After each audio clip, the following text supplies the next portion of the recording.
awakening to the sight of dozens of cannons aimed at him. Indeed, in the world of One Piece, it was the Navy's artillery. As Leiyu rubbed his eyes and stepped onto the deck, he was momentarily stunned. 3 warships loomed before him, their dark cannon mouths trained upon his humble vessel. Pirate ahead! Surrender, or we shall open fire!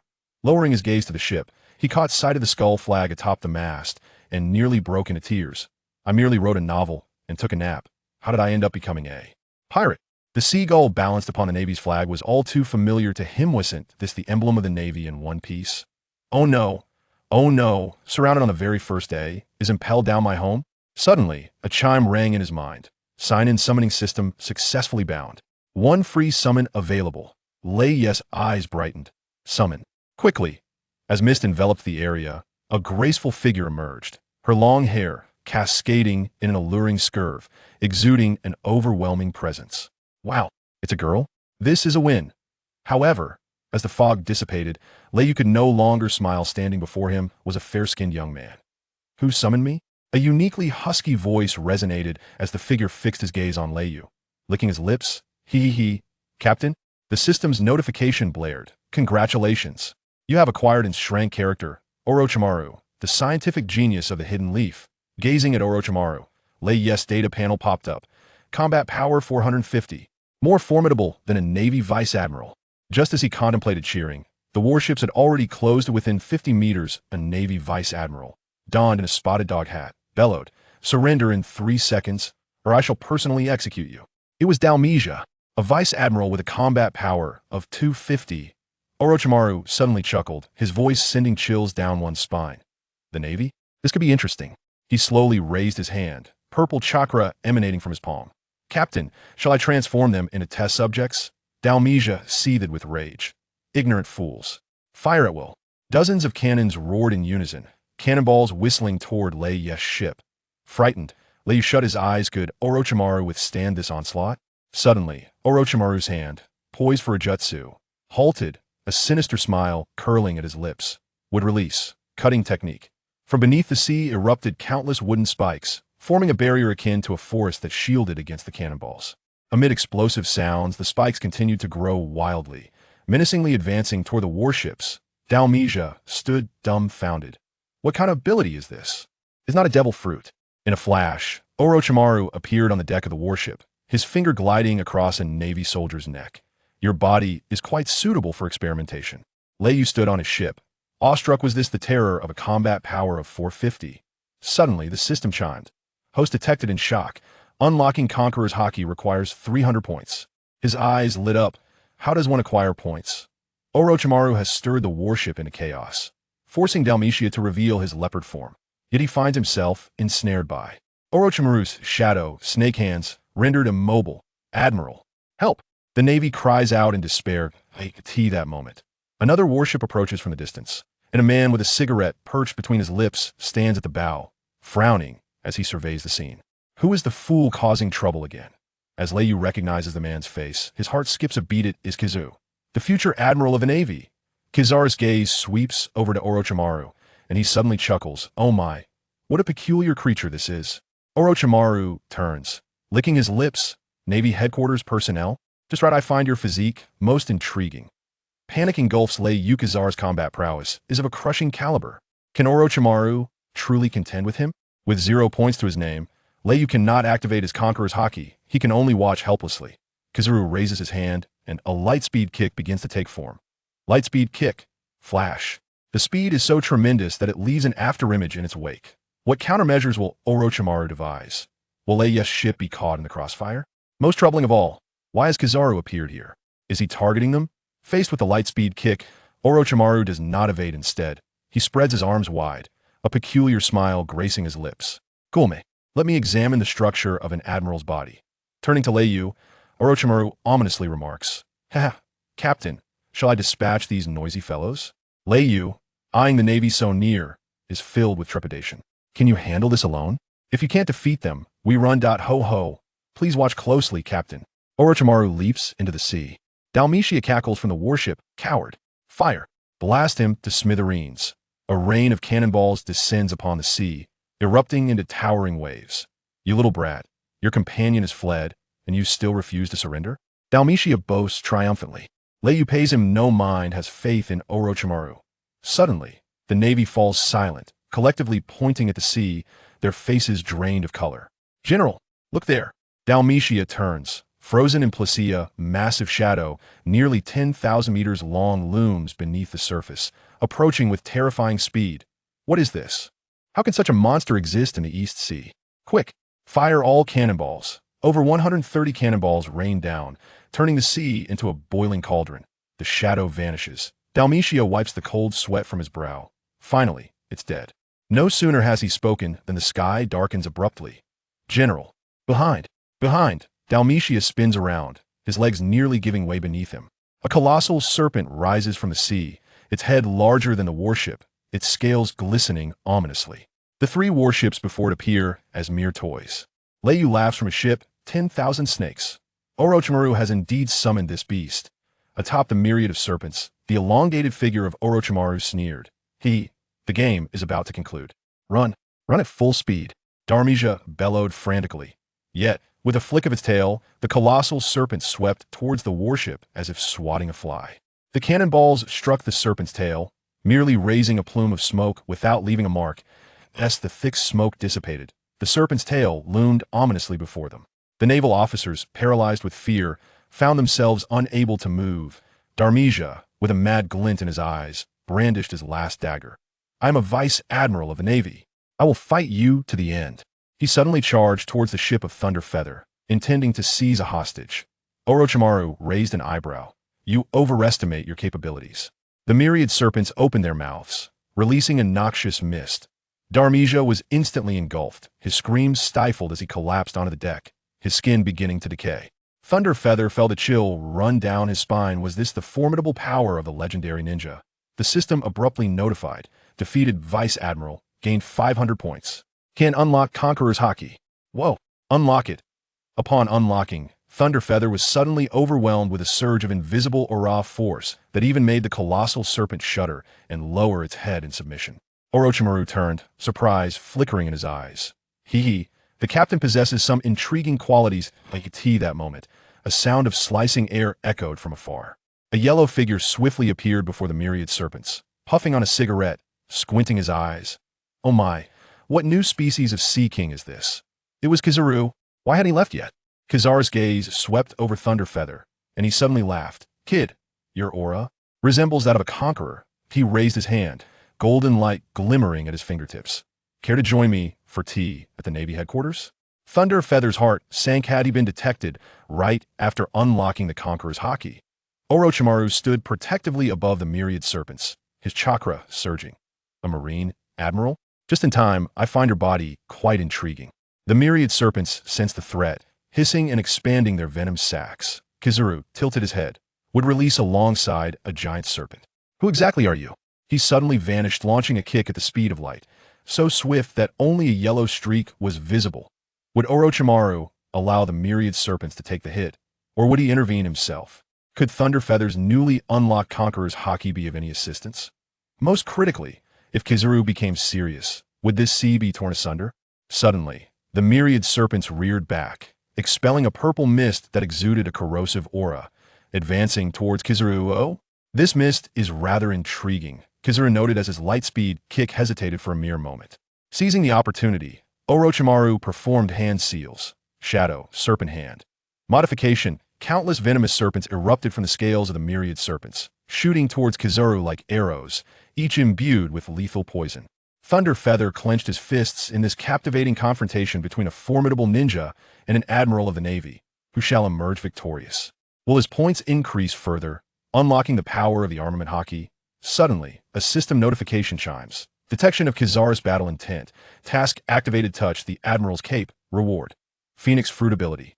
Ryu is taken aback. Are they really asking him to touch Kizaru's cape? Isn't that tantamount to delivering himself to death? Dalmatia, utilizing the moonwalk, ascends into the sky, bellowing as he concentrates his power in his index finger. I'm a vice admiral. Die for me. He thrusts his gun sharply into the tail of the great snake. Boom! The great snake remains unfazed, while Dalmatia is instead propelled like a pebble, crashing into the sea with a splash. The sailors aboard the warship brace themselves for death. In the next moment, a thunderous roar erupts. 3 warships are swept by the great snake's tail, severed in half, their debris soaring into the air like mere toys, with water spraying dozens of meters high. Orochimaru leaps down from atop the great snake, grinning at Ryu. Hey, what does the captain think? Ryu smirks. Is that all? Not bad. Yet internally, he exclaims so formidable. Orochimaru, perceptive of his thoughts, chuckles and affectionately strokes the great snake's head. Old friend, let us return. What about the offerings? The great snake's voice rumbles like distant thunder, its eyes darting towards the Navy soldiers in the sea. Orochimaru awkwardly scratches his head. There are plenty of creatures in the sea, you can find your own. With a huff, the great snake submerges into the depths. The sailors remain blissfully unaware of how close they came to becoming serpent fodder. Ryu gazes across the surface of the sea, his expression suddenly hardened. In this world, I shall instill fear in everyone, even the celestial dragons. No sooner had the words left his lips than monstrous waves inexplicably surged, a palpable aura radiating from him. Orochimaru's pupils constrict. It seems our captain is quite extraordinary. This world is far more intriguing than that of Naruto. As the two entered the ship's cabin, a warship approached from a distance, its prow adorned with a colossal dog-head statue. Report. Admiral Carp. There are Navy personnel in the water. It's Vice Admiral Dalmatia and his crew. The old man, chewing on a donut, is none other than Carp. He seizes a telescope, recognizing the distinctive spotted dog-head hat, causing his donut to fall. 3 warships.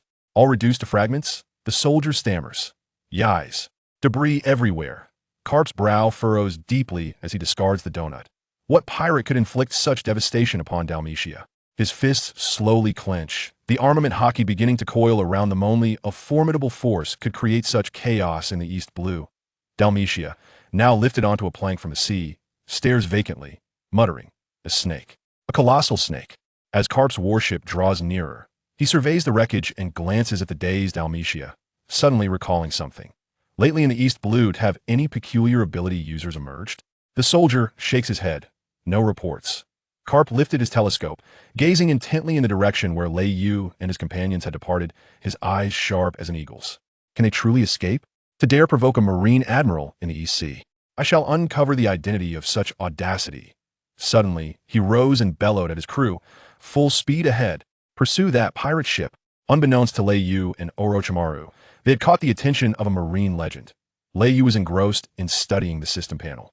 500 points. Sufficient to unlock the armament hockey. Orochimaru interjected. Captain, a warship is pursuing us from behind. Its aura formidable that a chill ran down Lei Yu's spine. Could it be that Kizaru had returned? He dashed to the deck, raising the telescope for a closer look, nearly dropping it in shock. The old man at the bow, munching on a donut, was none other than Carp, the marine hero with a battle prowess exceeding 1,000. Carp's voice echoed across the water, causing the surface to tremble. Brat, halt your vessel. Otherwise, I shall dismantle your ship. Orochimaru licked his lips. A marine hero? This could be intriguing. Shall I engage? Lei Yu swallowed hard. Carp was a man capable of matching Roger in combat. Could Orochimaru truly hold his ground? The system suddenly chimed. Marine hero detected. Initiating task. Touch Carp's fist. Reward. Phoenix Fruit ability Advanced Conqueror's Hockey. Lei Yu was taken back. Touch Carp's fist? Wasn't that inviting a beating? Carp's warship drew ever closer, his fist beginning to emanate a dark glow of armament hockey. Brat. If you do not stop, I shall strike. Orochimaru was already poised for battle, chakra swirling in his palm. Captain, shall we eliminate him? Lei Yu surveyed the approaching Carp, his mind a battlefield. To flee? Could they outrun Carp's speed? To fight? Could Orochimaru and the myriad snakes withstand Carp's might? Should he accept that task? Suddenly, Carp leaped into the air like a cannonball, his fist slicing through the air. My fist can shatter mountains. How would Orochimaru counter? Could Lei Yu evade? Most concerning was the thought if Carp were to go all out, would this sea be torn asunder? His saddest strength, even facing millions of pirates, would not leave him in such disarray. What could be amiss? Carp pondered. Moments later, the surrounding soldiers heard a series of snorts and turned to see Carp, with bubbles escaping his nostrils, had fallen asleep. Report. General, what should we do next? A soldier shouted near his ear. With a pop, the bubble burst, and Carp, scratching his head, chuckled. I dozed off without realizing. The Marines exchanged knowing glances. Carp then donned a serious expression. Full speed ahead. Rescue Dalmatia. Upon witnessing the collapsed Dalmatia before him, Carp furrowed his brow. The Vice Admiral's eyes were vacant, his lips muttering incessantly as If his convictions had been shattered, who could instill such fear in him? Who is our adversary? He summoned the surviving scout. Speak, who has brought you to this state?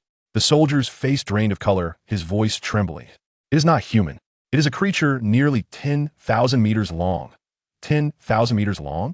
Karp stroked his beard, his gaze deep as a still pond. And to exert control over such a monstrosity? Two mere children. Intriguing. My lord, no fatalities among Delmige's crew, most sustained only minor injuries. Bogard, adorned with a hat, entered the scene. Karp exhaled in relief, seizing a donut to devour with vigor. Just two children. Bogard observed the flicker in his eyes, fully aware that matters were far from simple. Shall we address Delmige's situation first? Let us return home. Karp sighed. That troublesome brat is setting sail. I must keep a watchful eye. The mere thought of Luffy caused him great distress, prompting him to hastily shove more donuts into his mouth. Days later, in a certain expanse of the sea, a pirate ship drifted with the waves. On the deck, Leyu was hoisting a dumbbell taller than himself, swinging it with fervor. Combat strength of 5. Utterly disgraceful. He gritted his teeth, persisting as his muscles trembled with exertion. The system chimed. Task update: proceed to Windmill Village. Reward: mastery of armament hockey 50. Lei's eyes sparkled. Windmill Village? Luffy's hometown? Orochimaru suddenly appeared behind him, licking his lips. Captain, it seems there is a navy ship ahead. Leyu looked up, his heart nearly stopping. In the bow of that warship stood not a dog-headed statue, but the familiar justice cloak. Through the telescope, an elderly man stood at the ship's prow, binoculars in hand, a donut dangling from his mouth. That IT was Karp. How'd he come to be here? Karp's voice echoed from afar. Well, if it isn't those two little brats. His fist began to emit black smoke, armament hockey entwining. Just so happens I'm free. Let us play a little. Leyu, dumbbell in hand. Was a loss should he flee? Or fight? Orochimaru chuckled softly. The hero of the Navy. A perfect opportunity to test his physical structure. Suddenly, the ship rocked violently, causing Leyu to nearly lose his balance. Karp had leapt aboard. He landed on the deck with a thunderous impact. Little brats, last time I let you escape. This time, Karp's fist swung towards them, slicing through the air with a howling wind. Instinctively, Leyu raised the dumbbell to block. Bang! The dumbbell shattered into fragments. He was jolted backward several steps, his arm numbed. Combat strength of 5. Indeed, insufficient. Karp tilted his head. Care to join me for tea at Navy headquarters? Orochimaru suddenly struck, transforming his shadow, snake hand, into countless venomous serpents that lunged towards Karp. A mere parlor trick, Karp retorted, unleashing a powerful punch, his haki exploding forth, instantly shattering the serpents. Orochimaru's eyes narrowed. This is somewhat intriguing. Ryu gazed at the system panel, a wild idea igniting within him. His task required him to head to Windmill Village, the very place Karp hailed from. Orochimaru, Ulmoff. He turned and dashed towards the ship's cabin, the system's notification chiming. Host plan detected, triggering hidden mission: infiltrate Windmill Village under Karp's nose. Reward: 1 mysterious fruit. Karp observed Ryu sprinting towards the cabin, then glanced at the obstructing Orochimaru. Chuckling, try to escape? He surged forward, his fist imbued with cataclysmic force, aimed directly at Orochimaru. Would release. Thorny vines. Orochimaru formed hand seals, and a multitude of wooden spikes erupted from the deck. Ryu burst into the cabin, seizing the nautical chart. Windmill Village lay just ahead. But how would he get past Karp? How long could Orochimaru hold him? Most critically, was Luffy already causing chaos in Windmill Village? What would happen if he encountered him? Karp's fist shattered the thorny vines. Mere steps away from Orochimaru. Your abilities are not derived from a devil fruit. Orochimaru licked his lips. Care to guess? Their fierce battle caused the ship to sway violently as Ryu gripped the railing, watching the coastline of Windmill Village draw near. If he dashed in, he could claim the reward. But Karp was right behind him. To advance or to retreat?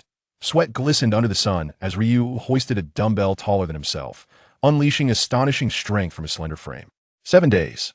Finally enough to unlock Conqueror's Haki. Ding. Consumed 300 points, unlocking Conqueror's Haki. As the system notification sounded, Ryu felt an electrifying surge coursing through him. Conqueror's Haki. Activate. A ripple emanated from him, distorting the AI in the dim cabin. Orochimaru trembled, nearly dropping a test tube. This power. Can it truly affect me? Ryu looked out at the sea, a grin spreading across his face. Within a kilometer, schools of fish floated belly up, a dense mass, and more fishing needed. Conqueror's Haki for fishing. Imagenius. Just as he reveled in his triumph, A chill crept down his neck. Turning around, he found Orochimaru standing behind him, a dark expression on his face, teeth clenched. Is this the power that allowed you to slay my snakes? What? Slay snakes? Ryu was taken aback. Who doesn't know the white snake is your pet? I wouldn't dare. Orochimaru sighed, pointing at the sea. Take a look for yourself. Ryu leaned forward and was instantly petrified. Beneath the school of fish, a multitude of white snakes lay sprawled out, each as thick as an arm, all rendered unconscious by the conqueror's haki, were none other than Orochimaru's beloved serpents. Ah, this. Snake uncle, I did not mean to. Leiyu scratched his head, smiling in a manner more akin to weeping.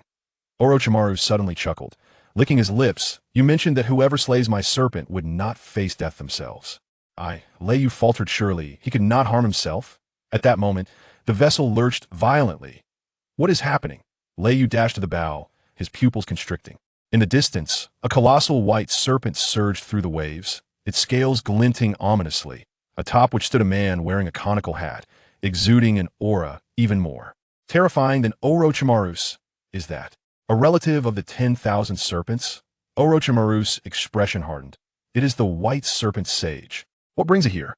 The voice of the white serpent sage boomed like thunder. Who has slain my offspring? Its gaze fixed upon Leiyu, its maw opened wide, unleashing a cloud of venom that swiftly enveloped half the sea. Instinctively, Leiyu unleashed his conqueror's haki to counter, the two forces colliding, sending colossal waves crashing. Captain, this is dire. Orochimaru's chakra surged uncontrollably. The white serpent sage is 10 times stronger than the 10,000 serpents. Suddenly, the system chimed. Legendary creature detected. Task initiated touch the white serpent sage's reverse scale. Reward. Sage body cells. Leiyu felt a chill run down his spine. Touch the reverse scale? Wasn't that tantamount to seeking death? The white serpent sage had already lunged towards the ship, its massive tail sweeping in. Would release. Great forest. Orochimaru formed hand seals, and towering trees erupted from the deck in a desperate bid to block the assault. With a resounding crack, the tree was shattered by the tail, splinters flying. Leiyu was hurled by the shockwave, crashing against the mast. Combat power 260. Insufficient. Gritting his teeth, he suddenly recalled something. Snake uncle, is it afraid of your blood contract? Orochimaru shook his head. I merely cooperate with it. Its true loyalty lies with. Before he could finish, the white serpent sage abruptly halted, fixating on Leiyu, its expression shifting. You possess the aura of Hashirama cells? Leiyu was taken aback. Was it the serum Orochimaru had given him? The white serpent sage inclined its head, and the man beneath the hat spoke. Young one, do you desire greater power? Return with me to the dragon's cave, and I shall impart sage techniques to you. Leiyu was bewildered. Had the plot twisted so swiftly? Orochimaru frowned. People from the dragon's cave? What are your intentions? The man smiled, his voice serpentine. We require a vessel capable of containing sage techniques. And you are quite fitting. He suddenly raised his hand, a beam of red light shooting toward Leiyu. This is a seed of sage techniques. Will you accept it? Leiyu gazed at the red light, his mind a tempest. To accept could mean losing control. To refuse might lead to his demise at the hands of the white serpent sage. To make matters worse, the distant sound of a naval horn echoed, and the grotesque figure of a dog-headed statue at the ship's bow indicated that Garp was in pursuit. Before him stood the white snake immortal, and behind him, the heroic naval officer. What was Leiyu to do? Would he accept the seed of sorcery? Upon Garp's arrival, would he lend assistance or deliver a beating? These snakes are my latest research. They can dive deep to procure medicinal materials for potions, Orochimaru remarked before retreating into the shadows. Leiyu felt disheartened. Was the potion halted? How could he rapidly strengthen himself now? Conquering the sea with the conqueror's haki. I've truly dug my own grave. 3 days later, an island rose above the horizon. Ding. Cocoa West Village discovered checking grants a random ability. Leiyu's eyes sparkled. Nami's hometown? Just what I need. A navigator. As he set foot on shore, the system chimed. Acquired supreme navigation skills. Goodness. Leiyu was taken aback. I came to recruit Nami, not to receive this. Upon entering the small town, he sensed something amiss. The villagers laughed and chatted, showing no signs of oppression from malevolent dragon. That we owe our gratitude to the Straw Hat crew. They vanquished the dragon, allowing us to live well. Sighing, Leiyu lamented. Was too late. Nami had already departed with Luffy. 1520 he murmured. Not long has passed since that world-shaking battle. Orochimaru licked his lips, eyes gleaming with excitement. World-shaking? Intriguing. The two entered a tavern, and Leiyu slammed a bag of belly onto the counter. Boss. Aside from fish, Bring me all the meat you have. Also, procure supplies more is better. The owner's eyes widened and hadn't seen so much money in years. Little brother, please wait. They'll arrange the supplies at once. Leyu devoured his food ravenously, mouth stuffed. No rush. Let's savor it slowly. The owner was left bewildered. Orochimaru elegantly dabbed his mouth.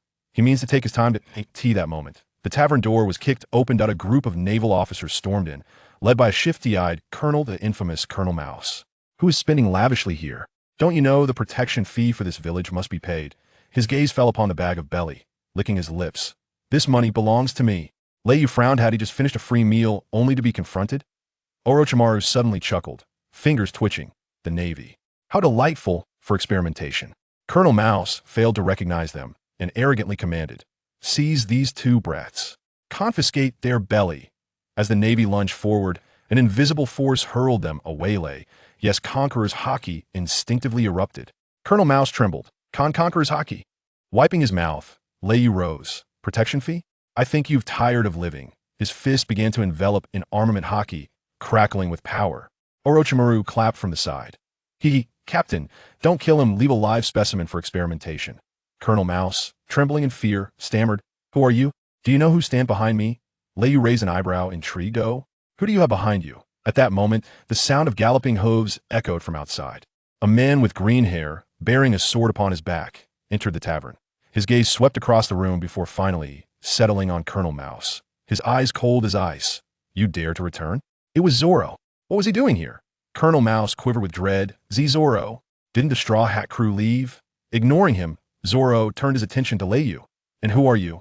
Lea's mind raced. Why hadn't Zoro left with Luffy? Suddenly, the system alerted him.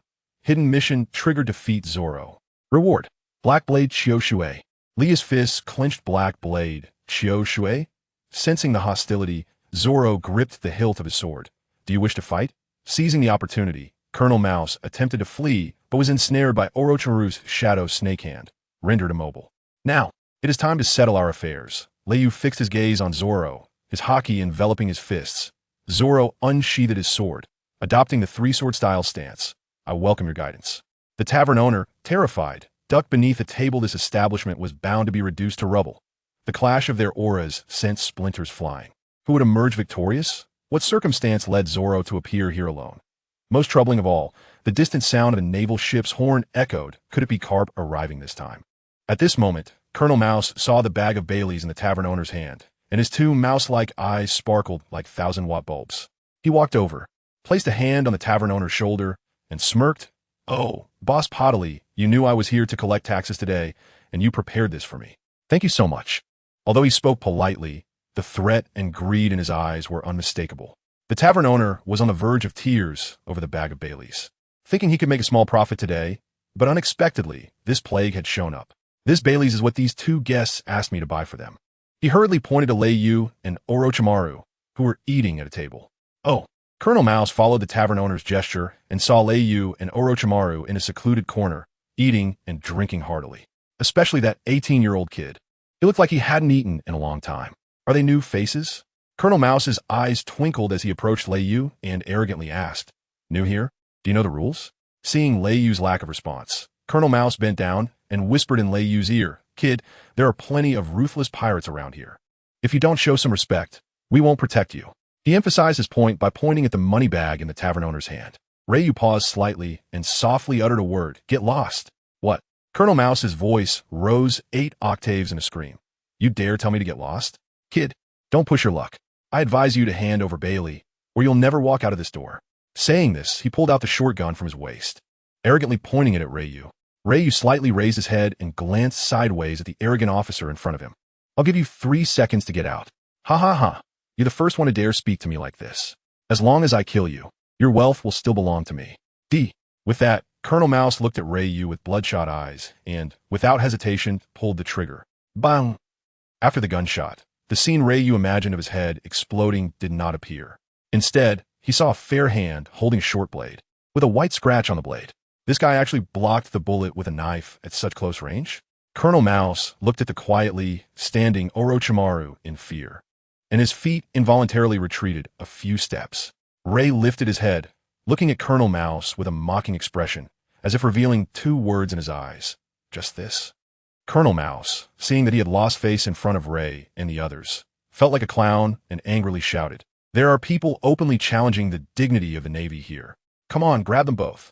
As soon as he finished speaking, countless Navy soldiers rushed into the tavern, quickly filling it to capacity. The incoming Navy soldiers pointed their guns at Ray and Orochimaru. Colonel Mouse regained his previous arrogance, grinning with a sharp beak and sneering. "You little brat know what happens to those who go against me, right? If you kneel down and beg me for mercy now, maybe I'll spare your life." Seeing this, Leiyu sneered. "I didn't expect the Navy to have scum like you, a useless piece of trash. Without that colonel rank, you would probably just be the lowest of the low."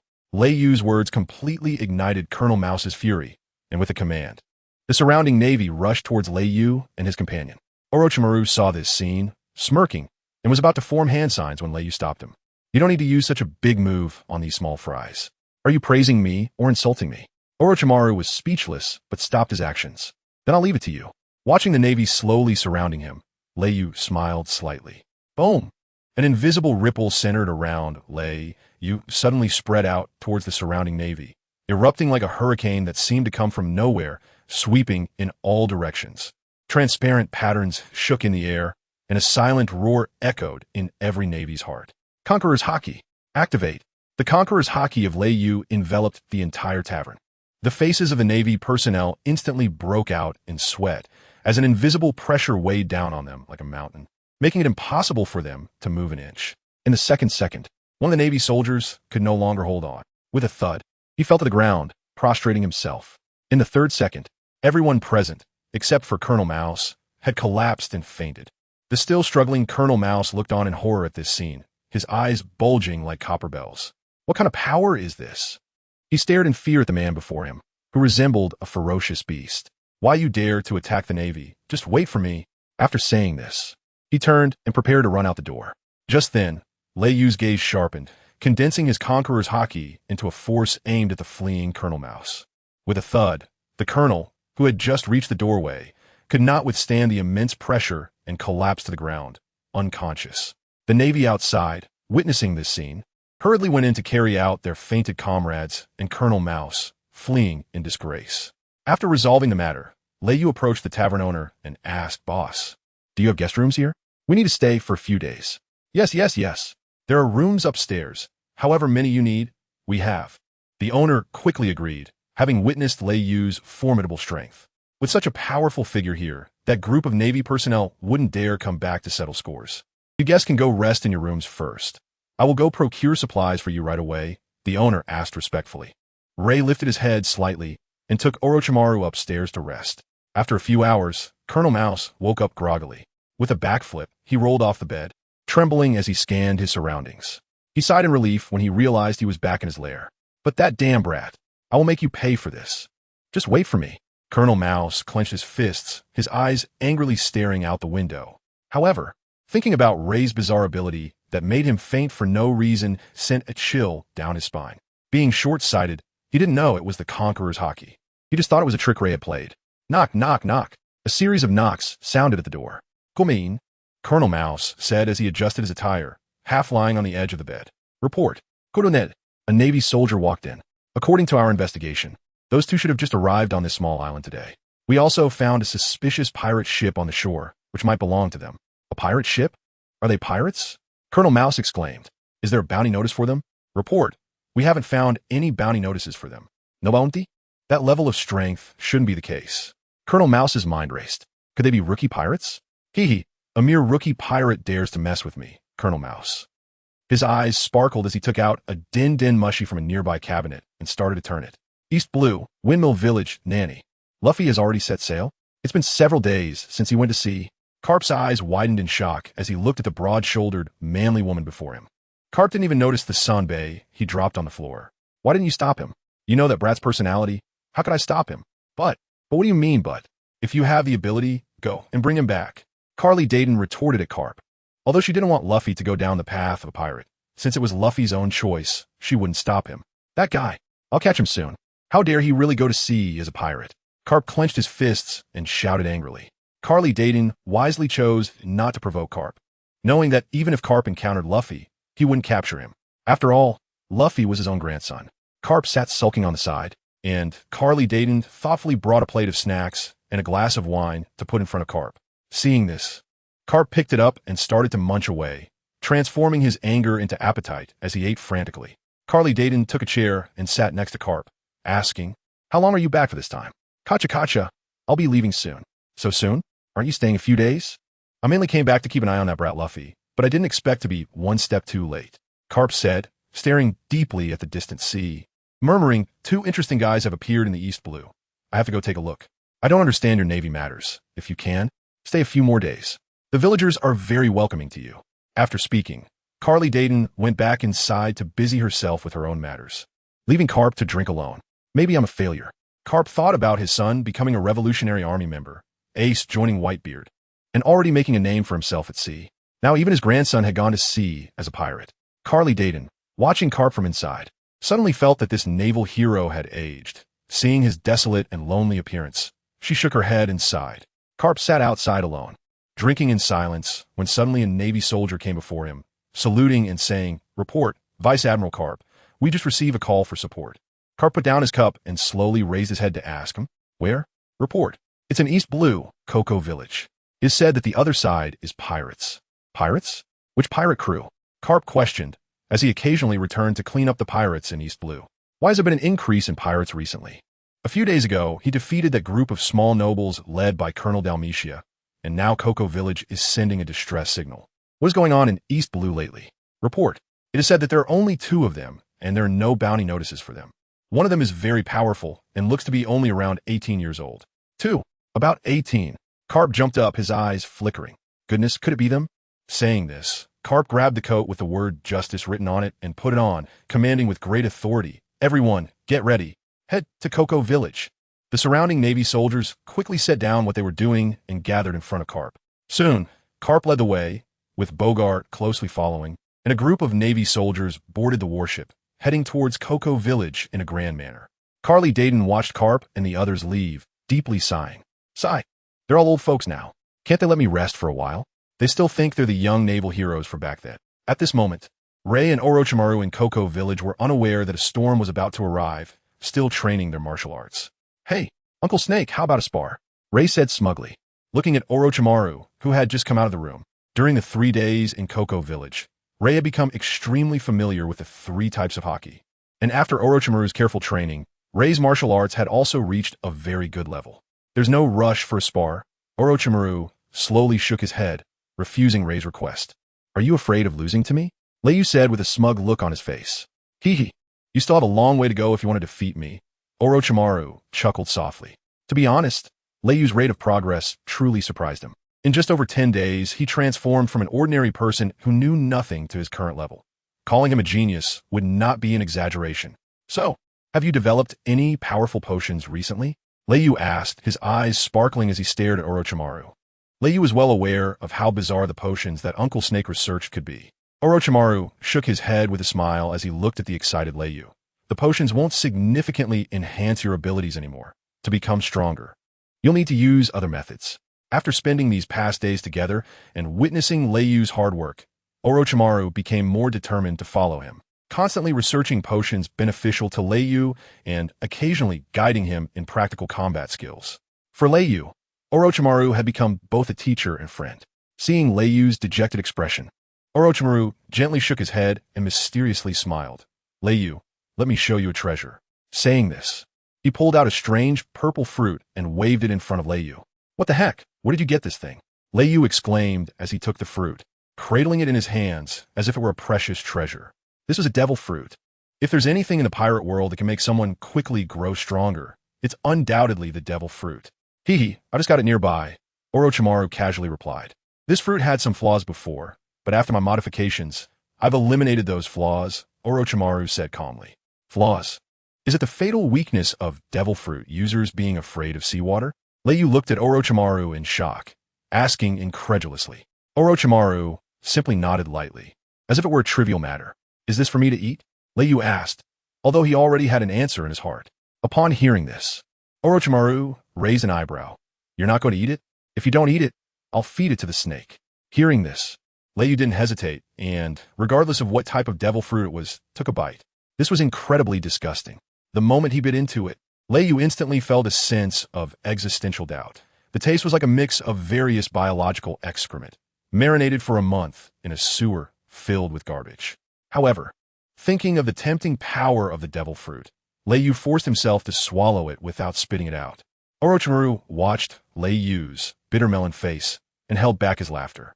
He didn't tell Lei Yu that although they had overcome the weakness of devil fruit users being afraid of seawater, the cost was that due to various research injections, this devil fruit tasted 10 times worse than before. Even a dog that loves to eat poop would probably refuse to lick it. Unexpectedly, Lei Yu was so determined. He actually managed to eat it all. Truly worthy of being my captain, Orochimaru thought. Ruthless enough. What a wolf's demise. The thunderstorm was excruciating as I swallowed the devil fruit that tasted like shit. Who the hell said that devil fruits are like poop? I would rather choose to eat poop than this thing. Although it was indeed incredibly disgusting to eat, the moment the devil fruit went down my throat, Lei Yu felt an exceptionally powerful force transforming and enhancing his body, giving his physical form a tremendous boost. What kind of fruit series is this? It's so powerful, Lei Yu exclaimed. After a while, a series of crimson scales slowly emerged on his arm, with incredibly mysterious patterns etched on them. Staring at them for too long felt as if one could be drawn in. Lei Yu estimated that although his physical strength might not reach Kaido's level, it was definitely not much weaker. There was also a mysterious power hidden within him. Could this be Zoan-type devil fruit? Looking at the red scales on his arm, Lei Yu thought. Before he could think more, the scales began to spread all over his body. At that moment, Lei Yu felt an incredibly intense power burning within him, and this flame was growing larger and more vigorous. Gradually, Lei Yu's body began to emit intense flames, and the surrounding air started to distort from the heat. Oh no!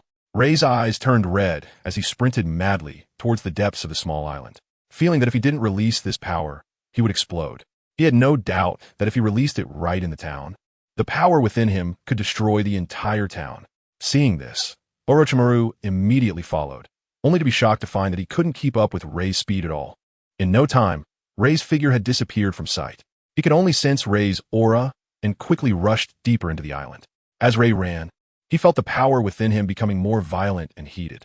Everywhere he passed, there was nothing left but piles of burnt remains. His body felt as if it were about to be torn apart under the torment of this power. This is bad. I can't hold it back anymore. At that moment, Rei's eyes were as red as a pool of blood. If he didn't release this power, his body might not be able to withstand it. At this point, Rei no longer cared about anything else. He closed his eyes, sat cross-legged on the ground, and stopped suppressing the power, allowing it to release freely. Boom! In that instant, all the animals on Cocoa Island, whether on the island or in the surrounding waters, looked up in Rei's direction. Then, as if encountering a natural enemy, they curled up in place, trembling. Some animals were even knocked unconscious by this aura. Orochimaru, who was rushing towards Rei, was directly blown away, landing awkwardly. As he got up, wiping the blood from the corner of his mouth, his pupils constricted in terror as he looked ahead. What kind of power is this? Just by its aura, I was injured. Moreover, Orochimaru felt as if this power had an invisible suppressive force over him, a suppression tied to his bloodline. After calming his chaotic aura slightly due to the pressure of this aura, Orochimaru looked ahead with concern. He then continued to push forward against the pressure. Please don't let anything happen. Rei. At this moment, Rei felt as if his internal organs were burning, and he was filled with an inexhaustible amount of power. With the enhancement of his powerful force, Rei felt that he could punch through a small island. Huh. What happened to my hands? Rei looked down at his palms, which had completely transformed into 2 red dragon claws emanating terrifying power. Huh? Why are the trees around me getting smaller? Rei was astonished to find that the environment around him was constantly shrinking. The originally high mountains looked like little dirt mounds in his eyes. Looking down, he was floating in midair. No wonder everything around him felt smaller by several times. What the hell? Where are my legs? Rei suddenly felt the absence of his feet and looked down to see that his lower body had turned into a dragon tail covered in scales. Fiery flames surrounded him, as if he were a deity hovering over Cocoa Island. Is this the incredibly rare phantom beast fruit from legend? Lei Yu looked at his appearance, which was somewhat similar to Kaido's dragon form, the difference being that Kaido was a whole dragon, while he was a half-dragon, half-human. Ding! Congratulations, host. You have obtained the dragon fruit, Zoan type, mythical beast form, Zhulong. Reward, 300 points. Indeed, it is a mythical beast type. Lei Yu exclaimed with joy. It is said that the rarity of mythical beast types is even greater than that of natural types, and they are also very powerful, like the beast Kaido and the immortal bird Marco, both of whom are top-tier strong. Moreover, he was not just any ordinary mythical beast type. He was actually Zhulong, one of the dragon gods in mythology. Ding. Host, would you like to use 1,000 points to awaken your innate weapon? What? I also have an innate weapon? Lei Yu said in surprise. Right now, Lei Yu felt incredibly powerful, filled with explosive strength. If before, he had no confidence in sparring with the top 3 admirals of the Navy, now he was confident he could exchange blows with the admirals and even defeat them. How strong would he be if he awakened his innate weapon? Lei Yu couldn't even imagine it. Looking at his points, plus the 300 just rewarded by the system, he had exactly enough for 1,000 points. Damn it, I'm all in. Lei Yu gritted his teeth and made up his mind. System, awaken me. Ding. Awakening in progress. 10, 30, 50. Watching the loading progress bar of the system, Lei Yu felt cheated that it just happened to require 1,000 points, completely draining his little treasury. Damn system. Ding. This system is not deceitful. At this moment, Lei Yu, with a human body and dragon tail, had grown to several thousand meters in length, coiling above the forest like a king.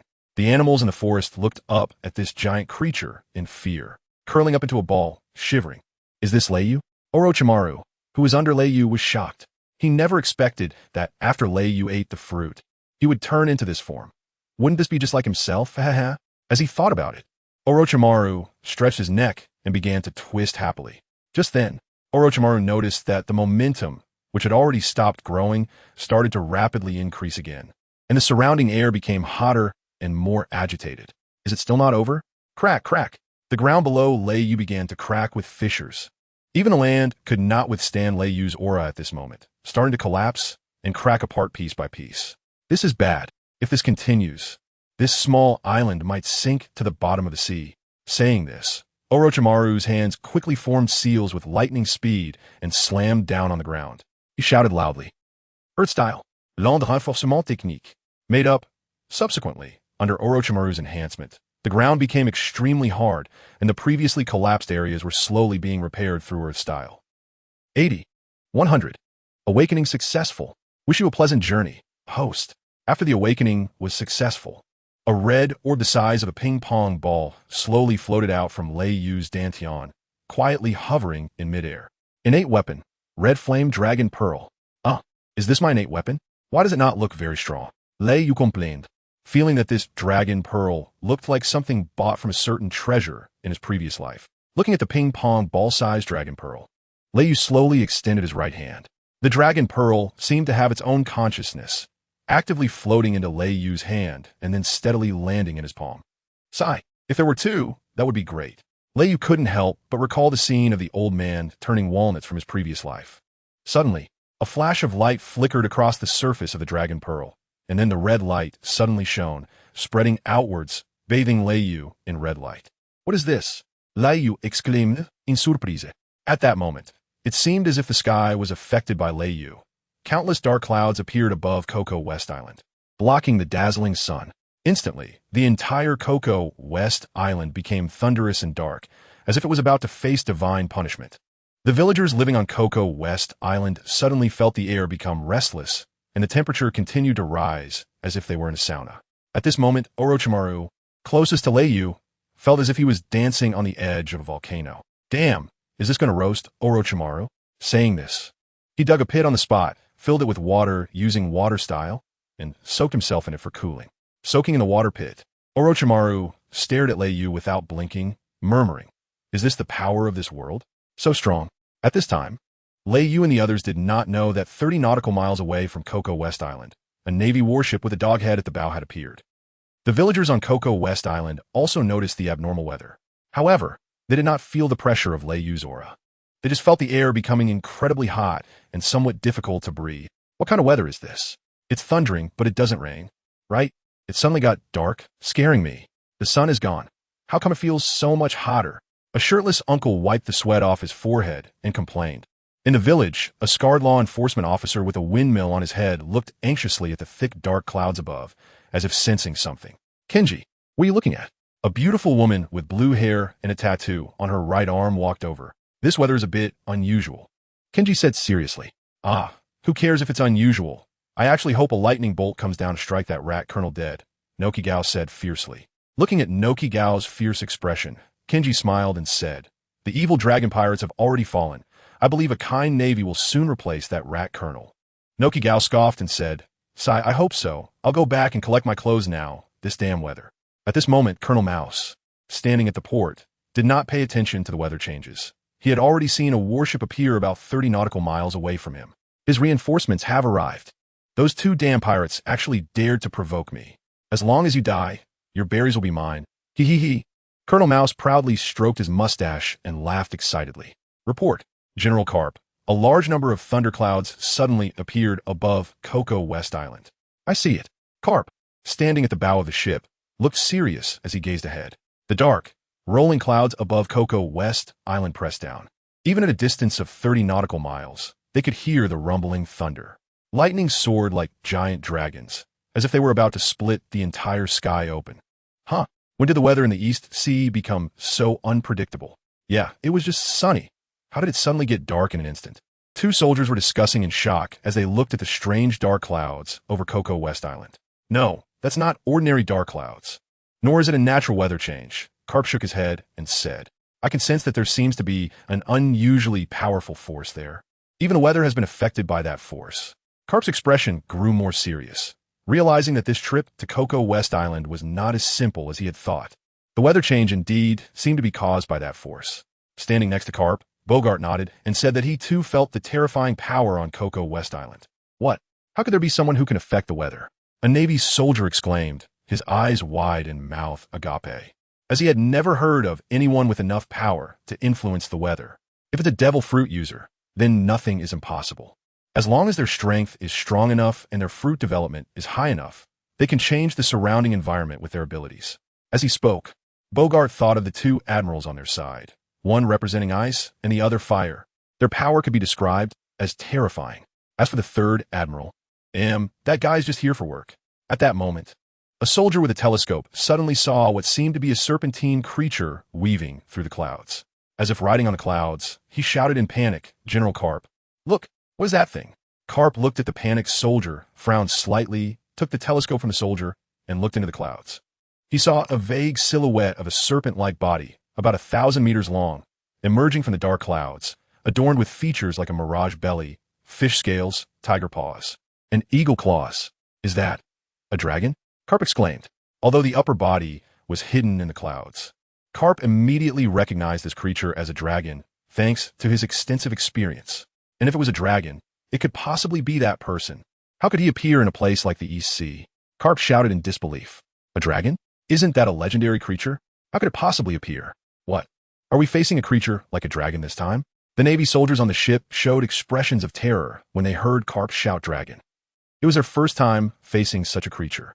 Upon hearing this, Bogart's pupils contracted. He hurriedly looked at Carp and whispered, how is that possible? Could it be that guy came to the East Sea? No, it can't be that guy. Why would he leave his position as one of the 4 emperors to come to the East Sea?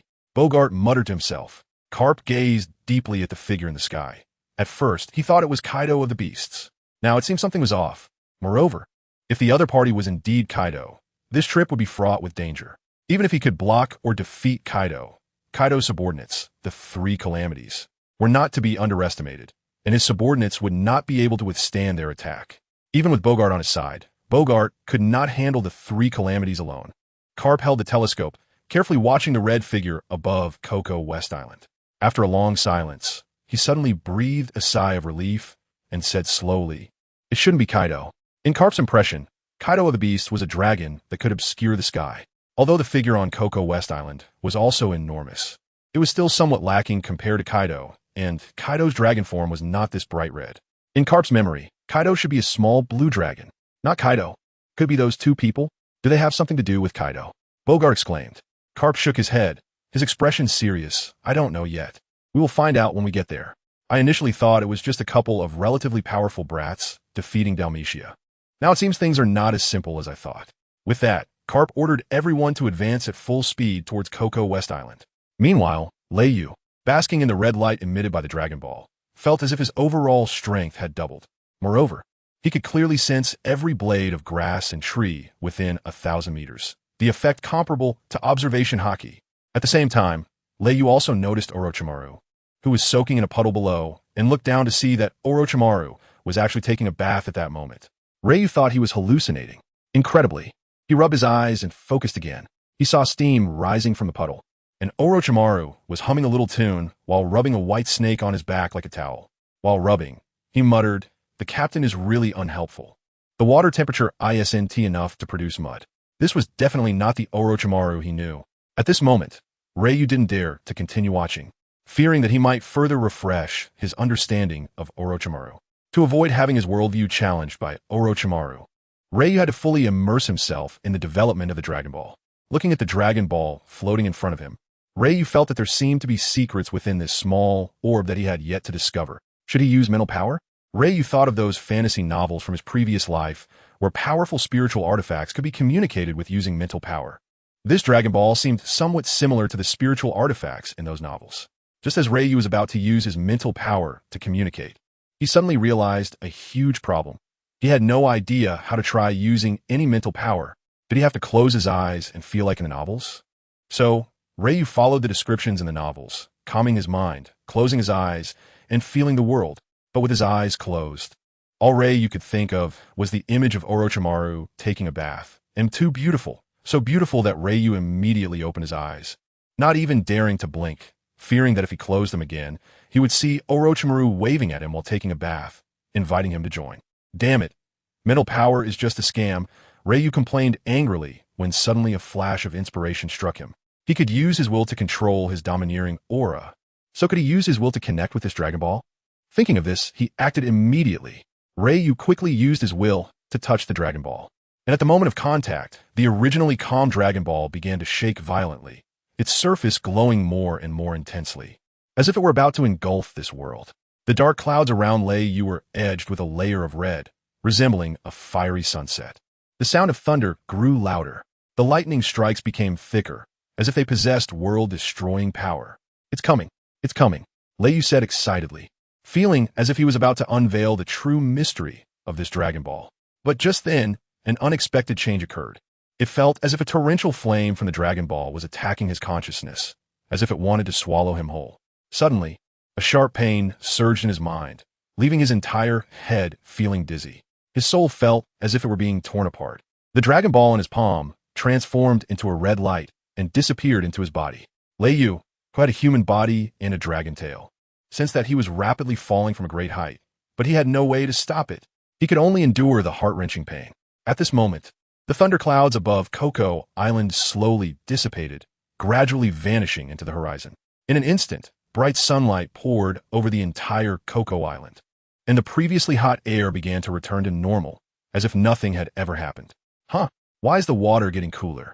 Orochimaru, who was taking a bath, noticed a black dust falling from the sky, and upon closer inspection, he realized it was Leiyu.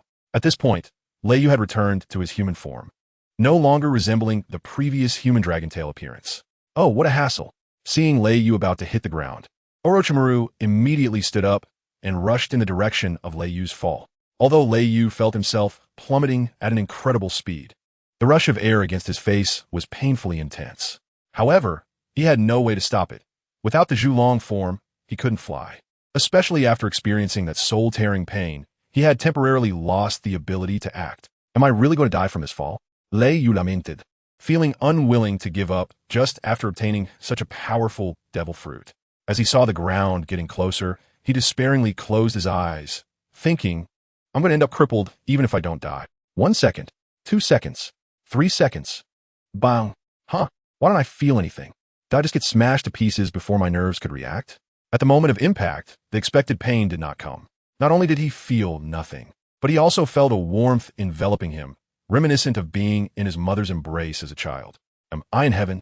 With that thought, Leiyu opened his eyes, and the first thing he saw was Orochimaru's pale face. Leiyu, are you okay? Orochimaru looked at Leiyu in his arms with concern, immediately using chakra to check Leiyu's body and finding that there was nothing wrong. He let out a sigh of relief. At this moment, Leiyu also regained consciousness, realizing that he had not died but was caught by Orochimaru. Then he noticed that he was being held in a princess carried by Orochimaru, an embarrassing position. With a swift motion, Lei jumped out of Orochimaru's embrace, awkwardly looking at him, his face slightly flushed. No, I'm not blushing like a teapot. This is a big problem. Orochimaru, however, paid no mind to Lei's reaction, and seeing Lei so lively, he felt relieved that the devil fruit he processed did not have any side effects. If something had gone wrong, cough cough. How do you feel? Orochimaru asked Lei. It's okay, just a bit too hard, a bit uncomfortable, Lei replied, recalling the feeling of being in Orochimaru's arms. Orochimaru's face darkened, and he promptly gave Lei a flick on the forehead. Gritting his teeth, he said, how do you feel after eating that fruit? Lei awkwardly scratched his head, as if he was overthinking it. Then he straightened his face and said seriously, strong, very strong, extremely strong. And then, it's that kind of strong. At this moment, Lei noticed that Uncle Snake's expression was getting darker, as if he was about to use forbidden techniques on him in the next second. So he quickly explained, haha, I was joking. Right now, I feel like I can take down a crying monster with one punch. And it seems like I've also gained the ability to control fire. Lei excitedly said that he was a fan of Portgas Ace in his previous life, and he had fantasized about having Ace's abilities in countless dreams. Although he didn't have the Mera Mera no Mi now, with this mythical Zoan fruit, he could also play with fire like Ace. Orochimaru sighed and said, alright, let's go back first. Lei nodded and followed Orochimaru towards the small town. After walking for a while, Orochimaru suddenly stopped in his tracks, seeing Orochimaru frozen in place. Lei curiously asked, Uncle Snake, what's wrong? Orochimaru closed his eyes and said with a serious expression, someone has arrived on this island. It's a group of Marines. Marines? So what if they come? Can they really stop us? Ryu arrogantly said that he truly looked down on the group of Navy in the East China Sea, and at the same time, he now had the capital to be arrogant. Orochimaru slowly shook his head, his expression growing heavier, and said slowly, it's different. There's someone very strong among this group of Navy. Seeing Orochimaru's seriousness, Ryu realized that this group of Navy might not be simple. But there was no Navy in the entire East China Sea that could make Uncle Snake so serious. Suddenly, a flash of inspiration crossed Ryu's mind, and a figure appeared in his mind. No, it can't be him. He wouldn't have come to the East China Sea again, right? At this moment, in the harbor of Cocoa West Island, a huge warship was docked. Colonel Mouse, standing on the dock, saw an elderly man with a doghead hat and unkempt appearance walking down from the warship, eating a donut and yawning as he descended slowly. Is that Vice Admiral Garp, the Navy hero? Colonel Mouse exclaimed in surprise. He had only known that a Vice Admiral was coming to assist, but he didn't expect it to be Vice Admiral Garp. This is a sure win. Colonel Mouse clenched his fists excitedly. Hee, you're all doomed now. With Garp here, let's see how you escape. At this moment, Colonel Mouse was already fantasizing about Garp and others defeating Ryu and then imprisoning them, so he could easily take their berries. As he thought about this, he couldn't help but tremble with excitement and burst into loud laughter. Garp, accompanied by a group of Navy, approached Colonel Mouse, looking at the lecherous smiling Navy officer, and asked, you're the one who sent the distress signal, right? Yes, that's me. You don't know, those two pirates are too arrogant. They actually... Colonel Mouse immediately launched into an Oscar-worthy performance, tears and snot flowing as he exaggeratedly recounted his grievances to Garp. He portrayed Ryu and his partner as extremely wicked individuals, oppressing villagers all day long, completely disregarding the Navy and openly attacking the Navy, even more detestable than the Dragon Pirates, and so on. Garp looked at the chattering Colonel Mouse helplessly, shaking his head in silence, tuning out his words.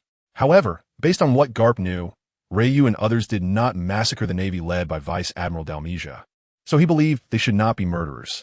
As for the oppression of villagers, considering the timeline, Ryu and his companions had only arrived on the island for 4 or 5 days, and there was no reason for them to oppress villagers. Could they really be two heinous pirates? But these judgments would have to wait until he encountered them. All right, I got it. Do you know where they are? Garp waved his hand and asked. I know. They're in a small tavern in the town. Just follow me, Colonel Mouse said, nodding and bowing. Okay, lead the way, Garp replied as he put on his coat. Just as they were about to head to Cocoa West Village, Bogart, who was beside Garp, suddenly drew his sword, and a wave of gray sword energy suddenly slashed toward a nearby pile of grass. Huh, what's wrong, Bogart? Garp asked. Bogart walked over to the pile of grass, bent down, and picked up a small white snake that had been cut in half. It's nothing. I just felt like something was watching us. Turns out it was this, Bogart said. Garp looked at the lifeless little white snake in Bogart's hand and felt that something was off, but he couldn't pinpoint what it was. Shaking his head, he said, "All right, let's go meet those interesting guys." Hearing this, Bogart casually tossed the little white snake aside and followed Garp and the others to Cocoa West Village. Walking at the front, Garp couldn't help but glance back at the dead little white snake, which always gave him a strange feeling, as if it had died but was still staring at him and the others. The moment the little white snake was severed by Bogart, Orochimaru in the forest sensed it and turned to Ryu, saying, "We need to hurry back and pack up. Otherwise, this could get a bit troublesome." After saying that, he extended his hands backward in his signature ninja pose and immediately ran off. Upon seeing this, Ryu immediately chased after them, asking while running, "What's wrong? Are there many people on the other side?" "Not many, just a number of people on a naval warship." "Then why the rush?" Ryu asked in confusion. "The opponent has a very powerful swordsman." "A swordsman? That shouldn't warrant such urgency." "I'm quite strong too," Orochimaru said with a serious expression. "But there's also an old man wearing a dog hat, and I can't see through his strength. He gives me an unfathomable feeling. Like the ocean." "What? An old man with a dog hat?" Ryu shouted in surprise. He really didn't come back to the EC, did he? What other characteristics does he have besides the dog hat? Ryu asked anxiously. It seems like he's been eating donuts." Orochimaru thought for a moment and said, "Donuts? Damn it. There's no mistaking it now. He really has come back." Ryu's expression gradually darkened. "What's wrong? Do you know who he is?" Orochimaru asked curiously. "Yes, he is the naval hero, Garp." "Naval hero? Let's put it this way. He's said to be a top-tier existence in naval combat power." Ryu let out a breath and slowly said. Upon hearing this, Orochimaru gasped, realizing how massive the Navy's forces were after being in this world for so long.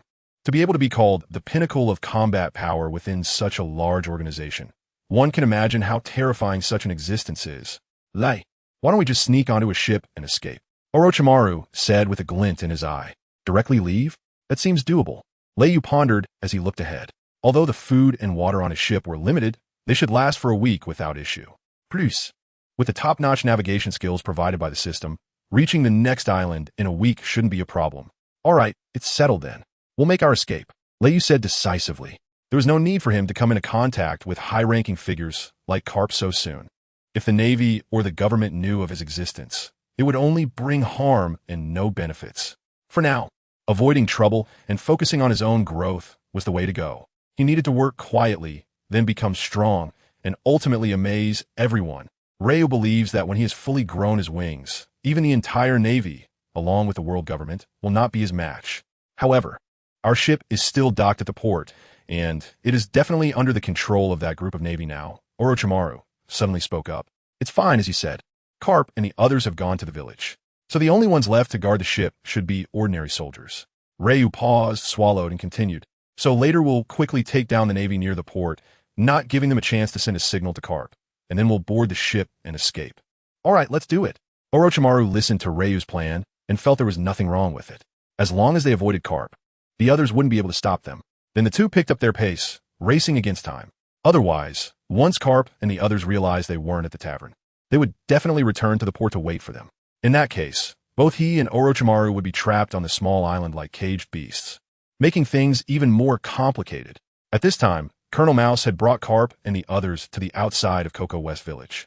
Garp looked at the villagers on the street, his face beaming with smiles, appearing harmonious and joyful, not at all like they were oppressed. The villagers on the street also noticed Colonel Mouse and the others behind him. Their faces suddenly turned pale, beads of sweat dripped from their foreheads, and their lips trembled involuntarily. "Why is he here again? And with so many people? Sigh, I finally made some money, and now it's all going to be taken away. Let's hurry and leave." Instantly, the villagers started packing up their stalls, heading home, and the once bustling street became desolate. Seeing this, Garp felt something was off and turned to Colonel Mouse, asking, "What's going on? Why did the villagers run away when they saw us?" Hearing Garp's cold tone, Colonel Mouse broke out in a cold sweat and stammered, "They're just making way for us. You see, the road is so narrow, and we have so many people. It's hard to walk." "Oh, is that so?" Garp sneered and didn't pursue the matter further, continuing to walk ahead.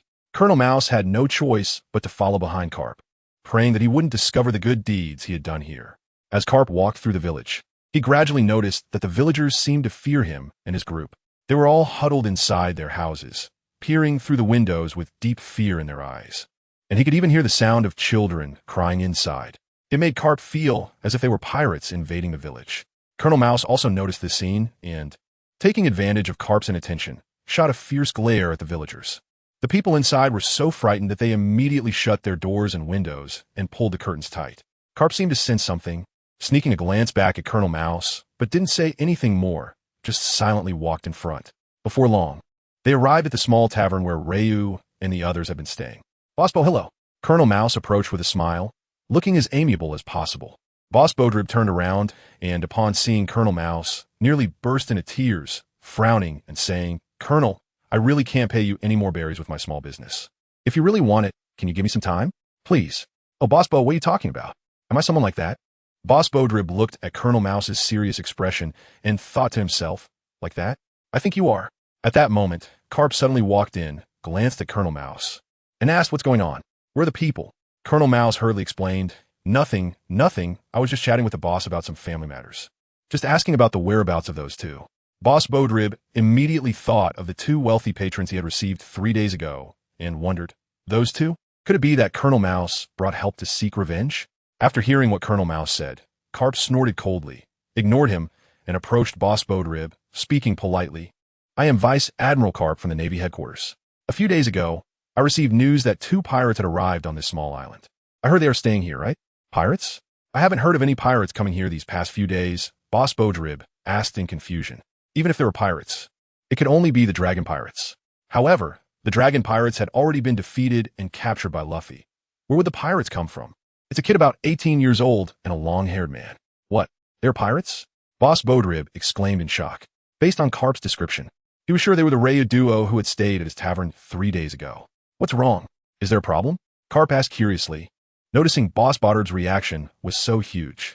"I don't think they look like pirates. I thought they were just 2 travelers." Boss Bodrib scratched his head and said, Not like pirates? Why? Didn't you say they've been doing all sorts of evil and oppressing the villagers since they arrived here?" Carp said, glancing subtly at Colonel Mouse. Upon hearing Carp's question, Colonel Mouse's heart leaped to his throat, and he frantically blinked at Boss Bodrib. However, it seemed Boss Bodrib didn't see it and continued, "That's not the case at all. They're quite good people. If you hadn't mentioned it, I wouldn't have known they were pirates." "Oh, then do you know where they are now?" Carp continued to ask. "I don't know. They leave early every morning," Boss Bodrib replied. "Is that so?" Carp nodded thoughtfully. "Why don't you sit here for a while? They usually come back in the afternoon." Saying this, he went to get a bottle of wine and a plate of meat and place them on the table. Carp then sat down as well. After all, Cocoa West Island may not be big, but searching aimlessly for the two would be a waste of effort. It was better to wait here. While drinking, Carp looked up and down at Colonel Mouse, making him tremble with fear, wishing he could find a hole to hide in. "Damn it, that damn Boss Bodrib. Once Carp leaves, I will make you pay," Colonel Mouse thought angrily. Just then, a commotion suddenly erupted outside the tavern. Carp put down his wine glass and frowned, asking, "What's going on outside?" A soldier immediately reported, "Report, General, there's a villager outside, claiming to be the village watchman, saying he has something important to report to you." "Then why didn't you let him in?"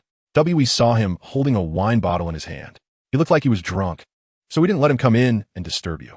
"It's fine, let him in. Let's see what important matter he has to discuss with me." Carp waved his hand. Before long, a middle-aged man with a scarred face and a windmill on his head stumbled in. Upon seeing Carp, he collapsed to the ground and started crying loudly. "K. Carp, it's really you. You finally come." The newcomer was Kenzo, the security officer of Cocoa West Village. That day, he had gone to the beach to drink, as usual, and suddenly saw a huge naval ship docked at the port. When he saw that the bow of the warship was a dog's head, he immediately thought of the ship's owner, Carp.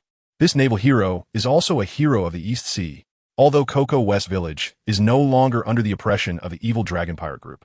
As long as Colonel Mouse, the troublemaker, is around, the villagers of Cocoa West Village can forget about having a good day. Carp's arrival gave Kinju a glimmer of hope, and it was also the hope of the entire Cocoa West Village. Upon seeing Kinju crying in front of him, Carp immediately thought he might have encountered Lei Yu and the others, and hurriedly went up to support him, gently asking, "What happened? Just tell me directly. I will take care of it in the name of Rear Admiral of the Navy headquarters." Hearing this, Kinju looked up at Colonel Mouse, pointing at him and detailing all the evil deeds he had committed in the village. Standing beside them, Colonel Mouse felt his heart sink further with each word, and hurriedly explained, "Rear Admiral Carp, it's not like he said. You see how he is? He must be drunk. Yes, drunk. We are old friends. And when he drinks too much, he just talks nonsense." Please don't be angry. I will take him back right away. As he spoke, Colonel Mao stepped forward, grabbing Kinju and preparing to walk out the door. At this moment, Carp's face turned frighteningly dark, and the surroundings fell into a dead silence, as if the temperature had dropped to freezing point. His gaze swept around, scaring the people nearby to quickly turn their heads away. Haha, I didn't expect the Navy to have a disgrace like you, which is simply tarnishing the Navy's reputation. Carp sneered, his icy gaze fixed on the fleeing Colonel Mouse. It's not like that, General Carp. You have to believe me. I am loyal to the Navy. Whether you did these things or not. I will know as soon as I investigate. Arrest him. As soon as Carp finished speaking, the Navy soldiers on Carp's ship surrounded Colonel Mouse, and with a clank, they handcuffed him and brought him to Carp's side. Then Carp quietly instructed them to write something, and a group of Navy soldiers with firearms left the tavern. The tavern owner watched this scene and burst out laughing, but as he laughed, tears began to fall from the corners of his eyes. Standing at the door, Kinju saw this and was immediately moved to tears as a ray of sunlight gently shone on his face. At this moment, Kinju suddenly felt how warm this ray of sunlight was. Carp, who was interrogating Colonel Mouse in Cocoa West, was unaware that two sneaky figures had arrived near the port. Haha, Carp really didn't leave many people here. Ray looked at the port from the grass, where only a sparse group of 10 or so Navy soldiers were present, and whispered excitedly. Orochimaru also showed a pleased expression as he observed a few Navy soldiers not far away. It seemed that there was a great chance for him and Ryu to escape from Cocoa West Island directly without having to confront that so-called Navy hero, Garp. Shall we just go for it? Ryu asked Orochimaru. Orochimaru was about to agree, but a strange feeling surged in his heart. His instincts told him that something was off, yet everything seemed fine. Moreover, this might be the only chance for him and Ryu to leave here safely. Let's do it. Uncle Snake gritted his teeth and said firmly. As soon as he finished speaking, Ryu dashed towards the nearest Navy soldier like a bolt of lightning. Seeing this, Orochimaru transformed into a white shadow and followed suit. At that moment, the Navy soldier closest to Ryu sensed something was wrong the instant Ryu moved. He felt a hurricane approaching from behind, turned his head to look, and only saw a fleeting shadow before feeling a sharp pain and losing consciousness. Orochimaru also took down a Navy soldier just behind Ryu, although the two of them eliminated their opponents in a very short time. Their actions were still noticed in such an open port. Soon, around 10 Navy soldiers began to run towards them. Who are you? How dare you openly attack the Navy? A Navy soldier shouted as he approached Ryu and Orochimaru, pointing his gun at them. Ryu and Orochimaru exchanged a glance, confirming their understanding. At the same time, they stood in place and raised their hands. The Navy soldiers were taken aback to see these two surrendering, completely confused by Ryu's unexpected move. However, seeing that the two were so cooperative, they quickly formed a circle to surround Orochimaru and Ryu. Are you too bored or out of your minds? How dare you attack the Navy? One of them said as he approached Ryu with 2 pairs of handcuffs. Just as he was about to cuff Ryu's gaze sharpened. Conqueror's Haki. Activate. A special aura of Conqueror's Haki formed a barrier, enveloping the surrounding Navy soldiers.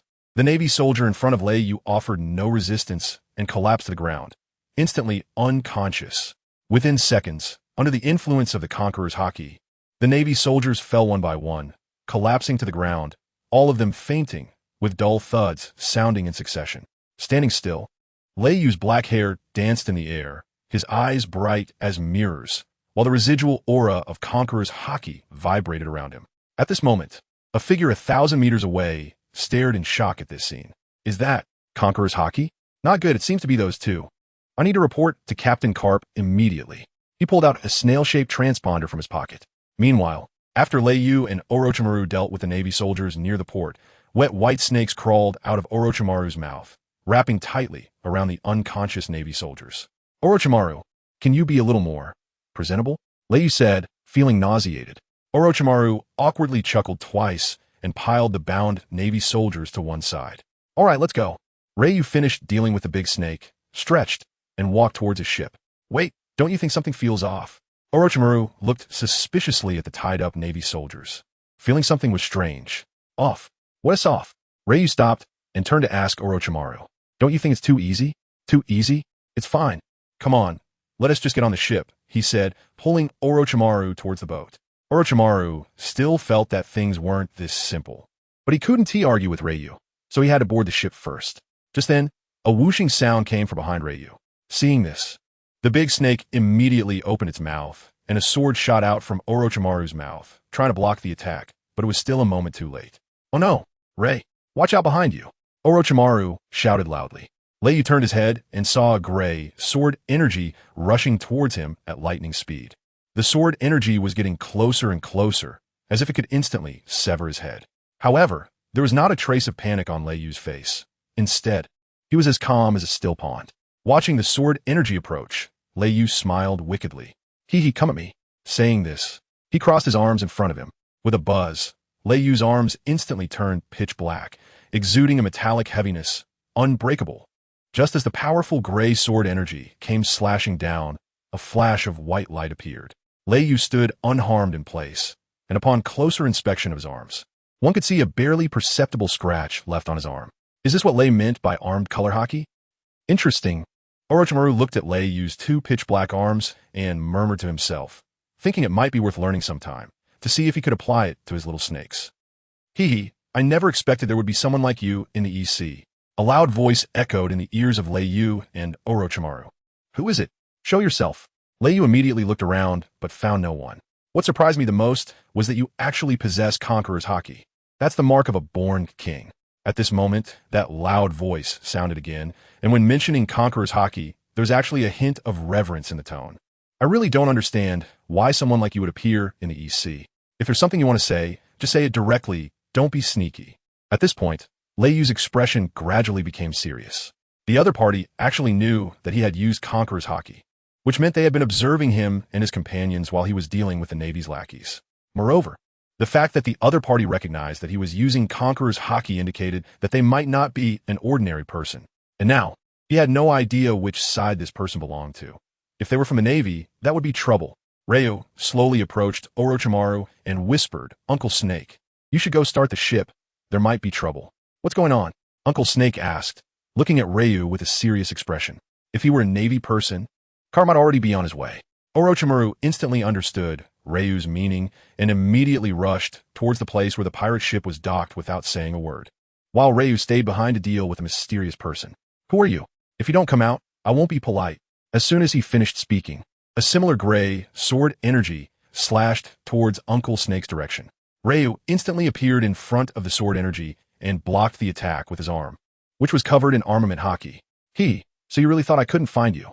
After saying that, Ryu closed his eyes. Observation haki. Activate. Suddenly, he could sense every movement around him clearly. As long as the mysterious person dared to attack, he would definitely be able to find their position. He has 3 types of haki. Ha ha ha. I didn't expect the EC to be a place full of hidden talents.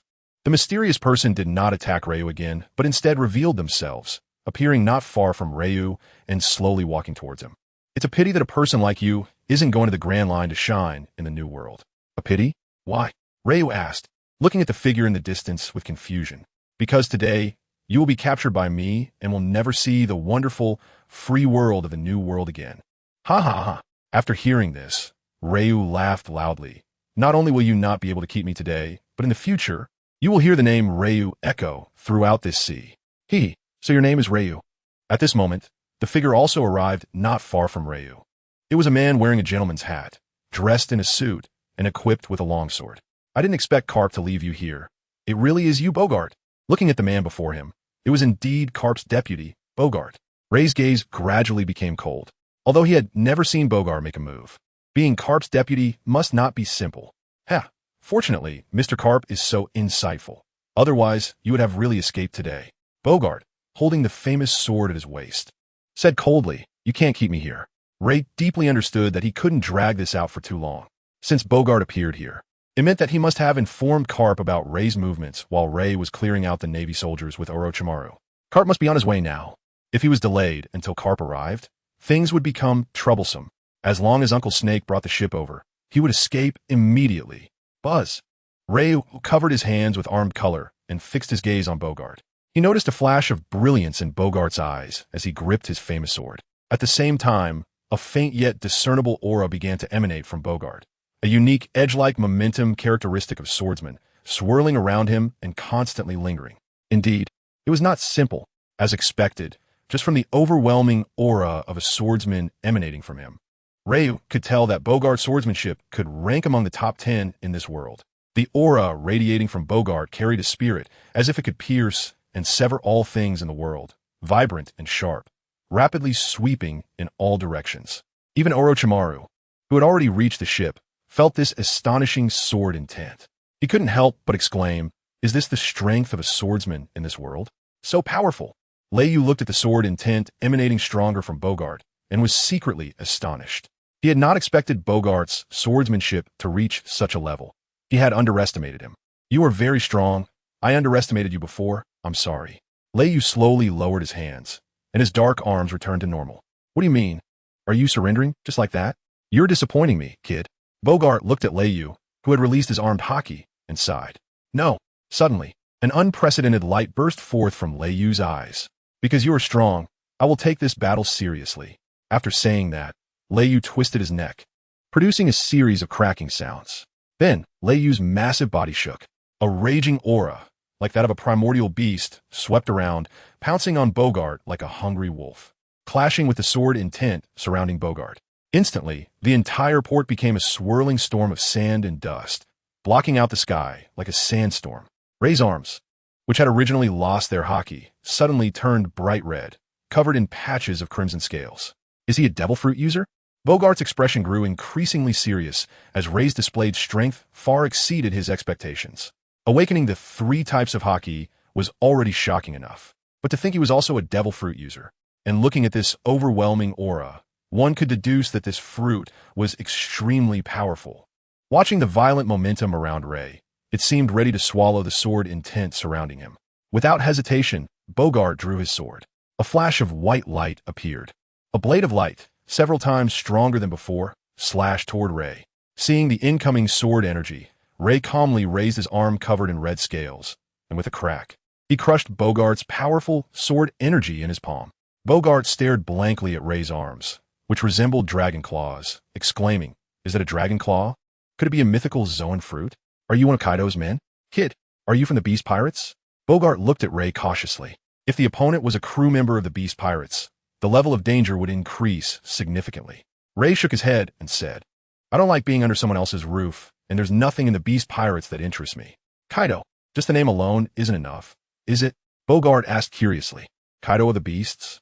"Not quite," Rei said lightly, as if the person he mentioned was just an ordinary person. "Haha, arrogant kid." After hearing Rei's arrogant words, Bogart laughed heartily. "Let me see if you have the strength to be so arrogant." Just as the words fell, Bogart charged toward Rei with his sword. In an instant, he appeared right in front of Rei. "Kid, D."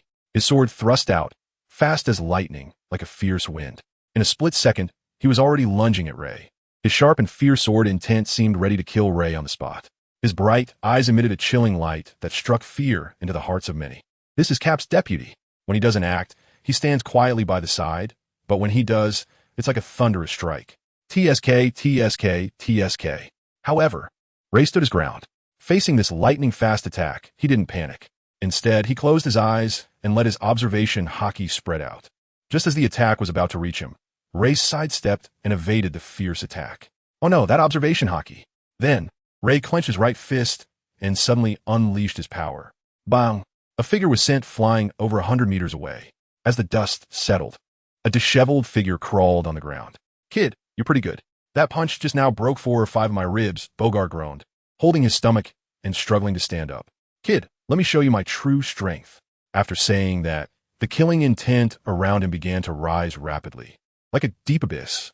"I haven't fought seriously in decades. Everyone has forgotten about me," the ghost soared Bogart. Suddenly, the killing intent surged several times, and a red-black light broke through the sky, as if it wanted to slice the heavens apart. Ryu felt the surrounding air become somewhat cold and penetrating under the influence of this killing intent. At this moment, Karp, who was on the way, also noticed the dazzling light breaking through the sky, his eyes shining. "Buget, has he encountered a worthy opponent?" Saying this, his pace quickened a bit more. At the Cocoa West Island port, Buget looked at Ryu with red eyes and shouted loudly, "You little brat." As soon as the words fell, Buget leaped high into the air, a black-gray sword aura covering his famous blade. At the same time, Ryu immediately felt a powerful pressure as this attack appeared. An excited expression appeared on his face. After training in this world for so long, he was also yearning for a strong opponent. In an instant, Ryu's beast-like aura surged several times, and the color of the crimson scales on his arms became as rich as drops of blood.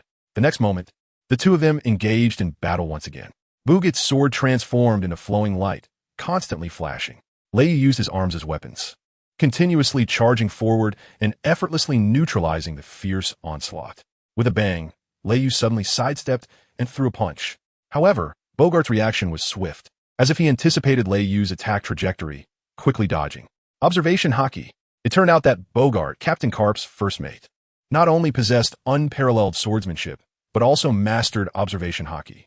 Although his skill level was still a bit inferior to Ryu's, after all, Ryu's observation Haki had already reached its peak at this stage, and further breakthroughs might allow him to reach the level of Rayleigh or even Charlotte Katakuri.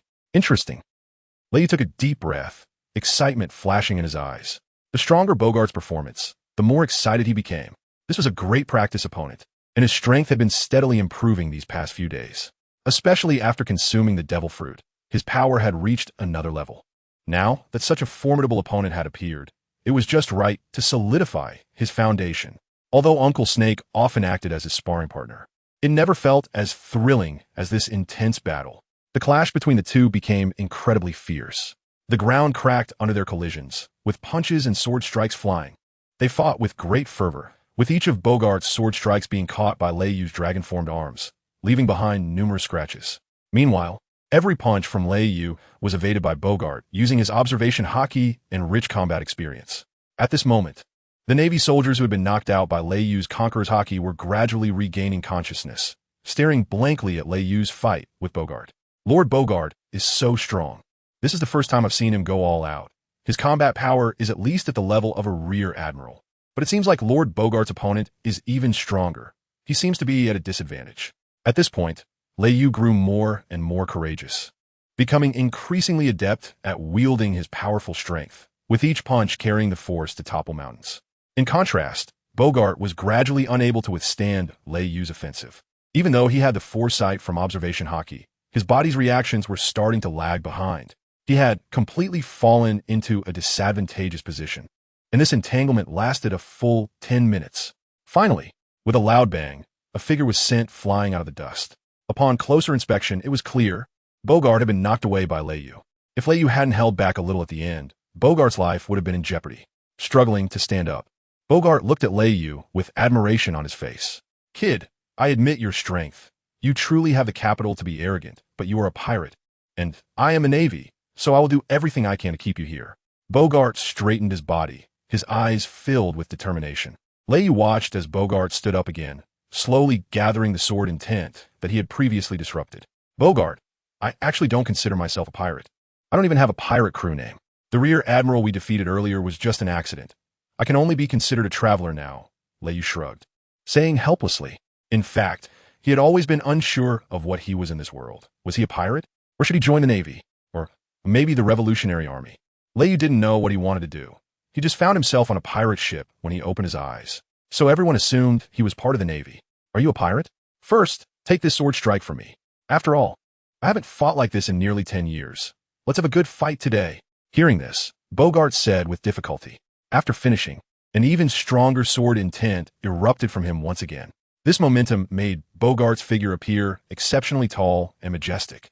Ryu looked at the increasingly powerful sword intent, not daring to be the slightest bit careless. He summoned all his strength into his arms, ready to take this blow. At that moment, a red light enveloped Bogart's weapon, while the crimson scales in Ryu's hand emitted an incredibly dazzling red light. Two red lights flickered between heaven and earth, dyeing the entire sky blood red. The air at the port became thin due to the presence of the two, and the awakened naval soldiers did not dare to make sound. They knew that both were brewing their decisive strikes. The sea around Coco West Island's port was eerily calm, with not a single ripple, as if the vast ocean was suppressed by something, daring not to make a move. Those naval soldiers bound by Uncle Snake looked fearfully at Bogart and Ryu not far away. Under the collision of their powerful momentum, it felt as if they were being choked, struggling to breathe.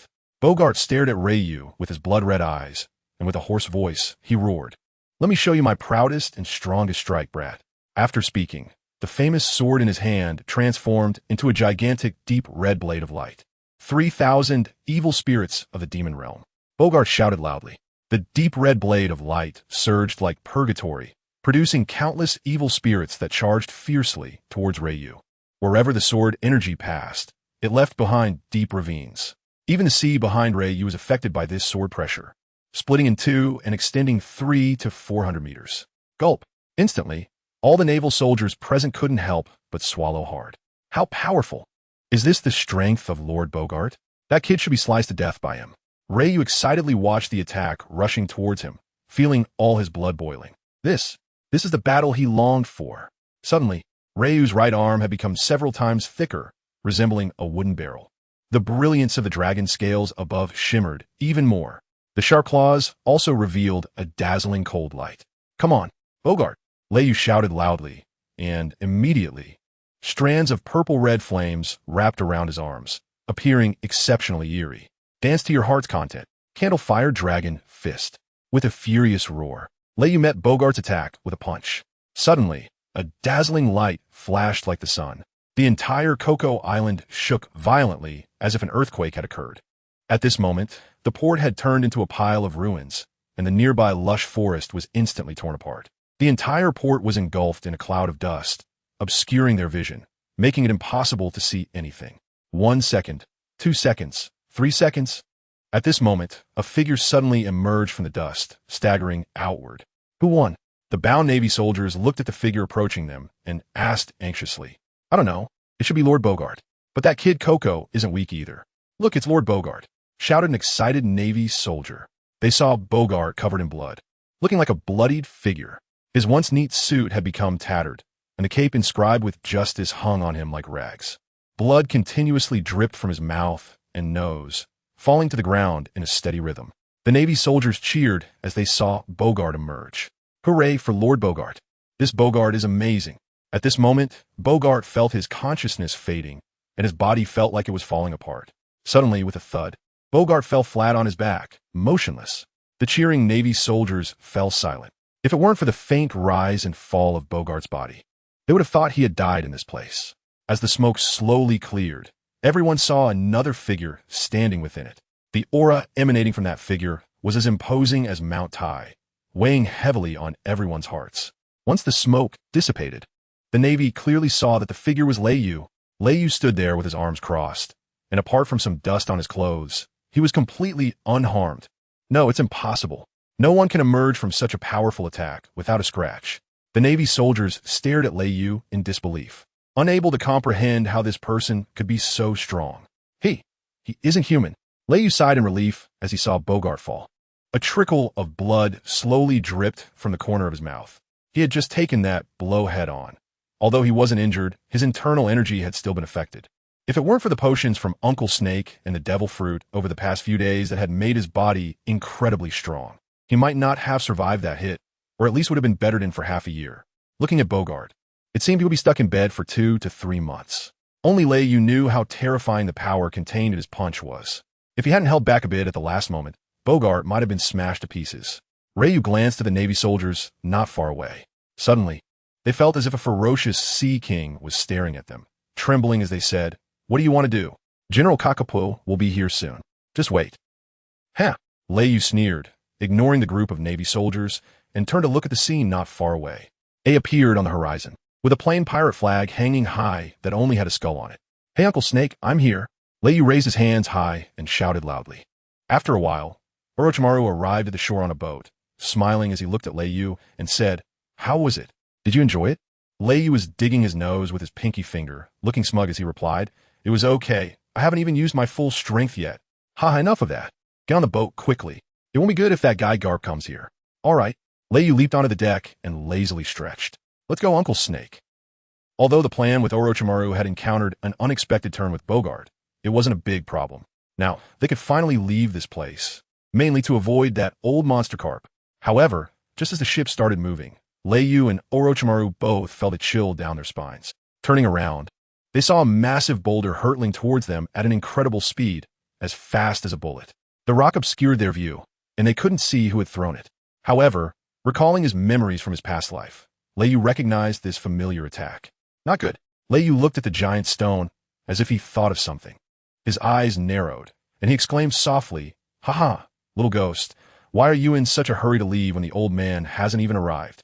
Upon hearing this extremely familiar voice, Lei Yu's expression grew increasingly serious. Orochimaru noticed that Lei Yu's demeanor was not good, and also realized something, murmuring, "Is he really coming?" Lei Yu didn't say anything and silently nodded. He was still dragged by Bogart, and at that moment, the massive rock came into Lei Yu's view, ready to hit his ship. Lei Yu jumped into the air and smashed a giant rock into pieces with a punch. Countless small stones fell from the sky like raindrops.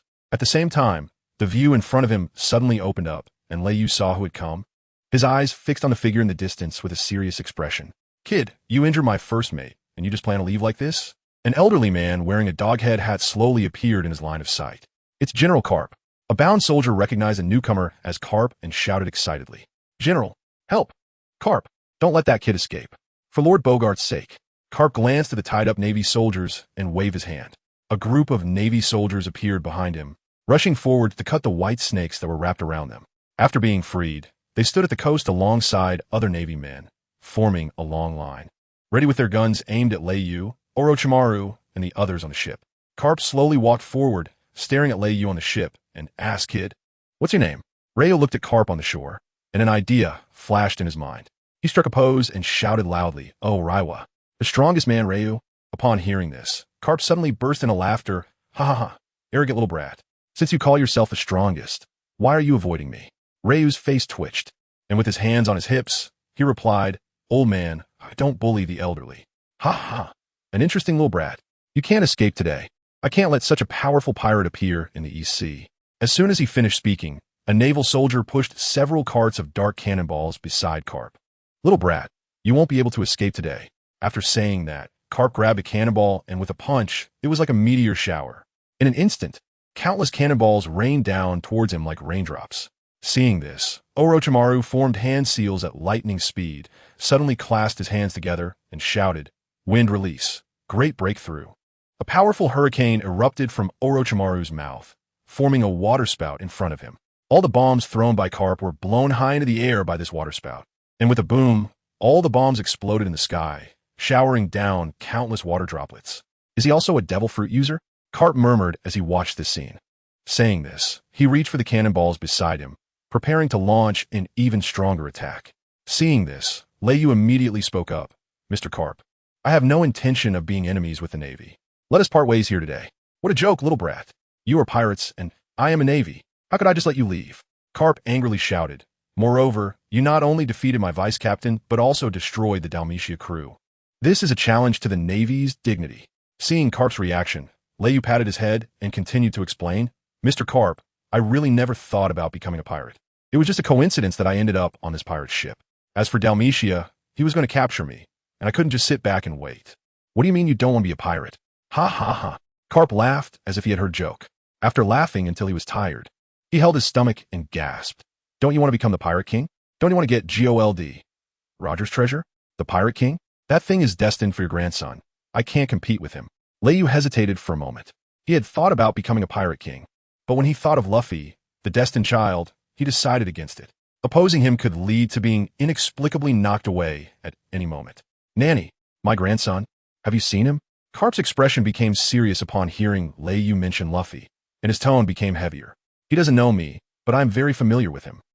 As he spoke, Lei Yu's mind conjured Luffy's innocent smile. They should be entering the Grand Line soon.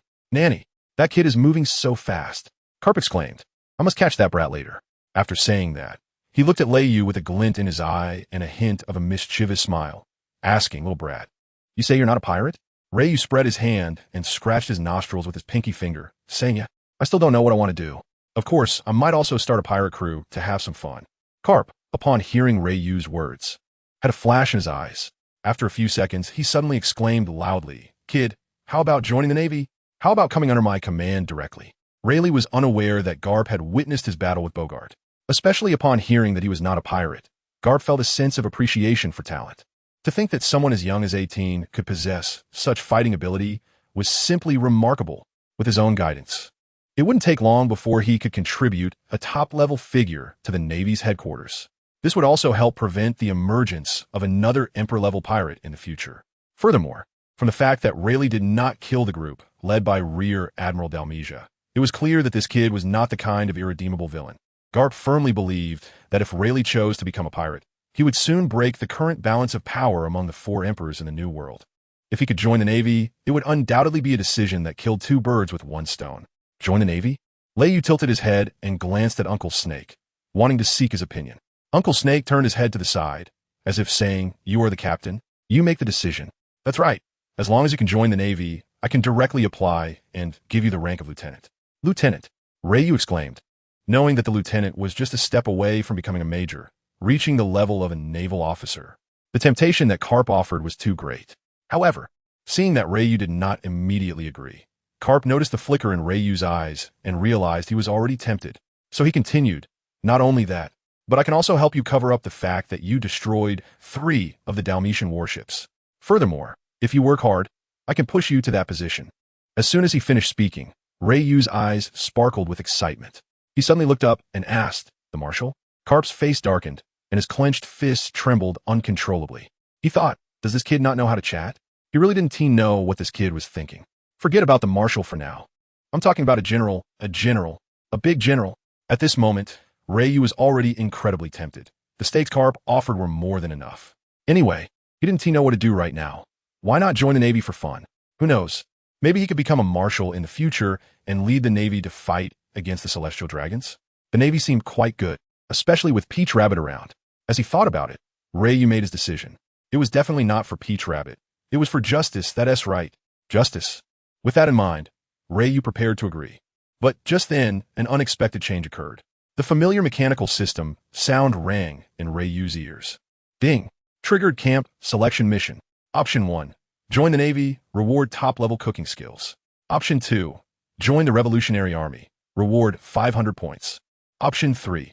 Announce the establishment of a pirate crew on the spot, reward 2 random techniques from the Navy's 6 styles, reward 500 points. Reiyu looked at the rewards given by the system and was completely dumbfounded. What the heck is this top-level cooking skill for joining the Navy? Does that mean if I join the Navy, I'll just be a cook? The king of Navy headquarters cooks? System, are you afraid I'll get Peach Rabbit? Ding! This system rewards randomly for your whole family. Doesn't this reward just force me to become a pirate? And I have to announce it on the spot.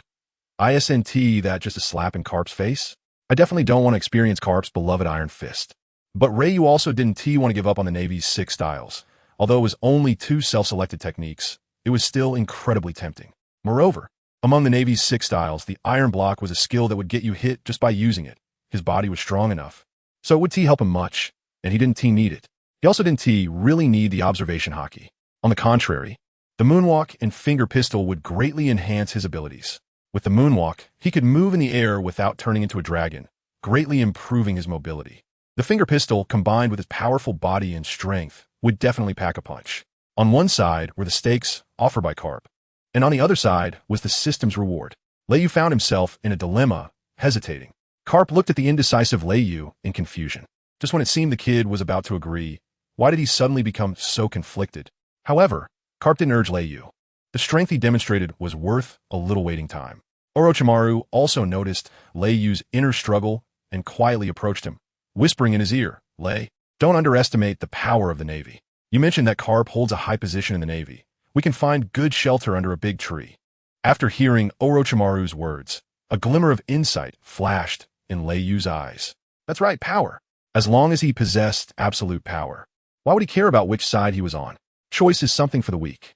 Seeing Leiyu's awakening, Orochimaru thought he had absorbed his words and silently nodded. A promising student indeed. Karp, waiting on the shore, also noticed a change in Leiyu and took a bite of a donut. Have you made your choice? If you've chosen, come down and join my warship. Karp believed that the offer he made was something no one could refuse, especially the position of admiral. He was sure no one could refuse. Reiyu leaped to the bow of the ship. With determined eyes, he looked at Karp and said loudly, "I declare." Leiyu paused for a moment, swallowed, and cleared his throat. Orochimaru looked at Leiyu, breathed a sigh of relief, and finally didn't have to be bothered by the Navy all day. Although he wasn't afraid, having too many insects around was still quite annoying. I hereby announce the official establishment of the God's Pirate Crew. We are the Zhu Long God's Pirate Crew. Ding! The host has established a pirate crew. Reward: Navy 6 styles, 500 points. Just as Leiyu announced the establishment, the system's rewards were issued. Navy 6 styles. Tachi, moonwalk, paper drawing, iron block, gale foot. Finger pistol, please choose 2 styles quickly. I choose moonwalk and finger pistol. Leiyu had long thought about choosing these 2 skills. After all, these 2 skills would provide the greatest boost to his combat power. Ding. Selection completed. Rewards being distributed. Distribution successful. After a while, Leiyu felt that he had already learned these 2 powerful skills. Although he had just learned them, Leiyu felt that he could use them with ease. Congratulations to the host for successful learning. Wishing the host a pleasant journey. The Marine 6 styles. Wait, the Marines? Immersed in learning the second of the Marine 6 styles, Leiyu suddenly had a flash of inspiration. Isn't the Marine 6 styles just the Marines' techniques? If I join the Marines, I can learn them all, right? System, if you have the ability, come out. Suddenly, Leiyu felt as if his intelligence had been insulted by the system. Forget it, being a pirate is fine. He didn't have any aversion to pirates. In fact, compared to some hypocritical Marines, pirates seemed pretty good. But next, he and his companions would probably have to face that terrifying old man, Garp. Gulp. The soldiers on the shore swallowed hard. At this moment, the surroundings were quiet, only the sound of the sea breeze blowing. The black hair scattered by Leiyu floated in the wind, exuding an inexplicable sense of ease and dominance. Lei, did you even let me finish talking? Orochimaru shook his head helplessly. Forget it. Thud. Carp's eyes widened, and the donut in his hand fell to the ground. In that moment, for some reason, he seemed to see the shadow of his old rival and friend, Gold, Roger. This kid rejected Admiral Carp, an officer, no less. How could he refuse after just arriving? Admiral Carp had even promised him the position of a general. Is he even normal? Isn't he slapping Admiral Carp in the face by saying this? How dare he? The surrounding Navy personnel, upon hearing Leiyu's announcement, widened their eyes and dropped their jaws, whispering among themselves. Shoo, look at Admiral Carp. At this moment, Carp remained silent, his expression gradually darkening. Kid, have you made up your mind? Leiyu nodded calmly, his face full of determination. Just then, the ship beneath Leiyu underwent a transformation. The bow suddenly turned into a majestic dragon head. The hull was engraved with various dragon-shaped patterns, and the stern also took on the appearance of a dragon's tail. The high pirate flag on the mast transformed into a small red dragon circling a skull, looking exceptionally powerful and imposing. Carp stared in astonishment at the pirate ship beneath Leiyu, murmuring, "Is this the ability of a ship spirit? Does this ship possess a ship spirit?" Not knowing about the system's existence, Carp could only attribute this bizarre change to that mysterious ship spirit. Dressed in black combat gear, Leiyu stood atop the dragon head, smiling as he looked at Carp. "Mr. Carp, I'm sorry, but I feel that the Navy is not suitable for me." "Why? Are you mocking me?" Carp asked coldly as he looked at Leiyu on the bow. "That's not the case, Mr. Carp. I truly respect you.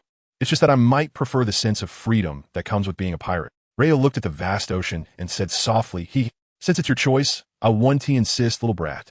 "Thank you, Mr. Carp," Reo said respectfully. "The gods' pirate crew? Little brat of the gods. You have quite the audacity. Just the 2 of you dare to call yourselves gods?"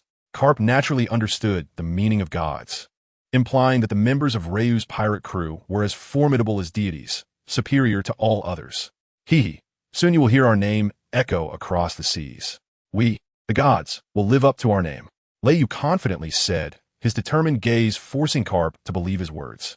"If he enters the new world, he will surely stir up a storm and disrupt this ocean.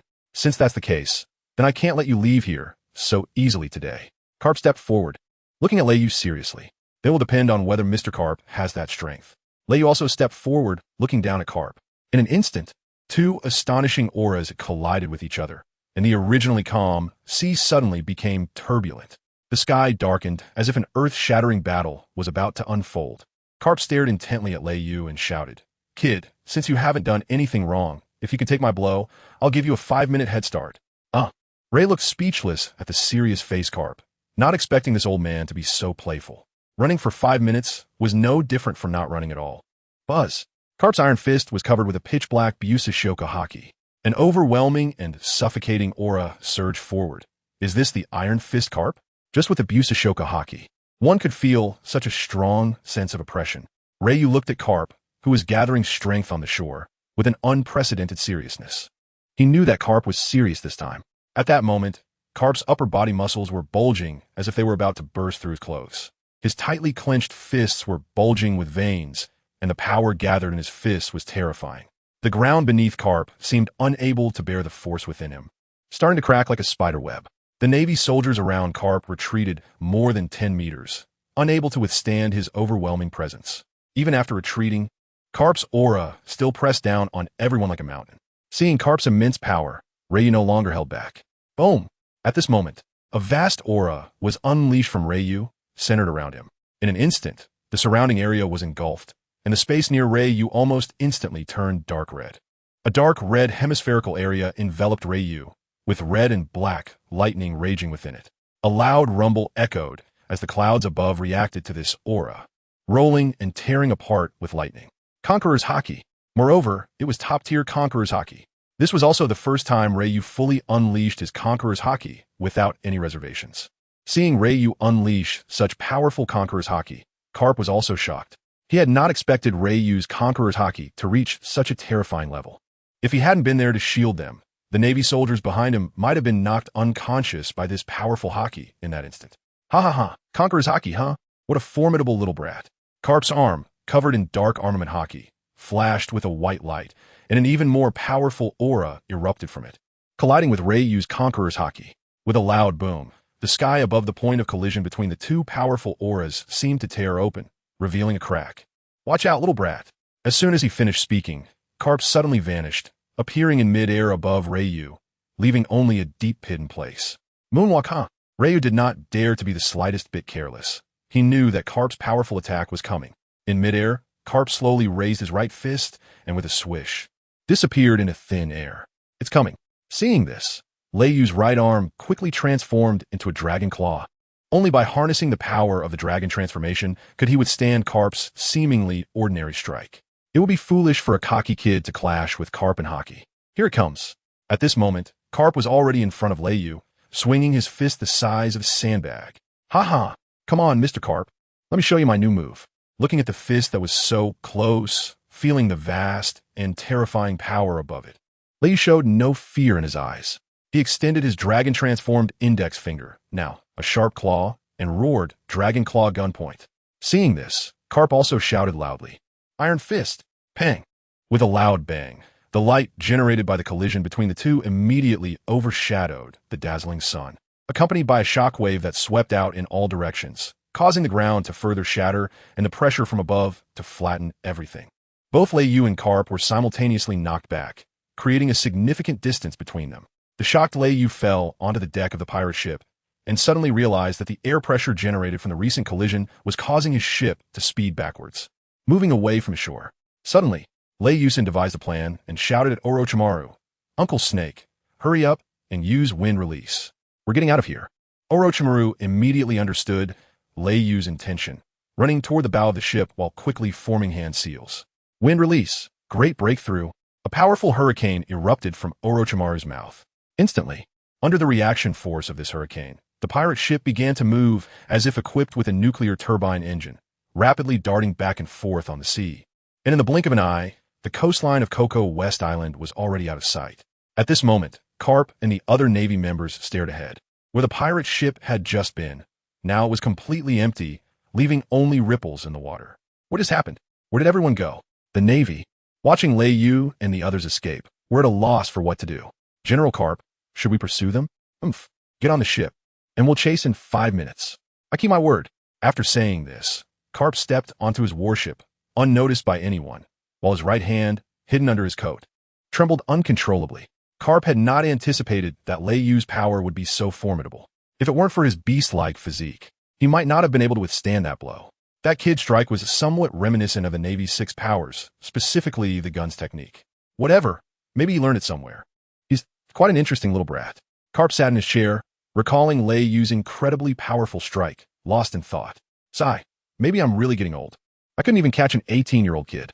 Next time we meet, I must capture this brat for daring to form a pirate crew in front of me. Karp thought angrily, picking up a donut to eat. On the shore, a group of Navy soldiers saw Karp board the ship and immediately carried the unconscious Bogart onto the warship, waiting for Karp's orders. Meanwhile, several dozen miles away from Cocoa West Island, a dragon-shaped pirate ship floated on the sea. Ryu looked back and saw that Karp had not chased after him, instantly letting out a sigh of relief and slumping down on the deck. Looking at his reddened right hand, he exclaimed, as expected of Carp, "He's really strong. If it weren't for my quick thinking, I would have had a tough time today. Lei, where are we going next?" Uncle Snake walked over, looking at Lei Yu lying on the deck, and asked with a smile. This time, they managed to escape largely thanks to Lei Yu's clever idea of using his wind release as propulsion. Otherwise, if they had angered that old man, it would have been quite troublesome. However, what Orochimaru didn't know was that a small action he took before leaving had indeed provoked Carp. Ryu got up and looked at the endless ocean, lazily saying, "Let's just keep going forward. Anyway, I understand navigation now, so I'm not afraid of getting lost. Bruce, with your backup, Carp won't catch up for a while. I'll take a break first." After saying that, Ryu lay back down, being as lazy as possible. Seeing this, Orochimaru chuckled lightly a couple of times before returning to his dark cabin to continue his research. Let the pirate ship sail on its own. Lei Yu looked up at the tall pirate flag fluttering in the air and wondered if he was a pirate starting today. Should he play around as one of the four emperors first? Lost in thought, Lei Yu fell into a dream. Everything is possible in dreams. 5 minutes later, at the port of Cocoa Island, a naval soldier approached Carp, who was happily eating donuts, and cautiously asked, "Report, General Carp. 5 minutes have passed. Should we pursue Lei Yu and his crew?" 5 minutes have gone by. Carp stood up and checked the time. Indeed, 5 minutes had passed. "All right, how is Bogart?" Carp suddenly remembered his dear subordinate. Sir Bogart is not in life-threatening danger, but his injuries are quite severe. "It seems he will need about 3 months to recuperate," the naval soldier reported honestly. "Sigh, he really has suffered this time." Carp sighed deeply and said, "Fortunately, Lei Yu did not have murderous intent. Otherwise, Bogart might have lost his life here." Then, a spark ignited in Carp's eyes as he raised his arm and shouted, "Full speed ahead. Pursue Lei Yu and his crew." Instantly, the entire ship's crew of the Navy cheered. They wanted to avenge the injured Sir Bogart. Carp went to the bow of the ship, looking deeply in the direction where Lei Yu and the others had left. 1 minute later, 3 minutes later, why hasn't the ship moved? Carp furrowed his brow. 5 minutes had passed, yet the ship remained still. Was there a problem?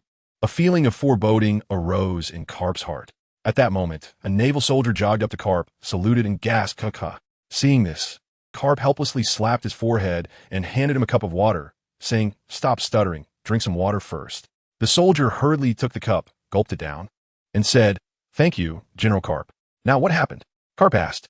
"Report, General. The ship's power and electrical systems have been destroyed. This warship can't move at all now." "What? Destroyed?" Carp exploded in anger, his eyes wide as saucers. "Yes," the naval soldier nodded helplessly. "Baka, how did it break? Who did it? When can it be fixed?" Facing Carp's barrage of questions, the soldier stammered, "I don't know how it broke, but I found this inside." Saying this, the soldier pulled out a dead little white snake from somewhere and placed it in front of Carp. "Nanny, this little thing broke my ship?" Carp's eyes widened as he stared at the creature before him. Indeed, according to what they said, these snakes were created by that strange snake man. Snake Man? Could it be him? Carp's mind flashed with the image of Orochimaru with his flowing long hair. That damn guy, so insidious. Carp cursed angrily and then looked at the naval soldier, asking, "Can it be repaired?" "It can be repaired, but what?" "But will take a bit longer, probably around 3 days. Sigh, that damn snake man, really despicable, playing tricks on us." Carp sighed deeply. This time he had fallen into the hands of that snake man. 3 days is 3 days, but it better be quick. You go handle your things. Received. The soldier prepared to turn and leave. "By the way, call Xpalada over here." Carp lay back, massaging his temples. "Yes, General." Seeing that Carp had no further orders, the naval soldier retreated. Before long, a soldier with a camera hanging from his chest approached. "General Carp, you called for me?" Carp looked up and asked Xpalada, "Did you get a photo of Lei Yu?" "I did, and I also took a picture of the person beside him," Xpalada replied, taking the camera from his chest and handing it to Carp. "Well done." Carp took the camera and opened it to look. The photo of Lei Yu was taken earlier. At the moment he announced the establishment of the pirate crew, showing a youthful and handsome face with an extraordinary aura. When he clicked to the next picture, Carp shivered and threw the camera away. "What the hell is this?" Xpalada caught the camera in midair and turned it over to see. The picture showed Orochimaru, but in a rather strange pose. The photo depicted Orochimaru with his arms raised in a claw-like gesture, neck extended long in an S shape, tongue sticking out several centimeters long, looking like a hanging ghost. For details, please refer to the scene where Orochimaru threatened Shueiyue and Xiangling Dash. Xpalada awkwardly explained, "This is the Snake Man. Our ship was also damaged by his snakes." "Nanny? No wonder. Looks nothing like a human. No wonder he doesn't act like one. Carp grumbled angrily, harboring hatred for Orochimaru for damaging his ship. Go and send these 2 pictures to headquarters. Received. Expolita did not ask why and turned to execute Carp's orders. After Expolita left, Carp took out a yellow transponder snail with a small mustache at the bottom, twisting it. In the New World, Marine headquarters in Marineford, in the Marshal's office. Sengoku was frustrated, looking at a pile of documents in front of him. He suddenly put down his pen, picked up some snacks, and was about to relax when a transponder snail rang. Sengoku looked at the transponder snail that resembled Carp and wondered, Carp? What does he want? He picked up the phone and said, Moshi Moshi, Carp? You bastard. You went on vacation to the East Blue, not knowing how busy I am, and you still call me? Bakayuru, get to the point. On the other end, Carp did not argue with Sengoku, but slowly said, help me issue bounties for 2 pirates. Nanny? Bounties? At this moment, Sengoku sensed something was off. Through the serious expression on the transponder snail, he realized this was no simple matter. What happened? Did you encounter someone in the East Blue? Sengoku believed Carp would not call him personally over just a couple of simple pirates. He must have encountered a formidable opponent. 2 very powerful pirates. What? Did someone from the New World come to the East Blue? Sengoku questioned. In his impression, in the East Blue, a bounty of 10 million would qualify someone as a great pirate. There couldn't possibly be any powerful pirates there. The transponder snail, in front of Sengoku, slowly shook its head. Not someone from a New World. They just established their pirate crew today. And it was established right in front of me. The phone bug said through gritted teeth. It was clear that Carp was still very angry about this matter. Sengoku was surprised. Since Carp was calling now, it meant that the 2 pirates had escaped. The fact that they managed to escape from Carp's hands indicated that their strength should not be underestimated. How strong are they? Sengoku continued to ask. One's strength is unknown, but at least above the rank of a vice admiral. The other, I suspect, should possess admiral-level strength. He seemed to have easily defeated Bogart. The words admiral-level strength were spat out by Carp one by one, and Sengoku heard it very clearly, exclaiming in shock. What? Admiral-level strength? And he defeated Bogart? How could there be such a person in the East Sea? Sengoku had some understanding of Bogart's true strength. If it weren't for the fact that Bogart had been willing to stay by Carp's side all these years, he would have long since been promoted to a vice admiral in the headquarters, and he would be one of the very powerful vice admirals. Before Sengoku could close his mouth, Carp's next words made Sengoku extremely nervous. He is only 18 years old. What? 18? Are you kidding me? Upon hearing this, Sengoku stood up directly, his eyes bulging, and his mouth gaping in shock. Carp's phone bug nodded and said, That's right. I'm sure he's around 18 years old. No more than 20. Sengoku sat back down in his chair, taking a deep breath, and then picked up a cup of water to drink. After a moment of recovery, he said solemnly, Send me the photo and quickly issue the bounty notice. Yes, I've already sent it. By the way, what do you think about that guy's bounty? Sengoku asked seriously, looking at the phone bug. 1 billion berries. Carp answered without any hesitation, as if he had already thought it through. What? 1 billion? Isn't that a bit too high for a newcomer? Sengoku exclaimed, knowing that once this bounty notice was released, it would definitely cause a storm of bloodshed around the world. Because for so long, there had never been a pirate who had a bounty of 1 billion berries right after debuting. This was a peak from start. 1 billion berries. Even if they reached the New World, they could be considered a great pirate. Among the supernovas, they would be one of the top existences. It's not high. Considering his age, I think it's a bit low. Upon hearing Carp's words, Sengoku lowered his head, falling into deep thought. Carp also did not continue speaking, waiting for Sengoku. After a long time, Sengoku slowly raised his head, looking exhausted as he sighed. Carp, you bastard, always getting me into trouble. Then let's go with 1 billion. All right, I'll hang up now and see if I can catch him. Wait, what about the other person? How should the bounty be set? You mean that Snake Man? You can see for yourself. I heard he defeated Vice Admiral Dalmesia with 1 strike and destroyed 3 warships. As soon as Carp finished speaking, Sengoku's pupils constricted sharply. Another formidable person. Although Vice Admiral Dalmesia's strength wasn't too strong, there were not many who could defeat him. Moreover, he took out Dalmesia and 3 warships with just 1 strike. All right, I understand. You can go back to your business now. After saying that, they heard a click as Carp hung up the phone. Sengoku shook his head helplessly. He then slumped back in his chair, rubbing his temples incessantly. Knock, knock, knock. A moment later, there was a knock on the door. Come Report, Marshal, this is the photo sent over by Vice Admiral Carp. A Navy soldier walked in and placed a photo on the table in front of Sengoku. Thank you for your hard work. You can leave now, Sengoku sighed. He knew that the person in the photo was the two powerful pirates Carp had mentioned. The soldier quietly retreated and closed the door. After resting for a while, Sengoku straightened up and picked up the photo to look at it. The first photo was a half-body shot of Leiyu, looking stylish and handsome. Looking at that youthful face of 18 years, Sengoku could hardly believe he possessed admiral-level strength. The god pirates, huh? Sengoku thought. He then picked up the second photo, and upon seeing it, he was so shocked that he dropped the photo from his hands and jumped out of his chair. Even his exhaustion was scared away, and he felt instantly awake. Slowly regaining his composure, Sengoku looked at the photo on the floor and cursed. What the hell is this? Is this even human? At that moment, far away in the East Sea, Orochimaru suddenly sneezed twice and muttered to himself, "Could it be that I'm catching a cold?" At this moment, Sengoku sat in his chair, his eyes flickering uncertainly. Knock, knock, knock. Another round of knocking sounded. Come in. What do you need me for? The person who entered was a sleepy Aokiji. He directly dragged a chair beside him and lazily sat across from Sengoku. There has been a situation with Carp, Sengoku said seriously. As soon as Aokiji heard that the matter was related to Carp, he immediately shook off his previous laziness, sat up straight, propped his chin up with his hands, and stared intently at Sengoku. What happened? Sengoku didn't whisper conspiratorially, but instead moved closer to Aokiji, whispering in his ear. Mumble, mumble, mumble. After finishing, Aokiji's eyes lit up, and he stood up muttering, 111 billion? I understand. After saying that, Aokiji turned and left. Not long after Aokiji left, a person with sunglasses and green explosive hair walked in. The newcomer was Rear Admiral Blanyu, who went straight to Sengoku and asked, Marshal, are you sure you want to set this newcomer-esque bounty at 1 billion berries? Sengoku remained silent, but nodded silently, then handed a few documents on the table to Blanyu. These are the profiles of those two. Blanyu took the documents Sengoku gave him and glanced over them.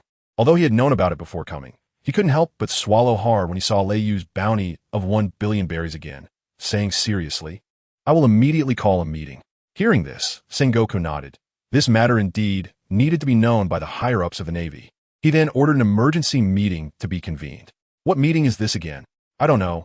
It seems pretty peaceful lately, with no major events. Yeah, there hasn't been anything going on in the New World. Oh, forget it, just go. A group of Navy officers then headed towards the conference room in a grand manner. The Navy headquarters meeting room was filled with Navy officers. Blanyu stood in front of a blackboard holding 3 bounty notices. Among them was the bounty notice of the Straw Hat Kid, Luffy, with a picture of him smiling happily. When Blanyu saw that most of the people had arrived, he took out Luffy's bounty notice and posted it on the blackboard, proclaiming loudly, Straw Hat Pirates, Luffy. In the East Sea, where the average bounty is 3 million berries, 3 pirate crews with bounties exceeding 10 million berries were all crushed by them. Branu paused for a moment, pointing at Luffy's bounty notice, and continued, his first bounty has reached 30 million berries, which is quite exceptional in this world, though not too high. What? 30 million berries for first bounty? This is unprecedented in the world. We must nip the evil in the bud to prevent future troubles. The naval generals in the conference hall discussed Luffy, each chiming in. Branu watched everything from the stage, thinking to himself, you'll be shocked even more later. Ahem. Branu coughed twice to signal everyone to quiet down. He then took out another bounty notice and posted it on the board. What? 430 million berries. Before Branu could speak, a general in the audience exclaimed, this snake person? Who is it? I don't think I've seen them before. Could they also be a new pirate? They look so strange. Is this person even human? How can they have such an outrageous bounty for their first time? Branu, you can't be serious. Although Luffy's 30 million berries was his first, it's not as ridiculous as this 430 million. After waiting for everyone to calm down, Branu took a sip of water and continued. The gods' pirates, the snake person. Not long ago, they defeated Rear Admiral Dalmatia and destroyed all 3 of his warships. They actually defeated Dalmatia? But Dalmatia isn't that strong. Is it really worth 430 million for a first bounty? And they dare to call themselves the gods' pirates? What arrogance. I hope I don't run into them, humph. A vice admiral stood up and questioned, and Branu, unflustered, replied with a glint in his eyes. He only used 1 strike, and it said that he can control a snake nearly 10,000 meters long. What? Just 1 strike? A snake nearly 10,000 meters long? Are you kidding? Could it be a sea king-sized monster? How could such a creature appear in the East Sea? The crowd began to discuss again. However, no one disputed the 430 million bounty for the snake person. Branu paused for a few seconds, slowly picked up the last bounty notice, and those who were observant noticed his hands were trembling uncontrollably. After posting the bounty notice on the board, he silently looked at the crowd. The Navy's first impression was of Lei Yu's handsome and youthful face. A stunning beauty with a beauty mark at the corner of her mouth looked at the photo and murmured, "So handsome and so young. What a pity to be a pirate. If you were in the Navy, I'd be moved." This person was Peach Rabbit, a future candidate for admiral. She continued to look down. "Lei Yu? 1, 2, 3, 4, 5. How is this possible?" Peach Rabbit screamed as she counted the numbers and looked at the handsome face on the bounty notice, her whole body trembling uncontrollably. At that moment, the conference hall fell into a dead silence, eerily quiet. Everyone noticed the bounty of this young man. 1 minute, 2 minutes, 3 minutes. Gulp. Everyone simultaneously swallowed hard, looking at the shocking bounty amount. Branu took a deep breath and continued, "The gods see." "Are you kidding me, Branu?" A vice admiral with a cigar stood up and cursed loudly. "This kid must be a newcomer, right? 1,000,000,000 berries? What is going on here?" The Navy officer with the cigar was Admiral Akainu, and no one expected this usually gentle admiral to curse like that. Then T noticed the fine sweat on Akainu's forehead. He knew deeply that if this bounty notice was released, it would stir up a massive wave. Like throwing a boulder in seemingly calm waters, it would muddle the entire river. Branu looked at the furious Akainu, unfazed, and slowly uttered, "This bounty was set by Mr. Carp." "What? Mr. Carp?" Upon hearing that the bounty was set by Carp, Akainu stopped talking and quietly sat back down, not saying a word. "Carp, the legendary admiral?" "Yes. If it was set by Mr. Carp, then there's no problem. This newcomer is incredibly terrifying." Once the venue quieted down again, Branu continued, "Captain of the Gods Pirates, Lei Yu. His current record includes defeating Bogart, leaving him severely injured while sustaining no injuries himself. He took a full force punch from Carp and then left. Initial bounty, 1,000,000,000 berries." After Branu finished reading, the senior officers below had no objections. They were all from the same era and had heard of the title ghost swordsman associated with Bogart 10 years ago. The reason so few knew was that Carp's brilliance overshadowed Bogart's light. However, Bogart had no complaints and silently accompanied Carp. To be able to take down Bogart, this strength must be on par with a Commodore. The ability to withstand Mr. Carp's full force is frighteningly powerful. What is hard to believe is that he managed to escape in front of Carp. The naval leaders looked at each other, their faces filled with disbelief.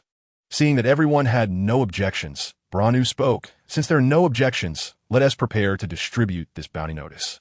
At that moment, Akainu stood up again and asked, "The fleet admiral knows the consequences of this bounty being issued, right?" "Admiral Sengoku has instructed me." Akainu nodded and no longer had any objections.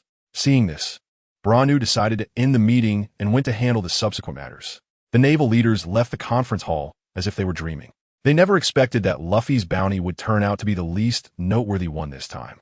They also did not realize that they would witness the growth of a character who would suppress an era. After a while, Akainu, dressed in a red suit, stormed into Sengoku's office. As he pushed the door open, he loudly questioned, "Why can't I go?"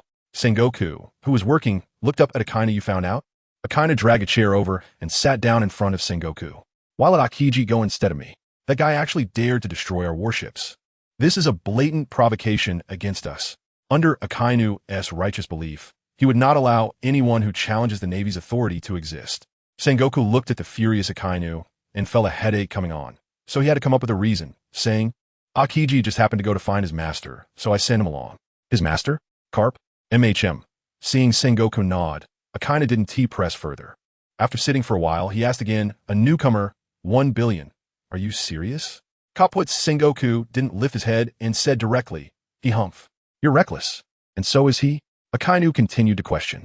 At this moment, Sengoku also showed some impatience and spoke. Kapu said he might have admiral-level strength. "Isn't 1,000,000,000 a bit excessive? But he's a newcomer. He has admiral-level strength.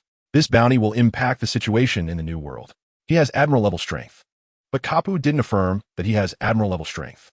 "He does." Upon hearing this, Sengoku slowly stood up, looking deeply out the window, whether he has admiral-level strength. "We will know soon." Akainu, seeing this, did not continue the conversation, shook his head, and left. Watching Akainu's departing figure, Sengoku sighed deeply and slowly shook his head. At this moment, the leisurely resting Admiral Kizuru saw the new bounty order issued, so he picked it up to take a look. "Stahlhut pilots Luffy? 30,000,000 berries. Interesting." Saying this, he picked up the second one. "God Pirate Snake Man? 430,000,000 berries. A formidable newcomer indeed. But isn't this thing a bit too much?" Then he picked up the last one. Kizaru's pupils constricted as he stared in shock at this bounty order. God Pirates Thunder Feather. 10. 10. 1 billion berries. Oh my, how terrifying, a truly terrifying newcomer. Saying this, he casually picked up a teacup, took a sip of tea to calm his shock. He looked seriously at this Thunder Feather bounty order and murmured, I hope I don't encounter this troublesome guy in the future. Those familiar with Kizaru would find that he was serious about this statement. 2 days later, seagulls soared freely in the sky. New World. A unique small boat floated on the waves. This boat couldn't even be called a vessel. It was just a small wooden board with a sofa-like seat on it, and 2 candles on either side were burning with green flames, while the sail behind was shaped like a cross. On the boat was a man dressed in a patterned shirt and a black coat with sharp eyes. He carried a huge black sword on his back. As the boat drifted, he suddenly drew the black sword, swiftly slashed it left and right on the surface of the sea, then suddenly sheathed it, looking expressionlessly ahead, pretending as if nothing had happened. Doghead. With the rapid thrust of the 2 swift movements, his small boat sped towards a small island ahead. This person was none other than the world's #1 swordsman, and also one of the 7 warlords, Dracul Mihawk. Before long, he arrived at the shore of this small island on his small boat. With a leap, he landed on the land, and then walked alone into the forest. At this moment, deep in the forest, a group of people were joyfully laughing, and some already tipsy individuals were dancing hand in hand. It was a harmonious and joyful scene. Among them, the most eye-catching was a person sitting in the middle, with red hair and an incredibly handsome face. Although there was a fierce scar on his right eye, it added a touch of inexplicable dominance to him. However, the most captivating thing was not his appearance, but the special aura he exuded from within. Even without his right arm, it did not affect the dominance and carefree vibe he radiated. This person was none other than one of the infamous 4 emperors, red-haired Shanks. Shanks was seen sitting on a fallen tree trunk, drinking deeply from a cup of rich wine. Suddenly, as if he sensed something, his expression darkened as he looked at the nearby woods. Before long, a figure appeared in the woods. Oh, Mihawk, you're quite a rare guest, Shanks said with a serious face. Are you here to challenge me now that I'm feeling a bit unwell? Upon hearing this, the surrounding crew members seemed to put down their tasks and gather beside Shanks, staring intensely at Mihawk. Beside Shanks, a man with a long face, sharp chin, straight nose, and distinct facial lines, holding a cigar, was continuously stroking a firearm in his hand, as if ready to shoot Mihawk at the slightest movement. Mihawk looked at this extraordinarily powerful formation, his expression unchanged. But with an eagle-like sharp gaze, he looked at Shanks and slowly said, I didn't come to duel you, the guy who lost his left arm. I found an interesting pirate. Saying this, Mihawk took out a bounty order from his pocket, and, while walking towards Shanks, said, It suddenly reminded me of something you told me before, about a certain interesting kid from a small village. As he unfolded the bounty order in his hand, Shanks looked at the familiar straw hat on the bounty order, his eyes widening. Could it be? The surrounding crew members recognized that familiar face. Then Shanks showed a joyful expression, murmuring, Has he come, Luffy? Then he lowered his head and said, Since that's the case, Mihawk. Mihawk looked at Shanks in confusion, not knowing what he was going to do. I can't just let you go back like this. Saying this, he took out a wine glass, filled it with wine, and happily embraced Mihawk. Come on, let's drink, it's a feast today. Mihawk picked up the wine glass and looked at the already tipsy Shanks, asking you, are you hungover? Shanks grinned and said, Don't mind that, it's celebratory wine. Upon hearing this, Mihawk didn't mind, raised his own wine glass, and took a gulp. Seeing this, Shanks was as happy as a young boy. After 3 rounds of drinks, Mihawk put down his wine glass and seriously looked at Shanks, saying, Not only that, but there's another interesting kid. Huh, forget him, come on. Keep drinking. Saying this, Shanks picked up the wine bottle to refill Mihawk's glass. Seeing this, Mihawk again took out a bounty order from his pocket and handed it to Shanks. Take a look first. Shanks took the bounty order and looked at it carelessly, saying, Huh, isn't this just a kid with a 1 billion bounty? 1 billion in the New World. This kid's strength is okay. Mihawk slowly shook his head and continued, He is still in the East Blue, and this is his first bounty. Bang!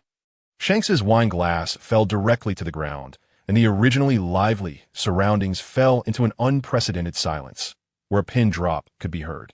You must be joking, Mihawk. Shanks looked at the fresh face on the bounty order in his hand in disbelief. This can't be a joke from the Navy, right? In the East Blue, no one in the entire world could have such a figure for their first bounty, right?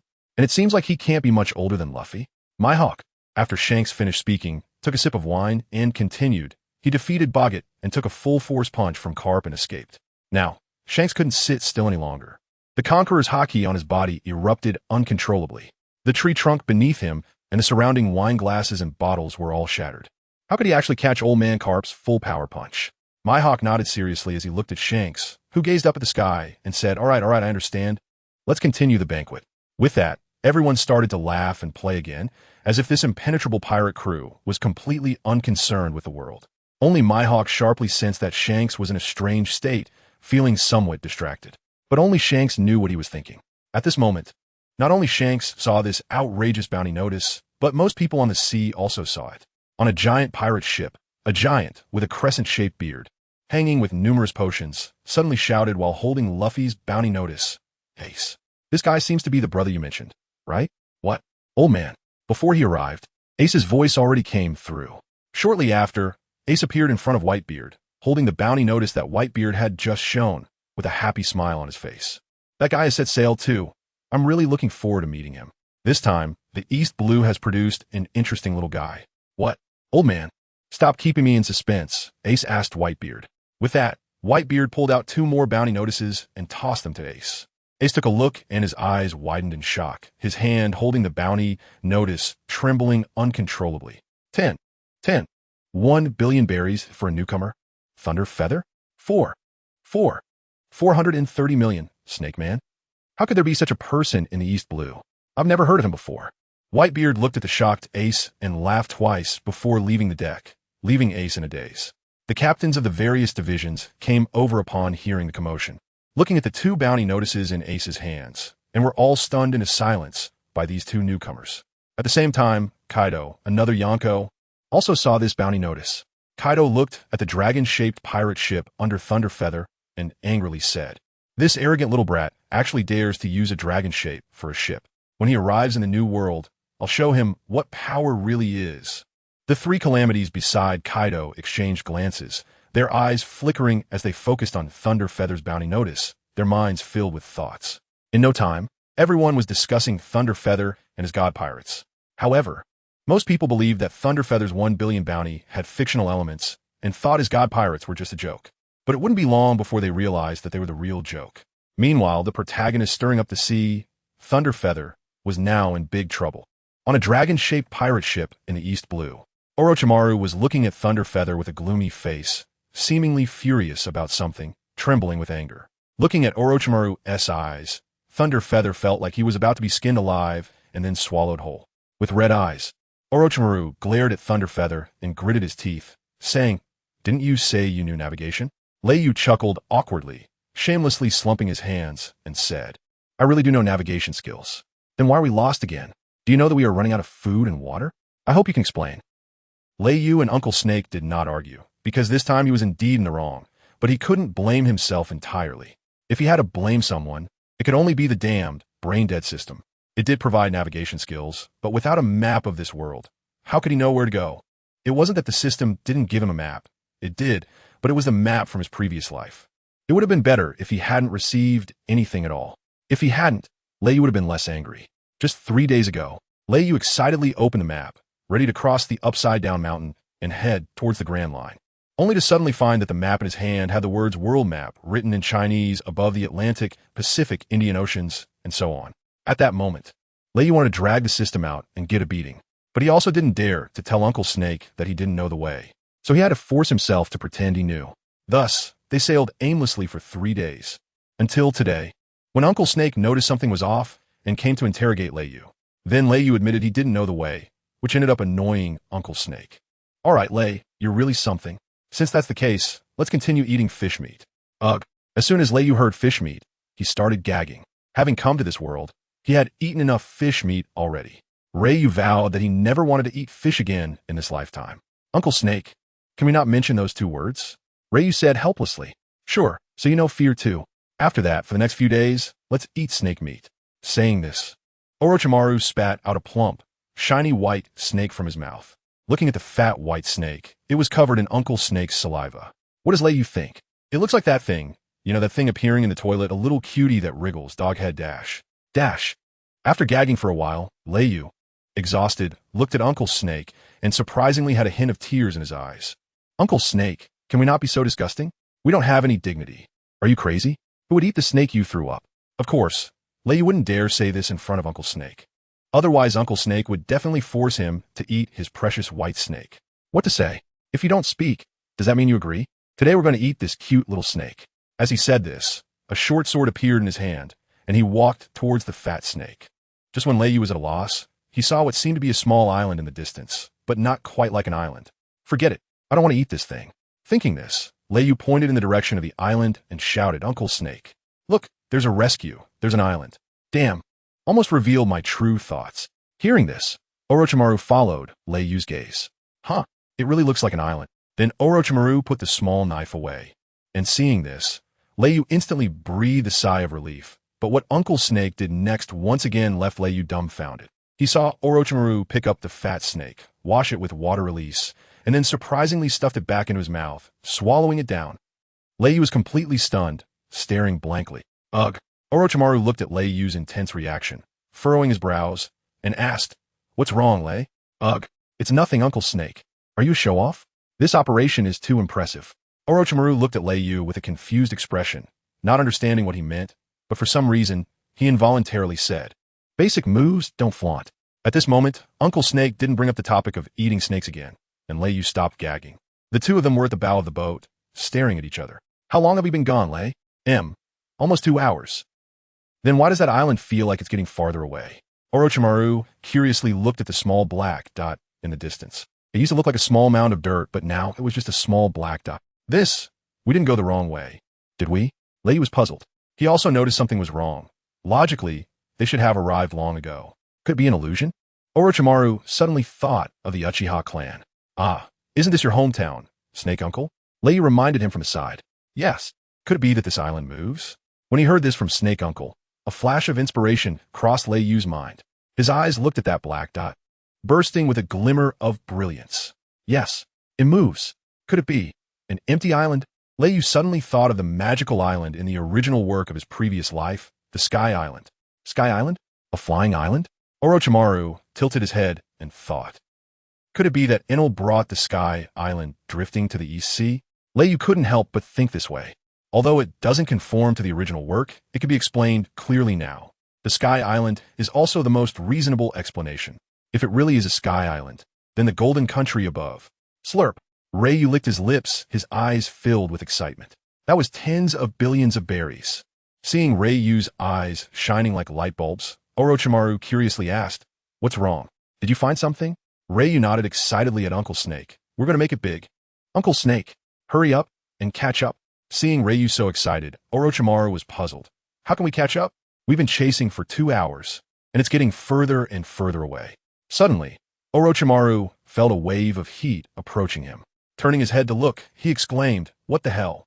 He saw Ryu right in front of him, those round eyes staring at him, and the corners of his mouth slightly lifted, as if he were gazing at an exquisite beauty, making Orochimaru feel uneasy. What? What are you doing? What can I do? You're not a girl. Ryu complained, Snake Uncle, do you still remember the trick we used to escape from Coco Island? Are you talking about my wind release? Orochimaru's eyes lit up. That's right. I can use the recoil of wind release to accelerate.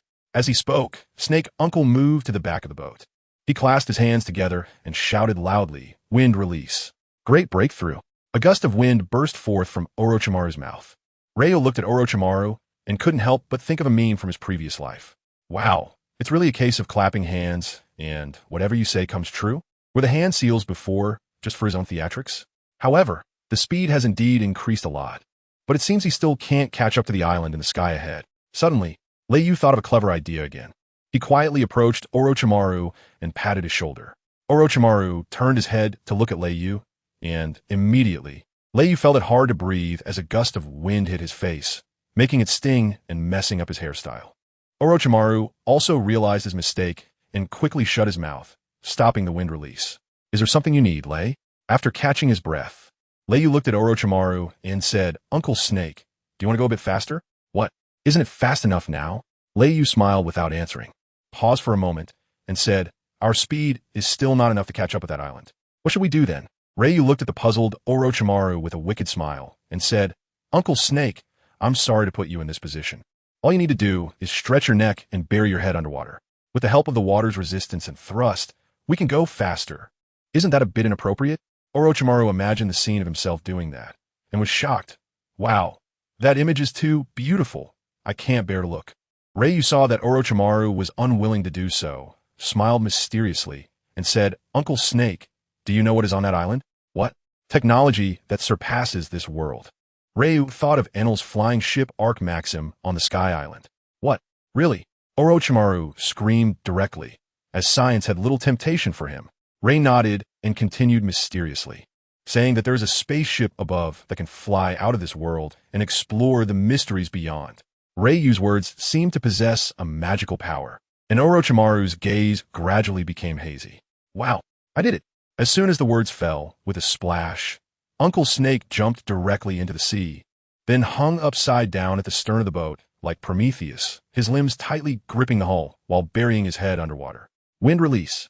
Great breakthrough. With a whoosh, the boat seemed to take off, speeding across the surface of the sea. Watching Uncle Snake's flashy maneuver, Ryu murmured, Uncle Snake's engine. Everyone who's used it says it's great, and it doesn't even waste fuel. How wonderful. Isn't this better than the air cannon of the Thousand Sunny? P.S. There's another chapter coming later. The author wants to watch the movie version for a bit of nostalgia. The next opponent is also from the movie version. Everyone can take a guess. Definitely not the author being lazy.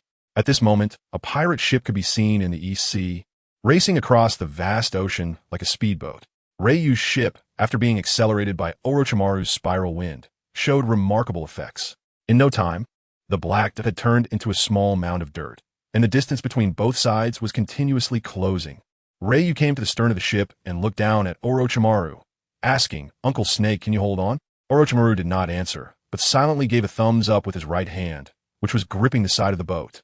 Seeing this, Ryu nodded and said, okay. Uncle Snake, hold on, we're almost there.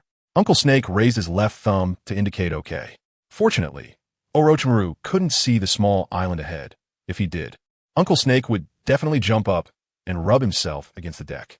From any perspective, this distance seemed far from almost there. Time flew by, and in the blink of an eye, over an hour had passed. The small mound they had seen earlier had now transformed into a massive mountain, surrounded by several smaller islands, making it look exceptionally beautiful. Looking at the floating island not far away, Ryu felt something was off. Why did this island seem a bit low? Moreover, it seemed familiar, like he had seen this type of island somewhere before. In his imagination, a floating island should be 10,000 meters high above the clouds. However, this one, while still at high altitude, appeared to be only a few thousand meters high. Could it be a division of the floating island in the East Sea? As they were about to reach the large island floating in the air, Ryu went to the stern of the ship and shouted, Uncle Snake, we're almost there. With a plop, Uncle Snake stretched his neck and poked his head out to stare at Ryu, saying, this is your 11th almost there. Ah, this. Seeing this, Ryu scratched his head and chuckled. This time it really is fast, look.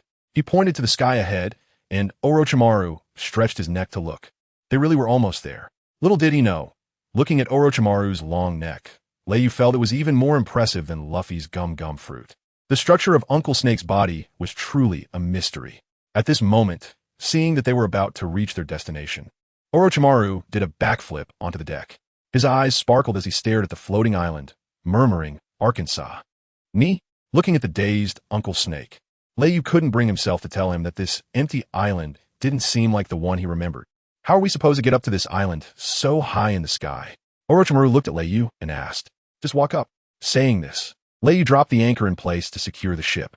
Then he grabbed Uncle Snake's arm and said with a wicked smile, Uncle Snake, are you ready? I'll take you flying. Navy 6-style moonwalk. Just like that, Ryu took Orochimaru with him, rapidly stepping from his left foot to his right foot, soaring into the sky. In no time, they had already covered a large portion of the distance. Just as they were 1,000 meters away from the island, Ryu suddenly felt that his moonwalk was no longer effective, and no matter what, he couldn't move forward even a step. What's going on? Ding. You have reached the limit of moonwalk. Please use 200 points to upgrade moonwalk. What? I have to upgrade this? This is really ridiculous. Ryu helplessly said, tying himself to such a greedy system. Alright, upgrade my moonwalk. Minus 200 points. Moonwalk upgrade successful. Promoted to space moonwalk.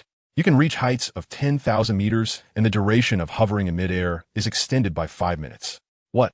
It's so strong after the upgrade? Ryu was astonished, and the time spent in the air had unexpectedly increased, which was just too abnormal. Hey system, you're not that bad, right? After that, Lei continued to ascend. Along the way, he also discovered that his speed using the moonstep was now more than twice as fast as before. In just 1 minute, he arrived at this floating island, landing steadily on the largest piece of land. Having reached the sky island, Lei suddenly remembered something. Didn't his candle dragon form allow him to fly? Why did he still need to upgrade the moonstep? This damn system, black-hearted merchant. Looking around at the lush forest that resembled a canopy, with branches and leaves sprawling everywhere, a strong cold wind swept over the treetops, instantly waking the forest from its slumber, filling the air with the sounds of countless animals roaring. The tips of the towering giant trees swayed together, creating ripples that chased the faint white clouds above the sea of trees. The dense and primeval forest was like a vast ocean. Seeing this scene, Lei felt delighted. With so many animals around, there was no worry about food. And in such a large forest, there must be a water source. They could replenish their freshwater supply. But why did he feel that something was increasingly wrong with this island? How?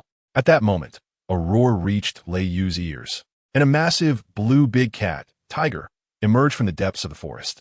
The fangs on either side of its mouth glinted coldly, as if they could pierce through anything.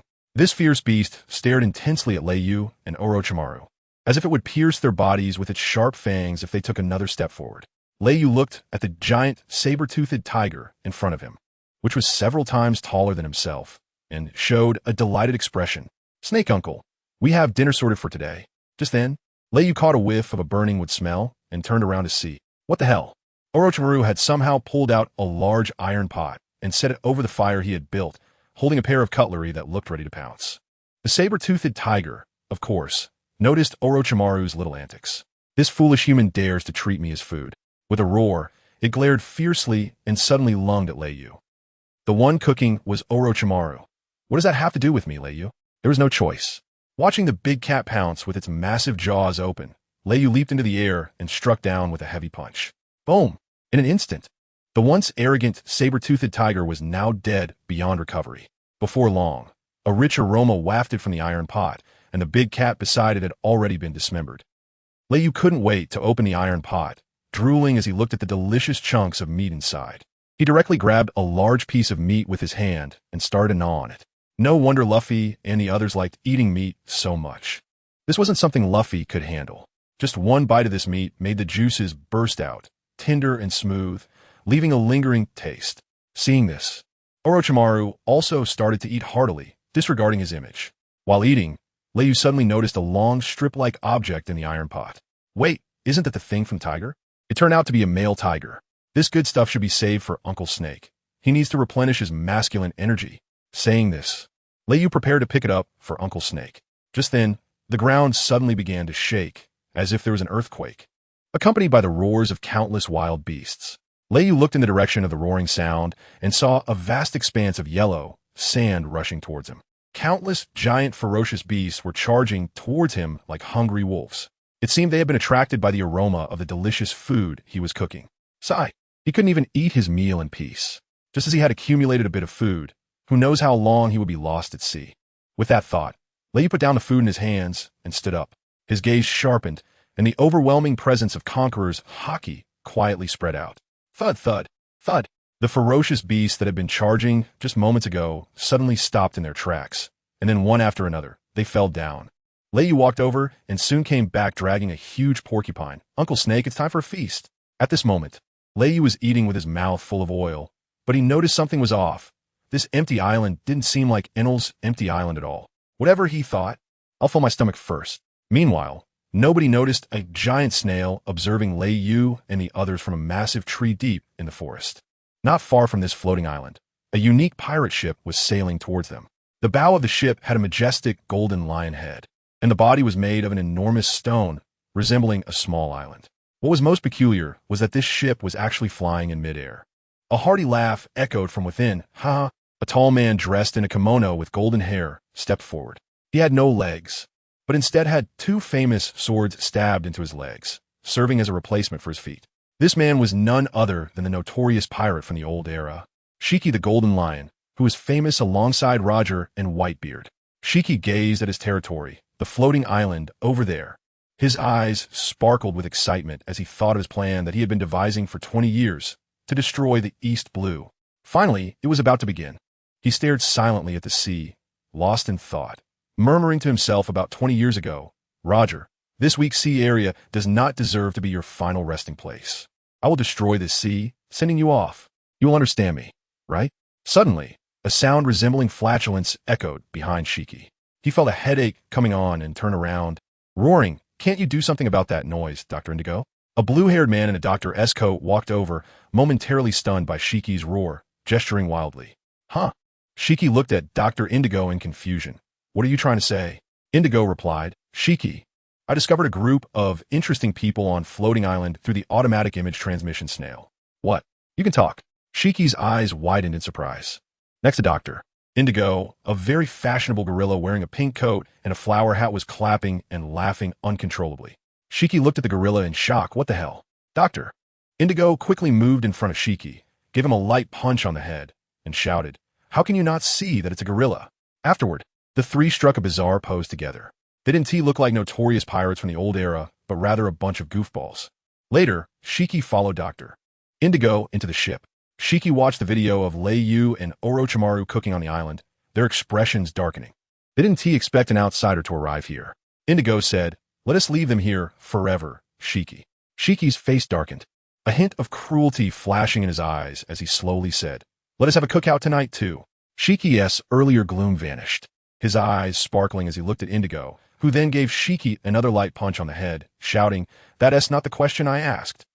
After seeing Shiki return to normal, he sighed. The anchor on his head was a bit too much. At this time, Lei Yu and Orochimaru were still gnawing on the meat in their hands, looking utterly content, as if they hadn't eaten in days. Completely unaware of the impending crisis, the legendary pirate, Shiki the Golden Lion, had returned to his floating island. Inside the flying ship, Shiki watched the video replay of Lei Yu after landing on the island. When he saw Lei Yu suddenly stand up as a pack of ferocious beasts attacked, and then watched them fall one by one, Shiki's eyes suddenly sparkled. Is that Conqueror's Haki? Interesting kid. Zoom in on the footage. I want to see this kid clearly. As soon as he spoke, the video image zoomed in until Lei Yu's handsome face was clearly visible. Shiki stared intently at Lei Yu on the screen, feeling that the kid looked somewhat familiar, though he couldn't recall having seen him before. Dr. Indigo approached, chuckling, and after a moment's thought, he exclaimed, ISNT that the kid who recently caused a stir in the New World? What? New World? This kid is a newcomer from the New World? Shiki asked Dr. Indigo. This kid is from the East Blue, a rookie pirate.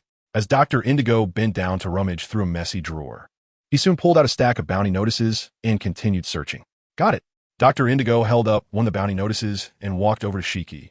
Take a look, is this the kid? I remember you threw a bounty notice away after seeing it. What is this? No wonder he looks a bit familiar. Shiki examined the notice closely. Lei Yu, 1 billion? This is just his initial bounty, Dr. Indigo remarked. The person next to me had a first bounty of 400 million berries. While it's not as terrifying, it's still not to be underestimated, he added. What? 1 billion right off the bat? That's unheard of, even in my era. Shiki exclaimed, shocked. In his time, even the strongest pirates didn't have a bounty that high on their first outing. He continued to compare the bounty notice with the video of Lei Yu. Yes, it's this kid. I can't believe he actually made it to my territory. Rumor has it. Dr. Indigo stammered. Rumor has it what? Spit it out. Shiki yelled. They say he took a full punch from Garp and escaped without a scratch. Dr. Indigo finished, glancing secretly at Shiki. This man before him had once been defeated by Garp. Shiki, upon hearing this, showed no extreme reaction. He remained silent, sending chills down their spines. Shiki placed the bounty notice on the table, his eyes flickering. He took one of Garp's punches, Then he shouted, full speed ahead. I want to see this interesting kid. Immediately, the flying pirate ship sped toward the floating island, and it wouldn't be long before they arrived. At this time, Lei Yu and Orochimaru had both eaten their fill.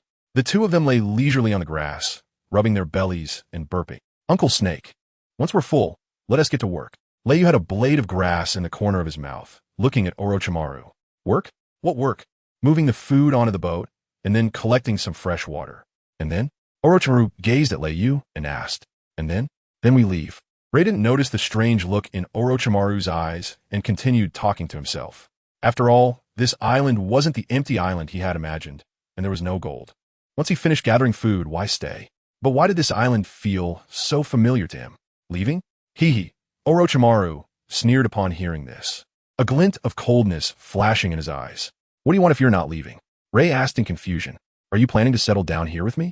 That's insane. Orochimaru coldly replied. What about the arc you mentioned? I don't think you're trying to deceive me. Are you, Ray? Ray was stunned when Uncle Snake mentioned the arc he had previously spoken about. He suddenly realized he had forgotten about it and wondered how to explain it to Uncle Snake. This empty island was not the one he had in mind. After entangling for a long time, Lei was ready to confess to Uncle Snake. At that moment, a shadow cast over Lei and Orochimaru. Uncle Snake looked up and saw a huge ship floating above, excitedly shouting, Fong Fong, Ark and Yin. Hearing this, Lei also looked up. What the hell? This is not the Ark, is it? Isn't this ship the pirate ship of Gold Lion Shiki? Could it be? Lei quickly glanced around and looked up at the huge spaceship above. Oh no, that's an aerial island. It's clearly the floating island of the Golden Lion. Saying this, he pulled Uncle Snake to prepare to escape. He had no idea how strong the Golden Lion really was, even though in his previous life, he had been defeated by Luffy. But everyone understood. Ha ha ha. Suddenly, a figure slowly flew towards Lei from the sky. Oh no, it was already too late. Looking at the figure with yellow hair and two famous swords for feet in the sky, Lei knew it was the Golden Lion Shiki. The Golden Lion slowly descended in front of Lei, sizing him up from head to toe. Kid, come into my territory to feast without even saying hello. Don't you think that's a bit rude? Although this legendary pirate didn't attack him right away, Lei didn't dare to be careless and said solemnly, Shiki, if you have something to say, just say it. If you want to fight, then let's get on with it. Don't drag it out. Meanwhile, Orochimaru was not focused on the Golden Lion, but was instead examining the pirate ship that was already floating at low altitude. Ha, one impatient kid. The Golden Lion laughed. I heard you caught Carp's full force blow. Lei nodded and did not hide anything. Golden Lion nodded, stroking his beard, looking at Lei as if he were deep in thought. Hey, this ship is yours, right? Huh? Who's talking? Golden Lion shook his head, trying to find the owner of the voice. Lei felt a bit embarrassed and pointed at Orochimaru behind the Golden Lion. This Uncle Snake, can't you read the situation? Asking such questions at a tense moment. Huh? When did a person appear? Who are you? The Golden Lion looked at Orochimaru and asked innocently. Ryu helplessly explained, he is my partner. He has been here all along. You just didn't notice. Oh, I see. The Golden Lion nodded thoughtfully. This ship is yours, right? Why can it fly? Goodness, he actually asked again. Lei suddenly felt that Orochimaru and Luffy, this curious baby, were quite comparable. Fortunately, Shiki didn't care at all and casually said, Oh, you mean this ship? It's mine. As for flying, it's because I'm a float fruit user. Saying this, Shiki approached the iron pot and gently touched it. Instantly, as if performing a magic trick, the iron pot floated in midair, moving according to Shiki's control. I can make myself or objects defy gravity and float in the air. But it doesn't work on living beings other than myself. TSK. Orochimaru showed a disdainful expression, knowing that this ship was not the ark that Lei mentioned, but rather flying due to the fruit's ability. He immediately lost interest. Shiki didn't mind, turned to look at Lei, and was about to speak when he felt something at his feet. Looking down, he saw Orochimaru squatting by his leg, examining the two famous swords that replaced his own feet, Sakura Tin and Deadwood. Just when Shiki thought that Orochimaru had recognized these two famous swords, Orochimaru suddenly spoke. Aren't you feeling uneasy like this? Now Shiki was completely taken aback. Can this guy actually chat? Seeing this, Lei quickly moved over and gave Uncle Snake a big knock on the head. Then he dragged Orochimaru to the side, coaxing and deceiving him until Uncle Snake calmed down. He didn't even know when Uncle Snake had become like this. It wasn't like this before. Ryu approached the Golden Lion, pointed at his own head, then pointed at Uncle Snake and gestured again. Ha! The Golden Lion burst into laughter and gave Ryu a knowing look. Seeing this, Ryu let out a sigh of relief. It seemed that the Golden Lion did not have much hostility towards them. Just then, a cold glint flashed in the Golden Lion's eyes as he lifted his leg and swept it towards Ryu. Oh no, there's no time to dodge. Watching the famous blade, dry wood, slash towards him, Ryu quickly covered his arm with a layer of crimson scales. Clang, a spark flashed, and Ryu jumped back, creating distance as he looked solemnly at the Golden Lion. What does this mean, Shurji? Ha, kid, not bad reaction. The Golden Lion laughed heartily and continued, I just wanted to see if you truly have the rumored strength. Now it seems, you are indeed worth the 1 billion bounty. Ryu stared intently at the Golden Lion. Just from that one strike, he knew that the man before him was very strong, much stronger than in the theatrical version of his past life. What do you want? The golden lion looked at Lei Yu, hands on his hips, and said domineeringly, "Join me." "Join you? How, why?" Lei Yu scolded. "Join me, and we can become the masters of this world together." Ha ha ha. Looking at the laughing golden lion, Lei Yu disdainfully said, "Become the masters of this world? You're not enough." Golden lion, "Not enough? No, you don't understand, kid."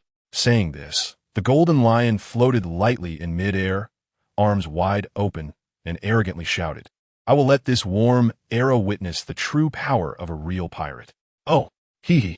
Lei Yu smiled meaningfully and said, "Are you talking about the plan to destroy the East Sea?" The golden lion in midair suddenly staggered, surprised that someone could know about a plan he had been plotting for 20 years. Looking down at Lei Yu, he asked in confusion, "What? How do you know?" Lei Yu smiled mysteriously. "There's nothing in this world that I don't know. Of course, I'm a traveler. What is there that I don't know?" "Really? You are quite the arrogant little brat." The golden lion crossed his arms, looking at Lei Yu with a glint in his eyes. "Since you know my plan, why not join me? Together, we will rule this sea." After saying that, he looked at Lei Yu with anticipation, waiting for him to make a choice. "No," Lei Yu said without any hesitation. "What? Why?" The golden lion was a bit surprised. After all, a grand plan to rule a sea should be something no one could refuse. Lei Yu coldly stared at the golden lion and said, "Because soon, the one who will rule this sea will be me. And I'm not just talking about the East Sea, I mean the entire ocean." After hearing Lei Yu's words, the golden lion's expression gradually darkened. "Huh, you really are an ungrateful little brat. If that's the case, then you can stay here forever." The golden lion coldly looked at Lei Yu, as if he were staring at a corpse. After all, he wouldn't let outsiders know about his plan. In this world, only the dead can keep secrets forever. The golden lion moved his hand slightly and softly uttered a few words, lion's might. Boom! Suddenly, clouds of dust filled the air. As the dust settled, 10 gigantic lions formed from stone emerged, each over 3,000 meters tall. These massive stone lions surrounded Lei Yu in a 360 formation, advancing step by step. Was this the ability of the float fruit? Seeing this, Lei Yu swiftly used the moon step to appear on top of one of the stone lions and unleashed the dragon fist. His right arm quickly transformed into a dragon, tightening into a fist, and he smashed it down onto the top of the stone lion's head. In an instant, under the violent power of Lei Yu's impact, the stone lion appeared exceptionally fragile. It instantly crumbled, turning into a pile of debris. "Osley, you lunded." He looked up at the golden lion floating in the air and mocked. "If this is all you can do, Shurji, you won't be able to keep me here." "Huh, your power is quite impressive. But so what?" The golden lion's hand moved again, and the stone lions that had just been scattered by Lei Yu surprisingly reassembled and stood up once more, charging at him. "What? They can actually be revived?" Lei Yu exclaimed, completely taken by surprise. In the blink of an eye, the 10 stone lions surrounded Lei Yu, just as they were about to bury him. The ground suddenly trembled, and in an instant, the 10 stone lions collapsed one after another. A massive cloud of dust engulfed the area, obscuring the land. The golden lion in midair squinted, staring at the dust below, wondering what could have caused the stone lions to disintegrate so suddenly. After a while, the dust settled, and the previously collapsed stone lions stood up once again. However, this time, a colossal creature blocked their path. The golden lion was taken aback at the sight of a nearly 10,000-meter-long white serpent. "When did this guy appear? I didn't notice at all." Orochimaru stood atop the heads of countless snakes and said to Lei Yu, "Leave these stone monsters to me. You focus on dealing with that one." Hearing Uncle Snake's voice, Lei Yu felt a surge of joy. Orochimaru was indeed reliable at critical moments. If he were held up by those resurrecting stone lions, he would be in quite a bit of trouble. The golden lion looked at Orochimaru atop the giant snake, his expression turning awkward. This guy could actually control such a giant snake. He didn't expect someone who seemed so unfocused to possess such formidable strength. He could sense the immense power within that giant snake. "Aren't you two planning to team up?" the golden lion asked Lei Yu, realizing that if the two worked together, he would be in trouble. "Heh, dealing with you is enough for me." Saying this, Lei Yu used Moon Step to appear right in front of the golden lion, his arms already transformed into claw-like dragon forms. "Ha, what a cocky kid. I'm really starting to appreciate you more and more," the golden lion said, noticing Lei Yu's unusual arms. "A fruit user? Zoan type? Hee, interesting. Too bad I can't make use of you." As soon as he finished speaking, a glint flashed in the golden lion's eyes, and he kicked out with the sword on his foot, unleashing a powerful sword chi that slashed toward Lei Yu. The sword chi tore through the ground, creating a rift thousands of feet long and sweeping across half the island. Seeing this, Lei Yu slowly his right hand, steadily receiving the blow. With a firm grip, the golden lion's slash dissipated in Lei Yu's hand. Has he strengthened his physical power? It seems stronger than the armed color. An interesting little brat. This slash of mine couldn't even be defended against by ordinary armed color. However, Lei Yu easily neutralized my attack, which shows he is not ordinary. Lei Yu took a few steps back, and receiving the powerful strike from the golden lion was not as easy as he had imagined. He stared at the blond man before him, his eyes shining with intense light. How terrifying it would be if you were still at your peak.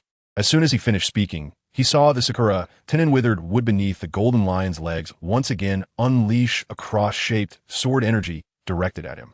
Lei Yu relied on the moonwalk to quickly dodge the slash. Defeating you, kid, doesn't require being at peak condition. A cold smirk appeared at the corner of the golden lion's mouth, and the quick blades on his legs shimmered with a chilling light as he charged forward again with a roar. In an instant, the golden lion's figure vanished from the spot, leaving only thick mist swirling in the air. This was the sonic boom caused by breaking the sound barrier.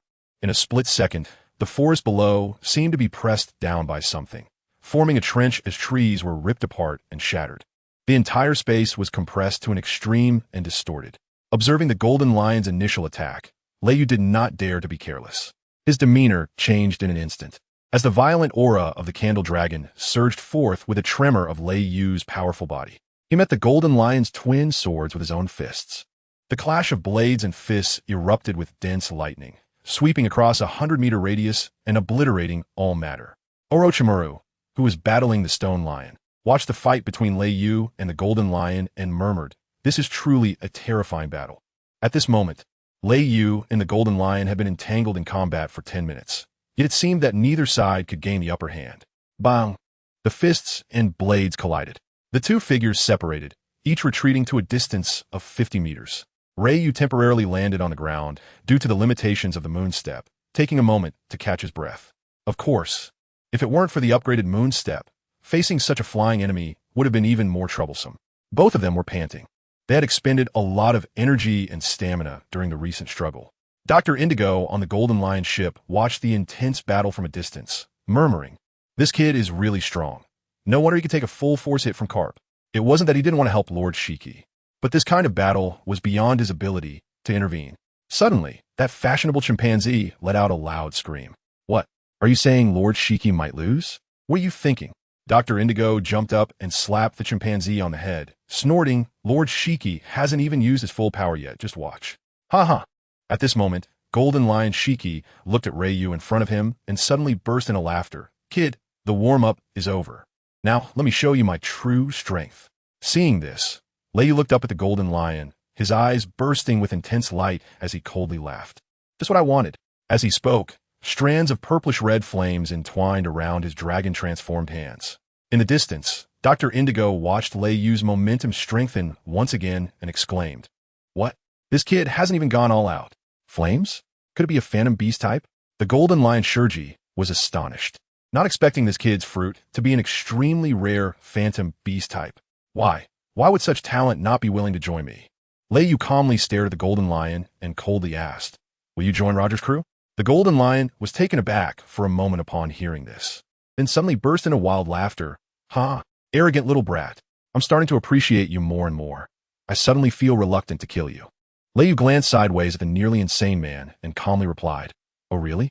Then thank you." As soon as he finished speaking, Lei Yu took the initiative to attack, charging towards the Golden Lion in the sky.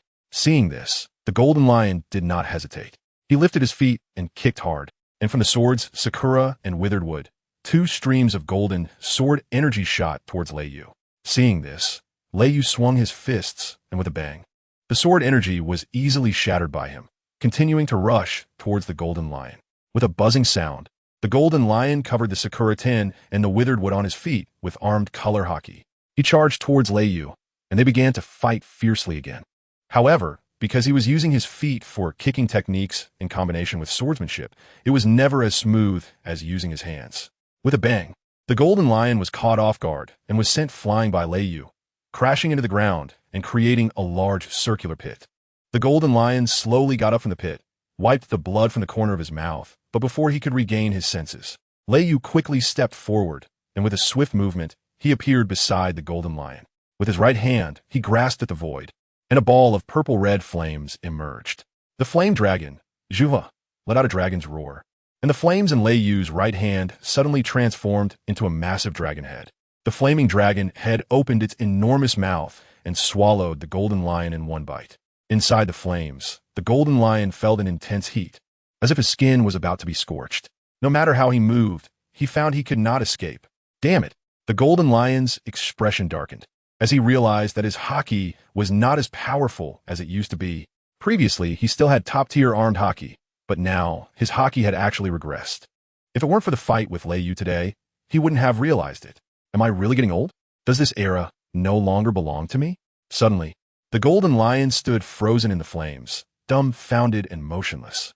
At this moment, Lei Yu outside did not notice anything unusual.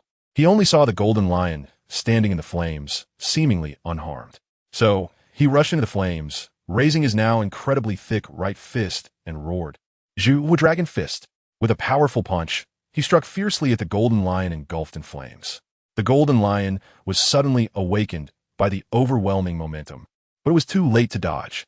He had no choice but to extend both hands, channeling all of his armed haki into his arms, placing them in front of himself to block Lei Yu's attack. However, the immense power was beyond his capacity to withstand. After being pushed back several dozen steps, he was directly sent flying out. The ground was left with 2 deep marks from the friction of his feet. Lei Yu was momentarily stunned, not expecting that even with the use of haki, the golden lion Shiki would be so easily knocked away by him. Watching the golden lion, who had been sent flying, stagger to his feet in the distance, Lei Yu softly said, Golden lion Shiki, you're getting old. The slowly rising golden lion had lost the imposing aura of a sea tyrant from before. His right hand hung limply at his side, as if he had lost all feeling. Lei Yu's punch had not only caught him off guard, but the right hand that had tried to block it was also shattered by the immense force. Ha ha! The golden lion Shiki laughed again, but this time, the arrogance was gone. Instead, there was a hint of desolation and helplessness. Kid, I really am getting old. At that moment, the golden lion looked like a frail old man, his eyes devoid of spirit as he stared at Lei Yu. But I'm still a pirate from the old era? Suddenly, the previously lifeless eyes erupted with a glimmer of brilliance. Let me show you the brutality of the old era, you brat of the new era. Saying this, the golden lion clenched his remaining left hand towards the front. The lion's might. He abandoned the idea of entangling with Orochimaru using this move, instead gathering a large number of new stone lions to pounce towards Lei Yu. Orochimaru, noticing that both his and the countless snakestone lions had suddenly vanished, felt a wave of boredom wash over him. Seeing that Lei Yu didn't need his help, he moved to the side and became a spectator, munching on snacks. Lei Yu watched as the lion charged towards him, slowly extending his right fist and then suddenly punching into the void. A powerful gust of air surged out, shattering the lion that was pouncing at him. The remaining lions were also easily dealt with by Lei Yu. However, seeing the endless stream of stone lions, Lei Yu felt a headache coming on. He raised his right hand above his head, and strands of purplish-red flames surged up his arm into the sky, quickly forming a small sea of fire. With a wave of his hand, the sea of fire in the sky rained down like a shower, countless flames descending from above. The golden lion felt the intense heat of the flames and quickly jumped to the sides, trying to evade the scorching fire. Boom! The flames landed on the ground, destroying all the stone lions, and the golden lion, busy avoiding the flames, had no time to continue creating stone lions. As the sea of fire fell, the earth trembled continuously, and countless cracks spread out. Thick smoke accompanied the flames, enveloping both Lei Yu and the golden lion within. Others couldn't see the scene within the smoke at all. Orochimaru watched this scene with great interest, happily saying, This kid has come up with quite a few techniques these days. Not bad, he is pretty strong. Lord Shiki. Dr. Indigo looked worriedly at the sea of fire, while the nearby gorilla roared angrily and was about to rush into the flames.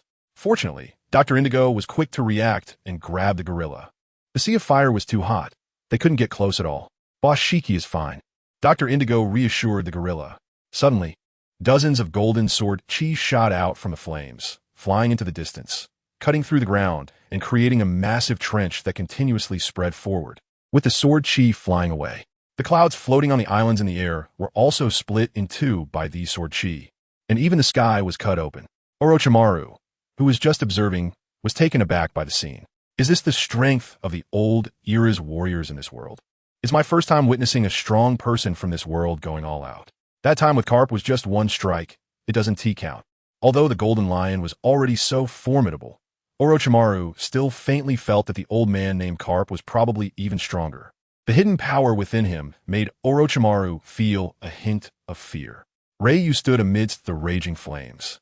Although his vision was obscured and he could not see the sword energy, his strong observation haki allowed him to perceive everything clearly. Any sword energy that approached him was easily dodged, and the Golden Lion's attacks were of no consequence to Ryu. The Golden Lion noticed this, and his expression darkened. He knew he could not hold out much longer. Both his stamina and energy were insufficient to sustain such an intense battle for an extended period. At this moment, the battle between the Golden Lion and Ryu on Floating Island had reached a boiling point. Occasionally, a sword energy would fly across the sky, or wisps of purplish-red flames would burn on the island. One side was a legendary pirate from the old era, while the other was a rising star from the new world. This was not an ordinary battle, but a clash of eras. From time to time, massive rocks would fall into the sea. The once vibrant island had been cut into several pieces, still ablaze with fierce flames. The bright fire illuminated half the sky. At this point, the Golden Lion subordinates had retreated far away, fearing they would be caught up in the cataclysmic battle between the two. However, the floating island was small and suspended in midair. There was nowhere to run, so they could only huddle in a corner, trembling as they watched the epic battle unfold. Do you think the captain will win? A pirate behind Indiel asked quietly. This time, he fell silent, and the other pirates remained speechless. They did not know if their captain could win. Watching Ryu become more and more valiant, he had not sustained a single serious injury so far. In contrast, the Golden Lion had not only lost his right hand, but his injuries were also increasingly fatal, and he had become a bloodied mess. In the center of the battlefield, Ryu and the Golden Lion were fiercely clashing, with flames and sword energy crisscrossing each other. Occasionally, blue slashes would erupt. The Golden Lion's sword energy could not break through Ryu's dragon scale defense. However, Ryu's purple flames and heavy punches could repeatedly inflict severe damage on him. The Golden Lion's expression grew increasingly grim, and his momentum slowly faded. After fighting for so long, he had confirmed that Ryu was indeed very powerful. A bounty of 1 billion was truly too little for Ryu. Could it be that his strength was already comparable to those 4 emperors? The Golden Lion thought in shock, recalling that at his peak, he too could be considered an emperor. But now, he had to admit that he was getting old. No one could remain at their peak forever, unless it was that old man. The longer the fight continued, the less confidence the Golden Lion had, and his spirit grew more and more depressed. Golden Lion, are you done for? Ryu laughed loudly, swiftly moved to the side of the Golden Lion, and struck down with another punch. The Golden Lion gritted his teeth and countered with a punch enhanced by haki. The two fought fiercely, and the battle was intense. Ryu became more and more excited. Facing a strong opponent like the Golden Lion, he could unleash the terrifying power within him without any reservations. This, however, was tough for the Golden Lion. At first, it was manageable, but as time went on, he found it increasingly difficult to withstand Ryu's beast-like offensive. Now, even his body had started to tremble slightly. Ryu's lips curled slightly. It seemed that the Golden Lion couldn't hold on much longer. After a while, the Golden Lion's body finally couldn't endure any longer, breathing heavily, yet still gritting its teeth to hold on. Golden Lion, just fall down already. Ryu let out a cold laugh, then unleashed a powerful aura, charging towards Shurji amidst intense airflow. Seeing this, the Golden Lion smiled weakly, truly an impressive little brat. Lion Kiang Kigu. This was the Golden Lion's last counterattack. In just 1 second, massive and destructive blue sword energy shot out from beneath the Golden Lion's feet. Resembling a Gatling gun spitting blue flames, densely packed sword energy surged towards Ryu. However, all of this was in vain. This dense and powerful sword energy became so fragile under Ryu's dragon fist, shattering upon contact. Bang! The Golden Lion was once again sent flying by Ryu, crashing heavily to the ground. This time, the Golden Lion did not get back up. He ultimately could not withstand it. If it had been decades ago, facing Ryu, he would not have been so helpless even if he couldn't win, right? Ryu slowly walked up to the Golden Lion, his imposing aura now retracted, and his dragon-transformed arm returning to normal. You lost, Shiki said. Ha ha ha. The golden lion lay on the ground, howling at the sky. This laughter was filled with unwillingness. Once again, he had been defeated by someone from the East Sea, despite having claimed that the East Sea was the weakest sea area. Yet, he had lost to someone from the East Sea 3 times. The first time was against Joel D. Roger, the man he regarded as a confidant. The second time was against the Navy hero, Monkey D. Garp. And now, this was the 3rd time, truly a twist of fate, with all 3 coming from the East Sea. If the first defeat to GOLD Roger was due to the irresistible tsunami, losing to nature, and the second defeat to Garp was aided by Sengoku, then what was the reason for this time? The golden lion lay quietly on the ground, his eyes filled with unwillingness. Was he to blame himself for not being at his peak? The golden lion Shiki self-mockingly laughed, realizing he couldn't blame anything this time. Shiki-sama. In the distance, Dr. Indigo shouted loudly as they piloted their ship towards the golden lion. Due to the battle, the aerial island was in ruins, and they had to retreat to a floating pirate ship to save their lives, leaving the pirates aboard speechless. They had realized that their captain had been defeated by this young brat. The golden lion also noticed their arrival, and with a slight movement of his left hand, the ship quickly descended. Shiki-sama, what are you doing? We're here to save you. Dr. Indigo cried out in a panicked voice, but it was of no use. The ship landed steadily on the sea, swaying with the waves. However, the pirates on the ship desperately paddled towards the floating island, as if wanting to return to it. Seeing this, the golden lion shouted, "What are you still doing? Run! Find a place to hide and live well." Instantly, all the pirates' eyes became moist, and Dr. Indigo trembled, unable to control his sobs. Their usually hot-tempered captain had such a scene. "Captain!" The pirates choked, then quickly paddled away. The golden lion warily looked at Ryu and asked, "You don't intend to go after them, do you?"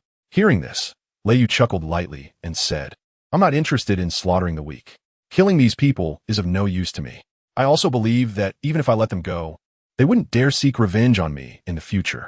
Why be afraid if they did seek revenge? Moreover, I was ultimately moved by the golden lion.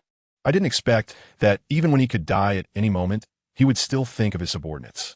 In my previous life, I didn't see the golden lion as this kind of person. It's genuinely a bit surprising. Go ahead and make your move." The golden lion suddenly spoke up as he saw that his subordinates had already left. "Killing me will surely boost your reputation, kid." After saying this, the golden lion closed his eyes, calmly accepting his fate. He had no fear of death. This should be the ending he deserved.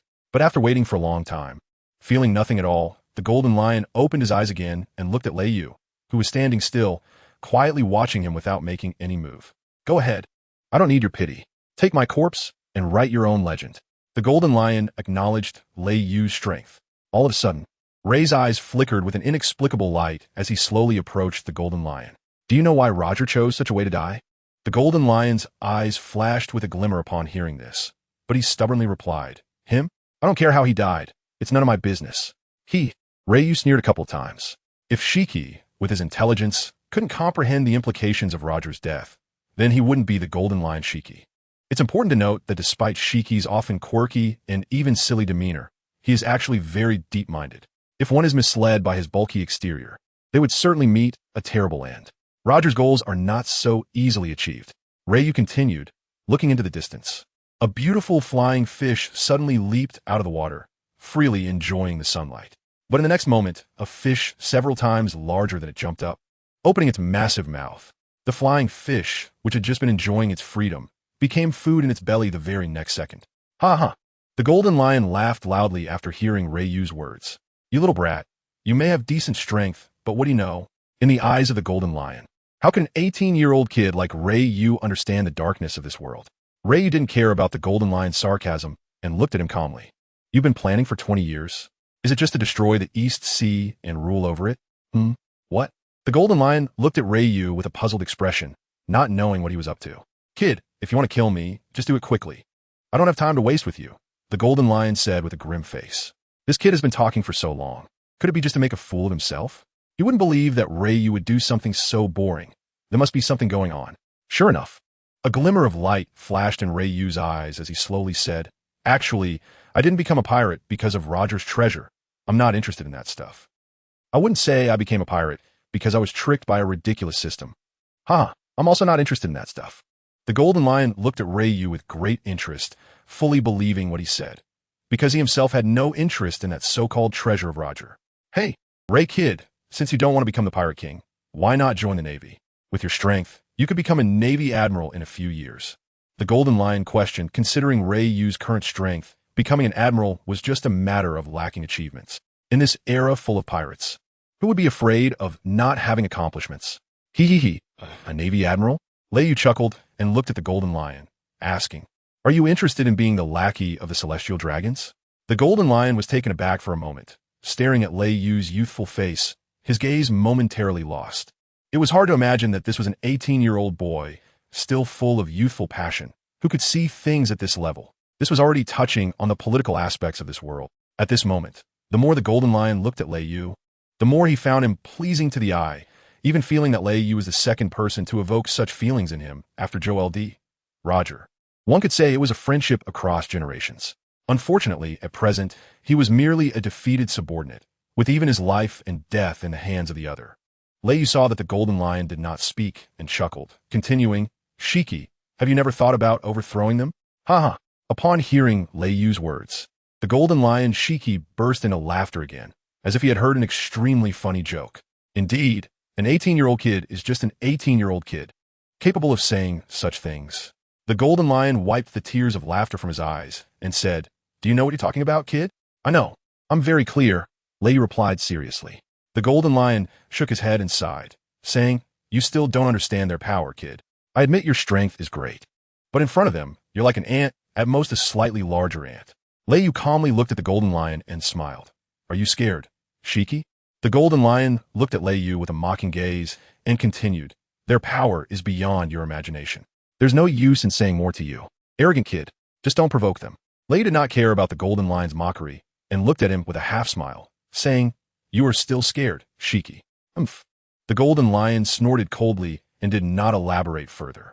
Are you afraid of the 5 elders? What? I, the Golden Lion. How could I possibly be afraid of those old guys? The Golden Lion shouted. Or are you afraid of him? Or of that legendary weapon, the King of Heaven? Rayleigh's eyes shone brighter and his tone grew heavier. Who are you?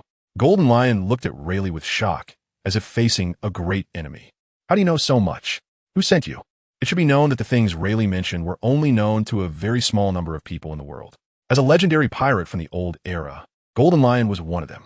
He never expected that Rayleigh, who was in the East Blue, would know about these matters. Could it be that he is someone from the government? Golden Lion thought with a grim expression. He would rather die at the hands of an ordinary person than at the hands of someone from the world government. He didn't want to die at the hands of those filthy people. After all, Roger's death seemed to imply a weakening of the world government's rule, marking the beginning of the great pirate era.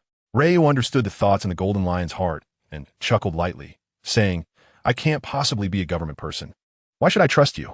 The Golden Lion's eyes gleamed with cold light as he pressed, I don't need you to believe me. Soon you will see me level Mariehua to the ground. Ryu's tone was calm, as if he were discussing a trivial matter. Yet this plain tone seemed to possess a kind of magic, making the Golden Lion entertain the absurd thought that Ryu could really accomplish this. I will see. You don't plan to kill me? The Golden Lion noticed the details in Ryu's words and asked in surprise. Ryu's lips curled into a mysterious smile as he extended his right hand toward the Golden Lion lying on the ground. I need you, Shiki.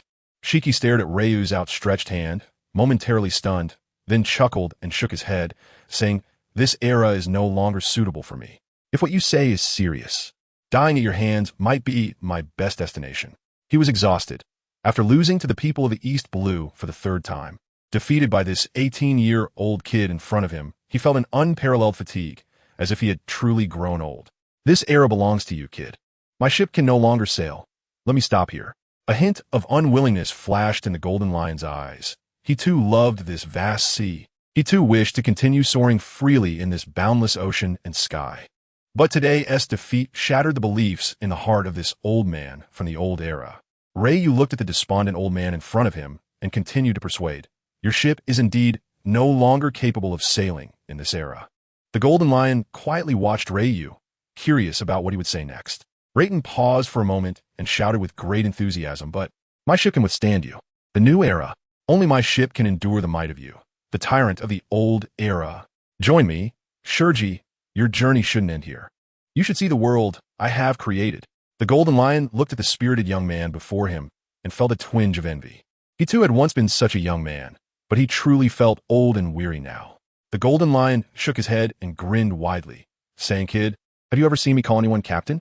No one born in this ocean can make me their subordinate. Go on, make your move. I'm really tired and don't want to keep wandering anymore." He, the great pirate of the old era, how could he lower himself to be a subordinate of a younger generation? Seeing this, Lei shook his head and continued, "That's not what I mean." The golden lion looked at Lei with a puzzled expression. Noticing the confused look on the golden lion's face, Lei decided not to keep him in suspense. He bent down and whispered in the golden lion's ear, murmuring, "Murmur, murmur. The author is definitely not padding the word count. Definitely not." Before long, the golden lion, who had been utterly despondent, began to regain a glimmer of light in his eyes. Soon, the light in his eyes became increasingly intense. Finally, the golden lion sprang up like a carp leaping out of the water, his eyes bursting with a strong brilliance. As if he had returned to his former self. With a fiery gaze, he stared at Lei and laughed heartily. "I didn't expect that. Lei, if that's the case, I'll accompany you on this crazy journey." The golden lion no longer referred to Lei as a kid. After hearing Lei's earlier words, he regarded him as someone of the same generation. Ryu looked at the rejuvenated golden lion and nodded slightly. "I never expected that at such a young age you could have such plans. If you had been born in my time, you would have been even more remarkable," said the golden lion. Lei did not deny the words of the golden lion. Indeed, his era was one where strong figures emerged one after another. "Since you agree, let's leave it at that for today, and we'll meet again in the future." "All right, I'll find a place to tend to my wounds first. It's all your fault for being so heavy-handed." The golden lion nodded, not being overly sentimental, and turned to float in mid-air, quickly flying away into the distance. Lei watched the departing figure of the golden lion, a barely noticeable glimmer in his eyes. This would be his first move in this world. Although it was also a sudden inspiration, it gave Lei a grand goal, to take down those disgusting nobles. In Lei's eyes, a glimmer of brilliance flickered as he murmured, "Don't let me down, Shurji." Watching the golden lion walk away, Lei stroked his chin, feeling as if he had forgotten something. Just then, with a loud rumble, the island beneath Lei suddenly trembled, and then, as if it had suddenly lost support, it plummeted from the sky, falling at an incredibly fast speed.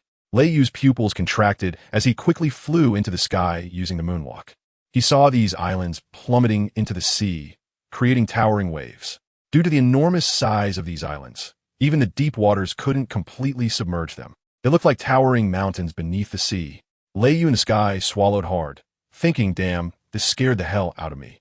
Fortunately, he could fly. Otherwise, if he fell like that, he would definitely be knocked senseless. This golden lion really wouldn't back down. Wasn't he just a little heavy-handed with that strike? Did it really have to come to this, trying to scare him? Lei shook his head helplessly, not holding a grudge against the little antics of the golden lion. On the contrary, after this incident, he found himself quite fond of the golden lion. Truly a real man, worthy of the pirate's heart. "Huh, where's Uncle Snake?" Lei suddenly realized that he hadn't seen Uncle Snake for a long time. Could this guy have gotten lost while running errands for him? Forget it.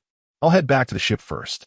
That guy won't die no matter what he does, so there's no need for me to worry unnecessarily. With that thought, Lei prepared to fly towards the direction where he had parked the boat. But when he looked up, he saw the vast ocean, all water. No matter how he looked at it, this sea looked exactly the same. How was he supposed to find the ship? After flying aimlessly for a few minutes, Lei realized he really couldn't tell east from west anymore. Lei calculated that his time in the air with the moon step was almost up. So he turned back, planning to rest on the parts of the islands that were above the sea surface. However, after flying for a few minutes, Lei realized he couldn't even find the fallen islands. Could he be like Suot Da, a complete directionally challenged person? Just when Lei thought he couldn't hold on any longer with the moon step, he suddenly felt someone calling him from behind. Turning around, he saw Uncle Snake maneuvering his colorful, oh no, his pirate ship, coming towards him. "Lei, get on board." Uncle Snake waved from the bow of the ship, shouting loudly. Seeing this, Lei immediately took advantage of the last bit of time from the moon step to dash and land on the deck. "Phew, Uncle Snake, what did you come down?" Lei let out a breath and looked at Uncle Snake on the boat, puzzled. In such high altitude, Uncle Snake couldn't fly, so it couldn't be that he jumped down, right? Even if Uncle Snake is a show-off now, he wouldn't risk his own life to show off. Uncle Snake spread his hands and showed an innocent expression, saying, "I saw you guys fighting almost the same, so I just slid down." "Slide? What does that mean?" Ryu looked confused and said, "A slide. Haven't you played on one?" the kind that kids play with in the Hidden Leaf Village. As he spoke, Orochimaru gave Ryu a disdainful glance, as if mocking him for being uncultured. Not a slide? Why would you bring such a long slide? Ryu asked in confusion. Did Uncle Snake just talk to the Golden Lion and his brain went what? I have 10,000 snakes, so the distance is just right, Orochimaru said naturally. After listening to Uncle Snake's explanation, Ryu stumbled and gave Uncle Snake a thumbs up. No wonder you're the talented one on my ship. Can you stop showing off? Ding, sensing the host's ambition, triggered the SSS level mission. Overthrow the world government. Huh, there's actually a mission? Ryu exclaimed, not expecting that a sudden thought of his would trigger an SSS level task, which seemed pretty awesome. He then opened the task interface to check for any rewards, and saw the progress. 1. Task reward. Unknown. What the heck? The reward is still unknown? Ryu widened his eyes. What on earth are these 3 question marks? Could it be that the system hasn't figured out what reward to give him yet? As for that 1% progress, he was not surprised at all. After all, his journey had just begun, and there was still a long way to go. Overthrowing the world government is not something that can be achieved overnight. Otherwise, they wouldn't have been able to rule this world for so long. His journey had only just begun. Ding. The next sign-in location is the execution platform of Roger in Lowtown. Sign-in reward. 1 summoning opportunity. Summoning opportunity. Hearing the system say there was actually a summoning opportunity this time, Ryu's eyes burst with joy. It seemed that another fierce warrior could join his crew. Uncle Snake, let's go Lowtown. Ryu did not feel the boat moving for half a day. He turned to look at Orochimaru and said, Huh, Uncle Snake, steer the boat. Orochimaru stared at Ryu with a deep gaze and slowly replied, Do you think I know where to go? This. Ryu was momentarily stunned, as he didn't know the way either. Just then, a piece of paper slowly floated down from the sky, landing right in front of Ryu. He caught it and opened it up, only to find that it was a nautical chart of the East Sea, with a string of words written underneath. I didn't expect that I don't understand navigation, and you, kid, are actually directionally challenged. Ha ha. Shiki, huh? Ryu looked up at the empty sky, chuckled, and shouted, Thank you. Then he stood at the bow of the ship, gazing at the vast ocean, a smile blooming in his eyes. Uncle Snake, set sail. Destination, Road Town. Ryu didn't know that just a few hours after he left, a Navy warship arrived in this sea area. The ship had a very prominent dog head at its bow, and it had actually chased all the way from Cocoa West Village to here. Carp stood at the bow, looking suspiciously at the calm sea. Just moments ago, he sensed 2 powerful auras in this sea area. One seemed to belong to the young man he had fought not long ago, while the other aura felt strangely familiar. With an ancient scent, without saying a word, he felt these 2 auras come here, only to find nothing. Could it be an illusion? Carp stroked his beard, contemplating. He did feel that there had been a battle here, and one side of the battle must have included Ryu. Although the aura had been dispersed by the sea breeze, there still lingered a trace of a ferocious, beast-like presence. Judging by this aura, it was definitely Ryu. Who did he encounter? Carp couldn't help but feel curious. Although he hadn't witnessed the battle, he could deduce from the residual auras that it must have been extremely intense. Several times more fierce than the battle at Bogart. He had even sensed the strong aura of the battle from hundreds of miles away. Just moments ago, he felt a distinct tremor on the sea surface and thought it might be an underwater earthquake, but according to the data from the instruments, there was no seismic activity. Huh, why are there suddenly some small islands ahead? A Navy soldier beside Carp suddenly said.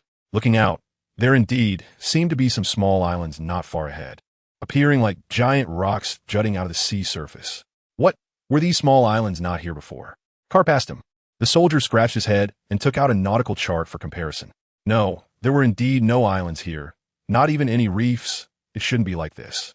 Carp looked at the small islands ahead and fell into deep thought. Strange occurrences must have strange explanations. It's impossible for a few islands to appear out of nowhere. You all go down and check the seabed. Carp instructed several nearby soldiers. Hearing Carp's orders, they didn't hesitate. Although their combat abilities might not be high, their swimming skills were decent enough to board Carp's ship. Splash, splash. Without further delay, they jumped from a ship into the sea one after another. While Carp remained on the ship, his expression grave as he gazed into the distance, deep in thought. Before long, the soldiers who had just jumped down returned. One of them approached Carp and exclaimed, General Carp, these islands are very strange. Huh, what is strange about them? Carp asked curiously. Below, there were countless giant stones on the seabed, seemingly having fallen from these small islands.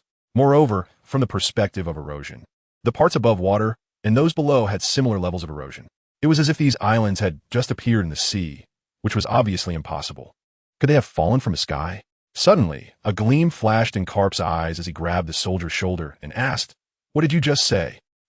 Fell from the sky?" The soldier stammered, thinking he had misspoken. Fell from the sky. Could it be him? Carp suddenly recalled a notorious pirate he had captured over 20 years ago. "General Carp, we also found some structures on the seabed. They have these kind of markings."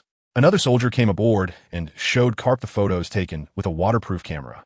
Carp took the camera, and upon seeing the markings, his pupils constricted sharply. The markings were indeed the emblem of the old-era pirate, Gold Lion Shiki's crew.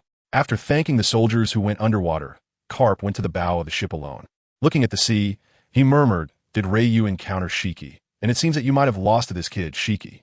As he gazed at these islands that should have been in the sky, Carp's expression grew increasingly grave.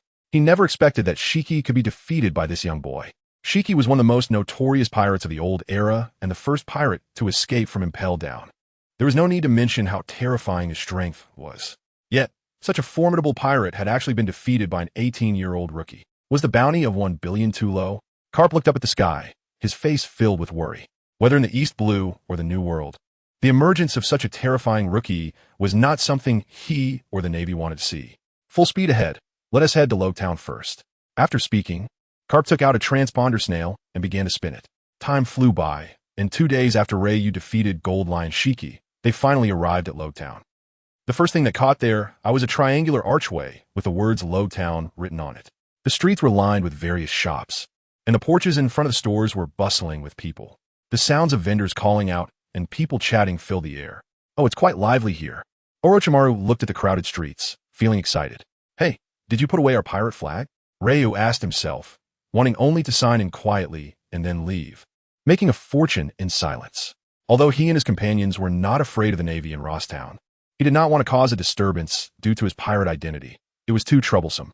"Let's go, Uncle Snake, and find a tavern to rest," he said, and the two walked deeper into the street, looking for a tavern to take a break. At that moment, a little girl's scream caught Ryu's attention. He saw a man in a justice officer's uniform, with a cold expression and 2 cigars in his mouth, standing in front of the little girl. "Is that Smoker?" Ryu muttered to himself. Smoker's pant legs were covered in ice cream, and seeing the little girl's empty cone, Ryu naturally understood what had happened. It turned out that the little girl had run too fast and accidentally bumped into Smoker. This scene also attracted the onlookers around them. Just when everyone thought that Smoker, the cold Navy colonel, would explode in anger, he bent down, patted the little girl's head, and said gently, "I'm sorry, my pants ate your ice cream. Next time, let S buy a 5-scoop one." He then handed the little girl a gold coin and walked away. This seemingly cold man was truly just as the 2 words on his coat suggested. Ryu looked at Smoker with great interest, realizing that he had unexpectedly caught up with the Straw Hat Crew's storyline in Logtown today, and he could finally interact with this destined child. Not far away, Smoker seemed to sense something and turned around, just in time to meet Ryu's gaze. Seeing this, Ryu gave Smoker a noble kindness smile and then left with Orochimaru. Smoker, who was left in place, stood there in a daze. Why did that young man just now feel so familiar? It seemed like he had seen him somewhere before. "Smoker?" "Koronel." A naval soldier beside Smoker shook him out of his stupor. "Colonel Smoker, Vice Admiral Garp is about to arrive in Rosetown." "All right." Smoker snapped back to reality. His main task now was to meet the legendary Vice Admiral Garp. He then quickened his pace. The soldier hurriedly followed. "By the way, Sir Smoker, why do you think Vice Admiral Garp is suddenly coming here?" Smoker exhaled a puff of smoke and said, "I don't know.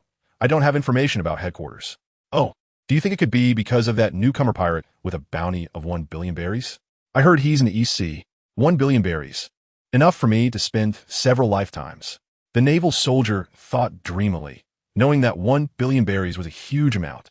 At that moment, after hearing his words, a flash of insight suddenly crossed Smoker's mind, and his expression turned extremely grim.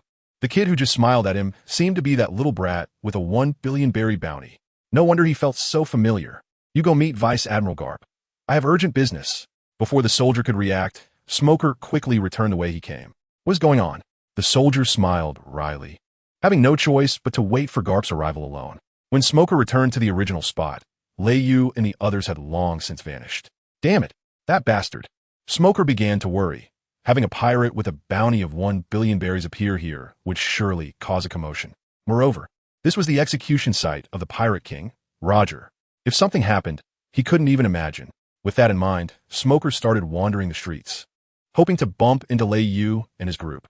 Meanwhile, Lei Yu and Orochimaru had already arrived at a bustling tavern. "Boss, 2 drinks, and 2 plates of grilled meat." Lei Yu shouted loudly, and then casually found an empty table to sit down. Before long, a variety of delicious dishes were served on Lei Yu's table. The two of them didn't hold back and began to eat heartily. After all, without a chef, they couldn't get such delicious food on the ship. "Excuse me, can I sit here?" At that moment, a deep voice reached Lei Yu's ears. Just as Lei Yu was about to refuse, he looked up and saw a middle-aged man with a tattoo of a slipper mark on his face standing beside him. He didn't expect to encounter this man here. Lei Yu thought to himself. A smile flashed across his face as he looked at the man and said, "Feel free to sit down. Anyway, there are only 2 of us." Seeing that Lei Yu had no objections, the middle-aged man was not polite and sat down directly. Meanwhile, Orochimaru, who was eating, put down the food in his hand and kept a vigilant eye on the middle-aged man. Even though the person in front of him didn't reveal any aura and seemed like an ordinary person, Orochimaru's instinct from years of experience told him that this person was not simple. The feeling he got from the man across from him was like facing carp, deep and unfathomable. Since Lei Yu had no objections, Orochimaru didn't say anything further, just kept a watchful eye. "Young man, I see you're from out of town," the middle-aged man said very familiarly, and without hesitation. He started eating the dishes ordered by Lei Yu and the others. "Uncle, you have a good eye," Lei Yu said, and after a few more pleasantries between the two, the middle-aged man stood up, intending to leave. "Wait, uncle." At this moment, Lei Yu's eyes flashed with light, and he called out, "What's wrong, young man?" The middle-aged man asked innocently.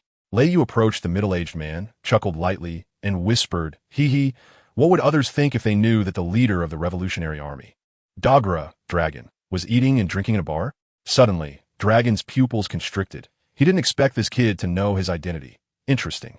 So, he returned to his seat, sitting there as if nothing had happened. Then, smiling, he fixed his gaze on Lei Yu and slowly said, "I didn't expect the recently famous new pirate at sea, Lei Yu, to be so petty." "What?" This time, Lei Yu was shocked. How did he know my name was Lei Yu?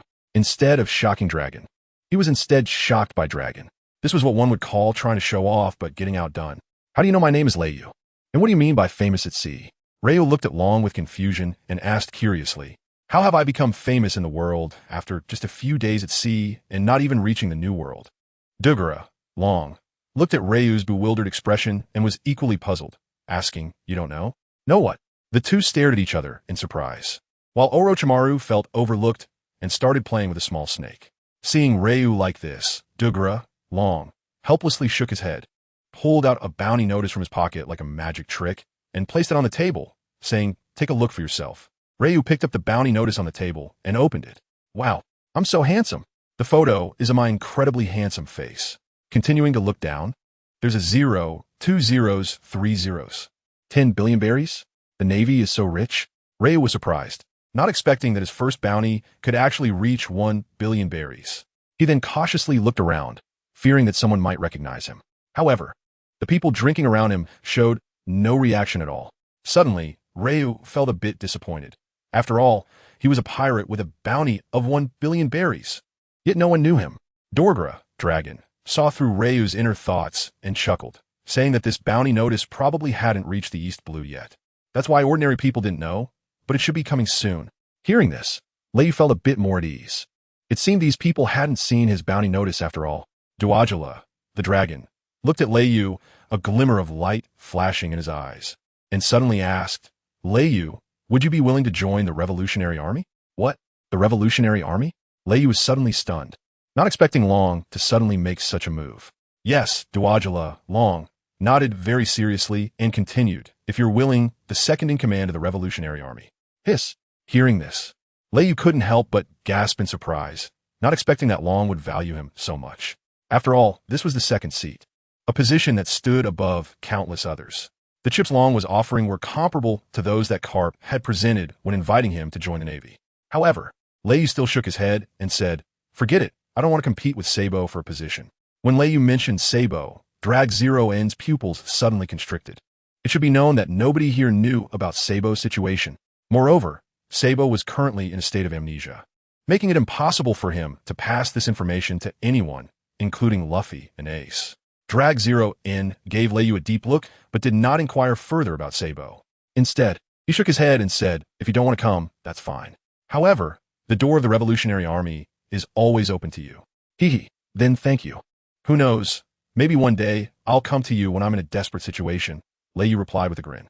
Drag Zero in nodded and did not continue discussing this topic, but instead resumed their casual conversation. At that moment, the street suddenly became extremely lively, with countless people running in the same direction. Drag Zero in looked outside with curiosity and asked, "What's going on? Why has it suddenly become so lively?"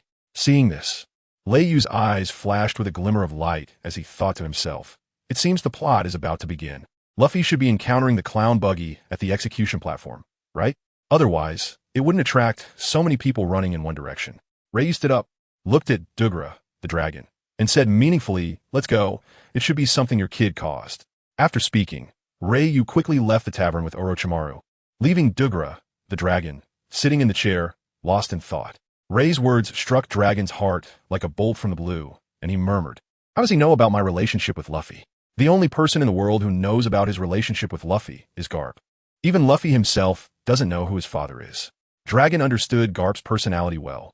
He would never reveal this secret to anyone. Dragon looked in the direction where Rei had left with a deep gaze, realizing that this kid knows quite a lot. Suddenly, Rei's danger level in Dragon's mind rose countless notches. "Hey," Dragon sighed deeply and quickly left the tavern. He wondered whether meeting this kid was a blessing or a curse. On the empty street, a Navy soldier hurriedly found Smoker, panting and shouting, "Colonel! Colonel Smoker, something bad has happened." The soldier rushed to Smoker, who immediately felt overwhelmed.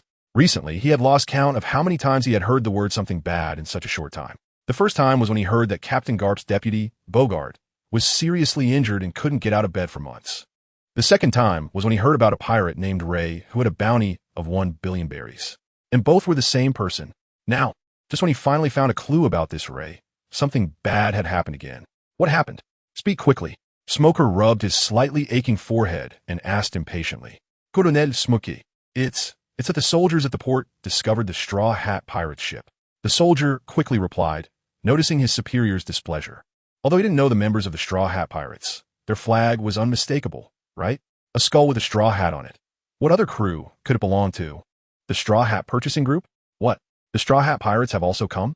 Smoker's eyes lit up, not expecting that not only had a big fish like Rei arrived, but also the Straw Hat Pirates, a good catch as well. Although the headquarters had previously notified him to send information to them immediately if he found any news about Rei or the Straw Hats, and not to act rashly. Such words sounded like reasonable orders. However, to Smoker, it felt like a tremendous insult. As long as there were pirates appearing in Lowtown, none had escaped from his hands. Even if he couldn't take on Rei, the 1 billion berries pirate, he certainly wouldn't let the Straw Hats slip away. With that thought, a glint of determination flashed in Smoker's eyes as he commanded, "Immediately notify the Navy Action Team to follow me to the port." Smoker put on his coat properly, the word justice shining brightly on the back. Seeing Smoker preparing to head to the port without hesitation, the Navy soldier quickly added, "No, Colonel Smoker, although the pirate ship is at the port, it seems the crew has all entered Lowtown, and reportedly, one of the pirates wearing a straw hat, suspected to be the captain of the Straw Hat Pirates, is currently causing a scene at Roger's execution platform." Upon hearing this, a cold light flickered in Smoker's eyes. Good grief, the captain has appeared? How dare he cause a ruckus in the square? Truly arrogant. Does he think he can get away with this? Let's go to the square. Smoker's face was stern. As long as he was in Lowtown, he was the law, no matter what kind of pirates they were. As long as they came here, they shouldn't think they could leave alive. Rei, you go ahead. The ship is over here, Reiyu. This 1 billion big pirate knows that he can't provoke the real ones. He has a bit of self-awareness about that. This guy Leiyu should be left to Admiral Karp, who is about to arrive. At this moment, in the square of Lowtown, Leiyu was mingling with the crowd, keenly watching Luffy, who had his hands on his hips on the execution platform. Wow, is this kid trying to train his hip muscles? Just then, Leiyu spotted a sneaky figure in the crowd, and upon closer inspection, it was none other than the clown buggy. Seems like the show is about to begin. Just as he thought this, a figure suddenly descended from the sky above Luffy, and with a crack, the acrobatic swordsman Kaki Kabuki landed from the sky and handcuffed Luffy to the execution platform. Seeing his subordinate successfully capture Luffy, the clown Buggy picked up a machete, came to the execution platform, and placed it against Luffy's neck, arrogantly saying, 20 years ago today, Roger died right here. Today, I will let you die here too. How about that? Pretty generous, right? Just as he finished speaking, the dark clouds in the sky suddenly roared. At this moment, Luffy yelled out loudly, I'm going to be the Pirate King. Upon hearing this, everyone in the square was instantly stunned into silence, and it became so quiet that you could hear a pin drop. Rayleigh smiled as he watched Luffy on stage, reminiscing about this classic scene. Suddenly, he felt someone approaching him. Turning his head, he was surprised to see that it was Doflamingo who had come over as well. Ray shook his head, realizing that Don Quixote Dragon actually cared quite a bit about his son. At that moment, Zoro and Sanji also arrived at the square, and the surrounding crowd immediately scattered, sensing that things were about to escalate. Just as Zoro and Sanji were about to rush forward to save Luffy, the clown Buggy had already raised his large blade high, ready to bring it down. From below the stage, Ray noticed Don Quixote Dragon's fingers twitch slightly and immediately said, I'll save your kid. So you owe me a favor. As soon as he finished speaking, Ray vanished from his spot. Seeing this, Don Quixote Dragon hesitated for a moment but eventually lowered his finger, chuckling softly to himself. This little brat is forcing me to owe him a favor?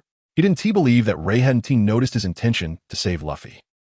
But what Don Quixote Dragon didn't expect was that Ray saving Luffy was not for his own favor, but so that Luffy, who was on the execution platform, would owe Ray a favor.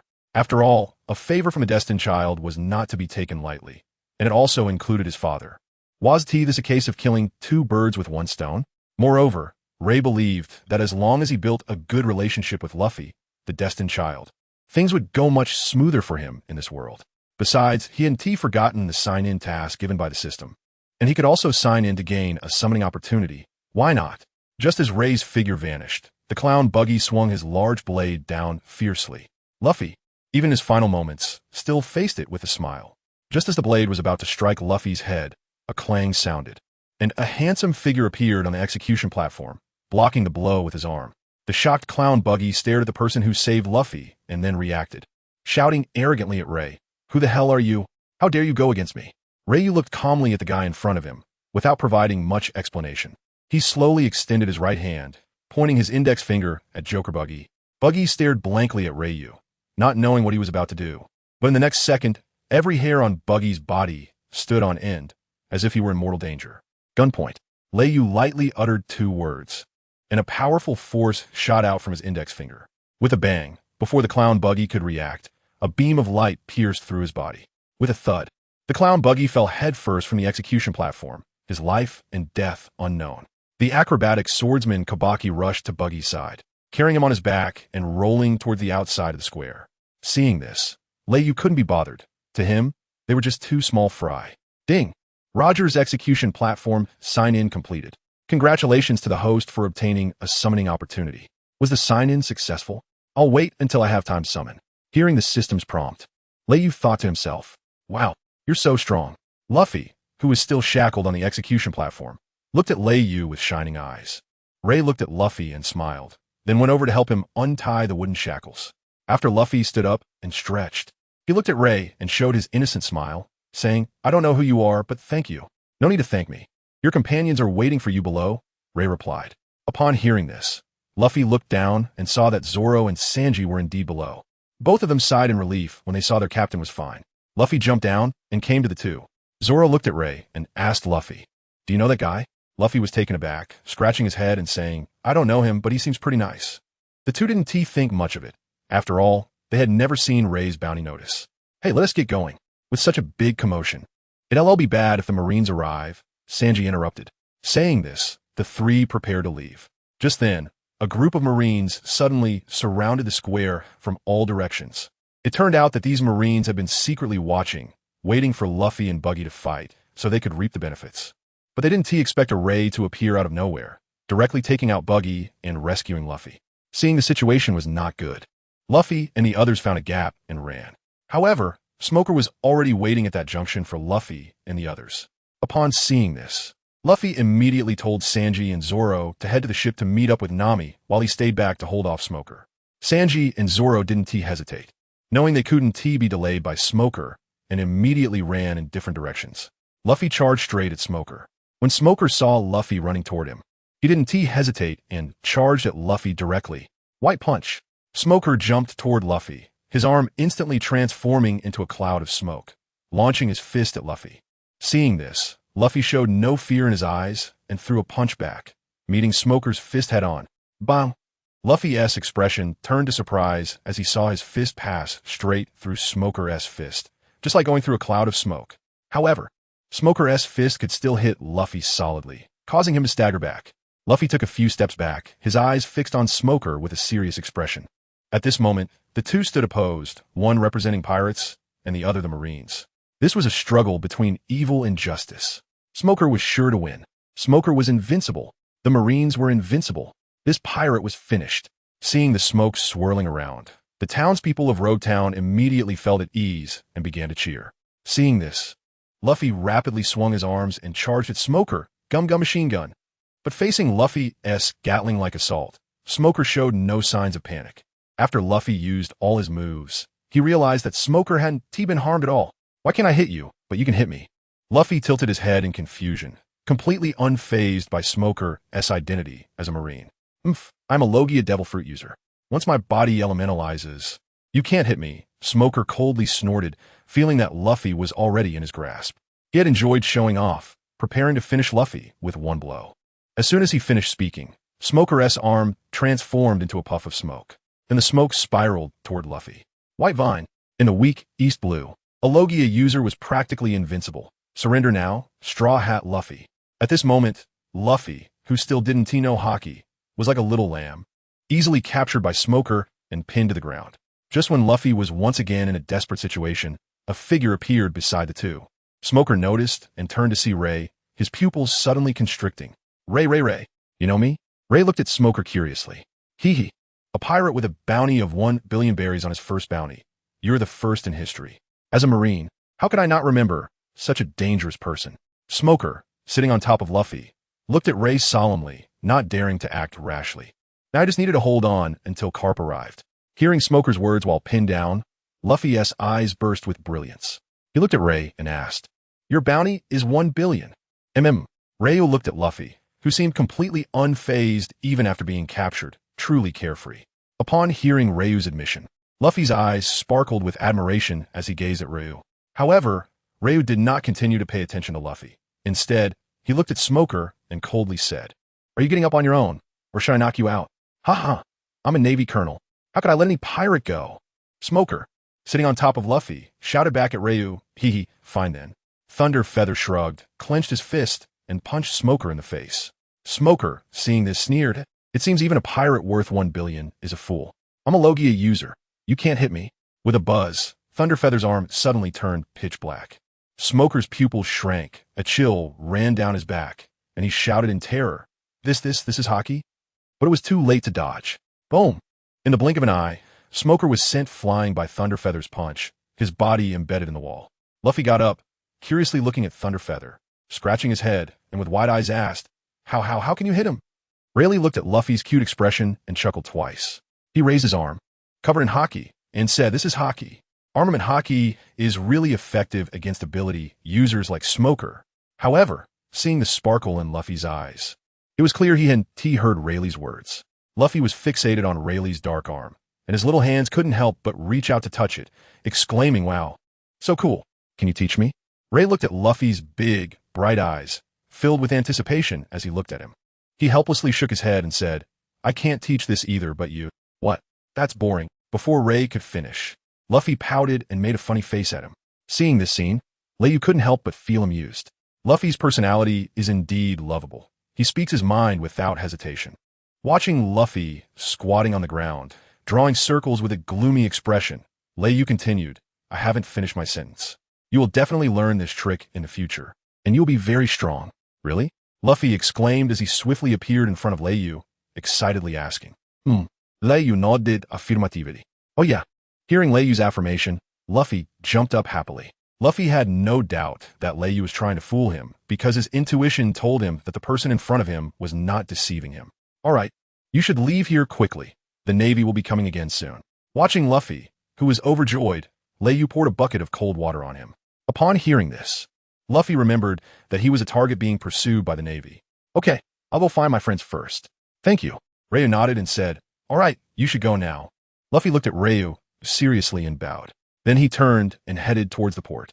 If it weren't for Ryu, he would definitely have been finished this time against Smoker, the Logia-type devil fruit user. After running a few steps, Luffy suddenly turned around and shouted at Ryu, by the way, what is your name? Ryu smiled and responded loudly, Ryu. Thunder from Lei, feather from you. Haha, I get it. Luffy laughed, Ryu. See you in the Grand Line. After saying that, Luffy turned and left again. Luffy had a strange feeling that he would definitely meet Ryu again in the Grand Line. And it would surely be because of some significant event. Watching Luffy leave, Ryu's lips slightly curled up. It seemed that he now had some connection with this destined child. It couldn't be said to be too good, but at least it wasn't bad. Ding! The host has gained the favor of the destined child Luffy. Reward, Charm 100. What the hell? Charm? The system's prompt startled Ryu. Gaining Luffy's favor was indeed nice, but what was the use of this 100 charm increase? It was completely useless. This damn system. While Ryu was complaining about the system, he didn't notice that. In the distance, Uncle Snake was staring at him intently, hissing, this kid Lei? Why does he suddenly seem a lot cooler? A hint of crimson actually appeared on Uncle Snake's pale cheeks. Your face is as red as a teapot. At this moment, a sudden gust of wind swept through the streets of Road Town, and Luffy, Zoro, and Sanji, who were heading towards the port, were directly blown into the sky by this gust of wind. When the three opened their eyes, they found themselves on their pirate ship. Seeing that they had inexplicably arrived on the ship, carefree Luffy didn't think too much about it.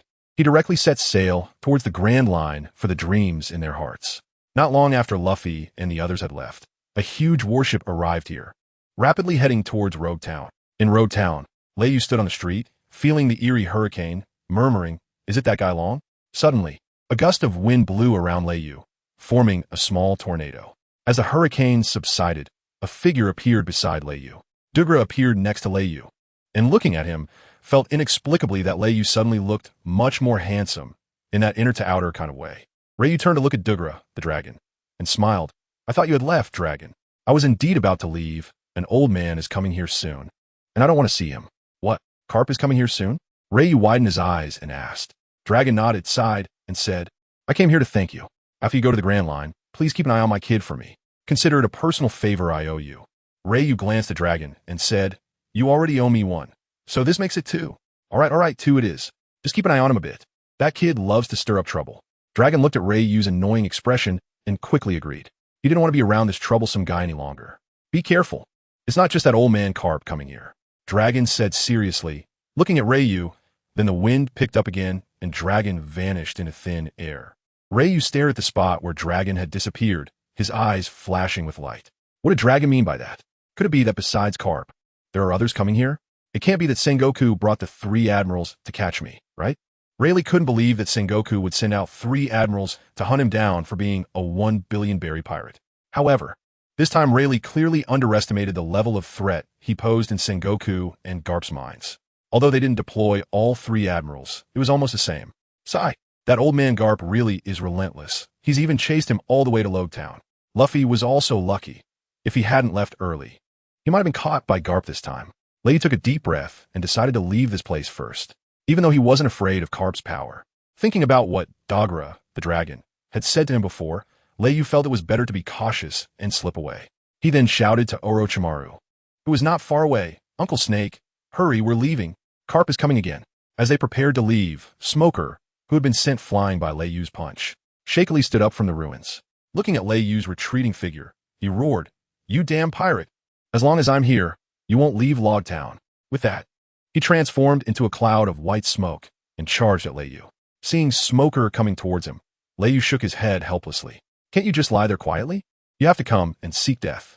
With a swift movement, he appeared above Smoker, and with a bang, his hockey-coated fist crashed down on Smoker.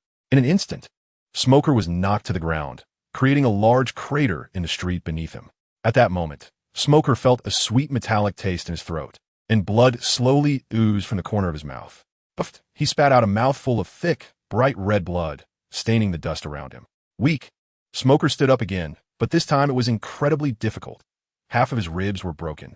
However, he did not back down, staring hard at Leiyu, knowing that if he could just hold on a little longer, Admiral Carp would arrive, and then he would be doomed. Seeing Smoker stand up again, A flicker of impatience crossed Lei Yu's eyes, and a murderous intent erupted from him. Do you really want to die, Smoker? Faced with Smoker's persistent entanglement, Lei Yu was extremely impatient. For some reason, he felt a sense of unease in his heart, and it was this unease that made him want to leave this place quickly. Haha, if you leave like this today, then I don't deserve to wear this uniform. Smoker managed to straighten his body and pointed to the two large characters on the back of his clothes. Ha ha. Lei Yu laughed at Smoker's determined expression. Is what they call justice really justice? With that, a flicker of killing intent flashed in Lei Yu's eyes, and his right arm quickly became covered in dragon scales, also coated with haki. Suddenly, Lei Yu's right arm turned a purplish-black color, appearing extraordinarily strange and dazzling. Take your justice and go die. As soon as Lei Yu's voice fell, he disappeared from his original spot. The next second, he appeared right in front of Smoker. Armament Haki Dragon Fist. Thunderfeather raised his right arm high and charged at Smoker. Suddenly, Smoker felt the breath of death enveloping him, and under the overwhelming pressure of Thunderfeather's powerful momentum, he couldn't move at all. Am I going to die? It turns out that justice can also be defeated. Smoker stood there dazed, not feeling even the slightest urge to resist in the face of this destructive force. He slowly closed his eyes, facing his impending fate. With a loud bang, Smoker did not feel the pain of death. He only felt a gust of air from the collision that stung his cheeks. Kid, I finally caught you. An old voice reached Smoker's ears.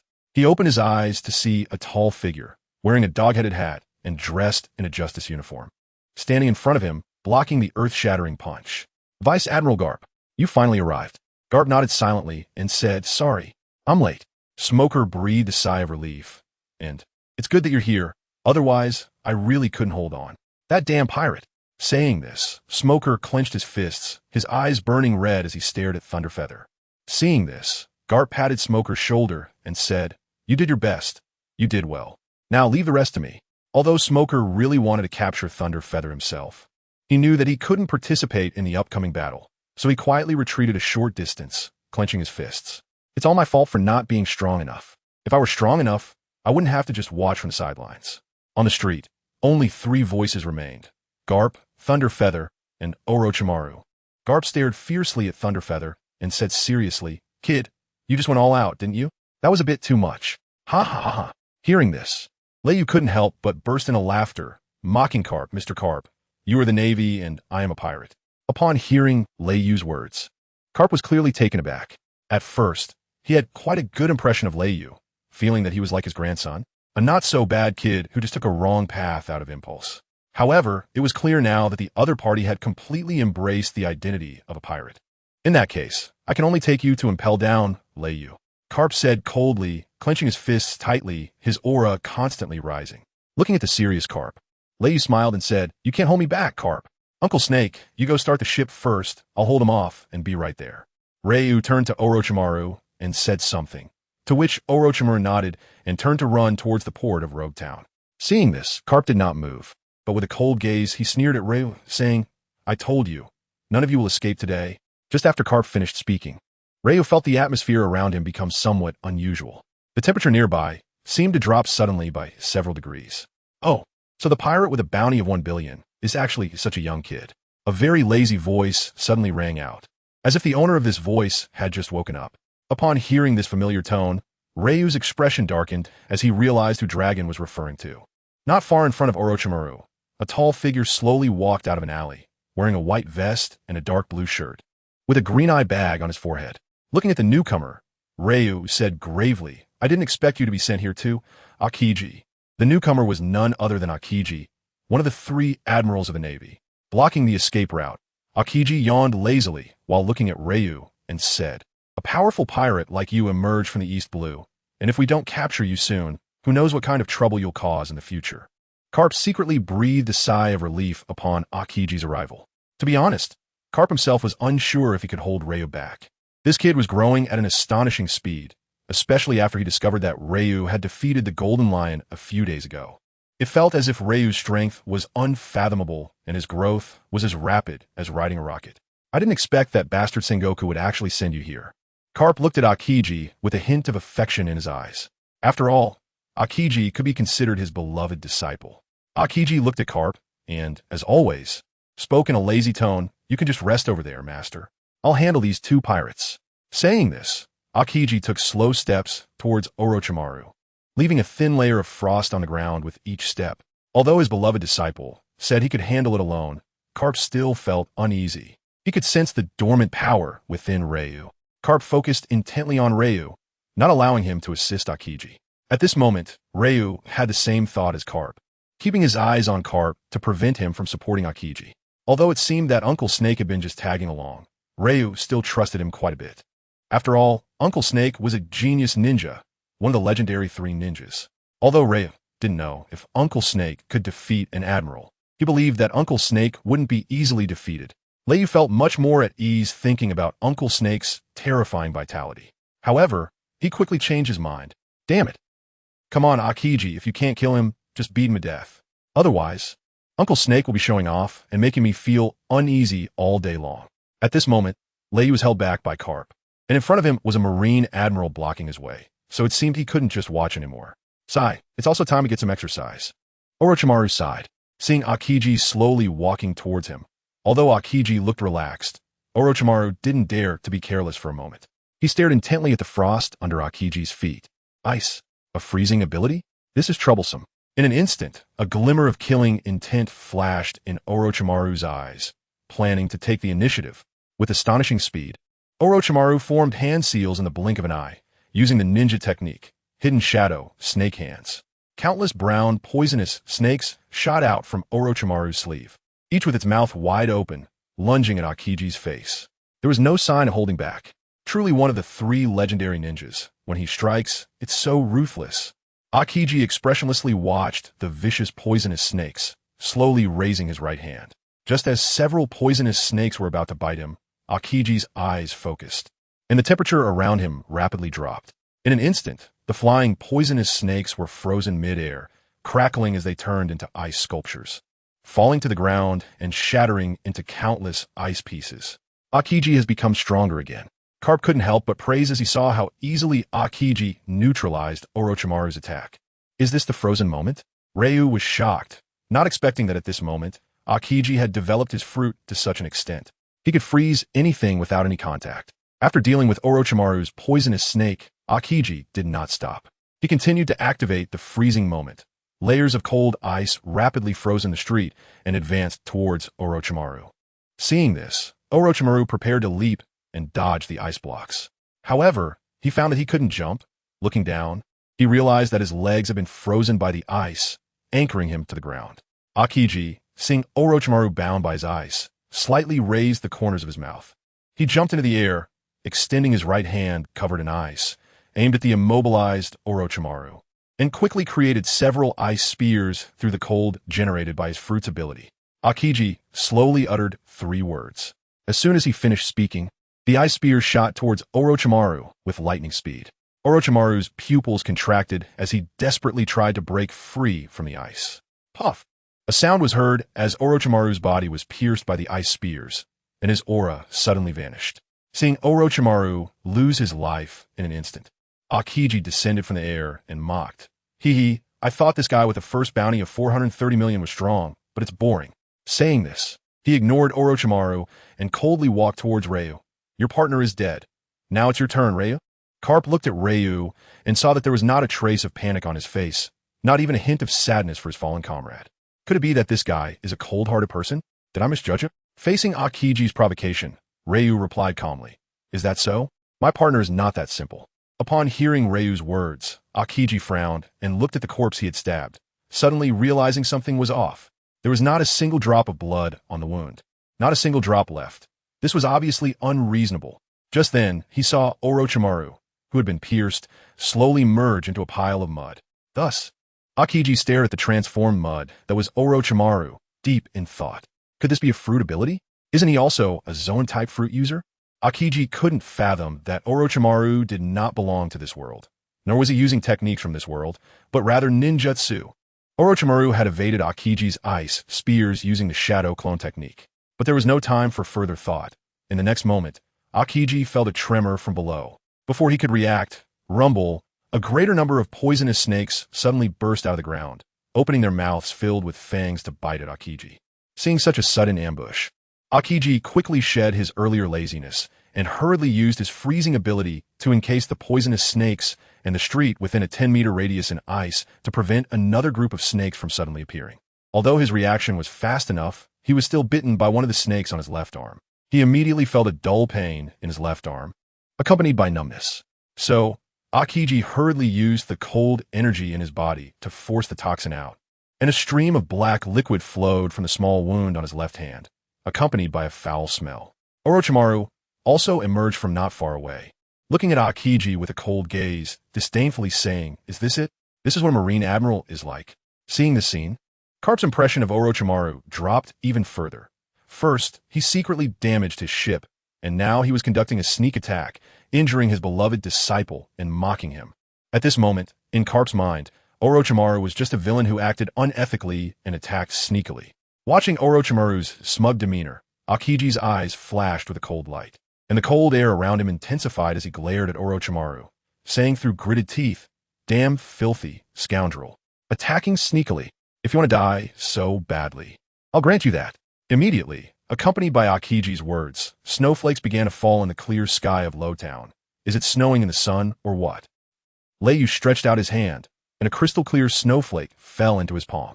Looking at the angry Qingji, he murmured, "Has it already affected the weather?" Leiyu looked at Orochimaru with a worried expression, afraid that something unexpected might happen. Carp, noticing Leiyu's gaze, stepped forward to block his line of sight and coldly snorted, "If you want to get past me, defeat me first." Leiyu slowly shook his head and confidently replied, "You should worry about your disciple first." Carp snorted, ignoring Leiyu. He turned his attention back to the battle between Aokiji and Orochimaru, feeling that Orochimaru's power was quite strange. It didn't seem to be the power of a devil fruit. He hoped to gain some insight. After all, knowing oneself and the enemy leads to victory in every battle. At this moment, Orochimaru also noticed the sudden snowfall from the sky. Sensing that the snowflakes bore a resemblance to Aokiji's aura, his eyes flickered. Did the weather change? Interesting. Saying this, he twisted his neck, producing a series of cracking sounds. His warm-up was over, and now he had to get serious. Orochimaru's eyes sharpened, and a flash of white light appeared as he pulled out a short dagger, emitting a cold gleam. With a swish, Orochimaru vanished from his spot and charged towards Aokiji. The short dagger shimmered, and with a flash of silver light, he aimed directly at Aokiji's heart. How fast? Aokiji's pupils constricted. He never expected Orochimaru to appear right in front of him in an instant. He quickly used his freezing ability to create an ice blade, and with a clang, he blocked Orochimaru's attack. Seeing this, Orochimaru executed a flip and kicked towards Aokiji's icy face. It should be noted that Orochimaru's taijutsu was not bad, especially since arriving in this world. He had been drinking the special potions Leiyu provided him daily. Although his physical condition was not as abnormal as Leiyu, who had eaten a devil fruit, he was still quite strong overall. With a bang, Aokiji was kicked away. He stood up, not showing much anger, but rather smirking. "You dare to confront me head-on? Look at your leg." Hearing this, Orochimaru looked down and saw that the lower half of his right leg was covered in a thick layer of ice. However, he didn't hesitate at all. He leaped and charged at Aokiji again. Picking up speed, he delivered a heavy knee strike to Aokiji's stomach. Poof! A spray of bright red blood erupted from Aokiji's mouth, dyeing the ice on the ground a vivid crimson. At this moment, Aokiji felt as if his insides had been turned upside down. Simultaneously, Orochimaru's right knee was also encased in a thick layer of ice. A cruel glint flashed in Orochimaru's eyes as he dragged his right leg, charging towards his enemy. Even though his entire right leg was frozen, Orochimaru charged at Aokiji recklessly, engaging him head-on. At this moment, Aokiji thought to himself whether this snake man was insane. Knowing he would be frozen, he still charged at him in such a reckless manner. It was practically a suicidal attack. Since obtaining the freezing fruit, Aokiji had relied on its immense power and had hardly encountered any opponents. Moreover, he possessed an astonishing talent for developing the powers of the fruit. Most opponents could be dealt with by simply freezing them, which meant that although he was Carp's disciple, his performance in taijutsu was not outstanding. As Orochimaru charged at him, Aokiji's eyes flashed with a cold light. He did not evade but charged directly at Orochimaru, shouting, "Even if your taijutsu is strong, my freezing fruit is no joke." Soon, Aokiji felt an unusually cold aura emanating from Orochimaru. Then, he felt as if he could no longer feel his legs, and this sensation slowly spread throughout his body. Before long, Orochimaru transformed into a white ice sculpture. Is it over? Aokiji sighed in relief as he looked at the frozen Orochimaru. He was clearly a mage, yet this madman insisted on engaging him in close combat, and a life-threatening one at that. It was giving him a headache. Suddenly, the sound of cracking ice echoed, and the frozen Orochimaru's mouth opened in an exaggerated arc. Before the astonished gazes of Aokiji, Carp, and Lei Yu, the real Orochimaru crawled out from the mouth of the frozen one. This scene shocked Aokiji to his core for 20 years. How could this thing be alive? Can a person do something like this? The crawling Orochimaru stood still, mockingly looking at Aokiji. At this moment, even a usually mature and composed Aokiji was furious. As a Marine Admiral, how could he allow himself to be toyed with multiple times by a mere pirate worth 430 million? What face did he have left to call himself an admiral? Aokiji stared intently at Orochimaru, feeling as though he might grind his teeth to dust. After speaking, Aokiji raised his right hand, forming ice, and angrily declared, "You shall die." With that, cold air gathered around his right arm, and he suddenly unleashed a giant ice bird over 10 meters in size, spreading its wings and screeching as it dove towards Orochimaru. Seeing this, Orochimaru transformed his right hand into a giant python, charging up to coil around the giant ice bird. After wrapping around it, the giant python exerted its strength, causing the giant bird to burst apart, showering the ground with shards of ice. However, the python that Orochimaru had transformed into also began to freeze rapidly, and the ice spread along his right arm to the rest of his body. Orochimaru once again used the snake technique to evade being frozen. Then, he dropped to all fours and crawled on the ground, invoking the Great Snake Formation. Orochimaru opened his mouth and extended his tongue, and with his saliva, countless brown, poisonous snakes poured out, swarming like a horde of ants. At the same time, two retching sounds echoed, and Lei Yu and Carp exchanged glances. Seeing Carp's strange expression, Lei Yu quickly turned his head away, thinking, "This isn't my partner. I don't know this disgusting thing." At that moment, each poisonous snake spat out swords, launching a devastating attack towards Aokiji. Aokiji instantly used Freezing Moment, resolving the overwhelming number of poisonous snakes in an instant. Seeing this, Orochimaru realized his poisonous snakes were no match for this person and immediately changed his tactics. Facing Aokiji, he clapped his hands together and shouted, "Wind release! Great breakthrough!" Opening his mouth, a powerful hurricane rushed towards Aokiji. The hurricane swept through the streets, lifting bricks and even collapsing nearby buildings. "Why does this guy always attack with his mouth?" Aokiji complained, watching the hurricane approach him. He quickly generated another giant ice bird to counter it. With a loud boom, the two forces collided, instantly destroying a large area of buildings, leaving the surroundings in ruins. Carp raised his eyebrows at the scene and shouted to Aokiji, "Be careful. Don't destroy the town." Hearing Carp's words, Aokiji also realized the problem. If this continued, the town wouldn't hold up. He began to intentionally redirect the battle to the port, a relatively open area. Orochimaru saw this and was pleased to have it his way. "The place is too small for me to fully unleash my abilities." So with that, Orochimaru used a fire-style technique, while Aokiji used a freezing bird technique. Orochimaru used a water-style technique, and Aokiji again used a freezing bird. Orochimaru used a wind-style technique, and Aokiji still used a freezing bird. The two of them fought all the way to the port. At this point, Orochimaru clearly felt that he was already exhausted. Others could use skills without consuming chakra, but he had a chakra bar. Weak and weary, Orochimaru looked at the still powerful Aokiji. His eyes flashed with a hint of coldness as he murmured, "Do I have to use that technique?" Just then, Aokiji once again conjured a giant ice bird, but this time the giant bird was even larger and stronger. The chilling aura it emitted was even more overwhelming. "Damn it, you're using this move again? Aren't you tired of it?" Orochimaru exclaimed upon seeing this. Aokiji coldly smiled and said, "For a pirate like you, just one move is enough." Orochimaru was at a loss for words. "Bro, do you have a misunderstanding about one move? You can use the same move 10 times and still call it one move." At this moment, seeing that the attack was many times stronger than before, Orochimaru realized that his opponent clearly intended to end this battle with a single blow. After the giant ice bird let out a cry, it quickly flew toward Orochimaru. Orochimaru quickly joined his hands and slammed them down onto the ground, shouting, "Triple Rashomon." Then, a massive iron gate burst forth from the ground, adorned with a menacing ghostly face, looking quite terrifying. "Is my chakra already insufficient? Seeing that only one layer of Rashomon had appeared, Orochimaru's expression turned a bit grim. The giant bird crashed heavily into the Rashomon in front of Orochimaru. The Rashomon trembled under the impact of the ice bird, but did it hold? Before Orochimaru could finish his thought, with a loud boom, the Rashomon he summoned collapsed.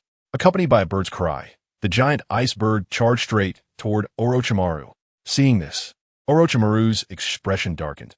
He had underestimated the capabilities of the Marine Admiral. It seemed that Aokiji at the very least possessed shadow-level strength, perhaps even stronger. As the ice bird drew closer, Orochimaru's face grew increasingly grim. Damn it, am I really going to have to use that technique? But, just as Orochimaru was hesitating, a figure stood in front of him and unleashed a powerful punch that shattered the formidable ice bird. Thunder Feather. Weak, Orochimaru stood up. The chakra in his body was nearly depleted, and he was about to have none left. Looking at the empty-eyed Orochimaru, Thunder Feather smiled and said, "All right, Uncle Snake, leave the rest to me." Hearing this, Orochimaru shook his head and said, "You don't need to worry about me. I'm still okay." Saying this, he prepared to bite his finger to use that S-rank forbidden technique. Seeing Uncle Snake still trying to act tough, Thunder Feather stopped him. "You want to use the eight-headed serpent technique, right? With your current chakra, how long can you maintain the form of the giant snake?" After hearing Thunder Feather's words, Orochimaru paused for a moment and slowly lowered his hand. Ray said it right. In his current state, he can only maintain the eight-headed serpent technique for a minute. During this minute, he has no confidence in defeating Aokiji, and he doesn't even know what cards the opponent has up his sleeve. "Leave it to me. You head back to the ship first. As soon as there's a chance, I'll escape," Ray said, patting Orochimaru on the shoulder. "Sorry, Ray, just be careful," Orochimaru replied, knowing his current state. After reminding Ray, he immediately turned and ran back to the ship. Once Ray has a chance to escape, he can use wind release to get away like last time. But neither Orochimaru nor Ray knew that the real crisis was still ahead. Otherwise, Carp wouldn't have chosen to watch the battle with Ray first instead of going straight to confront him. He was just buying time.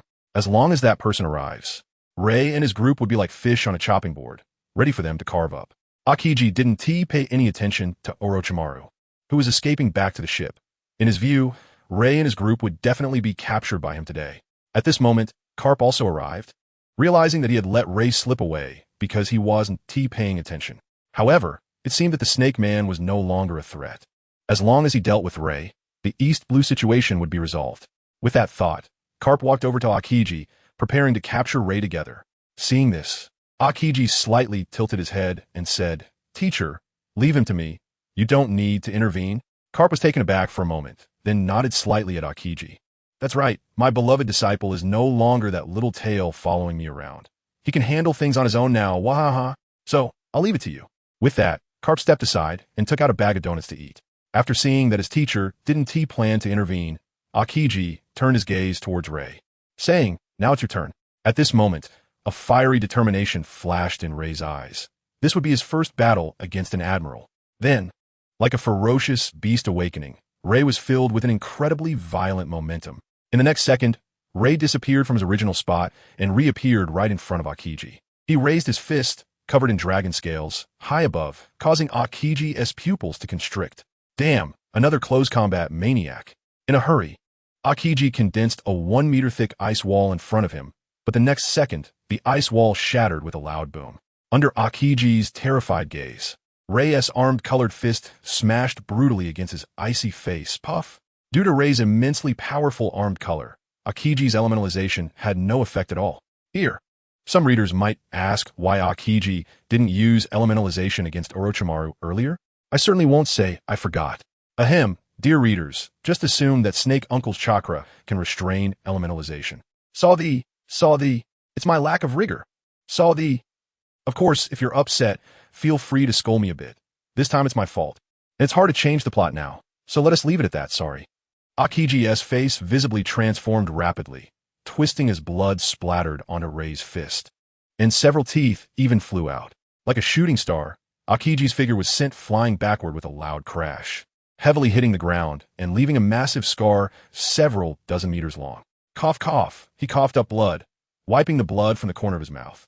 And under the power of the Navy's 6 Styles life return, his teeth instantly grew back. He touched his cheek, still feeling a wave of pain. Aokiji's face darkened as he glared at Ray, standing up. He raised his right hand and released a cold air shockwave towards Ray, causing everything the shockwave passed to freeze, rapidly freezing the opponent. Trying to freeze and control me, are you? Seeing this, Leiyu slightly raised the corners of his mouth, and with his hands covered in crimson dragon scales, he slammed down hard onto the ground. The dragon fist caused the earth to crack instantly, shattering the ice blocks formed by the cold shockwave and spreading towards Akiji's location.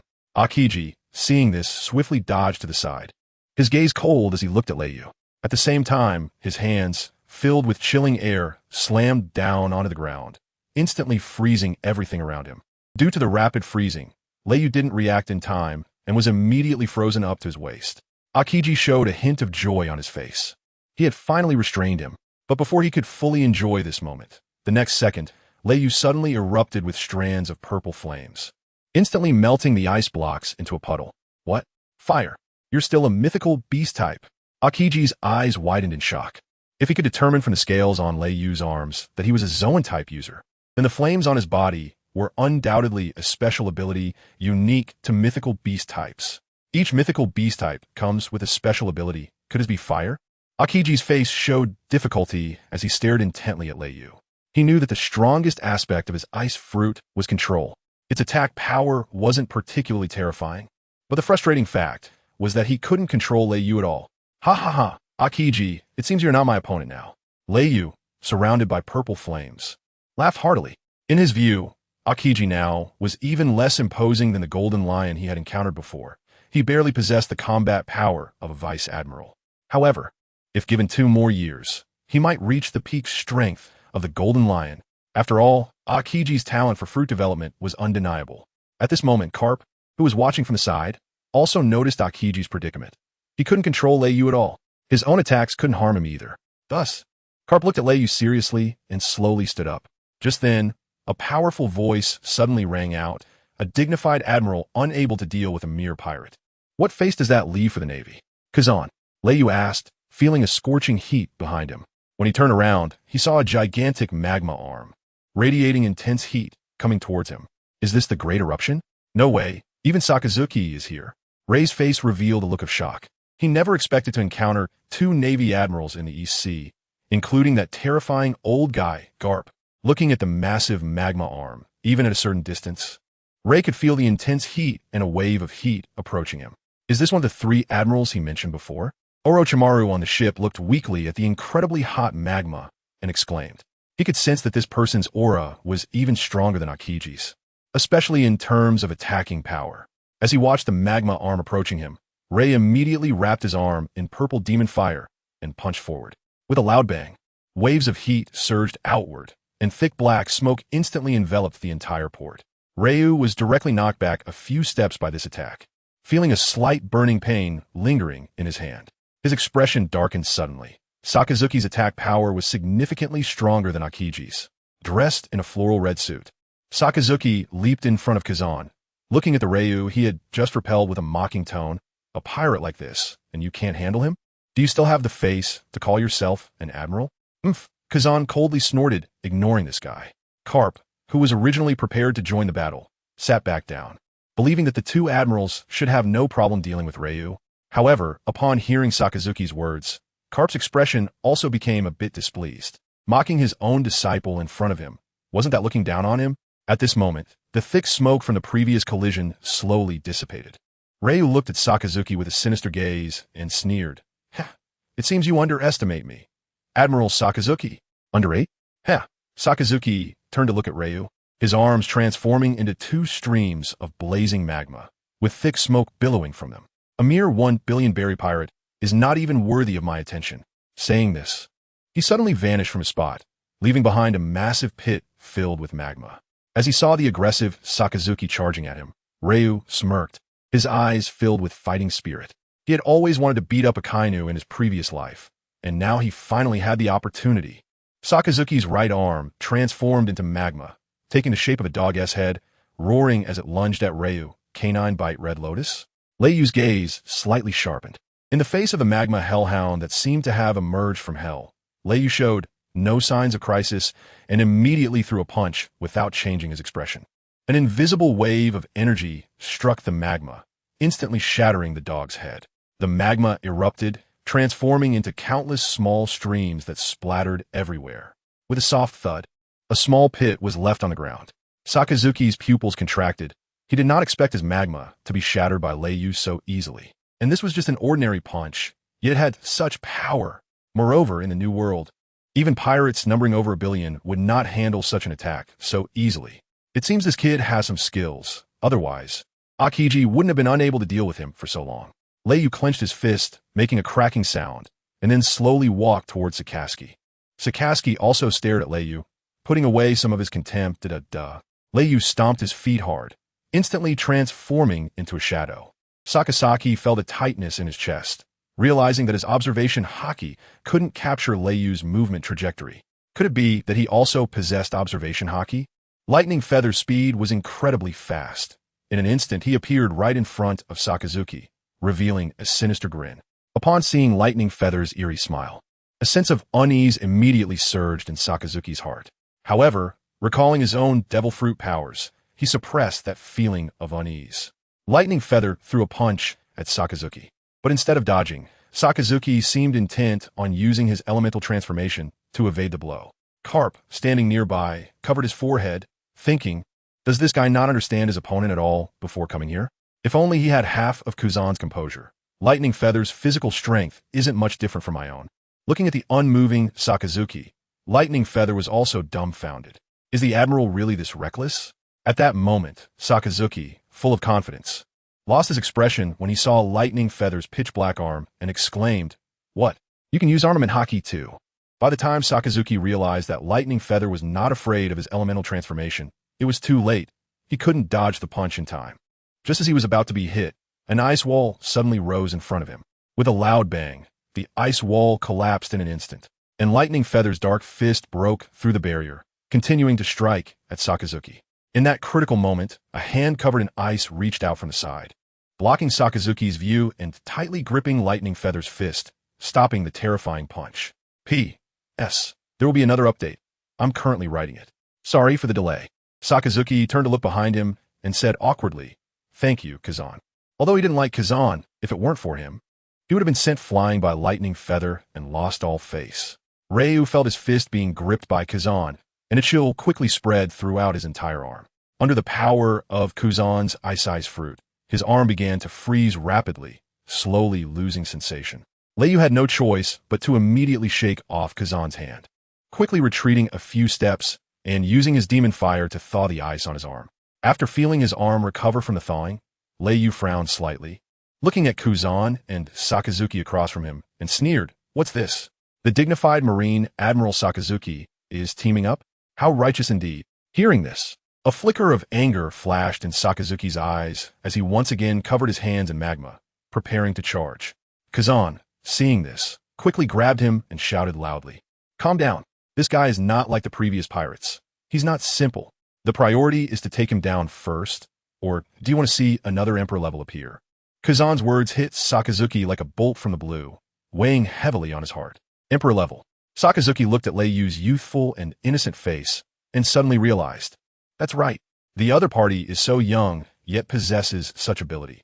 If given more time, he might become the next Emperor-level pirate. Gradually, Sakazuki also calmed down, his red eyes fixed on Leiyu. His sense of justice absolutely could not allow such a huge threat to emerge in the future. He must be taken down today. Seeing that Sakazuki had calmed down, Kazan breathed a sigh of relief, his eyes shimmering with light as he looked at Leiyu and analyzed. My attacks can inflict fatal damage on him, but your magma should be able to. I'll find an opportunity to control him, and then you attack him for a fatal blow. Sakazuki thought for a moment. Against an opponent like Leiyu, who had both offense and defense, this was the only way. He nodded at Kazan. Seeing this, Kazan no longer hesitated. He had underestimated Leiyu before, and now it was clear that he couldn't hold back. Kazan plunged his hands into the ground, and the cold air around him suddenly surged, his gaze icy as he looked at Leiyu. In an instant, the port and the surrounding coastline were covered with a thick layer of ice. Leiyu could feel that the temperature had dropped below zero in that moment. Then, Leiyu suddenly felt as if he had lost the sensation in his lower body, as if he had lost feeling altogether. Looking down, he saw that below his waist, a thick layer of ice had already formed. Ice prison. When did this happen? Ryu looked at Kuzan in surprise, realizing that he didn't even know when he had been frozen. Kuzan sneered, "In this frozen world, I am everything." As he spoke, he once again formed an ice bird in his hand and sent it diving towards Ryu. Seeing this, Ryu immediately urged the purple demon fire on his body to melt the ice that was trapping him. However, it seemed that in the Ice Age, Kuzan's abilities had become significantly stronger. Previously, he could melt Kuzan's ice in just 1 second. Yet now, it took him nearly 10 seconds to barely melt the ice around his lower body, just as he regained the ability to move. The ice bird had already arrived in front of Ryu. With no other choice, Ryu had to clench his fist tightly and punch the massive ice bird, shattering it. The broken ice fell in chunks like hail, and through the shards, Ryu suddenly noticed that Sakazuki, who had been next to Kazan, had already disappeared without a trace. Oh no! At that moment, Ryu suddenly felt a surge of intense heat enveloping him from behind. He turned around to find that Sakazuki had somehow appeared behind him. Just as he wanted to retreat, he realized that his feet had once again been frozen, rendering him unable to move. Seeing this, Sakazuki transformed his right arm into a magma fist and suddenly struck towards Ryu's back. Ryu wanted to block it, but the distance was too close and it was too late. Boom! The moment the magma fist made contact with his body, it emitted a sizzling sound like roasting meat, and a painful burning sensation surged through him. Sakazuki, who struck Ryu, did not show any sign of pleasure.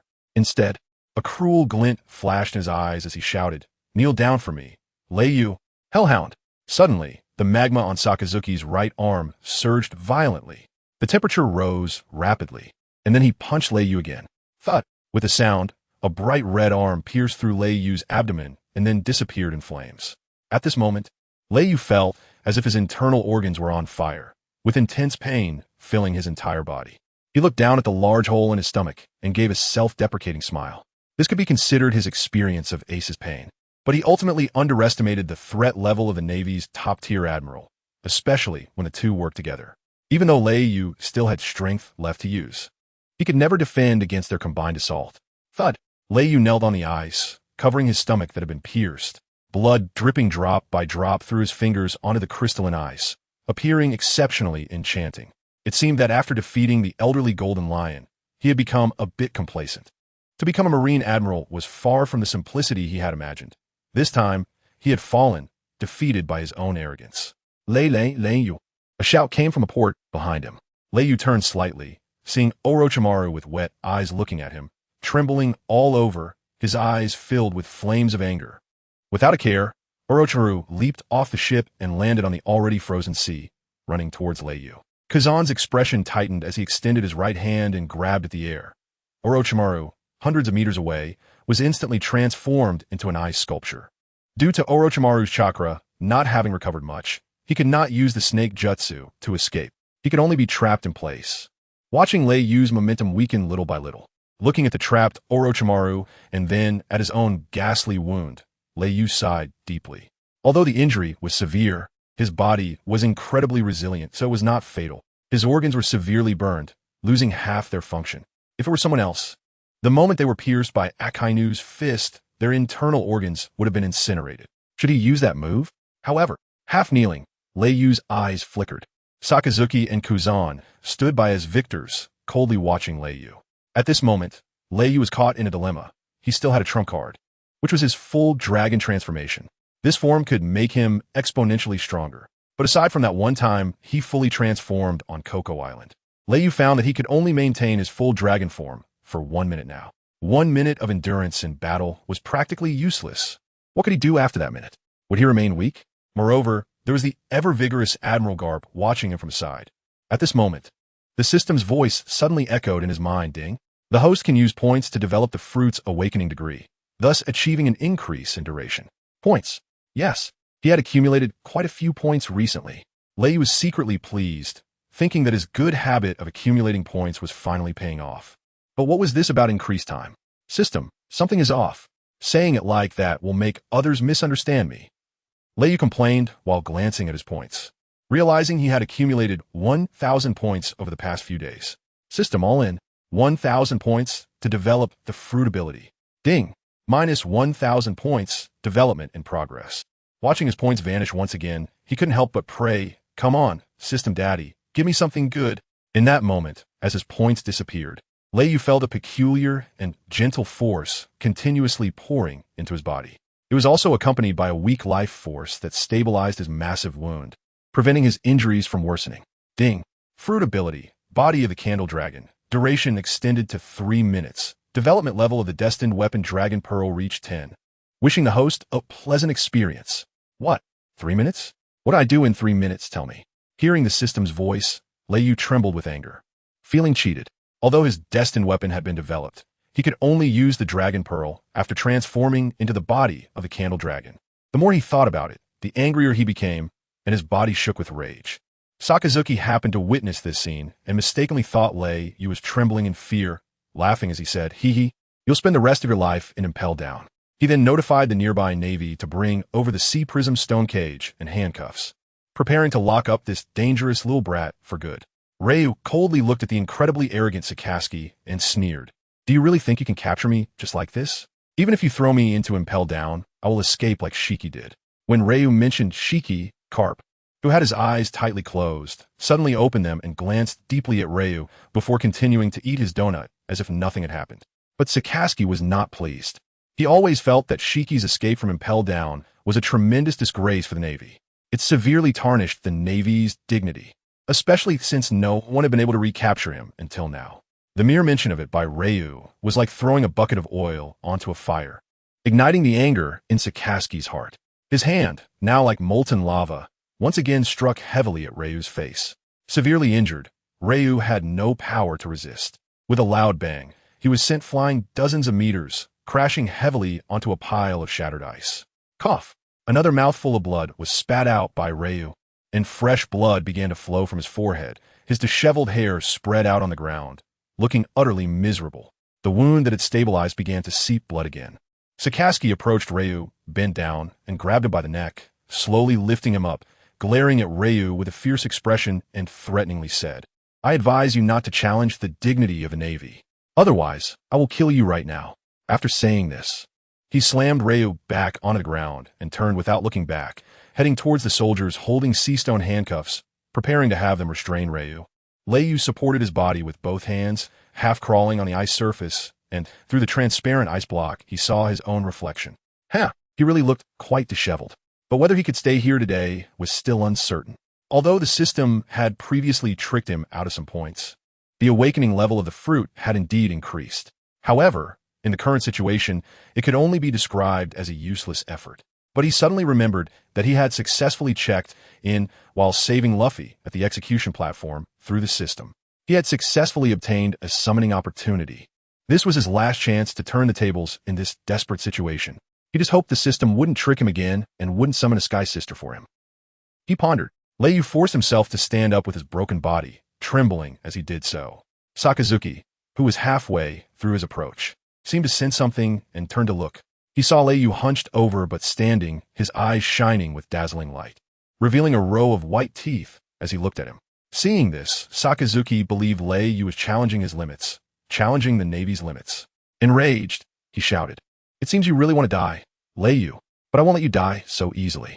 I will break your limbs and then throw you into level 6 of Impel Down, letting those evil people like you torment you, abuse you. You should know that every pirate thrown into level 6 of Impel Down is a notorious pirate, and the environment there's the most treacherous of all." The fact that he wanted to cripple Lei Yu's limbs before tossing him in shows just how cruel Sakazuki is towards pirates. However, upon hearing this, Lei Yu not only showed no fear, but instead laughed loudly, exuding confidence as he said, "Not only will I not die, but I also won't be captured by you. With just you guys, you won't be able to hold me back today." Seeing the change in Lei Yu's momentum, Garp frowned slightly, unsure where Lei Yu's confidence came from. His partner, that snake man, was now unable to move. Even he himself was on the verge of collapse. So how could he say such things? Although he hadn't interacted with Lei Yu for long, he didn't feel like Lei Yu was someone who spoke nonsense. Could there be a twist? After finally cornering him, they were just one step away from capturing him. Garp didn't want this guy, who would pose a huge threat to the Navy in the future, to escape again. With this thought, Garp suddenly stood up, staring solemnly at Lei Yu. Sakazuki listened to Lei Yu's words, silent, with a gloomy expression as he walked towards Lei Yu once more. However, from his arms, which had transformed into magma and were emitting thick smoke, It was clear to see Sakazuki's current mood. He looked at Sakazuki approaching him. A cold light flashed in Leiyu's eyes, and the corner of his mouth slightly lifted. System, give me the chance to summon this time. Ding. Random summoning in progress. Watching Leiyu, who was smiling even in the face of death, Sakazuki became increasingly enraged, thinking that Leiyu looked down on him and prepared to smash him with his magma arm. Just then, a flock of crows flew in from nowhere, surrounding Leiyu. The number of crows increased rapidly, forming a dark mass in no time. Ding. Successfully summoned Uchiha Itachi. In an instant, the flock of crows suddenly dispersed into the void, and a figure in a black coat embroidered with red clouds appeared before Leiyu. He had long black hair, deep patterns extending from the corner of his eye down to below his eyes, a ring with the character representing Vermilion Bird on his right ring finger, a necklace around his neck, and wore the Akatsuki organization's cloak. Seeing this, Leiyu was overjoyed. Wasn't this his favorite Itachi Uchiha? The system really delivered this time. If Itachi hadn't been severely ill and died at the hands of the second pillar, with his strength, he could have grown into a super shadow-level figure. When Uchiha Itachi arrived in this world, he naturally understood what had happened. He turned a glance at the severely injured Leiyu and nodded at him, as if to say, leave this to me. Not far away, Carp felt something was off the moment he saw Uchiha Itachi. He could sense the immense power within this person, possibly even having the strength of a general. But why did he feel that this person's vitality was so weak, giving him the feeling of a candle flickering in the wind? And how did Leiyu find such a powerful ally in the EC? It was simply unbelievable. Could it be? Carp's mind flashed with a shocking thought, recalling what Leiyu had said when they first met. Could it be that he was serious about the gods? At this moment, Carp dared not think any further. If that were the case, Leiyu would definitely turn this world upside down in the future. Carp's gaze grew colder. He absolutely could not let him leave here today. The moment Itachi appeared, both Sakazuki and Kuzan felt a faint yet palpable sense of pressure, indicating that this person before them was not simple. Did he have accomplices? Sakazuki looked at the man before him with a serious expression and sneered. Since that's the case, today I'll catch you all in one fell swoop. As he spoke, the magma in his arms began to boil, and the smoke grew thicker. At some point, Kuzan had also come to Sakazuki's side, looking solemnly at this suddenly appearing person. Be careful, Sakazuki. Don't be careless. He is not simple. Kuzan felt that this person gave him a sense of pressure comparable to Leiyu, and far stronger than that snake eye. Sorry, snake uncle. You've been wronged. At this moment, although Uchiha Itachi looked expressionless as he faced the two marine admirals, he still felt a hint of seriousness inside. Facing such an enemy, one misstep could lead to death. Then, seeing that this sudden appearance of someone had not moved, Sakazuki decided to take the initiative. In an instant, Sakazuki thrust his scalding magma right arm toward Itachi.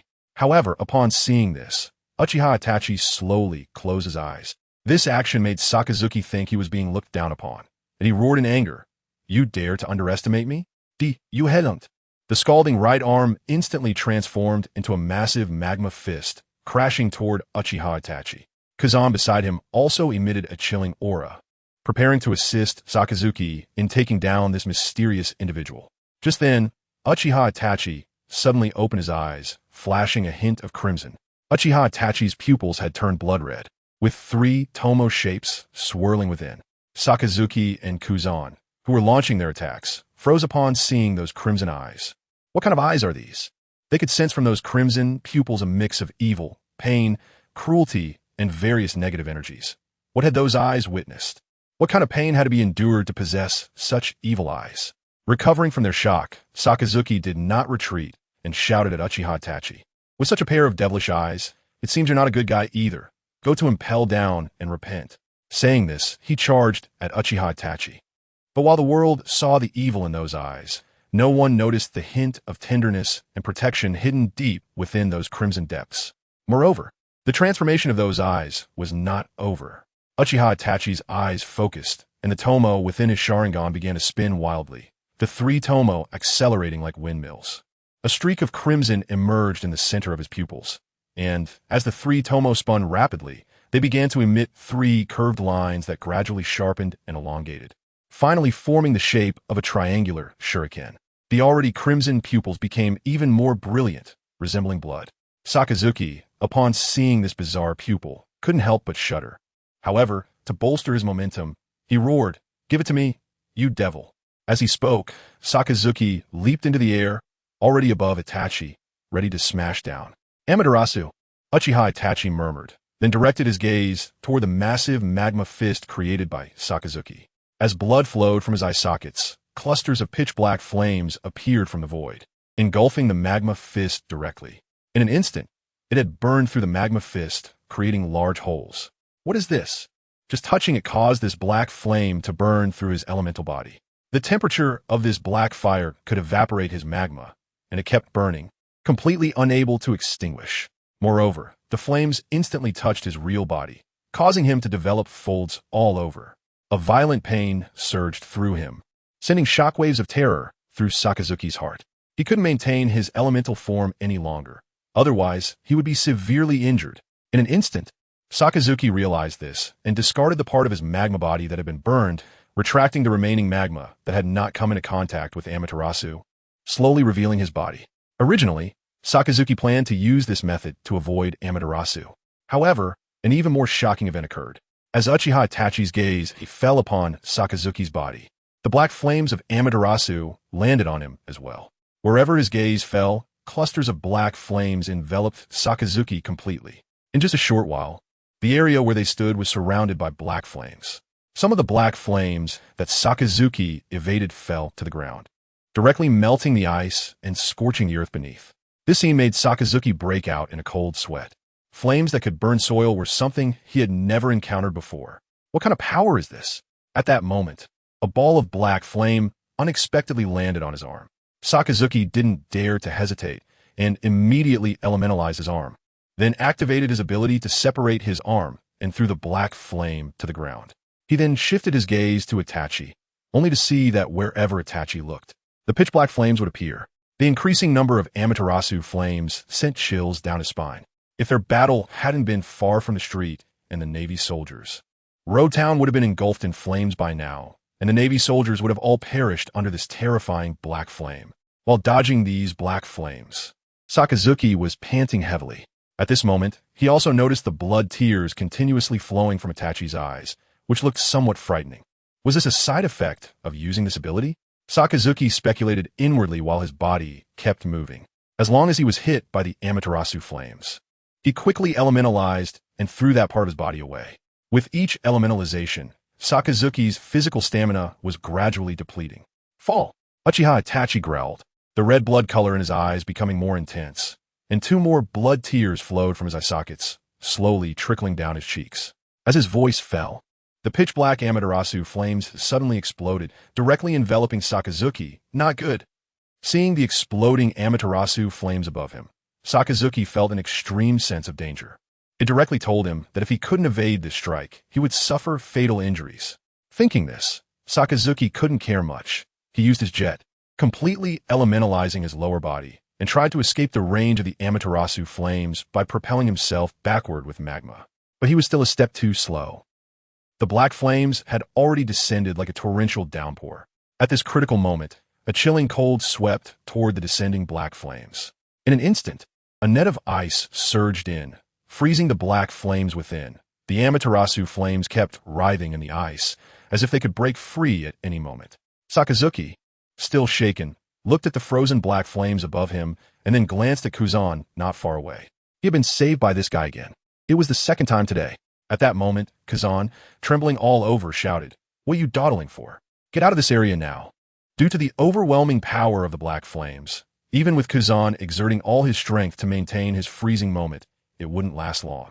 Drops of sweat slid down from Kazan's forehead, falling onto the ice surface. He couldn't hold on much longer, and his body was shaking more violently. Sakazuki, who was within the range of the black flames, also reacted quickly and hurriedly dashed to the side, just as he was about to leave this range. Accompanied by the cracking sounds of ice shattering, the frozen black flames broke free and fell to the ground, igniting a raging fire. Looking back at the terrifying black flames behind him, Sakazuki let out a sigh of relief. If he were to be severely injured here, how could he face being a Marine admiral when he returned to headquarters? Kazan and Sakazuki once again chose to team up, but this time, due to the existence of the strange black flames, it was far from as easy as when they teamed up to defeat Raikage. Every time they were touched by the black flames, they had to use elementalization to escape, greatly increasing the difficulty. Moreover, with these Amaterasu flames present, it was even hard for them to get close enough to attack him. Just like that, the situation fell into a stalemate. Although it seemed that Itachi undoubtedly had the upper hand, Reikage, who stood behind Itachi, was acutely aware that Itachi's Amaterasu wouldn't last long. Just moments ago, he had seen a fleeting hint of fatigue in Itachi's Crimson Sharingan. Moreover, Carp had yet to make a move. As long as Carp acted, they would undoubtedly be unable to withstand it, and even if he recovered fully, the chance of escaping would only be 1 in 10. Was he destined to end his journey here today? The weak Reikage unwillingly closed his eyes. At that moment, Itachi's body trembled slightly, cough cough. With a violent fit of coughing, a trickle of fresh blood slowly flowed from the corner of his mouth, and the black flames on the battlefield gradually extinguished, dissipating into the void. Sakazuki and Kazan were overjoyed at this sight. Had he finally reached his limit? However, both of them had exhausted a great deal of stamina trying to escape the black flames, and now they had little left. At this time, Carp, who had yet to make a move, suddenly stood up, throwing off his coat that bore the word justice and revealing his explosive muscles, slowly walking toward Kazan. Old teacher? Kazan looked at Carp in confusion, unsure of what he was about to do. Carp glanced at the two of them and said solemnly, "We've dragged this on too long. Leave the rest to me." Because it was his teacher's words, Kazan silently stepped back, wondering why. However, although Sakazuki had a look of reluctance in his eyes, he couldn't say much in light of Carp's reputation as a marine hero, which held great authority in the Navy. He coldly snorted at Itachi and followed Kazan to the side. Carp activated his body, producing a series of cracking sounds, and stepped forward, looking at the weakened Reikage, saying, "The farce is over, kid. Come with me to impel down." The moment Reikage saw Carp stand up, he understood that he would likely remain here today. He looked at Carp with eyes full of unwillingness, but soon came to terms with it. In this short period, he had met the goofy Orochimaru. Now he had seen his anime idol Itachi. He had exchanged blows with Carp, defeated the Golden Lion. And although he ultimately lost to the combined effort of the two admirals, it was not in vain. Perhaps his story would be passed down in this East Blue. Though there were regrets, it could still be considered perfect. Leiyu struggled to stand up and walked over to Itachi, regretfully saying, "Itachi, you should escape with Orochimaru. The stage in the new world is big enough for both of you to shine. I'm satisfied to have come this far." As he spoke, he dragged his heavily injured body step by step towards Carp. Suddenly, as if he remembered something, he turned back to Itachi and smiled brightly, saying, "This world has many delicious desserts. Make sure to eat more for both of us." When Itachi heard these words, his originally cold eyes softened, and a layer of mist gathered in his eyes. It turned out that someone understood everything he did, that someone cared for him. Watching Leiyu stumble towards Carp, ready to fight with all his might, Itachi's kaleidoscope of thoughts began to whirl again. "Susanoo," Itachi Uchiha growled, and his previously emaciated body suddenly exuded a powerful aura. At this moment, Itachi no longer held back, fully activating his Manjiki Sharingan and unleashing the unique secret technique of his clan. "Susanoo," crack, crack, crack. The sound of bones and joints grinding quickly filled the air, sending a chill down the spine of everyone present. They couldn't help but wonder how Leiyu's companions were such strange and powerful beings. Were they not from this world? What a joke. With a roar, a powerful aura erupted around Itachi without restraint. A scarlet light shot out from his body, revealing massive, thick bone joints that emerged from around him. In just a breath, a gigantic skeletal phantom was outlined in the air. Itachi leaped and positioned himself in front of Leiyu, saying, "I am not someone who abandons my companions." After saying this, he looked gravely at Carp. Leiyu, upon hearing this, suddenly didn't know what to say. He could feel Carp's immense power, like an ocean, through his chakra, which was not to be underestimated. The terrifying skeleton behind Carp had already formed and stood dozens of feet tall. Wrapped in scarlet flames, the intense heat distorted the surrounding air. Leiyu looked at Itachi in astonishment. Was this Susanoo's second state, the skeletal state? Meanwhile, Sakazuki and Kuzan, recovering their stamina nearby, were astonished and speechless. They never expected that Itachi, who had just fought with them, hadn't even used his full strength. Carp looked at the massive scarlet skeleton engulfed in flames and smiled, finding it interesting. Was it a paramecia-type fruit? But the aura felt a bit off. Never mind, it might be a mutated devil fruit. Carp, not one to overthink, focused on Itachi and Leiyu, declaring, "Today, I will leave you both here no matter what." With that, Carp slightly bent his waist and exerted strength with both hands. His muscles bulged as if about to explode, and his aura suddenly erupted, making even Itachi feel a bit shocked. Seeing such a powerful opponent, Itachi's gaze sharpened, controlling the massive skeletal figure behind him, and a giant fist smashed towards Carp. Carp, seeing this, flashed a smile in his eyes and roared as he met the fist that was over 10 times larger than his own with one of his own. Boom! Dust erupted around them, and the ground sank from the collision of their fists, cracking under the immense size difference as Carp effortlessly absorbed the blow. Inside the skeletal frame, Itachi's eyes narrowed, and fresh red blood once again flowed from his eyes. He whispered Amaterasu. The massive bone fist colliding with Carp instantly became engulfed in black flames, spreading up Carp's arm. In an instant, the black flames ignited on Carp's arm. Carp, unfazed, looked at the black flames on his arm and laughed. Haha, an interesting flame, and it's black. As he spoke, a low hum was heard as Carp activated his armament haki. Carp's arms turned jet black, and where his armament haki covered, the black flames disappeared without a trace. Sakazuki looked at Carp's haki in shock, not expecting it could be used this way. Kazan's eyes widened in surprise, realizing that his teacher's haki had reached such a level when he had just fought Itachi. He had also tried to use haki to resist the black flames, but found it useless, having to rely on elementalization to evade. This indicated just how astonishing Carp's mastery of haki was, seeing that his Amaterasu flames had been so easily extinguished by this old man. Itachi immediately realized that Carp was different from the previous two. Recognizing that his Amaterasu was ineffective against Carp, he quickly shut it down to conserve energy. Carp laughed heartily, raising his fist enveloped in armament haki towards Itachi inside the skeletal frame. Itachi's pupils constricted, and he immediately swung his arm to block. Boom! Carp's iron fist slammed heavily against the skeletal arm, failing to break through Itachi's Susanoo. Then, an overwhelming aura swept through the entire area as Carp smirked slightly. This is the end for you. At this moment, a hint of madness flashed in Carp's eyes, and his haki surged again. Hiss! When was the last time this old man was so serious? Kazan marveled, recalling that Carp's last serious moment could be traced back over a decade ago. Sakazuki exclaimed in horror. This guy was indeed still at his peak. However, neither of them knew whether this was Carp's full strength. Perhaps only Carp himself knew. Behold, let me show you my power. Carp roared as he stepped forward, causing the ground to collapse. The terrifying pressure generated by his armament haki destroyed the surrounding buildings and roads, and then he raised his iron fist, smashing it heavily against Itachi's Susanoo skeletal arm. A punch strong enough to destroy an island. Boom! The ground trembled, and the sea roared.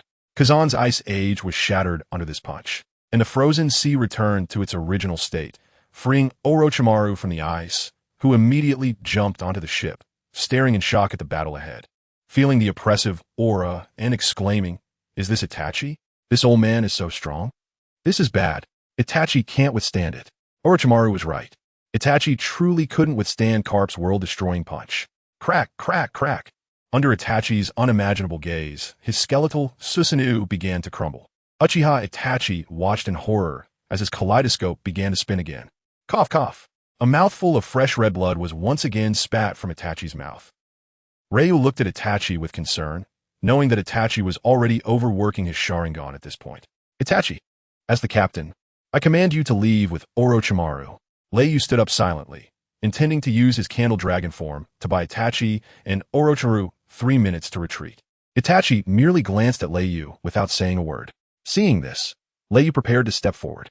However, he suddenly felt a pain in his neck, and everything went dark as he fainted. Behind the fainted Ryu stood an Itachi, who knocked him out and then transformed into a flock of crows flying in all directions. Carp, witnessing this, laughed and said, I didn't expect you to be a group of loyal pirates, but none of you will leave today. As he spoke, another powerful punch came crashing down. At this moment, Itachi's Susanoo underwent another transformation. Within the hollow eyes of the skeletal figure, 2 crimson flames suddenly ignited, enveloping Carp in front of him, adding another layer of chakra, as if putting on a garment. This was the 3rd form of Susanoo, the chakra-wrapped form. With a loud bang, Itachi managed to defend against the attack. Oh, it's become harder? Carp exclaimed in surprise, and then his haki surged once again. This time, even the seabed trembled. Following that, he threw another punch in the same posture, but the power had increased several times, smashing towards Itachi fiercely. Not good. Itachi immediately realized he couldn't withstand this blow, He intended to elevate Susanoo to the fourth form, the Yotic Mirror Armor form, but was already too late. Carp's fist, filled with the power of a primal beast, had already struck his Susanoo. With a rumble, Susanoo could only withstand the attack for 3 seconds before shattering into red dust that vanished into the sky. Wow! Itachi, whose Susanoo was destroyed, spat out a mouthful of blood. Leiyu, who had been knocked out by Itachi, also groggily woke up from the shock of the power. Looking at Itachi, who was bleeding profusely, and then at Carp, who was unharmed, he instantly understood that he had lost this battle. Carp, seeing that both of them had lost their ability to resist, approached them, crossed his arms, and coldly snorted, "It's over, kids. Come with me honestly to impel down for your reformation." You lost. Reiyu looked at the weakened Itachi, gave a bitter smile, and then his eyes flashed with a hint of madness as he roared, "I am Reiyu. I can only die in battle." Saying this, he prepared to transform into the form of the Candle Dragon, adding a stroke of color to his own ending. But just at that moment, a sudden change occurred. Whoosh, whoosh. A series of hurricanes filled the entire port. Then a fierce dark wind, carrying rolling dust, surged towards Reiyu, Itachi, and Carp. In the thick dust, Carp could see nothing for a moment. Leiyu and Itachi felt themselves being blown up into the air by the gust of ominous wind. In midair, Leiyu suddenly realized something, his eyes flashing with a hint of brilliance, and then both he and Itachi fell back onto their ship. At this moment, Orochimaru also looked bewildered, but he knew this was simply a godsend opportunity. It was also their only chance to escape. Thinking of this, Orochimaru instantly rushed to the stern of the ship, plunged his head into the sea, and used wind release to propel the ship forward. In a flash, they had already moved far away from the port. After the thick dust settled, Carp found that the figures of Leiyu and the others had vanished without a trace. Even the stir of the ship was no longer visible. Carp clenched his fists, his body trembling slightly, not because Leiyu and the others had escaped, but because he sensed a familiar aura from that gust of ominous wind. "Since you dare to save them, why don't you dare to come out and meet me?" Carp roared at the sky, his eyes misty. But all that answered him was the sound of waves crashing against the shore. Sigh. Carp looked at the figure he had been expecting, which did not appear, and sighed deeply, mixed with feelings of disappointment and frustration. Not far away, Kuzan and Sakazuki looked at Carp, who was roaring in shock. They had never seen their teacher lose composure like this. They hurriedly jogged to Carp's side. Worry etched on their faces as they asked, "Teacher, what happened?" Carp shook his head directly, apologetically saying, "It's nothing. I'm sorry. Leiyu and the others were rescued." Upon hearing Carp's words, Kuzan's pupils shrank, and he lowered his head to ponder what Carp had just said. Because Carp said they were rescued, not that they escaped. But aside from the nearby Navy soldiers, there was no one else around. He didn't expect that just a gust of wind would make Leiyu and his group disappear. Wind? Right? Could it be that strange, ominous wind? Kazan's mind flashed with insight, suddenly realizing the key point. But when he looked up and saw Carp showing no signs of wanting to say more, he instantly understood that his teacher didn't want to elaborate. So he didn't ask further. However, Sakazuki was somewhat displeased with Carp for letting Leiyu and the others escape. With a stern face, he looked at Carp and asked bluntly, "Now that Leiyu's group has run away, what do we do?" Carp took a deep breath upon hearing this. Looking at the vast sea surface as he said, "Let's chase them. They shouldn't be able to run too far." "Oomph." Sakazuki coldly snorted, his face showing that he was incredibly displeased. He immediately ordered his subordinates to dock the warships, and Carp and Kuzan also issued the same order. However, after waiting for 10 minutes, Sakazuki and the others still did not see their subordinates bringing the warships over. Damn it, why is the efficiency so slow? Don't they want to work anymore? The irritable Sakazuki cursed loudly, saying that he would go check it himself. Kazan also felt something was off, but didn't say much. Meanwhile, Carp was only frowning, harboring a bad premonition. Why did this scene feel so familiar?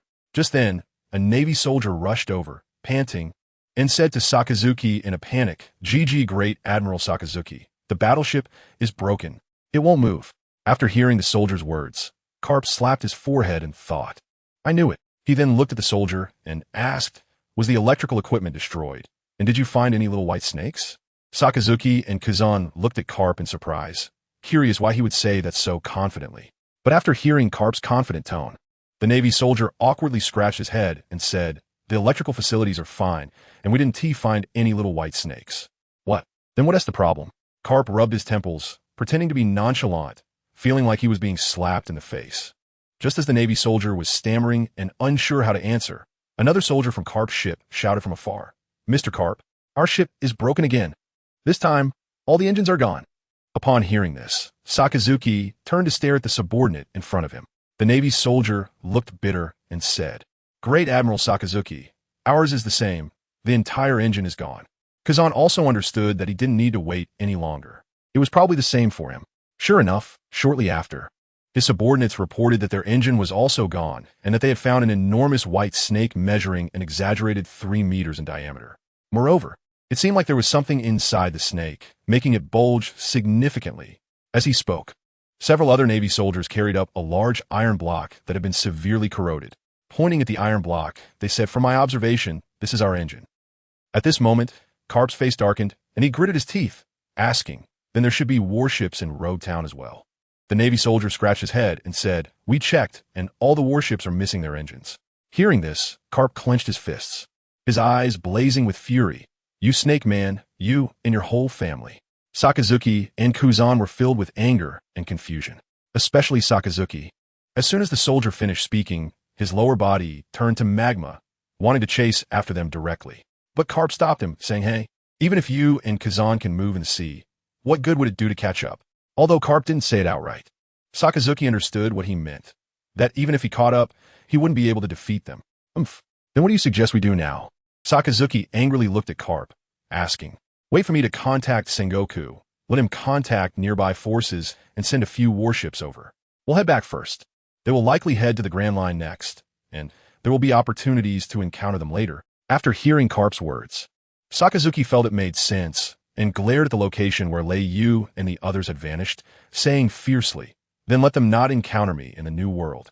Carp silently watched Sakazuki, not saying much, and sighed inwardly, thinking that if they didn't catch Lei Yu and his group this time, there might not be another opportunity next time.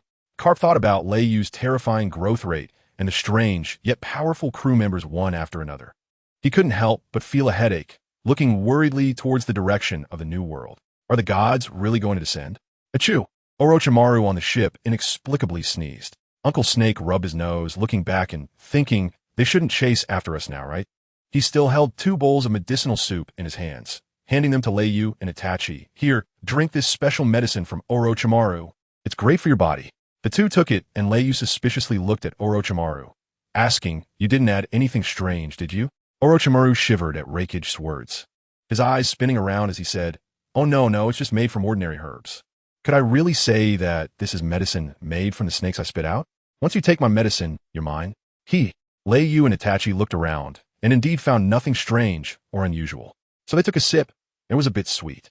After drinking, both of them instantly felt much more comfortable, and their injuries gradually stabilized. Especially Lei Yu's terrifying wound on his abdomen, which had stopped worsening, and the bleeding had also ceased. Not only that, but Orochimaru also came to Lei Yu's side, placing his hands over the hole in Lei Yu's stomach. With a surge of green chakra emanating from his hands, the wound began to heal and close at a visibly rapid pace. In just a few minutes, the wound had completely disappeared, returning to its original state. Ray looked at Uncle Snake with grateful eyes. Ever since Uncle Snake arrived, he has been both the mechanic and the ship's doctor, truly working hard. However, since Uncle Snake's healing technique is not as powerful as Tsunade's, it only managed to treat the external injuries. The internal injuries still throbbed painfully, showing no signs of improvement. But at least they weren't getting worse. Speaking of which, we were really lucky this time, being saved in such a mysterious way. Uncle Snake looked at the sky, scratched his head, and said, at that time, he didn't know what was going on. The port was covered in dust, and nothing was visible. He could only feel a chilling wind making him shiver, and in the blink of an eye, he saw Ray and Itachi fall from the sky onto the ship, which startled him. Hearing Orochimaru's words, Lei Yu smiled subtly. This time it wasn't just good luck, but he had been saved by someone, and he could probably guess who it was. Just then, a small piece of paper floated down from the sky, swaying gently in front of Lei Yu. Seeing this, Lei Yu reached out and grabbed it. Upon opening it, he saw 4 characters written on it, a favor. Seeing this, Lei Yu shook his head and smiled long. This guy really thought he had slipped away. I didn't expect he was here all along. In the note, Long meant that he only owed Lei Yu 1 favor now, and one should know that Lei Yu had previously put Long in debt for 2 favors. However, on the other hand, if it weren't for Long this time, they would have truly fallen into a desperate situation. They might have ended up spending the rest of their lives in the 6th layer of the city with Uncle Snake and Itachi. After drinking the medicine, Itachi quietly watched Lei and Orochimaru, suddenly realizing that the two seemed to get along very well. The Orochimaru he knew wasn't like this. Has he changed since coming to this world? It seems that this captain of mine is quite easy to get along with. Then Itachi suddenly remembered what Lei had said to him at the port. Let the past go, right? That was indeed true. In the past, he lived for the village, but now that he had come to this world, he should live for himself once, to see this beautiful world, the unique customs, to taste delicious snacks, and to experience this thrilling journey. Lost in thought, a smile appeared on Itachi's face, but this smile quickly faded. Suddenly, a sharp pain surged in his heart. Cough, cough, cough. At that moment, Itachi covered his mouth with his hand and suddenly started coughing violently. When he removed his hand, he saw blood pooling in his palm. Has it worsened again? Itachi closed his eyes, leaned against the side of the boat, and sighed deeply. It seemed he didn't have much time left to see the beauty of this world. On the side, Lei saw Itachi coughing up blood and immediately thought of something. Looking at Itachi dressed in the Akatsuki outfit, his expression changed dramatically as he shouted at Orochimaru. Uncle Snake, go check on Itachi. Hurry. Hearing this, Orochimaru pouted. He and Itachi had never gotten along well. Besides, it looked like he had just overused those eyes. A period of rest would fix it. Was it really necessary to be this anxious? Sigh, it really can change people. However, out of respect for Lei, Orochimaru stepped forward and placed his hand on Itachi's back. Itachi didn't say anything in response. He had a feeling that his captain understood him very well. He probably knew everything.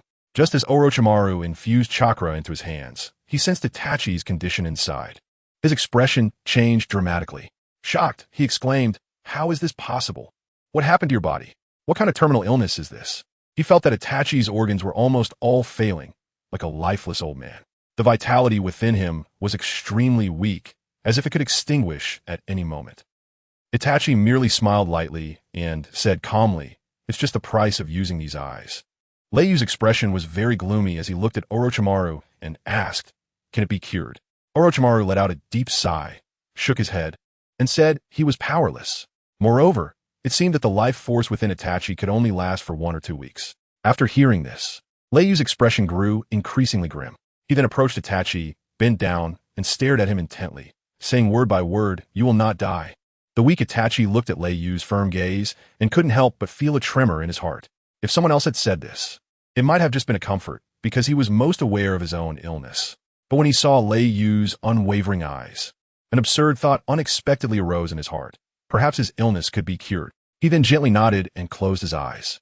Lei arrived at the bow of the ship, standing on the dragon's head. In the distance, there was an incredibly huge and long red giant mountain. Have you arrived? Once we pass this, it'll be the Grand Line. Ryu looked at the towering giant mountain, his eyes shimmering with light. In that world, perhaps there was a person who could cure Itachi's terminal illness. I have arrived. The Grand Line. 5 days later, Carp and the others successfully returned to the Marine headquarters in Marineford. What? Ryu didn't get caught? Sengoku suddenly slammed the table, stood up, and stared wide-eyed at the three in front of him. You let him escape, and you even lost an engine on your warship. What are you doing? When Sengoku heard the news that not only had they not captured Ryu, but they had also lost an engine from their warship, he was nearly driven to a heart attack. Kuzan and Sakazuki exchanged glances, then turned to look at Carp together. However, they saw Carp pretending not to notice. He casually pulled over a chair, sat down with a big thud, and then began to eat the various snacks on Sengoku's desk. Sengoku looked at Carp's demeanor, grinding his teeth in anger, but he couldn't do anything about it. He shook his head, sighed, and began to massage his temples, saying, "From what you said, Ryu's group should be heading into the Grand Line next. Be careful. Once you discover their whereabouts, do not act rashly. Do not alert them, to avoid startling the snake." After Kazan and Sakazuki nodded in agreement, they left, leaving only Carp and Sengoku, 2 old friends and comrades. Sengoku looked seriously at the intelligence he had on Carp and Ryu's group. The more he looked, the more shocked he became. He never expected that in just a few days, Ryu had grown to such a level. If it weren't for Kuzan and Sakazuki teaming up, this person might not have been defeated. Sengoku then put down the documents and stared at Carp without saying a word. Suddenly, the office fell silent, with only the sound of Carp munching on snacks. What do you think of their strength? Sengoku was the first to break the silence, asking, very strong. You idiot. Pay attention. You should understand how dangerous Ryu's group is. Baka. Sengoku looked at Carp, who was distracted and couldn't help but curse. Hearing Sengoku's roar, Carp immediately snapped back to reality. Looking at the furious Sengoku, Carp scratched his head and laughed. Haha, don't be mad, I was just distracted. What were you saying?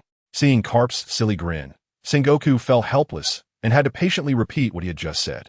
Ryu, Carp stroked his chin thoughtfully for a moment, then looked up at Sengoku and said, the general's combat power is undoubtedly strong. In a one-on-one fight, he could even suppress a general. I knew it.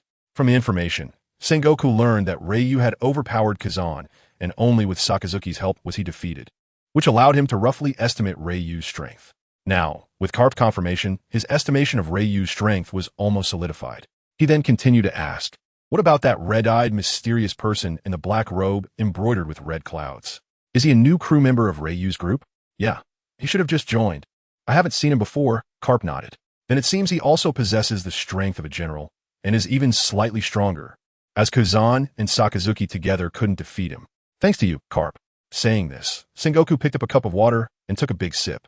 Although Sengoku's tone was very calm, his heart was not. The existence of a pirate group that could have two generals' combat power represented something that didn't need to be said. Such a pirate group, if it reached the New World, could be said to be a force above tens of thousands. And those 4 emperors of the sea were all individuals who, after decades of trials and tribulations, had reached their current positions. Yet Ryu had only been at sea for a few days, not even a month, and he already possessed such strength. It was simply incredible. No, that person does not have the strength of a general. Carp suddenly spoke, interrupting Sengoku's thoughts. Just as Sengoku was about to get angry, he was taken aback by Carp's statement that the person did not have the strength of a general. What? Not the strength of a general? It's impossible for him to reach the level of an emperor, right? Sengoku exclaimed in shock. Could a 5th emperor of the sea be emerging? Carp shook his head again. He hasn't reached the emperor level either. Huh, then what is it?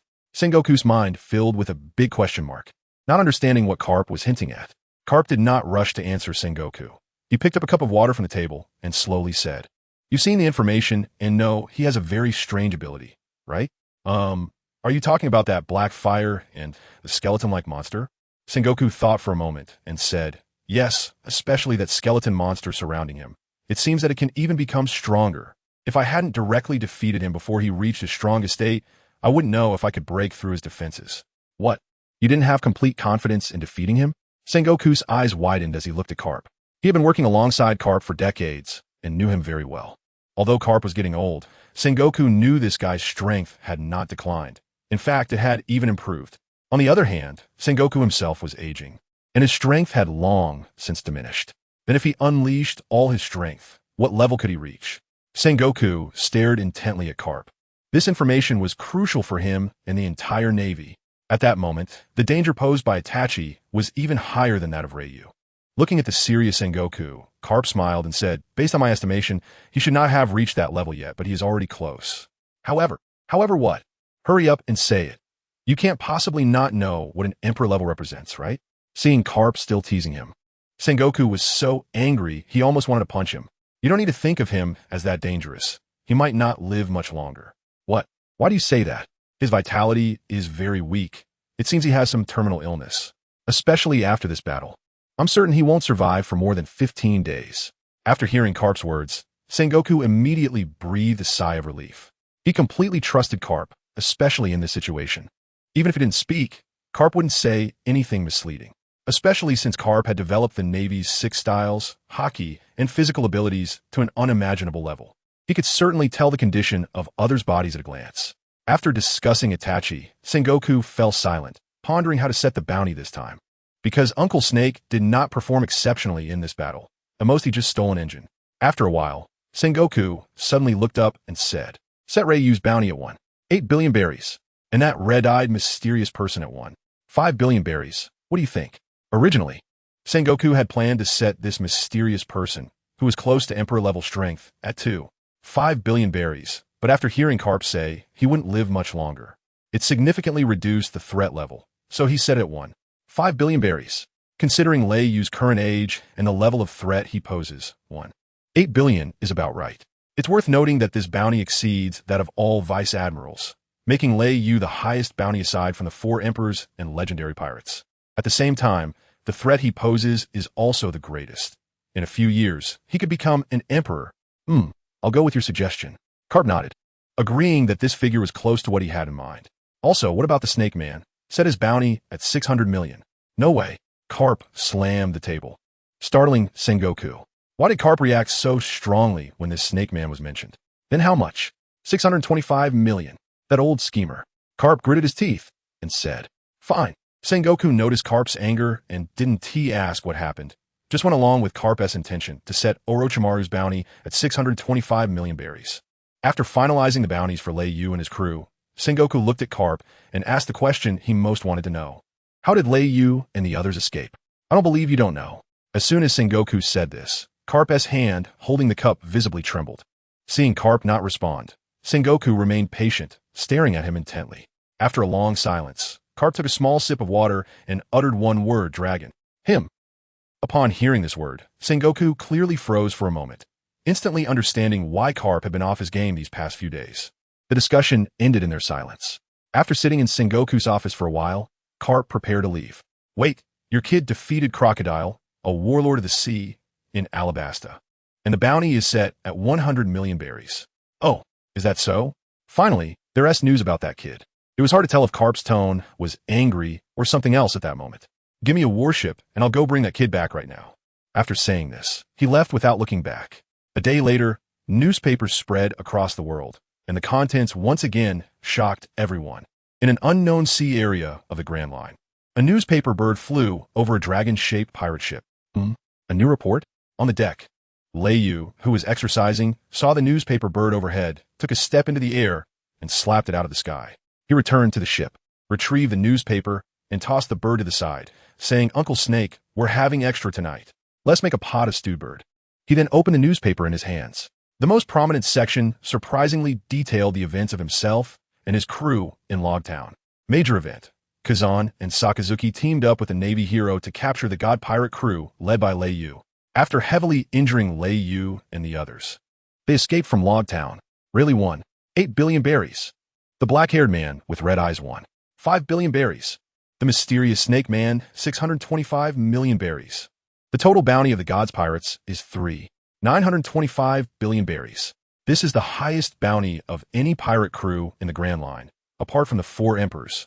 If anyone discovers the God's crew in the Grand Line, please report to the Navy immediately. There will be corresponding rewards. Oh, I actually have 800 million. Lei Yu was a bit surprised. He didn't expect his bounty to almost double in such a short time. It seemed that his level of danger in the eyes of the Navy had surpassed that of 99 of the pirates in this sea. When Lei Yu understood that Itachi's bounty was only 5 billion berries, he couldn't believe it. Itachi's strength should be more than that. Could it be that he was found out about something? At that moment, Uncle Snake leaned over. A snake person? Is he talking about me? 250 million berries. It was the first time Uncle Snake saw his own bounty, and he was so happy that he almost jumped up. Based on his understanding of this world, a bounty of 600 million was considered very high. Seeing Uncle Snake getting a bit carried away, Lei Yu suddenly said, Itachi just arrived and already has 5 billion. Are you really that strong? Nanny, that guy Itachi actually has a bounty of 5 billion berries. Orochimaru's eyes widened, and the happiness he felt just moments ago disappeared instantly. He had always had a conflict with Itachi. Now, Itachi had joined the group after him, and his bounty had directly surpassed Orochimaru's by more than double. It was hard to feel happy about that. Subsequently, Orochimaru squatted in a corner and went into a sulk. Mentioning Itachi made Lei Yu's mood heavy again as he worriedly looked at the cabin. Over the past 6 days, Itachi's condition had worsened. Now, he could only lie in bed all day or sit in a chair. The disease within him tormented him constantly. But the sea was so vast, and he had no idea where to find someone to treat Itachi's terminal illness. Sigh. Lei Yu let out a deep sigh and continued to search for useful information in the newspaper. Straw Hat Pirates Captain Luffy has defeated one of the 7 warlords of the sea, Crocodile, with a bounty of 100 million berry. Oh, that kid Luffy has already defeated Crocodile? He's become a supernova with a bounty of 100 million berry. Suddenly, a flash of inspiration struck Lei Yu. Supernova. He remembers that guy. He is also a supernova. And according to what he knows, the current 11 supernovas should all be on Sabaody Archipelago, which is located in front of the Red Line in the middle of the Grand Line, an island made up of several giant trees. Now that he knows the direction, Lei felt a little more at ease. All he needs to do now is find the record pointer for Sabati Archipelago. Just as Lei was about to put down the newspaper, he suddenly caught sight of an interesting headline. King of Usury, Feld, suddenly dies, and the mysterious figure Siesun takes over Feld's monetary domain. Who exactly is Siesun? No one knows anything about him. All they know is the codename Siesun. Is the dark world facing a reshuffle? Lei slowly put down the newspaper, his eyes lost in thought as he stared into the distance. It seemed that things had already begun on Shurji's side. However, when he saw the name Siesun, Lei almost burst out laughing. He even wondered if the Golden Lion was also a time traveler. This was obviously unlikely, but Siesun really did fit the role of the Golden Lion. At that moment, Uncle Snake seemed to have discovered something interesting. He pointed to the distant sea and shouted to Lei, "Come quick! Isn't there someone walking on the water?" Ryu heard the sound and looked in the direction pointed by Orochimaru. Not far away on the sea, there was a handsome man with black hair and freckles on his cheeks, gliding towards him on a small boat similar to a surfboard. He wore an orange cowboy hat adorned with two badges, one with a sly smile and the other with a sad expression. Additionally, he had a skull tag tied to it, a red bead necklace around his neck, and was wearing shorts. With such distinctive attire, Ryu immediately recognized who this person was. He looked at the figure in the distance with surprise. Ace. As he watched Ace approach, Ryu could roughly guess that he must have met with Luffy from the Alabasta Kingdom and was now continuing to pursue Blackbeard, who had defected from the Whitebeard pirates. Ace, using the powers of the Maramara no Mi to propel his small boat, came below Ryu and the other's pirate ship and shouted loudly, "Hey, is anyone there? Is there anyone?" Upon hearing Ace's shout, Ryu peeked out and looked down at Ace, asking, "What's the matter, Ace?" Ace, who was about to take something out, was surprised when Ryu directly called out his name, saying, "Nothing, it's just that you know me." You know me? Although Ace had a bounty of 550 million, he didn't expect that just asking someone for directions would lead to being recognized. Ryu smiled slightly and looked at the surprised Ace, saying, "You are the famous 2nd Division commander of the Whitebeard Pirates. How could I not know you? I even know your brother, the Straw Hat Kid, Luffy." "What? You know Luffy?" Ace was taken aback when he heard Ryu knew Luffy. Then Ryu noticed that Ace was still down below, and it was inconvenient to communicate, so he said, "Come up to talk." Ace didn't think much of it and trusted his own strength. He jumped up directly to Ryu's ship. Since Ace was just on the sea, the sunlight was blocked by the huge ship, and he hadn't seen Ryu's appearance clearly. Now that he was on the ship, his vision became clear, and looking at Ryu's young face, Ace tilted his head and stroked his beard, feeling like he had seen him somewhere before. Suddenly, he spotted a newspaper that Ryu had tossed aside, and a flash of inspiration struck him. He instantly remembered who this young boy in front of him was. With wide eyes, he stared fixedly at Ryu. "Why, you're the one whose bounty first reached 1 billion berries, Ryu?" "No, wait, now it's 8 billion berries. You actually escaped from those 3. Rayleigh looked at Ace's expression and chuckled, naturally knowing who the 3 people Ace was talking about. He said, "I was saved by someone. Otherwise, it would have been really dangerous this time." Thinking back to the scene in Lowtown 6 days ago still gave Rayleigh a shiver.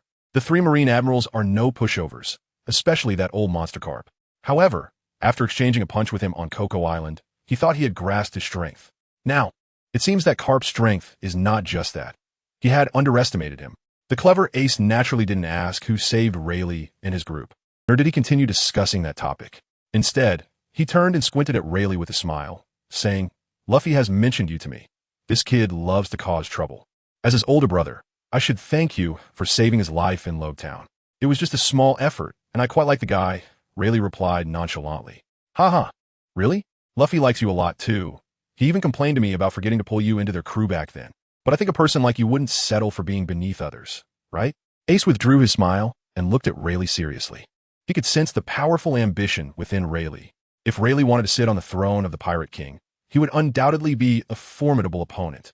After all, his will is to make his old man, Whitebeard, the Pirate King. Rayleigh looked at Ace, who had a serious expression, and naturally understood what Ace was thinking at that moment. He smiled and said, "You don't have to look at me like that. I'm not interested in the Pirate King." "Oh, is that so?" It was clear that Ace didn't believe what Rayleigh said, but Rayleigh couldn't be bothered to explain. Let Ace think whatever he wanted. After all, he had no interest in Roger's pile of junk. Maybe in the future, he would take a look if the opportunity arose. "By the way, did you come to us for something?" Lei suddenly asked. Ace also just remembered that he hadn't taken care of his business yet. So he quickly took out a photo and placed it in front of Leiyu, asking, "Have you seen this person?" Ray looked at the photo in Ace's hand. The middle-aged man, who was missing a few teeth, had a rugged appearance, thick body hair, and a sturdy build. Wasn't that Marshall D. Teach Blackbeard? Teach. Upon hearing Ray recognize the person in the photo, Ace's eyes lit up as he stared at Ray, excitedly asking, "Do you know him? Quickly tell me where he is. It's very important." Ray certainly knew where Teach was, and he also understood why Ace was so eager to find Teach. He said, "I should know where he will appear. But what? But in exchange, I need the record pointer to Subordinate Archipelago. I'm not sure if you have it." Seeing Ace's anxious expression, Ryu stated his condition directly. Upon hearing this, Ace thought for a moment, pulled out a record pointer from his backpack, and tossed it along with a world map to Ryu. "I just went there not long ago, so here's the map for you, although it might not be very useful." After receiving the record pointer, Ryu nodded and said, "Thanks. You should be able to find Teach on Bonero Island." Bonero Island? Got it. With that, Ace prepared to turn around and continue pursuing Teach. After taking a few steps, he looked back at Ryu with a serious expression and said, "I don't know what you're going to Subordinate Archipelago for, but you must not cause trouble, especially not with the celestial dragons. They are very troublesome." Having said that, he leaped down and hopped on his kayak. After Leiyu listened to what Ace said, he smiled. He already knew these things, but he still appreciated him. Looking at Ace, who had already boarded the kayak, he shouted, "Teach is not an easy person. You'd better be careful." Ace, who was already on the kayak, waved his hand without looking back, indicating that he had heard. Seeing this, Leiyu didn't say much. His top priority now was to go to the Subordinate Archipelago to treat Itachi's condition. He didn't have the time to help Ace deal with Teach. As for whether Ace's outcome this time would change, it all depended on whether Ace took his words to heart. Watching Ace leave, Leiyu was slightly lost in thought. Cough, cough, cough. A violent coughing fit came from the cabin, interrupting Leiyu's train of thought. Listening to the incessant coughing, Leiyu gripped the compass tightly, his expression dark enough to drip water. Itachi's condition couldn't be delayed any longer. They had to head to the Subordinate Archipelago immediately. Time flew by, and after Orochimaru's full-speed acceleration, Leiyu's pirate ship reached the vicinity of the Subordinate Archipelago in just 2 days. Leiyu and Orochimaru stared intently at the beautiful island. This stunning little island was made up of 79 towering trees, with each tree's roots corresponding to a town, and the endless bubbles on the island were composed of the resin secreted by these giant trees. Looking at these massive towering trees and the colorful bubbles, it was truly a masterpiece of nature. However, Leiyu did not let his guard down due to the beautiful scenery. It's important to remember that the Navy headquarters was located near this archipelago, and a moment of carelessness could plunge them into a dire situation once again. Especially now, Itachi was barely holding on. Even walking was becoming a bit difficult for him. Ryu carefully anchored his ship below Peninsula number 41. He first looked around at the illusions surrounding him, then took a deep breath of the fresh air, nodding slightly in approval. This place is truly wonderful. If it weren't for the presence of the celestial dragons, it would really be a paradise on Earth. After murmuring to himself, Ryu shook his head slightly, no longer wanting to think about those disgusting celestial dragons. Soon after, Itachi shakily walked out of the cabin, and seeing this, Ryu immediately went over to offer him some support. However, Itachi waved his hand and smiled gently, saying, "There's no need to trouble you. I'm still capable of walking on my own." Seeing that Itachi had said so, Ryu gave up and helped him down the ship. Suddenly, Ryu turned to Orochimaru, who was following behind him, and said, "Uncle Snake, you don't need to go. Please guard our ship." However, upon hearing that Ryu didn't want him to go play on this interesting little island, Orochimaru's eyes instantly filled with tears, looking at Ryu with a pitiful gaze. Trembling as he said, You don't love me anymore?" Seeing this, Leiyu couldn't help but shiver. He quickly vanished from his spot and appeared in front of Orochimaru, gently looking at him while slowly extending his right hand. Orochimaru looked at the gentle Leiyu in disbelief. Could it be that he... Slap! A crisp sound suddenly rang out, and Orochimaru's cheek instantly turned bright red, resembling a small apple. Upon closer inspection, a handprint slowly appeared. "I love you, Big Mouth. Keep an eye on the ship. It's very dangerous here." After saying this, Leiyu turned and left, entering the beautiful island with Itachi, leaving Orochimaru alone on the ship, looking at their departing figures with grievance. "Men." Saying this, he returned to the deck, sat on a large chair that Leiyu somehow procured, and dozed off while swaying back and forth. He was completely unaware that, 1,000 meters away in a big tree, two figures were watching him with binoculars. Is that dragon-shaped ship the pirate crew that Lei Yu's group is said to be from? It seems so, but there's no pirate flag on it.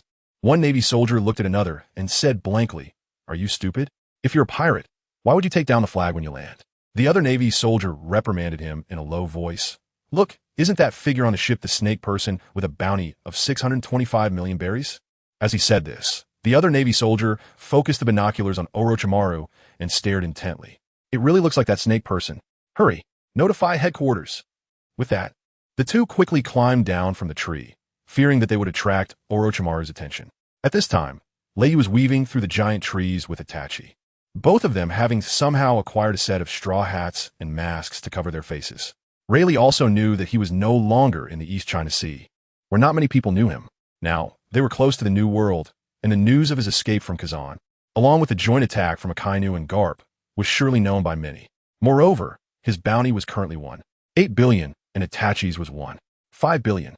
Together, they were practically a moving bank, and it was very likely that someone would be envious, so they had to act cautiously. Then, Rayleigh began to think about another matter.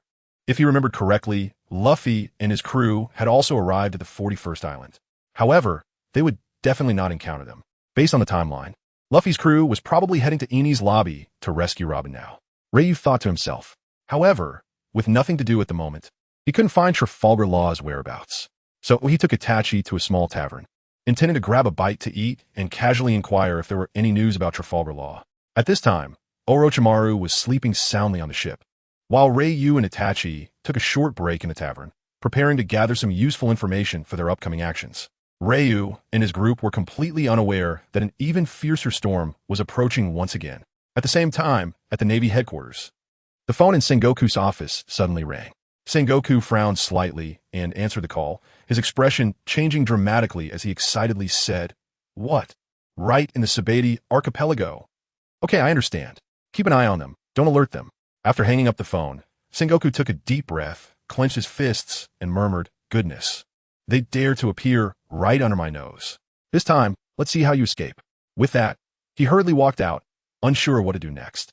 After Lei Yu and Itachi arrived at the tavern, they casually found a spot to sit down, ordered 2 beers and 2 plates of grilled meat. After glancing at Itachi and seeing him nod, Lei Yu said, "Boss, 3 beers and 3 plates of grilled meat." "All right, coming right up." Itachi. Before long, 3 plates of grilled meat and 3 beers were served. After sharing a portion with Itachi, Lei Yu immediately began to eat with great enthusiasm. As Lei Yu enjoyed the fragrant barbecue, he listened to the discussions around him.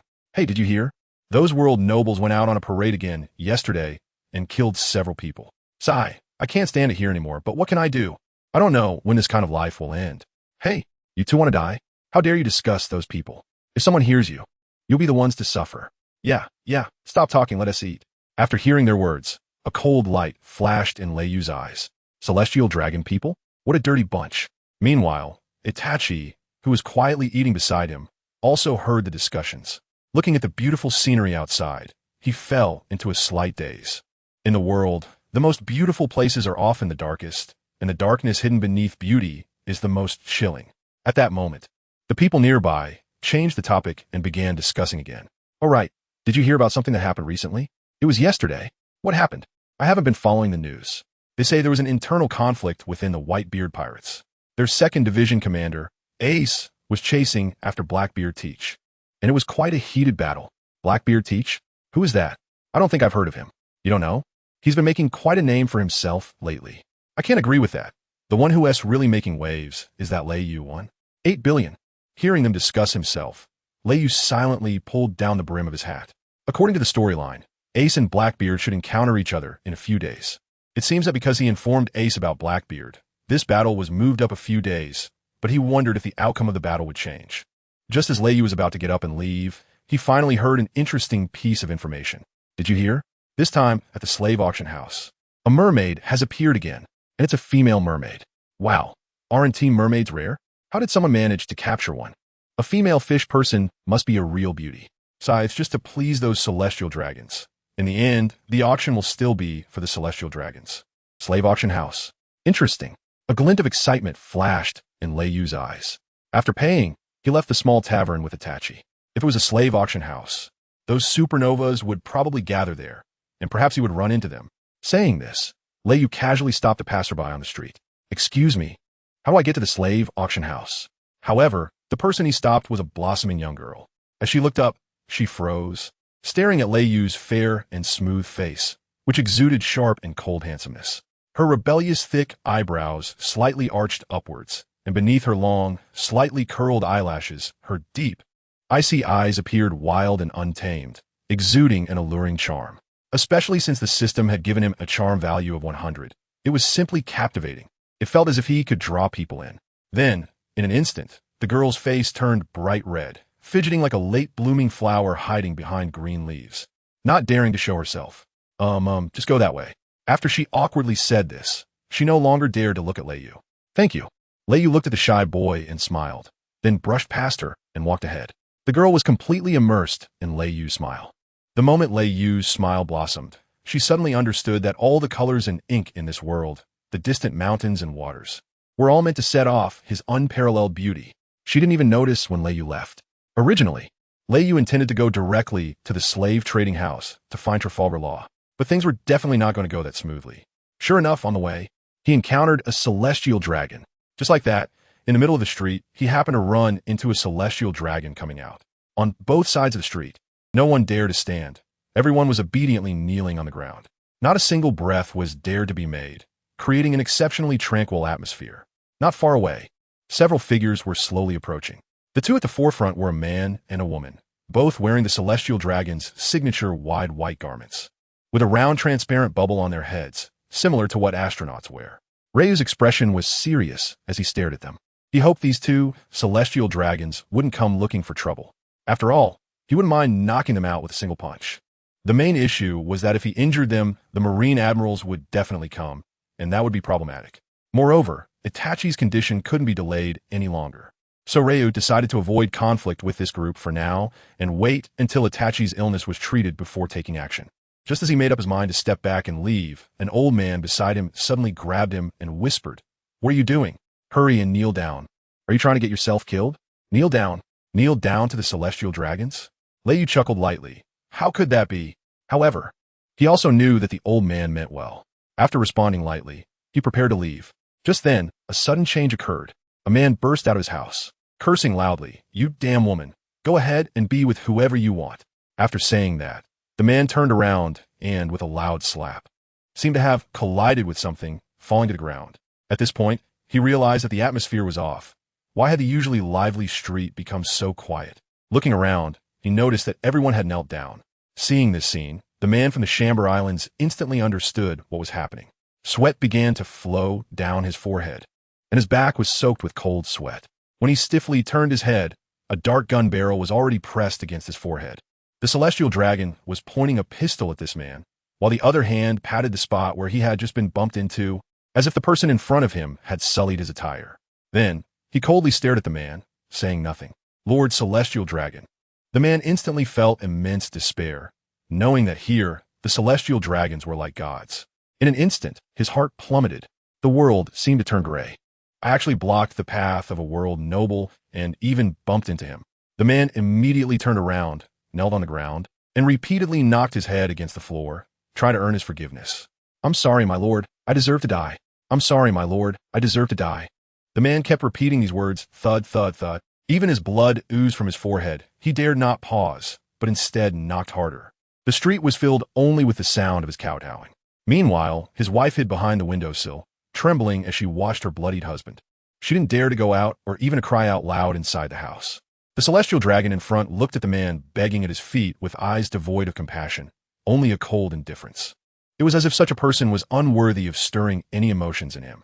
Then, he raised his pistol and aimed it at the still kowtowing man. The man noticed the celestial dragon's action and stopped kowtowing, raising his head to look at the ugly world noble with hollow eyes, knowing that he was doomed. At this moment, he was completely hopeless and gave up struggling. Not far away, Lei Yu watched this scene without any intention to intervene. He was not one to meddle in others' affairs. As long as he wasn't provoked or his bottom line touched, he would choose to be a bystander. Moreover, intervening now would put him and Itachi in a difficult position. Saving Itachi was his main goal. The celestial dragon's gaze was extremely cold. as if he were a deity and the humans before him were mere ants on the ground. Bang! The sharp gunshot suddenly echoed through the silent street. Everyone's hearts tightened. Some people began to quietly sob, their fingers turning white from gripping tightly. They hated the celestial dragon's cruelty, hated the injustice of this world, and hated their own powerlessness. But they had no way out. That was a world noble, the pinnacle of the entire world, akin to gods for normal people. And how could they have the courage to fight against the divine? It was pitiful that the man had merely had a conflict with his wife, burst out of the door, and accidentally bumped into these people, only to lose his life at the hands of the world noble.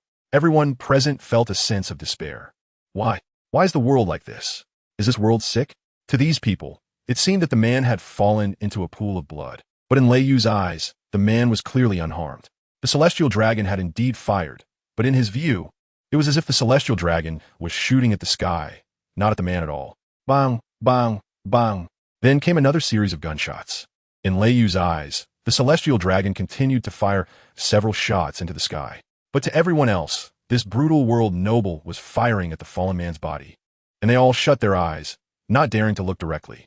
Then, as if nothing had happened, this group continued to walk forward under the kneeling of the crowd.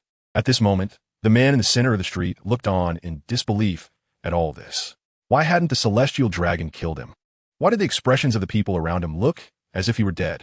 What was happening? A series of questions flooded his mind. After a moment of daze, as if realizing something, he immediately rolled and crawled away, running towards the woods and disappearing without a trace. Lei Yu turned his head and looked at Itachi's eyes, which had already transformed into Sharingan. He was momentarily stunned and instantly understood that Itachi had used Genjutsu to confuse everyone and save his life. Itachi looked at Lei Yu calmly and slowly said, "I suppose this counts as doing a good deed before the end of my life." After Itachi finished speaking, Lei Yu stared at him intently and shook his head, saying, "I told you, you will be fine." With that, he quietly led Itachi away from the side and headed towards the slave trading house. Before long, Lei Yu and Itachi arrived at the entrance of the slave trading house, swaying slightly as they walked in confidently. The guard at the entrance initially wanted to stop Lei Yu to ask about his background, identity, and assets. However, as Itachi's Sharingan spun, the guard seemed to ignore the two of them entirely and allowed them to pass without question.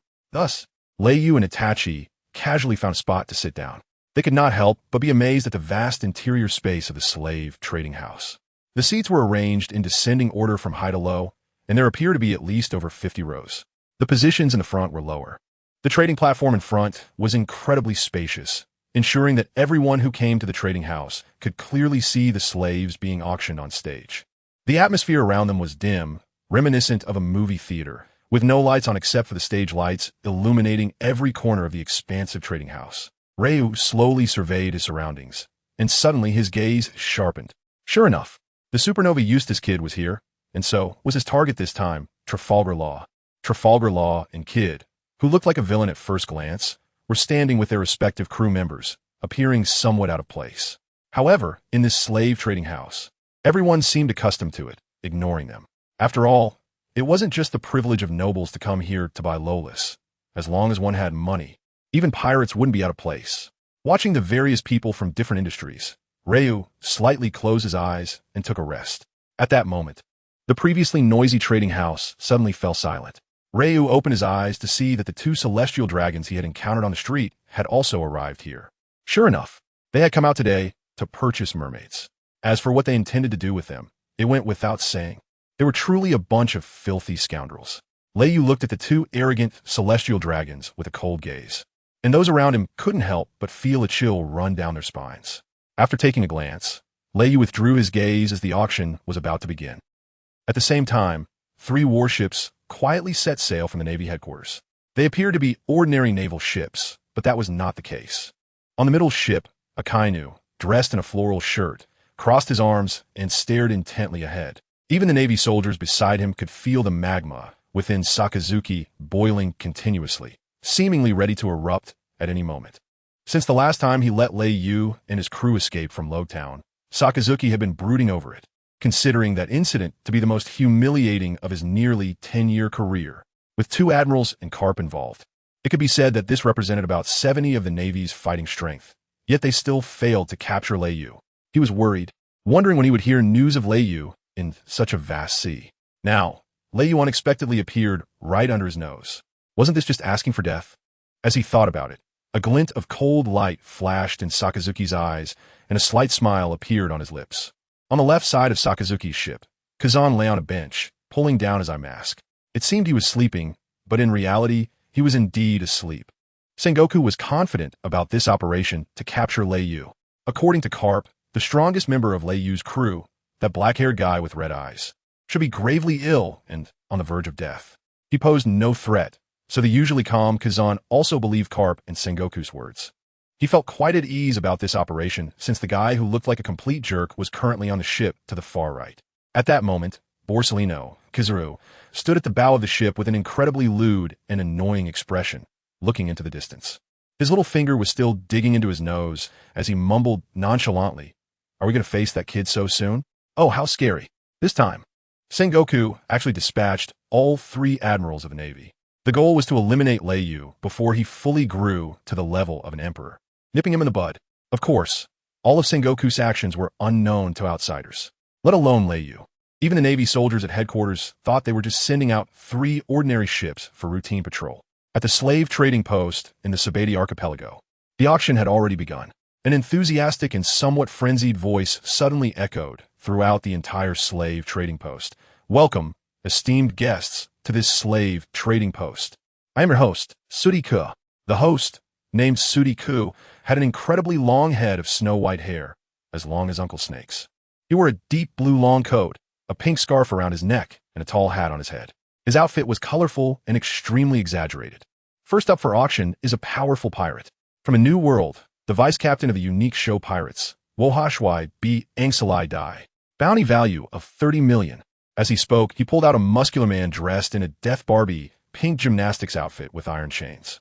Sudika pointed at Wohashwai B. Angsalai Dai, loudly promoting, "Look at his strong body. He looks like he is strong and capable. Bid on him. You definitely won't regret it. Bid on him. You'll make a fortune. He can serve in the hall or the kitchen.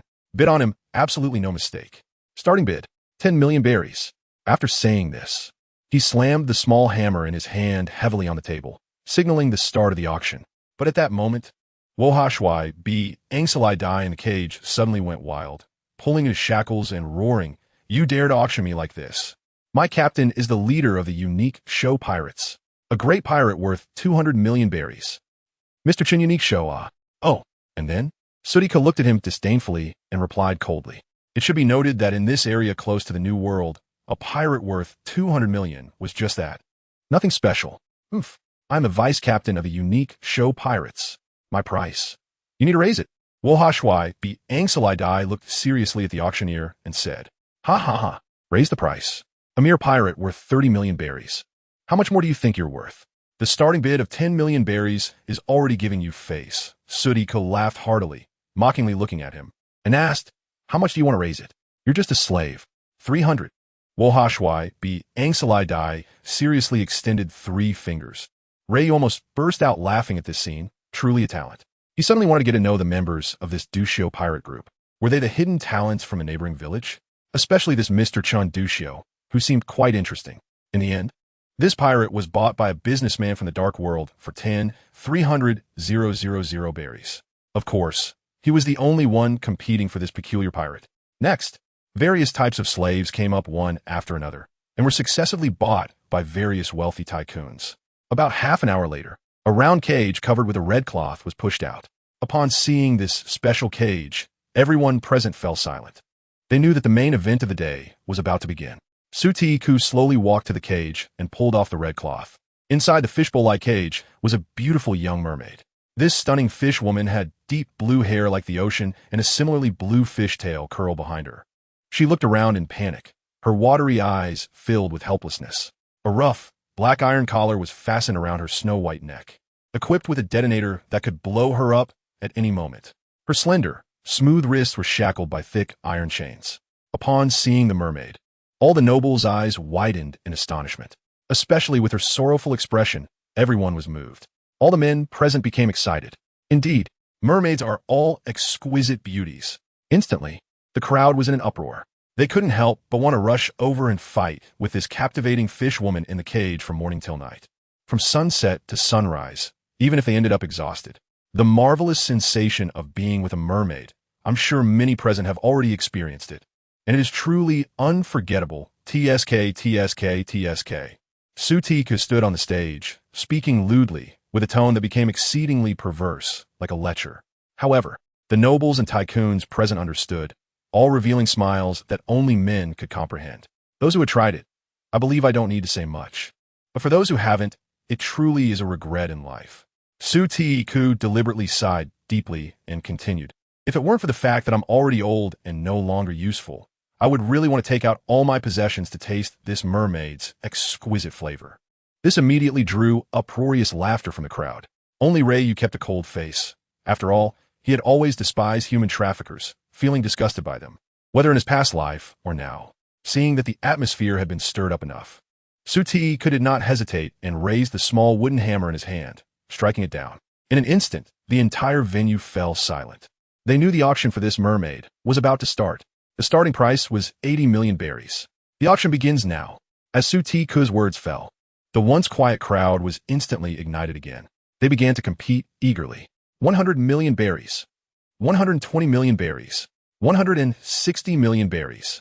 The price skyrocketed in an instant, reaching the terrifying figure of 350 million berries in no time. It was also a businessman from the dark world who made the bid. Everyone in the venue knew that mermaids were rare. However, paying 350 million for a moment of pleasure was certainly not worth it. After all, everyone had secretaries they could use. There was no need. So after reaching the price of 350 million, everyone gave up the competition. Seeing this, Sutika prepared to start counting down, as he was already very satisfied with his price. 350 million once. 350 million twice. 350 million. Wait, I bid 500 million berries. Just as Sutika was about to strike the hammer down, a higher bid interrupted. Looking out, Leyu saw the celestial dragon he had encountered on the street slowly stand up and lazily say, "I will pay 500 million berries for this fishman." Suddenly, the crowd erupted in an uproar. This was an immediate increase of 150 million berries, far exceeding the fishman's value. Could it be that the foolish son of a landlord had come out? Everyone present turned their gaze towards the source of the voice. There, in the most luxurious part of the entire trading hall, sat two celestial dragons. As soon as the crowd saw the celestial dragons, they immediately turned away, not daring to look any longer for fear of offending them. Even the wealthy individual who was prepared to bid all his fortune abandoned the idea of competing the moment he realized it was the celestial dragons. What a joke! Who could outbid the wealth of the celestial dragons? Not to mention whether one could compete, their signature weapon, a small pistol, could easily crush anyone. If one were to be killed, it would be as easy as squashing an ant. No, no, no. Sutika, upon seeing the celestial dragons bid, directly made a decisive call, believing that everyone present would not dare to oppose the celestial dragons. This way, perhaps he could also establish some connections with them. The celestial dragons in the VIP section showed a hint of joy upon their successful auction. They immediately left their seats and walked over to the cage containing the fishman, leering at it. As the auction came to an end, all the big shots in the room began to leave with their gains for the day. Trafalgar Law also stood up and walked towards the door. Seeing this, Leyu immediately followed Itachi, tailing Trafalgar Law. After a while, the two of them walked out of the slave auction house, only to find Trafalgar Law standing not far ahead, looking coldly at them. "What are you doing?" Trafalgar Law asked directly. "Ever since I entered, I felt you glancing over here intentionally or unintentionally. I deliberately waited a while before leaving, and sure enough, you followed me out. So tell me, what do you want?" Indeed, supernovas are not simple, especially Trafalgar Law, who is a doctor and very observant.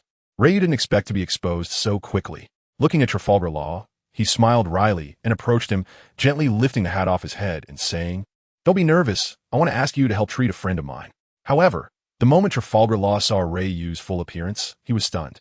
Ryu, how dare you come here?" Trafalgar Law asked in surprise. Is there a problem? Don't you know the Navy is frantically looking for you right now? There's a bounty of 8 billion, just for information about you. They will pay 10 million berries." What? Leyu really didn't know about this matter, only knowing that he had 8 billion. It seemed that the Navy was quite angry after the last failed capture of him and others. Seeing Leiyu's clueless expression, Luo couldn't help but shake his head. This guy really has a big heart. Then Luo took Leiyu to a relatively remote spot and looked at him curiously, saying, "Come on, what do you want from me?" Don't waste time. Since Luo himself was a supernova and his fruit was a devil fruit worth 5 billion berries, coupled with his personality, he really spoke to Lei Yu without any politeness. Lei Yu did not hesitate and went straight to the point, saying, I want to ask you to help me save someone. However, Luo showed no signs of surprise, chuckling lightly and fixing his gaze on Itachi. You're talking about him, right? From the very beginning, I could sense something strange about him. Lei Yu was slightly taken aback, not expecting Luo's insight to be so sharp, and praised. They say you're a death surgeon, but I didn't expect your internal medicine to be quite good as well. Luo. Lei Yu also realized that his joke fell flat and became awkward. Well, I'll take a look at him, but what? Rayleigh blurted out. It seemed that Law was not as difficult to talk to as he had imagined. However, I need you to help me with something. A glimmer flashed in Law's eyes. What is it? There's no rush now. You know Dressrosa, right? Just come here when the time comes. Saying this, he tossed a log pose to Rayleigh. In Law's eyes, this was a surefire deal. As long as he could gain Rayleigh's assistance, the success rate of his revenge plan would increase dramatically. Ryu pointed and nodded. When Luo mentioned Dressrosa, he already knew what it was about. For him, it was just a small effort. He then agreed to Luo's terms. Seeing Ryu so straightforward, Luo also did not hesitate and approached Itachi to check his physical condition. Originally, Luo himself was highly skilled in medicine, and with his surgical fruit, dealing with common ailments was a piece of cake. However, the moment he made contact with Itachi's body, he was stunned. How is it possible that he is still alive? Luo's expression changed drastically, and he exclaimed, "What's wrong?" Lei Yu frowned and asked seriously. Luo's hands trembled as he looked at Itachi in disbelief, feeling that the life force within him had almost disappeared. You can still move? He was shocked to find that this seemingly weak person was actually on the brink of death. He had initially thought that this person, who looked to be only in his early 20s, was merely suffering from serious internal injuries. Unexpectedly, it turned out that his life force was nearly extinguished. Could it be that he had used something that overdraws his life? Luo's expression was somewhat grim at this moment. So, can it be cured? Ray looked at Luo, whose face was dark and gloomy, knowing that there might be some trouble. His heart couldn't help but sink. I am powerless. Luo pondered for a moment, sighed deeply, and said, given that the life force within me has deteriorated to this extent, being alive and even able to move is already a miracle. After hearing Luo's words, Ray's heart plummeted, and he said heavily, is there really no way at all? Forget it, Ray. Itachi, who was beside them, sighed deeply, having already made his preparations.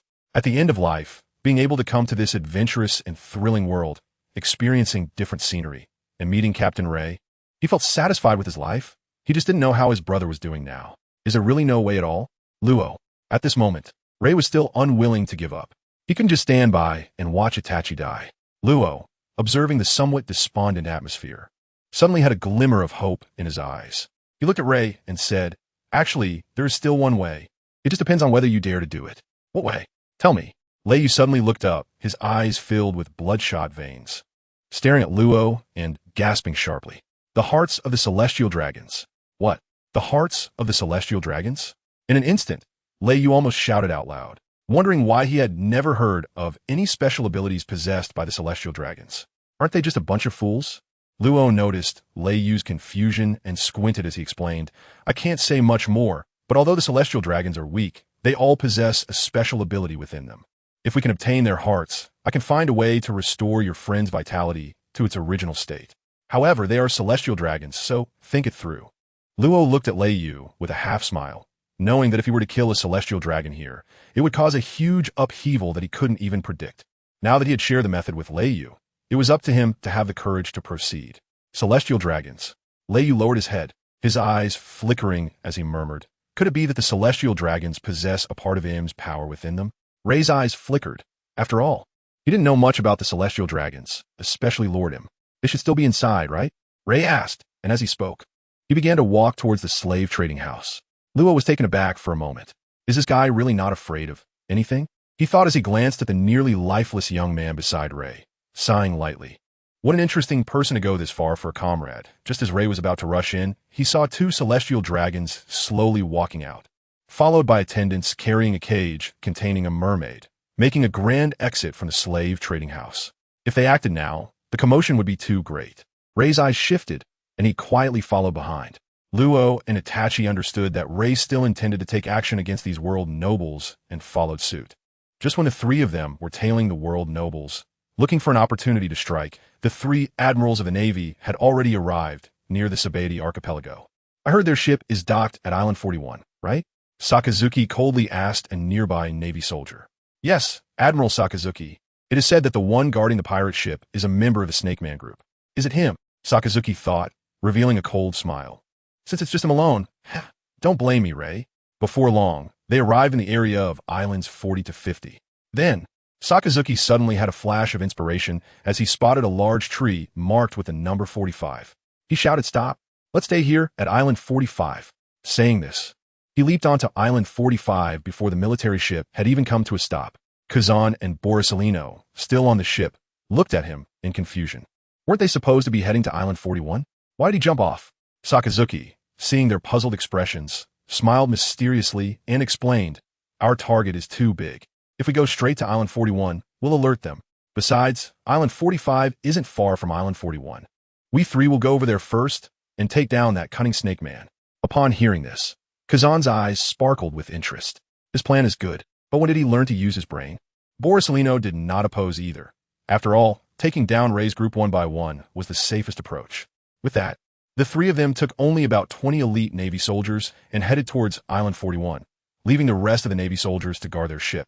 At this moment, Uncle Snake was lying comfortably in a chair, soaking up the sun and daydreaming. In his dream, he was on a beautiful island, with the sea breeze gently caressing everything on the small island, and the waves crashing against the rocky shore. On this beautiful island, there were no navy, no pirates, and no Itachi. Just himself and Ray.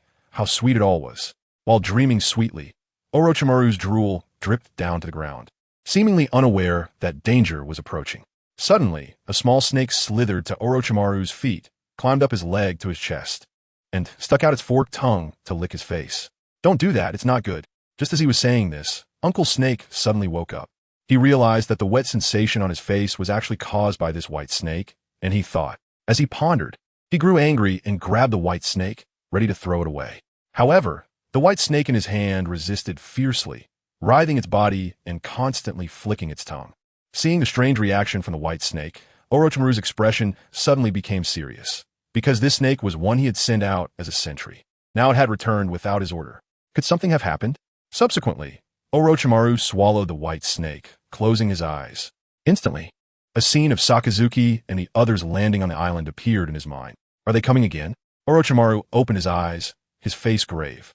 Moreover, according to the image, there were two people beside Sakazuki and Kazan, and it seemed he could guess that it must be another admiral. But why did he look so sleazy? Is he a proper admiral? Complaints aside, judging by the direction of the three, they were indeed heading this way. Furthermore, Orochimaru was very clear about his own strength.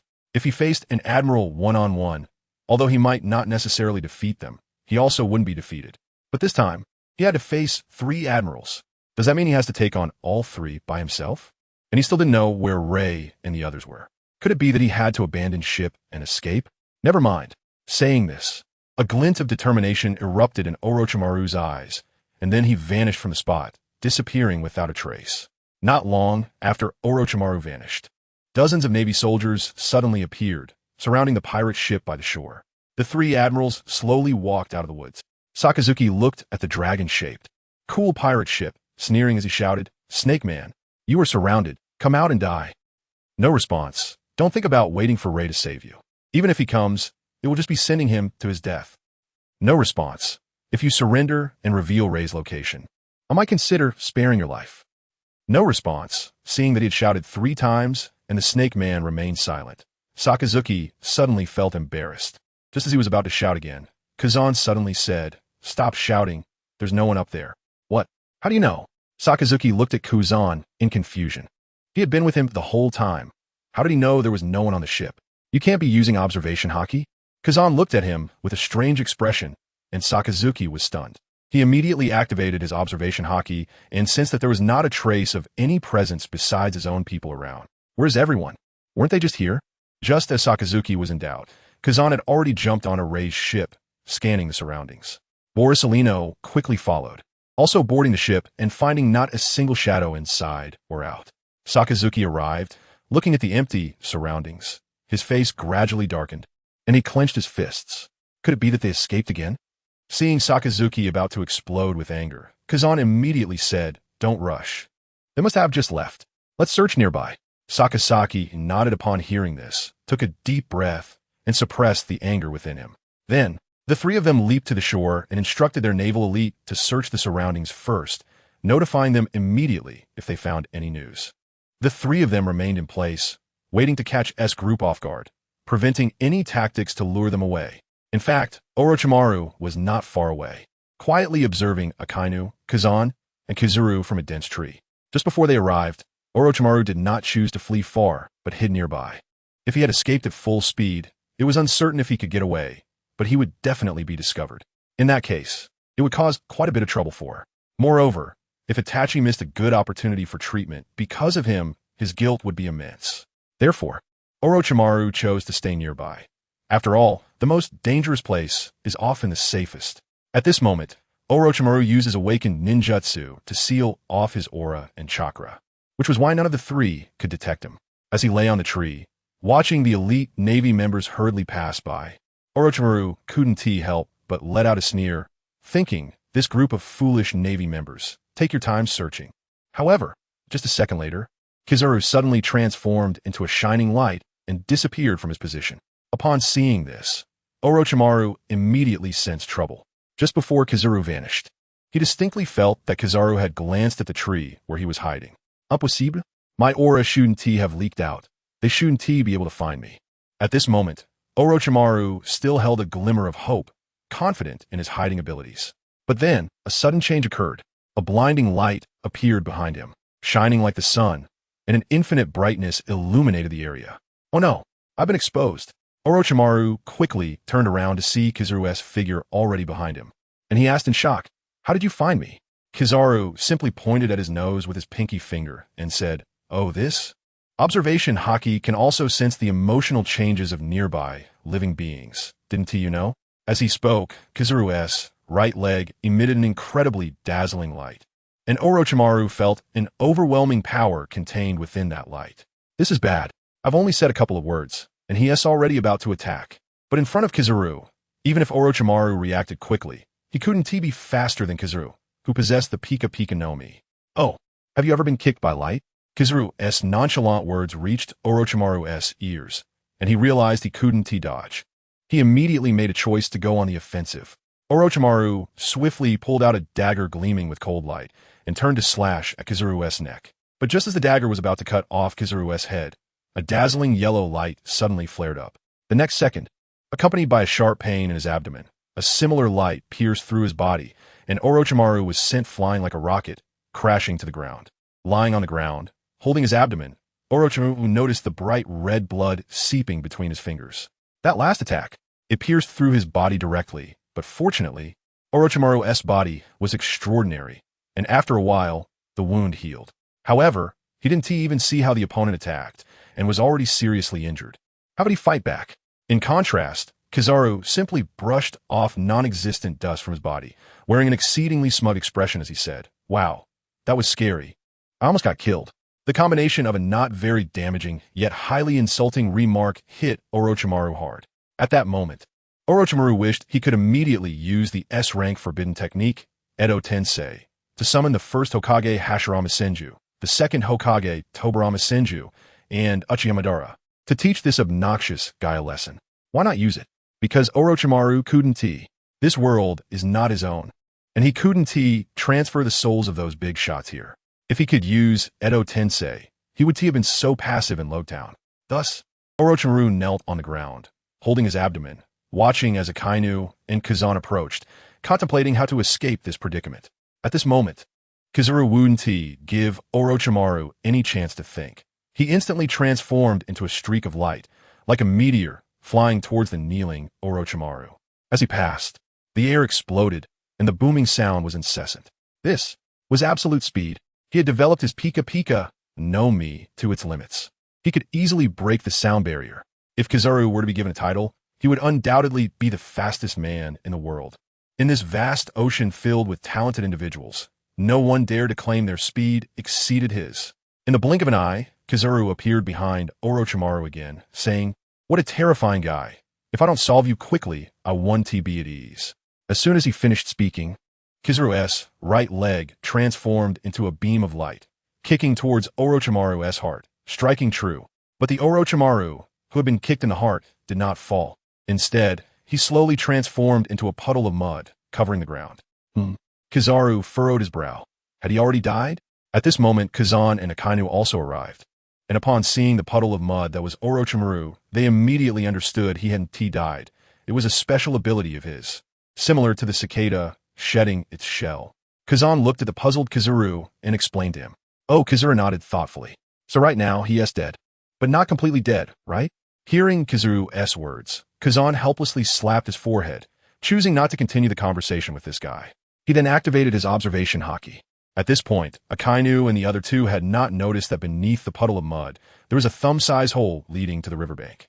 It turned out that at the moment he was about to be hit, Orochimaru's main body transformed into a small snake and used earth release to burrow deep into the ground, leaving behind only a mere clone.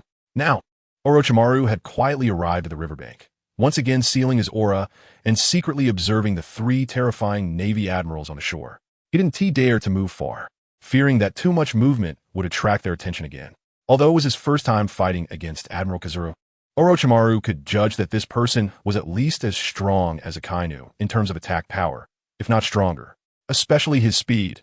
Even the S-rank ninjutsu, Flying Thunder God technique, would be on par with it, and in terms of overall capability, Kizaru's Pika Pika no Mi might even be superior.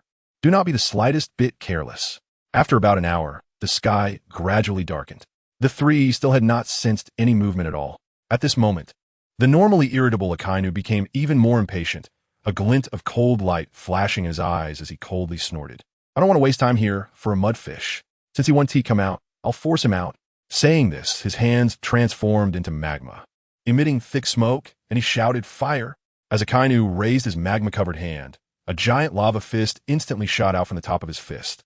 At the moment the lava giant fist left him, its size rapidly increased. In an instant, it had grown to the size of a pirate ship like Thunderstorm. The terrifying heat seemed ready to ignite the surrounding air, spraying outwards. Even the ground along the way turned a charred yellow, instantly turning a nearby forest into a pile of ashes. Watching this astonishing scene, Akiji shook his head in silence. Just as Akainu was about to launch another attack, Akiji hurriedly stepped in to stop him. Do you want to destroy this island? Seeing Akiji dare to block him, Akainu coldly snorted. Then what do you suggest? Should we just stand here like fools waiting? Saying this, the magma in his hands was ready to spray out again. Akiji quickly interrupted Akainu, using a high EQ approach to say, your attack power is too strong. Let me handle it. Low EQ. Can you stop causing destruction? Do you understand environmental protection?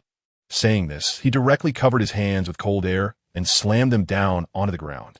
In an instant, the temperature dropped to below zero, turning the area within a kilometer into a snow-white world of ice, enveloping everything in his ice age. Seeing Akiji directly unleash a big move, Akainu was slightly taken aback. Akiji looked at Akainu, his eyes shining as he said, the reason we can't sense his presence must be that he is using some method to stop his aura from leaking out. However, as long as he is still in my frozen world, if he doesn't use any means to resist this cold, he will eventually freeze to death. But as long as he uses his abilities to resist, we will be able to sense it immediately. After hearing Akiji's words, both Akainu and Kizaru felt this was a good plan. So they returned to their original spot and began a long wait. At this moment, Orochimaru was shivering under the frozen river, but had no way to escape. As long as he revealed even a little bit of his aura or made a slightly large movement, he would attract their attention. Fortunately, there was a tiny crack right above him, just enough for him to crawl under the ice to breathe, preventing him from suffocating to death. If Akiji, Akainu, and the others were to come to the frozen river surface at this moment, they would find a white body pressed against the ice below. At this time, Thunderstorm was quietly following behind Charo Saint and his group. Previously, seeing Charo Saint acting arrogant and overbearing made Thunderstorm very uncomfortable, but attacking in the street was too conspicuous. So he had to hold back for now, waiting for an opportunity to make plans.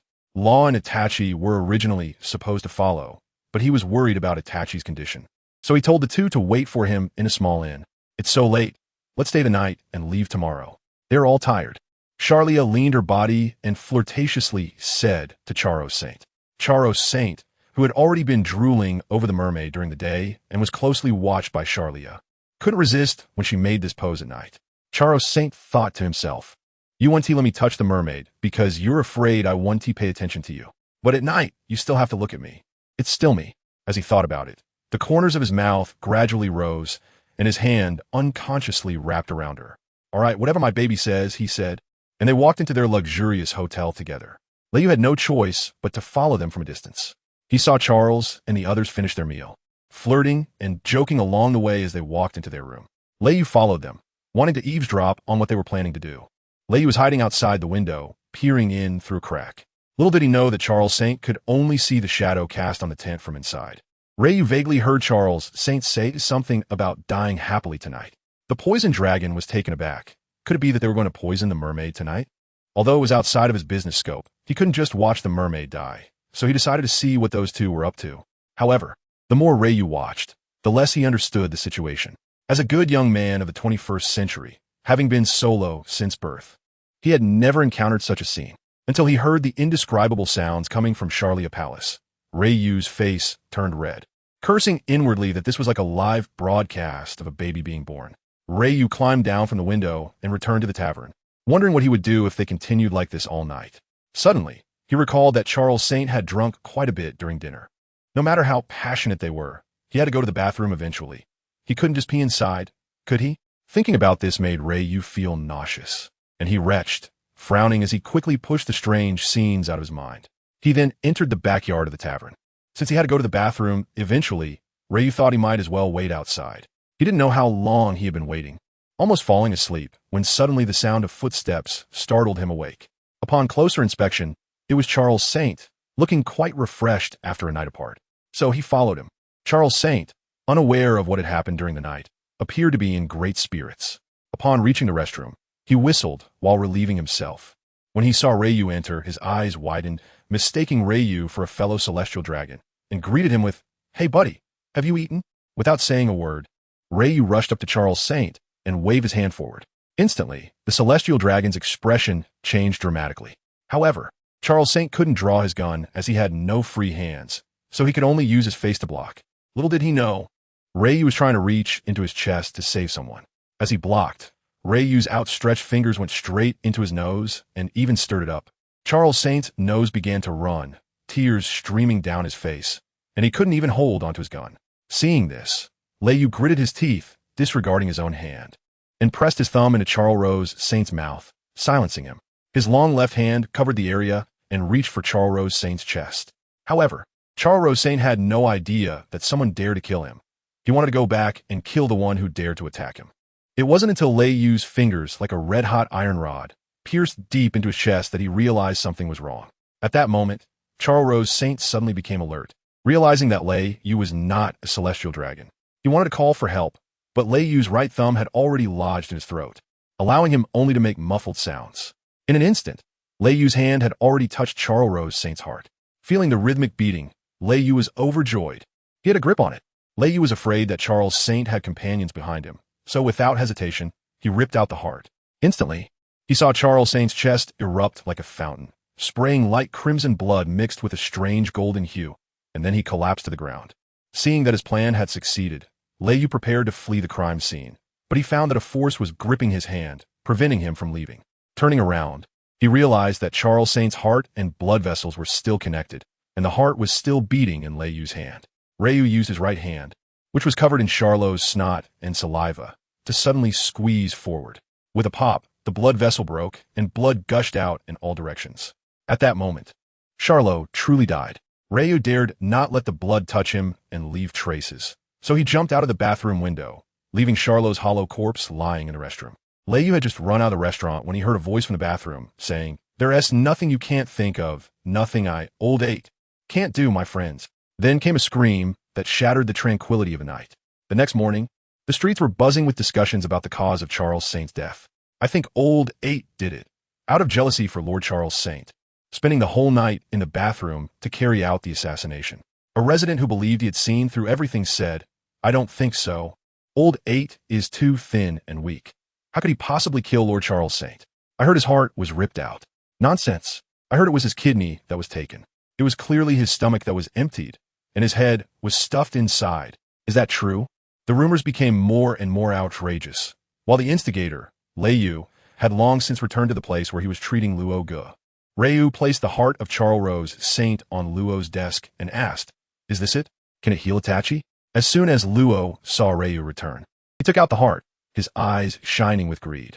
However, he remembered that Ryu was capable of killing Charlrose Saint, extracting the heart, and leaving unscathed. A chill suppressed his greed, and he looked enviously at Itachi, who was lying on the bed, envious of having such a good captain. Itachi had exhausted too much of his vitality and fainted early. Luo quickly said, yes, with this heart of Charlrose Saint, it can definitely heal him. After saying that, he focused and examined the heart carefully. Then, he looked at Ryu in surprise and asked, "How did you seal the blood vessels so perfectly?" The blood inside the heart is a valuable thing. He then looked at the thick, transparent liquid and wondered, what is this sealed substance? I can't quite figure it out. It's sealed so well, this needs further research. Ryu couldn't tell him it was Charlrose Saint's mucus, so he said, "It's a secret formula. You don't need to worry about that. Just tell me if it can be used." Luo carefully picked up the heart of Charlrose Saint, which belonged to the high and mighty Charlrose Saint. At this moment, he was actually able to play with it in his hands. "Have you touched it enough? Can this really work? Don't tell me I wasted a whole night," Ryu said impatiently. Luo broke out in a cold sweat and quickly replied, "Yes, it can. There are two options we can implement. One is to grind the heart into powder and make a medicinal soup to feed him, which will ensure he survives. The second is to transplant the whole heart, as the blood can greatly enhance Itachi's vitality. But what? But I'm worried that the bloodline of the celestial dragons is too strong, and Itachi is in a weakened state." Luo glanced at Ryu and said, "In other words, if we transplant it, Itachi might be transformed by the celestial dragon bloodline?" Ryu has been smart since he was little, easily understanding things. System. What is the probability that Itachi can hold on? Ryu rarely thought of the system's existence. It hadn't spoken for a long time, and he felt a bit unaccustomed. Probability calculation in progress. Based on Itachi's current constitution, the transformation success rate exceeds 80%. This. While Ryu was engaged in a fierce internal struggle, Itachi tremblingly opened his mouth. "Don't be afraid, I can do it." Luo, who was by the bed, suddenly turned to look at Itachi, startled by him. "Damn, how is this person so resilient? I still want to extract his blood, but what should I do now?" "Forget it. I'll wait until he transforms before killing him for his blood. Although the effect won't be as good, it's better than nothing." "Then change, damn it. If it's Itachi, what's wrong with killing him?" Ryu said, his eyes turning red as he spoke to Luo. "I can't guarantee he won't be transformed. I can only ensure he won't die in the process." "All right, that's enough. I don't believe Itachi's life is that fragile." "Okay." Seeing Ryu so determined, Luo had no choice but to begin the operation. He stretched out his hand and said in a low voice, "Room." Suddenly, a transparent aura expanded from the palm of his right hand, forming a transparent circular shield that enveloped both himself and Itachi. "This is my ability, the surgery fruit user." Luo glanced at Ryu, worried that Ryu might not understand, and explained. Luo slightly bent his index and middle fingers, gently saying, "Slaughterhouse." With a swish, a jelly-like square appeared in Luo's right hand, and inside it was Itachi's heart, which had turned dark red and now showed no signs of vitality. Luo gently lifted Itachi's heart with his left hand while still fiddling with it with his right hand. Ryu had never seen such a scene before. Watching Luo operate made his heart ache. The heart of the Sky People. Suddenly, Luo looked at Ryu and said, upon hearing this, Ryu immediately handed over the heart of the celestial dragon. Luo carefully shaved off the material sealing the blood vessels and preserved it. Next, he used the slaughterhouse to transplant this powerful heart of the celestial dragon. Whether he could survive depended on himself. My ability couldn't help him. After finishing all this, Luo shook his head and said, during this time, it was evident that Itachi's complexion visibly turned rosy, and a faint golden light spread from his chest to his limbs. This heart was slowly transforming Itachi's body. The tense atmosphere made Ryu afraid to speak, clenching his fists and silently praying that Itachi could get through this.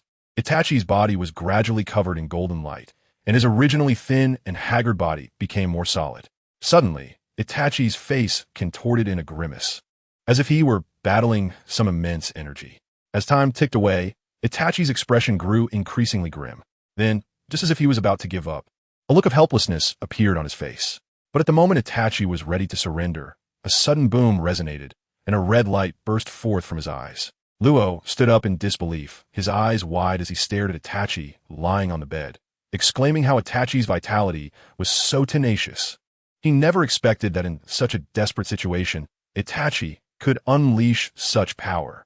Before long, Itachi suddenly opened his eyes, and a dazzling light illuminated the entire room. He then looked at Lei Yu and said solemnly, "Thank you, Lei Yu." Witnessing this miracle, Lei Yu was momentarily at a loss for words, saying, "It's fine. No big deal. Why are you thanking me?" After saying that, he tightly embraced Itachi. A tear of blood flowed from Itachi's eye, silently remembering everything Lei Yu had done for him. At this moment, Itachi felt the powerful vitality within him and excitedly said, with this strong vitality, "My eyes might reach that level." Hearing this, Lei Yu's eyes sparkled with excitement. If he knew that if Itachi's Sharingan reached the next level, it would be the eternal Manjikyu Sharingan. The terror of the eternal Manjikyu Sharingan doesn't need further explanation.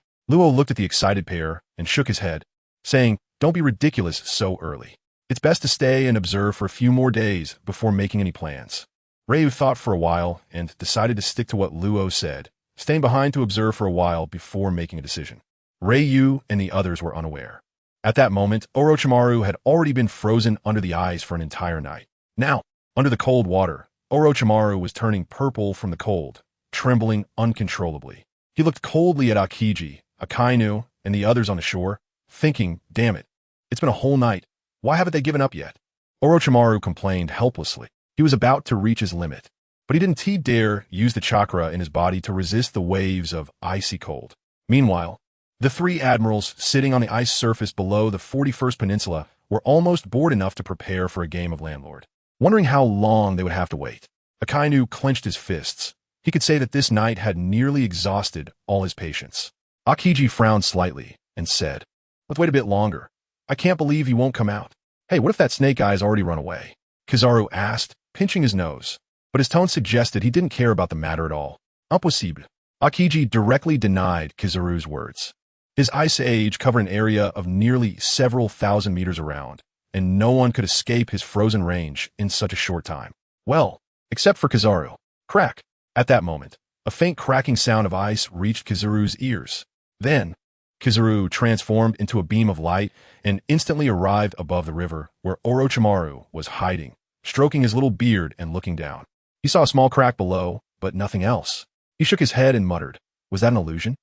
Then, with another instant movement, he returned to his original spot and saw that Akainu and Aokiji had already stood up, asking, "What's going on? Did you find him?" Kizaru shook his head and said nonchalantly, "No, I must have heard wrong." The three of them sat down again, waiting for Orochimaru to appear. Orochimaru, still underwater, breathed a deep sigh of relief upon seeing this scene.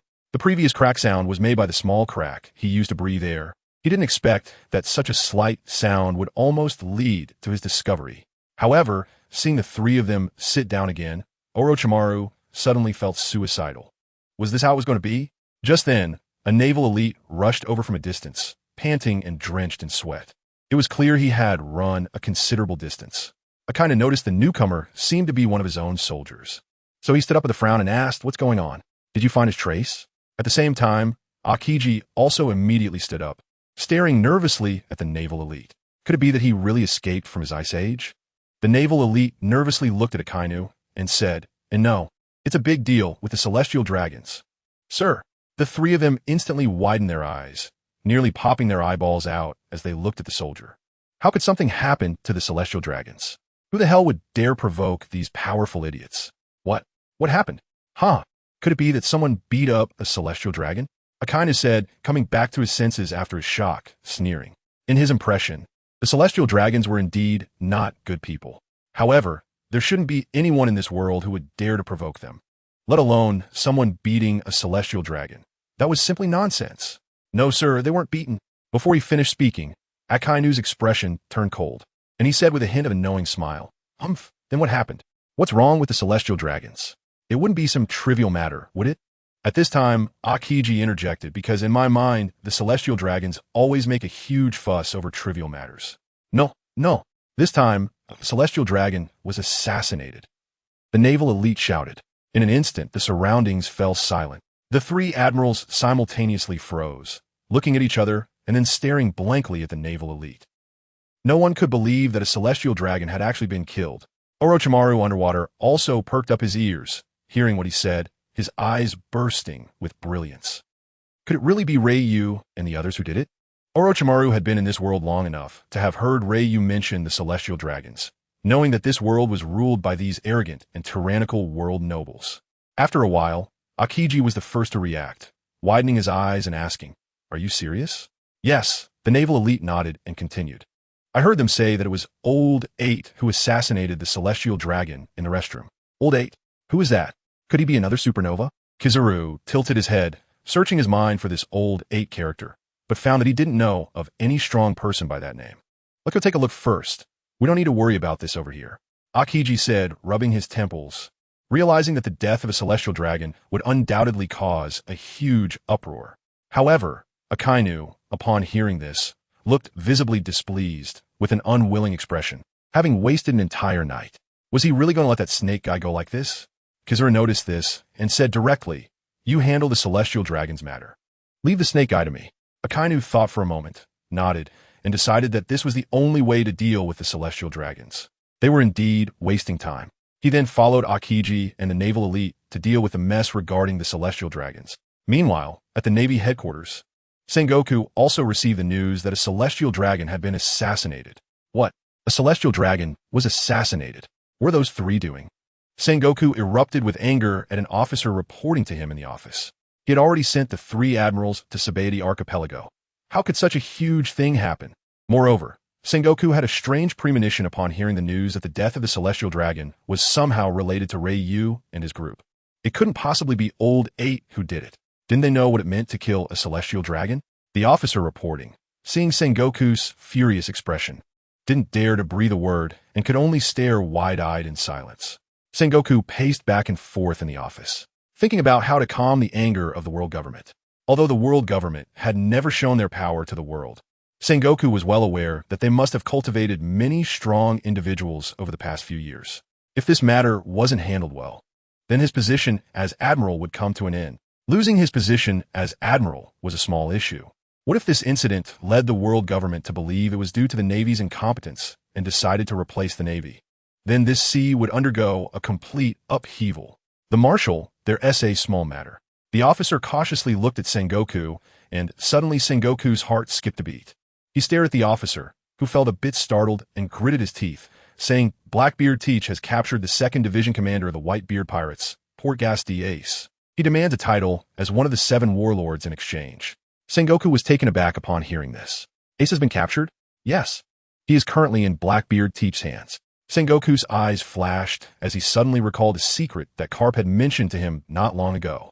Ace is that man's child. Since Ace has been captured, perhaps he could be used to quell the anger of the celestial dragons. With that thought, a glimmer of light erupted in Sengoku's eyes as he said, "Agree to teach. First, put Ace and Impel down, and inform Akainu and the others to hold off on Rayleigh's group for now. We cannot let him escape again. Also, do not let the news of the celestial dragons leak out just yet. Delay it for a while." After issuing a series of orders, Carp lay back in his chair, his eyes half closed, lost in thought. The officer, seeing this, wisely retreated to carry out Sengoku's orders. Soon after, Sengoku slowly opened his eyes, revealing fatigue. In that brief moment, a strand of white hair had quietly appeared on his head. Sigh. After a deep sigh, Sengoku took out a snail phone and started to twist it. At this time, in Water 7, Nami and Zoro were shocked to see the old man talking with Luffy. They had just learned that he was actually Luffy's grandfather. The legendary marine hero Carp was standing right in front of them, laughing and chatting with their captain. What surprised them even more was that the mysterious and powerful leader of the Revolutionary Army, Dragon, was actually Luffy's father. What kind of family is this? They then realized that Luffy was actually the 2nd generation of officials in this sea. Basically, no one's background could compare to Luffy's. Whether it was Carp or Dragon, neither was someone ordinary people could provoke. However, Luffy seemed completely unconcerned, not knowing how to respond to this guy. "By the way, I heard that Rayleigh saved your life." Carp suddenly looked at Luffy, asking while eating meat. "Huh, are you talking about Brother Rayleigh?" Luffy paused for a moment, scratched his head and smiled, saying, "If I hadn't met Brother Rayleigh in Lowtown, I might have been chopped up by that guy Buggy." Carp frowned when he heard Luffy refer to that guy as brother, and said seriously, You'd better have less contact with that guy. Oh, why? I think he's a pretty good person. Seeing Luffy's nonchalant attitude, Carp got so angry that he clenched his fist and gave Luffy a love tap on the head. Are you even listening to me? Rayleigh is not simple. There's no benefit in associating with him. However, upon hearing Carp speak like this about Rayleigh, Luffy became a bit unhappy, pouting and saying no. What? Do you believe I could take you back right now? No. You. No. Brother Rayleigh is a good person. Luffy was unusually serious about this matter regarding Rayleigh, which made Carp grit his teeth. He rolled up his sleeves, grabbed Luffy by the collar, and was ready to throw a punch, but at that moment, a soldier from Carp's ship hurriedly approached with a snail phone. Lord Carp, Marshal Sengoku is looking for you. He says it's urgent. What? What is it? Carp lowered his fist and looked at the soldier with a questioning gaze. I don't know. Marshal Sengoku said he wants to speak to you in person. The soldier then handed the snail phone over to Carp. As Carp looked at him in confusion, he took the phone, while Luffy saw Kobe outside, then glanced at Carp who was on the phone and dashed out to find Kobe. What? You say a celestial dragon has been killed? How is this possible? Carp shouted in shock inside the room. Although he was never fond of the celestial dragons, he would only curse them and would never dare to take direct action against them. He then asked, do you know who did it? On the other end of the phone, Sengoku took a deep breath and slowly said, no one has found out who did it yet, but I suspect it was Rayleigh. Rayleigh? How could he be in Subordinates archipelago? Weren't they just entering the Grand Line? Carp questioned. Could it be that they want to invade the New World directly? Sengoku replied, I don't know, but my instincts tell me this matter is definitely related to Rayleigh. Carp's expression grew serious as he said, this matter must be investigated thoroughly, or else we won't be able to explain it over there. Sengoku naturally understood that Carp meant it would be difficult to explain to those guys in the world government. So he said, I already have a solution to mitigate the impact of this matter. What solution? Well, it's fine to tell you, since you'll find out sooner or later. Ace has already been captured. After saying this, Sengoku fell silent, waiting for Carp to speak. He knew that Carp understood that he didn't just mean to inform him that Ace had been captured. Sure enough, after Carp heard that Ace had been captured, he was stunned for a moment, and his old face immediately turned dark.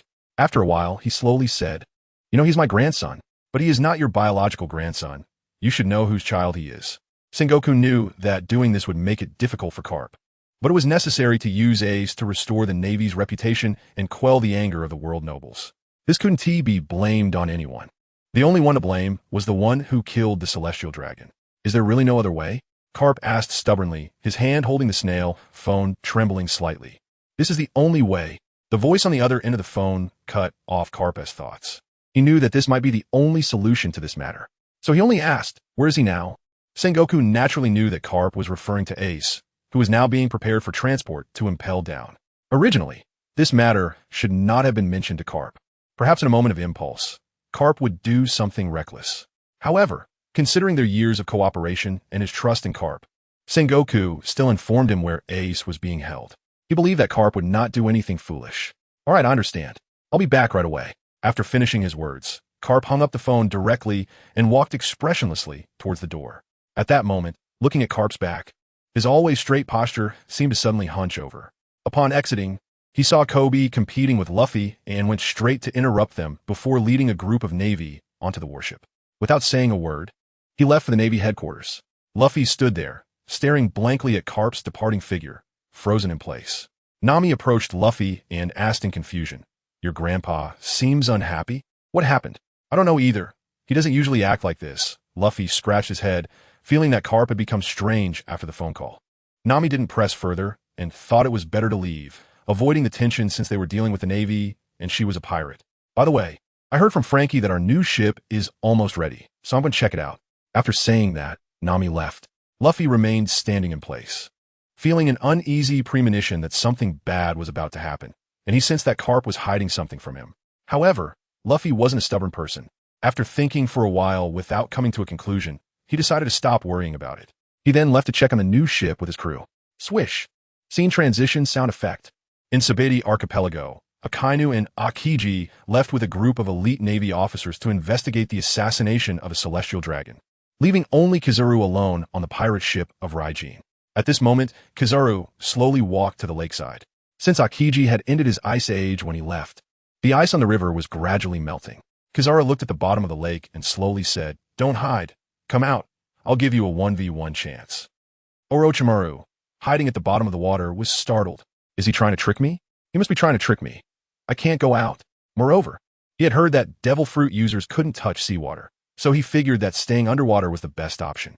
He thought this and buried his head deeper into the mud, silently chanting, "Can't see, can't see, can't see." On the shore, Kizaru looked at the water surface, waiting for a long time without any movement. "Oh, it seems you have no sense of humor," he said, then extended a finger. And a dazzling light burst from his fingertip, illuminating the entire area like a light bulb. Orochimaru, feeling the bright light above him, pulled his head out of the mud and looked up, puzzled by the blinding light. Where did this person get a flashlight? He thought, I'm hiding so deep. There's no way I'll be spotted, right? Just as Orochimaru was pondering, the beam of light shot into the water like a bullet, coming straight for him. Seeing this, Orochimaru thought, not good, and realized he had probably been discovered. Without thinking further, he swam to the side. However, the light seemed to track him, following him relentlessly. He had no choice but to turn in the water, draw a short blade from his waist, cover it with chakra, and with a flash of cold light, he slashed at the beam of light, splitting it into two, which then passed by him, creating two deep holes in the lake bed. Orochimaru was left feeling uneasy, but when he turned back, he saw countless small beams of light rushing toward him. What the hell, more are coming? Are they trying to turn me into a sieve? As he said this, he clasped his hands together and opened his mouth to use a jutsu against the incoming beams. However, Orochimaru seemed to have forgotten he was underwater. The moment he opened his mouth, countless seawater rushed into it. Not only did he fail to unleash his technique, but he also choked on a mouthful of seawater. With seawater in his brain, Orochimaru realized that he couldn't use wind release. Great breakthrough. So he thought about what other jutsus he could use. After thinking for a long time, he realized that most of his jutsus required him to use his mouth. Watching the dense beams of light shooting toward him like a Gatling gun, Orochimaru had no choice but to swim toward the surface. After a while, Kizaru saw ripples appearing on the water's surface not far away and smiled, saying, "So you're finally coming up." Before long, with a splash, Orochimaru leaped out of the water like a mermaid. Even in midair, he flicked his wet hair with his hand and glanced at Kizaru with his elongated eyes, which surprisingly carried a hint of a pouting, spoiled girl-esque demeanor. Kizaru's eyes widened in shock, unable to suppress a gag. Is this the effect of the snake person's entrance? Truly terrifying. Despite his disgust, Kizaru's hands didn't stop. He bent his fingers slightly, and the beams of light surged out of the water, continuing to attack Orochimaru. Once on land, Orochimaru was no longer afraid of the beams. He smiled wickedly, clasped his hands together, and shouted, "Wind release! Great breakthrough!" A gust of wind blew out of Orochimaru's wide-open mouth, carrying a significant amount of seawater as it rushed toward the dense beams of light. In an instant, these beams were shattered by Orochimaru's wind release, disappearing into the void. After dealing with the beams, Orochimaru coldly looked at Kizaru not far away, wiped the seawater from the corner of his mouth, and sneered, "The marine's monkey-faced admiral. Is that all you've got?" Since Orochimaru had forgotten the name of the admiral in front of him, he could only refer to him by his appearance. However, the words monkey-faced felt like a knife stabbing Kizaru in the chest. A trace of anger flashed in Kizaru's eyes, and he retorted, "Humph, you're not so special either. But may I ask, are you a man or a woman? Are you human or snake?" Orochimaru seemed unfazed and casually replied, "Come here, I'll take off your pants, and you'll get the answer you want." "What?" Kizaru stared at Orochimaru in shock, completely unprepared for such a shameless and depraved response. The atmosphere suddenly became awkward, as if a great battle was about to erupt. In this tense atmosphere, Kizaru was the first to speak. Enough with the unnutritious topics. Did you kill the celestial dragons? However, Orochimaru had only learned through the snakes he sent out that Raijin had killed the celestial dragons and successfully cured Itachi's terminal illness. He was unaware that Raijin had actually assassinated the celestial dragons, so he proudly exclaimed, "Yes, the celestial dragons were killed by my brother Raijin. So what?" He sounded just like a typical villain, especially the kind of villain found in urban novels, saying, "My dad is..." So what? It left Kizaru dumbfounded, unsure whether to believe Orochimaru's words. "All right then, but it seems you might be staying here today." After saying that, Kizaru's figure suddenly disappeared from the spot. In the next moment, he appeared right in front of Orochimaru. Before Orochimaru could react, his body was once again penetrated by the light-speed kick of Kizaru. However, Orochimaru seemed unfazed by his injuries. Under Kizaru's astonished gaze, his penetrated body healed completely on its own once more. "What terrifying vitality!" Kizaru exclaimed. But soon after, a dazzling lightsaber appeared in Kizaru's hand as he said, "But I wonder if you'll recover if I cut off your head?" With that, he swung the lightsaber towards Orochimaru's neck. With a splash, Orochimaru's head slowly separated from his neck. "Is he dead?" Kizaru murmured, tilting his head as he looked at Orochimaru's dismembered head. But then, Orochimaru transformed into a puddle of mud. Not this disgusting ability again. Suddenly, Kizaru sensed a killing intent approaching from behind. Turning around, he saw that Orochimaru's true body had appeared behind him, spitting out a sharp sword aimed at him. Just when Orochimaru thought he had the upper hand, he found that his sword passed through Kizaru's body as if cutting through air. Elementalization? At that moment, Orochimaru felt a headache from facing an opponent who could elementalize. In that case, a glint of cold light flashed in Orochimaru's eyes as he charged forward with a dagger. Kizaru, seeing this, did not dodge and coldly laughed. "Regular attacks can't hit me. Just give up." Orochimaru's eyes narrowed. "Oh, really?" He then swung the short sword at Kizaru's neck. At the same time, a streak of blue chakra covered the surface of the short sword. This is bad. When Kizaru saw the blue energy on the short sword, he thought to himself that it could ignore his elementalization. Watching the short sword about to stab his neck, Kizaru used a shunshin to escape Orochimaru's attack range. He then felt a slight pain on his face, and upon touching it, found a pool of red liquid in his palm. His cheek had been cut. If he had reacted just a moment slower, he would have fallen victim to this snake man. Seeing that his sneak attack had not caused Kizaru any substantial harm, Orochimaru sighed. "After all, he is a general. You really are insidious and terrifying," Kizaru said nonchalantly after wiping the blood from his cheek. "It seems I need to get serious." With that, he vanished from his spot once more, transforming into a beam of light charging at Orochimaru. Seeing this, Orochimaru's pupils constricted, and before he could defend himself, boom, Kizaru sent him flying with a light-speed kick, creating human-shaped craters in the trees along the way and stirring up clouds of dust. As the dust settled, Orochimaru shakily stood up, completely taken aback. This person could unleash such immense power. It seemed he hadn't even used his full strength before. Cough, cough, a metallic taste filled his throat, and soon a burst of bright red blood spewed from Orochimaru's mouth. That kick had turned his insides upside down. To Orochimaru, this guy was much harder to deal with than Akainu and Aokiji. He couldn't even catch a glimpse of his movement trajectory. Just then, a similar beam of light appeared above him, and Kizaru's figure suddenly appeared. "Oh, you're still alive? Then I'll send you on your way." With that, Kizaru's leg once again glowed, and he kicked downwards.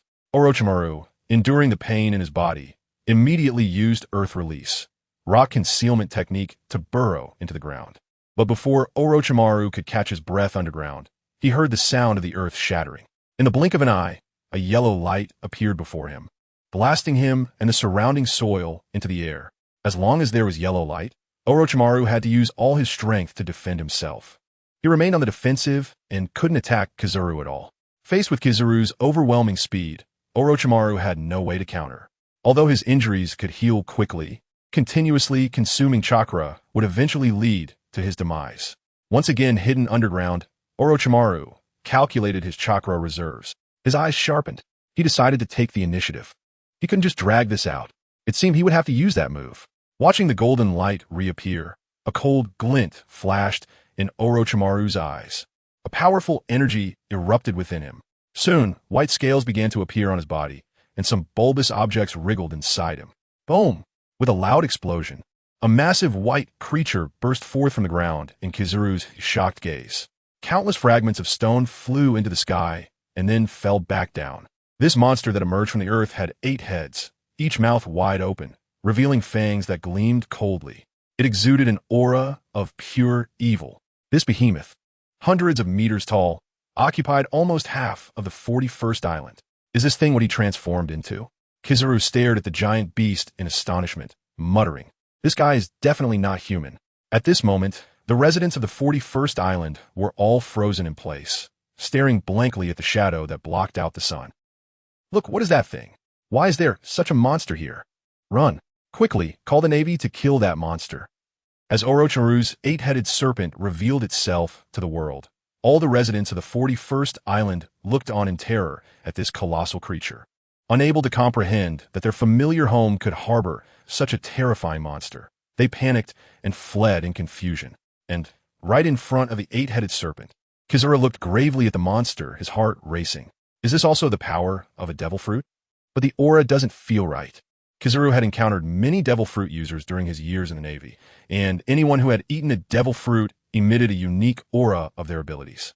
However, the monster before him radiated an extremely evil presence, as if it came from the abyss, resembling the aura of a devil fruit, yet entirely unlike a devil fruit user. Moreover, if it were a devil fruit user, it wouldn't have been able to stay in the water for so long. The 8 heads of the 8-headed serpent opened their mouths wide and roared at Kizaru, their 8 pairs of crimson eyes fixated on him. At this moment, the huge snake head in the middle stood upright and opened its mouth. Then, Orochimaru's upper body slowly appeared within the mouth of this head, coldly sneering at the nearby Kizaru. Next, let me show you my power. 8-headed serpent, poison dragon pillar.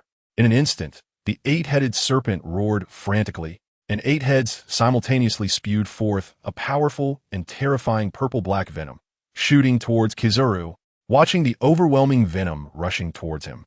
Kizaru's eyes revealed a serious expression as he murmured, "Has he gotten stronger? This is really troublesome." As he spoke, the venom was about to drench him like raindrops. But Kizaru showed no signs of panic. He immediately elementalized his body, and the venom passed through him, landing on the ground. The spots where the venom fell made sizzling sounds, and both the land and trees were corroded into a foul-smelling puddle. Kizaru turned back, looking at the unsightly land corroded by the venom, and marveled, what a terrifying venom. One misstep and you could die. Yet despite saying this, there was not a trace of fear on Kizaru's face.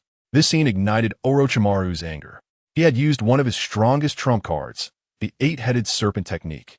Yet this general still acted so nonchalantly. Couldn't he show some respect? With that thought, he twisted his massive body and charged at Kizaru, the scales on the serpent's body scraping against the ground, making a clanging sound.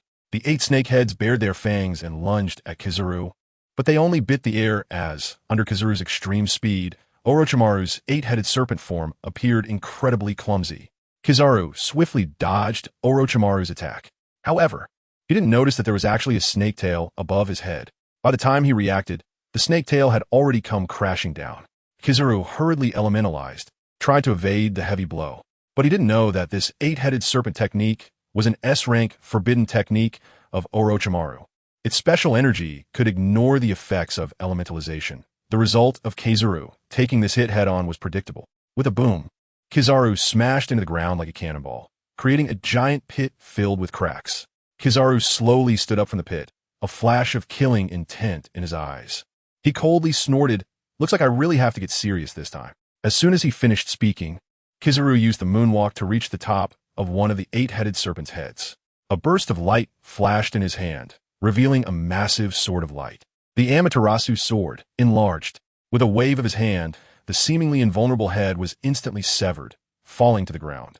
Seeing that he had casually decapitated one of the 8-headed serpent's heads, Kizaru secretly breathed a sigh of relief, thinking that this seemingly terrifying giant snake wasn't that powerful after all. But what happened next drastically changed Kizaru's expression. The severed neck actually grew another head once again. It then roared and lunged at Kizaru in midair, faced with the 8-headed serpent once again attacking him with its fangs. Kizaru had no choice but to use the moonwalk to dodge Orochimaru's attack. He then summoned his sword of light again, not believing in evil, and struck at another head. However, after a short while, the head he had just severed grew back once more. Seeing this, Kizaru's expression gradually turned grim. Could this guy have an ability similar to the phoenix fruit, allowing him to continuously regenerate? At this moment, Orochimaru's figure appeared on one of the snake heads, looking mockingly at Kizaru and saying, "I might not be able to defeat you, but you definitely can't kill me. Understand?" Looking at the smug Orochimaru, a flash of anger crossed Kizaru's eyes. He crossed his arms over his chest, and his entire body suddenly erupted with a radiance countless times brighter than before, shining like a second sun in the sky. His body trembled as a powerful aura burst forth, causing the surrounding trees to bend over from the hurricane generated by this force. "Hey, don't underestimate the Marine Admiral. Let me show you the power of light." As he spoke, Kizaru raised his fingers in a flower-like gesture, 2 cross-shaped beams of light flickering at his fingertips. 8. Shako. G. E. As soon as he finished speaking, accompanied by a massive, shining pentagram, Endless light orbs rapidly shot towards Orochimaru's transformed eight-headed serpent. Boom, boom, boom. In an instant, wherever the light orbs landed, it was left in ruins, countless trees turning to dust, and the ground filled with numerous dense holes, kicking up a cloud of dust that obscured the sky. In midair, Kizaru watched the massive black shadow enveloped in dust, seemingly struggling to escape these light orbs. However, such a large target meant that almost all of Kizaru's 8 Shaku JGY hit their mark. Confident, Kizaru slowly approached the wound on this black shadow using the moonwalk. He waited for the dust to settle to see the near-death appearance of the eight-headed serpent. Kizaru was extremely confident in his ultimate move. As long as he didn't hold back, almost no one could withstand his 8 Shaku JGY. At this moment, the eight-headed serpent beneath the dust was riddled with countless tiny holes, as if it had been shot by a Gatling gun, with streams of bright red blood flowing from the holes, resembling a blood snake. Utterly terrifying. Orochimaru, panting in the snake's mouth, looked up at the sky with lingering fear. He knew Kizaru was waiting for him up there. If it weren't for his eight-headed serpent technique being so ridiculously powerful, he might have been finished today. Now, defeating Kizaru seemed almost impossible. He could only aim to survive. Moreover, previously, Orochimaru had tried to summon the 10,000 snakes for help. But since arriving near the Sabiti archipelago, for some unknown reason, he could no longer sense their presence. Although the first time he summoned the 10,000 snakes in this world, they could not return to their original world. They had always been active in the nearby seas. Why, upon arriving here, did their aura vanish without a trace? What secrets could lie in the depths of the sea near this island? However, at this moment, Orochimaru had no time to ponder these things. He immediately activated his eight-headed serpent technique, and the small holes on the serpent's body began to wriggle, slowly stopping the flow of blood. After a while, he fully recovered from the severe injuries his eight-headed serpent body had just sustained. Once the dust settled, another intact eight-headed serpent appeared before Kizaru. Kizaru stared wide-eyed, shocked at Orochimaru. What kind of sorcery is this? He actually withstood my 8 Shaku JGY without any injuries. Orochimaru sneered coldly and looked at the astonished Kizaru in the sky, saying, "Today, if you can kill me, then Lightning Wing is your son." Kizaru looked down at the giant snake beneath him and took a deep breath. This time, he really encountered a troublesome guy. Moreover, considering this guy's ability to regenerate continuously, the bounty of 625 million is probably too low. Clearly, each of these guys possesses incredible abilities, so why did they have no reputation whatsoever before? On Rei's ship, what kind of bizarre creatures are there? The two then looked at each other coldly, unable to hit each other, and the situation fell into a stalemate again. At this moment, Akainu and Akiji arrived at the toilet door where Charlo's saint had met his tragic end, only to see Shirahoshi sitting on the side with a vacant expression, her body trembling continuously. Her eyes revealed only endless fear. This was the first time in many years that a celestial dragon had died so tragically. And this celestial dragon was her own brother. She did not feel particularly sad about Charlo's saint's death. On the contrary, her mind was filled only with boundless fear, afraid that she would be the next to die. Similarly, this was also the first time she, as a celestial dragon, felt the crisis of death. The few attendants beside her were mourning for Charlo's saint behind her. In front of Charlo's saint's corpse, several heads were placed, all belonging to Charlo's saint's slaves, and one of them was the beautiful young mermaid that had just been bought yesterday, all used as burial goods to honor this celestial dragon. When Akainu and Akiji arrived at the scene, they naturally saw this scene, and they couldn't help but feel disgusted by the celestial dragon's disregard for human life. Even Akainu couldn't help but be dissatisfied with the actions of the celestial dragons. In his view, the other heads were all pirates, so it was no big deal they deserved to die. But that one mermaid was clearly just an ordinary citizen of the Fishmen, and yet they had killed her. However, Akainu also knew that his identity meant nothing to the celestial dragons, so he could only pretend he saw nothing. Then, they began to investigate the cause of Charlo's saint's death. First, looking at the panicked expression and the fallen pistol on the side. The two could basically conclude that this celestial dragon had been suddenly assassinated without any defense. Although there were signs of struggle, it was clear that it had no effect. The person who assassinated Charlo's saint was much stronger than him, overpowering. Then, they noticed a hole in Charlo's saint's chest, which was the only wound on his body. Akiji crouched down, bent over to try to touch the wound to see what was inside, but this scene was seen by an attendant standing beside them, who did not care whether he was a general, and directly grabbed Akiji's outstretched wrist, coldly saying, The body of the celestial dragon is not allowed to be desecrated by anyone. Aokiji frowned slightly, not understanding his actions. He was clearly there to help them. Yet he was treated like this. If it weren't for his status as a Marine Admiral, he wouldn't want to get involved in the celestial dragon's affairs. It was simply not getting to eat the lamb, yet getting into trouble. Shirahoshi saw this and waved her hand, saying, "It's fine. You all just look, but don't damage his remains." Aokiji nodded upon hearing this. He opened up the wound on Charlo Saint's chest and was surprised to discover his heart was actually missing, and it seemed to have been forcibly pulled out. Looking at the empty cavity in his chest, Aokiji couldn't help but wonder. Why would someone kill him and take out the heart of a celestial dragon? Was it a psychopathic murderer? Or is there a black market for purchasing the hearts of celestial dragons? That's impossible. There must be secret connections to the celestial dragons in the black market, and no one would dare to make such a risky deal. Just as Aokiji was pondering the mystery of the missing heart, Akainu was not idle either. He had his head down, stroking his chin. From his constantly flickering eyes, it seemed he was thinking about something. Just now, Akainu used his observation haki to catch a familiar aura within this area, but he couldn't recall who it was. It felt very familiar, as if he could know the truth in the next second, yet he couldn't break through the thin membrane covering the truth. This feeling made the normally irritable Akainu even more restless. So, he approached Aokiji and said solemnly, "Do you feel a very familiar aura around here?" Aokiji looked up, confused at Akainu, then closed his eyes and activated his observation haki. Like Akainu, he sensed a very faint yet familiar aura. But because this aura had been exposed for a very short time, it might have been released at the moment the murderer struck, and after several hours of air circulation, this aura was almost dissipated. If it weren't for their advanced training in observation haki, they might not have caught it.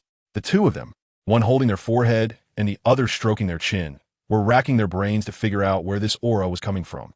This could very well be the aura of the person who killed the celestial dragon. Suddenly, the originally clear sky echoed with a thunderclap. No need to think. The author is forcing a hint. The two had a flash of inspiration at the same time. Their eyes met. In unison, they uttered two words. Ray. Then, Aokiji also told Akainu about Charlo Saint's missing heart, and Akainu was also puzzled as to why Ray would do this. Could it be that the heart of a celestial dragon has some special function?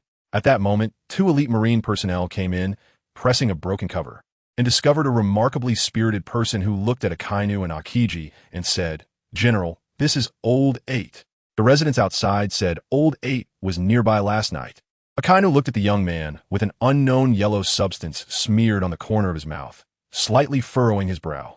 Looking at his thin and weak appearance, along with that fearful gaze, he did not look like someone with the courage or ability to kill a celestial dragon. Then, Akainu seemed to smell a strange odor, somewhat like the smell of excrement. Then looking at the yellow substance on Old 8's mouth, he immediately understood something. Suddenly, he couldn't help but gag. There are so many oddities in this world, and Old 8 is even more disgusting than that snake person. He then pinched his nose, frowned, and disdainfully waved his hand, saying, "He's not the murderer. Take him away. This has nothing to do with him." Bang! But as soon as the words fell, they heard a gunshot. Turning to look in the direction of the gunfire, they saw Shirahoshi holding the celestial dragon's signature weapon, a small pistol, coldly gazing ahead, with a wisp of gray smoke rising from the gun's muzzle. Turning back, they saw Old 8, who had been held by the soldiers, lying in a pool of blood, no longer breathing. Instantly, Akainu clenched his fists, staring daggers at Shirahoshi, coldly asking, "Why did you kill him?" Shirahoshi heard Akainu questioning her. However, due to his identity as a Marine Admiral, she couldn't do much, only coldly said, "Isn't he the one who killed my brother? I killed him, what's the problem? But I said he wasn't the murderer. Didn't you hear?" Akainu couldn't tolerate watching someone completely unrelated to this matter die right in front of him. This celestial dragon's actions were no different from those of vicious pirates. Beside them, Aokiji emitted a chilling aura and looked at Charlie Apalis with great displeasure. But Charlie Apalis, unfazed, said, "Oh, so what if he was killed? It's just a worthless life." Her words seemed to completely disregard the two admirals standing beside her. Akainu trembled with rage, a murderous intent flashing in his eyes, and it seemed he could no longer hold back from punching Charlie Apalis. However, the calm Aokiji immediately pulled Akainu's hand back. Feeling Aokiji's grip, Akainu turned around abruptly, glaring at Aokiji with his red eyes. Aokiji calmly shook his head and whispered in Akainu's ear, "Don't forget, We are the Navy, and we are admirals. This statement felt like a bucket of cold water poured over Akainu's heart. At that moment, he felt that the title of admiral was so mocking. Especially after witnessing the atrocities of the celestial dragons, he felt that this position was a joke. Is this really justice? However, his own sense of justice could not do without the support of the celestial dragons. At this moment, Akainu's heart was filled with contradictions. Unsure of what role he was really playing, Charlie Apalis noticed Akainu's movements but felt no disturbance in her heart. She knew that the seemingly high-ranking admirals actually dared not lay a hand on her. So she coldly laughed and said, I didn't bring you here to teach me how to do things. I brought you here to help me find the murderer who killed St. Charles. If someone is wrongly killed, then so be it. I won't let any suspect go.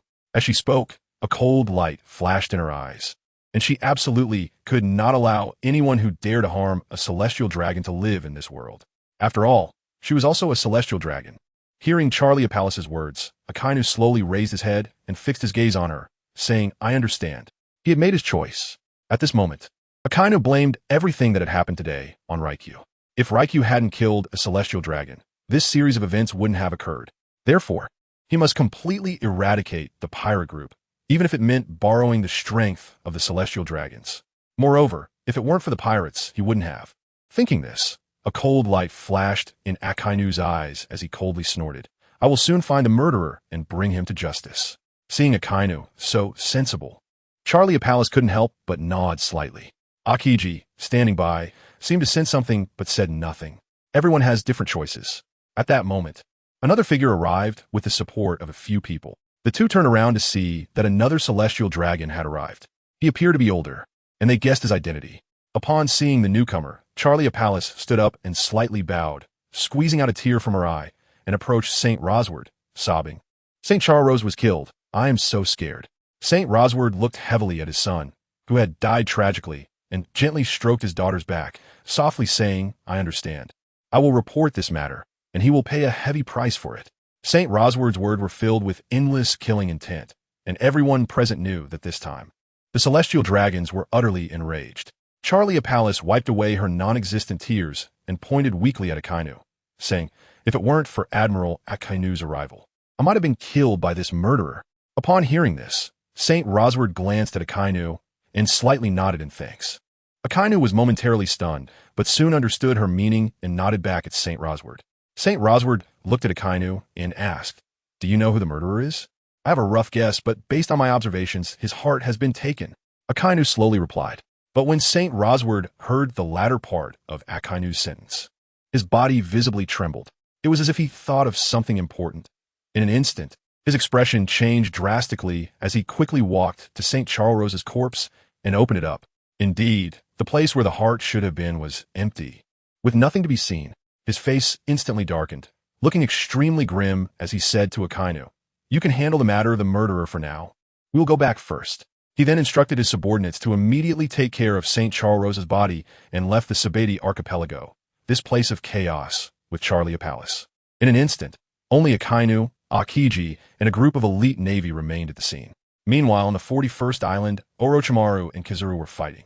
It was exceptionally fierce, almost destroying half of the 41st island. The residents living here were all fleeing to other islands. Far away on the 13th island, in a small tavern called Shaki's Bar, an old man with long curly hair, a long chin with a beard, silver hair, wearing glasses, and a scar running down his right, I looked up towards the direction of the 41st island, muttering, has Kizaru also come here? Who is he fighting with? Rayleigh's powerful observation, Haki immediately sensed the presence of Kizaru. As for the other presence, it was quite unfamiliar to him. At that moment, Shaki, with a cigarette in her mouth, sat down beside Rayleigh. After taking a deep puff, she looked at Rayleigh seriously and whispered, the celestial dragon was killed last night. In an instant, Rayleigh's pupils constricted, and the wine glass in his hand was crushed, leaving cracks on the table in front of him. He looked at Shaki in disbelief and asked, really killed by someone? Shaki nodded silently without speaking. Riley fell silent, lowering his head in deep thought. When the cigarette in Xiaqi's hand burned out, Riley suddenly looked up and asked, do you know who did it? Not yet. Xiaqi shook her head. Then, Riley abruptly stood up, a glint of determination in his eyes. I'm going to check it out. Seeing this, Xiaqi didn't stop him, just nodded and said, be careful. Not just Kizaru. Akainu and Akiji are also here. Riley was slightly taken aback, not expecting the Navy to dispatch all 3 admirals to resolve the situation, indicating how significant it was. Ha, got it. With a hearty laugh, Riley nodded slightly and left the tavern, rushing towards the place where Lei Yu and the others were resting. In fact, the moment Lei Yu and his companions landed on the island, Riley's powerful observation haki had already detected these strong individuals. He even suspected that the death of the celestial dragon was likely the doing of this person. Lei Yu? Could it be the legendary figure? As Riley murmured to himself, his figure disappeared into the jungle. Meanwhile, at a small inn on Peninsula number 25, Ray and Law planned to rest here for a while and observe Itachi's situation before making a decision. But now, the two were packing up, preparing to leave. Just not long ago, Itachi, having regained his strength, sensed the presence of Orochimaru's 8-headed serpent and realized that Orochimaru might be in trouble. Generally speaking, Orochimaru wouldn't resort to such forbidden techniques under normal circumstances. Itachi's words directly prompted Ray to decide not to stay here and to leave immediately. Since Kazuru had come here to confront Orochimaru, it meant that the Navy was aware of their movements. Therefore, Akiji and Akainu must also be here. Cloaked, Ray and Itachi quickly left the tavern, heading towards Peninsula 41. Before leaving, Ray told Law that a person wearing a straw hat named Luffy could help him complete his revenge. This left Law confused. Watching Ray's departing figure, Law couldn't help but fall into deep thought. How did he know my intentions? Moreover, this Luffy seemed to be just a pirate worth millions of berries. Why would he say he could help me? And when Ray said this, he was incredibly confident. It was as if he knew the outcome. Unable to figure it out, Law shook his head, but still made a note of Luffy in his mind. After all, he could sense that Ray wasn't the type to deceive people. Perhaps Luffy had some extraordinary qualities? Subsequently, Law decided to actively seek out Luffy to see if he really was, like Ray said, capable of helping him achieve revenge. Meanwhile, Ray and Itachi were swiftly traversing through the forest when they happened to encounter Rayleigh, who had come from Peninsula 13. At the moment they brushed past each other, Rayleigh slightly raised his head, stood still, turned around, and shouted at Ray, who was running away. Wait a minute. Hearing Rayleigh shout, Ray was slightly taken aback and stopped, turning back to exclaim, Rayleigh? At this moment, Rayleigh was also a bit surprised and looked at Ray, asking, You recognize this old man? Ha, the famous Rayleigh, the vice captain of the pirate King Roger. How could I not know you? Ray said with a big laugh. Upon hearing Ray's words, Rayleigh's eyes narrowed slightly. This kid seems to know quite a bit. Do you need something from me? Ray looked at Rayleigh and asked, not believing that the Sabaody archipelago was so large. However, it was such a coincidence to run into Rayleigh. There must be something he wanted from him. Rayleigh slightly nodded and squinted his eyes at Ryu, asking, You killed the celestial dragon, right? Oh, why do you say that? At this moment, the aura around Ryu gradually spread out, coldly staring at Rayleigh. Noticing the fleeting hostility in Ryu's eyes, Rayleigh quickly waved his hand and smiled. I'm not here to talk about that. The celestial dragons had it coming. I came to confirm something. Ryu asked in confusion, What is it? Is your real name really Ryu? After saying this, Rayleigh stared intently at Ryu, wanting to see his reaction. But all he saw was Ryu looking at him in a daze. What do you mean I'm not called Ryu? Am I supposed to be called Silbaz Ryu? Silbaz Rayleigh sensed the implication in Ryu's words and awkwardly smiled. That's not what I meant. What I meant is, doesn't your name have any prefix? Prefix? At this moment, Ryu was even more confused. What is this old man trying to do? Has he gone crazy for being single for too long? Yeah, something like D. Whatever kind of prefix. Rayleigh widened his eyes, tried to find the answer on Ryu's face. But Ryu still shook his head in confusion and said, No, I'm just called Ryu, Ray as in, you as in. Seeing this, Rayleigh knew that he wasn't lying to himself and there was no need to deceive himself. He sighed and said, All right, you go to your thing. I won't disturb you. I'll take my leave now. Keep the matter of the celestial dragons a secret from me. Old man Pluto. After saying that, Rayleigh turned around and left the place. Rayleigh was momentarily stunned when he heard Ryu call him Hades. Then this little brat even knows this. But I'm getting old. Soon, a smile appeared on his face as he shouted in the direction where Ryu had left. Akainu and Akiji are also here, and they might know you're the culprit. Don't die, kid. After a while, Ryu's response echoed back, and seeing this, Hades Rayleigh shook his head and then disappeared into the woods. Back at island number 13, Rayleigh went straight to Shaki's bar, unceremoniously grabbed a jug of beer, and casually found a seat to sit down. Shaki, noticing this, didn't mind and didn't disturb Rayleigh. Being perceptive, she could tell that Rayleigh was deep in thought. Rayleigh drank his beer quietly, his eyes constantly flashing with an inexplicable light. Leiyu is actually not from the D family? Could he not be the one from the prophecy? Or is there some twist in this? It's quite interesting that he dares to kill a celestial dragon and is not even from the D family. Moreover, he can sense that the companion beside, Leiyu, has a special energy within him. Coupled with the rumors that a deceased celestial dragon had his heart taken out. Even someone as knowledgeable as Rayleigh has an inkling of what's going on, but he doesn't say much. Thinking of Leiyu's figure, Rayleigh couldn't help but take a big gulp of beer, murmuring, this powerful little guy has quite a few secrets. Is he really that person? However, Rayleigh soon found it hard to think further, so he decided to stop pondering and started drinking heavily. After parting ways with Rayleigh, Leiyu kept thinking about what Rayleigh said. He actually understood that Rayleigh just wanted to know if he possessed that special surname D, and what secrets does the D family hold. Rayu's situation is unclear, but since he has arrived in this world, he must solve this mystery. He then recalled Rayleigh's last reminder, narrowing his eyes and murmuring, the 3 admirals, Although all 3 admirals have come here, indicating that the Navy's top forces are all in action, Rayyu felt no fear at all. After all, the current Itachi not only has recovered, but has also improved his strength. The only thing Rayyu is worried about now is that he has killed a celestial dragon, which might provoke those old fellows from the 5 elders. If that's the case, it would be troublesome. We're almost there. At this moment, Itachi suddenly spoke up. Rayyu looked up and saw Orochimaru transformed into the 8-headed serpent not far away. They quickly quickened their pace and ran toward Peninsula number 41. However, what Rayyu didn't know was that after he left the small inn, a group of Navy soldiers had surrounded the tavern. It turned out that Akainu had brought the wanted posters of Rayyu and Itachi and was questioning everyone. They had now found the place.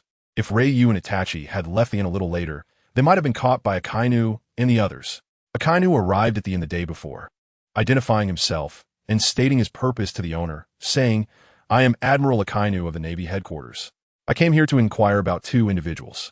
The innkeeper, seeing that he was indeed a Navy admiral, was immediately frightened and cooperated with Akainu and Akiji's investigation. Akainu took out the wanted posters of Rayyu and Itachi and placed them in front of the owner, asking, have you seen these 2? The innkeeper stared at the 2 wanted posters and scrutinized them for a long time before nodding thoughtfully and saying, they seem to have just rented a room, but for some reason, they suddenly left. Immediately, Akainu's face lit up with joy. Finally, he was going to catch this guy. He looked at the innkeeper and hurriedly asked, do you know where they went? After recalling, the innkeeper pointed in a direction and said they should have gone that way. Akainu and Akiji looked in the direction the owner pointed, and it was indeed towards Peninsula number 41.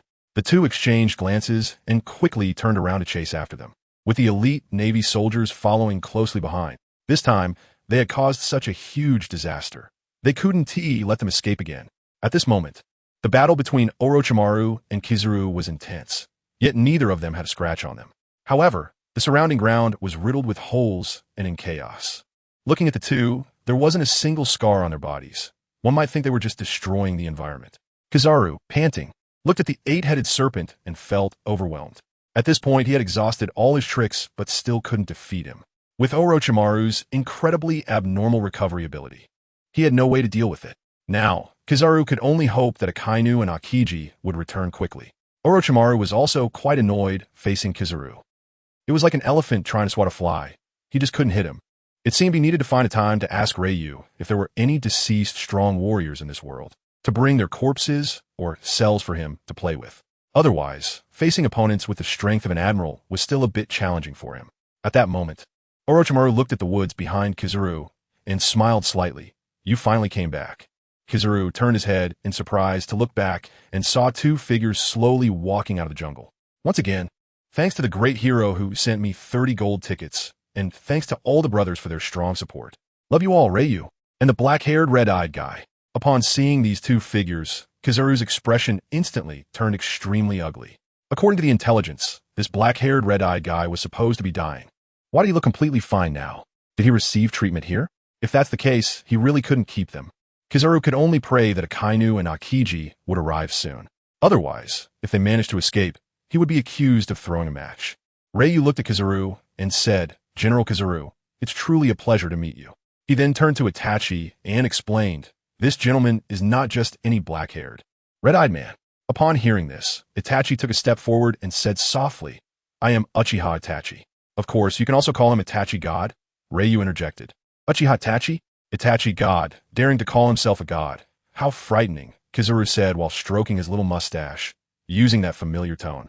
At this moment, Orochimaru saw that Ryu had arrived, so he naturally released his 8-headed serpent form, returning to his normal state, and approached Ryu. He arrogantly looked at Kizaru and said, "I am Orochimaru. You can call me the Serpent God. Understood?" Hearing Orochimaru speak, Ryu's face instantly darkened. Where did this guy learn to say such things? He just lowered the prestige that he had worked so hard to build. But it seemed that Orochimaru's words had a special buff effect on Kizaru, making him grit his teeth, clench his fists, and glare fiercely at Orochimaru. Seeing this, Orochimaru sneered. "Look at your father? Not satisfied? Come and fight your father. Kill me. Ryu, oh no, I am your son." After saying this, he cautiously glanced at Ryu beside him, realizing that Ryu probably didn't hear what he said, and he instantly relaxed, almost saying the wrong thing. Little did he know that Ryu was already feeling like pressing Orochimaru down and rubbing him into the ground. Why is Orochimaru acting like a thug now? It feels even more pirate-like than pirates. Orochimaru's words left Kizaru speechless, because he really couldn't kill this thing. Seeing that Kizaru wasn't speaking, Orochimaru wanted to push further and mock him, but was suddenly grabbed by Ryu, who covered Orochimaru's mouth tightly and dragged him towards his pirate ship. After all, they couldn't delay any longer. Akainu and Akiji could show up at any moment, so they had to speed up their departure. Kizaru noticed Ryu's movements and immediately stepped forward to block their path. Ryu calmly looked at Kizaru and slowly said, "You can't stop me." "Hey, I am Admiral Kizaru." Kizaru had no intention of backing down. Then, Ryu seemed to remember something and said playfully, "It's getting late." Kizaru was taken aback and then looked up at the sun. "Oh, it's already noon." Following that, Kizaru took a few steps back.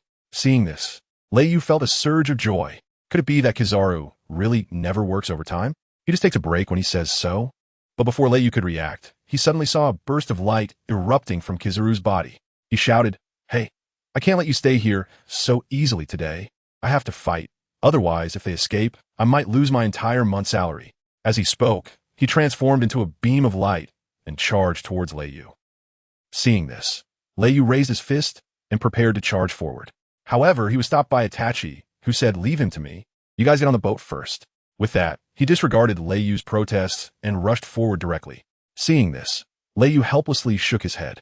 These individuals are really warlike, so he could only lead Orochimaru back to their ship. When Kizaru saw Itachi Uchiha running directly towards him, a cold smile crossed his lips.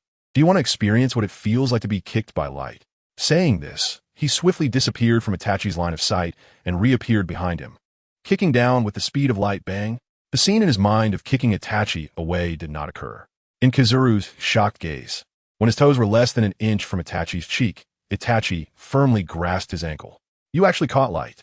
Kizaru looked at Itachi, who had his back turned, incredulously shouting. Moreover, he caught his kick while facing away. Itachi slowly turned his head to look at him. Unaware of Itachi's power, Kizaru foolishly locked eyes with Itachi. Those crimson eyes. Under Kizaru's astonished gaze, a flash of scarlet flickered in Itachi's eyes. Then, 3 tomo resembling tadpoles began to spin in his pupils, filled with a sinister and violent aura. What kind of eyes are these? Before Kizaru could react, he saw Itachi's gaze become sharp. He softly uttered "Tsukuyami." In an instant, Kizaru found the surrounding scene transforming dramatically. He appeared in a world entirely filled with crimson. This world seemed to emerge from the abyss, filled with countless evil auras, bloody and cold. Looking around, he realized he was nailed to a cross, unable to move. Suddenly, Itachi's figure appeared before him, holding a kunai in hand, looking at him with no expression. Like a robot devoid of emotions, Itachi then cruelly stabbed the kunai into Kizaru's body. In that moment, Kizaru felt as if his soul were being torn apart, immense pain washing over him, with countless cold sweats pouring down from his forehead. But after all, Kizaru was a Marine admiral. He could still endure this pain, thinking that this energy would only be a single blow. However, the subsequent scene left Kizaru with an indelible shadow of fear towards Itachi. Itachi repeatedly stabbed the kunai into him, emotionless, and he experienced the soul-rending agony over and over again. Yet he did not know how to escape this hell. This continued to repeat endlessly. Just as Kizaru was about to lose his grip, his consciousness on the verge of collapse, he suddenly realized that the energy of this space seemed somewhat similar to the observation hockey he had trained in. Grasping this lifeline, Kizaru frantically urged his observation haki. Crack! This hellish space began to shatter like glass. Before long, Kizaru's consciousness returned to the real world. Upon regaining awareness, Kizaru quickly looked around, realizing that Lei Yu and the others had long vanished, and even the pirate ship had disappeared without a trace. However, it seemed that Kizaru didn't even notice that the moment he discovered Itachi had left, he felt a sense of relief in his heart. After seeing Lei Yu's group leave, Kizaru sat weakly on the grass, taking deep breaths of the fresh and delicious air.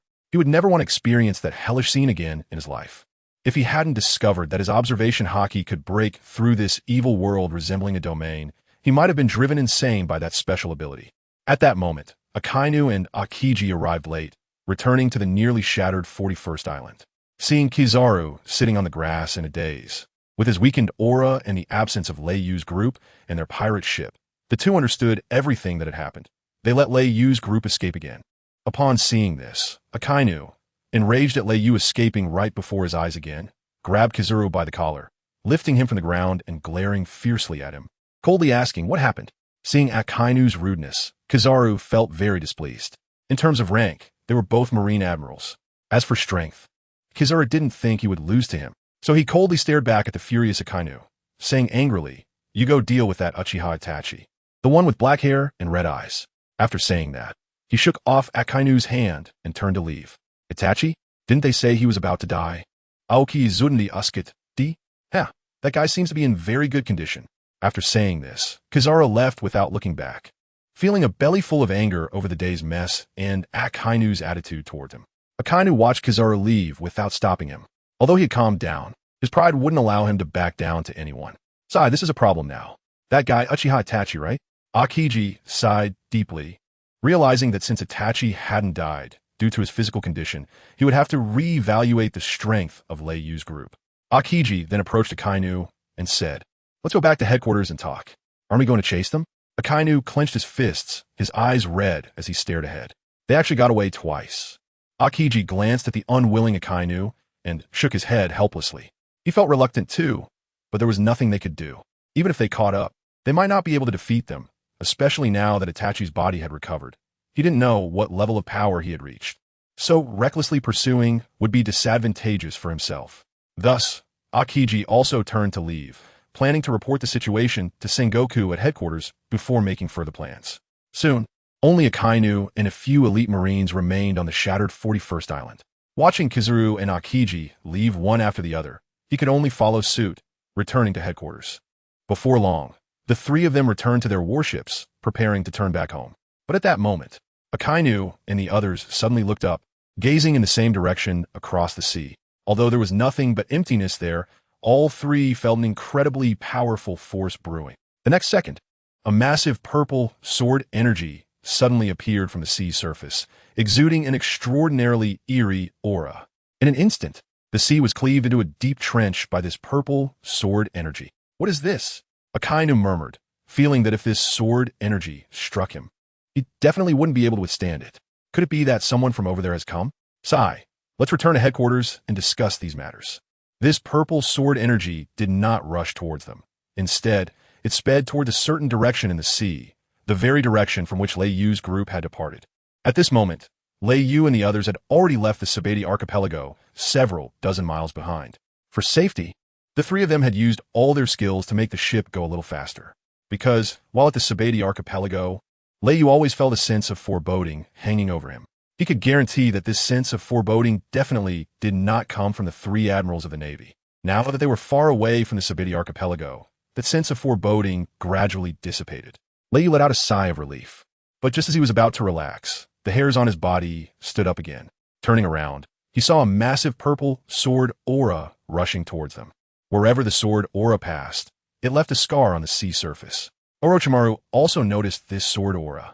Its overwhelming presence made him feel as if time had stopped before this powerful force. He even felt unable to move, his limbs cold, and he almost wanted to relieve his bladder, as this fierce and violent sword aura was about to reach them. Lei Yu's expression grew increasingly serious because he didn't know if he could withstand this power. In front of this sword aura, they felt like mere ants. Then, a glint of cold light flashed in Lei Yu's eyes, and a violent aura gradually emanated from his body, as crimson scales instantly covered him. At this moment, Lei Yu had already decided to use his Zhurong form to withstand his sword aura. If he didn't use his strongest state, he feared he wouldn't be able to block it. Just as a dragon's roar echoed from within him, Lei Yu suddenly noticed a scarlet skeleton wrapped in countless red chakra, forming muscular tissue. Itachi. Lei Yu turned around and noticed that Uchiha Itachi's expression was unusually serious. In the face of this sword energy, Itachi not only activated the third form of Susanoo, but also summoned one of his sacred tools, the Yada Mirror. It appeared in Susanoo's left hand, using the massive round shield to block the entire ship's front. Boom! When this mysterious sword energy struck the Yada Mirror, the surrounding sea began to churn, with waves resembling a tsunami spreading outward from the point of impact. This powerful force rampaged through the ocean at will. The residual force from the collision seemed as if it would tear the entire sea apart, demonstrating how terrifying it was. But ultimately, this horrifying sword energy slowly dissipated within Itachi's Yada Mirror, eventually transforming into a purplish-black powder-like glow that vanished into the void. After confirming that there was no further danger, Itachi released the Susanoo state. A bead of sweat unintentionally slid down from his forehead. Clearly, withstanding this terrifying slash was not as easy as Itachi had imagined.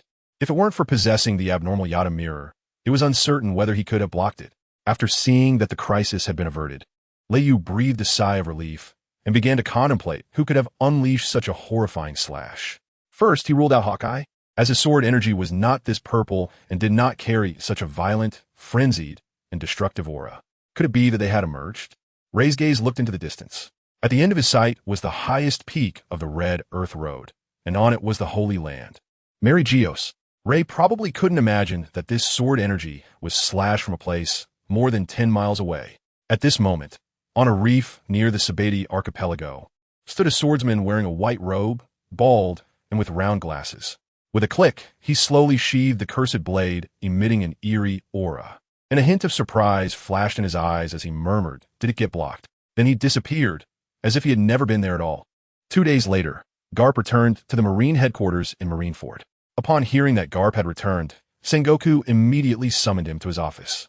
Garp was holding a bag of donuts, slowly walking into Sengoku's office while eating. He saw that Akainu, Kizaru, and Akiji had already been waiting inside, and even Admiral Tsuru was there, showing how important Sengoku considered the matter at hand. After seeing Garp enter, Sengoku calmly said, "Rei and the others have successfully escaped again, and we don't know where they went. Moreover, the death of the Celestial Dragon was also caused by Rei's group." As he spoke, he inadvertently glanced at the 3 admirals, not expecting that this time he had sent out Akainu, Kizaru, and Akiji, and not only did they fail to capture Rei, but they also let him escape after causing a major disaster. Sengoku felt helpless about this result. Upon hearing this, Akainu unconsciously clenched his fists, a hint of coldness flashing in his eyes. Meanwhile, Garp seemed indifferent, munching on his donut, and mumbled, "The Celestial Dragons? Just a bunch of trash." Although he said this, he still admired Rei for daring to act against the Celestial Dragons. However, the cost of this action was too great. Also, the black-haired, red-eyed man you mentioned, Uchiha Itachi, did not appear to be in a dying state. On the contrary, according to Kizaru, he was in very good condition. Sengoku frowned tightly and said, "This is a significant intelligence error." "Nanny? Is that so? Maybe he suddenly recovered?"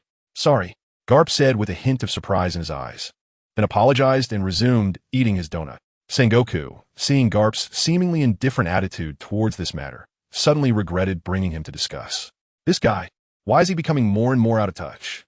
"Oh, I just remembered something." Akiji suddenly stood up and looked at Sengoku. Sengoku and Tsuru nodded slightly, indicating they wanted to hear what Akiji had to say. Akiji continued, "The death of this celestial dragon is very strange." "Strange? How strange?" Sengoku asked, puzzled. Even Garp stopped chewing his food, curious about Akiji's words. This celestial dragon was directly killed by Rei, who dug out his heart, and then the heart vanished without a trace. However, I suspect it was taken away by Rei's group. After sharing his discovery, Akiji sat back down.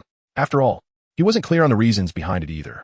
Sengoku and Tsuru were also confused after hearing this, not understanding why it happened. Only Garp seemed to have thought of some rumors, his eyes glinting as he asked, "Is there a supernova named Trafalgar Law on that island?" "I'm not too sure, but he should be there." It seems that all 11 supernovas have been frequently appearing in the Subordinate archipelago recently. Aokiji replied, as he had done quite a bit of homework before going to the Subordinate archipelago. Garp nodded in response, and then fell silent. Sengoku, seeing Garp's expression, knew that this guy must know something. However, Sengoku didn't ask further. If Garp wanted to say something, he would speak up without needing to be prompted. Alright, let's talk about Ray later. Let's discuss Ace's matter first. Sengoku straightened up and said directly, Ace has now been imprisoned and impelled down, and, as a trade, Blackbeard Teach is now one of the 7 warlords of the sea. You all have no objections, right? After saying this, Sengoku looked around, and Akainu and the others, including Tsuru, nodded slightly, showing no objections. Good, then. Cooperating with pirates is inherently unreliable. In my opinion, we should abolish the 7 warlord system, Garp suddenly interjected, interrupting Sengoku's words. After hearing Garp's words, an angry expression appeared on Sengoku's forehead, and he clenched his fists, shouting, Baka Yuru, you idiot, don't cause trouble. After taking a deep breath, he calmed down and said, the 7 warlords cannot be abolished just because we want to. In fact, Sengoku himself wished to abolish the 7 warlord system. These pirates, who are the 7 warlords, are just a bunch of parasites. However, abolishing them is not something Sengoku can decide. Even this time, Blackbeard Teach exchanged Ace for a warlord position, which was approved by the world government before it was settled. Seeing Sengoku stop speaking, Garp didn't continue to stir up trouble. He actually knew these things, but he just wanted to irritate Sengoku a little. After that, Sengoku slowly took a sip of water and said with a serious expression, next, let's discuss the execution of Ace. When Sengoku finished this sentence, Garp put down his dessert, and a hint of barely perceptible sadness flashed in his eyes, but he knew he couldn't stop this matter. However, at this moment, Akainu was a bit puzzled. Wasn't Ace just a pirate with a bounty of 550 million? If there was anything special, it was only his identity as the 2nd Division captain of the Whitebeard Pirates. But why was such a strong stance taken for his execution? Was a real goal to use Ace to lure Whitebeard? Looking at Akainu's puzzled expression, Sengoku continued, Portgasti. Ace is not his original name. His birth name is. Sengoku paused, glancing at Garp, and seeing he had no reaction, he continued. His real name is Gold, Ace. When Sengoku said Gol, Akainu, Kizuru, and Tsuru all revealed expressions of disbelief. They all knew who the surname Gol represented. Aokiji also incredulously said, Joel? Could it be that he is? That's right. Before Aokiji could finish his sentence, Sengoku nodded and said, he is the son of Gold, Roger. His biological son. What? How is this possible? Ace is Mr. Garp's grandson, right? Akainu and Kizuru looked at Garp in shock. Even though Aokiji had a guess in his heart, he was still shocked. Suddenly, everyone in the room widened their eyes and looked at Garp. At this moment, Garp's expression was also somewhat grim as he heavily nodded and said, he is not my biological grandson. Sengoku is right. After saying this, Garp stood up and left without looking back, knowing that what they would discuss next should be the date of Ace's execution. Since I can't change anything myself, I might as well take this remaining time to see him. Sengoku and the others saw that Garp had left on his own and did not stop him. As an old friend, Sengoku understood Garp's feelings at this moment. However, he couldn't do anything for him either. After all, he was sitting in the position of Fleet Admiral. Cough, cough. Sengoku cleared his throat, bringing everyone's focus back, and with a serious expression said, the execution date for Ace is set for 1 week later. On that day, I will reveal Ace's lineage to the public. We will execute him to reinforce the Navy's authority. Everyone understood that although Sengoku said it was to reinforce the Navy's authority, in reality, it was to appease the world government's anger using Ace. Otherwise, with a celestial dragon dead, who knows what kind of chaos the world government would cause? One could say that Ace had become a victim of the incident involving the death of the celestial dragon. The 4 people present had no objections to Sengoku's proposal. Thus, the date for the execution of Fire Fist Ace was decided. Afterwards, everyone left to begin preparations for Ace's execution in 7 days. After leaving the office, Garp went directly to the square, a hint of fatigue flashing in his eyes. He looked up at the sky and sighed softly. Sigh. Ace blames me, his grandfather. He then thought of his grandson Luffy, which gave him a headache. This kid actually dared to cause a ruckus at Eni's lobby, which was simply challenging the authority of the world government. Who knows what other trouble this kid will cause in the future? However, it seemed that the most troublesome group right now was the God's Pirates led by Reiju. Thinking of Reiju made Garp's head hurt even more. because this guy and his crew were too mysterious. Not only were they extraordinarily powerful, but it also seemed that this guy knew many secrets of this world. When he heard that Itachi's body had returned to normal, along with the disappearance of the dead celestial dragon's heart, and that Trafalgar Law was also there, Garp, being a member of the D family, naturally understood what had happened. Moreover, although Reiju was not from the D family at present, almost all the remaining people with D in their names in the world had some connection to him, starting with himself. Then there was Luffy, and then Dragon, along with Trafalgar Law. It was also said that Ace had interacted with their group, which already made 5 people connected to Reiju. What exactly is this guy's background? At this moment, Garp's expression grew increasingly dark. Reiju was too mysterious. He no longer dared to think further. But would the gods arrive on the day of Ace's execution?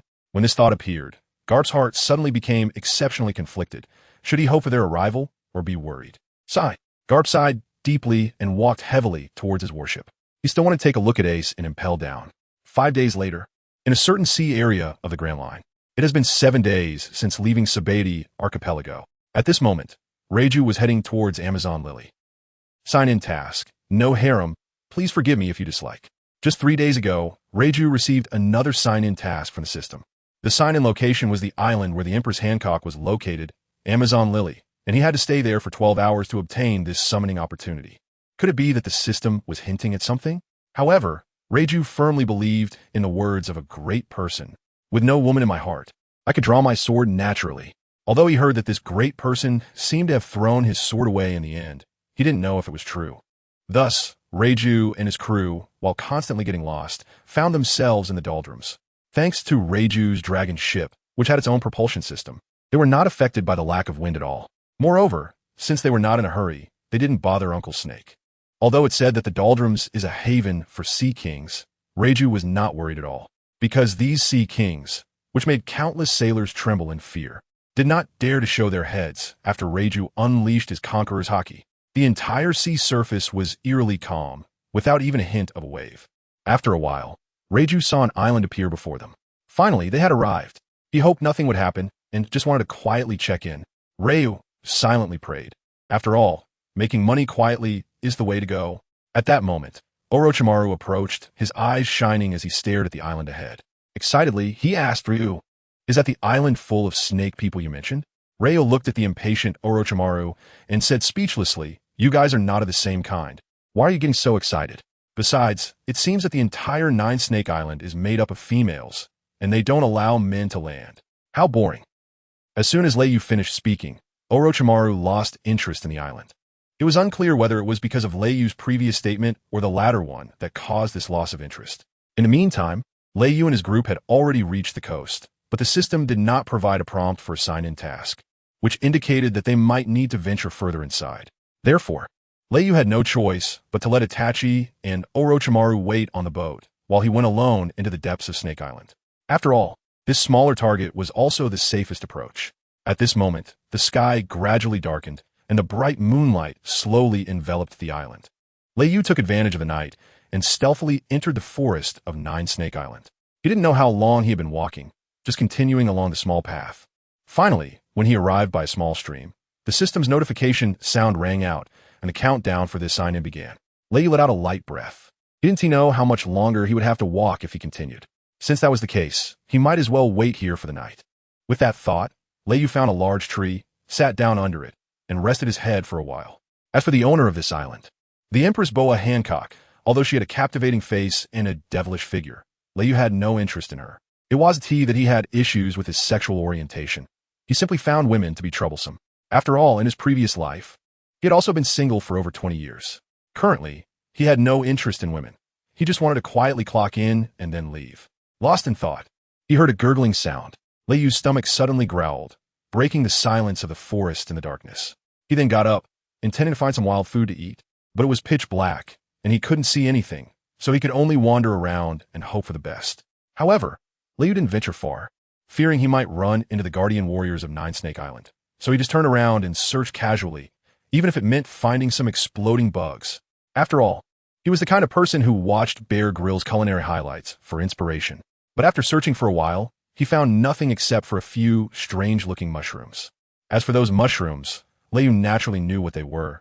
They were the poisonous mushrooms that Luffy ate in the original story. which would cause mushrooms to grow on him. Just as Lei Yu was about to give up, he suddenly saw something wriggling in the grass nearby. It was dark, so he couldn't see clearly what it was, but it seemed to be quite large. It might even be a porcupine. Seeing this, Lei Yu's face lit up with joy, and he licked his lips. He tiptoed over to the grass, just about to pounce when the shadow behind the grass actually stood up. Could it be a bear? But that figure seemed a bit off. Just as Lei Yu realized what was happening, it was already too late. The shadow had noticed Lei Yu's presence, slowly turned to look, and then froze. A scream pierced through the heavy night. Who are you? At that moment, a beam of bright moonlight shone down, and it wasn't a porcupine or a bear. Looking at the slightly curly blonde hair and the long legs with a quiver strapped behind, it was none other than the guardian warrior of Nine Snake Island, Margaret. Margaret, panicking, looked at Lei Yu, a stranger. Tonight, she was supposed to be on patrol, but just then, her bladder felt uncomfortable, and in this desolate place, she couldn't find a restroom. So, she thought since it was late at night, and no one was around, she could just find a random spot to relieve herself. Unexpectedly, she ran into Lei Yu. However, at this moment, Margaret calmed down from her initial panic. She became curious as she suddenly realized that this person in front of her seemed different from herself. Although he looked somewhat handsome, some of his features were a bit strange. So, Margaret pointed at Lei Yu's chest and curiously asked, "Why is it so flat there?" Seeing such an innocent girl asking him a question, Lei Yu opened his mouth to answer, "Because I'm a man and you are a woman." But the moment he said it, he regretted it. After all, this was Nine Snake Island. Men were not allowed here. Sure enough, Margaret's expression changed. "What? You're actually a man?" Seeing that she was about to scream, Lei Yu swiftly made a decision. His eyes narrowed, and with a bang, he unleashed his conqueror's haki within a certain range, instantly knocking Margaret out, who then slowly fell to the ground.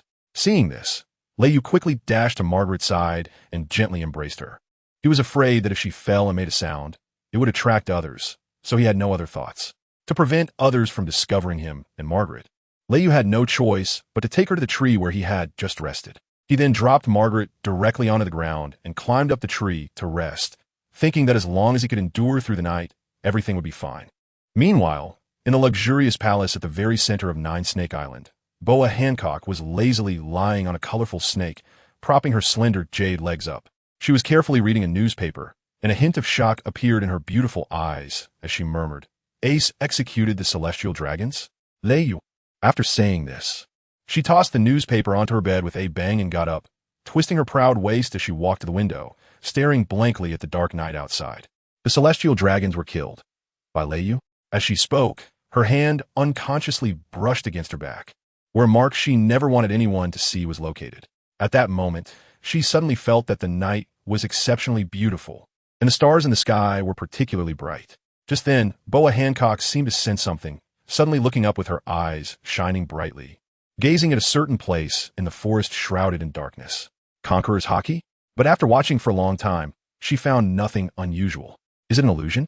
Boa Hancock wondered, as she indeed felt a trace of a powerful aura, and it seemed to be the same type of Conqueror's haki she possessed. However, it was just for a moment, flashing away and disappearing. "Sigh, it seems I am too tired," she said, stretching her body and showing off her incredibly slim waist before returning to her grand bed, closing her eyes slightly to rest for a while. After an unknown amount of time, an elderly woman with short, white, wavy hair, a flower tucked in her left hairline, and a snake curled up like a walking stick rushed in. Boa Sandersonia and Boa Marigold followed closely behind her. The elderly woman exclaimed in panic, "Your Majesty! Your Majesty! Something bad has happened!" Boa Hancock, who had been sleeping, was abruptly awakened by the elderly woman shouting. Looking at the flustered elderly woman, Boa Hancock frowned slightly, casually brushing her disheveled hair aside, and coldly snorted, "What is it that dares to disturb my rest?" Not daring to hesitate, the elderly woman replied directly, "Tonight, all the patrolling warriors have disappeared."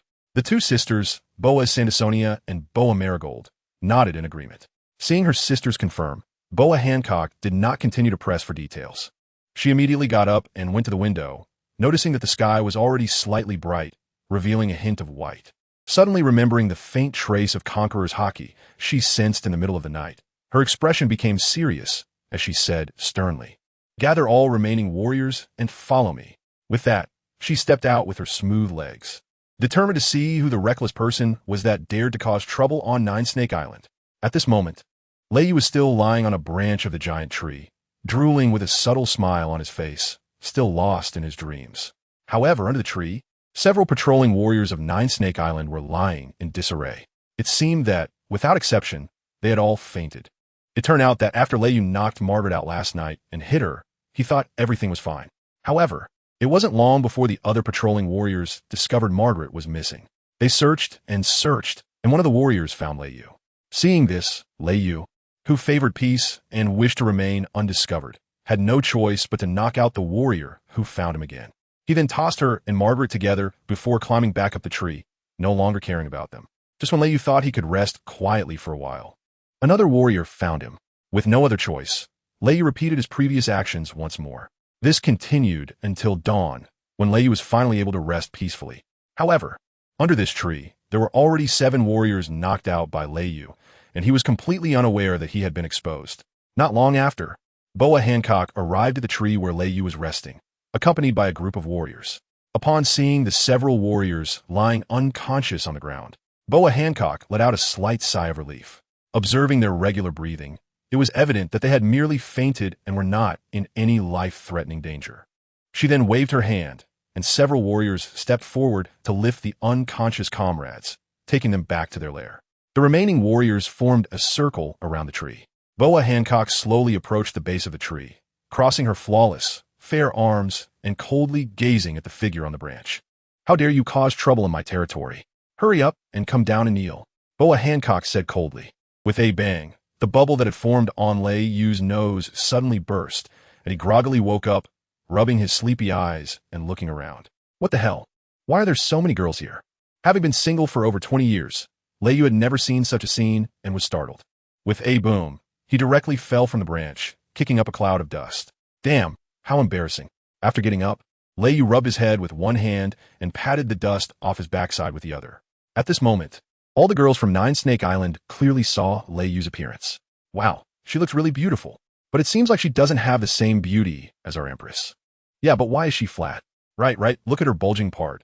Is she hiding some kind of weapon? Immediately, these warriors began to discuss Lei Yu, causing Lei Yu's face to turn red, not knowing how to explain. This is a man. Quick, capture him. The well-informed elderly woman immediately recognized Lei Yu's gender. It was known that no man was allowed to step foot here, so the elderly woman quickly ordered the capture of Lei Yu to deal with him. Just as her words fell, Boa Sandasonia and Boa Marigold, along with a group of warriors, slowly surrounded him. However, they did not notice that their Empress, upon seeing Lei Yu's appearance, was stunned, not because Lei Yu was exceptionally handsome, like the author, but because she recognized him as the person who had killed the celestial dragons mentioned in the newspaper the night before. Just as her sisters and the warriors were about to attack Lei Yu, Boa Hancock suddenly recalled the aura she felt last night that was similar to her own. She hurriedly shouted, "Wait, stop!" But it was still a step too late, as everyone had already drawn their weapons and charged toward Lei Yu. Seeing this, Lei Yu helplessly shook his head and his gaze sharpened. In an instant, an invisible aura centered around him suddenly expanded in all directions, causing the National Protection warriors rushing towards him to freeze in place. The next second, their bodies flipped backward one after another, falling to the ground. In an instant, all the National Protection warriors on Nine Snake Island collapsed, with only a few physically stronger ones remaining standing. However, looking at the pea-sized sweat on their foreheads and their trembling bodies, it was evident that they were barely holding on to this overwhelming aura. Moreover, this was released under the controlled circumstances of Lei Yu. Boa Sandasonia and Boa Marigold exchanged shocked glances and exclaimed, "Is this the same conqueror's haki as our sisters?" After speaking, they turned to look at Boa Hancock, realizing that such a person seemed beyond their ability to deal with. They saw Boa Hancock sway her alluring waist, which could drive countless men insane, and step by step, she approached Lei Yu, slightly raising her head to look at the man who was half a head taller than her. A blush involuntarily appeared on her face. Was it him? Did he kill that damned celestial dragon? Lei Yu looked at the female emperor, whose expression was not quite right, and frowned slightly. He said coldly, "Boa Hancock, right? I don't want to fight you. I will leave here soon." As he spoke, he glanced at the sign-in task, realizing there was still half an hour left. Lei Yu felt a surge of joy in his heart. He then coldly looked at the most beautiful empress in this pirate world and said flatly, "If you have nothing to do, you should go back quickly and don't disturb me here. I will leave your territory in half an hour." Rei Yu's cold words struck the Empress's heart. Is he concerned for me? Does he want me to go back and rest early? As she thought this, Hancock's face turned bright red, like a ripe apple, as she lowered her head, no longer daring to meet Rei Yu's deep gaze. Seeing Hancock's expression, Rei Yu was momentarily stunned, but seemed to understand something. Could it be that she has taken a liking to him? He didn't seem to have done anything special for her. Suddenly, Rei Yu felt confused and even found it troublesome. At that moment, Sandersonia and Marigold approached Hancock, casting a cold glance at Rei Yu, and asked, "Sister, why aren't you quickly taking action to capture this damn man?" In the eyes of these two sisters, all men in the world were not good. After hearing her sister's words, Hancock slowly shook her head and said, "He is my benefactor, not ours." Sandersonia and Marigold looked at Hancock in surprise, not understanding why their sister would say that, especially since she should hate men even more. Although this man was indeed very handsome, that shouldn't be enough to change their sister's mind, right? At this moment, not only were the two sisters puzzled, but even Rei Yu himself was bewildered. He was just checking in and had knocked out so many warriors of Nine Snake Island. As long as he wasn't an enemy, how did he become a benefactor? Hancock noticed the confusion on their faces, lowered her head with a glimmer in her eyes, and slowly said, "Because he killed a celestial dragon." What? Sandersonia and Marigold were stunned in place, and the nightmare scenes of being enslaved by the celestial dragons during their childhood resurfaced in their minds. Even Niao Granny, upon hearing this news, looked at Rei Yu in shock. Could it be that someone dares to kill a celestial dragon in this world? Is this heaven opening its eyes? Suddenly, Niao Granny, with tears streaming down her face, looked up at the sky. She knew very well what it meant to kill a celestial dragon in this era, especially for these three sisters. The significance was incredibly important. Then, Niao Granny slammed her cane down with a bang, threw it to the ground, and with a thud, knelt down, trembling as she said, "Thank you for killing the celestial dragon, Lady Snake Princess. Please allow us to designate this gentleman as a distinguished guest of our nation." Seeing this, Sandersonia and Marigold placed their right hands on their chests and deeply bowed to Rei Yu, sincerely saying, "Thank you." Then they looked at Hancock and said, "Sister, as Granny said, let us designate him as a distinguished guest of our country. Please stay." Upon hearing this, Hancock's beautiful eyes sparkled with brilliance. She had the same thought. Seeing this, Rei Yu quickly shook his head in fright and said, Forget it. That celestial dragon deserved to die. There's no need to be so polite. I don't want to be some prince in this Amazon lily, or rather, some honored guest. You must know that my goal is to conquer this world, not just Amazon lily." However, Lei was a bit puzzled. Did the news of him killing the celestial dragon spread so quickly? Seeing Lei Yu's decisive rejection, Hancock frowned, revealing a pitiful expression that made others feel a pang of heartache. "You really don't want to stay?" Looking at Hancock's appearance as a man, Lei Yu almost couldn't help but agree immediately, quickly biting his tongue to clear his mind. Looking at such a beauty, Lei Yu thought of Jiao Chan from the Three Kingdoms and secretly cursed. No wonder Dong Zhuo wanted to take her in. She's captivating. Then Lei Yu began to speak seriously and nonsensically. "I have more important things waiting for me. This world is still waiting for me to save it." Little did he know, his words stirred up turbulent waves in Hancock's heart. Could it be that this guy wants to overthrow the world government and kill all the celestial dragons? Hancock touched her chest with one hand and her forehead with the other, leaning back. "This is the man in my heart." Then, a hint of blush appeared on Boa Hancock's face as she shyly looked at Lei Yu and said, "Then I won't stop you, but you must remember me. I will come looking for you in the future." Hearing the Empress say this, Lei Yu felt a chill in his heart. It's over. This woman really has her eyes on me. However, given the current situation, Lei Yu could only pretend to comply. I will. So, can you go back first?" Seeing that the sign-in task was about to be completed, Lei Yu just wanted to quickly finish the sign-in and leave this place. Never to return? Scumbag. Hearing Lei Yu's words, Boa Hancock obediently nodded and said, "I won't disturb you. You must remember me, Lei-san." After saying that, she turned around and prepared to leave. Watching the Empress's departing figure, Lei Yu seemed to think of something, pulled out a small bottle containing a white viscous substance from his pocket. This was something he had prepared before coming to Amazon Lily for emergencies. It seemed it wouldn't be needed now, but he still decided to give it to her. Thinking this, he shouted toward Hancock's back, "Hancock, catch!" Saying this, he threw the small bottle in his hand, and Hancock, turning around, accurately caught the small bottle, feeling the lingering warmth from Lei Yu's body still on it. A flush appeared on her face once again, secretly delighted. "Is this a gift from Lei-san?" The medicine inside, when applied to that thing on your back, can make it disappear. After saying this, Lei Wush disappeared from Boa Hancock's sight, leaving no trace.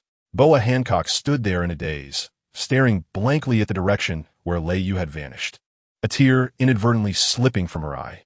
Back in her palace, Hancock directly went to her bedroom, took off her upper garments, revealing her smooth and pure white shoulders, and moved her long, black, silky hair from her back to the front, exposing an ugly mark resembling a claw.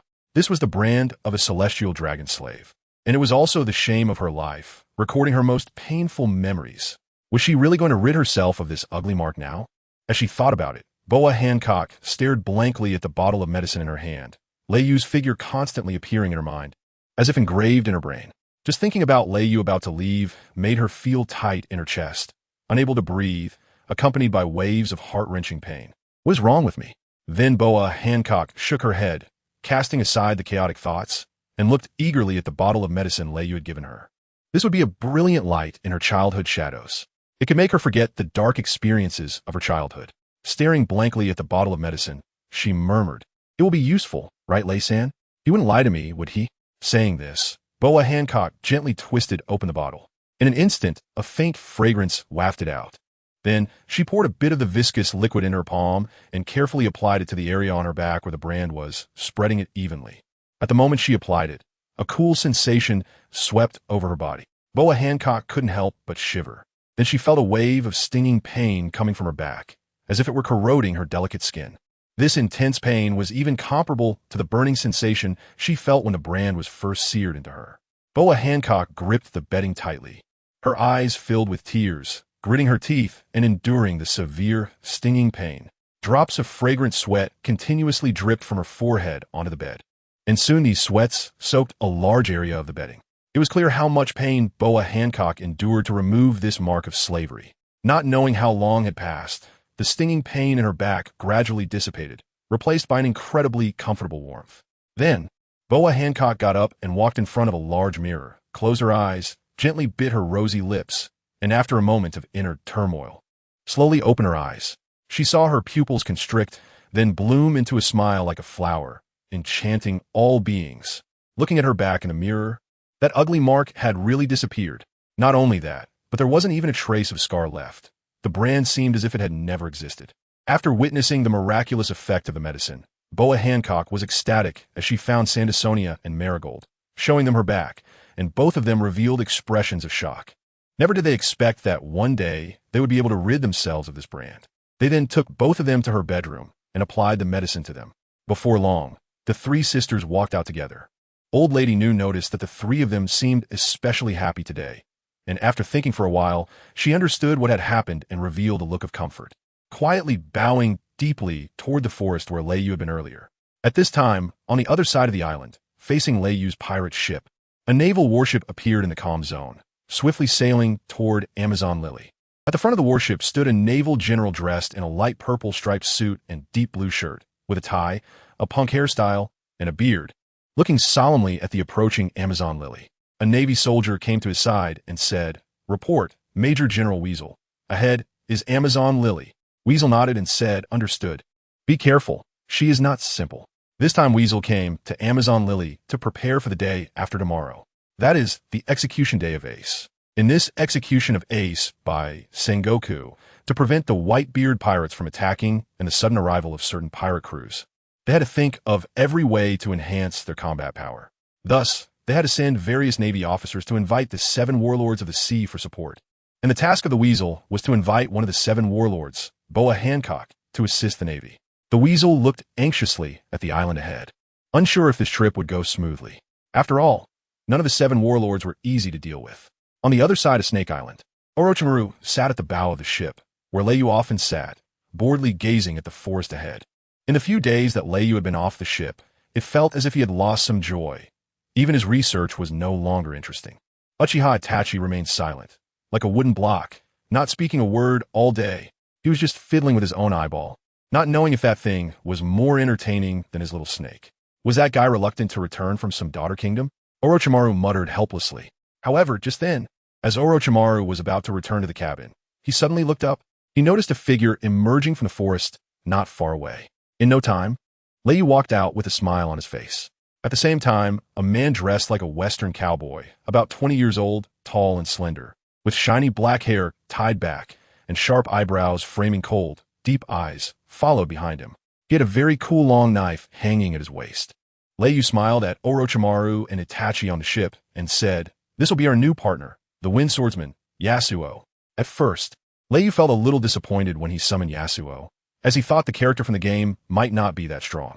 But the moment he appeared, Lei Yu knew he was wrong. Yasuo was not only not weak, but also very strong.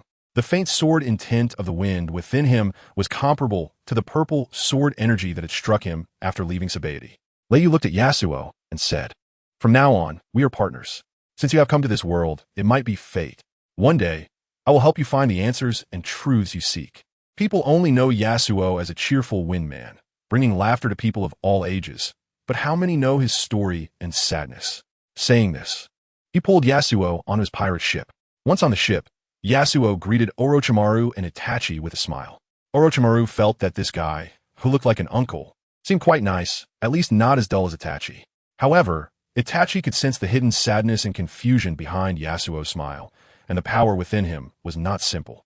Then Itachi narrowed his eyes and murmured, "Interesting, seems like he has a story." After Lei Yu boarded the ship, he hurriedly urged Orochimaru to set sail, eager to leave the area of the island, wanting Orochimaru to act as a tool and speed up the ship. Orochimaru looked at Lei Yu in confusion, not understanding why he was in such a hurry to leave. Could it be that the woman on this island eats people? Would she eat snakes? As he thought about it, Orochimaru shivered and quickly started the engine, steering the ship away from Snake Island. Before long, they left the windless zone where the Sea Kings gathered. At that moment, coincidentally, a familiar newspaper bird flew over their heads. Before Lei Yu could react, the newspaper bird dropped a newspaper and frantically flapped its wings to escape. Lei Yu scratched his head and looked at the hurried newspaper bird, sighing. Even birds know they have to work hard these days. Lei Yu knew that this bird was actually afraid of its own big mouth hitting his face. He then stepped forward to catch the newspaper that fell from the sky, thinking that after killing a celestial dragon, he should be able to take the front page. However, he was surprised to find that he wasn't on the front page at all. When Lei Yu looked at the most prominent section of the newspaper, his pupils suddenly constricted. Ace's execution. It seemed that Ace didn't care about his words after all, and was ultimately captured. Lei Yu let out a deep sigh, and the execution was scheduled a few days earlier than in the original story. Could it be because he had informed Ace of the news in advance? Then he saw the next big news. A celestial dragon was killed.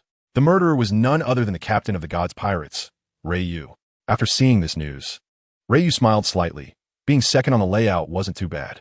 Finally, the last piece of news was about Luffy breaking into Impel Down. Looking at this news about Luffy, Lei Yu couldn't help but frown slightly. It seemed that because of his one remark, these major events had been pushed forward quite a bit. In the original story, Luffy was able to sneak into Impel Down under the cover of Boa Hancock. Now, Luffy was able to slip in without her help, which meant someone else had assisted him. This must be what they call the destined child. Ray looked up at the sky and sighed, then glanced at the bottom right corner of the newspaper, realizing that it had been published 5 days ago. That meant tomorrow was Ace's execution day. A burst of brilliance erupted from Lei Yu's eyes. The corners of his mouth curled up slightly. He couldn't miss this world-shocking battle. He then looked at Orochimaru and shouted, "Uncle Snake, let us head to the Marine headquarters in Marineford." Upon hearing Lei Yu's words, Orochimaru was momentarily stunned. Is he planning to take his group to surrender? However, it seemed that Orochimaru suddenly remembered something, gazing at Lei Yu and saying, "Do I look like I belong in Marineford?"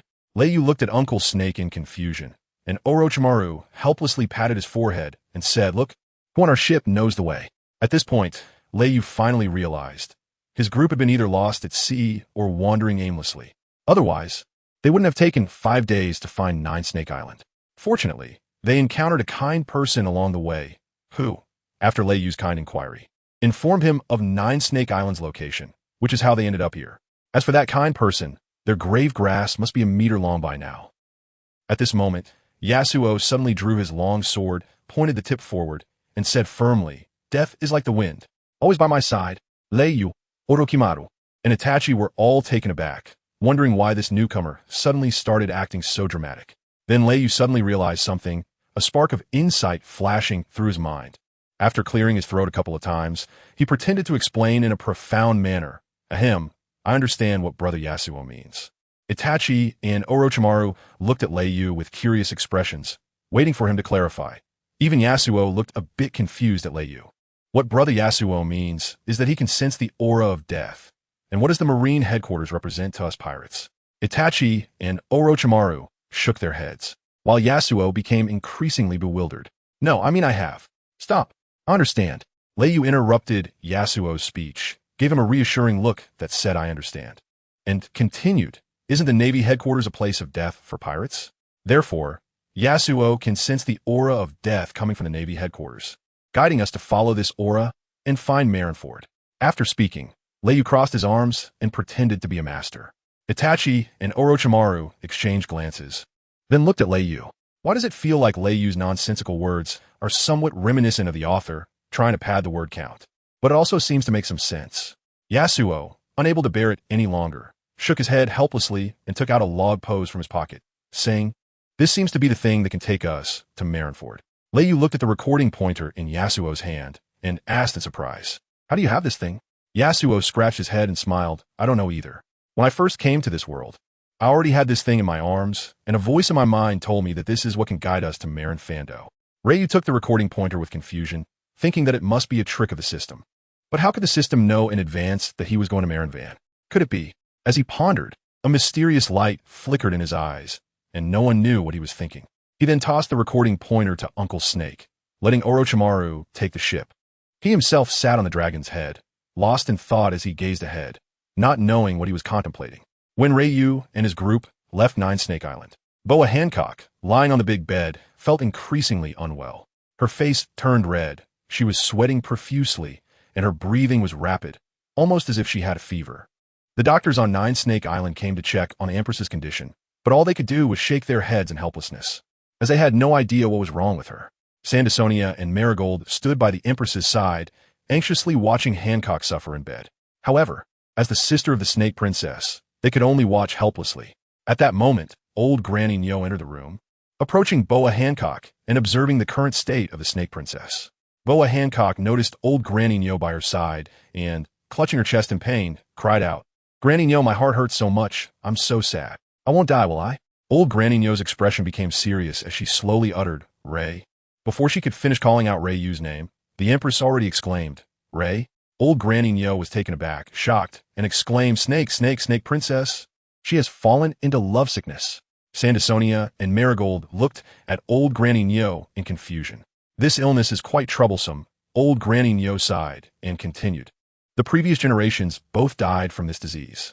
Although they found their one true love, they were bound by their country and could only long for their love, ultimately deteriorating day by day until they lost their lives.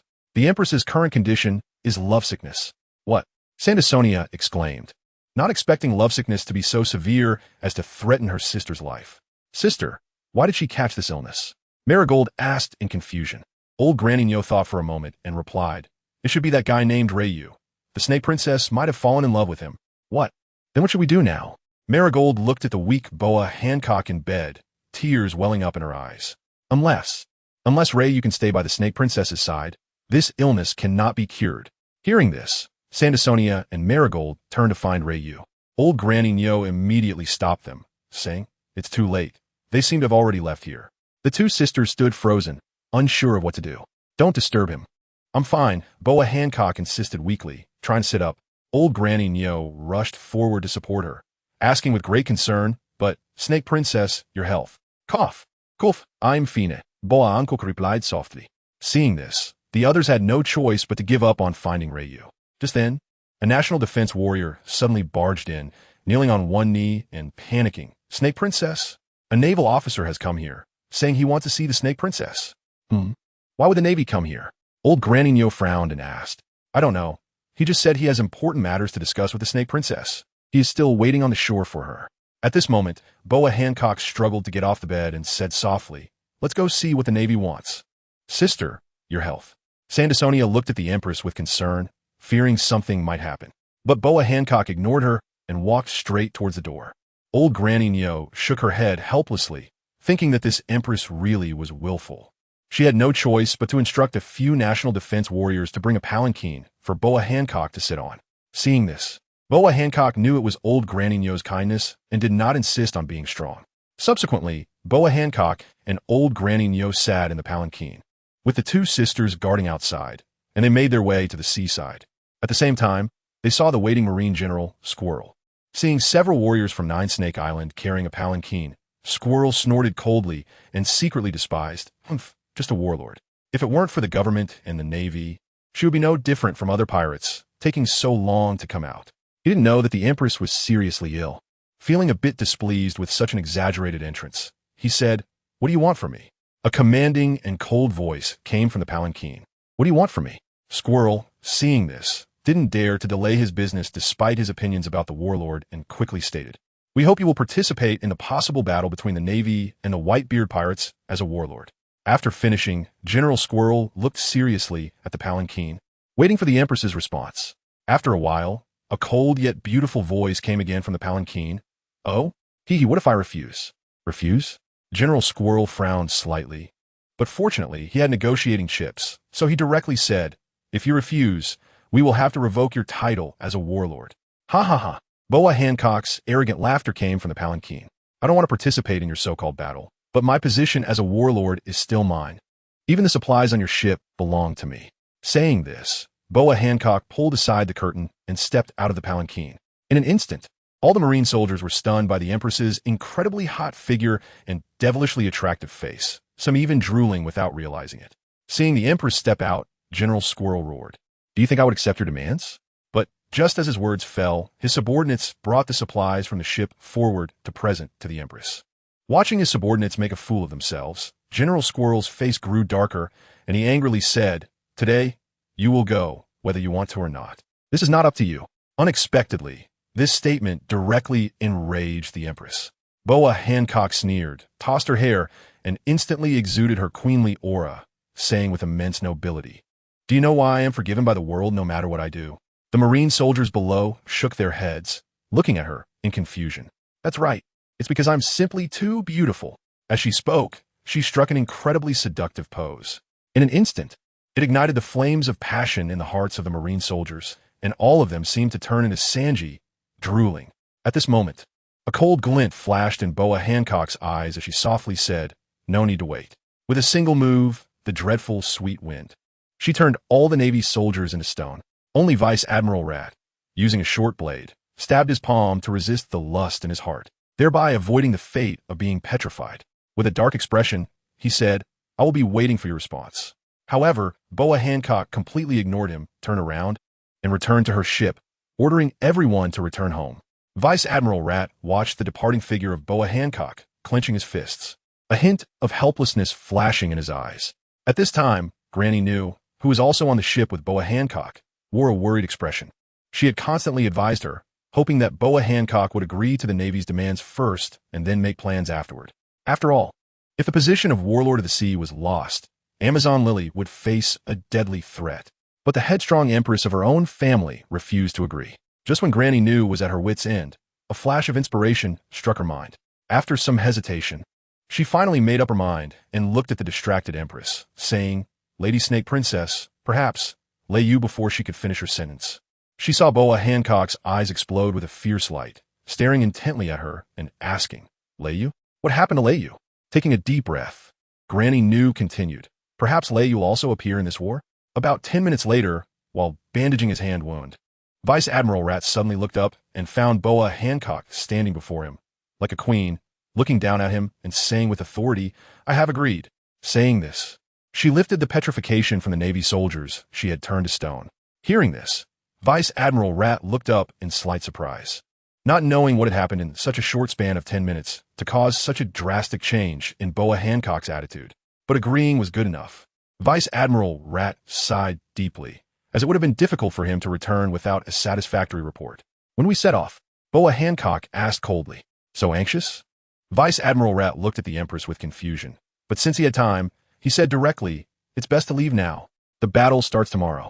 Hearing this, Boa Hancock lightly nodded, gave Granny New some instructions, and then walked alone onto Vice Admiral Rat's warship.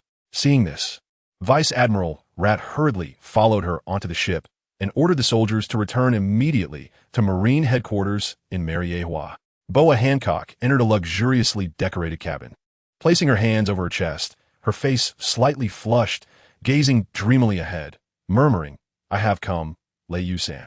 At this moment, in Mary Geos, the highest seat of power, in an extremely imposing and stern hall, a tall and slender shadow sat upon the lofty empty throne, resembling an enlarged version of a rogue boss. Below the steps in front of this imposing shadow, 5 old men were kneeling respectfully on the ground. If there were outsiders present, they would be shocked into silence because the 5 kneeling figures represented the highest power of the world government, the 5 elders. At this moment, the 5 were kneeling on the ground, not daring to move, their backs already soaked with sweat because the person before them was angry. Lordum was furious. Since Rox and Don Quixote Doflamingo, no one dared to kill a celestial dragon. Of course, Doflamingo's actions were internal strife and did not count for much. However now, decades after Rox murdered a celestial dragon, one representing the highest bloodline of the world was killed again. He might know the taboo. I will not allow another person to know the taboo. A voice, unclear of gender, came from the empty throne. It had already learned of the celestial dragon's death, and that someone had taken out their heart. Upon hearing this, the 5 elders did not dare to breathe. Quickly nodding in agreement, "All right, let it be so. You may leave."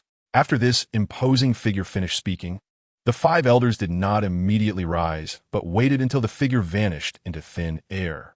After a long while, they finally stood up, respectfully leaving the dark palace. The anger from the empty throne made the 5 elders tremble. Although on the surface, they held the highest power, being the masters of this world, in reality, they were merely servants of him. The true ruler of this world was a god. After exiting the dark palace, the 5 let out a sigh of relief. The overwhelming pressure had nearly overwhelmed them. Let us send Joel D. Ace to his execution, and Steelbone Kong should go too. Let us not have any accidents, said the old man with the cane, his demeanor extremely serious. The others pondered for a moment and nodded in agreement. After all, this execution of Ace was meant to use his background in death to mitigate the impact of the celestial dragon's death, while also serving as a warning and disposing of a member of the D family. It was a plan that killed 3 birds with 1 stone and left no room for accidents. But Steelbone Kong is getting old. Maybe I should go too. The gods are not simple. We should prevent them from joining in on this chaos. At this moment, a bald man dressed in a white robe, holding the original sword Kyuchi, stepped forward, his expression emotionless. He was the one who had unleashed purple sword energy a few days ago at Sabeti Archipelago. Previously it was golden, now changed to purple. The old man with the cane pondered for a while and ultimately shook his head, saying, "We one team need you to intervene. If the Navy fails to handle this matter, As he spoke, a glint of cold light appeared in the old man's eyes. The others understood his meaning, and the sword-wielding bald elder said nothing more, stepping back to his position. That same day, Steelbone Kong arrived at Marine headquarters, causing a stir throughout the army. At the same time, when everyone learned that the former fleet admiral and the current president of the world government had come to Marine headquarters, the morale of countless Navy soldiers surged, showing no fear for the impending battle tomorrow. In the fleet admiral's office at Marine headquarters, Sengoku looked at the robust old man with an M-shaped beard and upgraded mohawk hairstyle before him, his face filled with joy.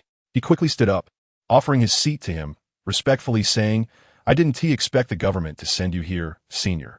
You should know, Steelbone Kong is a strong figure from an era before both me and Garp."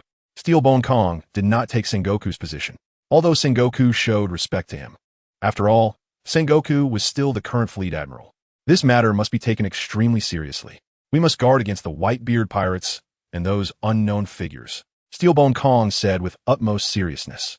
Sengoku also wore a grave expression, nodding repeatedly, and then began discussing tomorrow's precautions and procedures with Steelbone Kong. Passing by Sengoku's office, Garp paused slightly upon seeing Steelbone Kong, realizing how seriously the world government took this execution. It seems that Ace's ending has already been determined. Garp sighed helplessly and then left without sitting down. Sengoku and Admiral Akiji in the office noticed Garp, but neither of them called out to him. Garp has had a hard time this time as well. After taking a breath, Akiji said, and Sengoku, upon hearing this, simply sighed deeply without speaking. The two then continued to focus on the preparations for tomorrow's execution. That night seemed particularly dark and quiet. The entire world was dull, with not a hint of movement or wind. However, everyone understood that this was just the calm before the storm. A day passed in the blink of an eye. and the first rays of morning sunlight poured over the vast sea. In a dark and shadowy staircase, Ace had his hands cuffed behind his back with sea-stone handcuffs, escorted by 2 elite Navy soldiers as they walked towards the execution platform. Ace, covered in scars, said nothing along the way, keeping his head down with his eyes dim and lifeless. At this moment, as Ace walked towards death, his heart was filled with memories of himself and Luffy. He remembered when they were kids, saying they would be the freest people on the sea together. But now, only 3 hours remained until his execution. Before long, the 3 reached the end of the dark staircase. The 2 elite Navy soldiers stepped forward and opened a wooden door. As Ace stepped out, he looked down at the countless strong figures below who were there only to execute him, and a glimmer of worry flashed in his dim eyes. At this time, on the island where the Navy headquarters was located, regardless of whether one was a noble or a commoner, everyone had evacuated without exception. The spacious streets were empty, and what should have been bustling streets now felt eerily silent. The only port that could access the Navy headquarters was Crescent Bay. It was a crescent-shaped port surrounded by high walls, making it easy to defend but hard to attack. Sengoku stood on the most prominent and highest platform, seriously observing the Navy soldiers below. Looking at the dense crowd of Navy soldiers, there were at least hundreds of thousands. There were also hundreds of heavy cannons set up around, showing how seriously he took this battle, while Admiral Akiji was hidden in the background, preparing to strike the incoming enemy unexpectedly. On the port's edge stood 8 tall, giant vice admirals arranged in a long line, suppressing the port. In front of these giants, the Navy soldiers looked as small as ants. On the elevated platform behind them stood the 5 warlords of the sea. From left to right, the 5 warlords were Bartholomew Kuma, Gecko Moria, Don Quixote da Flamingo, the world's strongest swordsman Dracul Mihawk, and the Empress Boa Hancock. Among them, da Flamingo was in the center position, looking arrogant as he stared ahead, while the Empress on the far right had a slightly flushed face, absent-mindedly gazing at the sea, waiting for the appearance of the figure she longed for. On the highest platform behind the 5 warlords were 3 luxurious, noble chairs, and the people sitting in them were the 3 Marine admirals. Akainu sat in the middle chair, radiating an icy aura, with Kizuru on his left looking indifferent and Fujitora on his right with a heavy expression. These 3 represented the highest standing of the Navy. Just by sitting there, they made the Navy soldiers feel an intense sense of oppression. The highest point in the venue was occupied by Fleet Admiral Sengoku and Hero Carp. Ace was brought to the central execution platform, surrounded by layers of Navy personnel. Looking at the overwhelming force of the Navy, Ace's worry deepened, not because he was about to die, but for Luffy and his father, Whitebeard. At this moment, Ace just hoped to die quietly, to end the evil bloodline he carried. He didn't want to drag anyone down with him, especially Luffy and Whitebeard. At this time, a civilian officer with glasses next to Sengoku spoke up, saying they had received no news of Whitebeard's crew and the ship sent to monitor had been destroyed. Moreover, the group of the god pirates seemed to have not appeared nearby. Upon hearing this, Sengoku's expression darkened slightly as he coldly replied, "I understand." The officer then quietly withdrew, and Sengoku looked ahead, softly asking Carp, who was beside him, "What do you think?" At that moment, Carp's heart was extremely complicated, and he did not answer Sengoku. He looked at Ace kneeling on the execution platform, his eyes flickering uncertainly. He could only take deep breaths to calm his emotions. As a Navy officer burdened with justice, he could not step forward to save his grandson. Carp closed his eyes and clenched his teeth tightly. Seeing this, Sengoku sighed and shook his head, resolutely stating, "Ace must die today." Saying this, Sengoku held a den-mushi in his hand with a serious expression, stepping towards the execution platform. Carp, seeing this, naturally knew what he intended to do and could only clench his fists tightly. Before long, Sengoku reached the execution platform. He was going to announce Ace's true identity in front of the entire world. Sengoku approached Ace and coldly said, "Port Gasti. Ace, state your father's name." Ace glanced at Sengoku and firmly replied, "My father is Whitebeard." Sengoku responded, "Incorrect. There is no one else but Whitebeard." Ace closed his eyes and loudly rebutted Sengoku's words. Sengoku's question puzzled everyone present and those watching the live broadcast. Wasn't it common knowledge that Ace's father was Whitebeard? Why ask such a meaningless question? Sengoku continued speaking. 20 years ago, we received intelligence that there might be Roger's descendants on a certain small island. However, after investigating all possible suspects, we found nothing. Sengoku paused for a moment, glancing at the slightly trembling Ace before continuing. Your birth was paid for by your mother's life. Your mother, Port Gasti Rouge, was a great mother. She deceived everyone's eyes. Her strong maternal instinct made her spend 20 months nurturing the child in her womb. When she gave birth to you, she lost her life due to exhaustion. He continued, 1 year and 3 months after your father's death, a child inheriting the world's most evil bloodline was born. That is you. After saying this, Sengoku took a deep breath, his eyes bursting with brilliance as he shouted, your father is the Pirate King, Joel D. Roger. Upon hearing this, Ace's pupils constricted sharply, his face pale as he trembled uncontrollably.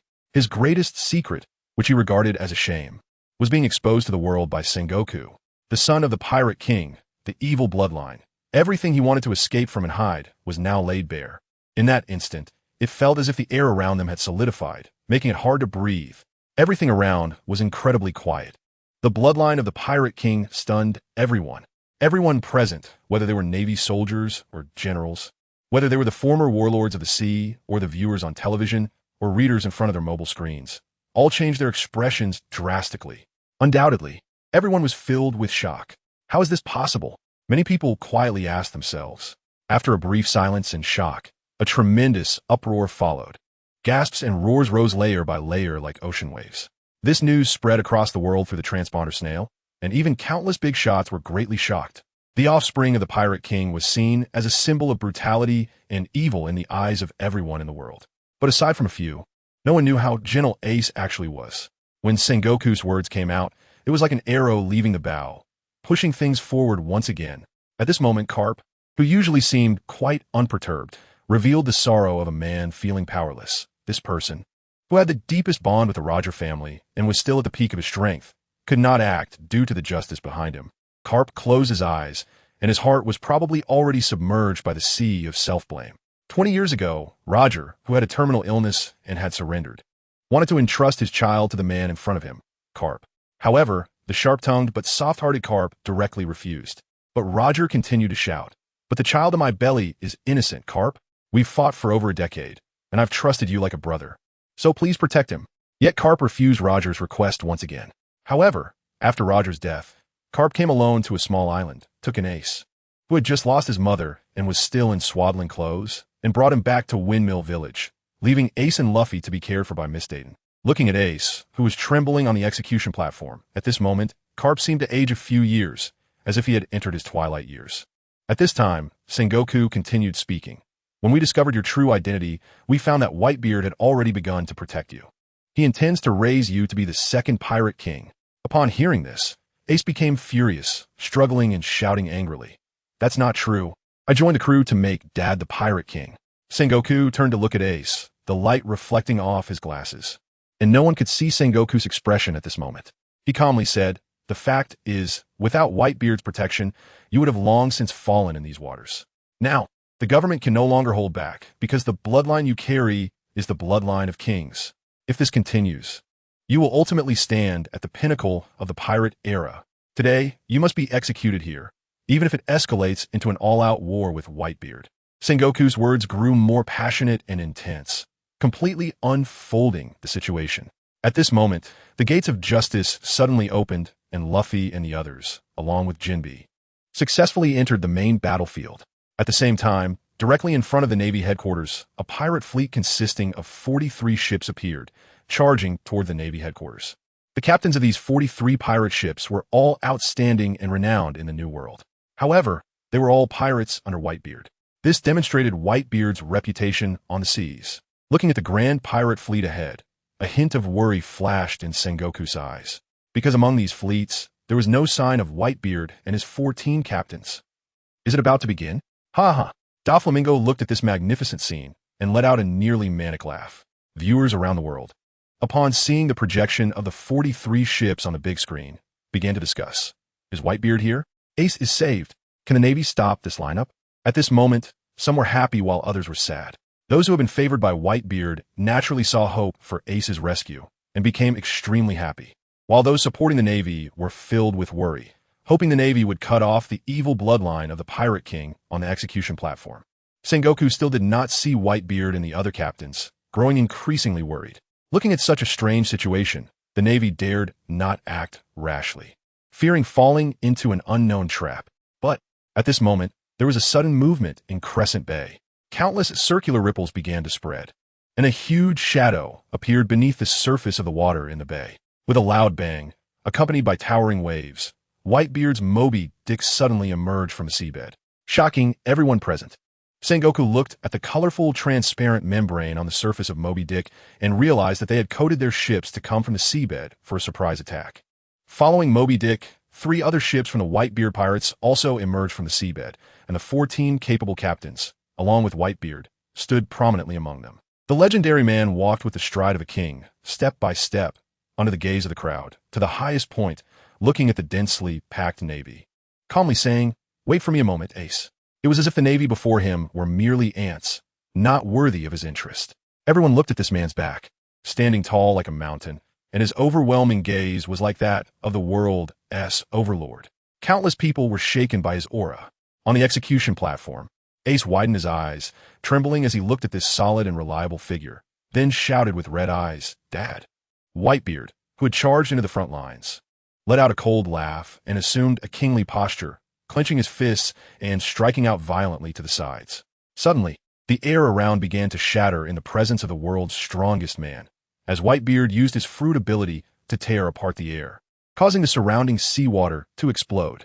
The strongest man even made the sea boil. To this man, the world was merely a fragile toy. This is the strongest in the world, the possessor of the tremor fruit. Edward Newgate. Ace and Whitebeard locked eyes across the distance, and Ace on the execution platform, filled with regret and pain, shouted, "It's all my fault. It's because I ran out against the warnings that this happened. Why? Why didn't you just let me live or die on my own? This is all my fault." At this moment, Ace also recalled the words of warning from Thatch about being careful of Blackbeard. But at that time, he did not take it to heart, and now it's too late. "No," Whitebeard suddenly interrupted Ace's words. "It was I who called you, my son." Upon hearing Whitebeard's unquestionable tone, Ace felt the weight of everything fall upon himself. Not for any other reason, but because Ace was his son. What father does not love his son? Marco stared hard at Ace and said, "I heard it clearly, it was Dad who sent you." At the same time, the captains beside Whitebeard spoke in unison. "That's right. We can all testify. It's Dad's order that has caused you to suffer, Ace." The crowd looked at Ace not with blame, but with warmth. Marco stepped forward and said firmly, "Everyone in this sea knows that crossing our friends will lead to dire consequences. Those who have harmed you will eventually be dealt with, and the Navy headquarters better be prepared." Marco's resolute yet calm words spread across the sea, and countless pirates behind him cheered and roared in response. No one is allowed to provoke the Whitebeard pirates. Ace stared blankly at this scene, memories flooding back. Back then, after establishing his own pirate crew and gaining a bit of fame, Ace decided to challenge the strongest man in the world to make a name for himself quickly. But the outcome was predictable. Ace was defeated, and it was a devastating loss. After being knocked down, Ace, who had never forgiven his father, fought desperately to surpass him. But just when he thought he was strong enough, he was utterly defeated. The man before him, who was in a rivalry with his father, had such terrifying strength that it made Ace realize the truth. Just as Ace was overwhelmed with emotions, Whitebeard spoke, "Kid, it would be a pity for you to die like this. If you want to roam the sea freely, then do it under my name, Whitebeard." Saying this, he extended his right hand to the fallen Ace and said, "Be my son." This statement marked the beginning of Ace's transformation. Afterward, no matter how Ace protested, Whitebeard forcibly brought him onto his ship. But Ace, who was determined to become the Pirate King, refused to accept being someone else's son. Thus, from that day on, he repeatedly attempted to ambush Whitebeard. Whether Whitebeard was sleeping, daydreaming, or at any moment, Ace would seize the opportunity to attack him. But without exception, he was easily knocked away by Whitebeard's casual moves. After failing 100 times, Ace finally felt the acceptance and care from Whitebeard's crew, and he asked Marco, "What do you guys call that guy, Dad?" Marco paused for a moment, turned to Ace with a smile, and said, "Because he calls us his sons. In this world, we are not very likable. So hearing that is really nice, even if it's just a title." Looking at Marco's warm smile, which felt like a spring breeze, Ace realized that this place had given these homeless children the warmth of a family. Ace's heart opened up, and he lowered his head, tears welling in his eyes. In that moment, the once rebellious Ace took on Whitebeard's mark and regarded him as his true father. Later one night, Ace secretly entered Whitebeard's room and revealed his biggest secret, his identity as the son of the Pirate King. However, Ace did not expect that upon hearing this news, Whitebeard would not be shocked or react excessively. He only laughed heartily and replied, I thought it was some monumental news. But it turns out to be such a trivial matter. After a pause, he smiled at Ace and said, "No matter who gave birth to you, everyone is a child of the sea." Thus, Whitebeard became the man who changed Ace's life. He was undoubtedly his father. This is also the reason why, when Ace learned that the captain of the 4th Division had been killed by Blackbeard Teach, he became so furious that he disregarded the objections of others and his father, embarking on the irreversible path to hunt down Blackbeard Teach, because he did not want his father's reputation to suffer even the slightest damage. Thus, this led to the outbreak of war. As various thoughts slowly receded, Ace, kneeling on the execution platform, looked complexly at the family members who came to save him, then lowered his head, gritting his teeth, and remained silent, still blaming himself for his carelessness that led to the start of this war. In Crescent Bay, Whitebeard's hand shook. A massive tsunami, hundreds of meters high, surged forth, and countless Navy soldiers looked at this apocalyptic scene, their hearts involuntarily thinking, "Is this the power of the world's strongest man? How can we defeat such a terrifying man?" In an instant, the Navy's morale was in disarray, and they feared Whitebeard's strength. Meanwhile, watching this doomsday-like sight, Sengoku widened his eyes and shouted loudly, "Whitebeard, the man who can destroy the world."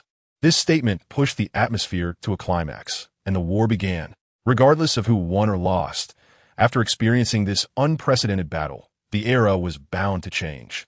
Just as the overwhelming tsunami was about to engulf everything, Kazan, sitting on his throne, emanated a chilling aura all over his body, leaped into the air, and simultaneously shot out straight ice swords that pierced into the tsunami. The next second, the towering tsunamis on both sides were completely frozen, and all the Navy soldiers secretly breathed a sigh of relief, realizing their admiral was no pushover. But that wasn't all.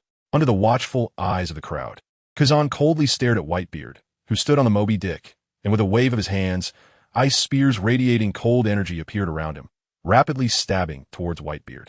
Frozen two-pierce spear. However, such an attack was of no concern to Whitebeard. He simply waved his arm lightly, turning defense into offense. He shattered the air once more, instantly breaking Kazan's ice spears, and the force surged towards Kazan in midair. Seeing this, Kazan, at the moment he was about to be attacked, instantly elementalized to avoid the damage and fell into the ocean. Moreover, Kazan took advantage of the moment he was about to hit the water and slammed his palm onto the sea surface.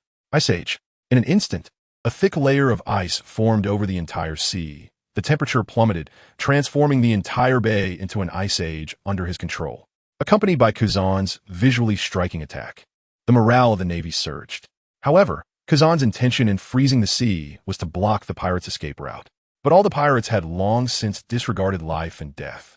This frozen sea just created a pathway for them to advance toward the Navy headquarters. And at that moment, the war had truly begun. "Fire! Fire!" A commander named Mozidi Li Yunlong shouted loudly, and the hundreds of heavy cannons positioned around aimed at the pirates running on the ice, firing shells as if they were free.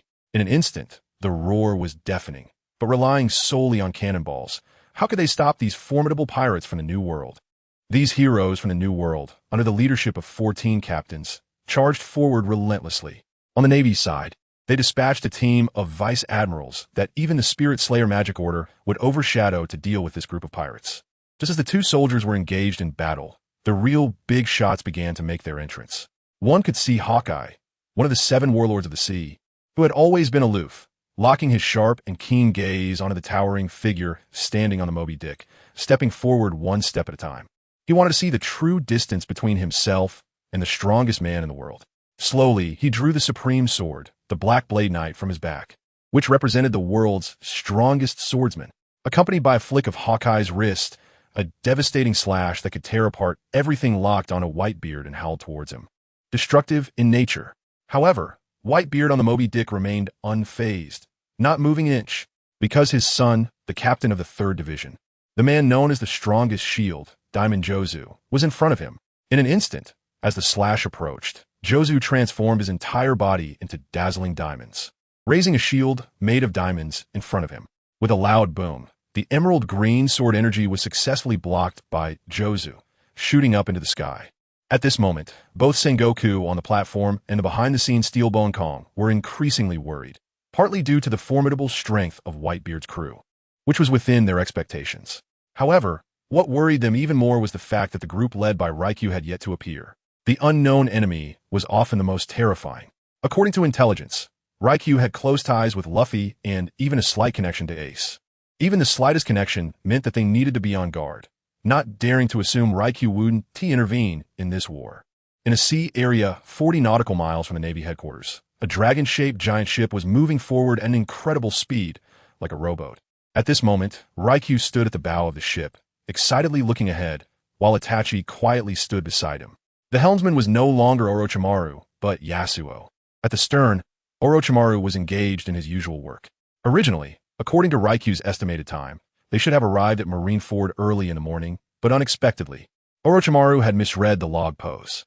As a result, it was already noon, and they had yet to reach the battlefield. To avoid missing out, and to save some people to make up for certain regrets from his previous life, Rikyu had to urge Orochimaru to speed up the ship. Rikyu looked ahead, his eyes shimmering with brilliance, murmuring, "The gods should let this world know." At this time, on the battlefield of the Navy headquarters, everything seemed to unfold like a plot in the original work, with various characters from the Navy rushing towards Whitebeard. However, all attacks were shattered by the captains under Whitebeard. Even Akainu, sitting on the throne, could no longer contain himself and dove into the battlefield. Yet, the fierce attack initiated by Akainu only destroyed one of Whitebeard's 3 subships. While the magma boulder aimed at Whitebeard's main ship was stopped by Whitebeard with the blade of his Gomu no technique, looking at Akainu mockingly and saying, "You deserve to just light the candles on a birthday cake, Magma Boy." Akainu retorted without backing down, "Don't you like a luxurious funeral, Whitebeard?" It seemed as if a duel was about to begin, but in reality, the battle between both sides fell into a stalemate.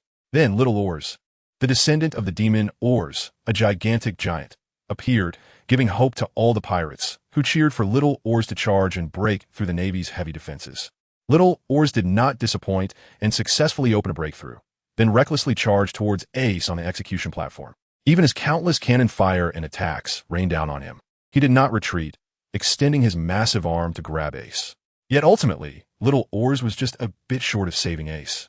The less than 1 meter distance seemed insurmountable. In the end, after Doflamingo severed one of Little Oars' legs with his string fruit powers, he slowly fell in front of Ace. Ace looked at the fallen Little Oars, his eyes wide and mouth agape, unable to speak. In an instant, a series of emotions surged in his heart: guilt, self-blame, and more, even forgetting when Carp had come to his side. Sitting cross-legged beside Ace, Carp sighed and slowly said, "If the other side is pirates, then there's nothing to sympathize with, but family is different." In fact, Carp had always wanted Ace and Luffy to join the Navy. Not because of the justice behind him, but because only in that way could he protect them openly. Behind Carp, the burden of justice he carried was not so pure. But that was the hope of all the people in the world. At this moment, Ace slightly turned his head and was stunned to see Carp, who was already in tears. This was the first time he had seen the old man cry. A certain string in Ace's heart seemed to tremble. Carp, trembling and unable to speak through his tears, screamed, "What should I do, Ace? You bastard, why didn't you just do as I told you?" At this time, Ace looked at the tear-streaked old man in front of him, wanting to say something, but he could not utter a word. He was already at a loss for words in front of the old man. Just then, Sengoku's eyes flashed with coldness as he picked up the loudspeaker and said without hesitation, "Execute immediately in 3 minutes."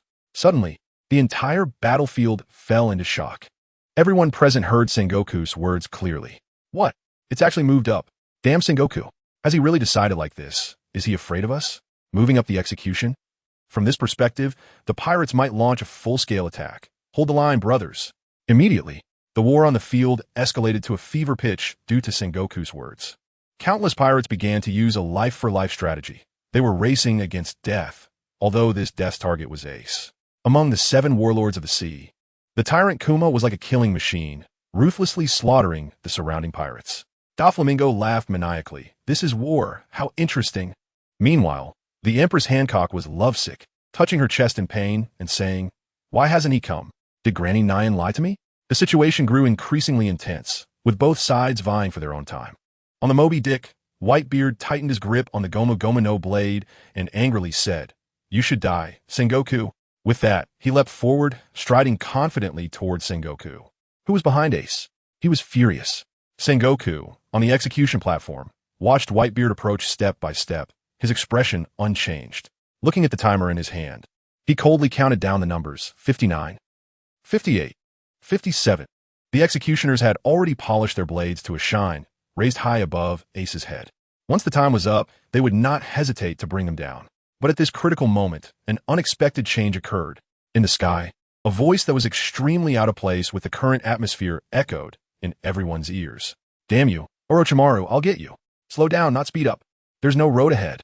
Everyone instinctively looked up at the sky, and they were all taken aback. Hancock, upon hearing this voice, suddenly felt her lovesickness vanish, and she looked up with immense anticipation.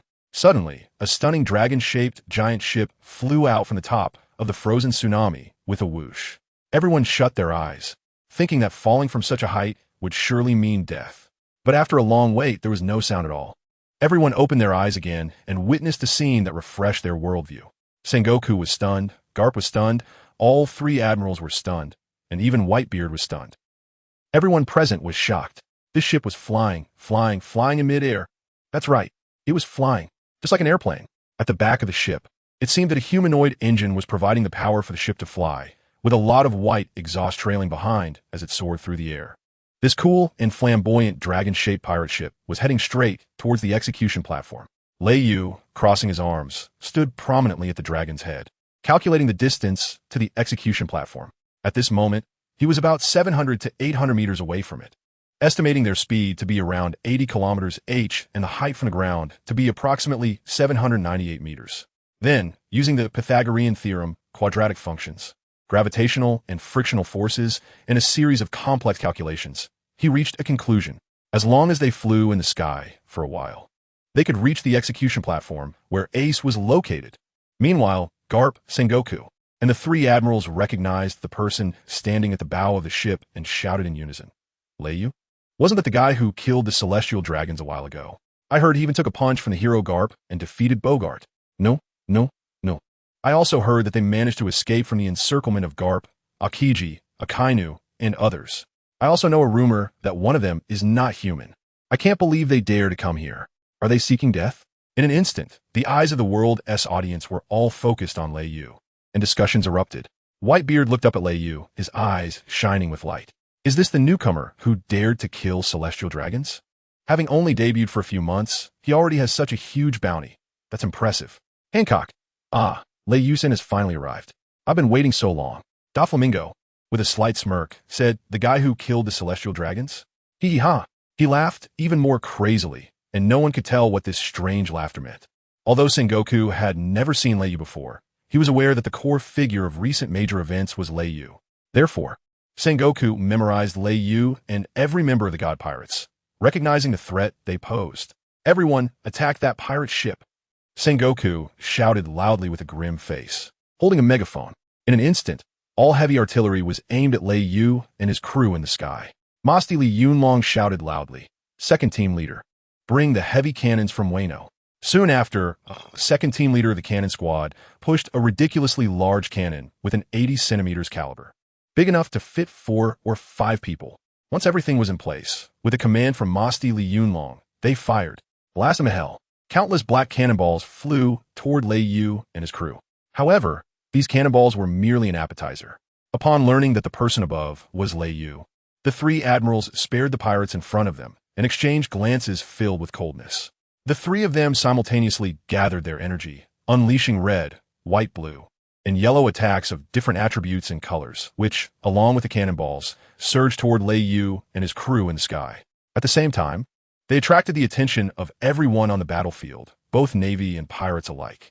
Even Whitebeard curiously looked at the flying pirate ship, wondering if they could withstand this overwhelming bombardment and attack. This question echoed in everyone's mind, and all the pirates hoped that this unknown crew could withstand this terrifying onslaught. They involuntarily regarded Lei Yu as their ally, thinking he was another son secretly taken in by Whitebeard to serve as a trump card in this duel. Under everyone's gaze, the terrifying barrage of attacks was about to strike the dragon ship, but Lei Yu, standing at the bow, remained motionless as if unaware of it. Was it over? Had they failed? Seeing Lei Yu standing still, the flicker of hope in everyone's hearts was once again extinguished. Even Whitebeard shook his head in disbelief, raising Song Yunkut and continuing to walk forward. It seemed he was just an ignorant little brat.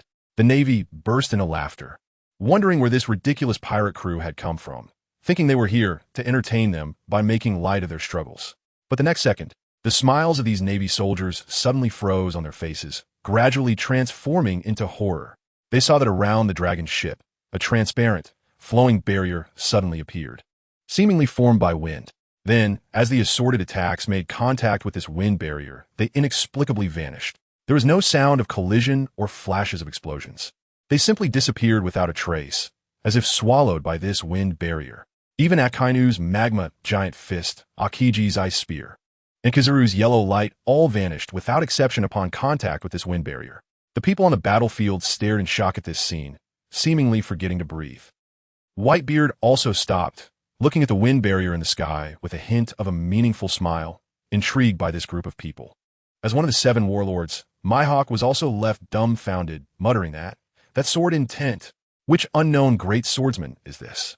Yasuo approached the edge of the ship, glanced at the now non-existent attacks, and sneered contemptuously. He sheathed his long knife with a flip of his wrist, and with a clang, the wind barrier around the pirate ship dissipated into the void.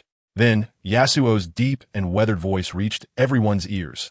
The long road ahead. Only the sword as company. He was a pure swordsman. At this moment, the close-up on the big screen focused on Yasuo. That chivalrous face was filled with elegance and stories, while Mihawk on the battlefield stared intently at Yasuo, his right hand gripping the black sword tightly, exuding a powerful fighting spirit. Even the blade of the black sword trembled slightly, as if eager for battle. Ever since he became the world's #1 swordsman, the only one he could spar with was Shanks. But ever since Shanks lost his sword arm in the East Blue, it seemed that no one else could pique his interest in swordsmanship. Yet today, this person seemed like a born swordsman. He felt the fleeting sword intent emanating from Yasuo. A powerful sword intent. Even his own black sword resonated with him. At this moment, Sengoku and Garp on the execution platform were also stunned. Who is this person? Sengoku looked at Garp and asked through gritted teeth. Garp shook his head and said, could it be that he has found a new crew member from somewhere?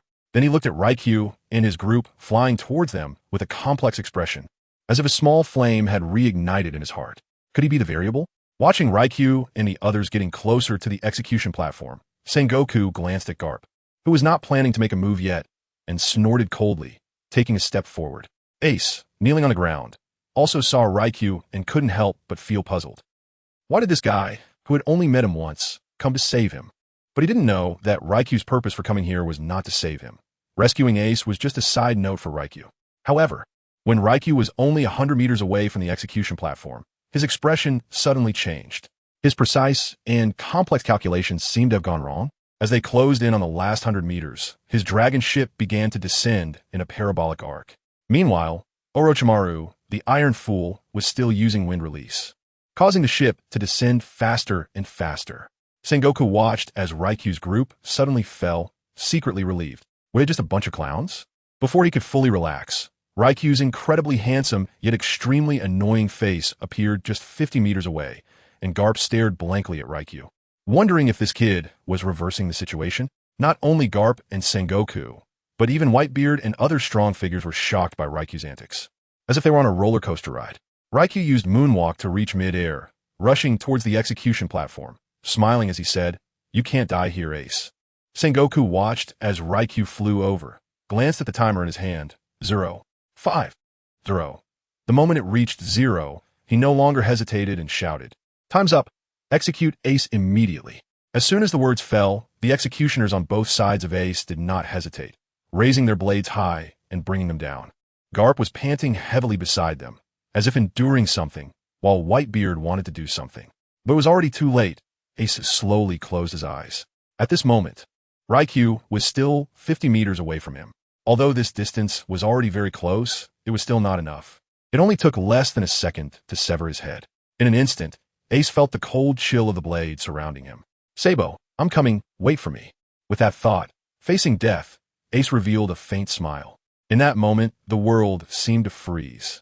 Whether it was the people on the battlefield or the audience from all over the world, they all held their breath, watching the executioners sever the last remaining and only bloodline of the king. Sizzle. 2 streams of bright red blood stained the entire execution platform, and in the astonished gaze of everyone, The two executioners fell from the execution platform. They crashed heavily to the ground, breathless. Who was it? Who stopped this execution? This question arose in everyone's hearts. Far away, 100 meters away, Yasuo looked expressionless ahead, having drawn his long sword at some point. The residual power of the gale on the executioners explained everything. The pirates on the scene were stunned for a second before erupting into an intense cheer. Ace. Ace is alive. We did it. No, the war isn't over yet. Hurry up and save Ace. Whitebeard, holding his sword, let out a sigh of relief, a smile quietly appearing on his face. Even the captains felt as if a huge stone had been lifted from their hearts, but now was not the time to celebrate. Ace was still not rescued. Thus, the various heroes leading the New World launched their final assault. As the Navy saw the execution being stopped, their momentum instantly dropped, and the pirates, led by the 14 captains, began to retreat in defeat. The situation on the battlefield changed in an instant.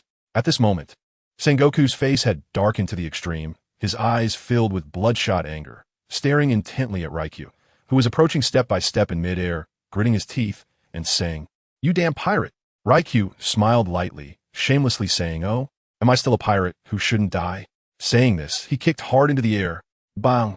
A loud explosion echoed, and Raikyu suddenly accelerated, vanishing from his original spot in the blink of an eye, arriving at the execution platform, glancing at Garp, who was standing still and reaching out to take Ace away.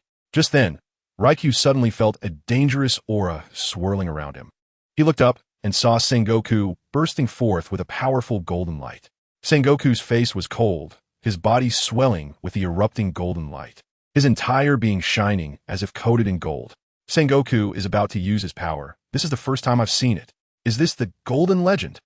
Everyone on the field seemed to forget the fight once again, focusing their attention on the execution platform. Whitebeard looked at Sengoku, who was gradually transforming into a giant Buddha, murmuring, "Sengoku may be old, but he's still strong. Can you stop him, kid?"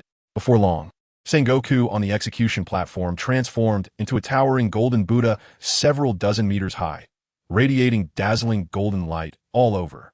He glared at the small Raikyu, roaring, "Don't think you can escape from me." Ace, seeing this, shouted in horror, "Sengoku the Buddha!" Then, the Sengoku transformed into a Buddha, raised his enormous golden fist, and heavily struck down at Raikyu and Ace. Ace saw this, and quickly shouted to Raikyu, "Run, Raikyu! Don't worry about me." But Raikyu just smiled lightly. "I told you, you can't die here." Saying this, he looked at Sengoku, who had transformed into a golden Buddha, his eyes filled with fighting spirit. Raikyu's body trembled slightly, and the violent aura of the candle dragon began to emanate. Dense red scales began to appear on Raikyu's right arm. Once his arm had fully transformed, Sengoku's golden fist was already above his head. Here it comes. A glimmer of brilliance flashed in Lei Yu's eyes as he drew strength from the ground. He slightly twisted his waist back, using the power from his waist to drive his arm forward, crashing towards Sengoku's golden fist. Bang! An invisible aura erupted from the point of impact between the two. Many weaker pirates and Navy members on the battlefield were sent flying dozens of meters away by this invisible force. On the execution platform, Sengoku, seeing that Lei Yu effortlessly caught his attack, was momentarily stunned before sneering. "Do you think this is the end, kid?" After saying this, Sengoku's golden Buddhist light flickered again. And with the might of the Buddha, an even stronger pressure surged towards Lei Yu, as he felt Sengoku's massive golden fist, the force multiplying several times once more. Lei Yu excitedly shouted, "This is great." As he spoke, strands of purple, eerie flames appeared on his arm, emitting an exceptionally scorching temperature like ribbons, wrapping around Lei Yu's arm. The Candlefire Dragon Fist was unleashed with a roar from the thunderstorm. The terrifying power in his arm exploded, and under the horrified gaze of Sengoku, Lei Yu steadily caught his own punch. A crackling sound reached everyone's ears, followed by a tremendous roar. The extremely hard execution platform surprisingly couldn't withstand the pressure generated by the two and collapsed directly to the ground, instantly turning the execution platform into a pile of rubble and kicking up a massive cloud of dust. At the moment of the collapse, Sengoku leaped back, landing steadily on the ground, while Garp, still in a daze, failed to dodge in time. After seeing the thick dust, Sengoku seemed to think of something and rushed into the dense dust near the collapsed execution platform, only to find that Ace and Lei Yu were already nowhere to be seen, with only Garp emerging from the rubble, brushing off the dust from his body. Seeing this scene, Sengoku clenched his fists, his face darkened with fear. Ace had been rescued. Had he already lost this war? At this moment, Leiyu brought Ace to Whitebeard's side, and then directly tossed Ace to Whitebeard, saying, "You should be able to unlock these sea prism stone handcuffs on him, right?" Whitebeard sneered and said, "Kid, don't be too arrogant. Are you looking down on me?" Then, with a gesture, he grabbed the handcuffs behind Ace, and with a crack, the hard sea prism stone handcuffs were shattered. Freed, Ace rubbed his wrist and looked at Leiyu, saying, "Thanks this time." He then turned to Whitebeard, looking at the man with complex emotions, saying, "I'm sorry, Dad. It's all my fault." Before Ace could finish, Whitebeard stretched out his arm and embraced Ace, softly saying, "Family, there's no need for apologies." At that moment, Ace, in his father's embrace, was stunned. "But with my bloodline, I shouldn't be alive in this world. I will only be despised for existing." At this moment, Leiyu came to Ace and Whitebeard's side and looked at Ace, saying, "Despised? Look around you." Hearing this, Ace left his father's embrace and surveyed the surroundings, only to see the 14 captains, 43 heroes, and a group of pirates all looking at him with joy and warmth in their eyes. Seeing this heartwarming scene, this feeling of home, with a thud, Ace fell to his knees, covering his face and crying. He had thought he would be despised by the world for his entire life. But now tears of joy flowed freely. He still had so many loved ones and caring family members. At the same time, he realized the preciousness of life. Looking at Ace on the ground, Leiyu's lips curved into a mysterious smile as he leaned close to Ace's ear and whispered, "Also, Sabo is not dead." Upon hearing Leiyu's words, Ace trembled all over, staring at Leiyu in disbelief. "I don't know where exactly, so to meet him, you need to live well." After saying this, he ignored Ace and walked alone to Whitebeard, leaving Ace standing there in a daze. Looking at Whitebeard's towering figure, Leiyu couldn't help but feel a strong sense of pressure. Truly, he was the strongest man on this sea. "Hey kid, do you have something to say to me? Want to be my son?" Whitebeard looked down at Leiyu, observing this interesting guy, teasing him. Although Whitebeard wanted to take this capable and clever guy as his son, he knew from a first glance that it was impossible, because he could sense the ambition hidden deep in Leiyu's eyes. "Please don't joke with me." Leiyu waved his hand and continued, "Now that Ace is fine, you should retreat, right?" What do you mean by that?" Whitebeard looked at Leiyu in confusion. Although Whitebeard indeed had the intention to retreat at this time, since their goal had been achieved, there was no need to continue to fight this group of Marines. But hearing Leiyu's words made him wonder if Leiyu was not planning to retreat with him. Leiyu looked around and calmly said, "Don't you think this is a stage worth longing for?" After hearing Leiyu's words, Whitebeard's pupils constricted sharply. He seemed to understand what this kid was planning. But he still couldn't believe it and asked again, "What exactly do you mean?" Leiyu closed his eyes and gently stretched his muscles. At that moment, Itachi Uchiha and others also arrived behind Leiyu, waiting. After stretching, Leiyu let out a breath of turbid air. When he opened his eyes, they burst with a crazed light. "Don't you think it would be interesting to take down the Marine headquarters?" After hearing Leiyu's idea, Whitebeard was shocked by this crazy thought, even though he was somewhat prepared. "Kid, don't think that just because you have some strength, you can seek death. These Marines will not go easy on you. With your current strength, in a few years, the title of the strongest might change hands." Although Whitebeard's words were harsh, they were also a warning to Leiyu. After all, he didn't want to see such a promising pirate die here because of his arrogance. Leiyu smiled at the old man's advice, but did not respond. What seemed like an extremely crazy idea to others was, in Leiyu's eyes, a shortcut to his own success. As long as he could make a huge name for himself on this battlefield, everything he wanted to do afterward would be much easier. "Fine, don't worry about how I think. If you want to leave, you should do it quickly." With that, he turned around to pursue his mad goal. But just then, an unexpected change occurred. A loud bang echoed from the sky. Rayleigh and Whitebeard both looked up and saw another ship appearing in the sky. But it was upside down, and countless figures were falling from the sky like dumplings. Sure enough, Luffy has come as well. Seeing this familiar entrance, Rayleigh immediately knew that Luffy's crew had arrived here. Then Rayleigh turned to Whitebeard, who was still immersed in his earlier words, and said, "Please take this guy Luffy and leave. He's also here to rescue Ace." "Luffy? Ace's brother?" "Huh?" Leiyu nodded, arranged a series of matters, and turned to leave once again. "Who do you think you are, just a little brat, daring to instruct me to do things?" Whitebeard looked at Leiyu's back, and suddenly reacted, slightly angry. However, Leiyu didn't look back. He just waved his hand and continued to walk forward with his companion step by step. Watching Leiyu's determined pace and thinking of his crazy plan, Whitebeard fell into a slight daze, as if he saw the shadow of another person. It wasn't Roger. It was another powerful madman. In that moment, Whitebeard seemed to feel that they might be able to accomplish this task. Then he shook his head, dismissing this absurd thought, and chuckled to himself. How could that be possible? However, looking at Lei Yu and his group, Whitebeard's eyes flickered with light, as if a small flame was igniting in his heart. It seemed that after becoming the emperor, life had become much calmer. His lifespan seemed to be limited as well. Otherwise, Ace. At that moment, a shout from a little brat interrupted Whitebeard's thoughts. He looked towards the distance, where Luffy was running towards them, and then at Ace, who was not far from him. Sigh. Whitebeard sighed deeply, retracting the dangerous thought he just had. He needed to ensure that these sons were sent to safety first. Luffy and his crew fell from the sky, and everyone would have crashed to pieces, but thanks to the luck fruit of the clown buggy, they all landed directly in a puddle. After being pulled out of the puddle by others, Luffy quickly scanned the surroundings, searching for Ace's figure. Because when he fell from the sky, he had already noticed that the execution platform, which should have been standing, had turned into a pile of rubble. Then he heard Ace's voice nearby and rushed over. Sengoku naturally noticed that among the group that fell from the sky was Luffy. He coldly glanced at Carp beside him and snorted, "Humph. Another one of your grandsons has come." Carp's mouth twitched, scratching his head in annoyance. How did this brat manage to come over? At this moment, Luffy had reached Ace's side, and seeing that Ace was fine, he breathed a sigh of relief. "You're okay, Ace." Ace nodded slightly and said, "I have to thank Lei Yu. He saved me." "Huh? Brother Lei Yu? Where is he?" Ace began to look around for Lei Yu's figure. Noticing that Luffy was alone, Ace curiously asked, "Where are your companions?" Luffy sighed and replied, "Sigh. They were all blown away by a guy in Water 7, and now I don't know where they are." Ace nodded thoughtfully upon hearing this. If Lei Yu were here, he would understand why they hadn't encountered Bartholomew Kuma at Sabaody Archipelago. It turned out that his presence had influenced the plot's development, causing Luffy to not arrive at Sabaody. So Kuma had to proactively seek out Luffy and the others.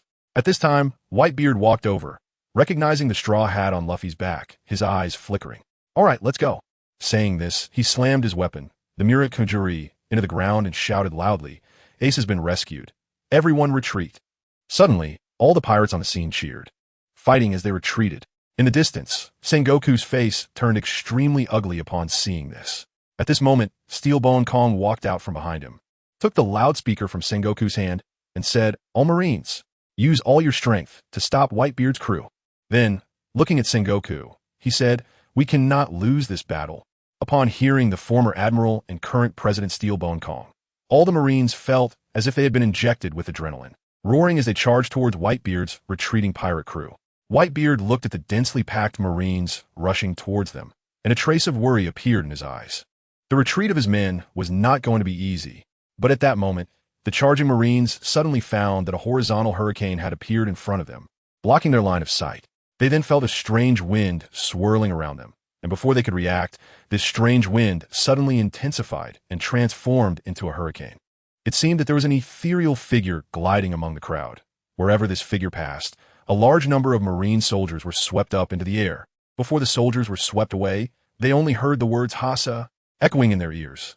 The main force of the Marines was unexpectedly scattered by this figure alone. All the soldiers who were swept into the air fell to the ground, covered in countless fine sword wounds, blood continuously oozing from the wounds, leaving them lying on the ground in agony, unable to move. Ryu and his group quietly watched Yasuo, who was weaving through the crowd, feeling a thread of emotion called happiness emerging from within him. The naval commanders also sensed something was off. This guy only targeted ordinary naval soldiers and elite troops. By the time they attempted to stop Yasuo, his figure had already vanished, returning to Ryu's side. Meanwhile, a significant portion of their naval force had already been incapacitated by that guy in a short time, around 30%. The remaining 70% of the Navy was still trapped in the shadow of Yasuo's previous onslaught, afraid to continue their pursuit. Seeing this, Whitebeard immediately accelerated the retreat. At this moment, Akainu, Akiji, Kizaru, and other commanders stepped forward. Akainu looked at the hurricane obscuring their vision and sneered, "Just a petty trick." Saying this, his arm, now turned to magma, suddenly struck at the hurricane. With a loud roar, the hurricane slowly dissipated under Akainu's attack, and everyone's vision suddenly cleared. What they saw was not the retreating Whitebeard group, but the figures of Ryu and his three companions, standing in front of tens of thousands of people. Akainu's clenched fist trembled uncontrollably upon seeing the familiar face, and the murderous intent in his eyes grew stronger. What? Are you going to help Whitebeard's group? You shouldn't have any ties with him, right? Akiji stepped forward, looking at Ryu with confusion. However, seeing that Ryu did not respond, he shook his head and said, "If that's the case, capturing you for execution seems like a good idea." At this moment, Akainu could no longer contain himself, stepping forward fiercely and saying, "Since you're here to die, let me fulfill that for you." However, Ryu merely twisted his neck, producing a series of cracking sounds, while Itachi, Orochimaru, and Yasuo stood in a line with him, coldly watching the Navy ahead. Then, Ryu's eyes erupted with excitement and a frenzied light as he slightly smiled and said, "We're the members of the Navy headquarters. Please give us your guidance." As soon as he finished speaking, with a loud bang, Ryu stopped suppressing the power within him, allowing the wildly turbulent energy to erupt without restraint. At the same time, Yasuo's wind force, Itachi's terrifying chakra, and Orochimaru's menacing expression all erupted as well. In an instant, this overwhelming pressure surged towards the Navy, causing all naval soldiers to feel breathless under the immense force. Their faces filled with horror as they looked at the four individuals blocking their path. Were they challenging the entire Navy? The three naval admirals looked gravely at Ryu's group, realizing they were serious. At this moment, the scene on the battlefield of the Navy headquarters was undoubtedly broadcasted worldwide. Everyone watching was left dumbfounded upon hearing Ryu's words. Was he provoking the power of the Navy headquarters? This person must be seeking death. Even the four emperors wouldn't dare to provoke the entire Navy. Did this guy think that because he killed a celestial dragon, he was invincible in the world? To everyone, Ryu appeared to be a fool, a madman. How could a guy with a bounty of 2 billion berries dare to say such words? They firmly believed that no one on this sea could withstand the full might of the Navy. Ryu's actions were nothing short of a death sentence. Not a single person believed that Ryu and his group could walk out of the Navy headquarters alive. This was just a battle without any suspense. Sengoku looked at the arrogant Ryu, a cold glint flashing in his eyes as he snatched the megaphone back and shouted, "Capture the god pirates with all your might. Leave the god pirates here. The Navy's dignity must not be shattered by them. They actually rescued Ace, slapped the Navy in the face, and now they dare to challenge the Navy. Let them understand the power of the Navy headquarters." With Sengoku's order, the various admirals present stepped forward, while the Navy soldiers remained still. This kind of war was beyond their intervention. Rashly stepping in would only cause meaningless casualties. Just as the generals were preparing to take the initiative, Hawkeye, one of the 7 warlords, dragged his black blade and stepped to the forefront, staring intently at Yasuo. "I am Hawkeye, my hawk, and this blade is my sword. One of the 12 supreme great swords, the strongest black blade in the world, Yuru. Now tell me your name." "Swordsman." Seeing the battle intent in Hawkeye's eyes, Yasuo felt his own blade tremble. Didn't he also want to compete with such a great swordsman? He glanced at his unsheathed blade, gently drew it, and pointed it at Hawkeye, saying, "The wind sword master Yasuo, amele barst adi assassin." Indeed, Yasuo spoke no lies. In the Valoran continent, he roamed between various nations as an assassin swordsman. However, in that place, he had never encountered an opponent worth drawing his sword against. All his enemies had perished the moment he drew his blade. But upon arriving in this world, this man before him, also a swordsman, had successfully caught his attention. He was an opponent worth fighting. With that, Yasuo took steps forward, unsheathed blade in hand, while Hawkeye also drew his black blade, walking toward Yasuo. Neither the Navy nor Ryu's group intended to interfere at this moment, because, in this world, the clash between swordsmen was the highest form of etiquette. No one was allowed to disturb them. As Yasuo and Hawkeye approached about 100 meters apart, they both stopped simultaneously when there was only 50 meters left between them, sizing each other up. In an instant, an astonishing sword intent erupted from both of them, piercing the sky. Even the Navy soldiers 100 meters away felt the surrounding breeze turn sharp, stinging their skin. The usually cold Hawkeye was shaken by the overwhelming sword intent emanating from Yasuo. Why had he not noticed such a strong opponent before? But the more he thought about it, the stronger his excitement grew. The battle intent was boiling. Was someone finally emerging in this world who could challenge his title as the world's greatest swordsman? Yasuo gripped the hilt of his blade tightly, slowly positioning the blade horizontally before his eyes, locking onto his opponent with eyes sharp as swords. A gentle breeze swept through. Whoosh! Yasuo's figure vanished from the spot, reappearing just 10 meters in front of Hawkeye, gripping the unsheathed blade tightly and charging toward him with a horizontal slash. Facing the charging Yasuo, Hawkeye similarly gripped the hilt of his blade tightly, unleashing the strongest black blade to strike down at Yasuo. Instantly, waves surged. A ghostly, crescent-shaped sword aura sliced through the air, carrying the might to split mountains and seas, slashing toward Yasuo. Ha ha ha, interesting. This is what a swordsman is. Hawkeye's strength was acknowledged by Yasuo, and he was indeed the opponent he had been looking forward to. With that, Yasuo unhesitatingly reversed his grip on the unsheathed blade, unleashing a more intense sky-blue sword aura than Hawkeye's. Enhanced by his wind force, it collided with Hawkeye's towering sword aura. Boom! The frozen sea trembled violently. The shockwave from the collision swept outward, causing some Navy soldiers to lose their footing and be hurled away. Even Whitebeard, who was retreating dozens of miles away, felt the residual wave and looked toward the Navy headquarters, murmuring, "Has it begun?" The clash between the two was merely the opening act.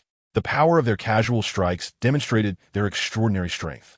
After the first collision, powerful gusts of wind swirled around Hawkeye as Yasuo's figure vanished again, showcasing his skills as an assassin. Seeing that he couldn't track Yasuo's movements, Hawkeye calmly closed his eyes, a formless aura spreading around him. Then, with a slight smirk, he said, "Oh, behind me?" As the surrounding winds dispersed, Yasuo's figure appeared behind Hawkeye, but his attack with the unsheathed blade was solidly intercepted by Hawkeye's black blade. Realizing his sneak attack had failed, Yasuo quickly retreated, excitedly looking at Hawkeye. Hawkeye, having blocked the attack, slowly turned around and smiled at Yasuo, saying, "A guy once told me that a scar on the back is a swordsman's disgrace. Are you trying to make me bear this disgrace?"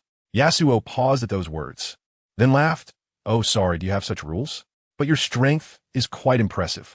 Ha ha! Yasuo laughed loudly, thrilled to encounter such an opponent in this world. Although there were many strong warriors, none of them were swordsmen. As he thought about it, Yasuo grew more excited, his wind force becoming more intense. With a swift motion, he charged at Hawkeye again, his exquisite swordsmanship, powerful wind force, and agile footwork increasingly alarming Hawkeye. He felt that Yasuo's swordsmanship epitomized speed, accuracy, and lethality, especially speed. Even when he used observation haki to anticipate Yasuo's attacks, it was too fast, so fast that even he, a master swordsman immersed in swordsmanship for decades, found it hard to cope. Terrifying indeed. Subsequently, Hawkeye accelerated the speed of his strikes, his movements becoming more fluid. He needed to unleash everything he had accumulated over decades to contend with Yasuo. Clang, clang, clang. The blades of the two clashed, sparking countless sparks. Fortunately, Yasuo's unsheathed blade was also a renowned sword. Otherwise, he wouldn't have been able to withstand the incredibly sharp black blade. Unyielding against Hawkeye's assaults. Yasuo and Hawkeye recklessly exchanged blows, their powerful sword auras colliding freely on the frozen sea. The terrifying force cracked the several-meter-thick ice, causing torrents of seawater to overflow, and many sword auras from their clashes flew toward the Navy soldiers. If not for figures like Akiji and Kizaru catching them, those sword auras alone could have slain a tenth of the Navy soldiers. Is this the power of the world's greatest swordsman? How powerful! It seems that this guy from the gods isn't weak either, being able to exchange blows with Mihawk. Isn't this even more exciting than that? Everyone was discussing the two competitors in the match, rumbling. In their battle, the power of each sword energy was continuously increasing. The ice layer beneath their feet had already shattered like a mirror, with seawater constantly spilling out from the cracks. As time went on, Mihawk became increasingly alarmed in battle. He suddenly felt that this person in front of him had seemingly surpassed him in swordsmanship. In this world, there are actually people whose sword skills can reach such a level. Even Shanks, before losing his arm, never reached this level. After the last spark from their clash, both of them took a few steps back and realized that relying solely on their swordsmanship would not allow them to defeat each other. Although Yasuo's swordsmanship was a notch above Mihawk's, it was still just swordsmanship. In a battle of this intensity, swordsmanship alone could not determine the victor. Yasuo stood firm, while Mihawk fixed his sharp and determined gaze on Yasuo, saying, "I'm very glad to encounter a swordsmanship master like you. You show me the meaning of the tidal world's no." One swordsman. Yasuo looked at Mihawk with confusion, unsure of what he meant. Mihawk tightened his grip on the black blade, pursed his lips, and continued, "I've been sitting in this position for far too long, so long that I've almost forgotten who the last challenger was.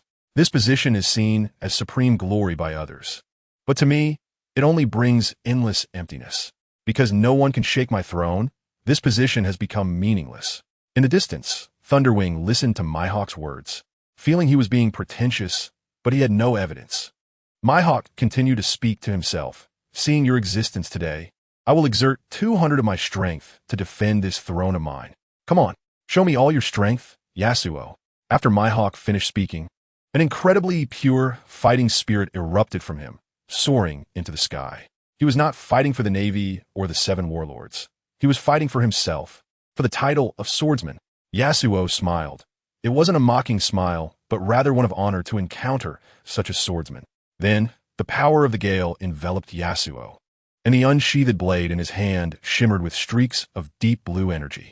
Mihawk, on the other hand, gripped the hilt tightly and then slashed downwards, pointing the tip of his blade at Yasuo. He didn't immediately swing the sword, but concentrated all his power into this one strike. For a moment, the world seemed to freeze. Even the free breeze stopped its playful chase. Gulp! All the Navy personnel, watching the two gathering power, swallowed hard. They knew that even a casual strike from Mihawk could slice through a mountain, and this strike would contain all his power. No one dared to imagine how strong this power would be. At that moment, the sea trembled, and even the Sea Kings deep underwater retreated into their caves, shivering in fear. Let you witness the power of the world's #1 swordsman, Yasuo said, as Mihawk's momentum reached its peak. Then, Mihawk raised his hand and unleashed his strongest strike. In an instant, a ghostly green slash surged towards Yasuo, carrying a massive force that split the ice and the sea beneath it. Even the white clouds in the sky were cleaved in half. After Mihawk delivered this sword strike, he breathed heavily, his gaze fixed on Yasuo. He wanted to know if this strike, capable of cleaving any island, could be handled by the man in front of him, and whether it could shake his position as the #1 swordsman. Looking at Yasuo, facing this destructive strike, his face was filled with excitement and exhilaration. Isn't this the opponent he had been looking forward to? Watching the strike that threatened his life, Yasuo smiled casually and shouted, "Death is like the wind, always by my side." Accompanied by this declaration, an immense gale of sword intent erupted from Yasuo, causing even Mihawk to tremble. In an instant, all the wind around gathered around Yasuo, as if he were the son of the wind, controlling all the wind of the world. As the words fell, Yasuo sheathed his unsheathed blade, gripping the hilt tightly, then bent his body down, almost touching the ground, his eyes fixed on the ghostly green sword energy approaching him. Thunderwing watched this familiar posture and realized it was the standard stance of the sword-drawing technique. When Mihawk's strongest strike was still 10 meters away, Yasuo did not choose to evade this strike using his bug-like flying shield, because taking this strike head-on was a sign of respect for a swordsman. A glint of brilliance erupted in Yasuo's eyes as he shouted, "Ha! Sa! Ki!" Then he suddenly drew his unsheathed blade and swung it forward fiercely. A deep blue slash surged forward, and the surrounding hurricane swirled around this sword energy. In an instant, Yasuo's sword energy formed a massive tornado several hundred meters high, charging towards Mihawk's slash. This tornado was surrounded by Yasuo's gale sword intent. Seeing this visually impactful attack, a sense of helplessness arose deep within Mihawk. He felt that today he would be defeated. Boom! The two powerful slashes finally collided.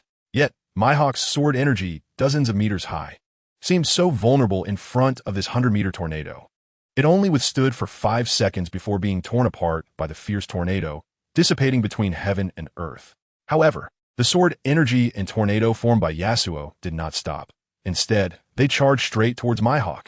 Seeing this, Mihawk's face changed drastically, and he immediately swung his black blade, trying to expend his life force to unleash an even stronger slash, but it was too late.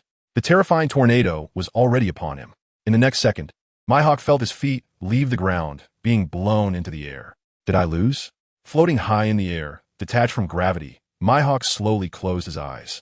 Just then, Yasuo's deep voice appeared in his ear. This is just the beginning.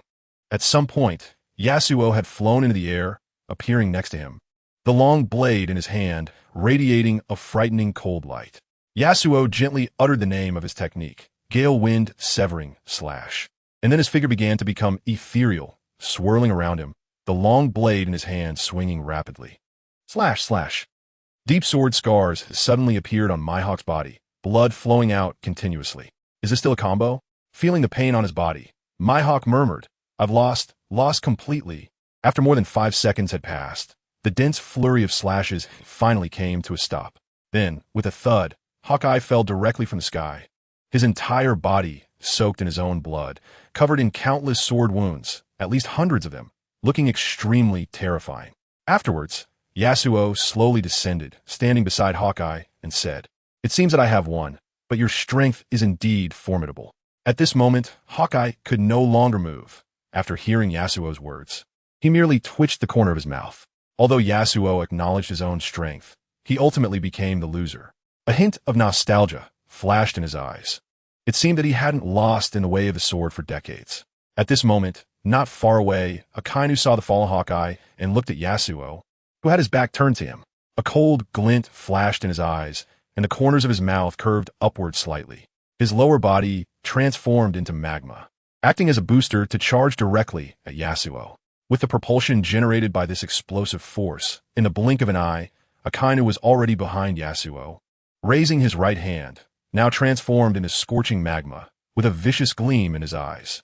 At this distance, he was sure Yasuo wouldn't be able to react. Thinking this, he did not hesitate to strike at Yasuo's back. Hawkeye, lying on the ground, wanted to shout a warning, but it was already too late. The distance was simply too close. As Akainu's fist was only an arm's length away from Yasuo, he felt ecstatic. He had succeeded. Swish! A blue light flashed. In the midst of Akainu's horrified expression, his magma arm was directly severed, landing on the frozen sea surface with a sizzling sound. Then another blue light flashed, slicing towards his neck, causing Akainu to immediately elementalize his entire body, retreating just before it was about to strike his neck. Trembling with fear as he looked at the already turned Yasuo, he was left with lingering dread. In that moment, he felt the breath of death enveloping him. If it weren't for his ability to elementalize, his right hand, or even his head, might have been severed. Moreover, the sword in Yasuo's hand seemed to have a surface energy that could ignore his elementalization. Hawkeye, lying on the ground, looked in shock at the unsheathed blade in Yasuo's hand. It seemed to contain a special energy, stronger by several times than before. Is this what Yasuo meant when he said this was just the beginning? After Yasuo used the Gale Slash, the unsheathed blade would have special additional functions.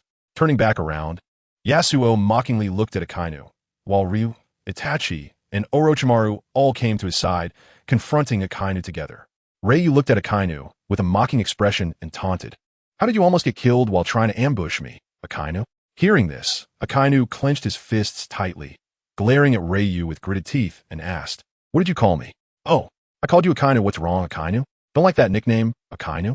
Faced with Ryu's incessant nagging, Akainu nearly lost his composure. His whole body trembled, fists clenched, eyes bloodshot as he glared at Ryu, wanting to charge at him.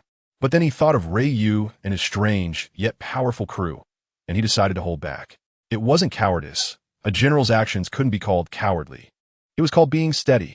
Soon after, Kizuru and Akiji arrived at Akainu's sides, looking solemnly at Ryu's group. The duel between Yasuo and Mihawk had already ended, marking the beginning of this highly anticipated declaration of war. Was the real battle about to start? At that moment, audiences around the world were glued to the big screen in front of them, as if they were watching a blockbuster, not wanting to miss a single thrilling moment. The crowd hadn't even recovered from the exciting duel between Mihawk and Yasuo, and now it seemed like another battle was about to begin. It was as if one wave had not settled before another had risen. Do you think the gods can really defeat the Navy? At this moment, some spectators, after witnessing Yasuo's shocking power, began to waver in their thoughts. Defeat the Navy? Are you kidding? If they could defeat the Navy, wouldn't they be the strongest pirate crew on the sea? Exactly. Even the 4 emperors wouldn't dare say they could take on the entire Navy alone. Why the rush? The Navy's top 3 admirals haven't even made a move yet. How could they possibly defeat the Navy? However, that swordsman named Yasuo is indeed very strong. Mihawk might have to concede his position now. The crowd began to discuss among themselves. Although Yasuo's victory over Mihawk had indeed surprised them, they still didn't believe Ryu and his crew could succeed in their challenge. Swipe, the scene changed. At this moment, Whitebeard, leading his crew of pirates, successfully retreated to a safe place. Meanwhile, Luffy encountered Rayleigh, the Dark King, halfway. After exchanging a few words with Luffy, Rayleigh greeted Whitebeard and left with Luffy, heading who knows where. Ivankov and Buggy S. crew also quietly left halfway, and Whitebeard didn't pay them any mind. So now only Whitebeard and his pirate crew remained. It seemed that Whitebeard was having some kind of argument with his sons. Little did they know, in the distance, there was a pirate ship hiding behind a massive reef. On this pirate ship was a rugged-looking, burly middle-aged man with thick hair. He wore 2 necklaces around his neck, bracelets on his wrists, and different styles of jeweled rings on all 10 fingers, resembling a nouveau riche. This man was none other than Marshal D. Teach, who exchanged Ace for a position in the Shichibukai. At that moment, he was peering through a telescope, intently watching Whitebeard and his crew. Originally, he planned to wait for Whitebeard and the Navy to weaken each other before he would strike the final blow to Whitebeard, using his Dark Fruit's special ability to target Whitebeard's fruit powers. After all, the power of Whitebeard's Tremor fruit was something that countless people coveted. However, he never expected that Reiyu's appearance would disrupt all his plans. He also didn't expect that this recently famous guy could actually rescue Ace from the hands of Sengoku and the Navy. So, at this moment, Blackbeard could be said to harbor a grudge against Reiyu. Even though Reiyu disrupted his plans, Blackbeard Teach did not give up. He still longed for the Tremor fruit. Thus, he followed closely behind Whitebeard's fleet, hoping to find an opportunity to obtain Whitebeard's fruit. However, judging by the current situation, it seemed he had 0 chances. Not to mention that Whitebeard was still in good condition, just as 14 captains alone were enough to deal with him. After all, capturing Ace back then wasn't easy either. Soon after, Blackbeard Teach prepared to give up, realizing that he would not get his hands on Whitebeard's incredibly tempting power. He thought about putting away his telescope and leaving to find another opportunity. But just then, he suddenly noticed that Whitebeard had left the main fleet, taking a small boat alone, parting ways with the 14 captains on the Moby Dick, speeding off in the direction he had come from. What was he planning to do? Seeing this, Blackbeard couldn't help but feel puzzled. He then decisively ordered to follow Whitebeard. After trailing him for a while, he sensed something was off. If he was heading in that direction, wasn't it straight toward Navy headquarters? He had clearly rescued Ace and escaped. Why was this guy going back? Watching Whitebeard's movements, Teach became increasingly confused. Should he make a move now?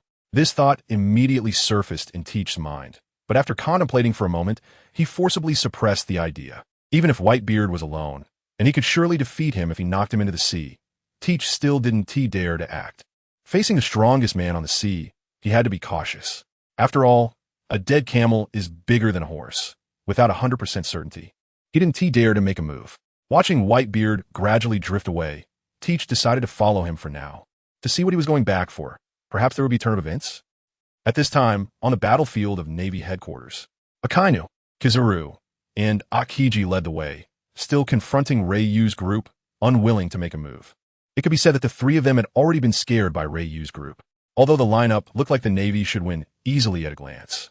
The 3 of them, after having fought with Reiyu's group twice, knew that Reiyu was not as simple as they had imagined. Standing beside Sengoku and Garp, Steelbone Kong couldn't hold back any longer, twisted his neck, and said, "How come these little brats have become so timid? How did they become admirals like this?" Sengoku, seeing Steelbone Kong had some objections, was about to say something when he was interrupted. "This won't do.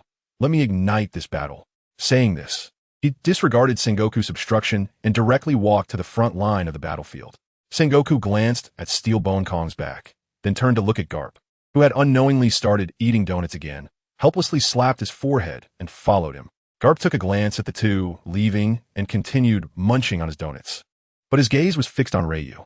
He always felt that Reiyu's challenge to Navy headquarters was suspicious. In his impression, Reiyu shouldn't be such an arrogant person. He shouldn't do something as ridiculous as challenging Navy headquarters. Did he have some hidden agenda?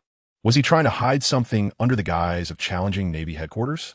Thinking this, his gaze towards Reiyu was filled with doubt and seriousness. Garp certainly couldn't have imagined that Reiyu's challenge to Navy headquarters was actually just a whim on the way here, feeling that as a time traveler, he should do something significant. Otherwise, he would be unworthy of this identity. Then, after estimating their own strength, it seemed acceptable, and then impulsively decided to take down the Navy headquarters and rescue Ace. Orochimaru and Itachi, the fools, did not stop Reiyu. If the captain wanted to do it, then go ahead. Who else would they spoil if not their own captain? 3. At this moment, the Navy soldiers saw the President Steelbone walking towards them, and all made way, creating a path straight to the front of the battlefield. Akainu and the others noticed the situation behind them and turned around. They were surprised to see that Steelbone had approached them without them noticing. Steelbone Commander. What are you doing? Akiji looked at Steelbone, a bit confused about his intentions. Steelbone, with a blank expression, coldly snorted. If you are too afraid to step up, then let me deal with this kid. Saying that, he charged out like a reckless fool, not far from Lei Yu's group, and shouted loudly, "Kid, the dignity of a navy must not be trampled on." He rushed towards Lei Yu's group without any hesitation. Upon seeing this, Itachi took a step forward, while Yasuo swung his already unsheathed blade, unleashing a sword aura towards Steelbone. However, Steelbone seemed to ignore the sword aura and continued charging towards Lei Yu. In the blink of an eye, Yasuo's sword aura had already struck him, and with a buzz, Steelbone's entire body turned into a pitch-black color of hockey, surprisingly taking Yasuo's blow head-on, leaving only a white scratch. Without even breaking through Steelbone's hockey, Lei Yu stared solemnly at the seemingly flowing armament hockey on Steelbone Kong and murmured, "Is this flowing cherry?" Then he saw Itachi rush out, and Lei Yu directly stopped him, saying, "Let me take a shot at him. He's not simple." After all, Steelbone Kong is a powerful figure from an era even before Carp, and to hold the position of president of the world government, he must have some real abilities. Thinking this, Lei Yu's tiger-like body trembled, and after dragonizing his arms, he also infused his armament hockey onto them. Facing such a powerful opponent, he had to be cautious. Once he was ready, he charged towards Steelbone Kong, asking, "Aren't you bringing your companions along?" Steelbone Kong looked at Lei Yu, who was attacking him alone, and laughed. "Haha, I have no intention of bullying an old man with a group of people. Just dealing with you is enough for me." Lei Yu laughed loudly. His fist covered in crimson scales smashed towards Steelbone Kong's face. Seeing this, Steelbone Kong naturally did not dodge. Instead, tightening his fist and applying his armament hockey to his arm, meeting Lei Yu's punch head-on. A purplish-red, transparent halo appeared around Steelbone Kong's fist, and then it exploded, creating a cloud of dust with a loud bang. Shortly after, a figure flew out of the dust and fell to the ground. And to everyone's surprise, it was Lei Yu. At that moment, Lei Yu's fist hadn't even touched Steelbone Kong's fist when he was sent flying by the latter's powerful armament hockey.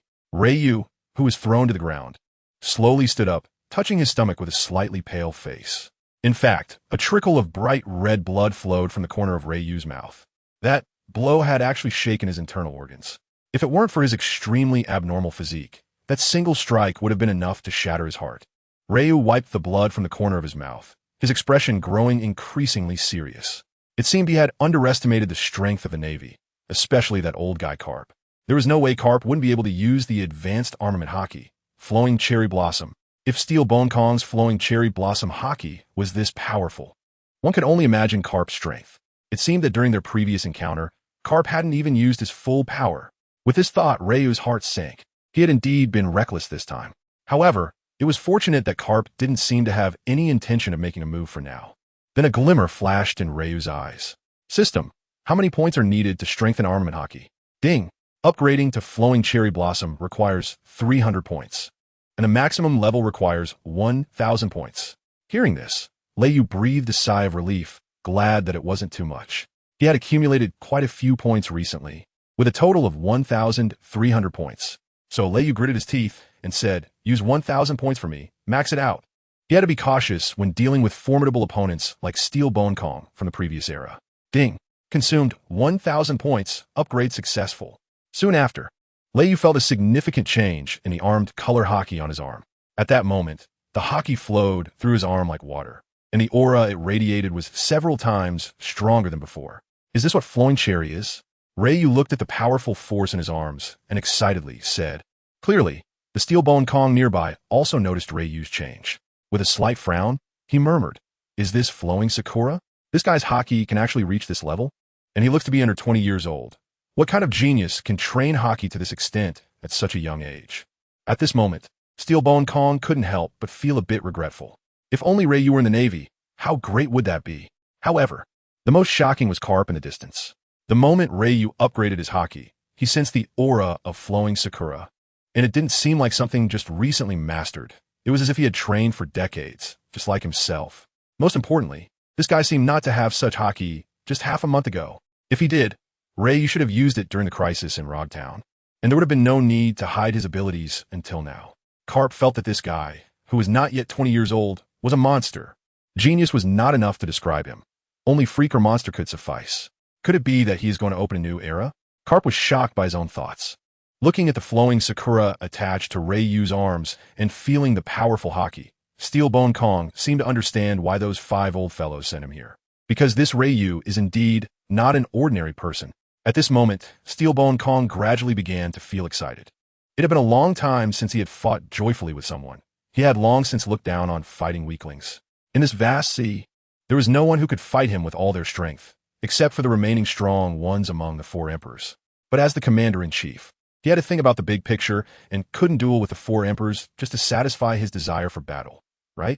Even the 3 admirals and Carp were strong, and he could only spar with them. It wasn't a satisfying battle. But today he saw Ryu, and the blood that had been calm for many years began to burn once more. Although he had just been pushed back by his punch now, the flowing sakura displayed by Ryu and the mysterious power hidden within him that even made Steelbone Kong feel pressured reignited his long-dormant blood. This kid seems to already possess the power to claim the throne. Come on, Ryu, let's have a good fight. Saying this, his aura continuously condensed, like a volcano ready to erupt. Even the 3 admirals were shocked by Steelbone Kong's aura. They never expected that this old senior would have such terrifying strength. Ryu looked at the incredibly excited Steelbone Sky. And wasn't he just as excited? Intense fighting spirit erupted in his eyes as he shouted loudly, Steelbone Sky, let you be the stepping stone for me to claim the throne. That's right. Ryu has decided to use this battle as the cornerstone for his own ascension to the throne. Ryu's words once again shocked everyone. What? Does he want to become the 5th emperor of this sea? How is that possible? How long has he been at sea? It's just a dream. He should focus on surviving and getting out of the Navy headquarters first. Everyone took Ryu's words as a joke. After all, the current 4 emperors have all spent several years sailing the seas, possessing great overall strength and commanding countless islands. Only those who are recognized can become one of them. However, it was clear that Ryu and his group currently lacked the strength and reputation to be called emperors. At this moment, Ryu had already charged in and was fighting with Steelbone Kong. In an instant, Ryu's violent momentum rapidly surged, and Steelbone Kong's fighting spirit also intensified. You throw a punch. I throw a punch.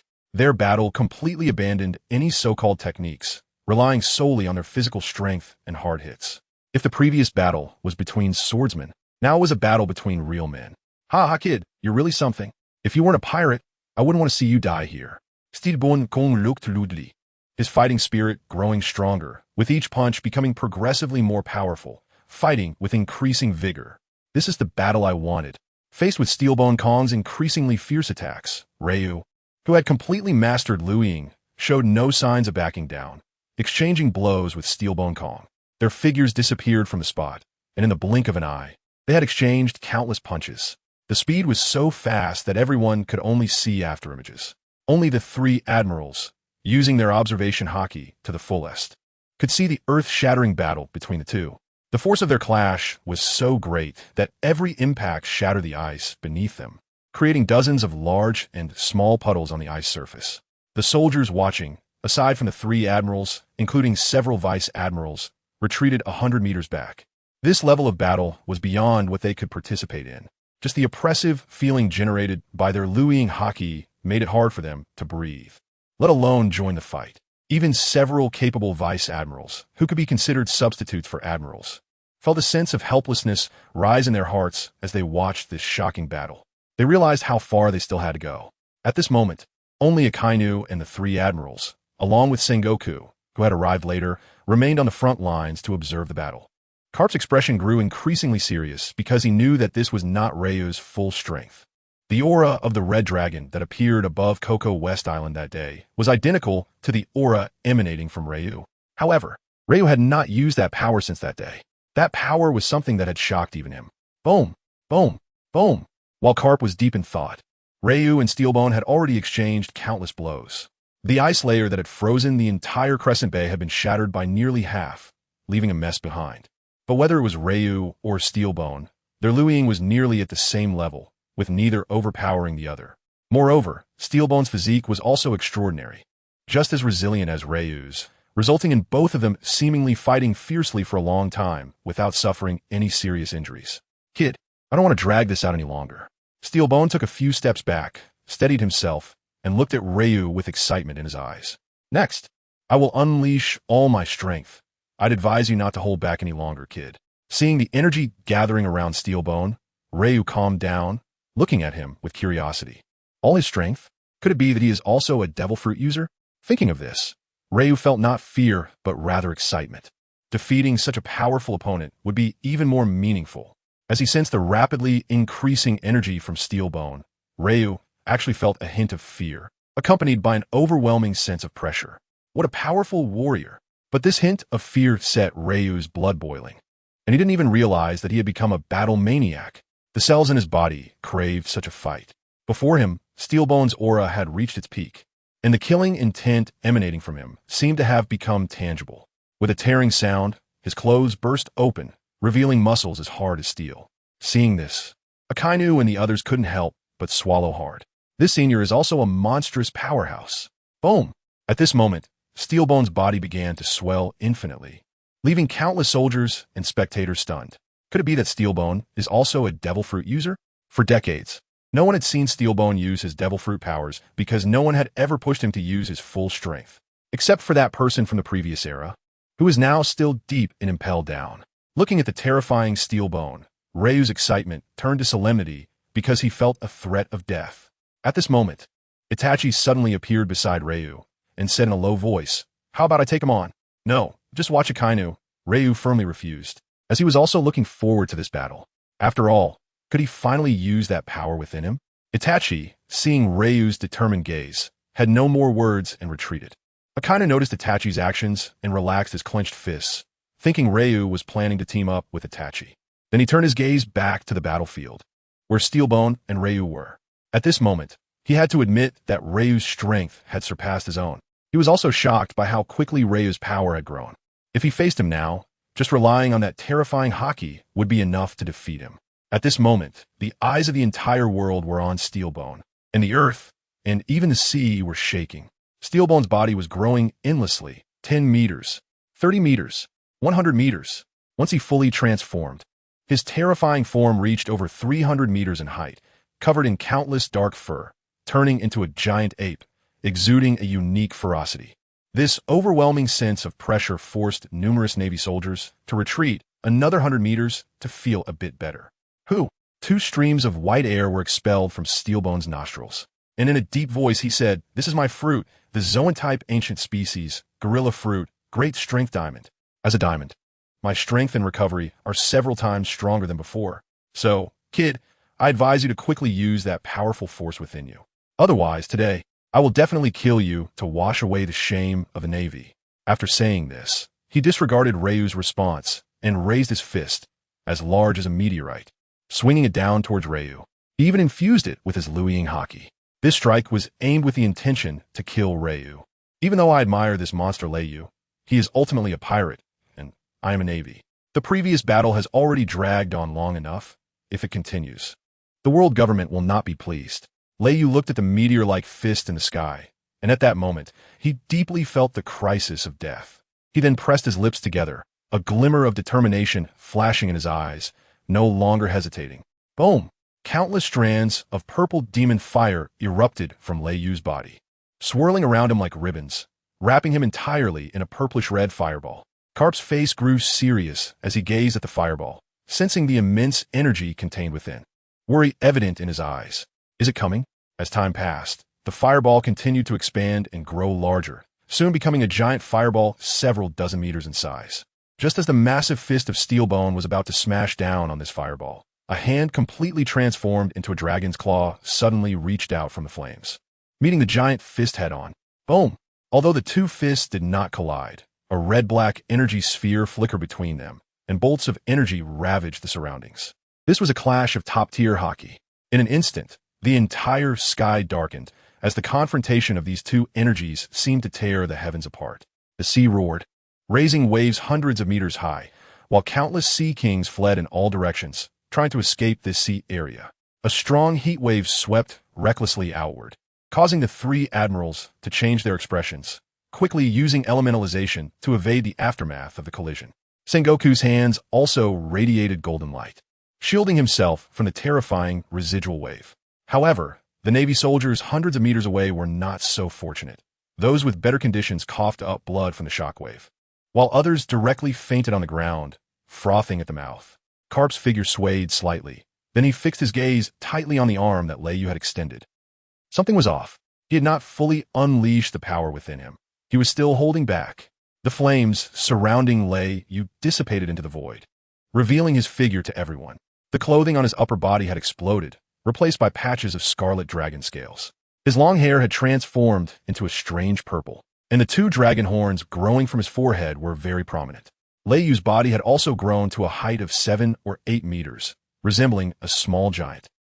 Yet, in the face of Steel Bone's meteor-like fist, this body still appeared as tiny as an ant. But it was this tiny body that actually caught the punch of the Diamond Steel Bone, a stark contrast that shocked countless onlookers. "Oh, is this the power within you?" Steel Bone's deep voice echoed, not surprised that Lei Yu could withstand his punch. Although Lei Yu's form appeared small before him, Steel Bone did not underestimate him in the slightest, for the immense power within him and the aura comparable to his own could not be deceiving. This power is not bad, Steel Bone. Lei Yu chuckled and said that this form was something he developed after entering the Grand Line. Moreover, this form not only rivals the overall power amplification of the Zhulong form, but is also very durable. As long as he is not exhausted, he can maintain it indefinitely. He calls it the Little Dragon Man form. After all, transforming into the Zhulong form can only be sustained for 3 minutes, and he can only use the Crimson Flame Dragon Pearl. Currently, his control over the Dragon Pearl is only at 10, which is not very useful.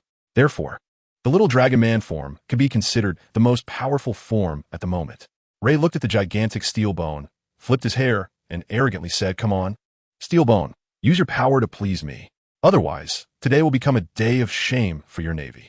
After saying this, Ray's figure disappeared beneath Steel Bone's massive fist and instantly reappeared in front of Steel Bone's chest, delivering a powerful punch. Steel Bone, feeling the terrifying power contained in this tiny fist, wanted to retract his hand and block it in front of his chest, but it was ultimately too slow. While transforming into a mighty being with immense strength, unparalleled defense, and recovery, he lost his usual agility. With a loud bang, under the astonished gazes of everyone, Steel Bone's hundreds of meters tall figure was blasted away like a cannonball. Moreover, the direction he was flying seemed to be towards his own base, the headquarters. All the Navy personnel closed their eyes, not daring to look at the scene that followed. Boom! Steel Bone's body crashed directly into the headquarters buildings, destroying one after another, stirring up clouds of dust, and in an instant, more than half of the base turned into ruins. Even Steel Bone was shaken to the point of confusion, his head spinning. When Akainu saw that his headquarters had been destroyed by more than half, he was momentarily stunned, then could no longer suppress the anger in his heart.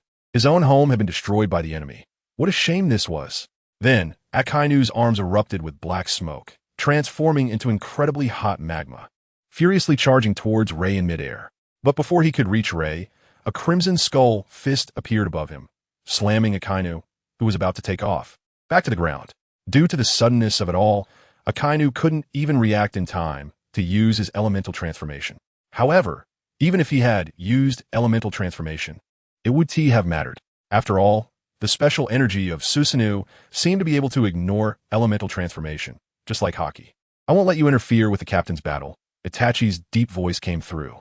Then, the fallen Akainu got back up, looking at Itachi in a black cloak, his eyes flashing with a fierce light as he coldly snorted, "Then I'll kill you first, and then that bastard Ray." With that, he charged at Itachi, launching a frenzied attack. Unfortunately, Itachi's Sharingan was not to be underestimated. His predictions rivaled the highest level of observation hockey, causing Akainu to not land a single punch on him. When he finally landed a hit, it turned out to be an illusion, and he only struck air. Then Akainu recalled that Kizaru had mentioned this person's abilities. Using observation hockey, he dispelled Itachi's illusion and launched another mad assault. However, after finally hitting Itachi again, it was just his clone. Akainu was driven mad by Itachi like a rabid dog. Akiji and Kizaru also noticed Akainu's predicament and rushed forward to help him. But as soon as they moved, two figures appeared in front of them, blocking their path. Kizaru saw that it was Orochimaru in front of him and instantly felt as if he had eaten something unpleasant. He wanted to curse this guy's ancestors. Fighting this thing was simply torture. Akiji looked at Yasuo blocking his way, feeling extremely grave. Could someone who defeated Mihawk be easy to handle? Was a massive brawl about to begin? Sengoku saw that the three admirals were blocked by Rei's people and gritted his teeth, transforming into a golden giant Buddha, charging towards Rei in midair. He absolutely could not let the person who brought such disgrace to the Navy leave here alive. Rei watched as the furious Sengoku charged towards him, a hint of coldness flashing in his eyes. He quickly dodged and kicked out with his leg, infused with the flowing cherry hockey. Seeing Rei take the initiative, Sengoku reached out his arm, attempting to grab him, but he underestimated the situation. As a half-human, half-dragon being combined with the flowing cherry hockey, Rei was not something he could stop. In the moment they collided, Sengoku's expression suddenly changed drastically. It was then that he realized just how powerful Rei had become. A red-black aura erupted from Rei's toes, followed by a loud crack, as Sengoku's golden arm twisted an exaggerated 360-degree angle. Boom! Sengoku was directly smashed into the ground, creating a large crater, and he was forced back into his original form by Rei's strike. Puff! Bright red blood spewed from his mouth as Rei's terrifying armed color hockey nearly shattered his internal organs, leaving him feeling weak and feeble. Looking at his twisted and broken right arm, his face was filled with horror. He finally realized that the current Rei was beyond his ability to contend with. If he were 20 years younger, perhaps he could have exchanged a few blows with him. Had he aged that much? Sengoku lay on his back in the crater, staring at the free clouds in the sky, seemingly lost in thought. Aokiji and Kizaru saw Sengoku's defeat and wanted to support their commander, but they were helpless, as both were entangled with Yasuo and Orochimaru. First, we look at Akainu, who was completely blinded by rage. His eyes red with murderous intent as he fought against Itachi Uchiha, completely oblivious to Sengoku's situation. Itachi, facing the furious Akainu, was handling him with ease. Just by using the third form of Susanu's chakra cloak, he was more than enough to deal with Akainu. He hadn't even utilized his 3 legendary artifacts yet, and he had already pinned Akainu down. Akainu, using all his strength, couldn't break through Itachi's Susanoo defense. Even if he melted part of it with his magma's high temperature, it would recover instantly, leaving him bruised while Itachi remained completely unscathed. The battle between Aokiji and Yasuo was also quite severe. In front of Yasuo's strange wind barrier, all of Aokiji's ranged attacks were ineffective. Even using the freezing technique, he could not fully control Yasuo. The freeze would not last a second before being broken by Yasuo's sword intent. Facing such a nimble and powerful opponent, Aokiji found it quite troublesome. After all, his fruit powers had not yet reached their limit. On the other side, the battle between Kizaru and Orochimaru was quite strange. Yellow beams of light shot out continuously from Kizaru's hands, yet not a single one hit Orochimaru. Orochimaru, not holding back, transformed into the 8-headed serpent, continuously spraying venom in all directions. For a moment, toxic mist and dust ravaged the area around them, making it impossible for anyone to see what was happening inside. It seemed the battle was extremely intense, and the Navy soldiers were left dumbfounded, unable to speak. They never expected that their captain, Rei, would possess such immense strength, let alone that each of his subordinates was even stronger. It seemed that each of them had the combat power of a vice admiral, completely blocking the attacks of the Navy's 3 admirals. At that moment, a naval officer in charge of broadcasting to the world abruptly cut the live feed.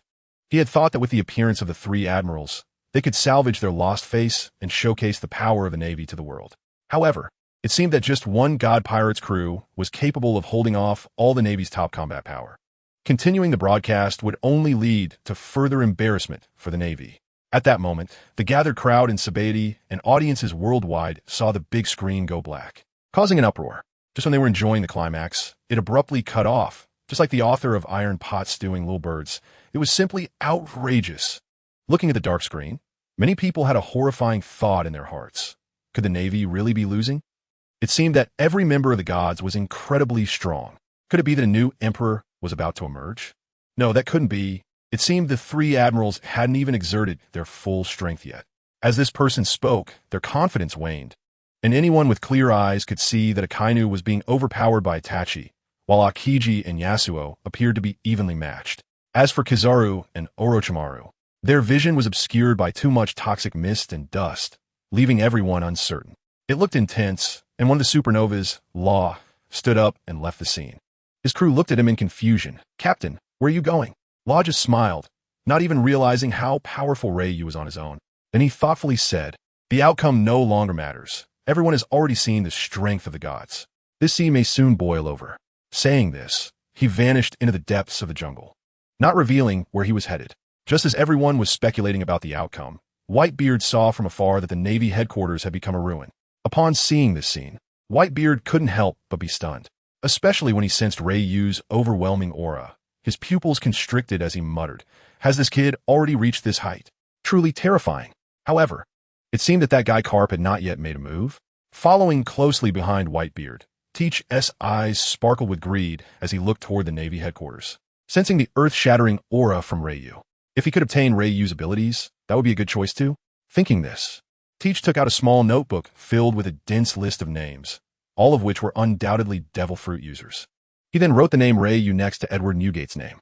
In this list, there were also two other names, Charlotte Linlin and Kaido of the Beasts. However, above these four names, there was another name, Trafalgar Law. After writing Ryu's name, Teach reluctantly glanced at the distant Navy headquarters and Whitebeard sighed, and left with his crew. From the news coming from the Navy headquarters, he knew that today he likely wouldn't have any opportunities. If he forced it, he might end up being left behind here, so he could only wait for another chance in the future. At this moment, at the Navy headquarters, after Ryu almost incapacitated Sengoku with a single punch, he no longer paid attention to him. He glanced at Itachi, Uchiha, and the others, noticing that there didn't seem to be any major issues and that his help wasn't needed. He then swiftly headed towards Steelbone, who was still lying amidst the ruins of the Navy headquarters. At that moment, Steelbone slowly stood up, looking at the headquarters that had turned into ruins around him. A flicker of anger flashing in his eyes. Ryu had deliberately sent him crashing over here. Along with the anger, he also felt a sense of horror. The power of Ryu and his armed color has unexpectedly become much stronger than his own. That last strike nearly shattered his internal organs. If it weren't for his transformation into a diamond form, with its powerful defense and recovery abilities, he would have definitely met a terrible fate by now. Watching Ryu rush towards him, he could feel the terrifying aura emanating from him, akin to that of a god or demon. Although his internal injuries had only healed about 70, Steelbone did not back down. Seeing Ryu's escalating momentum, Steelbone knew this would be his final strike. Subsequently, Steelbone even overextended his own life, suddenly pushing his armed color, which he had cultivated his entire life, to the limit, causing the surrounding space to be torn apart by this power, with red and black cracks appearing continuously.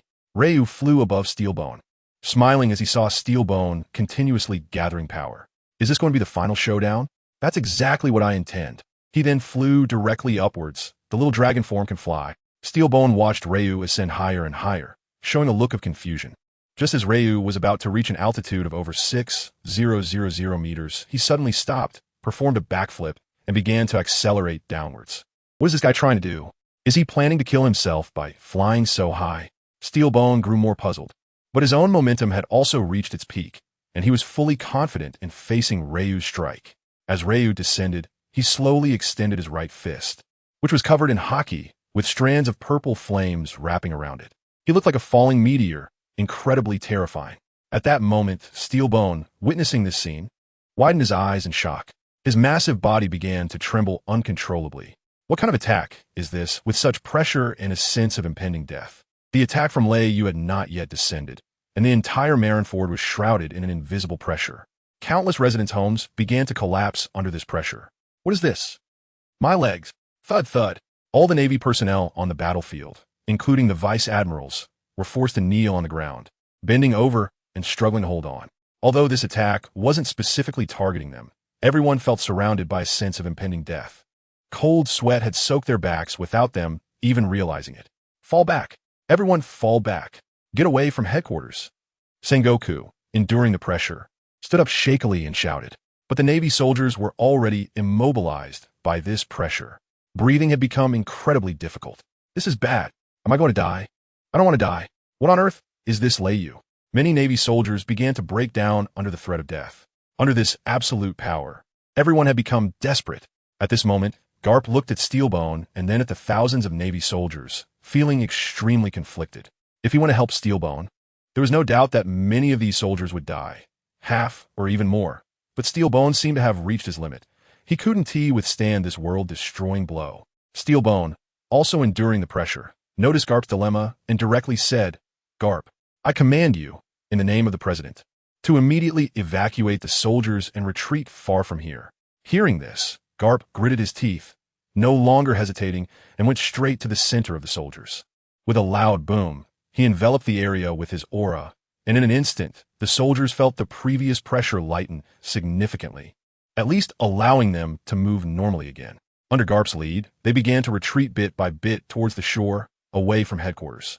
Akiji and Kizuru, who were in the midst of battle, also stopped, staring intently at the pressure emanating from Steelbone in the distance, feeling the threat of death themselves. Orochimaru and Yasuo chose not to continue attacking either. In their eyes, their captain had already won. At this moment, Akainu also fell silent, only quieting down because Itachi was sitting on him. His face was so swollen it was unrecognizable. Everyone's gaze was fixed on Leiyu and Steelbone, which would determine the outcome of this battle. At this time, Leiyu was less than 1,000 meters from the ground, and Steelbone beneath him felt his heart sink to the bottom. He couldn't withstand this blow. Once again, he squeezed out his life force, and his black fur gradually turned white. However, Steelbone's momentum rose to another level, causing the ground beneath him to start cracking due to this pressure. Looking at the approaching Leiyu, Steelbone suddenly roared to the sky, shouting, "Die for me, Leiyu!" Vajra shattering heaven fist. Saying this, he brought his arms together and violently struck upwards towards Leiyu in the sky. Seeing this, Leiyu shouted excitedly, "It's over, Steelbone. This will be my strongest strike.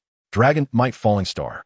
Subsequently, Leiyu's speed surged once again, even surpassing the speed of light in an instant. In the blink of an eye, the fists of the two finally clashed together, bang. The collision did not create a massive sound because the surrounding air was consumed by their immense power, causing the space to warp. The remaining half of the Navy headquarters instantly turned into debris, collapsing into ruins on Marineford, and even the distant town crumbled and disappeared. At this moment, Steelbone's arms began to tremble violently. Blood flowed continuously from the corners of his mouth, nostrils, ears, and even eyes, staining his white hair red, resembling a blood-red gorilla. Leiyu's small fist struck against his fist like a small planet crack. Steelbone's legs sank deeply into the ground, but it seemed that was all. He struggled to lift his head and looked at Leiyu, trembling as he said, "Did you block it?" "No, that's not right." But then, Steelbone's expression changed dramatically. Losing his composure, he saw Leiyu's mouth slightly curve upward, a glint of red light flashing in his eyes. And his aura erupted once more. Purple flames ignited all over his body. Boom! Steelbone's arms were pushed away by this renewed surge of power. But it wasn't over yet. Leiyu's speed increased dramatically as he charged toward his chest. Steelbone's pupils suddenly constricted as he attempted to apply armament hockey to his chest, but it was too late. Leiyu transformed into a red light, piercing through Steelbone's entire body, blood splattering as he landed behind him. Transformed into a diamond, Steelbone was first stunned, then placed his hand on the chest that had just been pierced by Leiyu. At this moment, he could no longer feel the beating of his heart. Leiyu's previous strike had directly shattered his heart. Even with his abnormal recovery ability, he couldn't restore his already broken heart. At this time, Leiyu turned around, expressionless, and looked at Steelbone, saying, "I told you, you will only be a stepping stone for my ascendance." Upon hearing Leiyu's words, Steelbone smiled weakly and said, "Yes, I lost." Accompanied by his words, blood gushed from his mouth like rain. Then, under everyone's gaze, Steelbone's towering 100-meter-high figure shrank at a visible speed, soon returning to his normal form. Thud! Steelbone fell face up on the ground, revealing a gaping hole in his chest where his heart had long been destroyed. Only the remaining thread of life within him sustained his existence. Steelbone squinted, breathing weakly as he looked at the blue sky and white clouds, wondering if he could finally stop and take a break. This battle was truly exhilarating. The terrifying little guy, Leiyu, is about to open up a new era. Will that group of world nobles? Steelbone Kong pondered, drifting from his own era to Roger's era, and then to the current era. Unbeknownst to him, he had already closed his eyes, stopped breathing, and left this beautiful world with a smile, like an old man in slumber. At that moment, the Navy headquarters and the entire Marineford had turned into a pile of ruins, with not a single building intact. The Navy headquarters was actually destroyed. How ironic. The administrative officer who cut off the live broadcast was secretly pleased, glad that he had disconnected the stream and prevented this embarrassing scene from getting out. But he had no idea that not far away, a figure was hiding in a corner, frantically clicking the shutter of a camera, capturing everything that was happening here. Morgans had long arranged for his subordinates to hide in the shadows, preparing to use this material to create a sensational news story. In fact, even the one taking the photos did not anticipate that the Navy's outcome would be like this. However, at that moment, looking at such an ending, he was incredibly excited. This was a world-shocking news. All the Navy soldiers froze when they saw Steelbone's chest pierced through. Today, they lost, and lost thoroughly. The 3 top combatants were held back tightly by the enemy.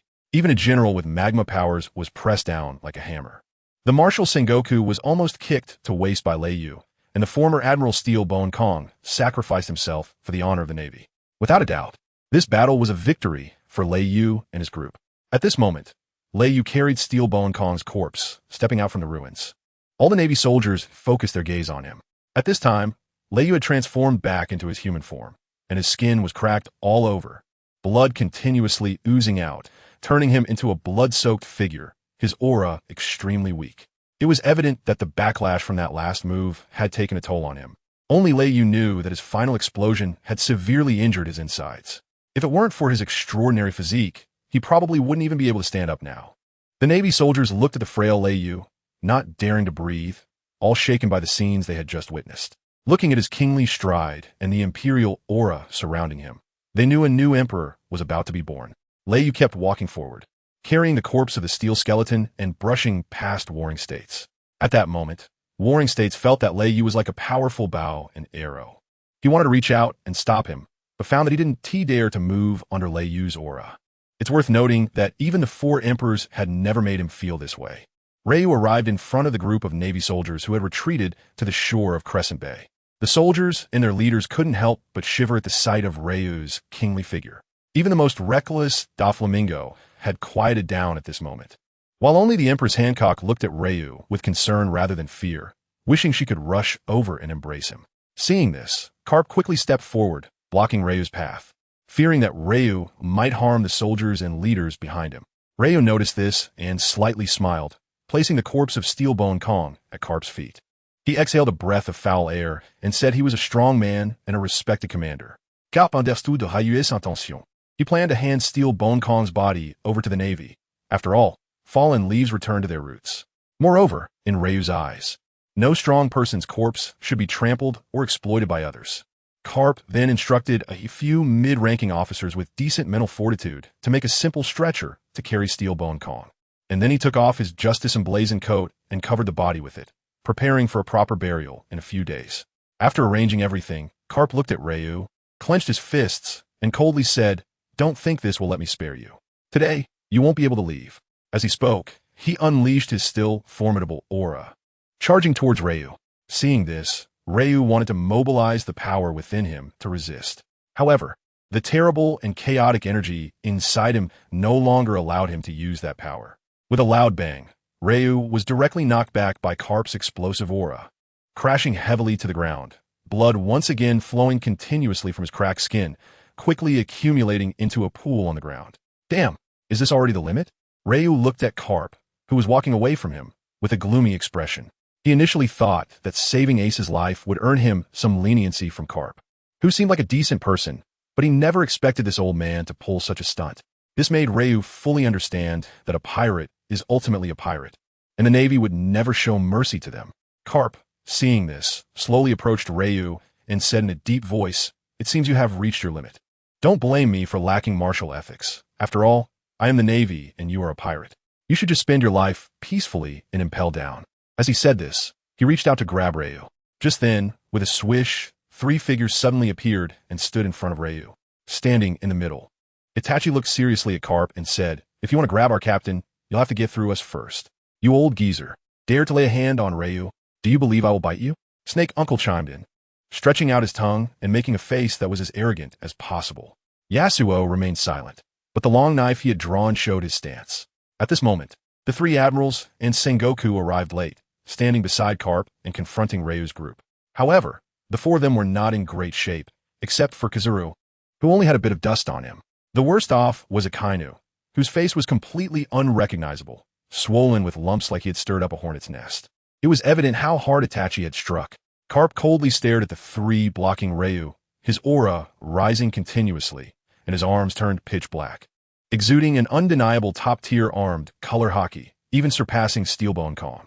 Carp looked at Ryu's group and snorted. In that case, let me take you down one by one and send you all to Impel Down. No one doubted Carp's words, even though Ryu and his companions were exceptionally strong. They all believed that Carp, the naval hero who had pursued Roger his entire life, possessed such strength. Now, this naval hero was once again stepping forward to restore the Navy's face in the name of heroism. Seeing Carp so serious, Orochimaru unusually became serious as well. Knowing that this old man was the only person he had never seen through since he came to this world. Carp then walked step by step toward Ryu's group, and everyone's expressions became serious. Hancock, who was in the Navy camp, could not help but rush out to help Ryu, but just then, a loud voice came from behind Carp. Old man from the previous era, why are you still going after a bunch of kids? If you really want to fight, let me, who is also from the same era, accompany you. It's been a while since I've had a good workout. Upon hearing that familiar voice, Carp's face instantly darkened to the extreme. All the Navy, including the 3 admirals and Sengoku, turned around, and as they looked toward the source of the voice, their expressions changed dramatically. How could it be him? Why is he back at this time? Hancock also stopped in her tracks upon seeing this person. If he was here to help Ryu, then Ryu would be fine today. There stood Whitebeard on a small boat, holding his weapon, the tidal cloud cutter, as he slowly made his way into Crescent Bay. After the small boat docked, Whitebeard leaped onto the shore, standing in front of Ryu's group, blocking Carp. Ryu looked at the back of the white-bearded man and was slightly stunned. He didn't expect that this guy had returned again. Why are you back? What about Ace and the others? Ryu asked in confusion, while Whitebeard slightly turned his head and glanced at the battered Ryu, saying, "Don't think I'm here to save you. Kid, as someone from the old era, I just want to make the most of my remaining time. As for Ace, they're already safe." After giving Ryu a deep look, he continued, "You little guy managed to achieve this, which truly surprises me." Whitebeard, far out at sea, had witnessed Ryu's devastating blow to Steelbone, and that monstrous power even made him feel a sense of death crisis. Looking at Ryu's young age, Whitebeard suddenly realized that he was indeed getting old. Has this era turned into the domain of the youth? Are you really planning to intervene, Whitebeard? Carp looked at Whitebeard with an exceptionally grim expression. If this man also decided to get involved, it would be quite difficult to keep Ryu today. Let these kids see the power of the old era, Carp. I haven't felt this passionate in many years, Whitebeard said. And then he slammed the Songyun cut into the ground, producing a loud boom.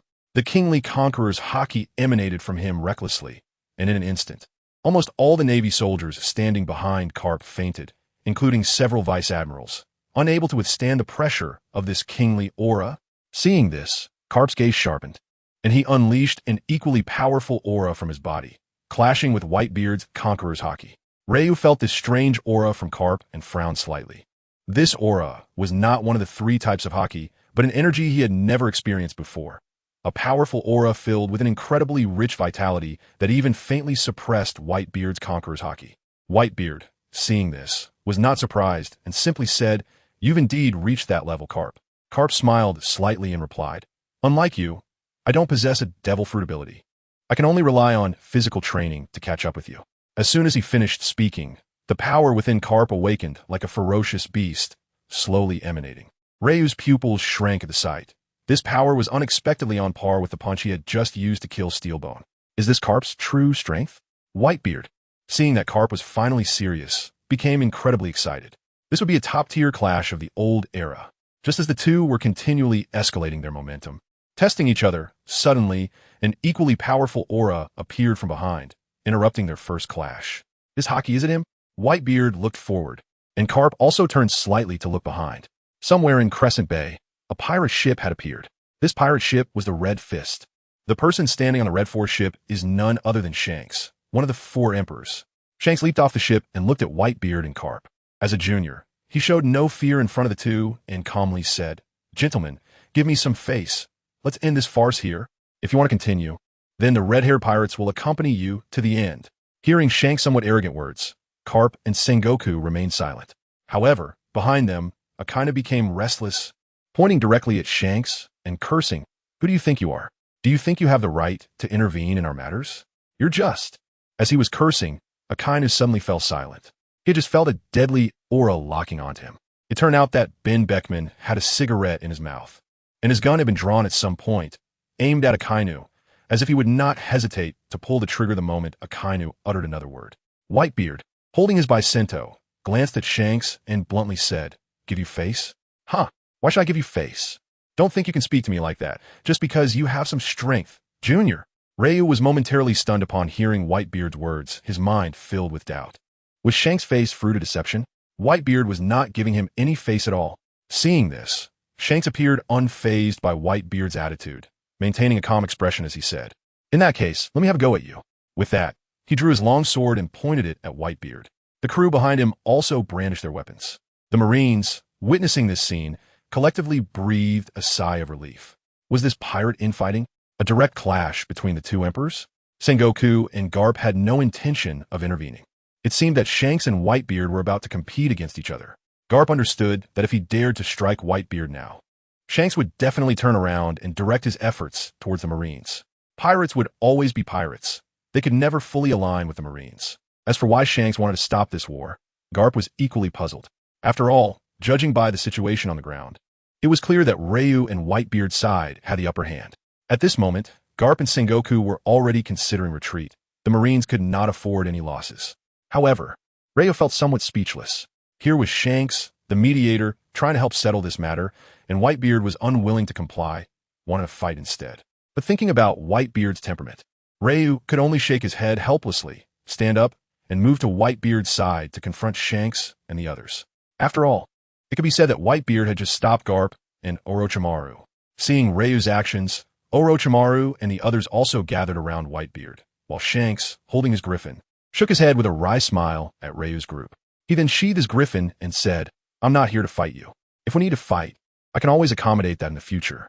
Seriously, give me some face, Whitebeard."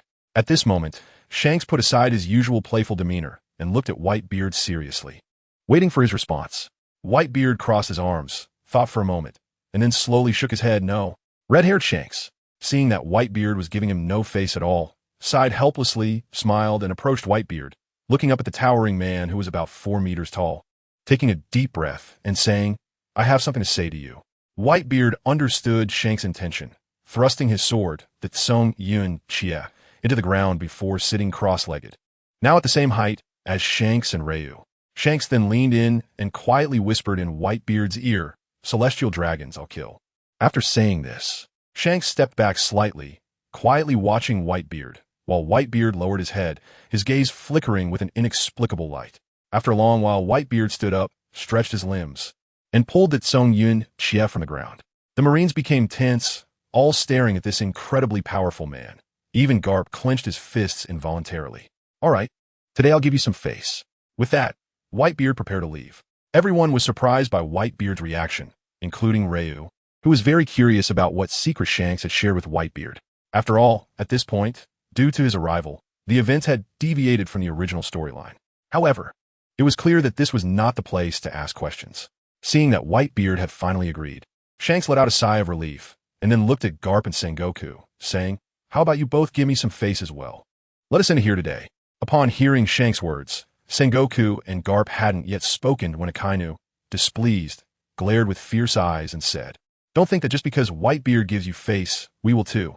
Garp, hearing this, closed his eyes, helplessly slapped his forehead, and even Sengoku couldn't help but shake his head. What a fine mess. With one sentence, he offended both Shanks and Whitebeard. Fortunately, Akiji quickly assessed the situation and stepped forward to cover Akainu's mouth, pulling him aside and whispering something to him. After that, Akainu seemed to understand and stood to the side, looking displeased but silent. Sengoku and Garp exchanged glances, both understanding each other's thoughts. Sengoku then lightly nodded at Shanks without saying a word. After all, as the fleet admiral, how could he say that in front of so many people? Seeing this, Whitebeard didn't say much more and headed towards Crescent Bay.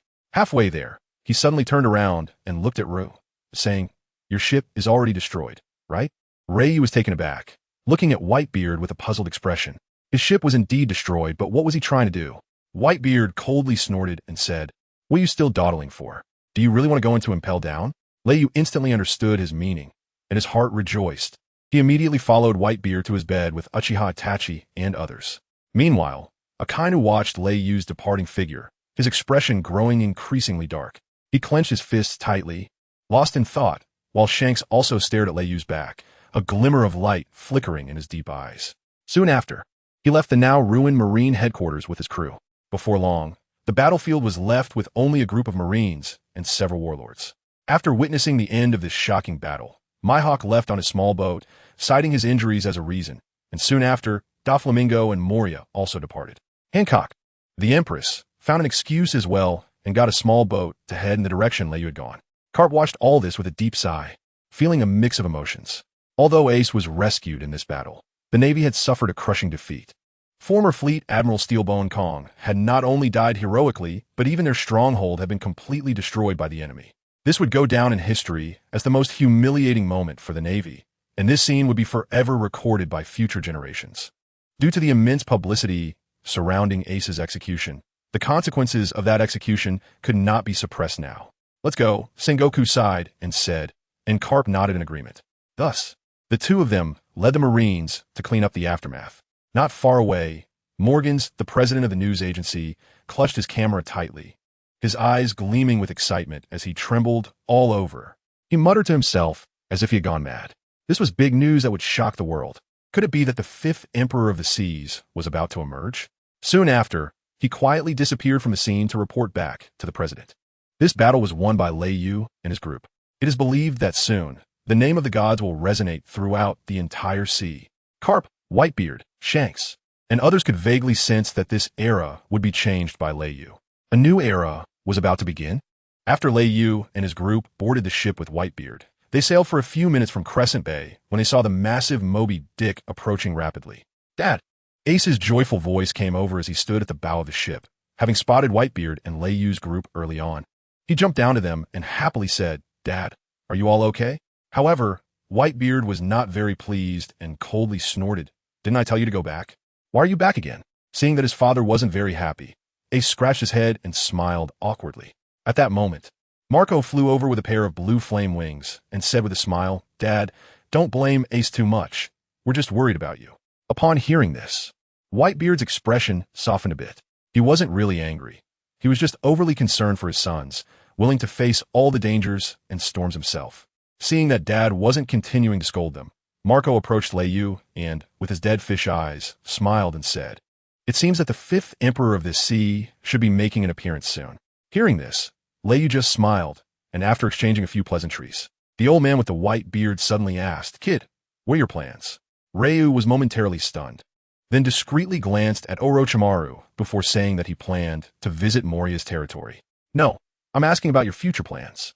After speaking, Whitebeard continued to stare at Ryu, leaving him puzzled about Whitebeard's intentions. So Ryu scratched his head, thought for a moment, and went to the bow of the ship, looking out at the endless sea, and said, "I want to overthrow the world government." "Does that count?" As soon as these words were spoken, Ace, Marco, and even Whitebeard were all taken aback, looking at Ryu in disbelief, as if they were staring at a lunatic. After all, he had just almost toppled the Marine headquarters, and now he was boldly declaring he wanted to overthrow the world government. And what is the world government? It is the highest authority in this world. Overthrowing the world government, isn't that the act of a madman? Ace snapped back to reality and pointed at Ryu, stammering, "Ryu, are you serious? You aren't one of those Revolutionary Army people, are you?" Marco added from side. Ryu laughed carelessly and said, "Oh, I was just kidding. Look at how scared you all are, huh?" Upon hearing this, Ace and Marco both breathed a sigh of relief and went up to hug Ryu, jokingly saying, "You shouldn't make jokes like that. Yeah, those guys from the world government are no joke." Leyu just smiled without saying a word, while Whitebeard looked deeply at Leyu. When this kid just mentioned wanting to take down the world government, he wasn't joking. Then he recalled what Shanks had said. The one who will change this world has appeared. Could this person be Leyu? Whitebeard's eyes sparkled with light as he fell into deep thought. After chatting with Ace and Marco for a while, Leyu glanced at the time and decided to leave. He approached Whitebeard and said, "Thank you, Brother Whitebeard. I'll take my leave now." "Brother?" Whitebeard paused for a moment when he heard Leyu call him brother, then stared intently at Leyu. This startled Leyu, who thought he might have said something wrong, and he nervously asked Whitebeard, "Do you not like this title?" At that moment, Leyu looked at Whitebeard's seemingly hungry gaze and felt a sense of despair. He hoped Whitebeard wouldn't want to adopt him as a son. Ha ha ha. Just as Leyu's thoughts were spiraling, Whitebeard suddenly burst into laughter, joyfully saying, "Brother sounds great. From now on, you're my little brother Whitebeard." Saying this, he pulled Leyu into his embrace, his laughter echoing for miles around.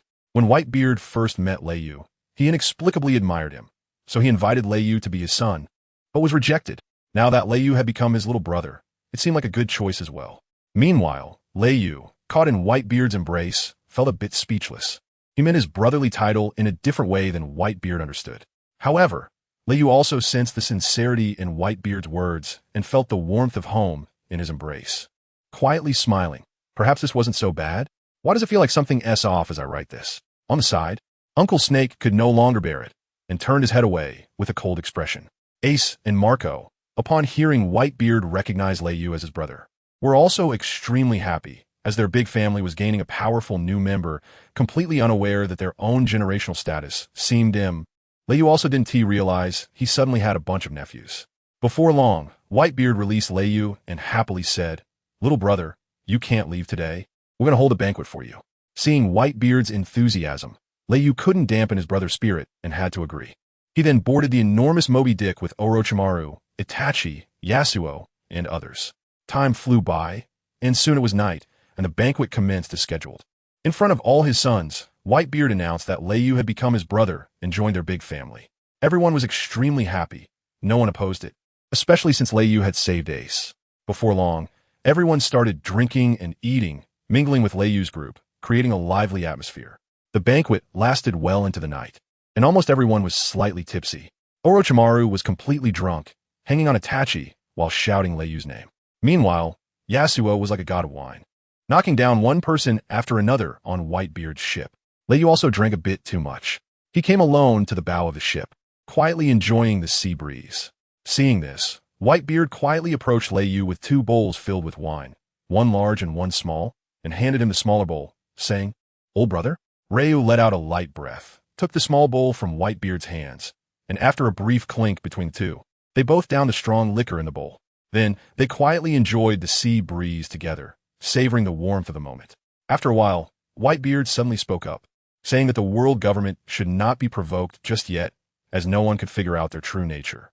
Ryu remained silent, but a glint of brilliance occasionally flickered in his eyes. Seeing this, Whitebeard sighed, a hint of killing intent flashing his eyes as he said in a low voice, "However, those celestial dragons truly deserve to die. Many innocent people have died directly or indirectly at their hands, leading to countless children losing their parents and becoming orphans. If one day you decide to challenge them, remember to let me know." Ryu understood Whitebeard's meaning and nodded slightly in response. Whitebeard, seeing this, sighed deeply again, patted Ryu's back, and then went back to rest. Ryu was left standing there, gazing up at the pitch-black sky above. 3 days later, newspapers were sent out from Morgan's newspaper office, delivered by newspaper birds to all corners of the world. And the content on the papers immediately sent the entire world into a frenzy. Ace's execution failed. The God's pirates challenged the Navy headquarters.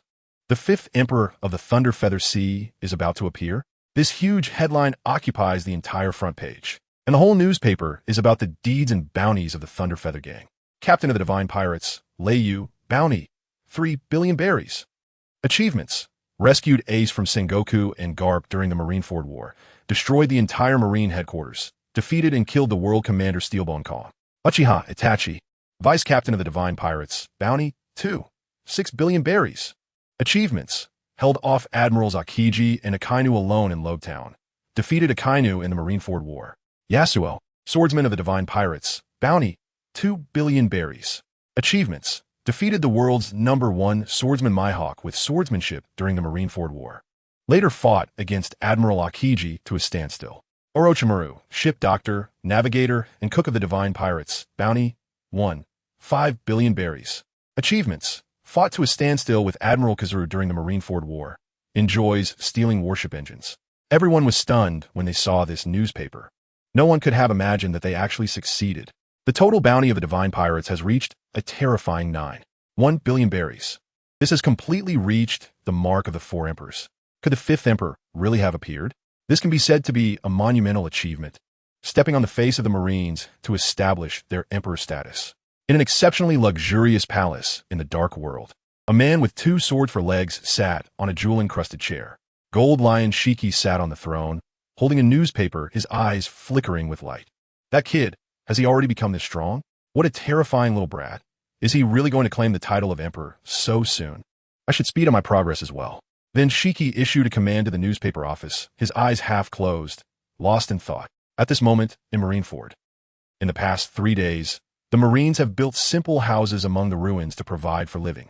In one of the houses, Sengoku and Garp sat with extremely serious expressions, a newspaper laid out on the table before them. Sengoku gritted his teeth and slammed the table, cursing that damned Morgans.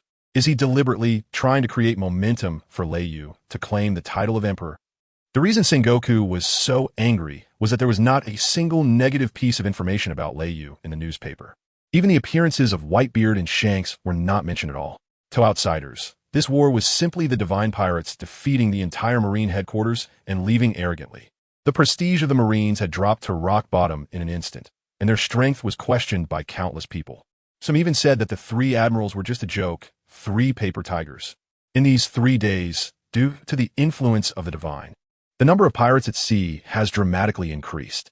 Even former mountain bandits no longer occupy mountains as kings and have chosen to go to sea to become pirates, while those previously stigmatized as pirates now proudly identify as pirates. This has reignited the craze for everyone to go to sea and become pirates, all of which is a result of Leiyu. Looking at Sengoku's pale face, Garp was not much better off. After all, the Marines had become a joke. At that moment, a Marine soldier walked in and said, "Report, Marshal! Someone from the world government is here." Sengoku and Garp exchanged glances and forced a smile. The two then followed the soldier outside, where they saw a beautiful woman with golden hair looking at them. Garp was taken aback. Wasn't this Stussy, a member of CP0, and one with considerable strength, not just a pretty face? Stussy approached the two and said, "The higher-ups have invited you both to Mariehua to discuss the handling of this incident." Garp, upon hearing this, twitched his lips. Although it was said to be a discussion, both of them knew that the government was about to take action against the Marines. Sengoku also knew that his time as marshal might be coming to an end, and after a deep sigh, he agreed to Stussy's invitation. Then Stussy looked at Garp, who turned his head away, pretending not to see. Stussy was amused by Garp's childishness and chuckled, then became serious, slowly saying, "This is a command from the 5 gentlemen." Garp, upon hearing this, knew that the 5 gentlemen were undoubtedly the Gorosei. Even though he didn't want to meet those guys as a Marine, he had no choice but to go. "Sai, I guess I'll go too." Saying this, the two followed Stussy onto the world government's massive warship, heading to Mariehua. Akiji and the others also witnessed this scene, but seeing it was the world government's people, they didn't ask further. The 3 stayed behind to stabilize the morale of the troops. The Marines could not afford any more chaos. On Cake Island, in the New World, a gigantic woman with pink hair sat on a sofa, surrounded by countless delicious desserts on the table. Charlotte Linlin continuously stuffed the desserts in her mouth while reading a newspaper. Charlotte Karakuri stood beside, watching his mother. Suddenly, Big Mom stopped eating, wiped her mouth with her hand, and murmured, "The 5th Emperor, sounds like a very good son-in-law candidate." Then a glimmer of excitement flashed in her eyes as she looked at Karakuri and said, "Karakuri, let us hold a tea party soon. Go arrange it." Karakuri nodded and prepared to leave to carry out Big Mom's orders. "Oh, make sure to invite Leiyu of the Divine Pirates," Big Mom added. Katakuri nodded firmly and left, while Big Mom resumed her frenzied eating. In Wano country in the New World, in a majestic palace, a tall and burly man with long black hair, resembling dragon horns, and a long beard like dragon whiskers, with dragon scale tattoos on his left arm, sat. White steam billowed from his nostrils as he crumpled a newspaper in his hand, his eyes fixed ahead. Damn red-haired. Kaido clenched his fist tightly, while his subordinates knelt on the ground, not daring to look directly at this godlike man. Originally, Kaido planned to snipe Whitebeard during the Marineford War, but unexpectedly, Shanks appeared and thwarted his plan. Kaido exhaled again, a hint of killing intent flashing in his eyes. "Divine? Leiyu? 5th Emperor?" He chuckled. Does he really think claiming the title of Emperor is that easy? You better not come to the New World, otherwise, As he spoke, the furious Kaido suddenly froze, and then he began to cry out loud. "Wah, that red-haired. Why did you stop me? Wah." His subordinates, the 3 calamities, watched this scene with immense headache, glancing at each other, unsure what to do. After crying for a while, Kaido calmed down and said to the 3 calamities, "If Leiyu and his crew appear in the New World, inform me immediately. Don't act rashly. After all, being able to kill Steelbone and destroy the Navy headquarters and still come out alive is no small feat," one of the calamities, Droughtjack. lowered his head and his eyes flickered with light, seemingly lost in thought. At this moment, in the Holy Land, Mariehua, within a grand and solemn building, the 5 elder stars were present, their expressions grave. I said I should go. The first to speak was the old man holding the original sword. I underestimated the strength of Raikyu and those so-called gods. The old man with the cane sighed. Steelbone is dead. The position of president is now vacant. What should we do? Should we let Sengoku take over? No, Sengoku's leadership skills are still lacking, and sometimes he doesn't see eye to eye with us. We need a compliant commander, and let's replace the marshal on Sengoku's side as well. As for Sengoku, let's arrange another position for him. Agreed. How about we let Akainu be the marshal? His hawkish style is quite good, fitting our etiquette. As for the president, let that person take over. That person? He can take it, but with his qualifications, he might be hard to convince. Being strong and obedient is enough. Fine, let's have that person take over. What do you think about Raikyu? Strong. Very strong. His strength surprised everyone, and even the terrifying strength of his companions is unknown to us. We don't even know how much strength he is hiding. The fact that even Steelbone, such an experienced strongman, died at his hands is shocking. Sigh. This time the Navy has suffered heavy losses. It's time to inject some fresh blood into the Navy. The losses this time are too great. We must bring in new blood. Let's hold a global conscription campaign, calling attention from all 4 seas and even the Grand Line. After all, there are still many experts in the civilian sector. If they're strong enough, they can be promoted out of turn. Also, since Marineford has been destroyed, let's build the Navy headquarters in a new world. All right, let's do it this way. As for Raikyu, let us see what Lord Im has to say. Just when one of the old men mentioned Im, everyone present broke out in cold sweat, fearing Lord Im's anger over the failure of this operation. Knock, knock, knock. A light knocking sound was heard.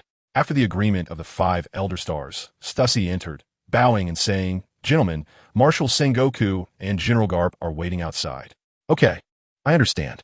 The old man with the cane nodded and handed a handwritten document in front of him to Stussy, saying, "Give this to them. They know what to do." Stussy respectfully took the document and then exited. The contents of this document were precisely what the 5 elder stars were discussing regarding the reform of the Navy. 10 minutes later, Garp and Sengoku walked out of the solemn building with displeased expressions, unexpectedly having been shut out. This bunch of bastards. Garp clenched his fists, wanting to rush back and seek an explanation from those 5 old geezers. Sengoku remained silent, holding the document in his hand, his face dark with anger. He then handed the document to Garp.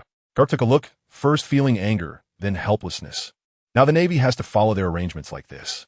Sengoku shook his head helplessly, and then the two boarded the ship to carry out the orders given by the 5 elder stars. At this moment, in the Devil's Triangle Sea area, a huge dragon-shaped pirate ship appeared, and on board were Raikyu and his companions. Raikyu stood on the gangway, holding a document. This document was the transfer agreement regarding Fishman Island. Just the night before Raikyu left Whitebeard, Whitebeard came to Raikyu's room and, to express his gratitude for saving Ace, gifted Raikyu Fishman Island, celebrating Raikyu becoming the 5th Emperor of the Seas. Raikyu, unable to refuse Whitebeard, accepted the gift, planning to visit Fishman Island in a new world later. At this moment, Raikyu's goal was to find Moonlight Moria's massive sailing ship, which resembled a small island. Because right after Raikyu left the Navy headquarters, the system's next sign-in location was the Erie ship number 3. However, this time, Raikyu and his crew finally did not get lost at sea, not because someone among them knew the way, but because after Raikyu destroyed the Navy headquarters, the progress of the system's mission to overthrow the world government actually increased by 10%. Thus, a universal compass was given to Raikyu, which could point to the place he wished to go. Moreover, the control of the Dragon Balls also increased by 10%. Yet, Raikyu felt like he had been tricked again by this universal compass. The moment Leiyu obtained the compass, he thought about heading to Lavdru Island, but the compass seemed to be malfunctioning, spinning in circles in place. Seeing this, Leiyu had no choice but to suppress his inner thoughts and followed the compass to the Devil's Triangle where Moonlight Moria was locked. "Hey Leiyu, look, there are so many ships ahead." Orochimaru's voice suddenly came over, interrupting Leiyu's train of thought. As he looked up, Leiyu noticed that the surroundings had become dark and eerie without him realizing it. All around him were ghost ships. Leiyu took a deep breath, his eyes revealing a hint of excitement. Who would the next partner be? After sailing for a while in the dimly lit sea, Leiyu finally spotted Moria's thriller bark, a ship so massive it resembled a small island.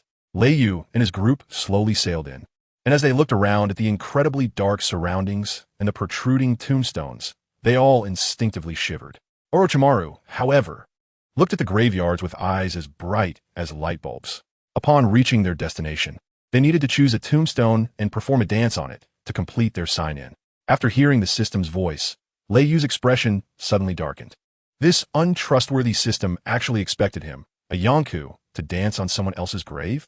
Who would do something so morally questionable?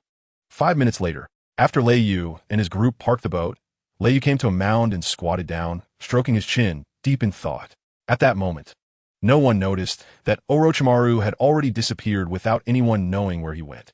Ryu looked at the mound for a while, gritted his teeth, jumped onto the grave, and began to dance like 4 little swans. Ding! At that moment, Itachi and Yasuo, who were signing in, were stunned by this scene. Does the captain have some special hobby?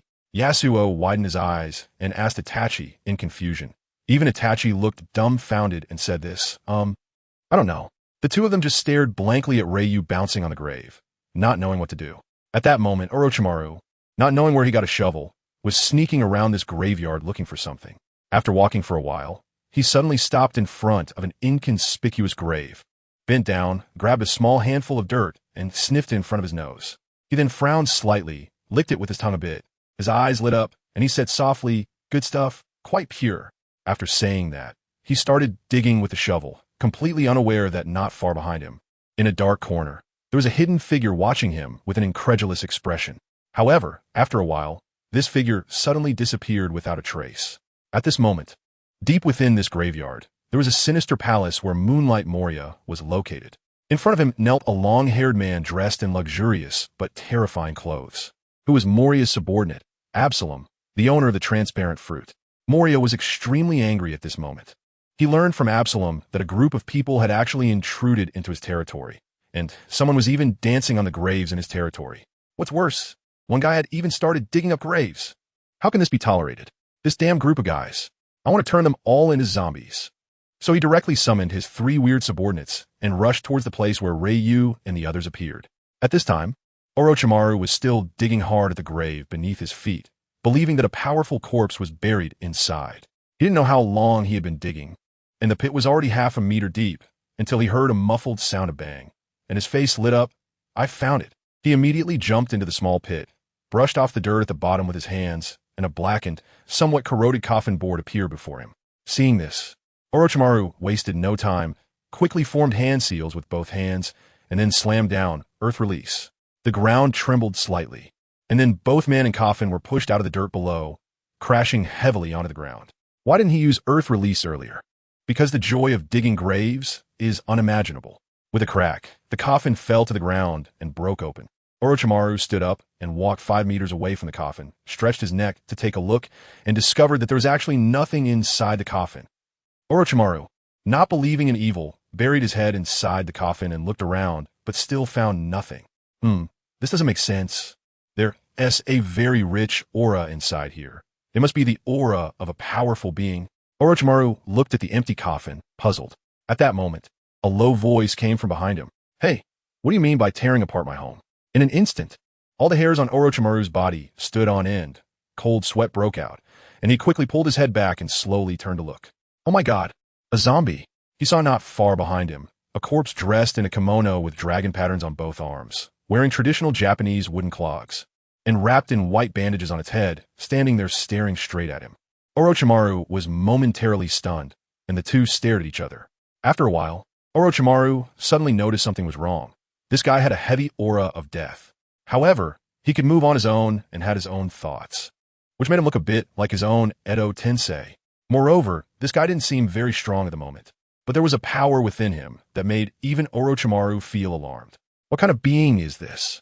What Orochimaru didn't know was that the person in front of him was Ryoma, a samurai from Wano country from hundreds of years ago. In life, he was a very powerful swordsman, capable of defeating any opponent with a single blow, and had never been defeated in his life. He also held the great title of Dragon Slayer Samurai. At this moment, Ryoma was indeed very weak.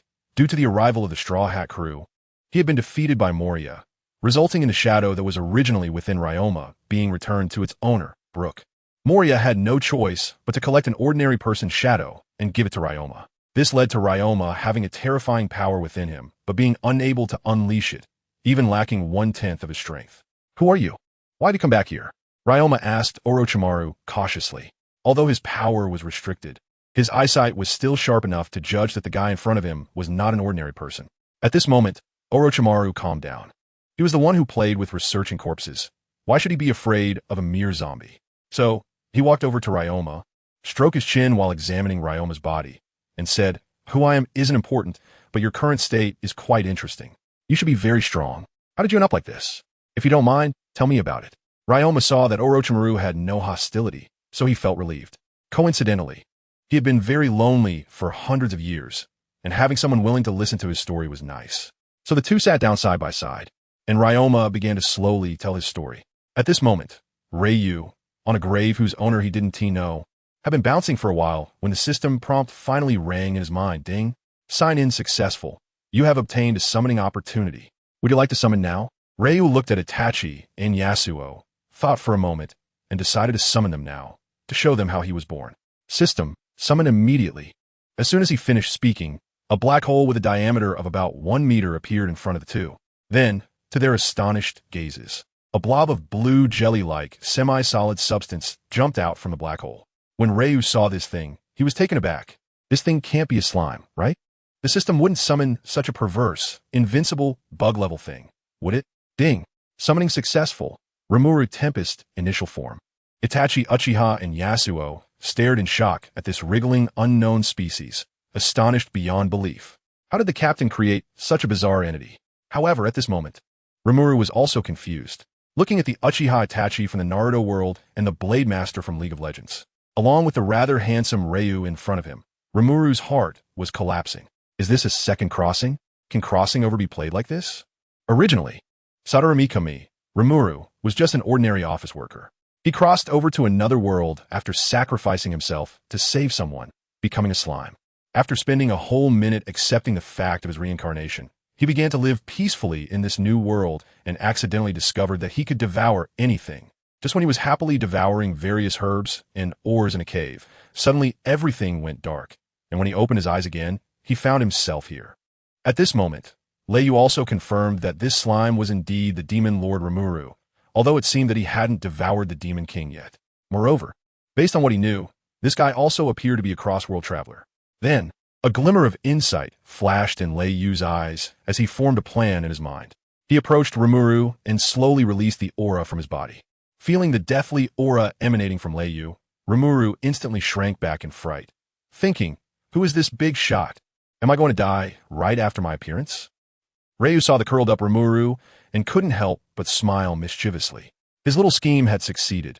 It was rare to encounter a fellow being, and how could he not have some fun with it? He then continued to pretend to be authoritative and said, "Welcome to this world. I am the 5th Emperor, the Candle Dragon Ryu of this ocean. Welcome to join the Sea Pirate Crew of the gods, Rimuru." Rimuru looked at the incredibly powerful Ryu, feeling a surge of joy inside.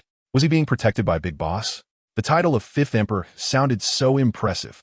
In the future, wouldn't he be able to do whatever he wanted?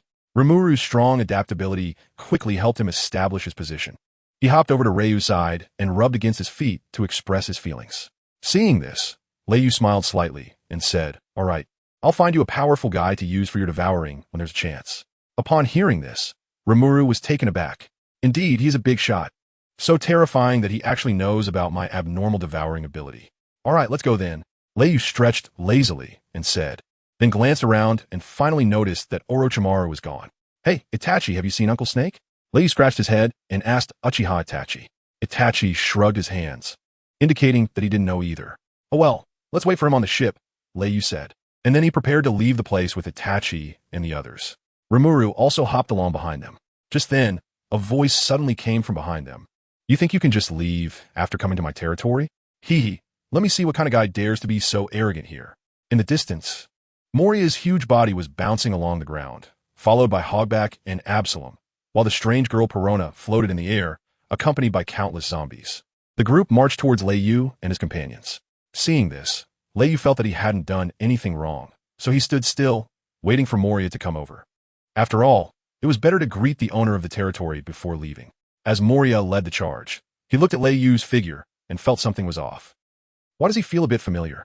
When they were about 10 meters away from Lei Yu and the others, Moria finally recognized who it was. He abruptly stopped in place, staring at Lei Yu in shock, and exclaimed, "Why you? How are you here?" The three strange people looked astonished, wondering why Moria seemed so fearful of the man before him. Could he be some kind of tough character? Reo looked at Moria and smiled as he said, "Oh, Moria, I'm here to take care of some business, and I'll be leaving soon." Upon hearing that Reu wasn't there for him, Moria instantly breathed a sigh of relief. After all, he had witnessed Reu's godlike presence during the Marineford War, and he realized the immense gap between himself and the four emperors. It was a gap as vast as a chasm that could not be crossed. Reu looked at the relieved Moria and glanced at the army of zombies behind him, knowingly asking, "Is this grand display to welcome me?" Moria was taken aback and hurriedly explained, "I am here to welcome you, the future 5th Emperor, Lord Reu." As he spoke, he ordered his army of zombies to kneel in Reu's direction, leaving the three strange individuals behind him in shock. Is this guy really the 5th Sea Emperor that's been making waves recently? Rei looked at the surprised expressions of the few people and smiled, saying, "You don't have to see us off? We'll head back to the ship first." He then took Limulu, Itachi, and others back the same way, while the three strange people were left stunned, still unable to come to their senses. Moria watched as Rei left and finally breathed a sigh of relief, not expecting that the renowned 5 Emperors, captain of the gods' pirates, actually had a hobby of dancing on graves. After a while, Moria turned to Absalom and asked, "Did you say there's another guy actually digging graves?" Absalom, still in shock, nodded blankly. Let's go see what kind of guy dares to dig graves on my territory." After saying this, he led a group of zombies and the three strange people back towards the location of Orochimaru. At that moment, Lama had finished telling his story. After listening, Orochimaru's eyes lit up, and he looked at Lama and asked, "Do you want to be reborn?" "Reborn?" Lama looked at Orochimaru in confusion, not understanding what he meant. "Right now, you can only be considered a living dead, but I can truly make you live in this world again, and I can even restore your power to its peak." "What? How is that possible?" Lama's eyes widened. What Orochimaru was saying had exceeded his understanding. Nothing is impossible in my hands." Orochimaru looked at Lama with a mysterious smile. Lama pondered for a moment, then seriously looked at Orochimaru and asked, "What's the price?" He couldn't believe that such a miraculous method would come without a cost. For a dead person like him to continue living like a normal person was tantamount to snatching someone from the Grim Reaper. "The price is that your life and death will be in my hands." Orochimaru didn't choose to deceive Lama, but honestly told him the side effects of this divine technique. Upon hearing this, Lama fell into deep thought. In fact, regardless of the person, as long as they are a strong individual, they definitely wouldn't want their life and death to be in someone else's hands. Lama was no exception. Even though he was already dead, he was currently under Moria's control, unable to leave this place, and would have to live in the shadows for the rest of his life. Yet this person before him could give him a chance for rebirth. Lama admitted that he was tempted because he wanted to return and complete something he had left unfinished hundreds of years ago. After a moment of turmoil, Lama finally made up his mind and solemnly said to Orochimaru, "I choose rebirth." Upon hearing this, Orochimaru couldn't help but laugh. His miraculous forbidden technique was finally going to see the light of day in this world. He had been waiting for this day for a long time. After all, reviving such a powerful individual would be interesting. Then Orochimaru excitedly looked at Lama and asked, "This body, is it your original body?" "Yes, it's mine." Lama nodded in response. After confirming, Orochimaru decided to use Lama's own body for that forbidden technique. Fortunately, he had also improved that technique recently, so he wouldn't need to find a new body. Orochimaru then took out a scroll covered in densely packed symbols and spread it smoothly on the ground. He pointed to a spiral circle in the middle of the scroll and said, "Sit cross-legged there." Lama obediently followed Orochimaru's instructions and sat down in the center of the scroll. Orochimaru then sat cross-legged behind Lama, attaching his left hand covered in blue chakra to Lama's back. He sensed a force controlling Lama within him. Was this Moria's ability? Orochimaru smiled slightly, raised his right hand with his index and middle fingers at his mouth, and softly uttered a word, "Release." In an instant, a black mass of light erupted from Longma's body, dissipating into the void. After this black shadow left Longma's body, he instantly lost consciousness and slumped down, becoming a true corpse. Then Orochimaru gathered his energy and, with a focused gaze, clasped his hands and shouted, "Summoning technique. Impure world reincarnation." With a loud bang, a wisp of blue soul fire appeared above Longma's corpse swirling around before entering Longma's body. A white circle appeared beneath Longma, accompanied by small white papers that slowly covered him, wrapping him like a cocoon. After a while, these small papers began to peel off one by one, revealing a blood and flesh face. As the papers fell away, Longma's complete body appeared before Orochimaru. Orochimaru looked at his masterpiece, stroking his chin and nodding repeatedly. At that moment, the revived Longma suddenly opened his eyes, bursting with brilliance. A powerful sword aura erupted from him, tearing apart the surrounding void. Seeing this, Orochimaru discreetly formed a seal. If Longma made any sudden movements, he could instantly undo the impure world reincarnation. Facing such a powerful person, he had to be cautious. Just based on this sword intent, Orochimaru could tell that this person's strength was no less than his own, perhaps even stronger. Longma looked down at his hands, lost in thought, and a tear fell silently to the ground. He then turned to face Orochimaru, knelt on one knee, and with a hint of choked emotion said, "Thank you for the gift of rebirth." Orochimaru smiled gently at the kneeling Longma and said, "It's nothing. You can only say you're alive now, but you haven't completely come back to life. No, being able to regain my former strength and leave here is enough for me," Longma said earnestly. Orochimaru, intrigued, asked, "What do you want to do after leaving here?" Longma's eyes flashed with sorrow and anger as he slowly replied, "Hundreds of years ago, 5 world nobles came to my homeland. One of them destroyed everything with a single sword. That sword was terrifying, and I still can't forget it. But no matter what, I must find him and take my revenge." As he spoke, a chilling, killing intent emanated from Longma, and the temperature around them suddenly dropped. "Are you going to find him for revenge now?" Orochimaru tilted his head and asked, not wanting to let this powerful guy go just yet. After all, he could greatly enhance the overall strength of his pirate crew. "No, I want to return to my homeland first. I wonder what it has become after all these years." Longma shook his head and said, "Then where's your hometown?" Orochimaru asked. "My hometown is Wano country." Upon hearing this, Orochimaru's eyes lit up. He had heard Ray mention that Wano country seemed to be the place they would go to in the future. So, with a quick thought, Orochimaru said casually, "Then come with us. We will also visit your hometown." Longma's heart filled with joy, and he looked at Orochimaru in surprise, asking, "Really?" Longma directly knelt on both knees and clasped his fist towards Orochimaru, saying, "I am immensely grateful to you. If you have any commands, I will not hesitate." Seeing this, Orochimaru quickly stepped forward to help Longma up, smiling as he said, "No need to be so polite from now on. You are now a member of our God Pirates." "God Pirates?"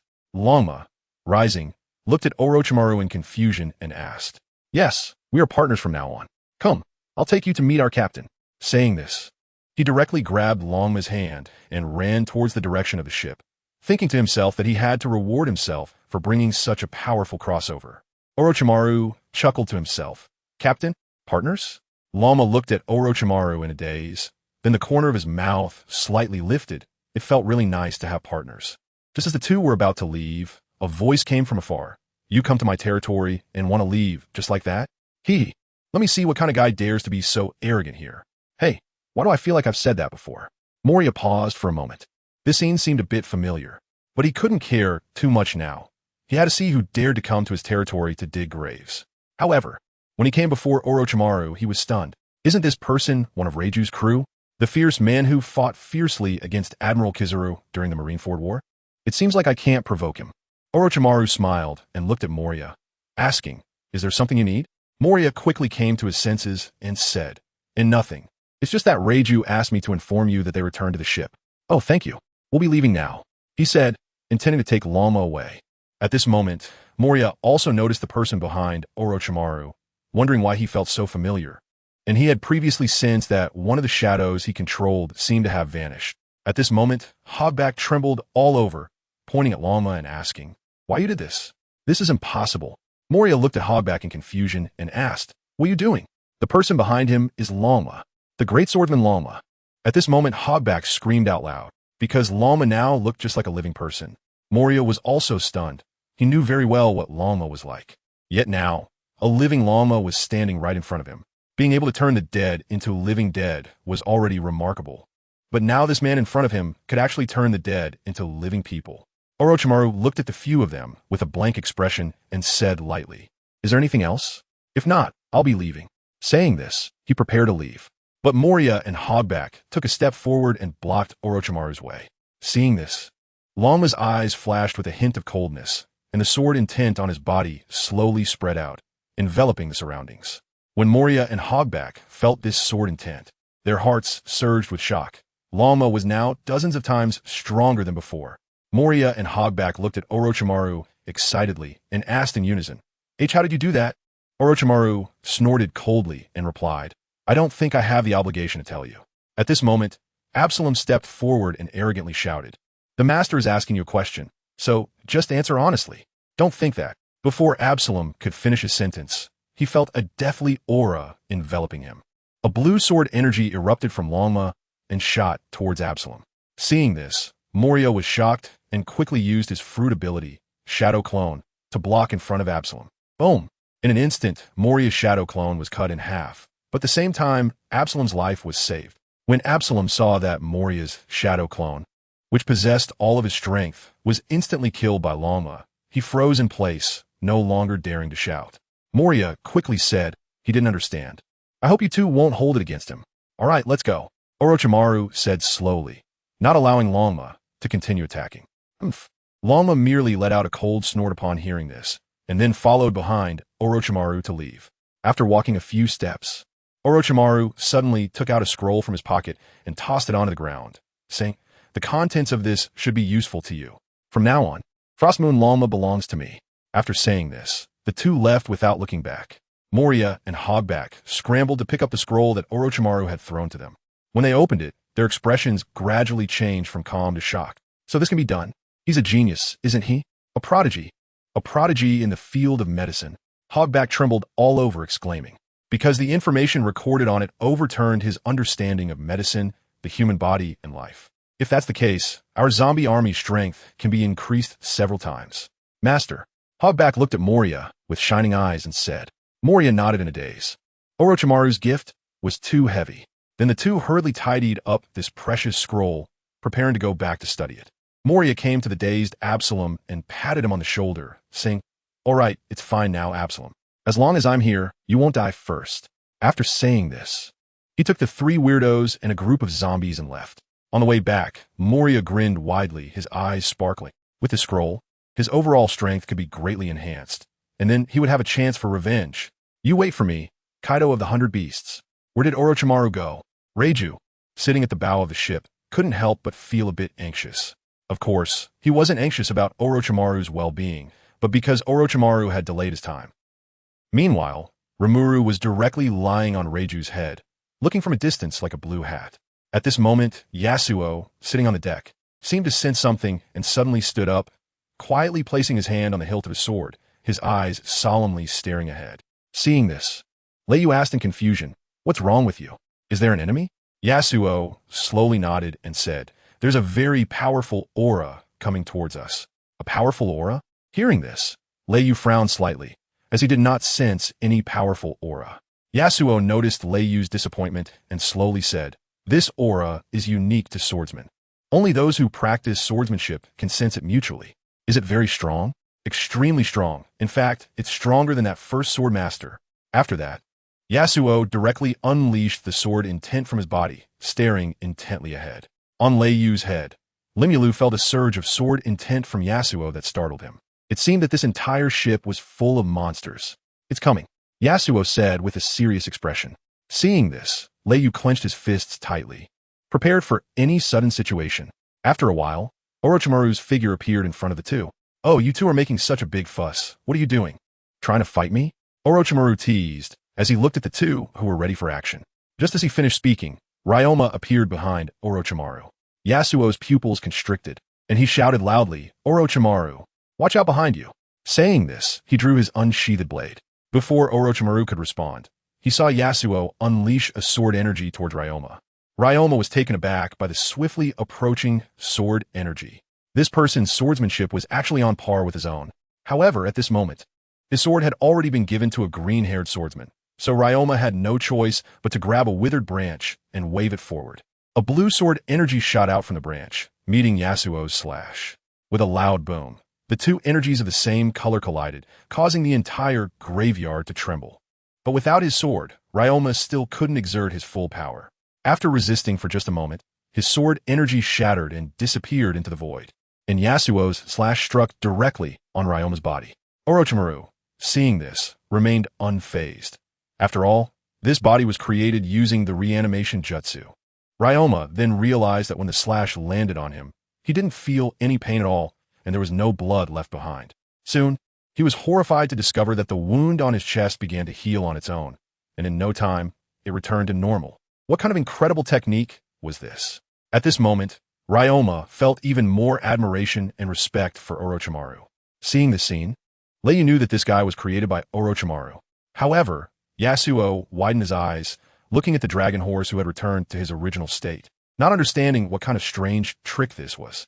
Then, the sword intent on his body surged once again, preparing to unleash his full power to confront this monster. Seeing this, Leyu quickly stopped Yasuo. At this moment, Orochimaru also approached the two and began explaining the origins of Ryoma. Yasuo looked at Orochimaru in disbelief, truly not expecting this guy to have such a perverse ability.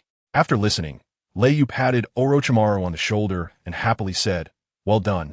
You found me another powerful partner." First, he summoned Rimuru, a bug-level companion, and now he had the strong swordsman Ryoma joining him. Leyu now felt confident enough to confront any of the four emperors. Meanwhile, Yasuo and Ryoma were staring intently at each other. They both said in unison, "You are strong." Then they both paused for a moment and burst into laughter, feeling the swordsman spirit within each other. "By the way, where's your sword?" Yasuo asked, looking at Ryoma's empty hands. A powerful swordsman shouldn't be without a sword that belongs to him for life. Hearing this, Ryoma chuckled lightly and said, "I gave it to an interesting junior." Yasuo sighed lightly and said nothing. The loss of a swordsman's sword can have a huge impact, and at the same time, Leyu suddenly remembered that Ryoma's Shui should have been given to Zoro.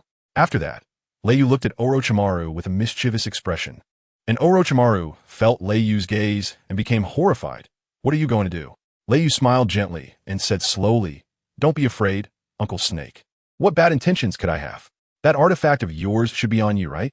Orochimaru was taken aback. He didn't expect Leyu to have his eyes on his precious treasure, and immediately replied, "Artifact? What artifact? I don't have any artifact." When Leyu saw Orochimaru still messing with him, he deliberately sighed and said, "Oh, Uncle Snake, you say you have a treasured sword, but you don't know how to use it, only spitting it out. As the ancients said, a treasured sword is meant for a hero.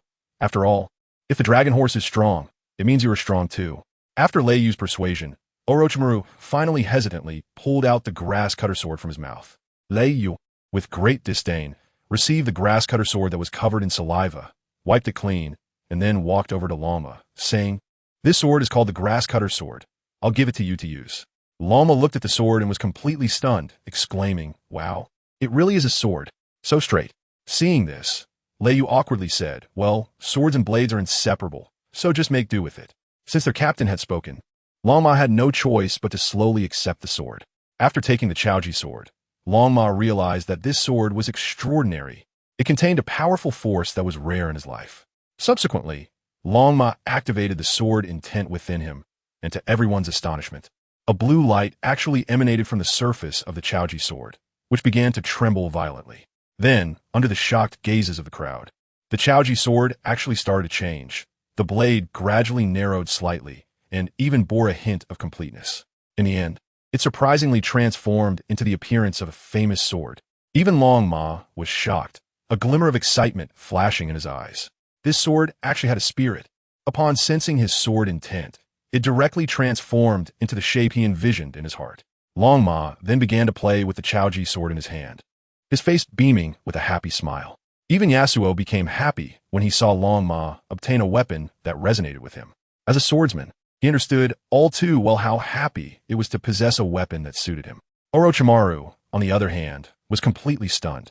He had used the Chaoji sword for decades, yet had never fully recognized him. And now, Longma had just come into contact with it, and it had already acknowledged him, leaving Orochimaru heartbroken and feeling as though he had been betrayed. Seeing this scene, Lei was equally happy for Longma. Then Longma turned around, looked at Lei seriously, knelt on one knee, and said, "Thank you, Captain, for bestowing this weapon upon me. I'm eternally grateful." Ryu quickly helped Longma up and said, "Aren't we partners? No need to be so polite." "Partners?" Lama was momentarily stunned upon hearing the word again, and then looked at Ryu with a pure smile. After years of loneliness, he also longed for companionship. Meanwhile, Orochimaru, who was watching this scene, felt like he was going to explode. He widened his eyes and shouted, "No. This sword is..." Before he could finish his sentence, Itachi came over and covered Orochimaru's mouth, forcibly dragging him into the cabin and closing the door tightly. Lama, still in a daze, looked at this scene and asked in confusion, "Benefactor, what is this?" "Him? His name is Orochimaru. He says this sword is very good and very suitable for you to use." Leyu quickly made up an excuse. After all, this was a good opportunity to win people's hearts. Lama nodded thoughtfully at his words and did not ask further. "All right, you and Yasuo are both great swordsmen, so you two can have good exchange." After that, Leyu left, steering his pirate ship away from Moria's territory and heading directly towards Fishman Island. On the deck, Lama continued to play with the Kusanagi sword when suddenly he frowned, as if sensing something. He leaned down to sniff the Kusanagi sword, but it seemed there was nothing. Was it just his illusion? Time flew by. In these 3 days, Lama had already blended in with everyone, and even formed a brotherly bond with Yasuo. They both felt they had met too late, sitting on the deck all day, drinking heavily while discussing their respective sword paths. After 3 days, Leyu finally saw the familiar Subordinate archipelago. To enter Fishman Island, one must dive to a depth of 10,000 meters beneath the Subordinate archipelago and find a way to coat the ship to allow it to navigate underwater. But who is Leyu?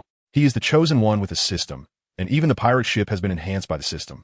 Leyu simply snapped his fingers, and a layer of transparent film wrapped around the entire ship, which then sank into the water. Soon after, Leyu and the others saw massive sea kings surrounding them, and the enormous roots of the sabati tree were clearly visible, crisscrossing the seabed. After sailing for a while underwater, they finally reached the crucial point for descending the sea current towards Fishman Island. The endless seawater rushed down here due to temperature and other reasons, creating an exceptionally rapid current. Just as Leyu was about to steer his ship, the dragon roared Awu, the name he just gave, into the descending current. A gigantic tentacle suddenly wrapped around the ship from behind, rendering it immobile. Leyu and the others slowly looked back and saw a colossal octopus that had appeared behind them. Leyu was slightly startled. How could the sea monster from the North Sea be here? Rimuru, who was on Leyu's head, saw this creature that was millions of times larger than himself and was so frightened that he slumped onto Leyu's head, turning into a puddle of liquid. Lama, on the other hand, drew his Kusanagi sword, ready to strike down this monster. After all, as a newcomer, he needed to showcase himself more. But at that moment, the previously arrogant sea monster from the North Sea suddenly quieted down, as if sensing something terrifying nearby, and immediately released the tentacle wrapping around the dragon roar Awu, fleeing in panic. At this time, Orochimaru suddenly turned and looked into the depths of the sea on the left, but found nothing. Was this an illusion? Ryu looked at the silhouette of the North Sea monster, unsure of what had just happened, and had no choice but to steer the ship into the descending ocean current, disappearing from the area in a short while. However, not long after, in the direction where Orochimaru had just been gazing, an enormous shadow appeared, even more massive than the North Sea monster by several times.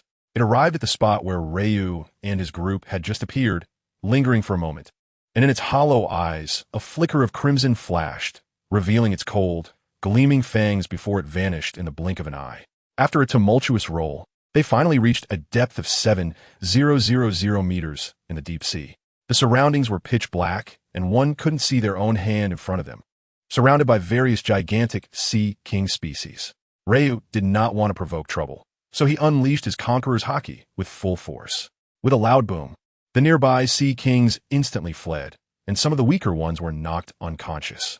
Seeing the path clear, Ryu sped towards Fishman Island. Once Ryu and his group entered the endless cliffs, the gigantic shadow reappeared in the area, opening its massive jaws and swallowing the stunned sea kings whole. Clouds of blood mist erupted in the dark depths of the sea, creating a terrifying scene, and then, with a dragon tail swipe, it disappeared once again. At this moment, Ryu and his group finally reached a depth of 10,000 meters, and above them was the magnificent island, the Dream Fishman Island. Although it was still deep sea, it was completely different from the darkness at 7,000 meters. Here, it was radiant and extraordinarily beautiful. Under Ryu's command, the dragon roar sailed into the main entrance of Fishman Island. Several fishermen guards responsible for the gate changed their expressions upon seeing the flag of the God's pirate crew. Their soldiers had already known that a new emperor had risen in these waters, and it was none other than Ryu, the captain of the god's pirate crew.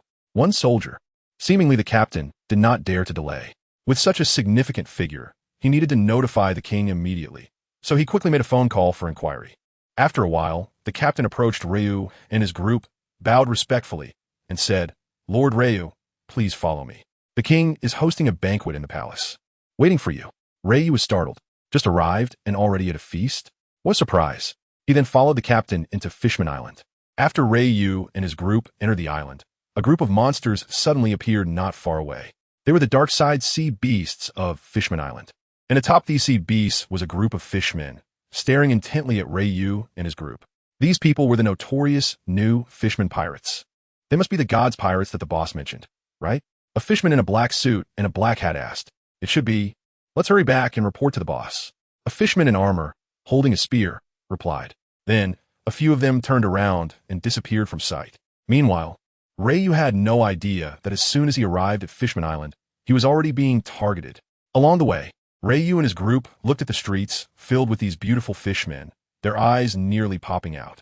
Even Uncle Snake was staring intently at these fishmen, his eyes flashing with curiosity, pondering what the differences in body structure between these fishmen and humans could be. Ryu and his companions slowly made their way to the palace under the protection of the National Guard. At this moment, King Neptune of Fishman Island was not waiting for Ryu and others at the banquet. Instead, he was meeting with a famous figure in Fishman Island, the owner of the mermaid CAF, Sherry. Beside them was Jinbe, a fishman. Jinbe had initially planned not to return to Fishman Island, but when he heard that Whitebeard intended to hand over Fishman Island to Ryu, he felt compelled to come back to keep an eye on things. Although Ryu had already been hailed as one of the 4 emperors and had indeed reached that level of power, they still didn't know what kind of person he was, whether he was protective and kind of like Whitebeard. Even though Whitebeard had acknowledged Ryu as his brother and considered them family, Jinbe remained uneasy. After all, the Blackbeard incident was a cautionary tale. "Your Majesty, did you call for me for something?" Sherry asked after bowing. Neptune furrowed his brows slightly, his expression serious, as he said, "I would like you to predict the future of Fishman Island."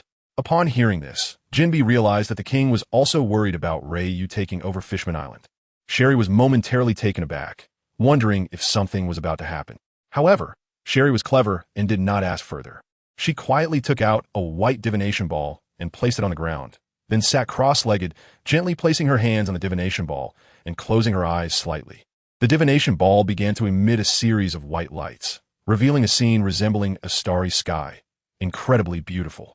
At this moment, Neptune and Jinbe saw that Sherry's divination had begun and dared not disturb her. They watched as Sherry kept her eyes tightly shut, her face reddening, trembling all over. After 5 or 6 minutes of this, Sherry suddenly opened her eyes wide, looking at Neptune in shock, exclaiming this. How is this possible? Neptune was also taken aback and quickly asked, "What did you see?" Sherry was panting heavily, her eyes still filled with astonishment. Seeing this, Neptune did not rush her, but waited for Sherry to calm down. After taking a long breath, Sherry slowly said, "I saw that soon. The fishmen will return to live on land. They all have smiles on their faces and are living well." Really? Neptune's heart leaped with joy. This was fantastic news. After all, returning to land was a goal that every generation of kings had strived to achieve. However, in the vision, they saw a pirate flag hanging in the palace on land, but it was not the flag of the Whitebeard pirates. Sherry continued, "It's not Whitebeard's pirate flag? Whose is it?" Neptune asked, then thought in disbelief of Ryu's god's pirates. "This can't be true," Sherry said solemnly. "If I'm not mistaken, that pirate flag should belong to the recently popular god's pirates." Upon hearing this, both Jinbe and Neptune's expressions changed dramatically.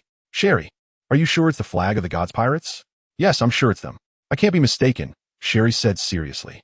After all, recently, Ryu had become a big star on the seas. Who didn't know Ryu? Who didn't know the god's pirates?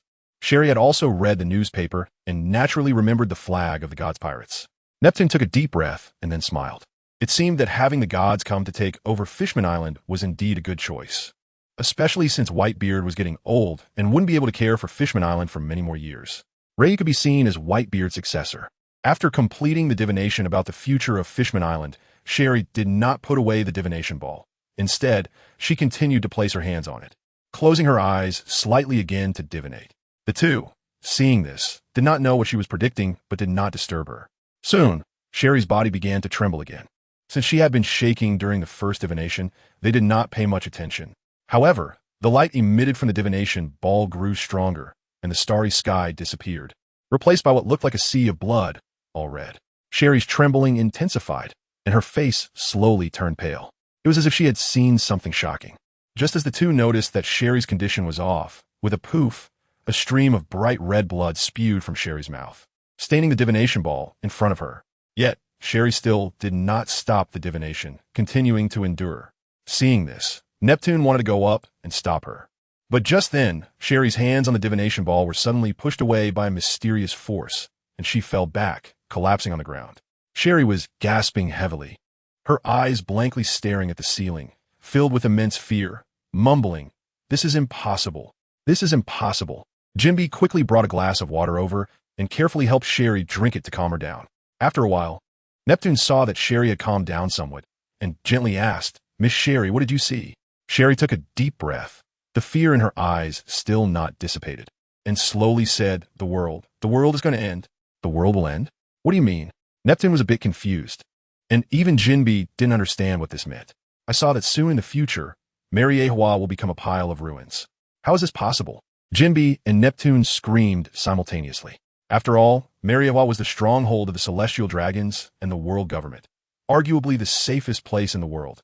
However, what Sherry said next left them both stunned, their minds stopping in thought. Ignoring their shock, Sherry continued, "In the ruins of Mariewa, there are countless corpses, some belonging to celestial dragons, some to world government officials, and others to pirates. I also saw a group from the gods' pirates standing on the ruins, with 5 old men beneath their feet." Upon hearing this, Neptune immediately thought of the identities of those 5 old men, his eyes shining with light. Could it be that Ryu and his group were involved? If that's the case, it might not be a good thing after all. After all, the tyranny of the world nobles had already caused dissatisfaction among many. After a pause, Sherry continued, "But in the end, the scene seemed to skip a part. I only saw the world become desolate, with countless corpses. There wasn't a single living person left in the entire world, and both the flags of the gods' pirates and the Whitebeard pirates were pierced by a western sword and planted into the ground. After that, I couldn't see anything else." After listening to Sherry's divination, Neptune stared deeply ahead, lost in thought, while Jinbe was immersed in shock. What Sherry had described was too terrifying. Suddenly, there was a knock on the door. "Come in," Neptune said. A fisherman's soldier entered, bowed, and respectfully said, "Your Majesty, the members of the gods' pirates have arrived at the palace entrance." Sherry was taken aback. How did the gods' pirate crew arrive? After glancing at the expressionless Jinbe and Neptune, she realized that the two had already known about it, so she didn't ask further. Neptune, upon hearing this, thoughtfully nodded and said, "Let them proceed to the banquet. I will join them shortly." After the soldiers left, Neptune looked at Sherry and said, "Miss Sherry, let us have dinner together." Sherry nodded in agreement, not refusing, as she was curious to meet this Raijin and see what kind of crew the gods' pirate crew was. Thus, Neptune, Sherry, and Jinbe made their way to the hall where the banquet was set up, but they all widened their eyes in shock, staring blankly at the scene. All the various delicacies that had been prepared were now completely gone, leaving only a pile of remnants. Burke, Ryu, and Orochimaru were lying on chairs, rubbing their bulging bellies as if they were pregnant. Even Rimuru was struggling, having turned into a round ball rolling on the ground. On another table, the prepared fine wine was now completely empty. Yasuo and Ryoma were half drunk, even drawing their famous swords and comparing them to each other. Meanwhile, on another table filled with desserts, Itachi Uchiha was elegantly tasting them, looking the most normal among them. Neptune and the others were stunned. Is this really the legendary pirate crew of the gods? They look like they haven't eaten in ages. However, what Neptune didn't know was that they hadn't had a decent meal in a long time. Every day at sea, they only ate the food that Orochimaru cooked, which was hardly fit for human consumption. The food from others, including Ryu, was something even dogs wouldn't eat. Orochimaru's was at least swallowable. At that moment, Ryu noticed Neptune and the others, glanced around at Orochimaru, Yasuo, and the others, and suddenly froze, the atmosphere becoming awkward like a social death scene. Neptune also sensed the unusual atmosphere and quickly thought of something, then took the lead in saying, "Truly the heroes of the pirate crew of the gods. Such grandeur even while eating, it's an honor to meet you." Jinbi and Shirley were taken aback upon hearing the king's words. Can this really be described as grandeur? This is simply wolfing down food. Ryu wiped his greasy hands on Orochimaru before standing up and smiling as he approached Neptune, saying, "The food here is truly delicious. I would call it the most delicious in the New World." "Oh no, Captain Ryu, you're overpraising it. In that case, let me have another round of dishes served. I see everyone hasn't had enough," Neptune said with a smile. "Sure, especially those big pig trotters. Bring me 10. Before Ryu could respond, Orochimaru shouted from the side, completely oblivious to the fact that Ryu's expression had turned completely dark. Neptune, however, was unconcerned and said, "All right, our esteemed guests have arrived, and there's plenty of food." He then instructed his servants to clean up and serve another luxurious feast, and everyone began to eat elegantly. Except for Orochimaru. At this moment, Charlie was observing Ryu while eating. He is surprisingly young. Charlie's face showed a hint of surprise. Looking at Ryu, he seemed to be only 18 or 19 years old. It was hard to imagine that such a young boy had already risen to the ranks of the four emperors. And in her predictions, this person had even destroyed Mariehua. Simply unbelievable. After a while, everyone was full, and Neptune ordered the soldiers to escort Miss Charlie back, then looked seriously at Ryu and said, "My lord, please come with me next." As soon as Ryu heard this, he knew that the serious business was about to begin. He nodded and asked Uchiha Itachi to keep an eye on the others, especially Orochimaru, to prevent them from running around, and that he would be back soon. He then followed Neptune out of the place, passing through exquisite and beautiful palaces until they arrived at a hidden small room. From a small drawer, he pulled out a contract. Upon seeing this, Ryu wasted no time and directly took out the transfer contract that Whitebeard had given him. Next, as long as both parties signed their names on it, Fishman Island would belong to Ryu, and he would naturally have to protect Fishman Island. Just as Neptune was about to sign his name, he suddenly looked up and stared intently at Ryu, asking gravely, "Are you planning to take action against the world government in the future?" As soon as these words were spoken, the air instantly froze, and the temperature dropped a few degrees. Ryu also glared coldly at Neptune and said in a chilling voice, "Why do you ask that?" This thought was known only to Whitebeard, and seeing Ryu's reaction, Neptune understood everything. He sighed deeply and said, "Surely saw the future." Suddenly, Ryu felt enlightened. It turned out to be her, the prophet. He then smiled again and said, "Shouldn't that group from the world government die?" Although Ryu was smiling, Neptune could sense the strong, killing intent and determination behind that smile. "Ryu, I know you are powerful, but it's best not to confront them." Neptune said to Ryu with utmost seriousness, "If I don't take action, and the four emperors don't take action, who will liberate this world? Relying on that group of Marines?" Neptune naturally caught the sarcasm in Ryu's words, but continued, "Do you know what Shirley saw? She saw." "I don't care." Ryu directly interrupted Neptune's words. "I don't want to know the future you see. What you see is merely your future, not my own. And how can you be so sure that I won't change the future? I believe that soon, all the fish people will be able to live freely on land. So please believe me, believe in the gods." King Neptune. Neptune looked at the determined and confident Ryu, slightly lost in thought. This 18-year-old boy had a light about him. Could this faint glimmer of light be enough to dispel the darkness of this world? At this moment, Neptune's right hand, which was holding the pen, trembled slightly. He was engaged in an internal struggle. Ryu was not in a hurry, waiting for him to sign his name on the contract. After a long while, Neptune finally made up his mind, wrote his name on the contract, and handed it to Ryu. He then sighed deeply and looked at Ryu seriously, saying, "The future of Fishman Island is in your hands now, Ryu." Ryu took the contract, smiled confidently, and said, "The gods say, and so it shall be." After completing their official business, the two talked about some other matters. After a while, the door to the small room suddenly opened. Although it was called a small room, it was still quite large for Ryu, considering Neptune's nearly 10-meter height. Both of them emerged with smiles on their faces, chatting and laughing together. "You can stay here tonight. The transfer ceremony will be held tomorrow," Neptune said. Ryu thought for a moment and nodded in agreement. After all, this island would belong to him in the future, so he needed to inform the merfolk about it. At that moment, three figures suddenly appeared beside Neptune. Ryu looked over and saw the three princes of Mermaid Island, Shark Star, Royal Star, and Flip Star. Looking at them, Ryu's expression was a bit strange. The three brothers looked quite different. The eldest looked somewhat decent, while the second and third were hard to describe. "I assume this esteemed gentleman is Ryu, the one the gods speak of. It's an honor to meet you." The eldest prince stepped forward extending his right hand, and said, "Let me introduce myself. I'm the eldest prince of Mermaid Island. You can call me Sharkstar."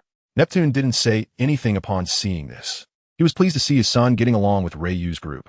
Seeing this, Leiyu extended his right hand and shook hands with Sharkstar, smiling as he said, "Hello, hello. As expected of the Crown Prince, you really are a handsome talent. Your two younger brothers are also like the existence of sleeping dragons and phoenix chicks." "Haha, thank you for the compliment. I'm flattered," Sharkstar replied with a laugh. After the two exchanged pleasantries, Leiyu suddenly seemed to think of something and asked, "Can I meet Princess White Star?" After all, he was very curious about the legendary Sea King. It wasn't just Princess White Star's stunning beauty or her, well, very, very white. After all, Leiyu, like the author, was a serious person. How could he possibly be interested in something so big and white? Upon hearing Leiyu's request, Crown Prince Sharkstar was taken aback. This matter was not something he could decide, so he turned to look at his father. All right. After a moment of hesitation, Neptune ultimately agreed. Although he had vaguely realized that his daughter was the legendary Sea King Poseidon, if this secret were to be exposed, many powerful forces would come to snatch White Star away. At that time, Fishman Island would be in dire straits. But Leiyu was different. Based on Sherry's divination and his own judgment, Leiyu was a person he could trust.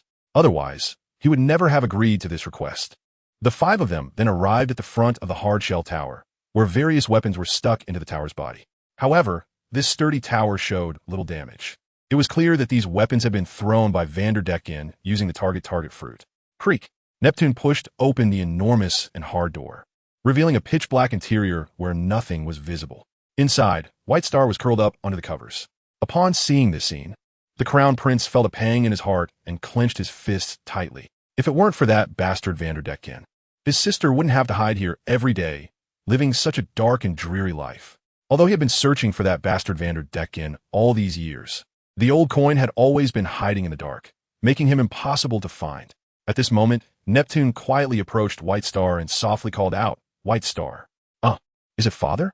White Star's clear and melodious voice reached everyone's ears, and at that moment, Leiyu instantly understood what it felt like to have his ears pregnant. He watched as White Star slowly revealed her head from under the covers, gazing at Neptune with her enchanting big eyes. "White Star, today I have brought you a distinguished guest," Neptune said with a smile, and then he had the Crown Prince turn on the lights in the room. Once the lights were on, White Star finally emerged from her blanket, showing her innocent smile as she looked at her father and brothers, saying, "Good, good, good, good." At this moment, Leiyu was stunned. This room is really big. Indeed, the room is quite spacious and very bright. Bai Xing, who was now 16 years old, had grown to about 10 meters in length. She wore a taiyaki-shaped hair accessory, had wavy and flowing pink long hair, bright blue eyes, a beautiful face, a voluptuous figure, and a fishtail in shades of pink. She was simply a stunning beauty. At this moment, Bai Xing also noticed Leiyu. For some reason, even though it was their first meeting, she felt an inexplicable sense of familiarity and affection towards him. Curious, Bai Xing fixed her big, glamorous eyes on Leiyu. Leiyu, who had always been single, couldn't handle the intensity of the situation and felt his heart racing in an instant. Damn, why was his heart in disarray? Leiyu gritted his teeth, forcibly regained his composure, and pretended to be calm as he said, "Wife, cough. Princess White Star, hello, I am Leiyu. Nice to meet you. Can you be my wife, cough? My wife, cough." Forget it. He was puzzled as to why he was acting this way in front of Hancock, as he had never done so before. At that moment, Princess White Star found Leiyu's antics amusing and giggled, her laughter as melodious as wind chimes. Then she looked at Leiyu with a sweet smile and said, "Hello, Lord Leiyu. I'm very happy to meet you." In that second, seeing White Star's first love-like smile, Leiyu was stunned again. 2 streams of blood tears continuously flowed from his nostrils. Seeing this, Princess White Star was startled and quickly extended her fair fingers to help wipe Leiyu's nose. But unexpectedly, as Leiyu felt the warmth of her fingers and the faint fragrance on them, blood gushed out uncontrollably like a fountain. Neptune, witnessing this, who had lived for so long, naturally understood the reason behind Leiyu's nosebleed. He smiled and shook his head, not expecting the famous captain of the sea god's pirates to have such a side. After Princess White Star's relentless efforts, Leiyu's bleeding finally stopped, and White Star secretly breathed a sigh of relief. But just then, with a swoosh, a massive axe flew swiftly through the open door, heading straight for Princess White Star. White Star's face immediately showed a frightened expression, and she covered her little face with her hands. before Prince Daqiang and Neptune could react. The giant axe was firmly caught in Lei Yu's hand, who then looked coldly in the direction the axe had come from, a glint of murderous intent flashing in his eyes as he murmured, "Vanderdecken? Thank you." Lord Lei Yu, White Star said, her big eyes already filled with tears, looking at Lei Yu pitifully. "By the way, do you want to go out?" Lei Yu asked White Star. "What? Can I?" White Star exclaimed, her eyes bursting with a sparkle of desire. "No, Princess White Star cannot go out, Lord Lei Yu," Prince Daqiang Sharkstar hurriedly said. After all, Vanderdecken was a threat that couldn't be ignored. I'm not talking about now. Once I deal with that Vanderdecken guy, you can go out and play in the future." Lei Yu smiled at White Star and said, White Star nodded happily, not knowing why. But she could feel that this man in front of her would not lie to her. After chatting with White Star and the others for a while, Lei Yu left with Neptune and the others. Princess White Star, left in the hardshell tower, looked at the slowly closing door and murmured, "Will I soon be able to see the outside world, Lei Yu?" Rei Yu and the others were unaware that after their departure, a figure was hiding behind a small mound not far from the hardshell tower, fixated on Rei Yu. "Damn humans, they actually got to see White Star. That accursed White Star must belong to me, Vanderdecken. No matter who you are, if you dare touch my White Star, I'll make you pay with your life." The figure then quietly vanished from the spot. After leaving the hardshell tower, the group returned to the banquet. They saw Jinbei squatting helplessly at the entrance of the hall. Noticing this, Neptune hurried over and asked, "What's wrong? Where are the heroes of the sea god pirates?" Jinbei, already wearing a painful mask, tearfully replied, "King, you should go in and take a look."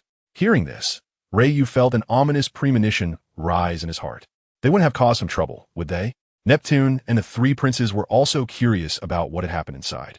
So, with completely different emotions, they slowly walked into the hall. Soon, they understood why Jinbei had that expression. Neptune. The three princes. Orochimaru. Rei Yu clenched his fists, his eyes even blazing with fire as he gritted his teeth, saying, at this moment, the entire hall was left with just one person. Itachi and Yasuo were nowhere to be found, and Orochimaru was already tipsy from drinking. That wasn't the problem. The problem was that Orochimaru had not only eaten his fill, but also let a bunch of his white snakes out to feast. It was truly keeping house. The dining table was filled with white snakes of various sizes, weaving through the food. Not only that, but even the floor, walls, and ceiling of the hall were crawling with white snakes. Just then, Orochimaru's body suddenly trembled, stretching his neck forward and with a gag. He vomited a pile of small white snakes out of his mouth. At this moment, Rei Yu suddenly understood why there were so many white snakes. This fool Orochimaru had not a drop of food in his stomach, just snakes. Suddenly, a gag sound came from beside Rei Yu, and all three princes couldn't hold it in any longer, covering their mouths and running to the side. For a moment, the sound of retching echoed throughout the Dragon King's palace, and even Neptune was holding back, his face looking a bit pale. "Where did you find this partner? He's quite something." Rei Yu felt a headache coming on.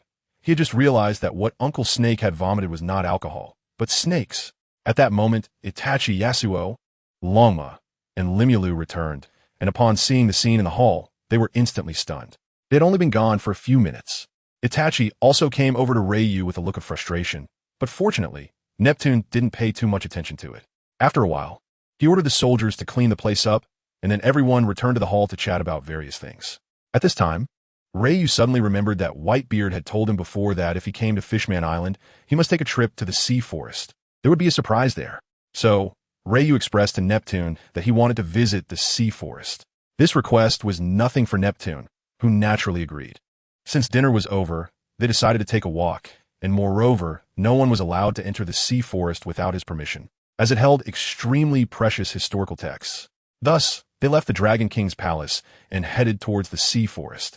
Before long, they arrived at the sea forest. Since the area was all seawater, Rei Yu and the others were enveloped in bubbles, preventing them from drowning. Upon reaching the sea forest, Neptune led Rei Yu and the others directly to the site of the massive stone tablet inscribed with historical texts. Rei Yu stood before the stone tablet, rubbed his chin, squinted his eyes, and after examining it for a long time, concluded that he couldn't understand it.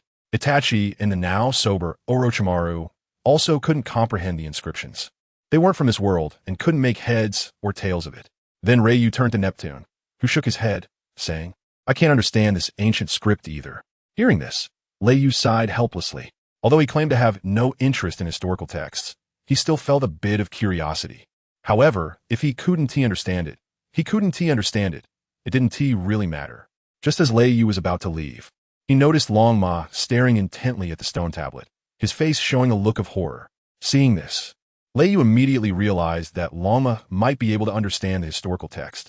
He then approached Long Ma's side and curiously asked, "Can you understand it?"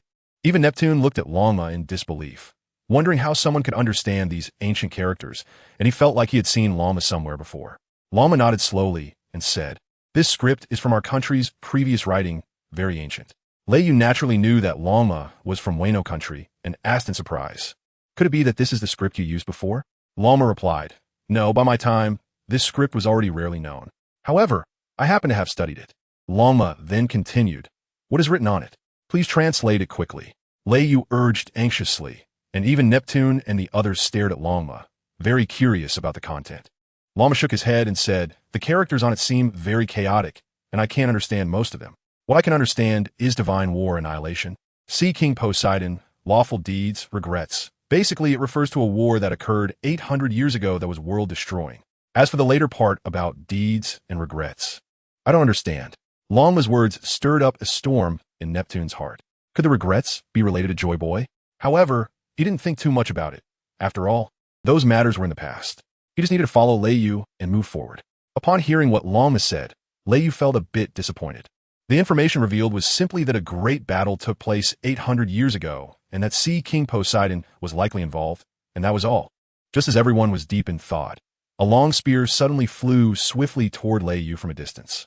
With a swift turn, Lei Yu caught the spear. Seeing this, Orochimaru and his group flashed a hint of killing intent in their eyes. How dare someone attack their captain? Vanderdecken? Lei Yu looked at the spear in his hand and sneered, while Neptune's face darkened ominously. He never expected that Vanderdecken would follow them here. Truly a relentless spirit. "Sorry for the trouble, Uncle Snake." Saying this, Lei Yu handed the spear to Orochimaru. Orochimaru took the spear, and a white snake crawled out from his hand, sniffing at the spear before wildly flicking its tongue in a certain direction. Orochimaru then prepared to leave and hunt down the assailant who had ambushed Lei Yu. "Uncle Snake, take Rimuru with you. He knows what to do." With that, Lei Yu grabbed the jelly-like Rimuru and tossed him to Orochimaru, who then took Rimuru and quickly chased forward. Itachi, Yasuo, and the others chose not to follow, as they believed Orochimaru was strong enough to handle the situation. Ray looked at Uncle Snake and Rimuru's backs and murmured, "The target fruit has quite a good ability. Rimuru should be able to hunt successfully, right?" He then wandered around the sea forest with Neptune and others, as the scenery here was still quite nice. While strolling through the sea forest, Ray felt a bit puzzled. He always thought that the surprise Whitebeard mentioned should not be just this massive historical text. If it were merely the historical text, Whitebeard wouldn't need to keep it from him. He could just tell him. So there must be something here that he had not discovered yet. Suddenly, Ray thought of something and closed his eyes, slowly spreading his observation haki throughout the sea forest. Neptune sensed it and was startled, unsure of what Ray was doing with his observation haki at that moment. The others noticed and stopped, waiting for Ray. After an unknown amount of time, Ray sensed an unusual aura deep within the sea forest.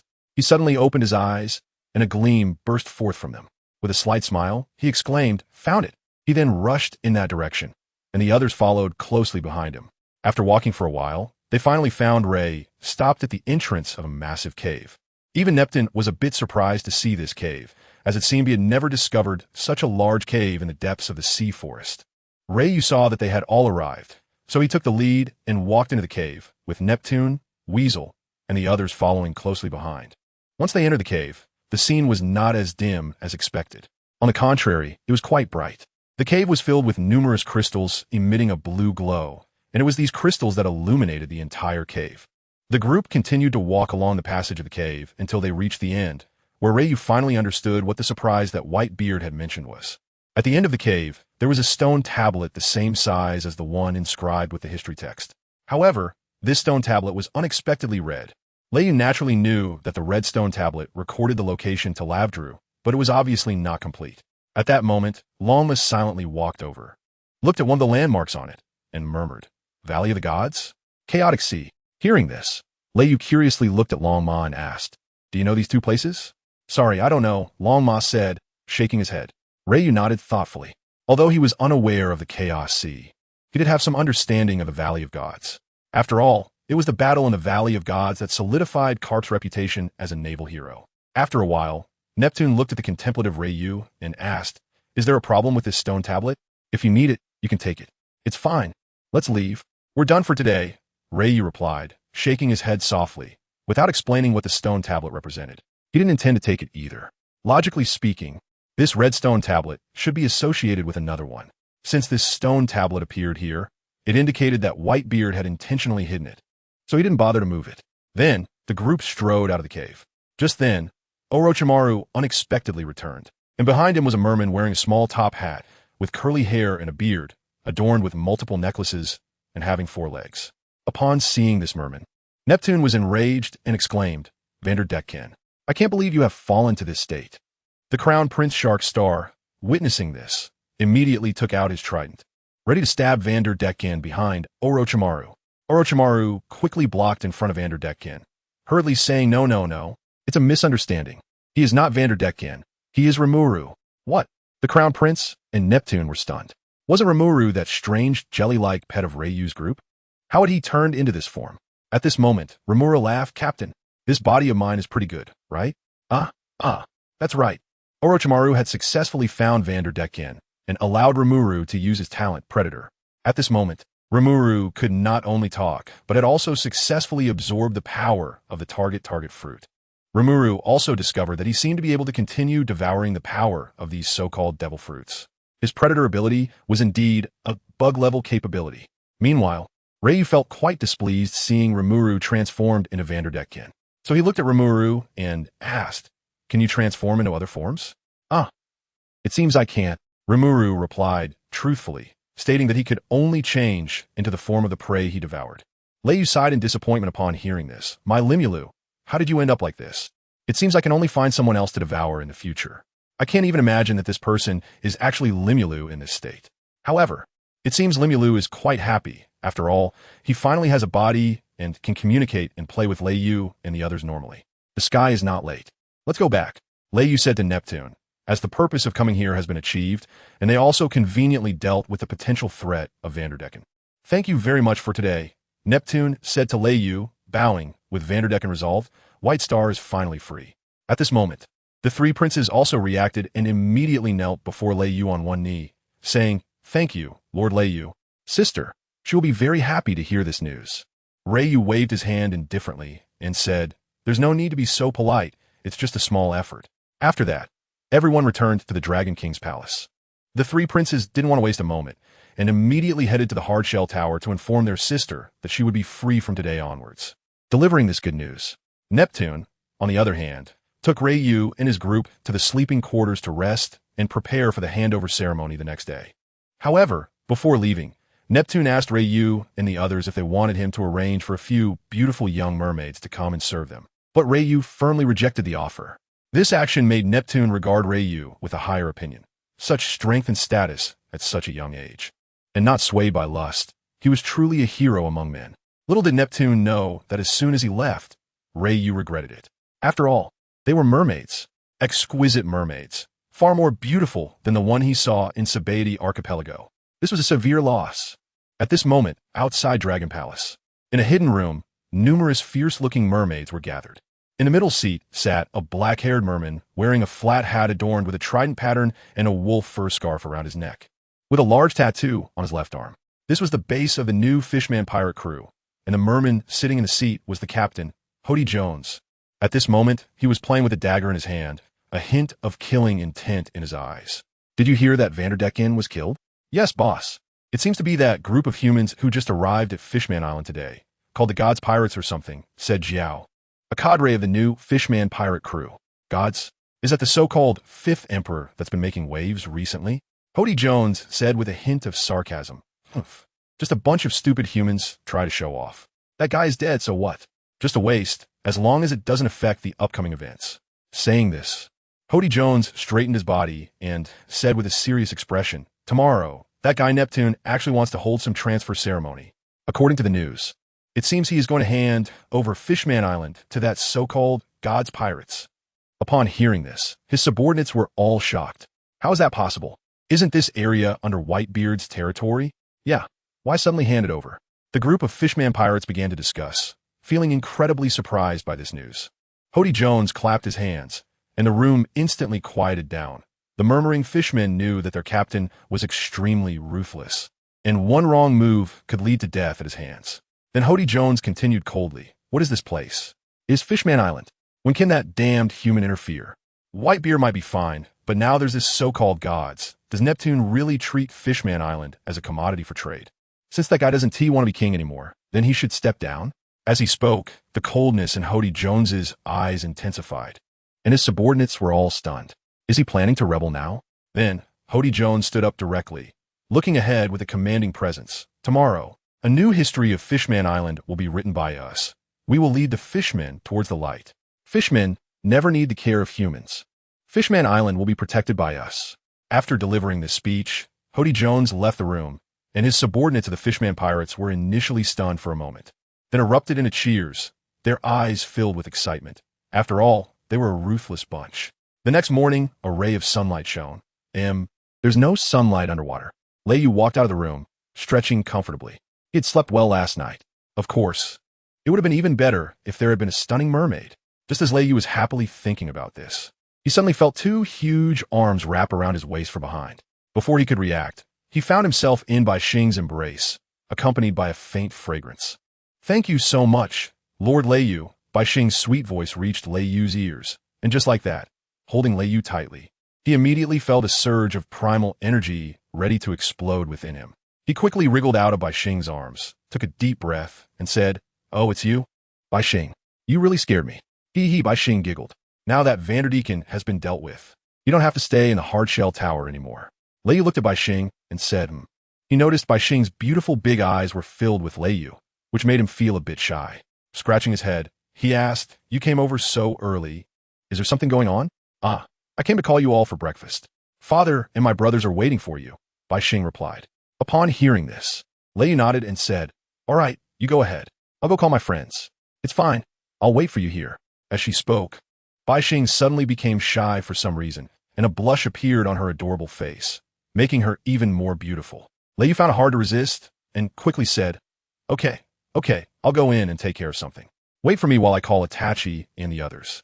With that, Leiyu vanished in a flash, while Bai Xing happily waited outside for Leiyu and the others to join her for breakfast. About 5 minutes later, Leiyu and his group all came out and followed Bai Xing to the dining room.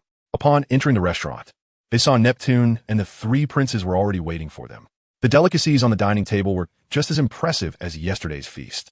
After greeting them, Leiyu sat down, and the gods once again began to eat with great enthusiasm.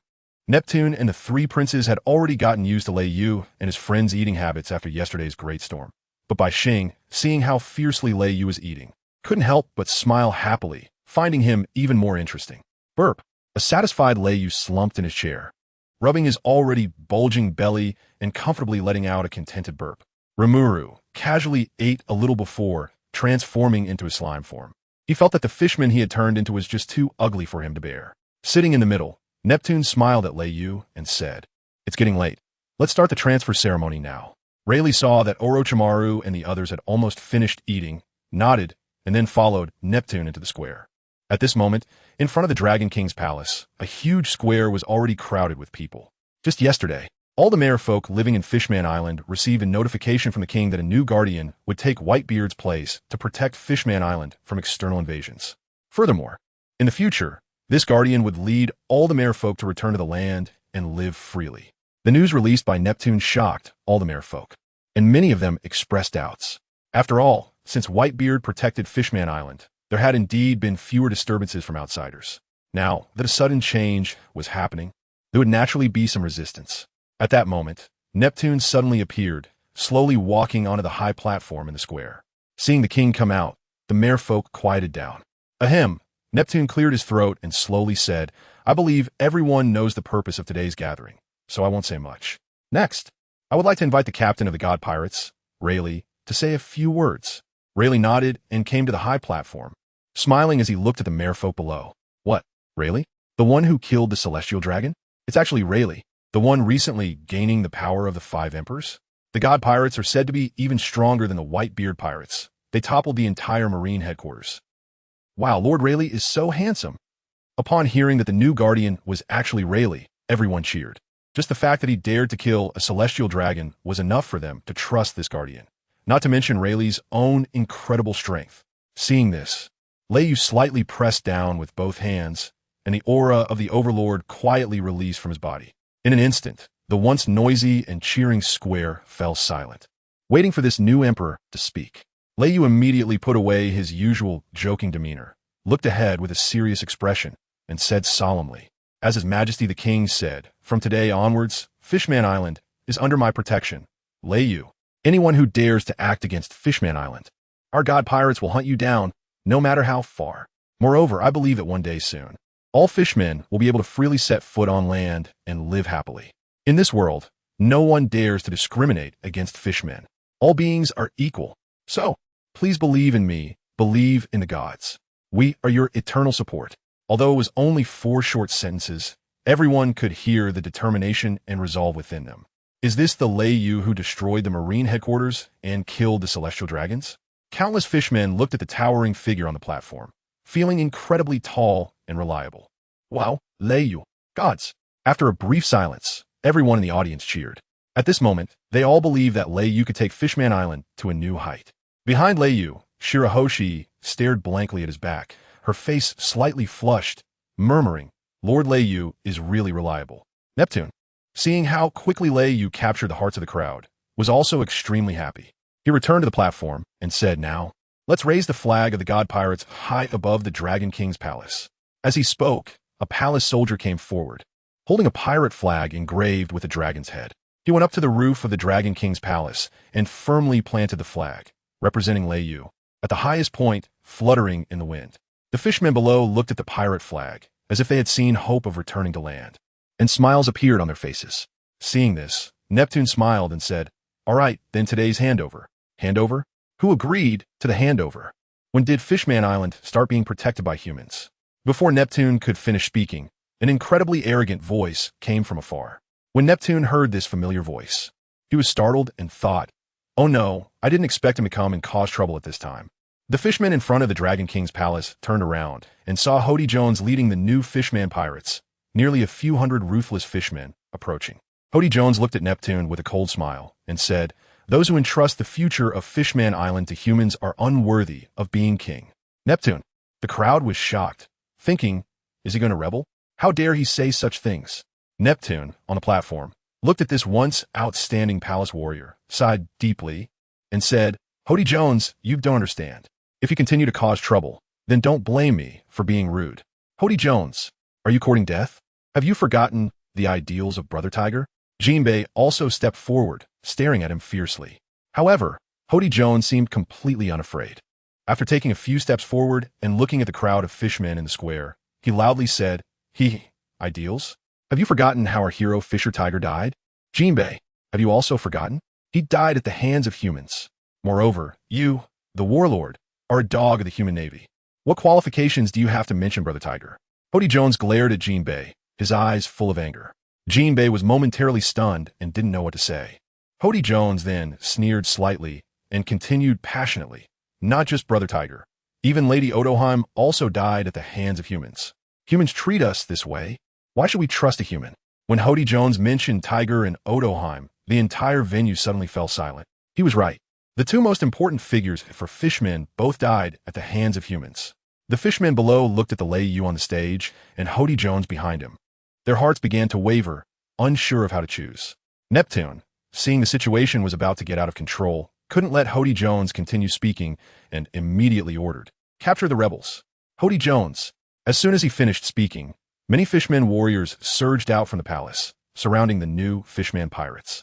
Hody Jones, seeing this scene, had a cold glint in his eyes, then shouted, "Everyone see?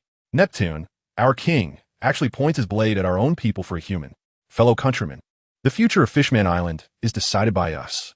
Please join us to establish our own country and not let humans interfere." As soon as Hody Jones said this, Neptune felt something was wrong. He had fallen into a trap. Suddenly, many in the crowd were struck by Hody Jones's words, especially the fishmen who had suffered discrimination from humans. Their eyes were filled with fiery anger, staring fiercely at Leiyu on the stage. Many had already approached the new Fishman pirates, expressing their desire to join them. In an instant, the new Fishman pirates, which originally only had 100 or so members, transformed into a team of nearly 1,000. The cadres of the new Fishman pirates then took out boxes of prepared spears, axes, and other weapons, distributing them to the fishmen who stood by their side. Clearly, all of this had been prepared by Hody Jones in advance, and the warriors of the Dragon King's palace, seeing the crowds blocking the new Fishman pirates, dared not take action. After all, they were the citizens of Fishman Island. If they took action, the situation would only get worse. Neptune and Jinbei on the platform looked increasingly grim. They had not expected Hody Jones to pull such a stunt, using the fishmen of Fishman Island to threaten them. This was simply a coup. Both sides were at a stalemate. Time passed, and as more and more fishmen chose to join Hody Jones, they loudly shouted, "Fishman Island autonomy. Humans go away. Fishman Island autonomy. Humans go away." Neptune and the others found themselves in an increasingly difficult situation. At this moment, it was not the time to act, nor was it the time not to act. Seeing this, Lei Yu's eyes flashed with a cold light. In a blink, he disappeared from his spot.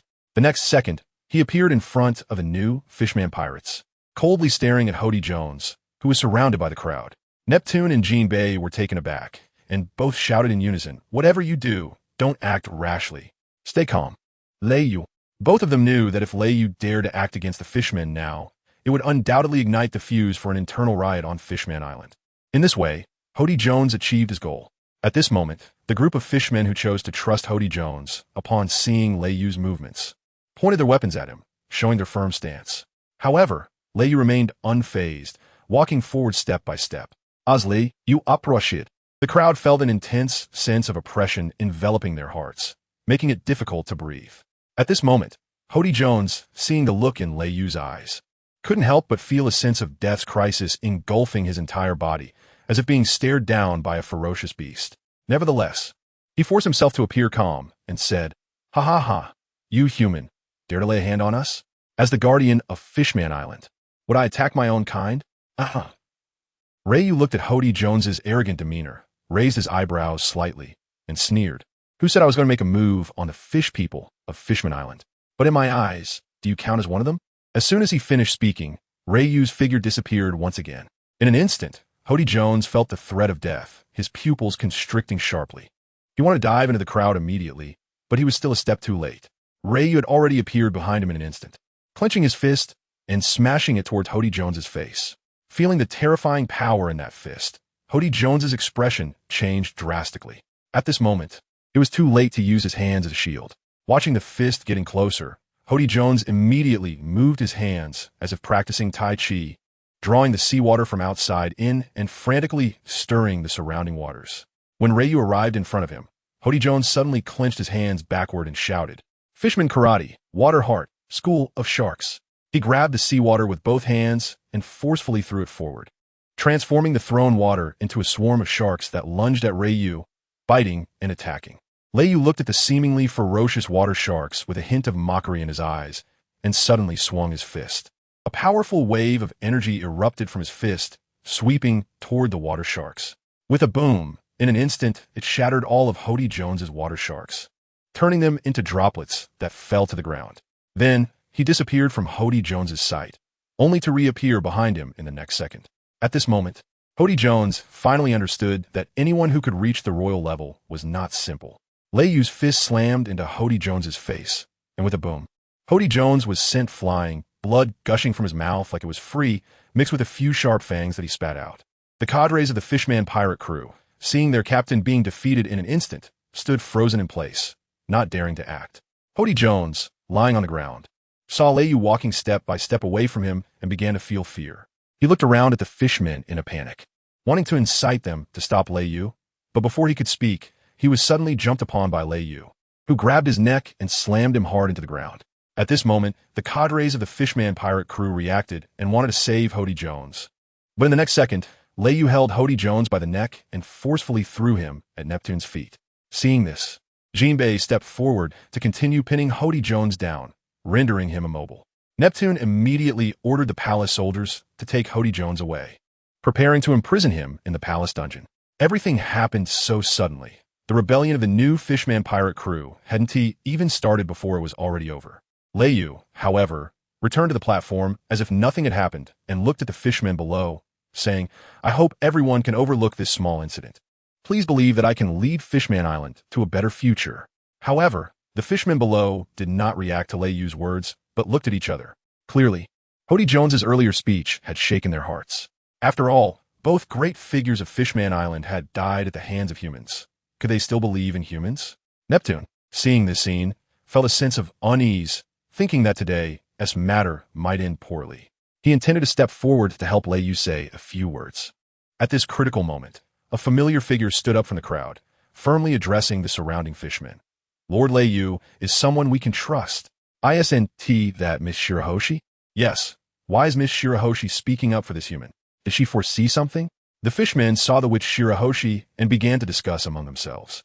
"Through my divination, we fishmen will soon live freely on land," Shirahoshi continued, "and the one who will lead us to the land is the captain of the gods' pirates." Lord Lei Yu. Upon hearing this, everyone was taken aback. They had immense faith in Shirahoshi's divination. Neptune, seeing this, smiled happily, thinking that Shirahoshi's arrival was truly timely. Otherwise, he would know how to wrap things up today.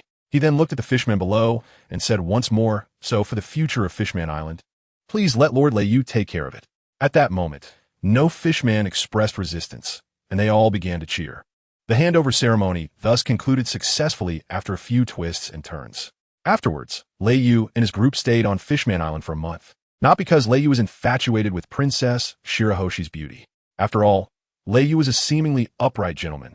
Rather, it was because he had not had a proper rest since arriving in this world. So he treated it as a vacation on Fishman Island, where everything was beautiful, including delicious food, especially desserts that were simply the best in the world. It was clearly a vacation paradise. During this month, Rimuru could no longer bear his transformed appearance as Vandy Deckkin. Therefore, Lei Yu used a massive 1,000 points to transform Rimuru into the beautiful form of Shizue Izawa, with silver blue long hair and golden pupils.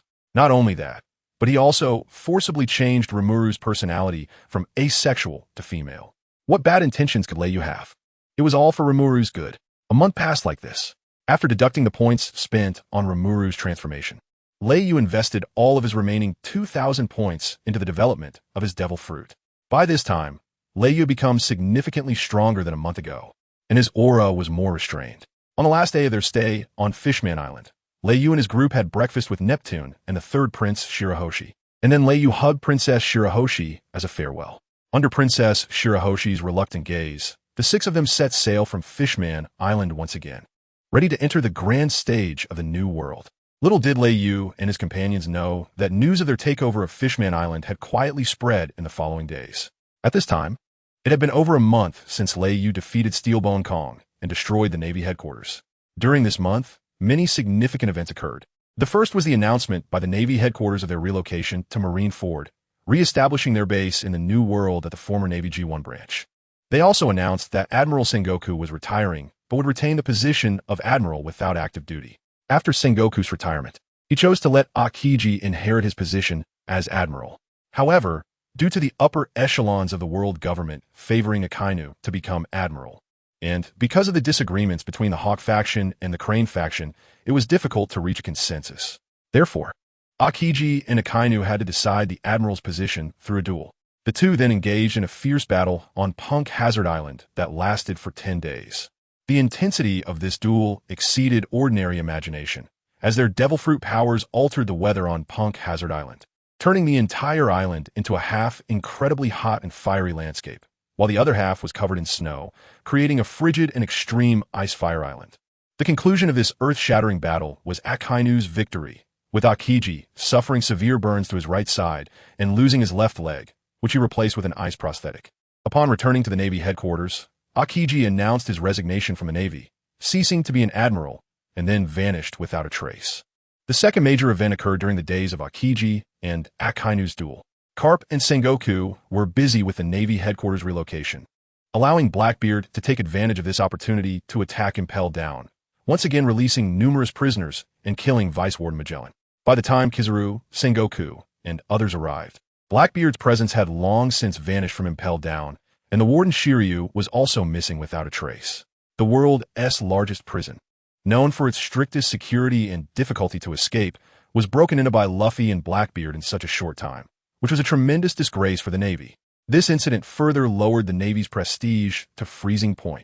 Subsequently, they announced the cancellation of Blackbeard's position as a warlord of the sea, with a bounty of 2,476 billion berries. Vaguely beneath the 5 emperors, the title of the first person. The fourth major event is that the Dark World has once again undergone a great change. The king of shipping, Umit, and the storage industry boss, Giberson, both suddenly died, and the mysterious figure Xie Sun seized the opportunity to take control of their industries. In an instant, the 3 major fields of economy, transportation, and goods were all under the control of this mysterious person named Xie Sun. He became the sole ruler in the Dark World. His actions disrupted the balance and touched upon the interests of Doflamingo, Morgans, and Stussy. Doflamingo went alone to confront Xie Sun, but 3 days later, he ended in failure, with numerous sword wounds on his body. Subsequently, Morgans and Stussy went to inquire about the origins of this Xie Sun, but Doflamingo was unwilling to reveal who this person was, only laughing mysteriously and saying, "Interesting, interesting. This world is becoming more and more interesting." The final major event is that Reiju took over Fishman Island. Reiju taking over Fishman Island proves that he now has his own territory. And having his own territory means that Reiju has completely qualified to become the 5th emperor. However, everyone knows that Fishman Island is the territory of Whitebeard, and now it has surprisingly become Reiju's. Many people have speculated, based on their intelligence, that Reiju and Whitebeard have a close relationship. Subsequently, the Marine headquarters issued a kill order against the God's pirates. The content states, anyone who discovers Reiju, one of the 5 emperors, and provides any information will be rewarded with 10 million berries. If the information is accurate, the reward is 50 million berries. If the information is significant and accurate, the reward is 100 million berries. Once this kill order was issued, it shocked everyone. No one expected the Marines to hate Reiju so much. This is simply cutting off any chance of survival for him and his crew. However, it can also be understood, as Reiju is the one responsible for the current state of the Marines, and this kill order indirectly acknowledges Reiju's status as one of the 5 emperors. Previously, Reiju's title as a 5 emperor was merely created by the newspaper Morgans to build hype and create big news. But now Reiju's position as a 5 emperor is genuine. He has successfully joined the ranks of the other 4 individuals. At this moment, in Mariehua, the highest power resides in the solemn palace's deepest part. In a dim, oppressive, and majestic hall, Im sat silently on the empty throne, while the 5 elders knelt at the long staircase below, trembling uncontrollably, with beads of sweat continuously flowing down their foreheads. They knew that the execution of Ace had been a complete failure. This has made Lord Im very angry, and the consequences are severe. Im conjured 3 bounty orders and a photo from thin air, casually tossing them in front of the 5 elders. Then a flash of white light passed, and with a clang, the 5 elders were startled, almost wetting themselves. When they looked up, they saw a sharp sword inserted into the 3 bounty orders and the photo. Do you know what to do? Im's extremely authoritative voice reached the ears of the 5. They dared not hesitate and nodded in understanding, assuring, "We will not disappoint you, my lord." Seeing this scene, Im, who sat on the empty throne, did not speak. After sweeping a glance at the 5 old men, he disappeared with a whoosh into the dim, oppressive hall. After kneeling for a while, the 5 elders stood up and left the place, trembling. Among the photos left behind, the one at the bottom was Monkey D, Luffy's bounty order. Above it was Marshall D, Teach's bounty order. The second photo was of Princess Shirahoshi of Fishman Island, and the top bounty order was that of the captain of the God's Pirates, the 5th Emperor, Reiju. In the past few days, almost everyone in the New World knows that the youngest 5th Emperor in history, Reiju, is about to enter the New World, and countless pirates are cheering for him, because they have thoroughly rubbed the Marines' authority into the ground, avenging all the pirates who have been pursued by the Marines. However, most of these are some extremely vicious pirates. The Marines, especially Akainu, who has just taken the position of admiral, are having a headache over this. Although he deeply despises Reiju and his crew, he simply cannot defeat them, especially now that Akiji has left and there are no strong civilian fighters found for the world conscription. The highest combat power the Marines can currently muster is just himself and Kizuru, though Sengoku and Garp also have decent combat power, especially Garp. Akainu has never seen him go all out. But as for these 2, let alone taking orders from him, as long as they don't create trouble, that is good enough, especially Sengoku. Ever since he resigned, he seems to be living a happier life day by day. Aside from his hair turning completely white, He doesn't seem to have any issues, with the two old geezers laughing and joking at the new headquarters. At this moment, Akainu felt like a fake admiral, with hardly anyone useful under his command, resembling a bachelor commander. Suddenly, a knock sounded at the admiral's office door. "Come in," Akainu said with a slight frown. A staff officer walked in excitedly and said at Akainu's desk, "Admiral Akainu, we have recruited a strong candidate at the level of admiral." Slapping the table, Akainu stood up, staring fiercely at the officer. "Really? An admiral level?" "Yes, Admiral Kazuru has already gone to confirm. The person is extremely powerful, but—" The officer suddenly stammered. "But what? Speak quickly," Akainu urged impatiently.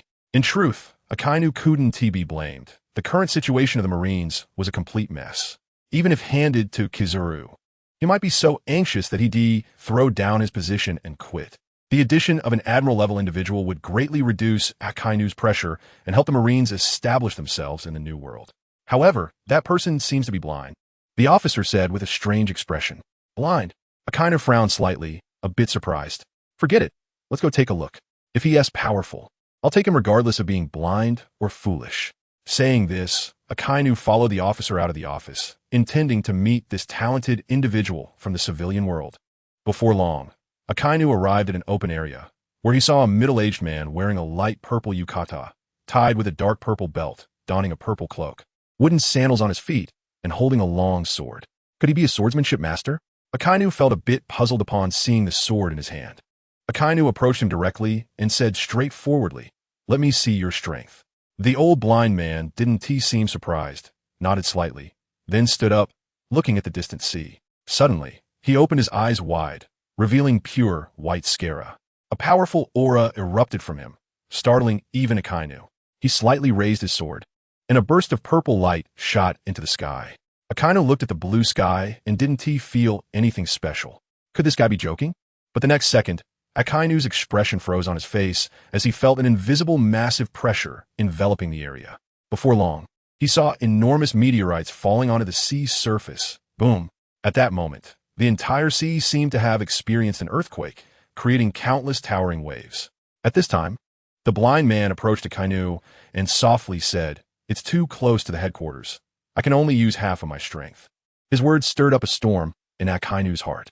This person is a monster. An extremely powerful monster. And isn't this exactly the kind of talent the Marines need right now? Akainu immediately said, "You will join the Marines now, and your position will be Admiral." After saying this, he turned and left, preparing to handle other official duties. After walking a few steps, Akainu suddenly thought of something and turned back to ask, "What is your name?" The powerful blind man slightly raised his head, eyes closed, looking at Akainu as he said, "I am called Fujitora." After I smile, "Your code name in the Marines will be Fujitora." After finishing his words, Akainu left here in a good mood. On Cake Island in the New World, Big Mom said while eating dessert, "Is that guy Raikou coming to the New World? Let's hold the tea party in a week." She then looked at Katakuri beside her and said, "You should go out and personally invite Raikou to attend." Katakuri nodded upon hearing this and prepared to go find Raikou. "By the way, what do you think about introducing Raikou to Smoothie?" Big Mom suddenly called Katakuri and asked. Katakuri was taken aback for a moment, then turned to Charlotte Linlin respectfully and said, "I'll follow Mom's arrangements. If Mom thinks it's good, then it's good." Upon hearing this, Big Mom laughed happily and waved her hand, saying, "You go ahead, be careful. That guy is not simple." Katakuri nodded and left Big Mom's room, frowning slightly after coming out, seemingly lost in thought. At this time, Shanks, one of the 4 emperors, was sitting on the Red Force, looking at the 2 bounty notices in his hand with a complex expression, muttering, "Who could it be?" One of the bounty notices was for Luffy, and the other was for Raikou. Sigh. I hope the balance of the New World won't be broken by him. After a long sigh, Shanks put away the 2 bounty notices, picked up a bowl of strong liquor beside him, and drank it in one gulp. He then walked towards his crew who were sailing the ship, whispered something in their ear, and suddenly the Red Force, which was sailing on the sea, turned and headed forward. The destination of this direction was the Holy Land, Mariehua, on the Red Line. Meanwhile, Whitebeard's crew, still lingering in the first half of the Grand Line, learned that Raikou was about to reach the New World. Lulululu, Whitebeard sat on his Moby Dick, drinking with his sons, laughing happily. That kid is finally going to reach the New World. The New World is the stage where he can truly shine. After that, Whitebeard stood up and went to the bow of the ship, thrusting the pole of his weapon down fiercely. It's time for us to set sail back to the New World, family. Saying this, the gigantic Moby Dick, as large as a whale, turned and headed towards the New World. In the New World, Kaido of the Beast stood at the edge of a very high cliff, took a deep breath, and jumped down. 1 second, 2 seconds, 3 seconds, boom. Kaido's free fall from over 3,000 meters successfully smashed into the ground, kicking up a cloud of dust. Amidst the dust, Kaido, who fell from a height of 3,000 meters, surprisingly stood up directly in a carp leap, then dusted himself off. He had not a single injury on him, and the point where he landed had already become a deep pit filled with cracks. Kaido then took out a small notebook and wrote, 999th way to die. Fall to death from a height of 3,000 meters. At this moment, a pirate ship flying the flag of the Beast Pirates sailed out from Wano country. This ship leaving Wano was the Mammoth ship, one of Kaido's 3 major fleets. And one of the calamities, Jack the Drought, stood at the bow of the ship, glaring fiercely at the distant sea. At this time, after Raikyu's group surfaced from Fishman Island, they began to ascend. However, the ascent was very slow, and a few of them were just waiting slowly. After a while, Raikyu suddenly felt something was off. Since coming out of Fishman Island, several Sea Kings had been following them. At first, Raikyu thought it was just a coincidence. But now they had reached about 8,000 meters deep, and these Sea Kings were still following them, seemingly unafraid of Raikyu's conqueror's haki. And many powerful Sea Kings were rushing in from all directions. Just then, 4 Sea Kings near Raikyu's group suddenly surged up, opening their massive jaws to reveal gleaming fangs as they charged at Raikyu's group. Seeing this, the crew of the Oro Jackson did not hesitate, and each chose a Sea King as their target. Dragon Horse and Yasuo drew their swords. The Kusanagi and the Blade of No Sheath and 2 streams of blue sword energy swiftly slashed out, cutting through the transparent light circles around the ship and striking the 2 giant Sea Kings coming from the right side of the ship. In an instant, the 2 massive Sea Kings were sliced in half, slowly sinking to the endless seabed, while the other 2 Sea Kings on the left side of the ship, witnessing this scene, not only did not feel fear, but instead charged even more ferociously. At this moment, Itachi Uchiha did not make any excessive movements, merely coldly staring at the 2 massive Sea Kings. Then his 3-tomo Sharingan began to spin wildly, instantly transforming into the dazzling and powerful Kaleidoscope Sharingan. A stream of blood tears flowed from his right eye as he murmured, Amaterasu.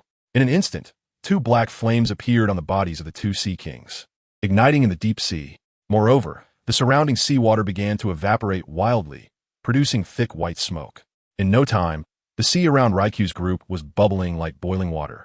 Once the white smoke dissipated, the 2 massive Sea Kings had been burned black, emitting a rich aroma of grilled meat. As they sank, they were directly devoured by other Sea Kings. What seemed like powerful Sea Kings were thus swiftly dealt with by Itachi Uchiha, Dragon Horse, and Yasuo. Just when Raikyu thought the crisis was over and they could safely return to the surface, countless Sea Kings began to converge towards them, all of which were over 5,000 meters long, dominant-level Sea Kings. Normally rare dominant-level Sea Kings, it seemed there were about 10 of them here. Raikyu felt a headache, wondering if it was his charm that attracted other species. As they watched the group of Sea Kings slowly encircle them, Raikyu and the others were already prepared for battle. But at that moment, the group of Sea Kings suddenly stopped as if receiving some command, all facing in one direction, their eyes revealing expressions of fear and respect. Ryu and others followed the gaze of the Sea Kings to a dimly lit area of the sea in the distance, where a massive shadow was slowly swimming towards them. Orochimaru furrowed his brows tightly. The aura emanating from it was strikingly similar to his summoning beast, the 10,000 snakes, but also had a strangely eerie feeling. After a while, the giant shadow finally revealed itself completely in front of everyone. When Longma saw this colossal figure, he was momentarily stunned and muttered, "Dragon? Not quite." The transformed Rimuru was so frightened by this enormous creature that he immediately reverted to his original form, rolling and hiding under Ryu's feet, trembling as he looked at the monster before him.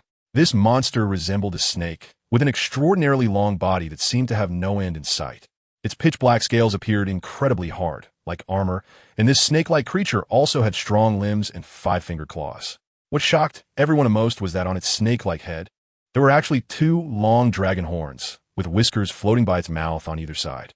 Moreover, the aura it emitted was dozens of times stronger than that of other dominant Sea Kings.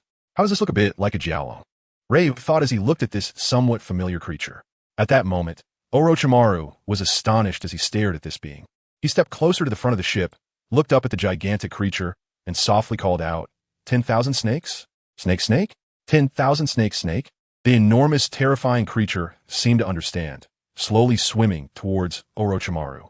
Seeing this, Orochimaru was overjoyed and said, "It really is you, 10,000 snakes. I was wondering why I hadn't sensed your presence lately. Turns out you came here to be the boss. By the way, why did our connection cut off? I couldn't sense your existence even with summoning techniques. But now that I see you're fine, I can relax. Speaking of which, how did you become like this? You've gotten so much stronger." During the time, he couldn't sense 10,000 snakes. Orochimaru was quite worried that something had happened to him.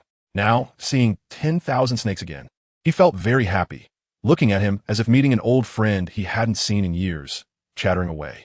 Yet, 10,000 snakes remained silent and charged towards Orochimaru, who stood at the front of the ship. At this moment, Ryu felt increasingly uneasy. Although he recognized that this figure was undoubtedly 10,000 snakes, there was a force within him that felt very strange, an extremely chaotic and evil power that made Ryu uncomfortable. Orochimaru, be careful, something's wrong with 10,000 snakes. As 10,000 snakes drew closer to Orochimaru, Ryu couldn't help but shout a warning. "Oh, it's fine," Orochimaru said nonchalantly, continuing to look at 10,000 snakes as if he were a doting mother, chattering away. "Have you eaten? What did you eat? Do you want to come back with me? Why aren't you coming back with me?" At this point, 10,000 snakes had already reached the front of the ship, and just one of its heads was as large as Ryu's pirate ship. Its eyes, the size of bulldozer wheels, stared at Ryu and his crew. Seeing this, Orochimaru surprisingly leaped fearlessly out of the light circle. In an instant, the pressure from 8,000 meters underwater suddenly weighed down on Orochimaru, causing him to feel extremely uncomfortable. But he still pushed through and swam up to 10,000 snakes' mouth. With a joyful expression, he extended his right hand, wanting to touch his old friend. But at that moment, a flash of red light suddenly appeared in 10,000 snakes' eyes. Seeing this, Ryu immediately sensed something was wrong and shouted at Orochimaru, "Uncle Snake, get back. 10,000 snakes is not right. Don't do something stupid." However, Orochimaru seemed to hear nothing, his hand still slowly reaching forward. Just as he was about to touch 10,000 snakes, a loud roar erupted. 10,000 snakes' eyes instantly turned blood red, filled with brutality. It then opened its mouth, seemingly capable of devouring everything, revealing two venomous fangs that glinted coldly and lunged directly at Orochimaru and Ryu's pirate ship. Orochimaru, seeing this, seemed to short-circuit, completely stunned and unsure why 10,000 snakes was acting this way. Leyu saw a scene and his eyes narrowed. With a flash, he disappeared from his original spot and the next second arrived beside the wide-open bloody mouth of the 10,000 serpents. He directly infused his armed haki into his right leg and with a loud bang, delivered a spinning kick that knocked the mouth of the 10,000 serpents askew. The massive body of the 10,000 serpents, due to inertia, also leaned backward. Ryu took the opportunity to embrace Orochimaru and brought him back into the ship. The roaring dragon. At this moment, Orochimaru regained his senses and looked in disbelief at the distant Wan Shi. How could it be like this? Wan Shi was no longer the Wan Shi he once knew. Ryu, with a serious expression, said, "There's a mysterious power within it that has changed it, even its way of thinking." Upon hearing this, Orochimaru looked at Wan Shi in disbelief, a hint of sadness in his eyes. Because at this moment, Wan Shi was indeed no longer the Wan Shi he knew. Wan Shi shook its enormous head and then fixed its blood-red eyes on Ryu and his group, filled with a mechanical brutality. Then it raised its head and let out a roar, causing the dozens of sea kings around them to open their mouths wide, charging towards Ryu and his group as if receiving an order. Before Ryu could speak, the three main combatants, Uchiha Itachi, Yasuo, and Ryoma, charged out to meet the dozens of sea kings. Ryu, not to be outdone, transformed into his dragon human form, leaping up to stand before Wan Shi, locking eyes with it. "What happened to you? Can't you speak?" Ryu asked, puzzled, looking at the enormous snake head in front of him. Upon hearing this, Wan Shi seemed momentarily stunned, but the next second, a flash of red light crossed its eyes and it lunged at Ryu with a bite. Was it being controlled by something? Ryu grew more puzzled, thinking that Wan Shi should have wanted to say something. However, there was no time to think now. Wan Shi's fangs were already lunging fiercely at Ryu. Seeing this, Ryu dodged to the side, evading Wancha's bite, then coated his arm with armament haki and delivered a powerful punch to Wancha's body. Boom! Wancha's entire body trembled slightly. And it turned its head again, charging at Ryu once more. Seeing this, Ryu couldn't help but be startled. The defense of the 10,000 snakes had actually increased to such an abnormal level. One must know that in his Dragon Man form, with a punch enhanced by flowing Sakura, even a Marine Admiral wouldn't be able to take that punch so easily. Yet this terrifying punch landed on 10,000 snakes, as if nothing had happened. The new round of attacks from 10,000 snakes came once again, but Ryu easily dodged them. Then he delivered another punch to 10,000 snakes. But it still had no effect. Even the dark scales weren't knocked off.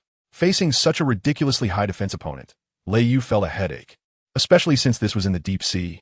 Although the seawater wouldn't restrict his devil fruit abilities, the pressure of 8,000 meters under the sea was still uncomfortable, and he could only exert 50% of his strength. Thus, the battle between one person and one snake continued, and neither side could do anything to the other. Meanwhile, Uchiha Itachi, Yasuo, and Lama quickly dealt with the dozens of Sea King creatures and noticed Ryu's predicament at that moment, preparing to help. I'll go help Ryu. You guys head back to the ship first, Itachi said, directly activating the third form of Susanoo and summoning his divine weapon, the 10 Kusanagi sword. As he approached Ryu, Itachi had also realized that this mutated 10,000 snakes had an extremely abnormal defense, and ordinary attacks could no longer affect it. At this point, Ryu saw Itachi's arrival, glanced at the 10 Kusanagi sword in his hand, and nodded, "It's up to you, Itachi." Saying that, he handed over the stage to Itachi. It would have been fine on land, but in the deep sea, he truly had no way to deal with this creature. Itachi approached 10,000 snakes with the Susanoo and the 10 Kusanagi sword. The mindless 10,000 snakes instinctively wanted to flee upon seeing the crimson 10 Kusanagi sword in Itachi's hand. It could sense that this weapon posed a death threat to it. Just as 10,000 snakes was about to turn to escape, its pupils suddenly constricted. A red flash passed by, and looking down, it saw that its massive body had been pierced by Itachi's 10 Kusanagi sword, which could even absorb its internal power, causing 10,000 snakes to become extremely weak. Seeing this, 10,000 snakes began to panic, frantically trying to break free from the 10 Kusanagi sword. However, Itachi, with a swift movement, used the left hand formed by Susanoo to tightly grip the dragon horn on 10,000 snakes' head. In no time, under the sealing power of the 10 Kusanagi sword, 10,000 snakes became on the verge of collapse. Uchiha Itachi, seeing this, prepared to completely seal 10,000 snakes within a sake gourd using the 10 Kusanagi sword. At this moment, Ryu came to Itachi's side and stopped his sealing, saying, "Although 10,000 snakes doesn't know why it has become like this, it had a good relationship with Snake Uncle before. Let's give it a dignified death." Itachi nodded in agreement with Ryu's words. The two then brought the horrendous body of 10,000 snakes in front of the Orochi, where Orochimaru looked at the fading 10,000 snakes, wanting to say something, but the words stuck in his throat. A hint of sadness flashed his eyes as he sighed deeply without saying much. Instead, he approached the gigantic head of 10,000 snakes and gently stroked it. At that moment, just when 10,000 snakes was barely hanging on to life, it suddenly began to tremble violently. Seeing this, Ryu quickly pulled Orochimaru back, his expression serious as he looked at 10,000 snakes. 10,000 snakes kept shaking its enormous head, seeming to be in great pain. After a while, the red light in 10,000 snakes' eyes seemed to dissipate a bit, and it then looked at Ryu and Orochimaru, slightly opening its mouth. "Be careful." Before 10,000 snakes could finish speaking, its head suddenly exploded. Orochimaru, watching 10,000 snakes die before him, clenched his fists tightly, his eyes turning red. The killing intent erupting from him even startled Ryu. This was the first time he had seen Orochimaru so angry. Soon after, Orochimaru seemed unable to bear watching any longer and turned back to the ship, retreating into the cabin. Watching Orochimaru's departing figure, Ryu fell into contemplation. From what he just saw, it seemed that 10,000 snakes had regained its consciousness and wanted to convey some information to him and the others. However, the sudden explosion of 10,000 snakes' head indicated that it had indeed been controlled by someone, and something had been implanted in its head to control it and manage its life and death. In this world, apart from certain devil fruits that he might not know about, only one person could achieve such a feat. As he contemplated this, Ryu's gaze grew colder. Later, Ryu returned to the ship and approached Rimuru, directly picking up the transformed Rimuru. This guy is for you. Don't waste it. Saying this, he tossed Rimuru onto the body of 10,000 snakes. Rimuru immediately reacted, using its predator ability to begin devouring. Meanwhile, Uchiha Itachi looked at Leiyu with a strange expression. Is this what the captain meant by a dignified death? 3 days later, Leiyu and his crew had officially entered the New World and had been sailing in the oceans of the New World for 3 days. Although they didn't know which sea area they were currently in, Leiyu's goal was still clear, to head directly to Wano country. He learned about Longma and Wano country from Orochimaru, and he happened to want to visit Wano to see Kawaii-do and check if Momonosuke was there. If he was, then he would kill Momonosuke for some excitement. Thus, after leaving Fishman Island and reaching the sea surface, Leiyu sailed forward according to the compass's direction. Over the past 3 days, for some reason, ever since Rimuru devoured 10,000 snakes, Orochimaru had become a bit abnormal, constantly hovering around Rimuru. Strangely, Leiyu sat at the bow of the ship, gazing ahead. Suddenly, he spotted a black dot on the distant sea surface, which seemed to be a pirate ship. At this moment, on the pirate ship Leiyu saw, Jack the Drought was standing at the bow with his arms crossed. Captain Jack, we've spotted a pirate ship ahead. A crew member reported to Jack. What? A pirate ship? Jack suddenly looked up, his eyes sparkling as he shouted, Quick, give me the telescope. The crew member did not dare to delay, quickly handing the telescope to Jack. Jack took the telescope and looked toward Leiyu's pirate ship. A dragon-shaped giant ship. Could it be? Jack murmured, then continued to look up, finally spotting the dragon-shaped pirate flag fluttering in the wind at the very top of the mast. Finally, I've caught you, the god of thunder, Leiyu. Jack put down the telescope, clenched his fists tightly, and shouted, full speed ahead, charge toward that pirate ship. Sink the god pirates. Instantly, the surrounding pirates were taken aback. Captain Jack, that's the god of thunder, the new 5th emperor. Are we really going to attack them? Yes, Captain Jack, we should report this to Kaido. The crew members around Jack began to chatter, trying to dissuade him. After all, they knew of Leiyu's reputation. Oof, stop wasting words. Jack glared at them with anger, his strong presence silencing everyone immediately. So what if he was just a kid who had recently become a pirate? What was there to be afraid of? As for the 5 emperors? That's just a joke. What qualifications does a kid who has only been at sea for a few months have to be considered one of the 5 emperors? And do you really think that just one pirate crew, the gods, could destroy the Marine headquarters? Whitebeard and Shanks are also involved. It's highly likely that it's them who are acting.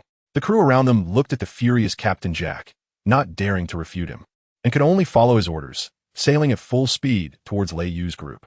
The reason Jack was looking for Leiyu's group was mainly because not long ago, on the day Leiyu declared himself an emperor, Kaido had drunkenly said something. What 5 emperors? Just a snot-nosed kid. If he dares to come to the New World, I'll show him what it means to be an emperor. Not just anyone can be called an emperor. Although it was Kaido's drunken talk, Jack took it seriously. From that day on, he kept a close watch on Leiyu's movements. Because even if it was Kaido's drunken words, he had to make it happen. He had to show Leiyu what the 4 emperors truly were. As they got closer, Jack and the others saw Leiyu's group on the ship and noticed 2 more people, including a blue-haired kid. As someone with top-tier observation haki, Leiyu had long noticed Jack. He initially thought it was just a coincidence, but he didn't expect Jack to steer straight towards him. From a distance, Leiyu could feel the intense killing intent radiating from Jack. Clearly, Jack wasn't coming to offer him warmth. Watching the mammoth ship getting closer, a chill crept into Leiyu's eyes. He intended to provoke Kaido this early. But if heaven has no door and hell has no gate, then don't blame him. At some point, Itachi and Longma had also arrived by his side, and the 6 of them stood in a row, coldly watching the approaching mammoth ship. At this moment, Jack, standing at the bow of the mammoth, was overjoyed at the sight, seeing that the so-called 4 emperors subordinate, one of Kaido's 3 calamities, didn't run away, was exactly what he wanted. With his eyes shining with excitement, he shouted, "Bring the ship closer. Go." The crew around Jack gasped, fearing that today might end badly for them. They followed Jack's orders, steering the mammoth ship towards Leiyu's vessel. On the evil dragon-roaring ship, Itachi, Orochimaru, and the others were momentarily stunned by Jack's words, unable to believe that the guy at the bow dared to act this way. Did the gods have no influence? Or was Leiyu a fake 5 emperor? Seeing this scene, Leiyu could only shake his head helplessly. Jack was indeed one word: reckless. Just as the mammoth ship was about to collide, Longma stepped forward first, emitting a cold glint in his eyes as he asked, "Is he the one you mentioned, the subordinate of the strong one who control my hometown?" "Yes, that's right. One of Kaido's 3 calamities, Jack the Drought, Lei Yu replied. Then please, Captain, let me deal with this guy who occupied my hometown. With that, Longma drew his Kusanagi sword, unleashing a terrifying sword intent that mixed with his endless rage. Hundreds of years ago, when he existed, no one dared to invade the so-called Golden Country, Wano, and even if they did, they would be cut down by him. He never expected that in recent years, his hometown would eventually be controlled by outsiders. Now that he was about to return, he would continue to be the guardian of his hometown. With that, Longma leaped into the air. At this moment, Jack at the bow of the mammoth felt the astonishing sword energy from Longma, a strong sense of oppression washing over him, making him gasp in surprise. He never expected that a mere crew member of Lei Yu would possess such strength. As Longma reached midair, Jack could see Longma's appearance clearly. His pupils contracted, and his hair stood on end as he stared in disbelief at the figure in the sky, exclaiming, "How is this possible? You shouldn't be alive." The legendary dragon, slayer, samurai. That's right, Jack recognized Longma's identity. Decades ago, after following Kaido to Wano, he learned about a powerful samurai who once existed there. Hundreds of years ago, when Wano was known as the Golden Country, Longma had stopped countless pirates and world nobles from invading, making the world aware that Wano had samurai. It was said that no matter who the opponent was, he would cut them down in an instant, a great swordsman who had never tasted defeat. Legends say he once used the autumn water to slay a dragon in the sky, earning him the title of Dragon Slayer Samurai. By chance, Jack had seen a portrait of Longma in the shrine of the Shimatsuki family in Wano and was shocked to discover that he was revered by the samurai as the sword god. So Jack had secretly noted this strong individual, but he never expected to encounter this person, who should have been dead, here today, looking at Longma in midair. Slowly raising his Kusanagi sword above his head, a powerful aura erupted from him, under the astonished gazes of everyone. The Kusanagi sword in Longma's hand began to slowly turn black from the base. In no time, it became completely black, radiating a terrifying aura that sent chills down everyone's spine. This is a black blade. Jack's eyes widened in disbelief. Even Lei Yu was momentarily stunned, not expecting Longma to refine the Kusanagi sword into a black blade in such a short time. Then, Longma swung the black blade down towards Jack with a gentle motion. A massive blue-black sword energy suddenly slashed toward Jack and his group. When Jack saw the sword energy locking onto him, he panicked. This sword could kill him. Even Jack didn't know why he had this thought. After all, it was his abnormal defensive ability that allowed him to become one of the 3 calamities. Yet at this moment, his proud defense seemed utterly insignificant in the face of this terrifying sword energy. Damn it, even if you're the Dragon Slayer Samurai, so what? I am Captain Jack the Drought. Jack roared loudly, as if this could reduce the fear within him. As soon as he finished speaking, his body began to swell, seemingly trying to transform into the ancient beast form of a mammoth. Seeing this, Longma's eyes flashed with a hint of cold mockery as he softly murmured, "Moon Cutter." The next second, the sword energy that had already been unleashed suddenly burst forth with dazzling blue light, and in an instant, it severed the neck of Drought Jack.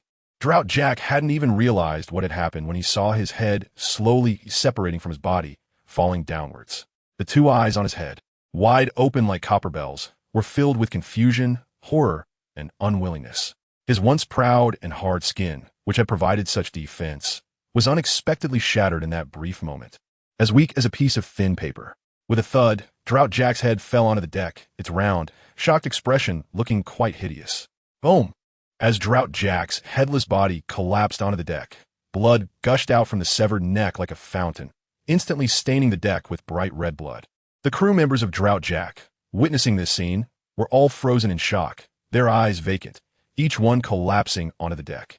They couldn't believe that Drought Jack, one of the top experts under the 4 emperors Kaido, and one of the 3 disasters of vice captain, had been so easily killed by a sword technique from the sky, without any ability to resist, a complete overpowering, a one-hit kill. After that, Longma casually swung out another cutting strike towards the mammoth ship, and with a thunderous roar, the massive mammoth ship was cleaved in half by Longma's casual strike, slowly sinking into the deep sea as the crew members jumped overboard in search of a slim chance of survival. After doing all this, Longma sheathed the black blade Kusanagi sword he had forged. The sheath was made by himself, all right, and without looking back, returned to the ship, seriously thanking the captain for giving him the opportunity to take action. Lei Yu waved his hand and said, "No need to be so polite. Soon we will help you and slay all the invaders from Wano. Ryoma nodded at Leiyu, fully trusting his words. He then left to find Yasuo for a drink. Leiyu watched Ryoma's figure leave, a slight smile on his face. He knew Ryoma was strong, but he didn't expect him to be this formidable, able to take down Jack the Drought, one of the 3 disasters, in an instant. Ryoma's strength must have reached the Emperor level.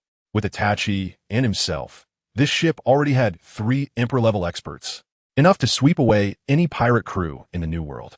Even the red-haired pirates, known as the Iron Wall Pirates with the strongest overall combat power. Leiyu was confident he could defeat them. At that moment, Leiyu noticed another pirate ship approaching from a distance. Meanwhile, within the territory of the Beast Pirates in Wano, a group of pirates hurriedly carried barrels of liquor, shouting, "Hurry up, deliver these drinks to Captain Kaido. Be careful not to spill. You might lose your head." Multiple pirates rushed in the same direction, carrying one barrel after another.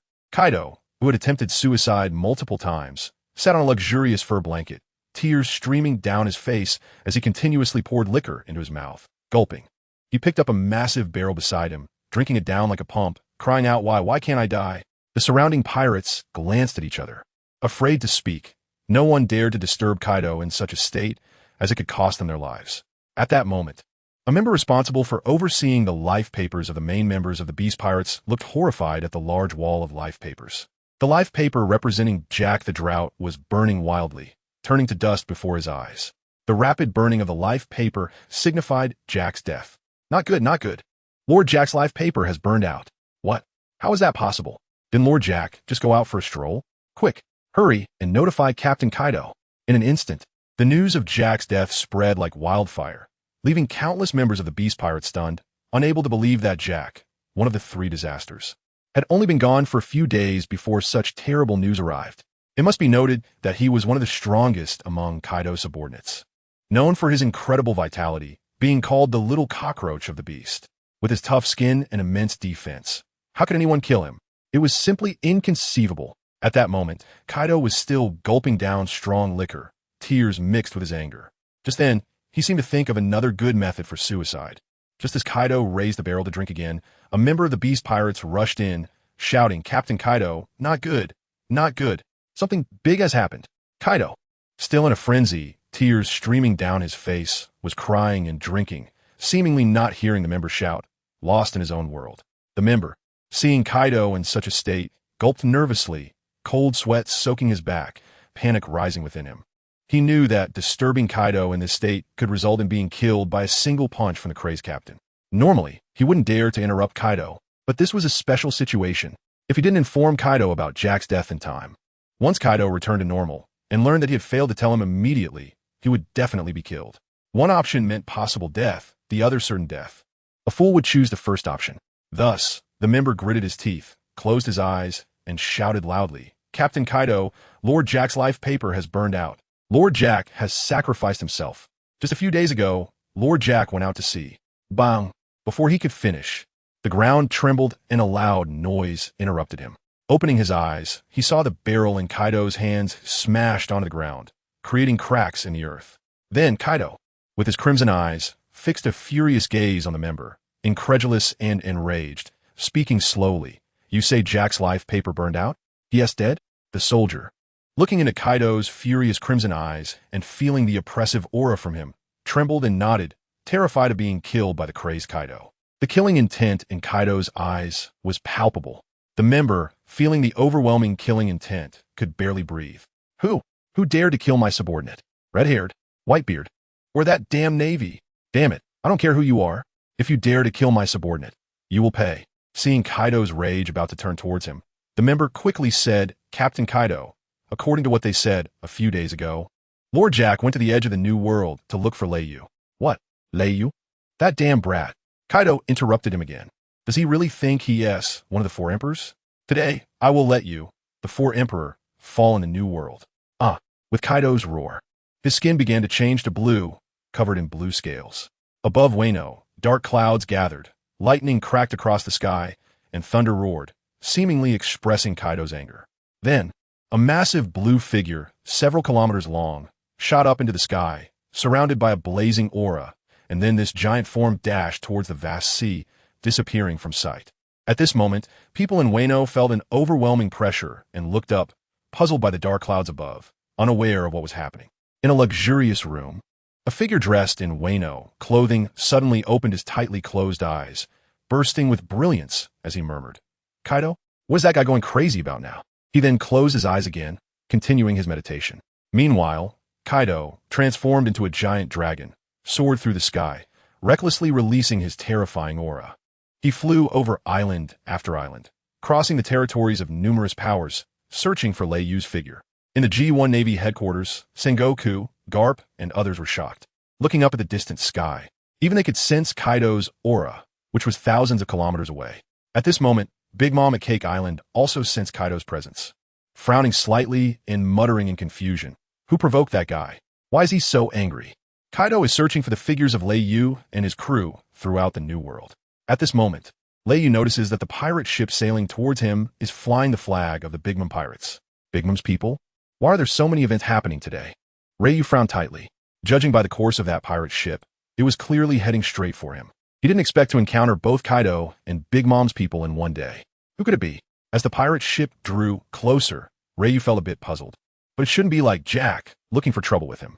He didn't sense any killing intent from the other side. At that moment, on the pirate ship, a tall figure with short crimson hair, a muscular build, long legs, and scars on both cheeks was staring intently at Rei, or more precisely, at the wreckage of Jack, the Drought's mammoth ship, and the pirate flag, representing the beast pirates floating on the sea. At this moment, Charlotte Katakuri's hands were actually trembling.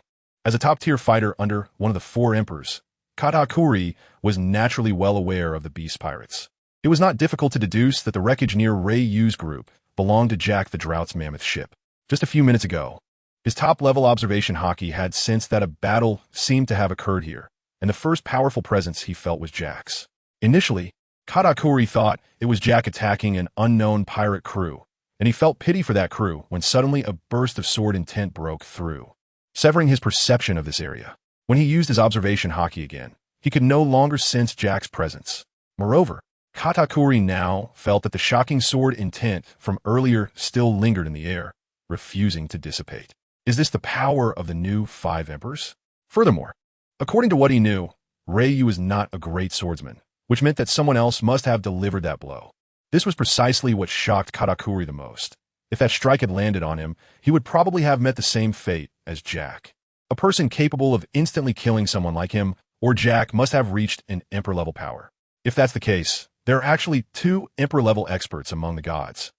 If 2 characters of the 4 emperors' caliber suddenly erupted, the entire world would not be able to withstand it, and even Big Mom couldn't stop them. Thinking of this, Katakuri trembled all over, his eyes filled with fear. At that moment, he even felt that his mother inviting Rei to the tea party was a wrong decision. This wasn't just about finding a son-in-law. It was clearly setting a time bomb in their own lair. However, since Big Mom had already given the order, he had no choice but to bite the bullet and proceed. Just as Katakuri was contemplating, the distance between the 2 ships was rapidly closing. As they drew nearer, Rei could finally see who it was. Frowning and stroking his chin, he pondered over Katakuri's intentions for coming to find him. Could it be to welcome him to the new world? At this time, Katakuri saw that the distance was almost right and leaped directly onto Rei's ship. Seeing that he bore no hostility and judging from Rei's expression, which seemed to indicate that he recognized the man, Itachi and the others did not obstruct him. Presumably, this gentleman was the recently famous Rei. Katakuri walked straight up to Rei and said respectfully, being cautious in front of a crew of 2 emperors, "Ah, you must be Charlotte Katakuri, one of Big Mom's sweet commanders. What brings you to me?" Rei did not act aloof. After all, Katakuri's attitude was quite good, so he naturally greeted him with a smile. Katakuri was momentarily taken aback. He didn't expect Rei to recognize him. This was good, as he wouldn't have to introduce himself. He then got straight to the point.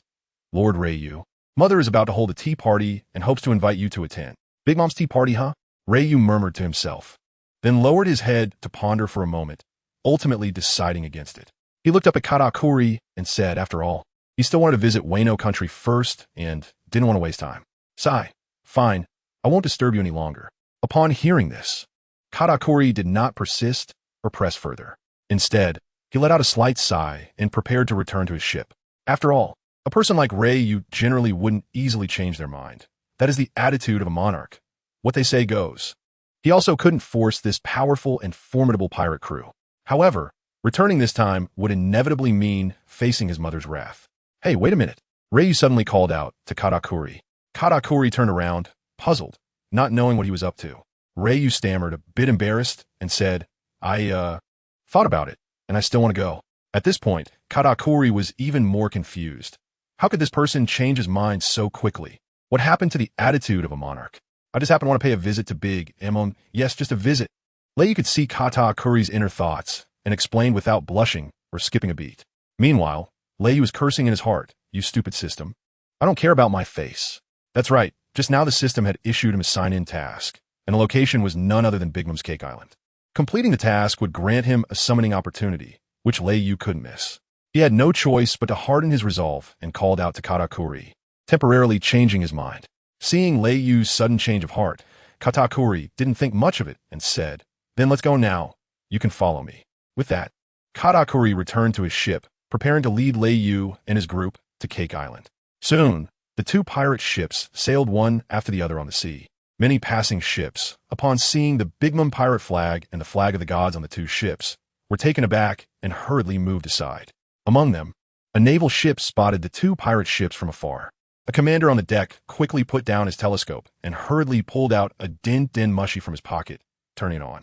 In the office of the new Navy headquarters, Fleet Admiral Akainu was busy reviewing various documents. The din mushy kept ringing, and Akainu looked at the incessantly chirping creature with a hint of helplessness. The calls had not stopped for days, almost driving the din mushy to explode. He shook his head and finally answered, Hello? What's happened now? After a while, Akainu's expression changed dramatically. What? Big Mom's people are with the gods. All right, I understand. After hanging up, Akainu walked to the edge of the office and looked out at the distant ocean, murmuring, Could it be for the tea party? After sailing for 3 to 4 hours, Leyu, who was sitting at the bow of the ship, suddenly focused his gaze on the distant horizon. He then felt an overwhelming sense of authority descending upon this sea area. Leyu, leave your life behind. A thunderous voice resonated, filled with boundless fury. In the distance, Kaido, transformed into a giant dragon, was engulfed in blazing blue flames, exuding a pressure capable of annihilating everything, rapidly charging towards Leyu from the sky. The killing intent in his eyes was clearly visible. Seeing this, Katakuri on the neighboring ship's expression changed drastically, his eyes darkening.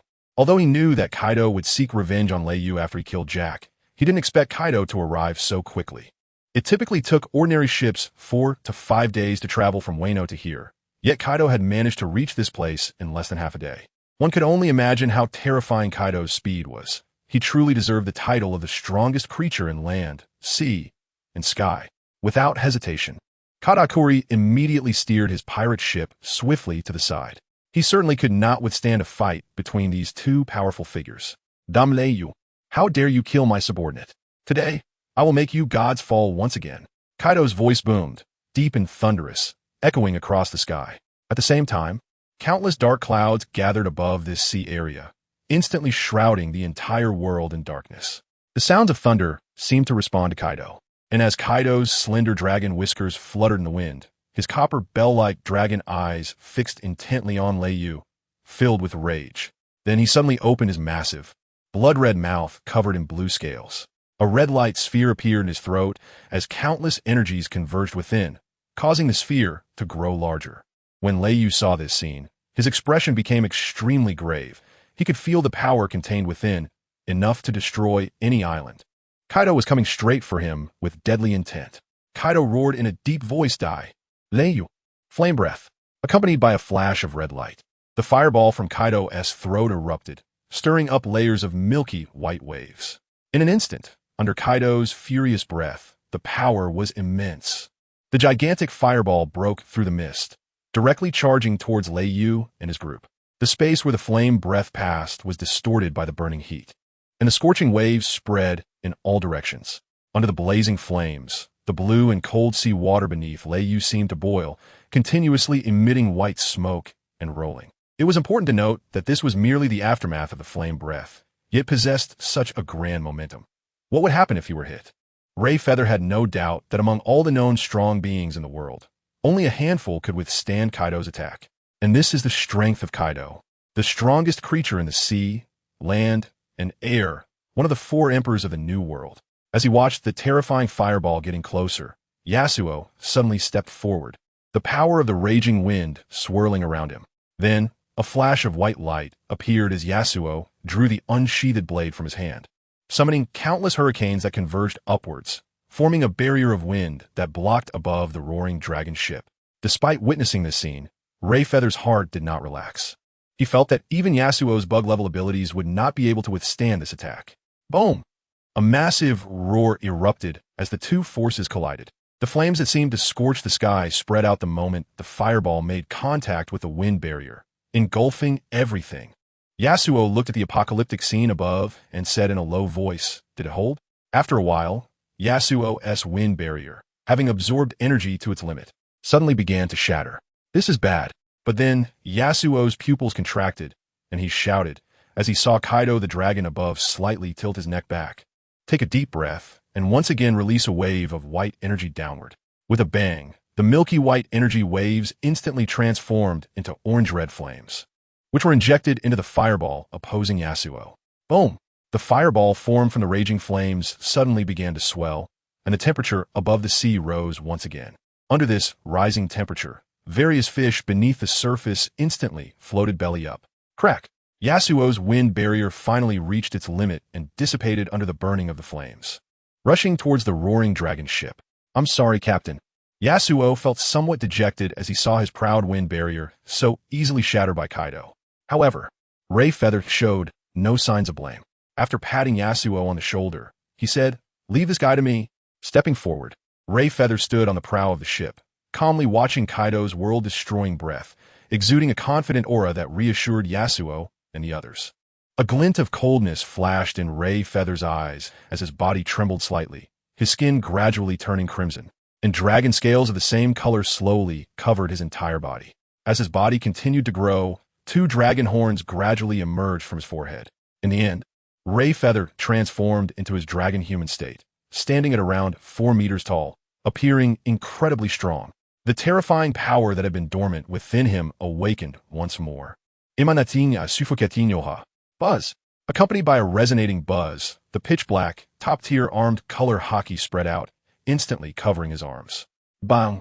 Leiyu suddenly pushed off the ground and charged at the fireball that wanted to destroy everything. When Kaido saw Leiyu's current form, he was momentarily stunned. That familiar aura emanating from him could not be mistaken. It's a dragon. The aura of a dragon. Moreover, it's much purer than his own, even on a different level. Is it a mythical Zoan-type dragon fruit? Damn it. Looking at the transformed Leiyu, Kaido's killing intent grew stronger. He knew that although he looked like a long dragon, his fruit was actually the fish fruit. He couldn't be considered a true dragon. Next, purple flames began to swirl around Leiyu.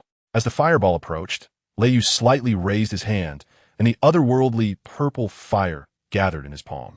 In no time, he formed a fireball the same size as the one Kaido had spat out, but its color was an eerie purple. Leiyu lifted this massive fireball above his head. Gazing at the incoming heat breath, he murmured, "Ace, I'm sorry. Candle fire, flame emperor." Actually just a shout to make it look impressive. With a roar, Leiyu hurled the massive purple fireball into the air. In the next moment, the two vastly different colored fireballs collided. At that instant, the space seemed to vibrate violently. Amidst the thunderous roar, the flames surged in all directions. A red aura appeared in the sky, enveloping a 10-mile radius. The entire sea surface trembled as if an earthquake had occurred. With a bizarre phenomenon in the sky, the seawater beneath the fireballs was directly evaporated due to the residual heat, causing a depression of nearly 100 meters. After a few seconds of standoff, the two terrifying flames suddenly exploded, creating a howling whirlwind. Moments later, the two fireballs disappeared, transforming into a massive mushroom cloud floating in the sky. Katakuri watched this godly battle in awe, exclaiming, "Is this the level of a royal fight?" Though he could block Kaido's heat breath, it would not be as easy as Leiyu had done. As the sea breeze blew by, the enormous mushroom cloud began to disperse. Kaido, transformed into a giant dragon, looked at the dissipating cloud and saw Leiyu floating in midair. Instantly, Kaido narrowed his eyes, his killing intent growing stronger. To easily block his dragon breath, Leiyu must be at least an admiral-level figure, and his strength was surely more than that. This is just the beginning. Today, you will definitely die here, Lei Yu. Saying this, Kaido roared madly, his massive body suddenly accelerating towards Lei Yu in midair. But before he could reach him, Lei Yu's figure vanished into thin air. Then, Kaido suddenly felt something unusual about his tail. Turning his enormous body around, he found that Lei Yu had actually come behind him and was gripping his tail tightly. Immediately, Kaido's anger intensified. The killing intent in his eyes did not wane, and the aura emanating from him grew increasingly terrifying, shaking the air around him. After all, he was one of the 4 emperors. The last person who dared to touch his tail had grass growing 100 meters high on their grave. Thinking this, he turned and arched his body to attack Lei Yu. Seeing this, Lei Yu smirked, gripping Kaido's dragon tail tightly. Instantly, the veins in his arms bulged as he exerted strength, starting to swing Kaido's massive tail. Just as Kaido was about to charge at Lei Yu, he suddenly felt weightlessness. The next second, he felt the world spinning around him, and he became dizzy. Meanwhile, Lei Yu was pulling on Kaido's tail, spinning faster and faster, before suddenly letting go. With a whoosh, Kaido's enormous body was directly flung onto the sea. With a splash, Kaido's kilometers-long body hit the sea, creating colossal waves. However, after a while, the ripples from Kaido's fall had already calmed down, yet Kaido's figure was nowhere to be seen. Is he dead? Impossible. The crew on the Onigashima ship all stared at the seemingly calm sea, while Lei Yu kept his gaze fixed below, not daring to let his guard down. Although it is said that devil fruit users lose their powers when they fall into the sea, Lei Yu believed that the sea posed no limitations for Kaido. After all, Kaido is known as the strongest creature in the sea, land, and air. If he feared the sea, he wouldn't have that title. Watching the tranquil sea, Lei Yu felt increasingly uneasy. He tried to use his observation haki to sense Kaido's presence underwater, but found nothing. It was as if he had vanished in a thin air.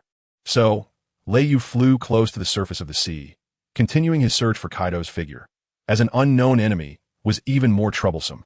About 5 minutes later, just as Lei Yu was about to give up, he suddenly felt all the hairs on his body stand on end. He frantically activated his observation haki, but still found nothing.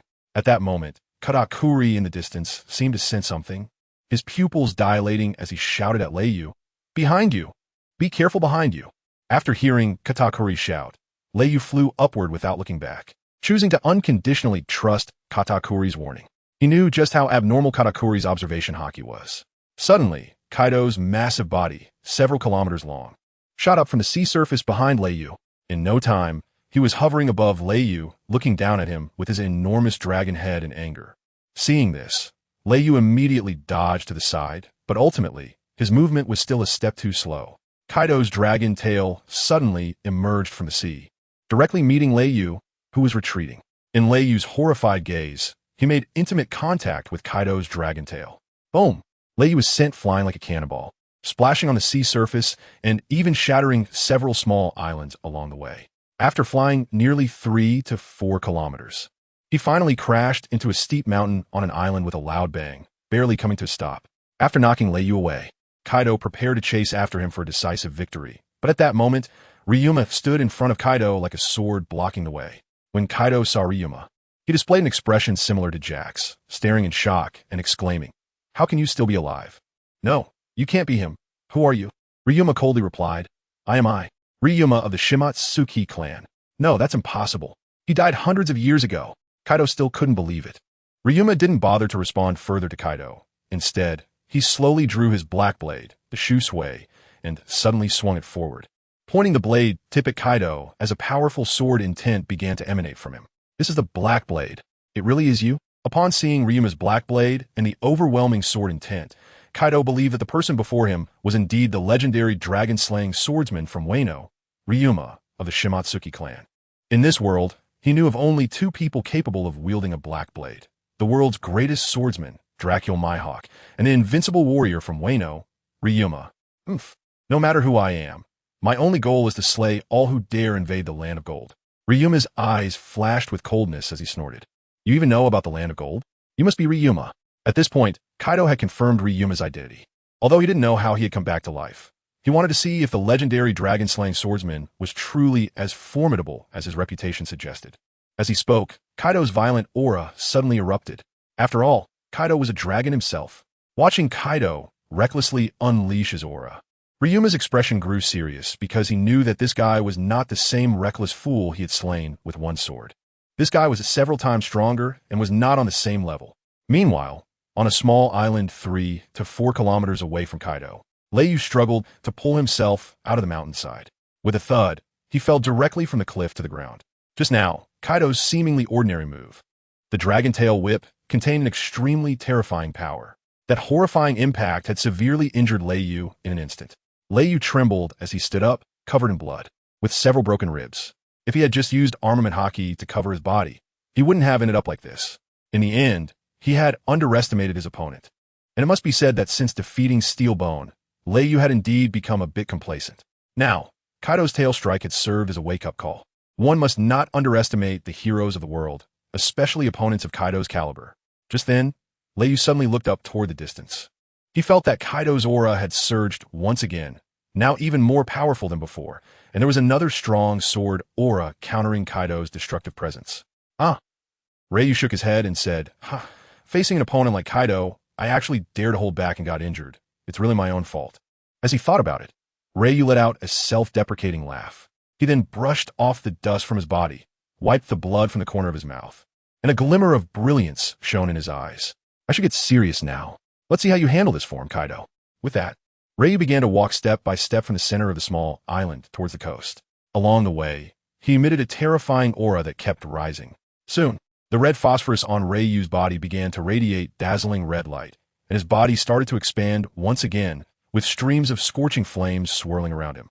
In no time, these flames enveloped Ryu's massive form, continuing to expand and grow larger, slowly forming a tornado-like pillar of fire that ravaged everything around it. Wherever Ryu passed, everything was burned to ruins by the flames surrounding him.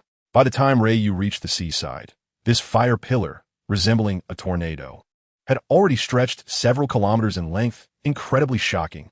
Then, as a gentle breeze blew by, this stunning flame tornado began to slowly dissipate. Ryu's 2 dragon horns on his head glowed bright red, beautiful like red coral, while his black hair transformed into scarlet long hair. On his forehead was a scarlet sun-moon-shaped mark, and with the slightly upward curve of Ryu's mouth, there was a hint of charming swagger, making countless readers' hearts race. First revealed was Ryu's towering upper body, about 400 to 500 meters tall, with his arms and back covered in bright red dragon scales. His hands transformed into sharp dragon claws, and his prominent chest muscles and well-defined 8-pack abs were filled with boundless power, making one feel the reliability of Ryu's chest. Even White Star drooled at the sight. Next, the fully transformed Ryu's lower body was revealed, a dragon body and tail stretching several kilometers long, adorned with glowing red phosphorus, with a row of purple flames burning continuously along his spine. From a distance, Ryu's size was comparable to Kaido in his dragon form, and this was Ryu's strongest form, the dragon dinosaur fruit, mythical Zoan, candle dragon form. At this moment, both Kaido and Longma were continuously increasing their momentum, preparing to gather their strength for a fatal blow to each other.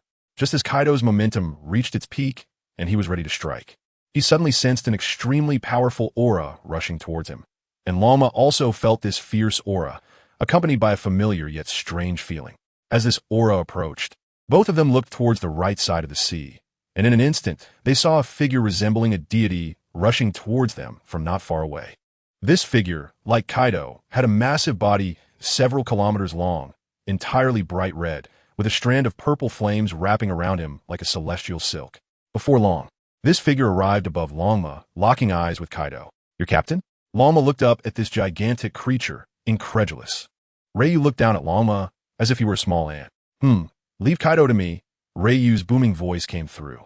Upon hearing this, Longma said nothing more, nodded, and sheathed his black sword, returning to the ship. At this moment, in a vast sea, the 2 colossal beings, Ryu and Kaido, were sizing each other up. Kaido exhaled 2 puffs of white smoke from his nostrils, muttering in confusion, "Is that the dragon dinosaur fruit? Mythical Zoan?" At this time, Kaido recognized the half-dragon, half-human creature before him. It was Ryu, the one he had previously knocked away. "This is my ability, the dragon dinosaur fruit, candle dragon form." Ryu introduced himself directly, not intending to hide anything. Kaido looked at Ryu's half-human, half-dragon form and scoffed. Candle dragon? Ha ha. You dare to call yourself a dragon with that appearance? However, there was not a trace of anger in Ryu's eyes. Instead, he looked at Kaido with a smile and said, "If even a little blue fish like you can call yourself a dragon, why can't I?" When Ryu spoke these words, the damage was not high, but the insult was immense. It seemed to hit Kaido's sore spot, as the anger in his dragon eyes visibly surged, and he roared furiously, "You, damn it." He then opened his massive blood-red mouth and lunged at Ryu. Seeing this, Ryu remained completely calm, directly confronting him. He swiftly dodged to the right side of Kaido's head and clamped Kaido's enormous dragon head under his armpit. In that instant, Kaido understood what the fragrance of the armpit meant. The special and wonderful scent stimulated every pore of Kaido's body. As Kaido roared madly, he struggled under Ryu's armpit, but Ryu's arm was clamped around his neck like a vice, and he couldn't break free. It should be known that after fully transforming into a dragon, Ryu's strength and defense had reached a new level. No matter how Kaido moved or flailed, he couldn't escape, and instead, he became exhausted, panting heavily. The fragrance of the armpit surged into Kaido's mouth, and in an instant, Kaido's enormous dragon head visibly turned green, and his cheeks swelled up. Seeing this, Ryu seemed to realize something. His expression changed drastically, and he immediately released Kaido and retreated. The next moment, two sounds of gurgle echoed as Kaido's abdomen contracted violently, and he vomited everything in his stomach. Good heavens, his belly was full of alcohol, not a single grain of rice. Kaido then felt a burning sensation in his throat, and sweat started to bead on his forehead. After a while, he finally felt a bit better. "Ryu, you will die today." Having calmed down, Kaido was now completely consumed by rage, his dragon membranes turning a deep red, as if possessed. Roar. With Kaido's roar, a violent sound wave became tangible, forming a massive shock wave that stirred the surrounding seawater and rushed towards Ryu. Ryu, undeterred, leaned back, took a deep breath, and let out a roar, which transformed into a red shock wave to counterattack. Boom, boom, boom. The collision of the two shock waves was evenly matched, creating a terrifying force that seemed to tear the heavens and earth apart, unleashing a horrific hurricane that swept thousands of meters away, destroying countless small islands and sending them plummeting to the endless seabed. The evil dragon roar ships swayed in the hurricane, but ultimately withstood the terrifying disaster.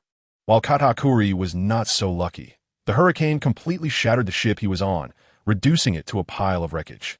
Not far away, Orochimaru noticed that Katakuri seemed to be in danger and immediately opened his mouth, extending his tongue towards Katakuri. Just as Katakuri was about to fall into the water, he was suddenly bound at the waist by a soft, red, elongated object, which then pulled him onto Ryu's ship. Arriving on Ryu's ship, Katakuri glanced at Orochimaru and understood what had saved him. Looking at his wet waist, he suddenly felt that life was not worth it and was a bit unlucky. However, he still thanked Uncle Snake. After all, if he fell into the water, it would have been quite troublesome. At this moment, Kaido in the sky discovered that Ryu could actually use his powers too. He became even more enraged. Boom! The next second, Kaido's massive body charged out, instantly surpassing the speed of sound. The terrifying hurricane he created caused towering tsunamis hundreds of meters high, devouring everything around it. In the blink of an eye, he arrived in front of Ryu, extending his claw that radiated a cold gleam, ready to slash at Ryu's neck with the intent to cut through anything. Clang! A pair of crimson claws blocked Kaido's attack. Before Kaido could react, with a buzz, Ryu's other dragon claw, coated in the highest level of Busashoka Haki, turned pitch black and slashed toward Kaido's torso. At this moment, Kaido noticed Ryu's movement and exclaimed, "You've actually trained to flowing cherry." "Heh, I didn't expect that." Ryu sneered, his speed not slowing down in the slightest, as if he could slice through Kaido's dragon body in the next moment. However, seeing the scene, Kaido did not seem alarmed and showed no intention of retreating.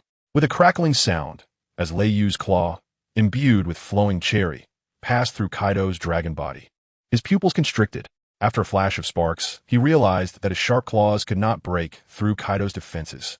They only left white scratches under his blue dragon scales.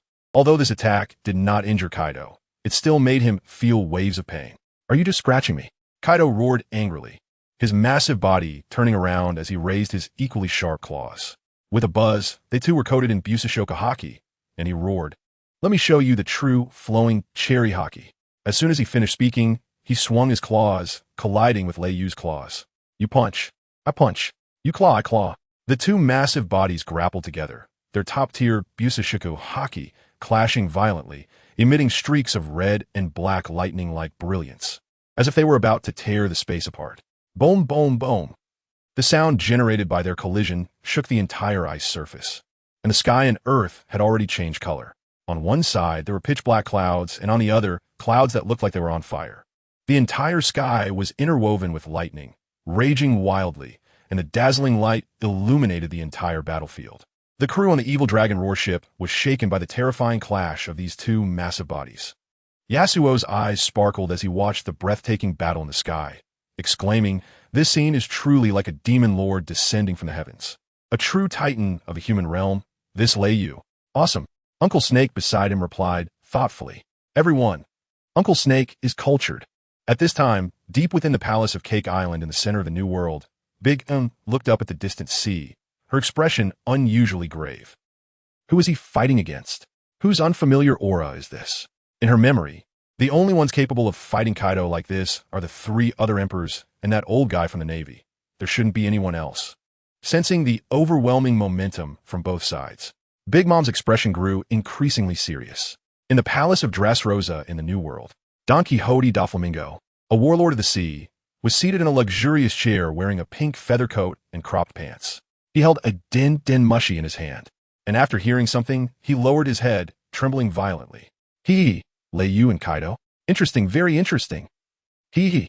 I wonder how far you can go in the New World. How much can you see?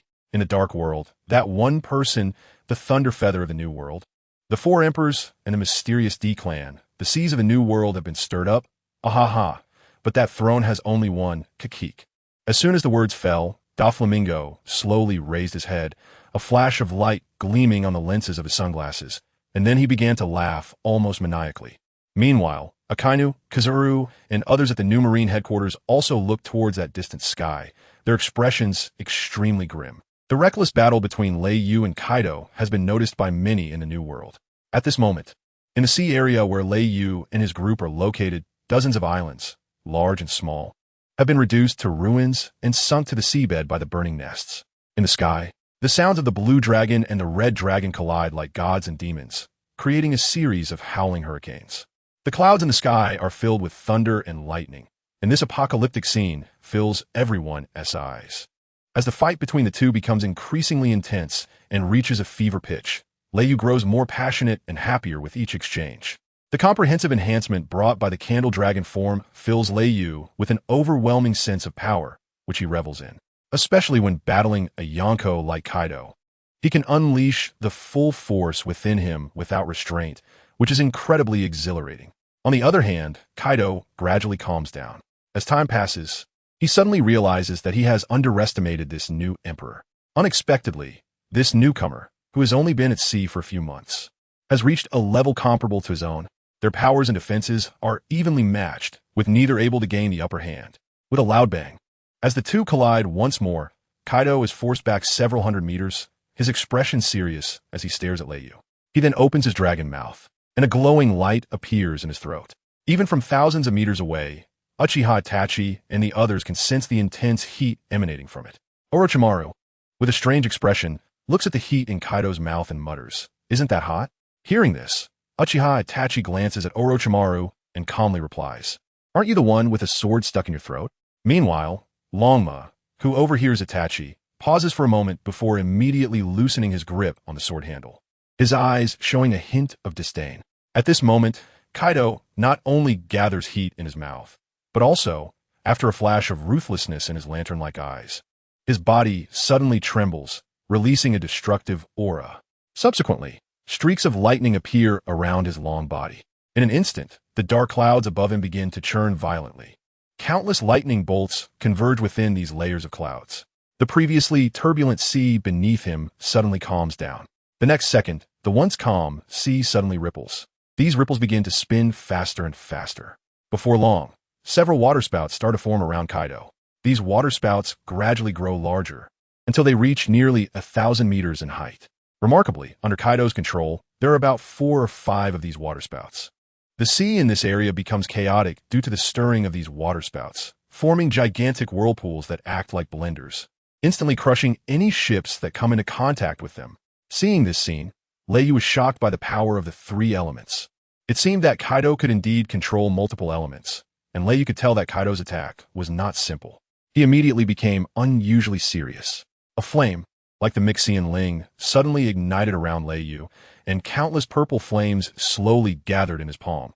The temperature so high that it distorted and shattered the surrounding space. As Kaido's momentum continued to rise, the combined power of wind, fire, and thunder became increasingly formidable. "Your strength is impressive," Kaido said while gathering power. "But no one on this sea can withstand my next attack. You are no exception. Prepare to face the wrath of the Emperor." After saying this, Kaido gave Lei Yu no chance. With a roar, two beams of red and white light erupted from Kaido's dragon mouth, the columns of fire and lightning intertwining, forming two dragon figures of fire and thunder that roared towards Lei Yu with a destructive force. Even the four tornadoes on the sea at that moment transformed into four nearly 1,000-meter-long azure dragons, roaring as they closed in on Lei Yu from below. In an instant, 6 giant dragons with an incredibly terrifying aura appeared on the sea and in the sky, charging straight at Lei Yu. Meanwhile, Orochimaru and his group, far from the battlefield, felt a sense of fear watching this attack that stirred the entire sea. At this moment, Katakuri realized just how vast the gap between himself and an emperor was. A gap like a chasm.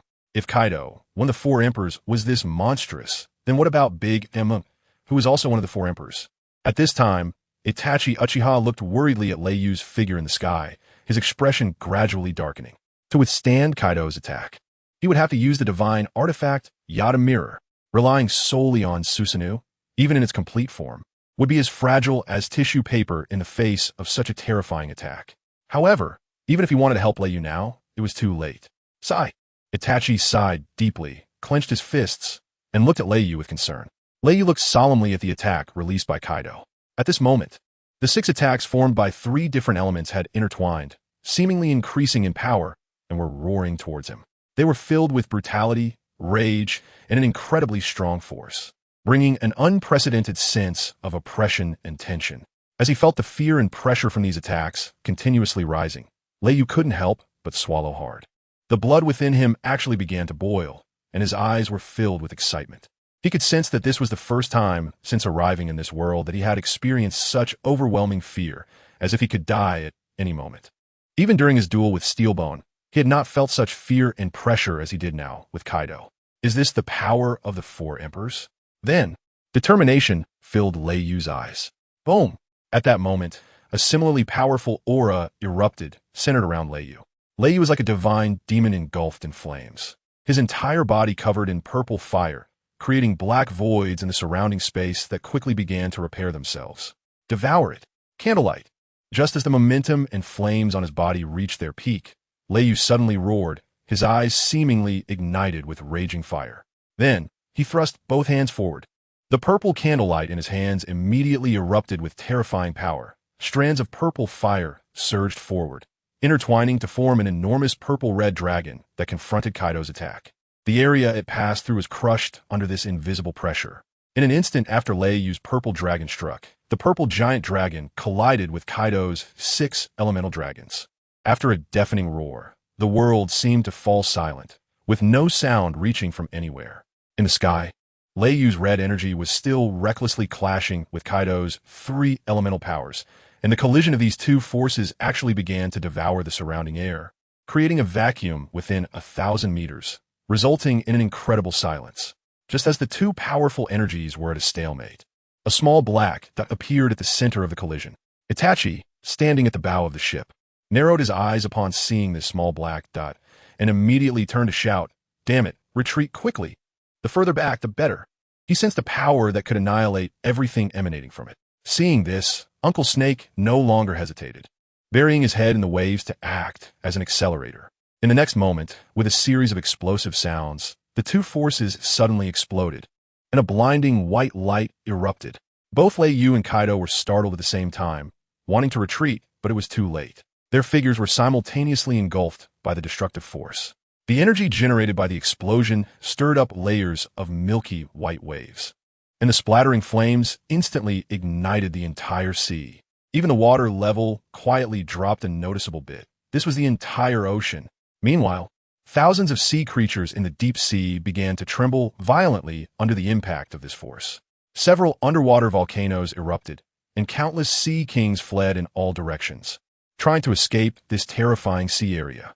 Orochimaru and the others only stopped after retreating nearly 10 miles, turning back to look at the shocking scene, almost in a daze. Rimuru was once again scared to revert to his original form. The terrifying feeling made them break out in cold sweat. Not good, Itachi suddenly exclaimed, seeing that the milky white waves mixed with flames were rapidly spreading toward their direction, and their ship, the Dragon Roar, might not withstand this horrifying aftershock. Subsequently, Itachi's Sharingan spun wildly, activating the third form of Susanoo. He jumped down, covering his feet with chakra, standing on the surface of the sea, summoning the divine artifact Yata Mirror to shield the ship. Yasuo also drew his unsheathed blade, swinging it fiercely to create a barrier of wind surrounding the ship. Boom! The terrifying aftershock, carrying immense power, swiftly passed by Itachi and the others and surged far away, while the two successfully protected their pirate ship. At this moment, in the center of the battlefield, the terrifying energy gradually dissipated amid the rising dust, revealing the two colossal figures of Lei Yu and Kaido. Kaido, who was originally blue, had now turned a dark blue-black. Even the hair on his dragon head had become frizzy, and two long whiskers curled up, emitting a burnt smell. Blood continuously spewed from his mouth, and the entire dragon looked weak and exhausted, clearly injured by the shockwave, and he was dazed. Lei Yu was not in a much better state, covered in blood, with fresh blood oozing from the gaps between his scales. Gasping for breath, Lei Yu suddenly tasted blood in his throat and vomited a mouthful of old blood, clearly suffering significant injuries. At this moment, Lei Yu's expression grew increasingly dark. Although both of them looked similar, Lei Yu knew that if this dragged on, he would lose. He was about to lose the candle dragon form because the fruit had not fully developed yet. He could only maintain it for about an hour. This was after staying for a month on Fishman Island, just barely developing the fruit to last an hour. Without that month, Lei Yu would have likely been defeated long ago. It was simply not sustainable. After such a long period of intense battle, he now had only 5 minutes left to maintain it. To defeat Kaido, he must break through his incredibly tough dragon body. But even that terrifying explosion had not damaged it at all. How could he break through his scales? Moreover, for decades, only one person had ever pierced Kaido's flesh. And that was just in his human form, right? With this thought, Lei Yu suddenly had an epiphany and began to observe Kaido's dragon body, seemingly searching for something. Kaido, regaining consciousness at this moment, twisted his dragon body and slowly looked toward Lei Yu, noticing that Lei Yu's aura had already diminished, and his breath was extremely unstable, as if he might fall from the sky at any moment. Ha ha! Seeing the scene, Kaido seemed to have thought of something and suddenly burst into laughter. So, your fruit hasn't developed to its limit yet. Lei Yu, can't hold on anymore? Then today, this ocean will be your burial ground. Meanwhile, Orochimaru and the others vaguely heard Kaido's booming voice, instantly realizing something was wrong, and immediately headed back toward the direction they had just fled. You will rest here for eternity, Lei Yu. As he spoke, Kaido's aura rapidly recovered to its peak.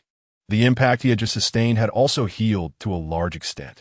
Kaido then swayed his long body and slowly flew over, looking at Lei Yu with killing intent. Lei Yu did not show any panic, but frowned tightly, constantly searching for something.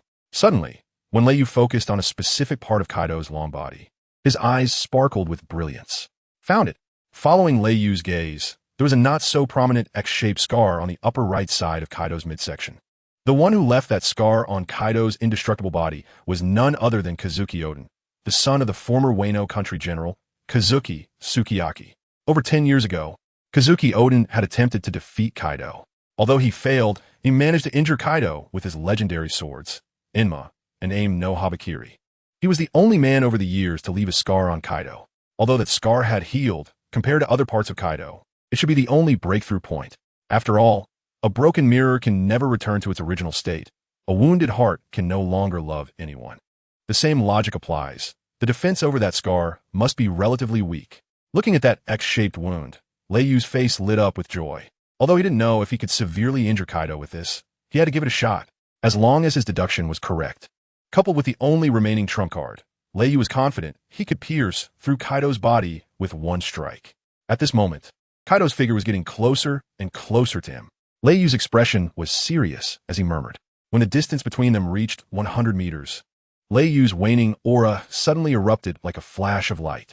At the same time, with a buzz, he gathered his top-level armament haki onto one of his claws, and his massive body surged forward at lightning speed toward Kaido. In that instant, Lei Yu seemed to transform into light, breaking the sound barrier. And in the blink of an eye, he arrived beneath the right side of Kaido, extending his claws with armament haki toward the scar he had previously left. At that moment, Kaido seemed to have been prepared. Seeing the suddenly surging Lei Yu, he did not panic but instead mocked. Struggling in vain? Useless. But the next second, when Kaido saw Lei Yu's claws, shimmering with cold light and immense power, rushing toward the scar he had left, his expression suddenly changed dramatically. In shock, he shouted, "No, you bastard, what are you trying to do?" Ryu watched as his plan was about to succeed, feeling as if he could slice Kaido open in an instant, and he let out an excited roar. Kaido, Kaido, seeing Ryu's claws about to strike him, had a flash of mockery in his eyes, thinking, "Who do you think you are? A little brat thinking he can defeat me?" Then, Kaido suddenly swung his massive tail, which broke the sound barrier, creating a series of sonic booms as it rushed towards Ryu in the blink of an eye, ready to swat him away before he could land a hit. But at that moment, a glint of amusement flashed in Ryu's eyes. Suddenly, a red glowing orb appeared at his dantian, emanating a powerful and eerie aura. Just as Kaido's tail was about a meter away from Ryu, a red light flashed, and Kaido's pupils constricted as if he had seen a ghost. His mouth opened to say something, but he froze in place, unable to move. Then, a deep red light circle centered on Ryu suddenly enveloped everything within a 1,000-meter radius. In an instant, everything within that range seemed to come to a standstill.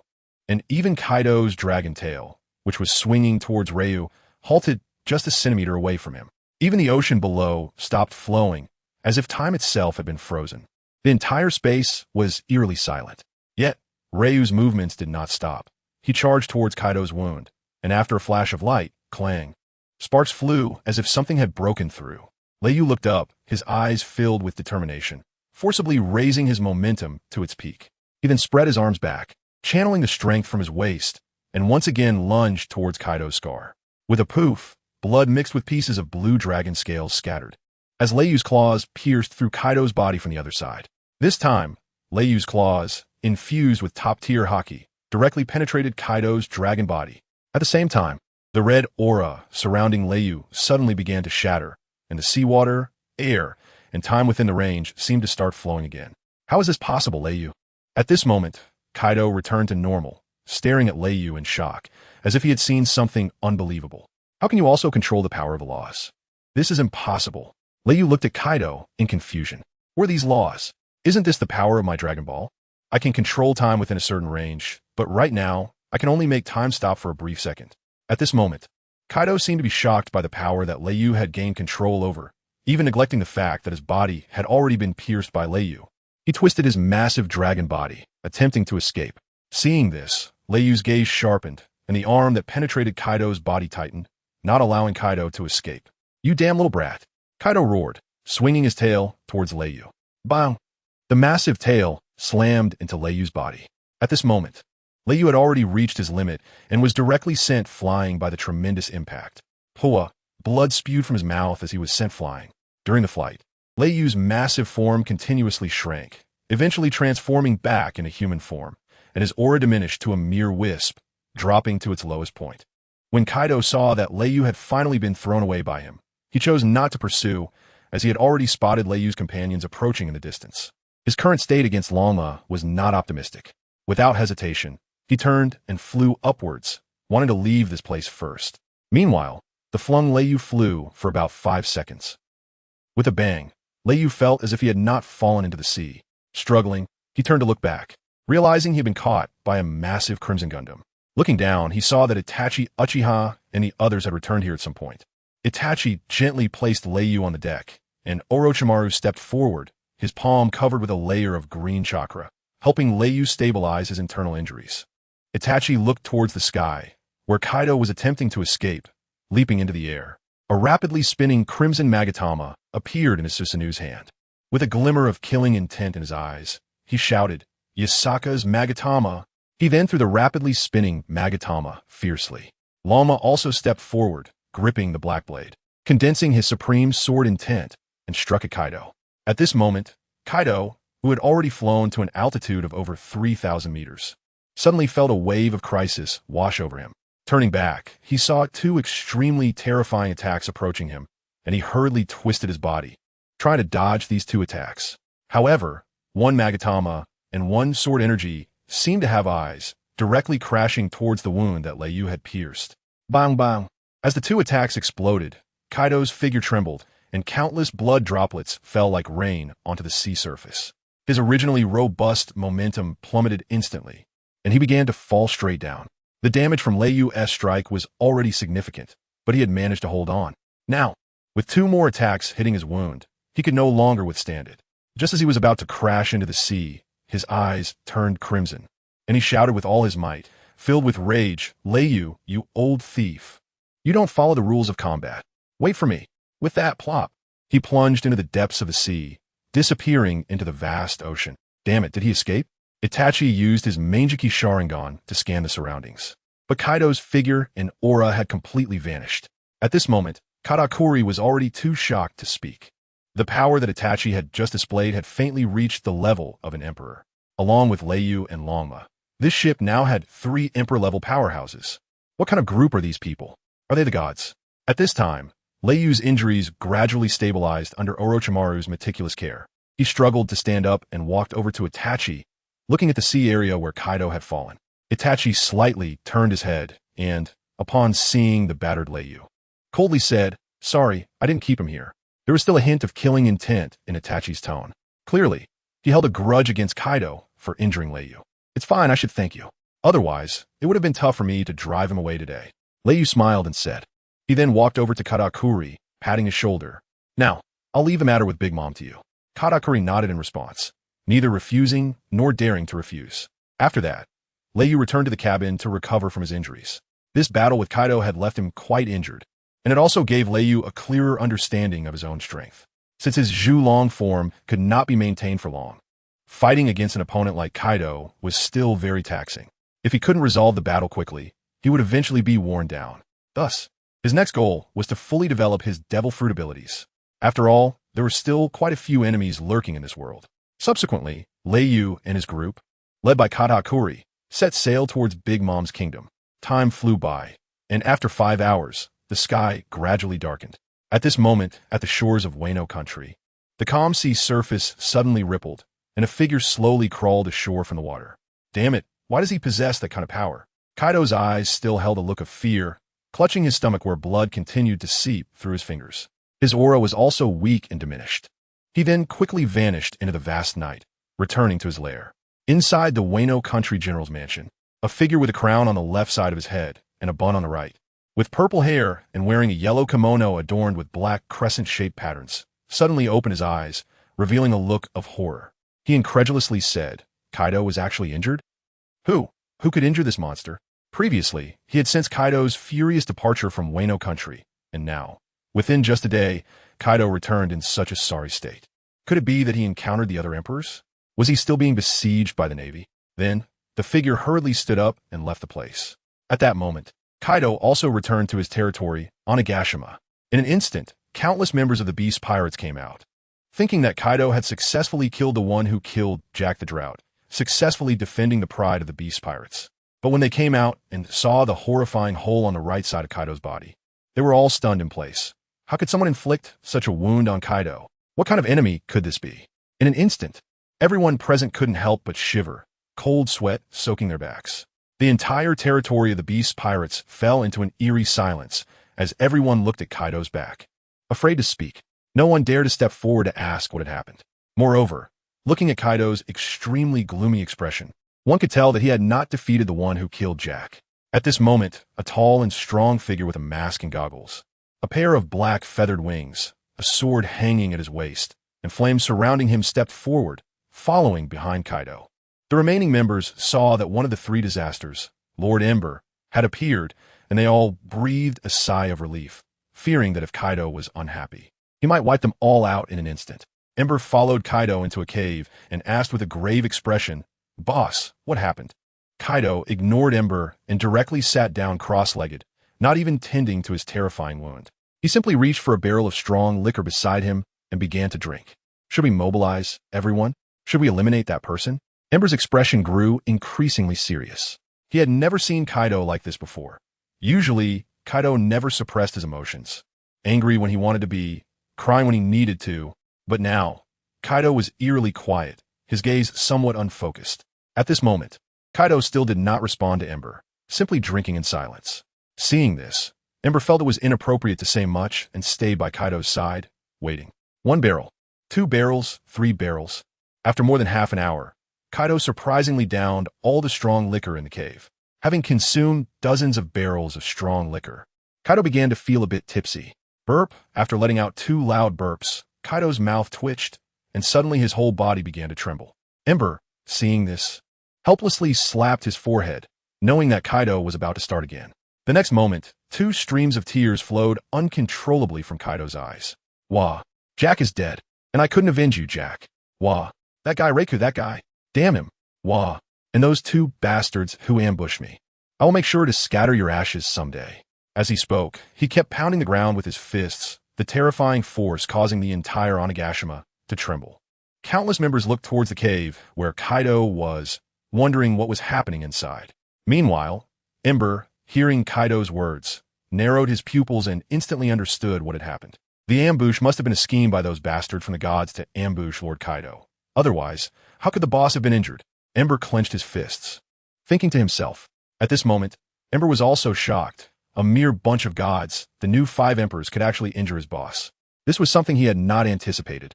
After a while, the sobbing Kaido finally calmed down. Seeing Kaido stabilize his emotions, Ember's eyes filled with murderous intent as he said, Boss, let all of us from the Beast Pirates mobilize together and eliminate those so-called gods, those 5 emperors. After saying this, without waiting for Kaido's response, he turned and left to gather the crew and prepare for battle. Wait. Seeing Ember already at the door, Kaido suddenly called out to him. Do you have any orders? Boss. Ember turned back and returned to Kaido's side. Sigh, you go tell all members not to provoke that bunch from the God's Pirate for now. Kaido said with a deep sigh, extremely serious. Why? Ember asked, puzzled. The old boss was never like this. On this sea, no one could provoke his crew and still be alive. Forget it, it's nothing, just leave it at that. You can go now. After saying this, Kaido lay down on the blanket, closing his eyes. Seeing this, Ember understood that the boss did not want to say more and did not ask further. He then left and relayed Kaido's orders layer by layer. Kaido's words stirred up great waves within the Beast Pirates. Countless people began to wonder who the God's Pirates really were. After Ember left, Kaido opened his eyes again, but they were filled with exhaustion. It wasn't that he didn't want to eliminate Reiku's group. It was that he simply couldn't do it. From the attacks released by Itachi and Longma, he also judged that the 2 had reached the level of emperors. Not to mention, there was also Reiku, who controlled that powerful and mysterious force. What kind of divine lineup was this with 3 emperors on one ship? An all-star lineup? With such a lineup, whoever wanted to provoke them could go ahead. Anyway, this time he admitted defeat. He couldn't provoke them. As long as Reiku didn't come to Wano country to cause trouble, that would be fine. As he thought about this, Kaido fell asleep. He was also tired and needed to rest well. At the same time, the terrifying hole on his left side began to heal slowly on its own. A day later, the news of Kaido being defeated by Reiku somehow spread out, even exaggerated by the newspapers. An eye-catching headline read, shocking. The veteran Yonko Kaido of the Beast Pirates was severely injured by the new Yonko, Reiku. Below was a photo capturing the moment Reiku's arm pierced through Kaido's body.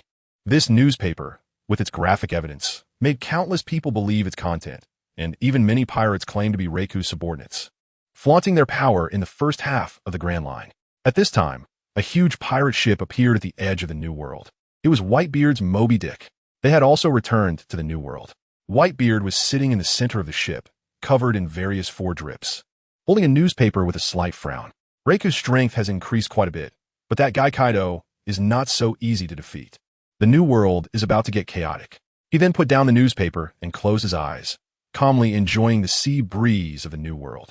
Meanwhile, on a massive, strange sailing ship in the first half of the Grand Line, the ship had already turned into a pile of ruins, no longer resembling what it had looked like when Reiku and the others were there. After Reiku left, the world government learned that Reiku's group had been here. As a result, the warlord Moria did not take action against Reiku, but the world government believed he had some dealings with Reiku's group and directly stripped him of his warlord title.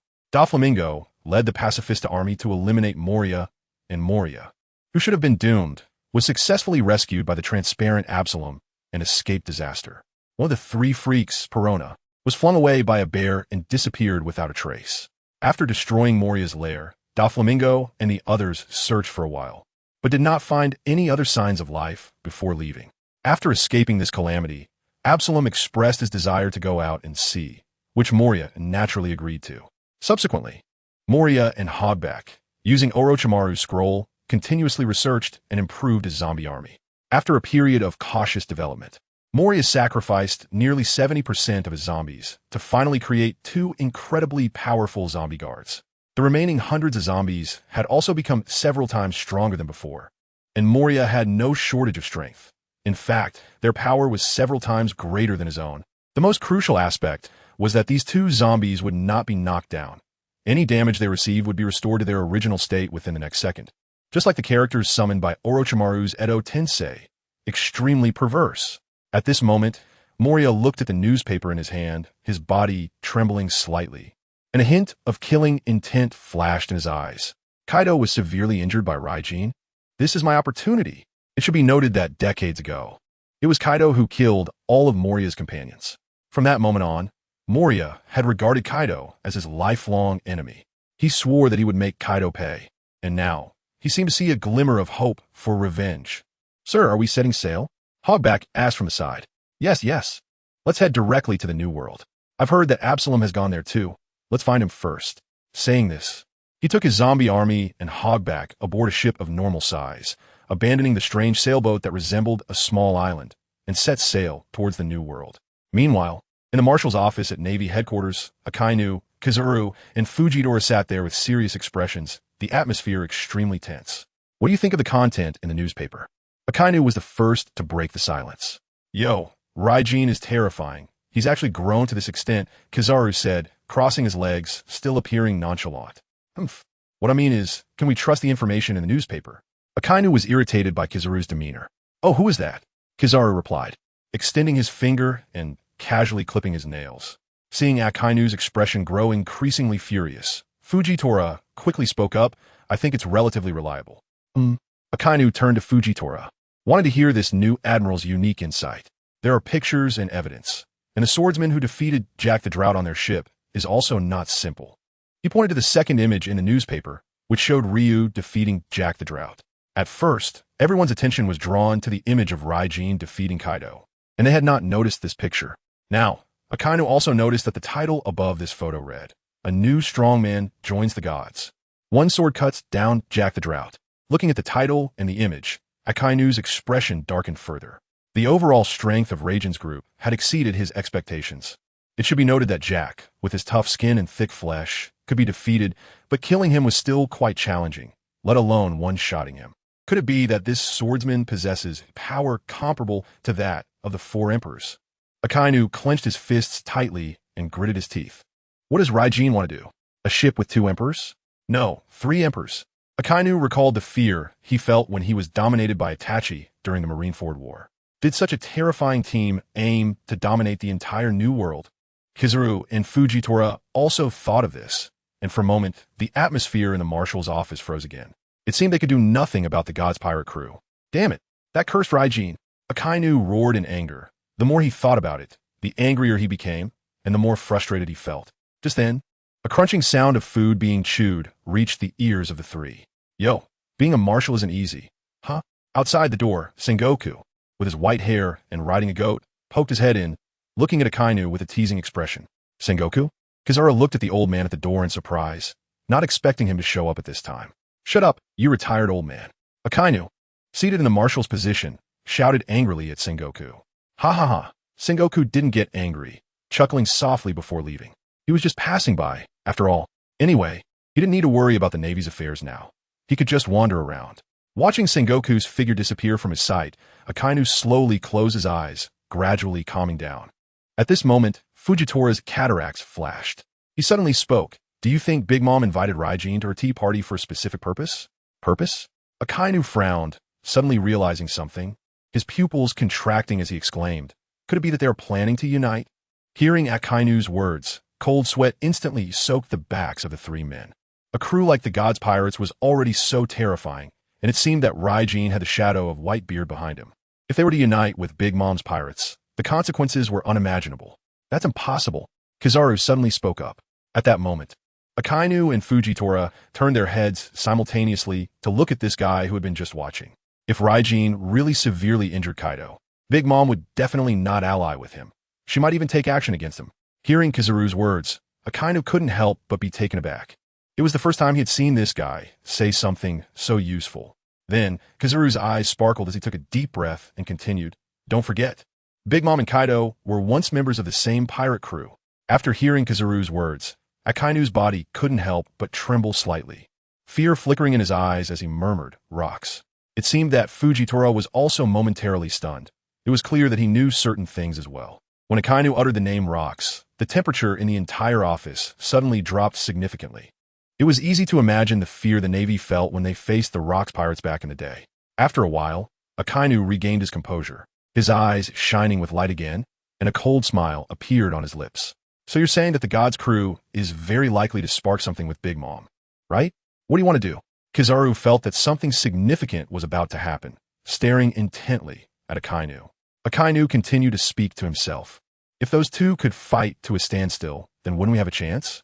Kizaru's heart grew increasingly uneasy as he stared at Akainu, asking, "Could it be that you want to use the Demon Slaughter Order?" The two spoke in unison. Upon hearing the words Demon Slayer Order, Fujitora's expression suddenly turned extremely grim.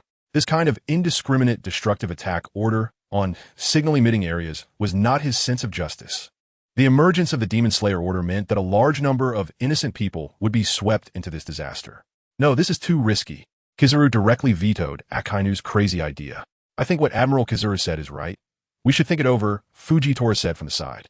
When Akainu saw that both of them opposed his idea, he trembled with rage, his fiery eyes fixed on the two, gritting his teeth as he said, "This is our only chance. Don't you two know the current situation of the Navy? Everyone is laughing at us. If we could capture both Big Mom and Raikyu in one go, the Navy's prestige would return to its peak. At that time, we could stabilize the current chaotic situation. You all know how many more pirates there are now because of Raikyu." After hearing Akainu's words, the two suddenly fell silent, not saying a word. Seeing this, Akainu snorted coldly, stood up, and left the marshal's office, slamming the door shut to express his anger. Kizaru and Fujitora exchanged glances, unsure of what to say. "Do you think you will continue?" Fujitora suddenly asked. Kizaru picked his nose and wiped it on Akainu's desk, took a deep breath, and shook his head, saying, "The Demon Slayer Order cannot slay gods." Upon hearing this, Fujitora was first taken aback. Then he realized. The Demon Order is a brutal attack that burns everything.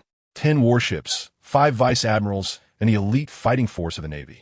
Therefore, the configuration of the Demon Slayer Order is 5 vice admirals, 10 rear admirals, nearly 10,000 elite Navy personnel, and 10 top-tier warships. Would such a powerful lineup be enough against the God's Pirates? Their enemies are the very ones who nearly destroyed the Navy headquarters. There's also an unstable factor, Big Mom. Sai, who told him to be the marshal. The government is also quite supportive of him. Let's just act according to the situation. After saying this, Kizaru's figure disappeared, leaving Fujitora sitting there. Fujitora gripped the hilt of his sword tightly, questioning himself whether, if the Demon Slayer Order could not solve the problem, they would resort to even more brutal actions. If it were still Sengoku or Akiji as the marshal, perhaps it would not happen. But now the marshal is Akainu. After these few days of contact, Fujitora gradually understood Akainu's intense hatred for pirates and Raikyu's group. He believes that whenever there is a chance, Akainu will go to any lengths to bite like a mad dog. And now, is Raikyu heading to Big Mom's territory just the opportunity Akainu has been waiting for? Sigh. Fujitora sighed deeply and also left. For a time, the entire marshal's office became empty. Meanwhile, Akainu, who had already gone out, arrived at a dark corner, took out a din mushi from his pocket, and turned it on.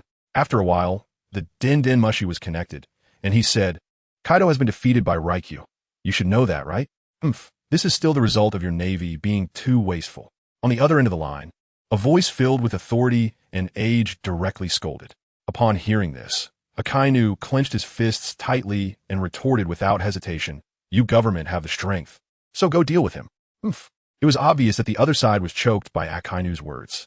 After a moment of silence, Akainu spoke first, saying, I heard Raikyu is going to Big Mom's Cake Island for a tea party. What do you want to say?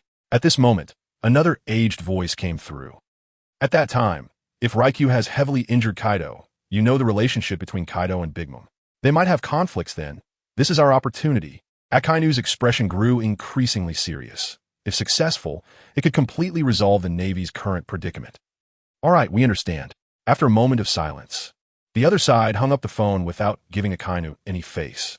With a bang, Akainu punched the wall beside him, cursing, Damn it, a bunch of bastards. After cursing, Akainu vanished from the spot. In the Holy Land, Mary Geos, the most solemn hall, the 5 elders gathered again, their expressions extremely serious. How could that guy Kaido have been defeated? Raikyu's growth is too rapid. An elder dressed in a black suit, with white curly hair, a fluffy white beard, and a flat hat, with a scar on his left cheek, said, We need to act quickly, or else it won't be easy to explain to the Lord. Moreover, that guy Akainu means to request us to launch the Demon Slayer order, right? The elder with the cane frowned tightly. The Demon Slayer order? Oof. Is it effective against Raikyu? If we issue the Demon Slayer order and fail, it will only embarrass us. The elder in the robe complained. For a moment, the 5 elders fell silent. Using the Demon Slayer order against such a person is indeed like hitting a rock with an egg. Even the 5 elders did not expect that Raikyu would one day give them such a headache. They didn't even know how this person suddenly emerged. Just a few months ago, Raikyu's bounty was only 1 billion berries. But according to Akainu, Raikyu is heading to Big Mom's Cake Island, which is indeed an excellent opportunity. If utilized well, we could reduce the emperors from 4 to 3.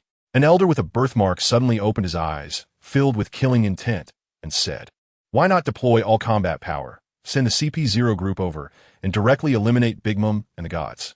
No way. Absolutely not. If we do that, our internal strength will be too weak, and the consequences of other pirates finding out would be unimaginable. The elder with the cane directly vetoed this proposal. The elder in the robe and the one with the birthmark exchanged glances, their eyes filled with brilliance, clearly agreeing with this idea. The atmosphere grew tense again as the 5 internally made decisions.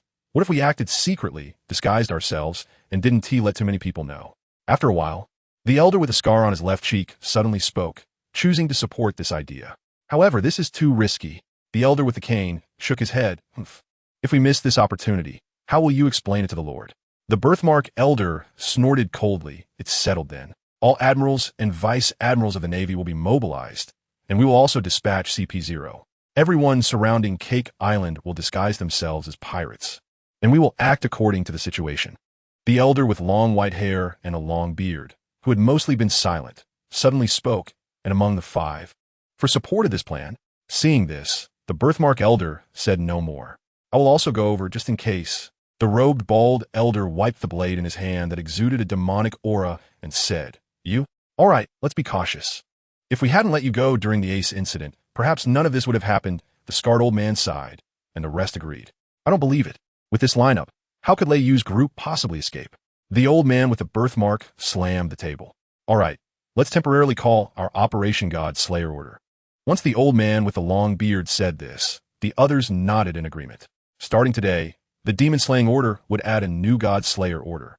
Just as the 5 were preparing to disperse, a sudden knocking sound came from outside the door. Kumin, the door opened, and someone they never expected appeared before the 5 elders. Why are you here?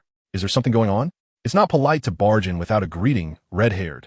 The old man with the birthmark stared at Shanks at the door and asked. Shanks closed the door behind him, walked straight to the sofa in front of the 5, sat down, placed his remaining hand on his chin, took a deep breath, and said, Sorry, but there are some things I must address. He then fixed his gaze on the 5 elders, showing no signs of fear. What is it that brought you all the way here? The bald old man in a robe asked. Shanks, with a serious expression, replied, I suggest you cancel this operation. As soon as he finished speaking, the atmosphere instantly became tense. What? You heard everything? Bastard, have you been here all along? Why was anyone notified? Shanks's words caused the 5 elders to narrow their eyes, looking at him coldly, as if they might strike at any moment. After all, they had just discussed something highly confidential and critically important. If what they discussed were to be leaked by Shanks, their plan would be ruined, and they didn't know when the next opportunity like this would come. Observing the 5's reactions, Shanks remained calm and said, If both Big Mom and Lei Yu fall at the same time, the balance of the new world will be broken. Moreover, the balance of a new world has already been shattered. Before Shanks could finish speaking, the bald old man in a robe interrupted him. That guy Leiyu has already disrupted the balance. Do you know that? He even killed Steelbone and is now targeting Kaido. What else do you think he will do? Seeing the bald old man's intense reaction, Shanks sneered. That only breaks the superficial balance. The real disruption occurs if the two emperors are eliminated. The world's scales will completely tilt in your favor. Don't think I don't know you're hiding. Enough. You crossed the line, Shanks. The old man with the birthmark suddenly spoke, interrupting Shanks again. Instantly, the atmosphere in the room grew heavy, as if the temperature had dropped. From a standpoint, you shouldn't even be here. We don't need you interfering in our matters.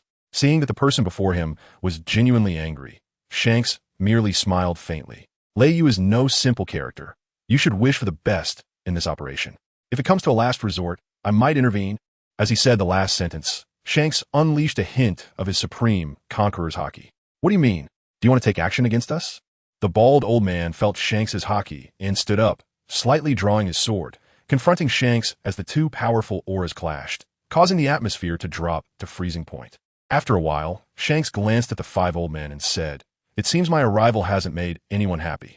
He then retracted his conqueror's haki and ignored the five grim-faced elders, standing up and walking towards the door. "Shanks, don't forget who you are." One person suddenly stood up and shouted loudly. Hearing this, Shanks abruptly stopped, his body slightly trembling, and after a cold snort, he directly left. Once Shanks had left, the atmosphere in the room finally eased. "Sai, what do you think of him?" The old man with the birthmark asked the other four. "I dare not interfere," one said.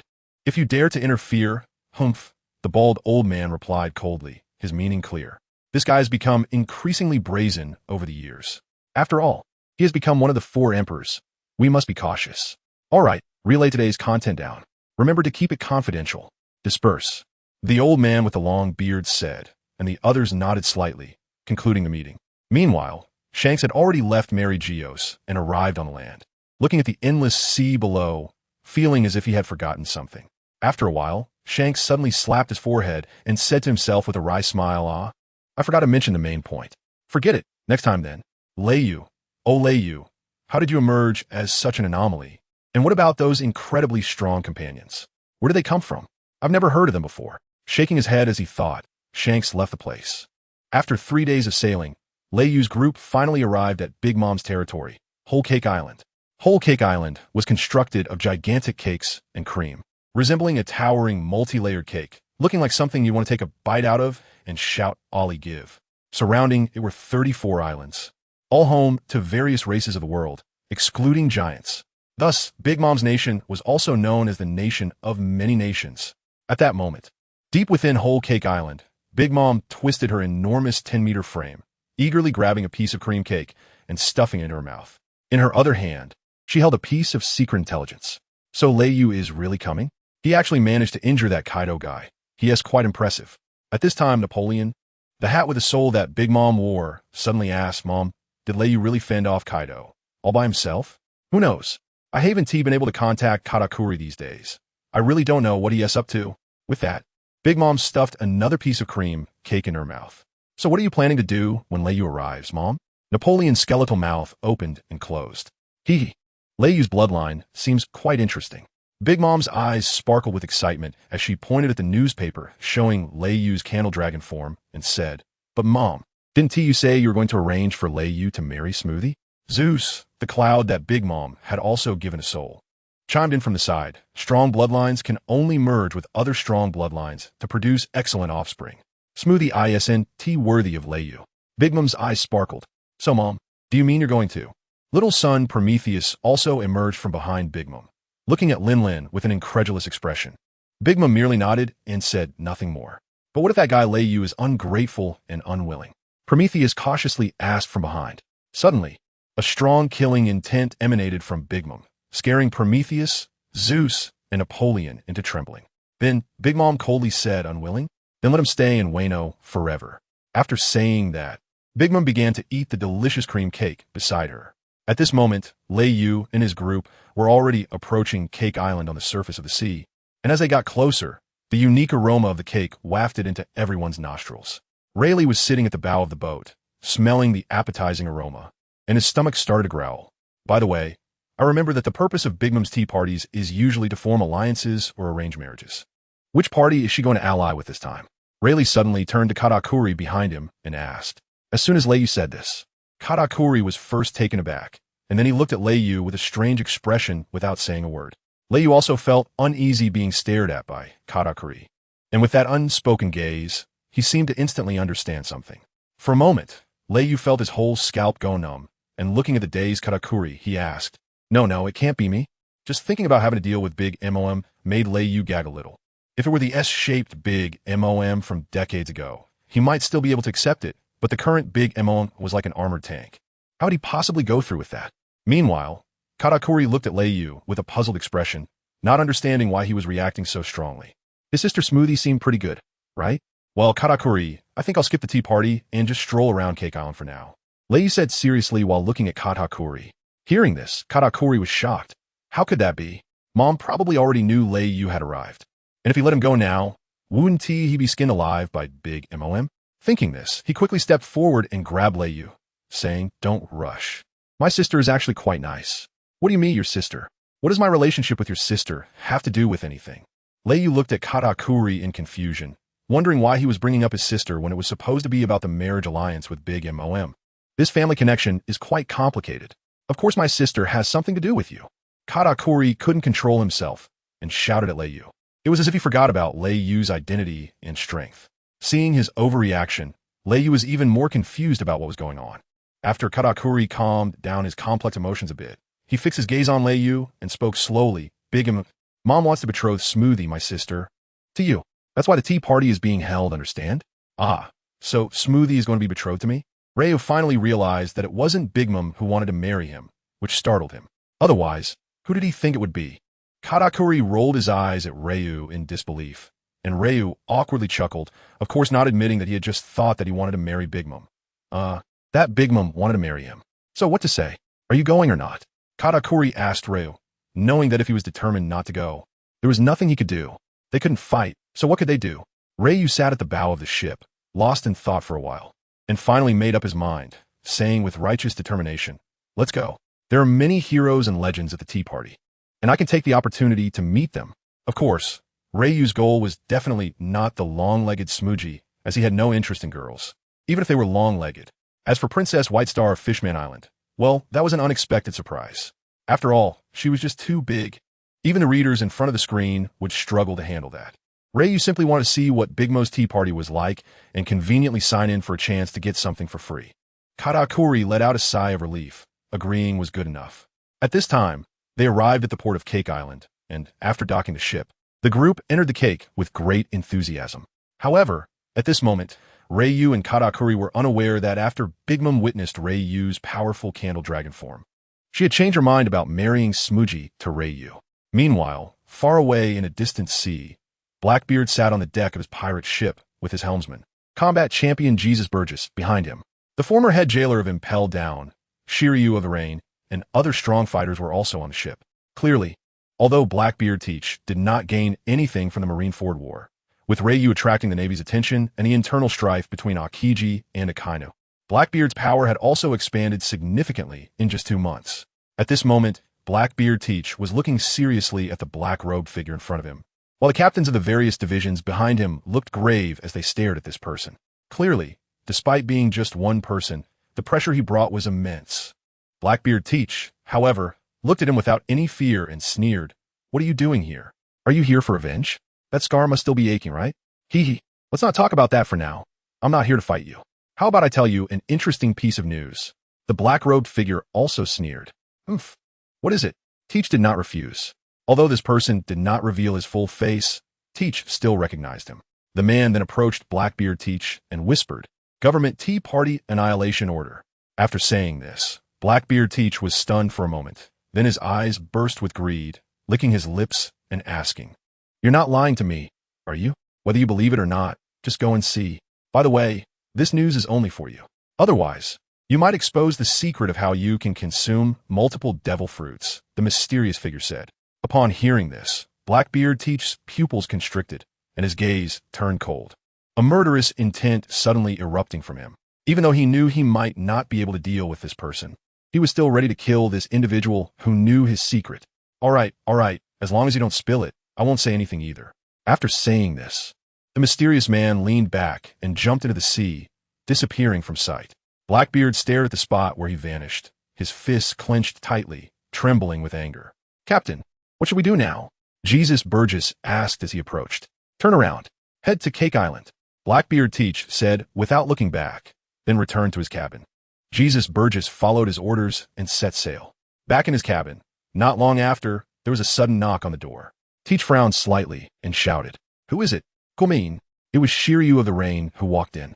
What do you want? Teach asked in confusion. Shiryu casually found a spot to sit and looked at Teach seriously. That person just now was red-haired Shanks, right? Yes, you guessed correctly. Teach nodded, admitting that the black-robed figure was indeed Shanks who had come from Mary Geos. I don't know what you two talked about, but could there be a trick involved?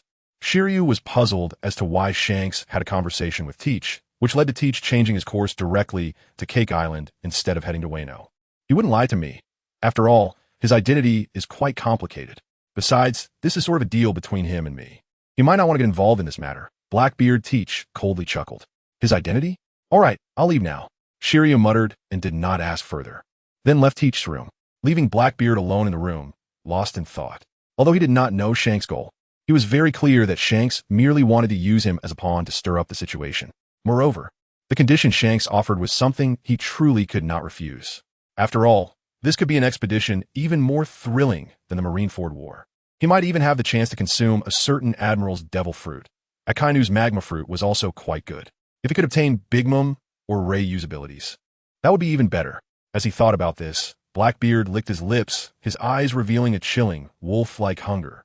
After Shiryu left, Teach lay on the bed, staring at a point without closing his eyes to rest. Meanwhile, Shanks had arrived on an island dozens of miles away, shaking off the seawater from his hair as he walked into the jungle of the small island. Deep in the jungle, it seemed that many people were laughing and chatting as they queued up. Yo, Captain, you're back. Laki Ruma shouted as he saw Shanks' figure while holding a chicken leg. Yeah, have fun. Let's eat well today. Shanks greeted everyone and sat on a tree stump, picking up a cup of beer to drink.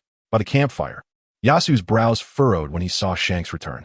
He walked over to Ben Beckman and asked, What's up with the captain lately? Why is he always disappearing and not taking us along? Ben Beckman looked at the curious Yasu and gave him a playful knock on the head, laughing. Why do you care so much? Just enjoy yourself.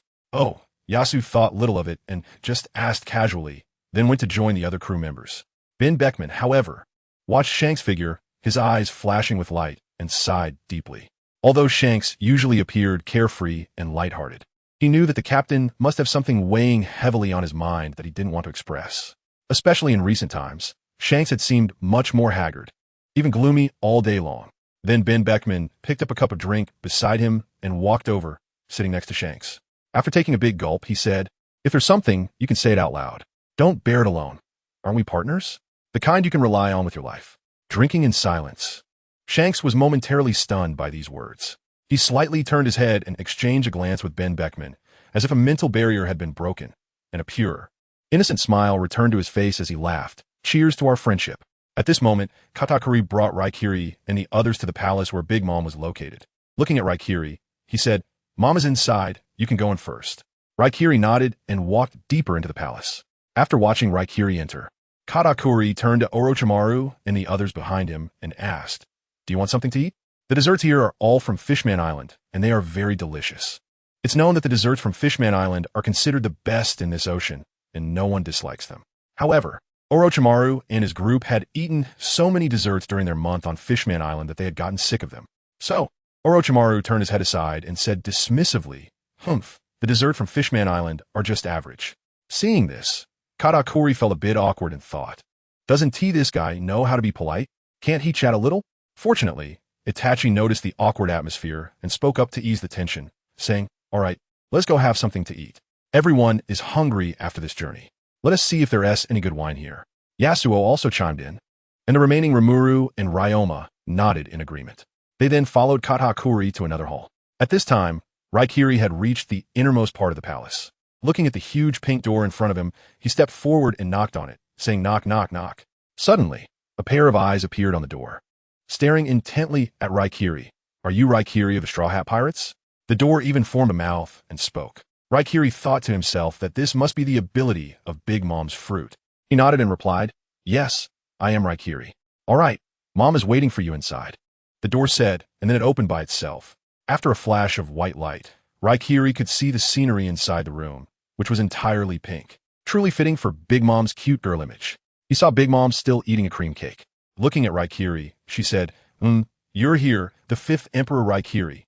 After finishing her cake, Big Mom swallowed it, wiped the cream from the corner of her mouth with a cloth, and continued, "You know why I called you here, right?" Hearing this, Lei took a deep breath and realized it was time to get to the point. "When I came here, I heard Katakuri say that you want to betroth Smoothie to me, right?" Lei said with a cold smile as he looked at Big Mom. However, Big Mom remained silent, staring at Lei. "This is impossible, and you don't need to think too much about it. I came to your tea party as a courtesy," Lei continued. But Big Mom still did not respond, and the two of them stared at each other, the atmosphere becoming somewhat silent and tense. After a while, Lei looked at the still silent Big Mom and suddenly said, "If there is nothing else, I'll take my leave." After saying that, he turned to leave. "Wait," Big Mom suddenly called out. "Is there something else?" Lei stopped and looked coldly at her. "Actually, at first, I wanted to betroth Smoothie to you," Big Mom said as she grabbed a piece of cake and threw it into her mouth. "But after seeing your battle with Kaido, I changed my mind." Upon hearing this, Lei frowned slightly. "How do you know about my battle with Kaido?" "Just take a look for yourself," Big Mom said as she tossed a newspaper to Lei. He picked it up and saw the prominently displayed headline, surprised to find that someone had actually captured his battle with Kaido on camera. It's worth noting that the aftermath of that battle is not something an ordinary person can withstand. Clearly, Morgans from the Dark World is not an ordinary character. Lei then folded the newspaper and set it aside, looking at Big Mom and asking, "What exactly do you want to say?" After swallowing the cake, Big Mom wiped her lips and said, "Only excellent bloodlines can survive in this turbulent sea and better realize the ideals of the Whole Cake Island. Join the Whole Cake Island. Lei, let us create an equal nation together, a nation that can integrate with everything. Then we will marry and create even better offspring." After a pause, Big Mom revealed her ultimate goal. The originally calm Lei, upon hearing Big Mom's last sentence, stared at her nearly 10-meter tall figure in shock. "Is this a proposal?" Seeing Lei's slightly dazed expression, Big Mom's face showed joy. She spoke, "So, what do you think, Lei? Join me." "Hee, you're thinking too much, Big Mom. I'm not interested in this. Find someone else." Lei sneered and turned to leave again. At that moment, Zeus swiftly blocked Lei's path, glaring at him and shouting, "How dare you refuse, Mom? You really are an ungrateful brat. Without Mom today, you won't be able to leave here." As he spoke, his whole body changed from white to black, with countless small lightning bolts crackling inside. Seeing this, Big Mom just quietly watched and made no move. Lei looked at Zeus in front of him, his body trembled, and the powerful aura and conqueror's haki within him surged towards Zeus like a thundercloud. Suddenly, Zeus felt the pressure brought by Lei, terrifying like the thunder god, and he started to tremble. "Do you think this is enough to stop me?" Lei said coldly, not sure if it was directed at Zeus or Big Mom. Indeed, it was the conqueror's haki, a born king, wasn't it? Big Mom's eyes sparkled, seemingly deep in thought. As Zeus was about to buckle under the pressure exerted by Lei, Big Mom suddenly stood up, releasing her own powerful conqueror's haki to confront Lei. Zeus instantly felt a release of pressure and hurriedly slipped behind Big Mom, glaring at Lei. "Do you want to fight? If that's the case, I'm all in." Seeing the momentum erupting from Big Mom, Lei showed no fear and took a step forward, coldly staring at her. The two immense forces clashed intensely, and the atmosphere dropped to freezing point. Meanwhile, far away in another palace, Katakuri, who was dining with Orochimaru and others, suddenly looked up, his gaze shifting towards Big Mom's direction, his expression becoming unusually serious. He abruptly stood up and said to Orochimaru and the others, "You all keep eating. I have something to take care of, sorry." He then left the room. Itachi, noticing Katakuri's departure, seemed to sense something as well. He put down his dessert and said, "You all eat. I'll step out for a moment." With a swish, he disappeared from the spot. Lama and Yasuo, seeing this, also put down their food and followed suit. In an instant, the dining table was left with just Orochimaru and Rimuru. With a thud, Rimuru hopped off his chair and tugged at Orochimaru's sleeve, saying, Aunt Snake, should we go too?" "They are enough. We could just enjoy the food here." Orochimaru replied without looking up. Suddenly recalling something, he glared at Rimuru and shouted, "Call me Snake Grandpa." not ant. Got it? Rimuru, somewhat confused, returned to his seat and continued eating. At that moment, the auras of Big Mom and Lei Yu were steadily rising, seemingly on the verge of a fight. Suddenly, Big retracted her conqueror's haki, laughed a couple of times, and said, "All right, if you don't want to, that's fine. But you have to accompany Smoothie to tomorrow's tea party. Otherwise, I can't just let this slide." Seeing Big Mom take a step back, Lei Yu also withdrew his haki. As the saying goes, you don't hit someone who is smiling. And he and T fully recovered from the injuries sustained in his battle with Kaido, and wasn't T at peak condition yet. However, even so, he wasn't T afraid of Big Mom and her crew. Itachi and the others were no pushovers. "Since you said that, I will attend the tea party tomorrow. But don't even think about marrying Smoothie or whoever," Lei Yu said before leaving Big Mom's palace without looking back. However, at that moment, as he turned his back, his face visibly paled. Big Mom watched Lei Yu's departing figure with deep contemplation. After he had completely left, a cold smile gradually appeared on her lips. She murmured, he really hasn't recovered yet. After all, that guy Kaido is very strong." Indeed, the reason Zeus blocked Lei Yu was a hint from her, meant to test how much damage Lei Yu had sustained in his battle with Kaido. It's important to note that Kaido, the strongest creature in both land and sea, was not to be underestimated. His power was so immense that even Big Mom was slightly inferior to him. It was impossible for Lei Yu to have come out of such an intense battle with an enraged Kaido without any injuries. From the earlier clash of their auras and Conqueror's haki, Big Mom successfully sensed the chaotic aura within Lei Yu. At this point, Lei Yu had arrived at the palace entrance and saw Katakuri, Charlotte Cracker, and Charlotte Smoothie confronting Itachi and the others. They had all sensed the two powerful auras clashing deep within the palace, thinking that Lei Yu and Big Mom had engaged in battle and had rushed over, only to run into each other. Rei stepped forward and coldly looked at the sweet dessert trio, asking in a cold voice, "What do you want?" Before Kakuri could respond, Smoothie, standing beside him, coldly stared at Rei and spoke first. "Is this the person Mom wants to arrange for me? So short, I really don't understand what Mom is thinking." Upon hearing this, Rei immediately had black lines appear on his forehead. However, he couldn't refute anything. After all, facing Smoothie's height of over 4 meters, his own height of just over 2 meters did seem a bit short. Hearing Smoothie's words, Itachi Uchiha immediately became displeased. His eyes narrowed slightly, and in the next moment, when he opened them again, they had transformed into the 3-Tomo Sharingan, exuding a chilling aura. Meanwhile, Ryoma and Yasuo beside Itachi also placed their hands on their sword hilts, coldly staring at the three. Seeing the atmosphere turn tense again, Katakuri hurriedly stepped forward to explain to Rei and the others, "My sister doesn't really like to communicate, so don't take it personally." After all, he had witnessed their strength. It wasn't that he was cowardly, but he simply couldn't afford to provoke them. Smoothie, hearing this, was a bit displeased and wanted to say something, but was directly silenced by Katakuri covering her mouth with his hand and pulling her aside to speak. Shortly after, Smoothie obediently approached Rei and apologized. Although her attitude wasn't very willing, Rei didn't pursue the matter further. It was just a minor conflict, and they turned the page on it. Later, Katakuri wanted to set up a casual outing for Rei and Smoothie in the town, but without much thought, Rei decisively rejected the idea, citing a strange illness that prevented him from having prolonged contact with women. Katakuri understood Rei's meaning and shook his head helplessly before leading Rei's group outside, saying he would show them around. Rei didn't refuse. After a few days of interaction, he felt that Katakuri was quite a good person and worth befriending. The group chatted and laughed as they walked. The atmosphere completely different from before.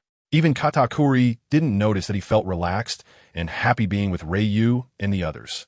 Smoothie watched the cheerful atmosphere among them, especially Rei's every move, which seemed to have a silent charm, making him appear very attractive, something she couldn't see in other men. It was as if Rei had a light. Watching the group gradually walk away, Smoothie suddenly froze. At that moment, Snickers noticed Smoothie's unusual behavior and approached her, patting her shoulder with a smile. "You aren't having feelings for him, are you?" Feeling Snickers' action, Smoothie pouted and coldly huffed. "Humph, no way, he's just a little short guy." Seeing this, Snickers helplessly shook his head and smiled. "If you have feelings, just go after him. After all, Mom is still going to arrange you two tomorrow." Clearly, they didn't know that Big Mom had changed her mind and were unaware of her conversation with Rei, still believing that Mom wanted to arrange Smoothie for Rei. After saying this, Snickers disappeared from the spot, leaving no trace of where he went. Smoothie stood there for a moment, seemingly having made some kind of decision, before following the direction in which Rei Yu and the others had left. Not long after Rei Yu and the others left, Orochimaru and Rimuru, both with big bellies, approached with their swaying figures, one tall and one short. Where Snake Ant and Brother lay. They wouldn't have forgotten us, would they? Looking at the empty scene before him, Rimuru felt a bit confused. Seeing this, Orochimaru calmly said, "It's okay. Rei Yu and the others might be busy with something. We should go find them." Rimuru, feeling a bit anxious at that moment, thought that even though he had already devoured the 10,000 snakes and the target fruit, greatly enhancing his power, following this Orochimaru still gave him a sense of unease. Just after Rimuru finished speaking, Orochimaru gave him a light tap on the head and said, "What are you afraid of? Mixing with your Uncle Snake, you'll be hungry for 3 days anyway. As long as I'm here, you can relax." With that, he walked ahead and started wandering around casually. Rimuru, seeing this, felt a bad premonition but had no choice but to follow. After walking a distance, Rei Yu suddenly felt like he had forgotten something. However, after thinking for a while and coming up empty, he decided to stop worrying about it. At this moment, Katakuri seemed to sense some movement behind him. Turning around, he saw a smoker running towards him and stopped in his tracks. Seeing this, Rei Yu and the others also stopped to wait. "Why did you come over again?" Katakuri asked Smuggy, who was panting and running over. "I am full and want to come out for a stroll. Is that not okay?" Smuggy rolled her eyes and replied, stealing a glance at Rei Yu beside Katakuri. Upon hearing this, Katakuri turned to look at Rei Yu, and after seeing Rei Yu slightly nod in agreement, he turned back to Smuggy and said, "All right then, let us stroll together." The group then wandered through the streets of Cake Island, which were also made of sweets. Smuggy occasionally glanced at Rei Yu beside Katakuri. It seemed that Rei Yu also sensed something, as they suddenly locked eyes. For some reason, Smuggy felt as if she had been electrocuted. Her heart raced, and a blush appeared on her face. She quickly turned her head away, not daring to continue to meet Rei Yu's gaze. "What is wrong with me today?" Smuggy asked herself. This was a feeling she had never experienced before. Something very strange and indescribable. Rei Yu also noticed Smuggy's unusual behavior and immediately understood what was happening. After all, the reaction he had when he secretly had a crush on the school goddess in his past life was exactly the same as Smuggy's just now. Thinking of this, Rei Yu couldn't help but feel a headache. How could the woman who had just mocked him for being short suddenly have feelings for him? This was too klitsch. Was it because he, the author, was too handsome? However, Rei Yu didn't say much, pretending not to notice and scanning the surroundings on his own. The residents around here seem very harmonious. "It looks like Big Mom's country is not bad," Rei Yu suddenly said. As he walked, he realized that everyone around was immersed in a peaceful atmosphere, unlike the chaos in other places. And every race seemed to be quite happy. Upon hearing Rei Yu's words, Katakuri suddenly fell silent. After a while, he sighed deeply and said, "This might just be on the surface." "Huh? What's wrong?" Rei Yu asked, puzzled. The people seemed quite happy, but Smuggy suddenly interjected. "Actually, the residents living here have to offer their lifespan to Mama every once in a while to continue living well here," her tone somewhat somber. Clearly, both of them had some resistance to such a peaceful and equal country. After all, they were under Big Mom. After hearing Smuggy's words and looking at the residents around, Rei Yu suddenly felt a chill. The requirement to offer one's lifespan, hidden beneath the joyful atmosphere, was unsettling. Uchiha Itachi and the others furrowed their brows slightly, clearly disapproving of such practices. After wandering for a while, when the bright moonlight shone down, Katakuri led Rei Yu and the others back to the room they had arranged to rest. When they parted, Smuggy's reluctant gaze made Rei Yu feel a chill run down his spine. He quickly said goodbye, closed the door and locked it.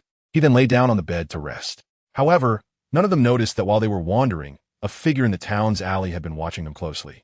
Once Rei Yu's group disappeared from her sight, this person pulled out a snail phone and whispered, "Rei Yu's group has arrived at Cake Island. The tea party will start tomorrow." She then quickly hung up the phone and disappeared into the night. At this moment, hundreds of miles away on the sea near Cake Island, 5 massive pirate ships suddenly appeared. On one of the ships, Akainu, the current Marine Admiral, stood at the bow in civilian clothes, his eyes radiating coldness. At this time, a man wearing a black top hat with a pigeon on his shoulder approached Akainu and coldly said, "We've received news confirming that Rei Yu's group is currently on Cake Island, and the tea party will begin tomorrow." This time, let's see where they can run," Akainu said fiercely, while Lucci merely glanced at the furious Akainu without speaking. Subsequently, these ships disguised as pirates, consisting of Navy members and some government officials, quietly headed towards Cake Island. Meanwhile, as Lei Yu lay in the room, he suddenly remembered that he had successfully signed in today. Earlier, when he was talking to Big M.O.M., the system's prompt had sounded. Otherwise, he wouldn't have been so eager to leave. Thinking of this, Lei Yu crossed his legs and sat on the ship, closed his eyes, and recited system. Give me a trial summoning opportunity. Ding, consuming 1 summoning opportunity, summoning in progress. As soon as the system's voice finished, blue lightning suddenly appeared before Lei Yu. Exuding a shukingoha. Then, the blue lightning began to gather together, slowly forming a humanoid figure. After a while, the lightning dissipated, revealing a little girl with shoulder-length brown hair and a pretty face. No way. Are we finally welcoming a real girl into the Divine Boys group? Lei Yu looked at the slowly materializing figure in shock, unsure whether to be happy or sad. Ding. Congratulations, host. Successfully summoned Miss Saka Mikoto from a certain magical index. Wow. My sister is here? Lei Yu was stunned. Misaka Mikoto's electromagnetic cannon was incredibly powerful, even stronger than the Thunder Fruit. After all, the Thunder Fruit merely controlled lightning, while Misaka Mikoto could use electromagnetic force. Oh, where is this? Misaka Mikoto looked around, curious about the unfamiliar environment. Hello. Ray looked at the 14-year-old Misaka Mikoto and showed a smile that he thought was friendly. Ah, accompanied by a scream, Misaka Mikoto jumped back, increasing the distance between herself and Ray. Then she took out a coin and placed it on her fingertip, countless sparks of electricity gathering around it as she warily watched Ray. Hey, don't get so excited. I'm not a bad guy. I'm not a good guy. Ray Yu felt the chilling power of the lightning at her fingertips and immediately explained. Who are you? What is your purpose in bringing me here? Misaka Mikoto, with a serious expression on her small face and the lightning still crackling at her fingertips, fixed her gaze on Ray Yu and asked, Aren't you aware? Ray Yu was a bit confused. Normally, the system should have prepared everything in advance. So how come it was falling apart now? What did I know? Misaka Mikoto was also left bewildered by Lei Yu's actions. Looking at Misaka Mikoto's adorable and dazed expression, Lei Yu helplessly patted his forehead and said, You should put away your powers for now. Let's discuss this properly. Misaka Mikoto tilted her head to look at Lei Yu, and since he didn't seem like a bad person, she put away the coin in her hand. Seeing this, Lei Yu took out a piece of cake provided by Fishman Island from the side and said, Come on, let's eat something while we talk. Misaka Mikoto, who wasn't very hungry initially, couldn't help but be drawn in by the tempting aroma of the cake. Her stomach audibly protested, and she quickly approached Lei Yu's bedside, unceremoniously grabbing the piece of cake from his hand and sitting down to eat. For some reason, even though it was her first time meeting this person, she inexplicably trusted him and felt a sense of security in her heart. Lei Yu looked at Misaka Mikoto beside him, patted her head, and then switched to his grand deception mode. You see, in this world you've come to, there are many demon-like humans. They are the world government. The demons refer to a group of humans called celestial dragons. Our goal is to overthrow the rule of these demons and bring peace to the world. For the next hour, Lei Yu continued to explain the common knowledge and stance of this world to Misaka Mikoto, aiming to instill the correct worldview of the pirate world in her. As the moonlight deepened, the disguised Navy and government members drew closer to Cake Island, and the atmosphere on the ship became incredibly tense. Whether they would win this battle depended entirely on whether there would be any friction between Big M.O.M. and Lei Yu tomorrow. Meanwhile, the Blackbeard pirates had also arrived near Cake Island. Captain, we received word that 5 unfamiliar pirate ships have appeared 100 miles away. A crew member reported to Teach. I see. Inform everyone to rest well tonight. Tomorrow will be quite thrilling. Blackbeard Teach nodded in response. After the crew member left, a glint of fearsome coldness appeared in Teach's eyes. Is it the Navy?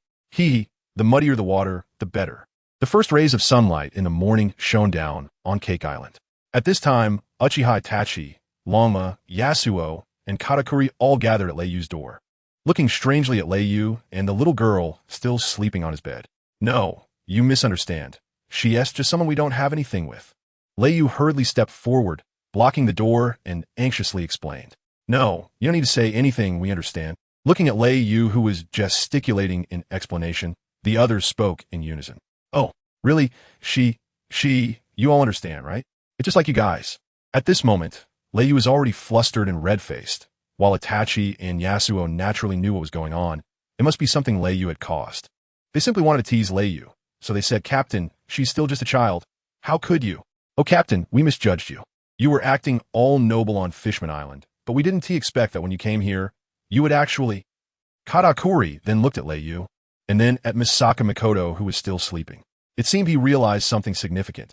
After all, every strong person has a special hobby. He then thoughtfully said, "I should have considered this matter more carefully. Had I known that His Excellency Leiyu had such interests, I should have made arrangements earlier. It's not like that. Katakuri, you have to let me explain," Leiyu hurriedly said. "I understand, His Excellency Leiyu. There's really nothing between us. I understand, His Excellency Leiyu. She's my sister.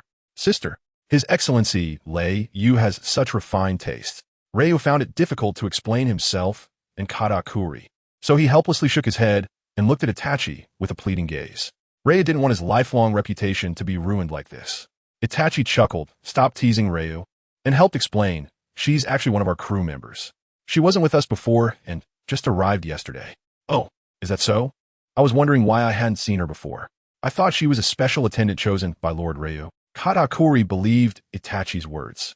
From interactions over the past few days, he felt that while Itachi was usually quite aloof, he was still quite reliable. "That's right.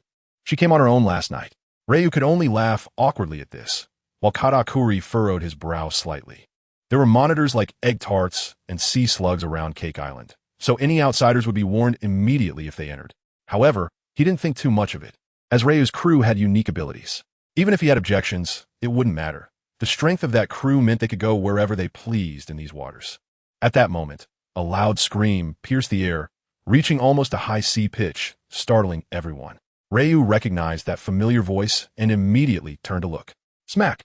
A coin hit him hard on the forehead, and in pain he looked at Misaka Mikoto, who was on his bed. "Ryu, who are those people outside? Close the door. Hurry!" Misaka Mikoto, just waking up, froze when she saw a group of unfamiliar men outside. The thought that they might have seen her just waking up made her face turn red. Ryu quickly reacted to Mikoto's roar and closed the door, realizing that she was still just a little girl, and it was indeed a bit inappropriate. After a while, Misaka Mikoto washed up and came out of her room. After Ryu's explanation yesterday, she naturally knew who the people in front of her were. She smiled at Itachi and the others, saying, "Good morning, Itachi." And Ryoma, an orphan. Itachi and Ryoma both smiled and greeted Misaka Mikoto in return, while Yasuo forced a stiff smile and then coldly stared at Ryu. Ryu felt uneasy and patted Misaka Mikoto's head, saying, "Call him Brother Yasuo. Don't just call him by his name." Misaka Mikoto looked at Ryu with a wronged expression. "But you called him that last night." Before she could finish her sentence, Ryu quickly covered her mouth and awkwardly smiled at Yasuo, saying, "Don't listen to her nonsense. Kids don't understand." Yasuo just smiled and didn't want to say anything. At this moment, Katakuri stepped forward, saying, all right. The tea party is about to start. Let's go." "Yeah, let's go." Ryu nodded, and the group headed towards the venue for the tea party. Meanwhile, Katakuri, watching the little girl next to Ryu, felt a chill in his heart.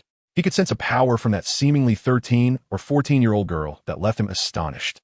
Is this the crew of the gods? Even a random member has such immense strength? He sighed deeply, hoping that nothing unexpected would happen at this tea party. He wasn't asking for much, just that his mother wouldn't cause trouble and provoke Ryu's group.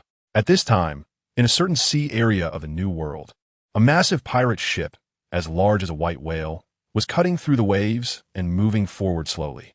Countless pirates and bounty hunters, upon seeing the ship from afar, were filled with fear and quickly retreated. "Old man, it seems there's been some commotion over at Big Mom's side again.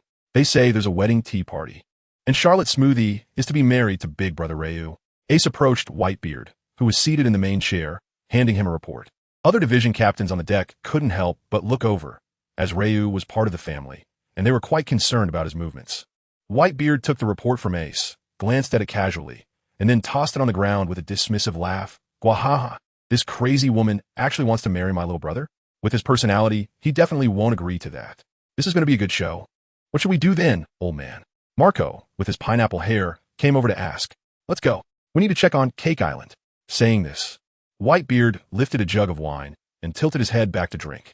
"Old man, you should drink less. Your health," Marco said, looking at his father with concern, frowning slightly. "It's fine, let's go." With that, the Whitebeard pirates adjusted their course and headed towards Cake Island. Today, the entire Tado land was engulfed in a frenzied celebration. Every island in Tado land stopped what they were doing and filled the streets of the towns.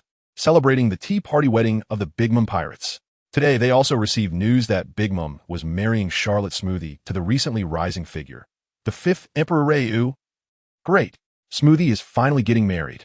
With the addition of the 5th Emperor Ryu, our Tato land will become even stronger. It is said that Lord Ryu recently defeated Kaido. Yes, exactly. He's so powerful, and I heard that Lord Ryu isn't even 20 years old yet, and he looks quite handsome too. Everyone under the Big Mom banner was immersed in this joyous atmosphere. They were eagerly discussing the two most significant events, Ryu's destruction of the Navy headquarters and his victory over the beast Kaido. Meanwhile, forces and organizations from around the world that received invitations to the Big Mom Tea Party were sending their representatives and fleets to participate. No one dared to refuse the invitation from the 4th Emperor Big Mom. However, one person did refuse, which made Big Mom a bit angry. After all, the entire New World believed that receiving an invitation to Big Mom's Tea Party was a tremendous honor. It meant you could gain the friendship of the Big Mom Pirates. But if you received an invitation and didn't come, for whatever reason, you would be sent a gift from the Big Mom Pirates. This was the tyranny of the powerful Big Mom Pirates in the New World. At this time, at the harbor of Cake Island, fleets of ships blocking out the sun were arriving one after another, slowly docking at the port. Flags representing different forces fluttered on the surface of the sea around Cake Island, creating a spectacular sight. However, these forces were attending the tea party, partly because of Big Mom's tyranny, and partly because they were incredibly shocked that the marriage partner was the 5th Emperor Ryu. Countless people were speculating whether these two top powers of the sea were about to unite and dominate the entire ocean. If they teamed up now, no one in the New World could stop them.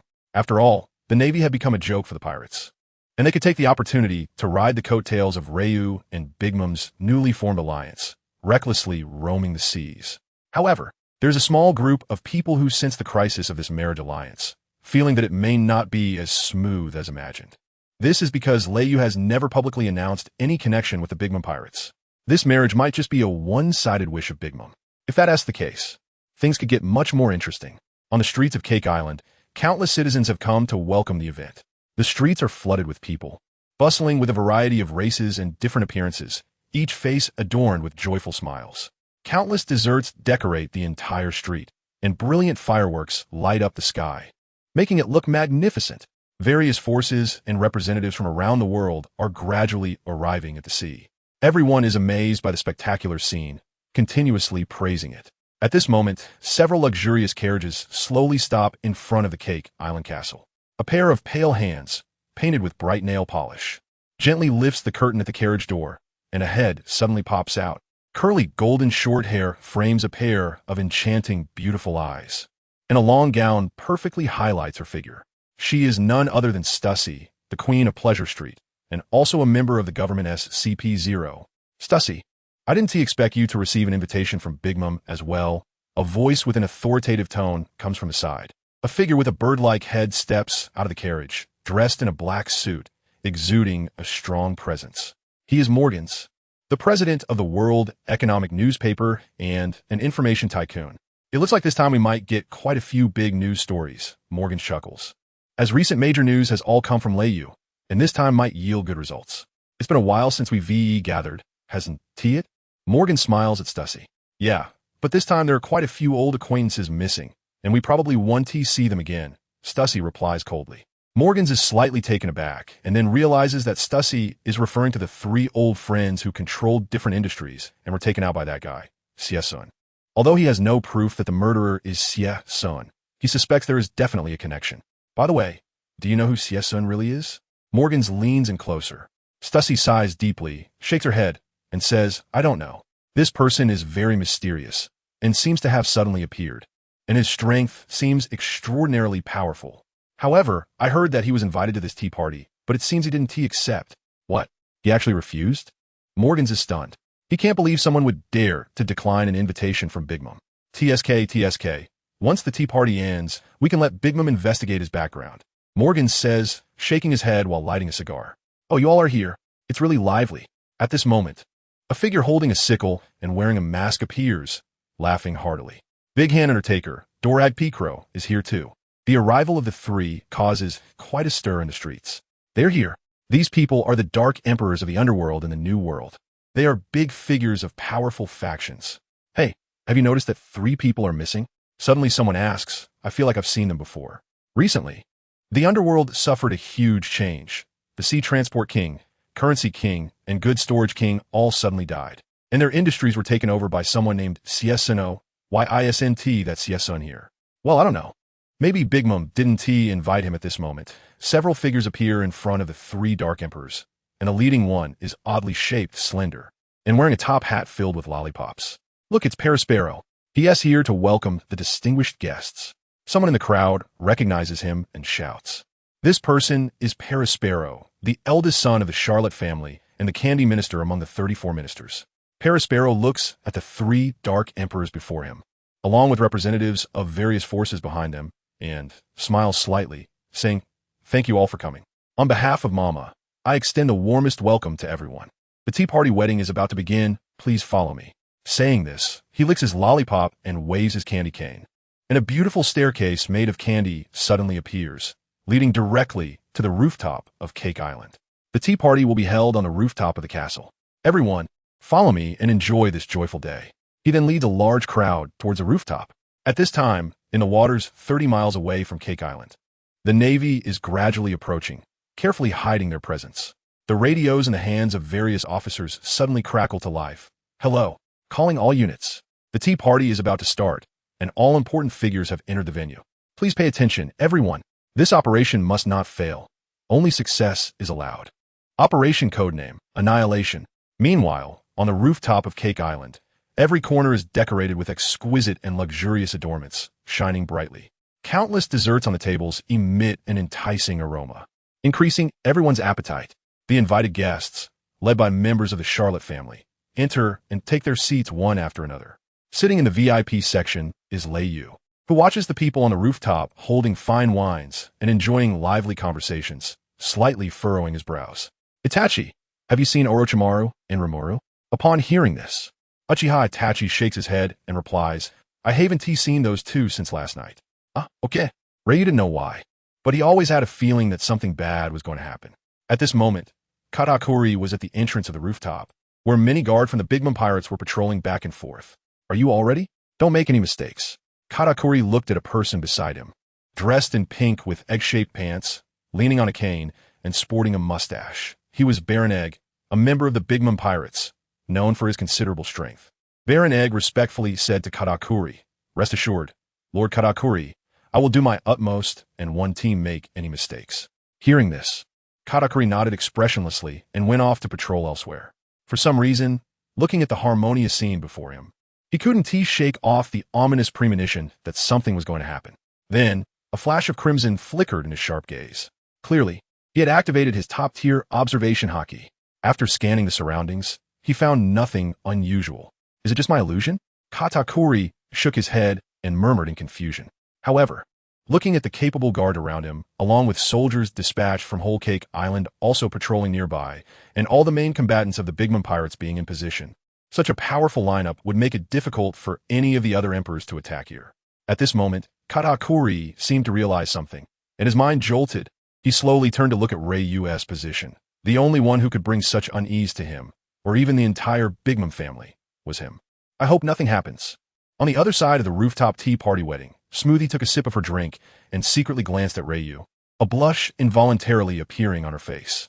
Am I really getting married to him today? Will he agree? Although she heard it was a tea party wedding reported for her. After interacting yesterday, Ryu seemed to have little interest in her, and according to Katakuri, with Ryu's strength, there was little they could do if he wasn't willing. As she thought about this, Smoothie sighed deeply. What's wrong? Nervous? Snickers approached Smoothie, noticing her sigh. It's nothing. Smoothie pretended nothing was wrong and took another sip of her juice. All right, get ready, Mom is coming.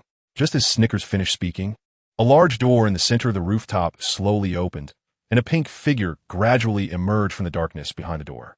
Welcome everyone to Whole Cake Island's tea party. Enjoy all the desserts. Then Big Mom, with her slightly hefty body, jumped down from the platform with a loud thud, opening her robust arms and laughing heartily. Let the tea party wedding begin. With a loud bang, countless colorful fireworks suddenly erupted. Dazzling fireworks shot up into the sky and exploded, resembling blooming flowers, quite beautiful. The surrounding area of the rooftop was illuminated by various colored lights, resembling a ballroom. and colorful balloons soared into the air at this moment. Seeing this, Ryu's eyes narrowed, and his expression darkened significantly as he stared intently at Big Mom. Hadn't he made it very clear yesterday that he wouldn't engage in any joint marriage, and that this was just a simple gathering? What was she trying to do today? Was she attempting to pressure him with everyone present? I'm not afraid. At this moment, Big Mom in the center of the stage seemed oblivious to Ryu's grim expression, laughing maniacally as she said, "Originally, today's wedding was for Smoothie and the fifth emperor, Ryu. However, due to various reasons, today may not satisfy my dear daughter." As soon as Big Mom said this, it caused a stir among the audience. What was Big Mom trying to do? This had never happened at previous tea parties. Alas, this crazy woman always acted on her whims. Meanwhile, the sweet three generals were stunned, not understanding why Big Mom suddenly changed her mind, especially Smoothie, who felt a surge of inexplicable emotions at this moment. Was it disappointment, loss, or relief? Ryu's expression, however, grew colder. He had already guessed what this crazy woman was planning, and it seemed she had not given up. Big Mom continued to laugh madly. Her eyes filled with madness as she proclaimed, "Today, I will invite Ryu and the gods to join Whole Cake Island, to jointly manage and build a perfect kingdom. At the same time, the fifth Emperor Ray, you will become my 44th husband. I believe our union will surely give birth to the most beautiful and powerful new life in the world, making this world tremble." Looking at Ryu, Big Mom's gaze intensified, and even the surrounding lights shone on him. At this moment, the entire venue fell silent. They were all shocked by Big Mom's words, frozen in place. Their eyes filled with complex emotions as they stared at Ryu and Big Mom.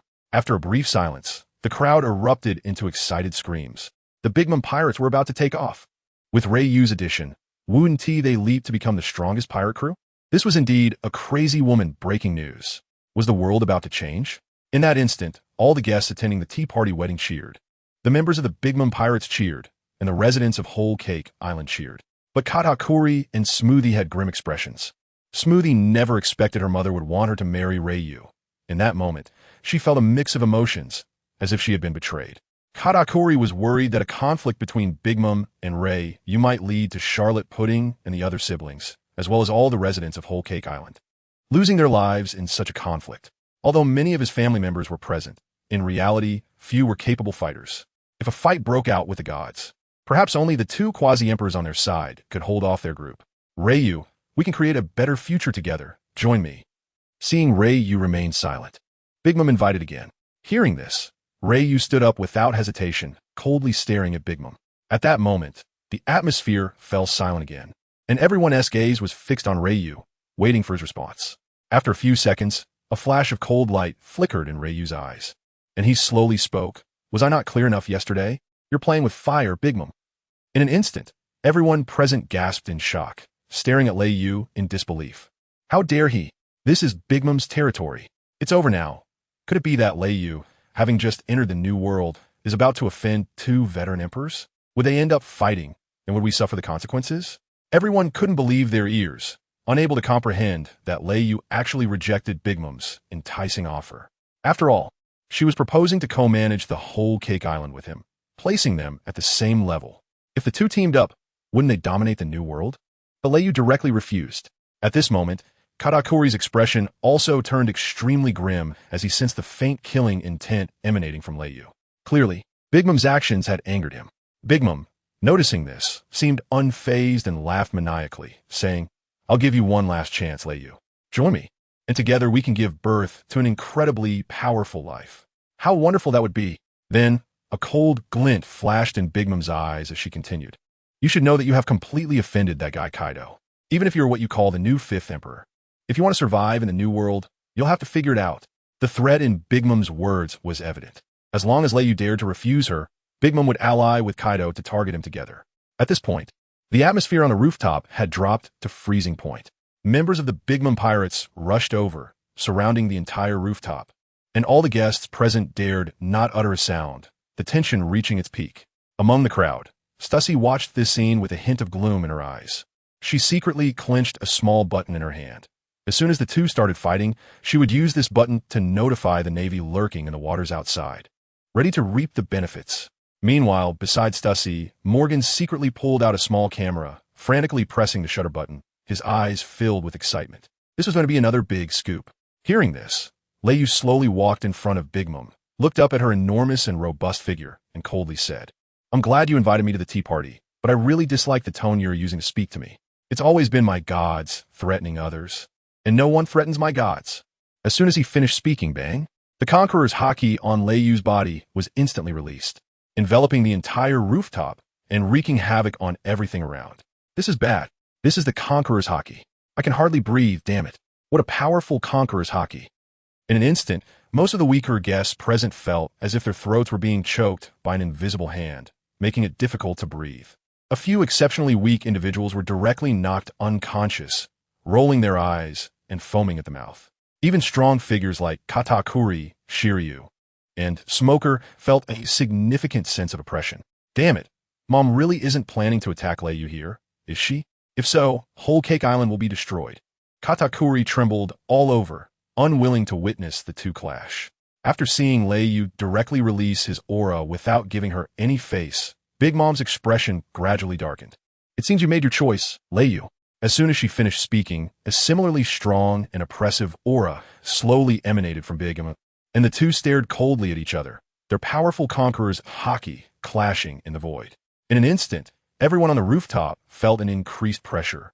Even some combatants from Big Mom's crew were sweating profusely, struggling to resist the authority generated by the collision of the two haki.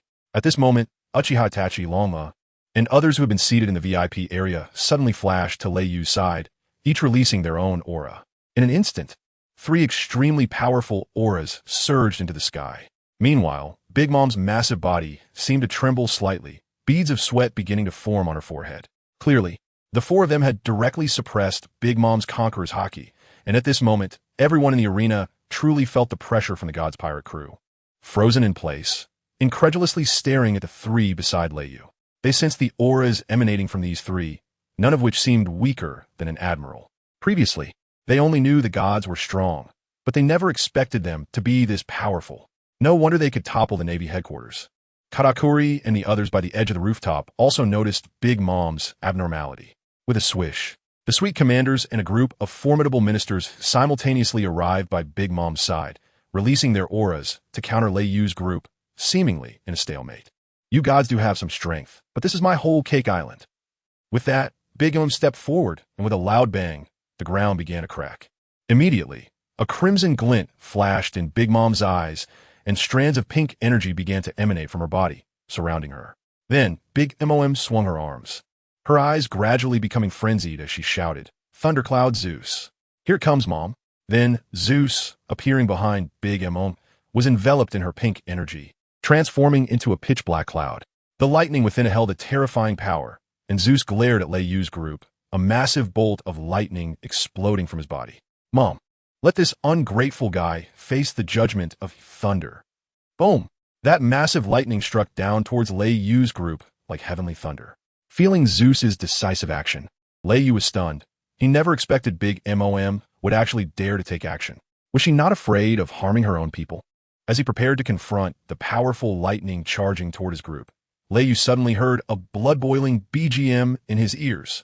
Looking down slightly, he saw Misaka Mikoto had somehow appeared in front of him, her brown short hair floating messily, her sharp gaze fixed on the enormous Big not far away. Meanwhile, a coin was slowly rolling down from above, with a seemingly weak spark of electricity flickering at her fingertips.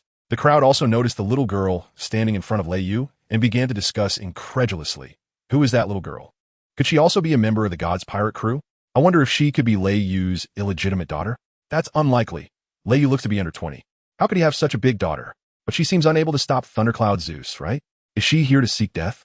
No one in the audience believed that a 14-year-old girl could withstand Zeus's attack. At that moment, Katakuri, who was behind Big Mom, noticed the flickering electricity at Misaka Mikoto's fingertips and thought to himself that things were not looking good.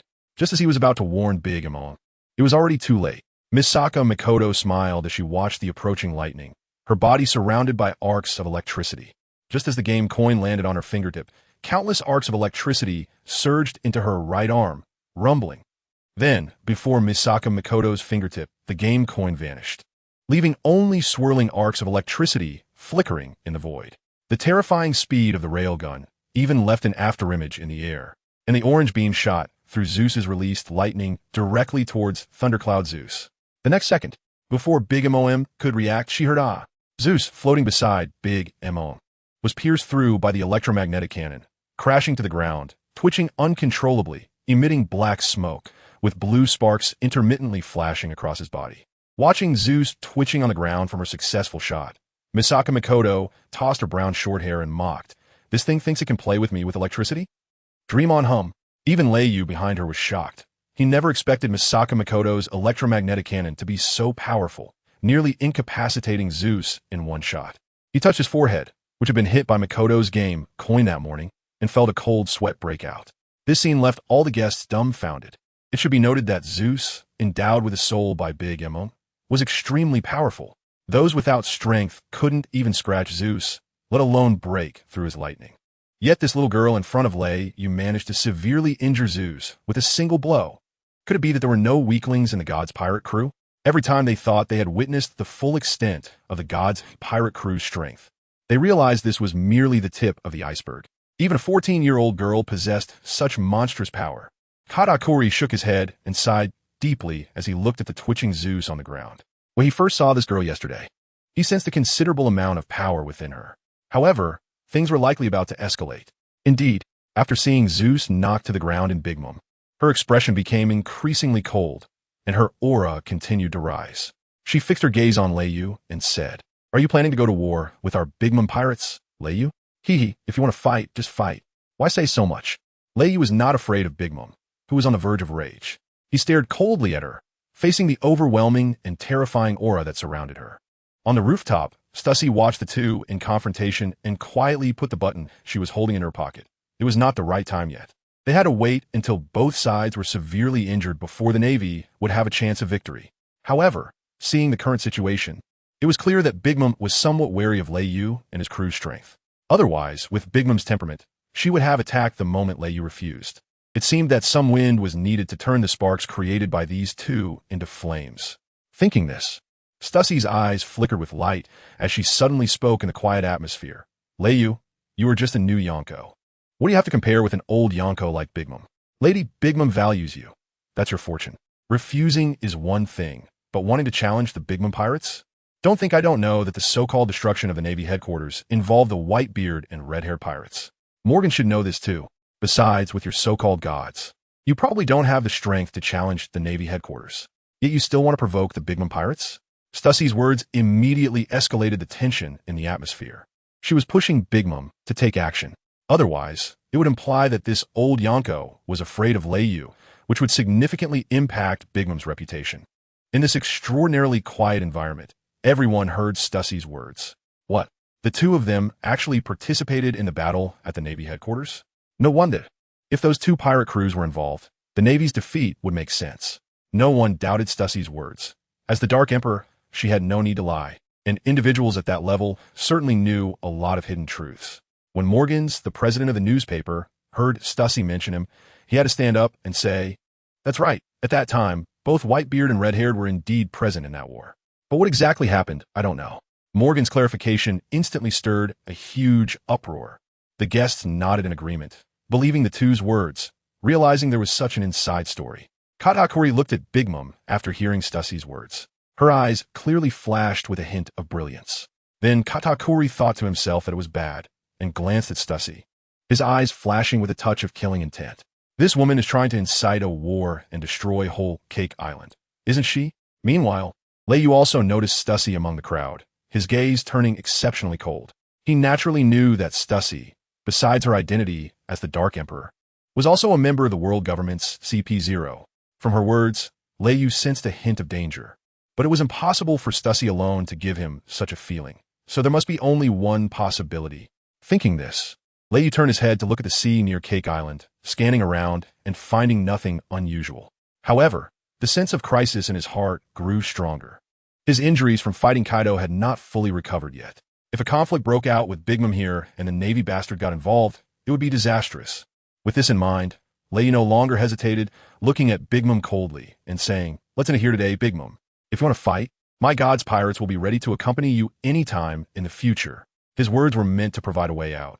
He hoped this madwoman, Big Mom, would not be ungrateful. After saying this, he turned around, signaling to Itachi and the others before leading the way to the edge of the rooftop, leaping down. Itachi and Misaka Mikoto followed suit.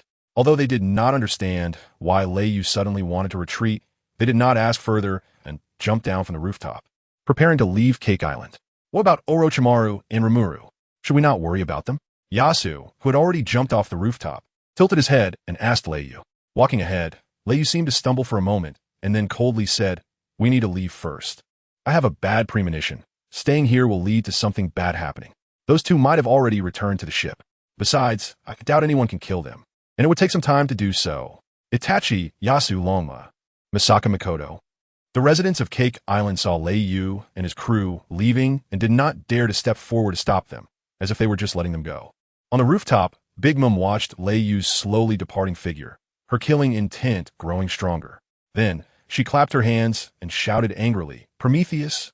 "At your command, Mama." A voice suddenly sounded, and then a small sun appeared beside Big Mom. Boom!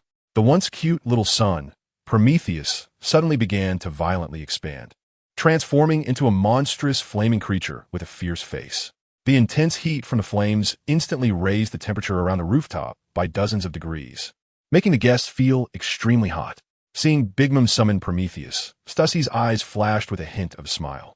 Is it finally starting? But just as Big Mom was about to command Prometheus to attack Leiyu, Katakuri suddenly appeared in front of Big Mom, spreading his arms to block Prometheus's attack route. Big Mom looked at Katakuri with a glint of coldness in her eyes and asked in a chilling voice, "Are you trying to betray me, Katakuri?" Facing Big Mom's terrifying pressure, Katakuri did not back down, staring hard at Big Mom and saying, "Mama, this will destroy whole Cake Island." It should be noted that Leiyu and his crew were still in the residence area. If Prometheus's attack were to hit, many residents would definitely die. Katakuri did not want these innocent residents to perish at the hands of Big Mom, especially since they were under her protection. If they died at the hands of the one who was supposed to protect them, how ironic would that be? Moreover, with so many people attending the tea party, if such a thing were to get out, who would join whole Cake Island in the future? However, Big Mom seemed to not care about this at all, coldly looking at Katakuri and slowly saying, "You really disappoint me, Katakuri." Saying this, Prometheus transformed into a mass of raging flames engulfing her, her pink hair instantly becoming a fierce fire, and the aura around her became extremely terrifying. Many guests at the scene were already trembling in fear from Big Mom's terrifying aura, collapsing to the ground. Then, Big Mom reached out a hand toward Katakuri and coldly said, "A son who constantly talks back to Mama should be dealt with. You won't be an exception." As soon as the words were spoken, a raging fire appeared in his hand. The terrifying temperature caused the surrounding space to twist, and then it was ready to blast towards Katakuri, who stood in front of him. Faced with such terrifying flames, Katakuri showed no signs of retreat, still standing in front of Big Mom. Just as Big Mom was about to strike Katakuri, two voices suddenly rang out, pleading, "Mom, please stop. This will really destroy your country." Smug and Snickers appear beside Katakuri, kneeling before Big Mom. "Even you two are going to betray me? Then let's die together." Seeing that the sweet commanders were actually trying to dissuade her, the coldness on Big Mom intensified, and her aura kept rising, with her attack continuing to build up. At this moment, Raijin, who hadn't gone far, felt Big Mom's rising aura and suddenly stopped, turning to look at Big Mom, engulfed in flames on the rooftop, and the sweet commanders standing before her. With a helpless shake of his head, he sighed, "Forget it. Let's hurry and leave." Saying this, he quickened his pace. The atmosphere on the rooftop grew more tense, and even the gathered guests were shocked by such a dramatic turn of events. First the standoff between Big Mom and Raijin, and now it had developed into an internal conflict within the Charlotte family. Morgan from the news agency was crazily taking photos, his whole body trembling with excitement. This was far more thrilling than the neighboring Boruto. Apologies, but it seemed that Big Mom had no intention of holding back. Seeing this situation, Smug felt a chill in his heart, realizing that Mom would really go all out against them. Katakuri, however, stared expressionlessly at Big Mom, having long known what kind of person she was, so he felt no surprise. Boom! Big Mom's attack seemed to be ready as she slowly raised her fiery arm. Just as she was about to strike, Charlotte Perispero, the eldest son of the Charlotte family, suddenly appeared before Big Mom. Behind him, all of Big Mom's children also appeared. Perispero approached Big Mom respectfully and said, "Mom, let's continue the tea party first. The wedding cake is ready. We can chase them after we've eaten the cake." They can't run far in such a short time. And besides, fighting here would tarnish the reputation of our nation. After all, these residents are our citizens. The other family members behind, Charlotte Perospero, echoed in agreement.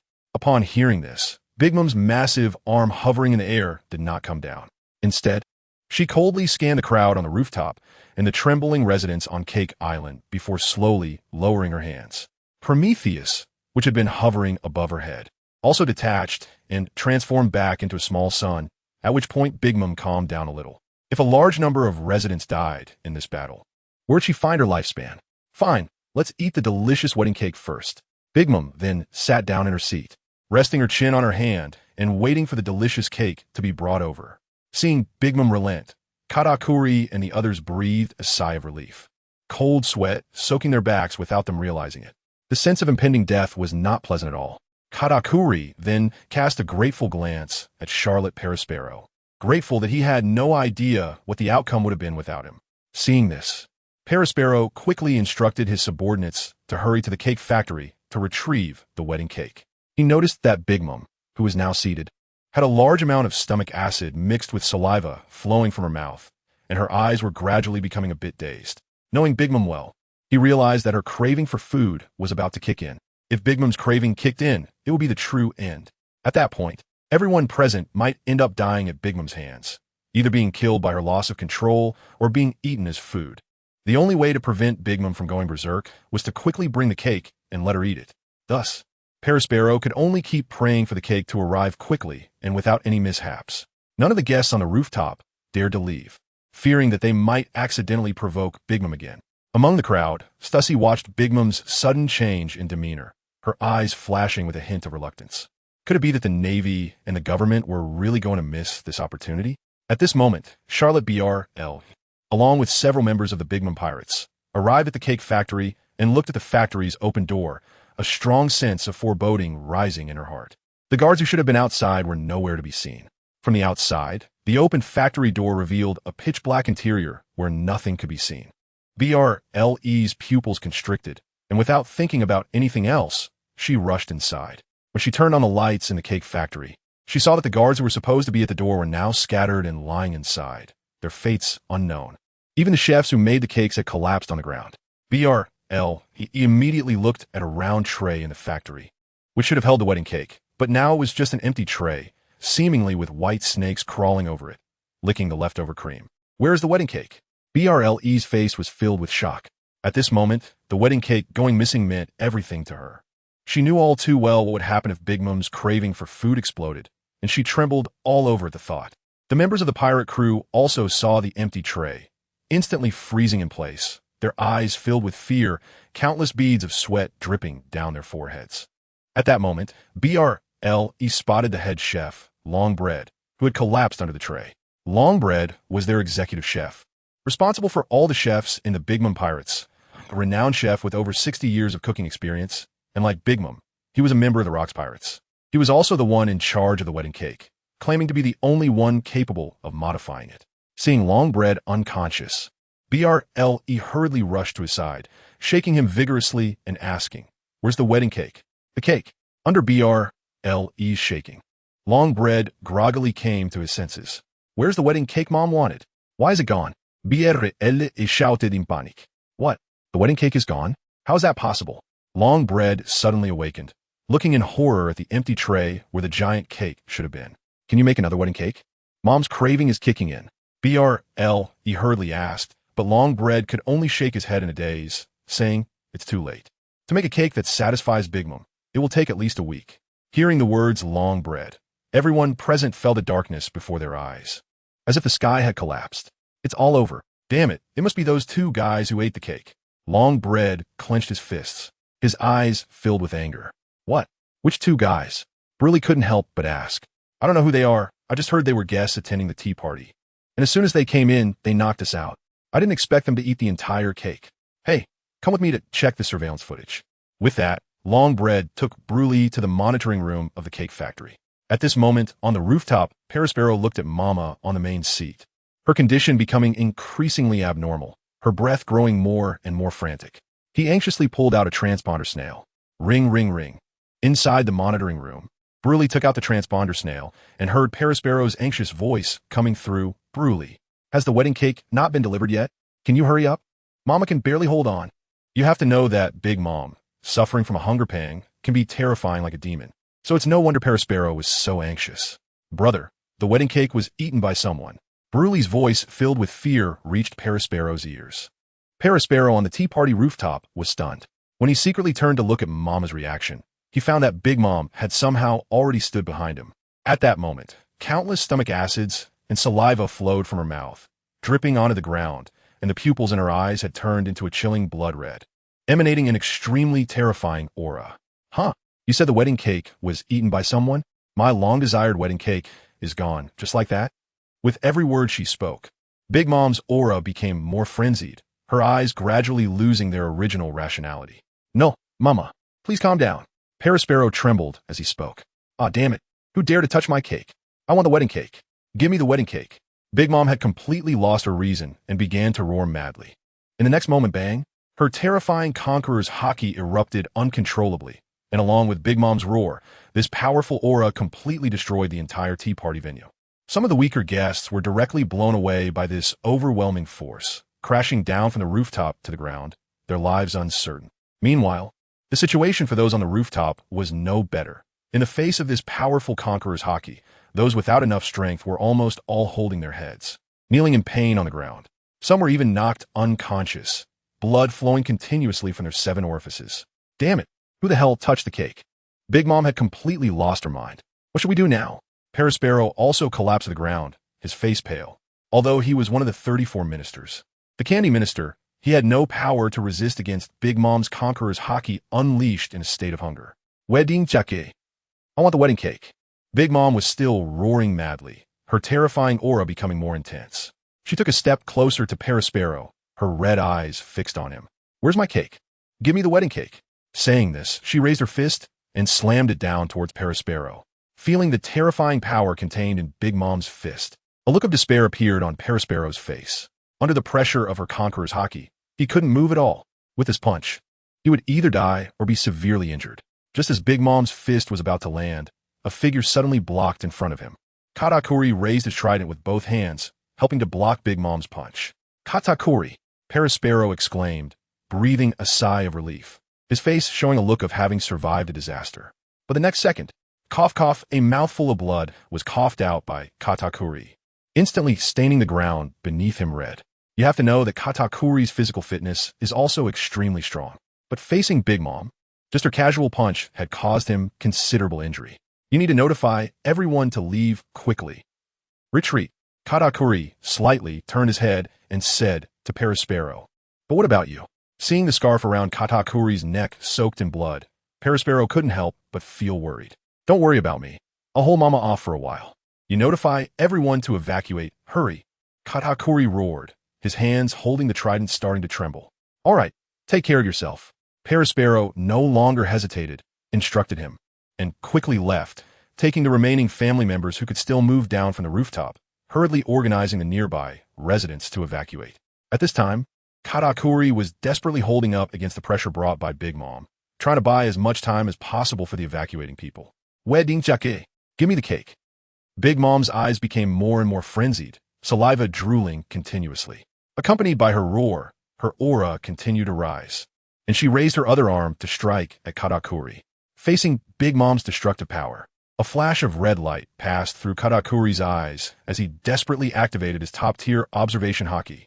You have to know that Katakuri's position as the second in command of the Big Mom Pirates is not solely due to his powerful armament haki and machi-machi fruit ability, but also because of his super strong observation haki that can foresee the future. He can predict the enemy's attacks and intentions in advance. Using his observation haki, Katakuri successfully dodged Big Mom's punch, but the rooftop began to crumble under the terrifying force of Big Mom's punch. Seeing this, everyone hurriedly jumped down from the edge of the rooftop, but Big Mom seemed unaware, still standing in place, roaring like a beast. The next second, with a loud rumble, the rooftop where the tea party was held collapsed from a height of nearly 60 meters, raising a cloud of dust that blocked the sky. Mama. Several family members looked at the dust, constantly searching for Big Mom's figure, while Katakuri, not far away, was increasingly grave. He could sense that the aura within the dust seemed to have become even more terrifying. Katakuri, what should we do? The other two sweet commanders, Snack and Smoothie, also came to Katakuri's side, their expressions serious as they asked, if this continues, whole Cake Island will be destroyed by Big Mom. We can only hold her off for now. Every second counts. Saying this, Katakuri stepped forward, swinging his trident through the air as he walked on. Beside him, Snickers and Smoothie exchanged glances before following suit with their weapons. Damn it. Give me the wedding cake. I want to eat cake.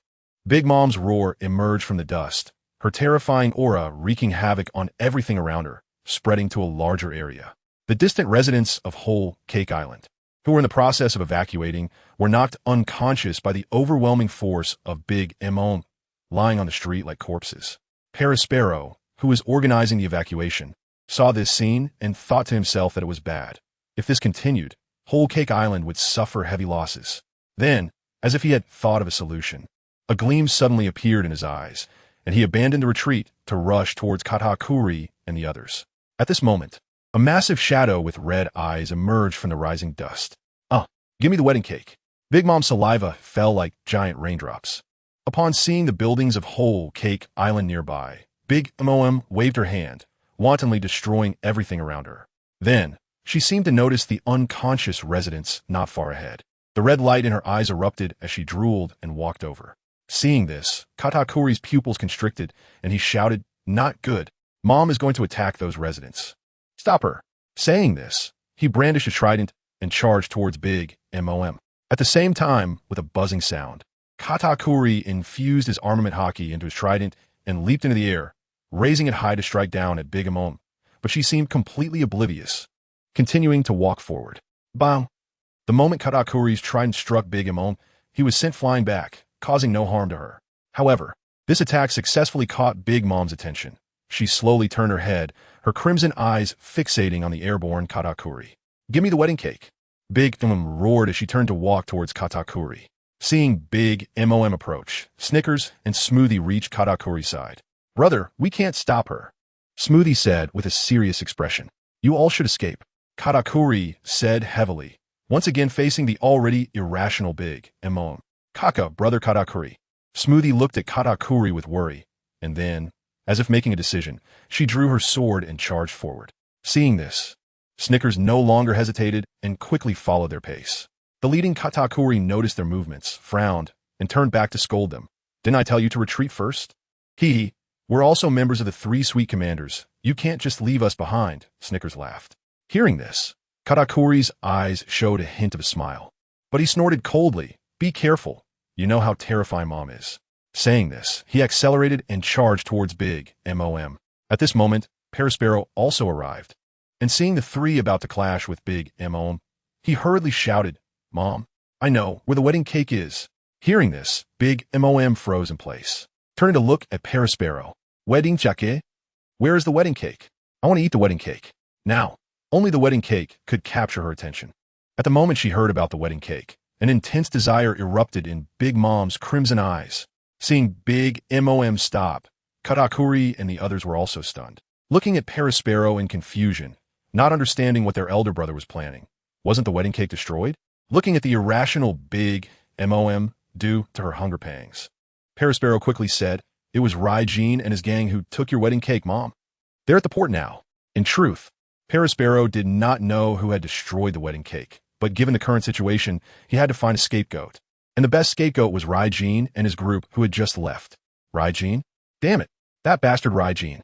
Not only did he dare to refuse me, but he also dared to take my wedding cake. "I will kill you." Having lost her reason, Big Mom could not think about the truth of the situation. And coupled with Raijin having humiliated her earlier, Big Mom naturally held a deep grudge against Raijin.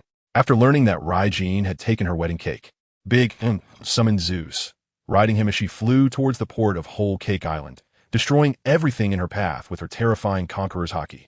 Thankfully, this successfully diverted her attention, preventing Big Mom from causing excessive casualties here. Meanwhile, not far away, Stussy clearly witnessed this scene, her eyes shining with excitement, a slight smile on her lips. Now that Big Mom was going after Raijin, wasn't this exactly what she wanted? With this thought, she slipped into a corner, looked around to ensure no one was watching her, and secretly took out a din mushy to inform the waiting navy in the distance of this important news. In another corner, Morgans was excited, watching Big Mom leave with eager anticipation in his eyes. He had a premonition that a royal-level battle might occur here again. After all, Raijin had only arrived in the new world for less than a week, and he was about to face another royal-level expert. Would he be able to win this time? Morgans followed behind Big Mom at a distance, filled with curiosity and excitement as he raced towards the port. Katakuri watched Big Mom's departing figure, instantly breathing a sigh of relief. It was only then that he realized his back was soaked with sweat. "Are you all okay?" Parasparrow approached the three, asking with concern. "I'm fine, but what happened? How did Raijin and the others take Mom's cake?" Katakuri asked Parasparrow with confusion. Even Snickers and Smoothie were curious. Hadn't Raijin left? What did he take Mom's wedding cake? Parasparrow let out a bitter laugh. "I don't know which bastard ruined the wedding cake. However, in this situation, to maintain the current order, we can only have Raijin divert Mom's attention. And only Raijin and his group can stop Mom, who is suffering from her hunger pangs." Hearing Parasparrow's explanation, the three finally understood. They had to admit that this was indeed the best way to resolve the current predicament. Katakuri sighed deeply, looking towards the port and murmuring, "Sorry, Raijin." However, they did not know that it was indeed Lei Yu's companions who had eaten the entire wedding cake of Big Mom. At this moment, Lei Yu, who had already arrived at the port, seemed to sense Big Mom's furious aura and curiously glanced back towards the castle, wondering why Big Mom was so agitated at that time. However, it was none of his business, so he went to his pirate ship and jumped aboard. Suddenly, he discovered that there were actually 2 round balls on his ship, the kind of balls that are really big. Just then, one of the balls suddenly started to move, scaring Lei Yu so much that he kicked at it. "Lei Yu, it's me. Stop." A familiar voice reached Lei Yu's ears, and with a plop, a head emerged from the ball. Seeing that familiar face, Lei Yu immediately stopped his flying kick, staring in shock at the face. "Orochimaru? Did you eat shit? Why did you turn into this?" Indeed, this round ball was none other than Orochimaru, who had disappeared for a day and a night. "And this ball next to you, could it be Rimuru?" Lei Yu asked suspiciously. "Oh, you figured it out. Lei Yu bro." The round ball next to Orochimaru shook a bit and transformed into a blue, flowing round shape, resembling an enlarged version of a slime. Looking at the two who had lost their human forms, Lei Yu felt a headache coming on. Even Uchiha Itachi and the others who had come up behind were startled. And Misaka Mikoto almost unleashed a burst of electric sparks in her hand, nearly blasting it over. "How did you two end up like this?" Lei Yu rubbed his temples and asked in confusion. Orochimaru rolled his round body, a hint of response appearing in his eyes, and licked his lips, saying, "This morning, we smelled a particularly delicious scent, and anyway, that huge cake was really tasty. It's a pity you guys didn't get to eat it." Rimuru chimed in from the side. "Did you two eat the whole cake?" Ryu asked incredulously, then looked at Orochimaru with a hint of coldness in his eyes. It seemed he had figured out the source of Big Mom's recent agitation. Could it be that these two guys had eaten Big Mom's wedding cake? If that's the case, and she finds out, it would be a real problem. Ugh. Mainly it was too good, and I couldn't help but finish it all, forgetting to leave you guys a piece. Orochimaru, still unaware of the seriousness of the situation, thought Ryu was angry because he hadn't saved him a piece of the delicious cake. "Do you know what kind of cake that was?" Ryu coldly stared at Orochimaru. At this moment, Orochimaru also noticed that Ryu's expression was off, shrinking his head in and quietly said, "Isn't it just a slightly bigger, tastier cake? I can just compensate them." Rimuru had already noticed the black line on Ryu's forehead and quietly rolled away, saying nothing. Looking at Orochimaru's demeanor, Ryu sighed deeply and said, "Forget it, we've eaten it. Let's leave here quickly. We need to hurry." Ryu did not intend to pursue the matter further. If he were to clash with the Big Mom, who was suffering from a food obsession, here it would be disastrous. Although Ryu was unsure if the Navy was nearby, he believed that his intuition would not betray him. To survive in this turbulent sea, one must learn to stay calm and not create unnecessary waves. "Yasuo, you take the helm. We need to leave here quickly," Ryu said gravely. Yasuo, upon hearing this, didn't ask too many questions despite not knowing why Ryu was in such a hurry. He hurried to the control room to steer the ship out of the harbor.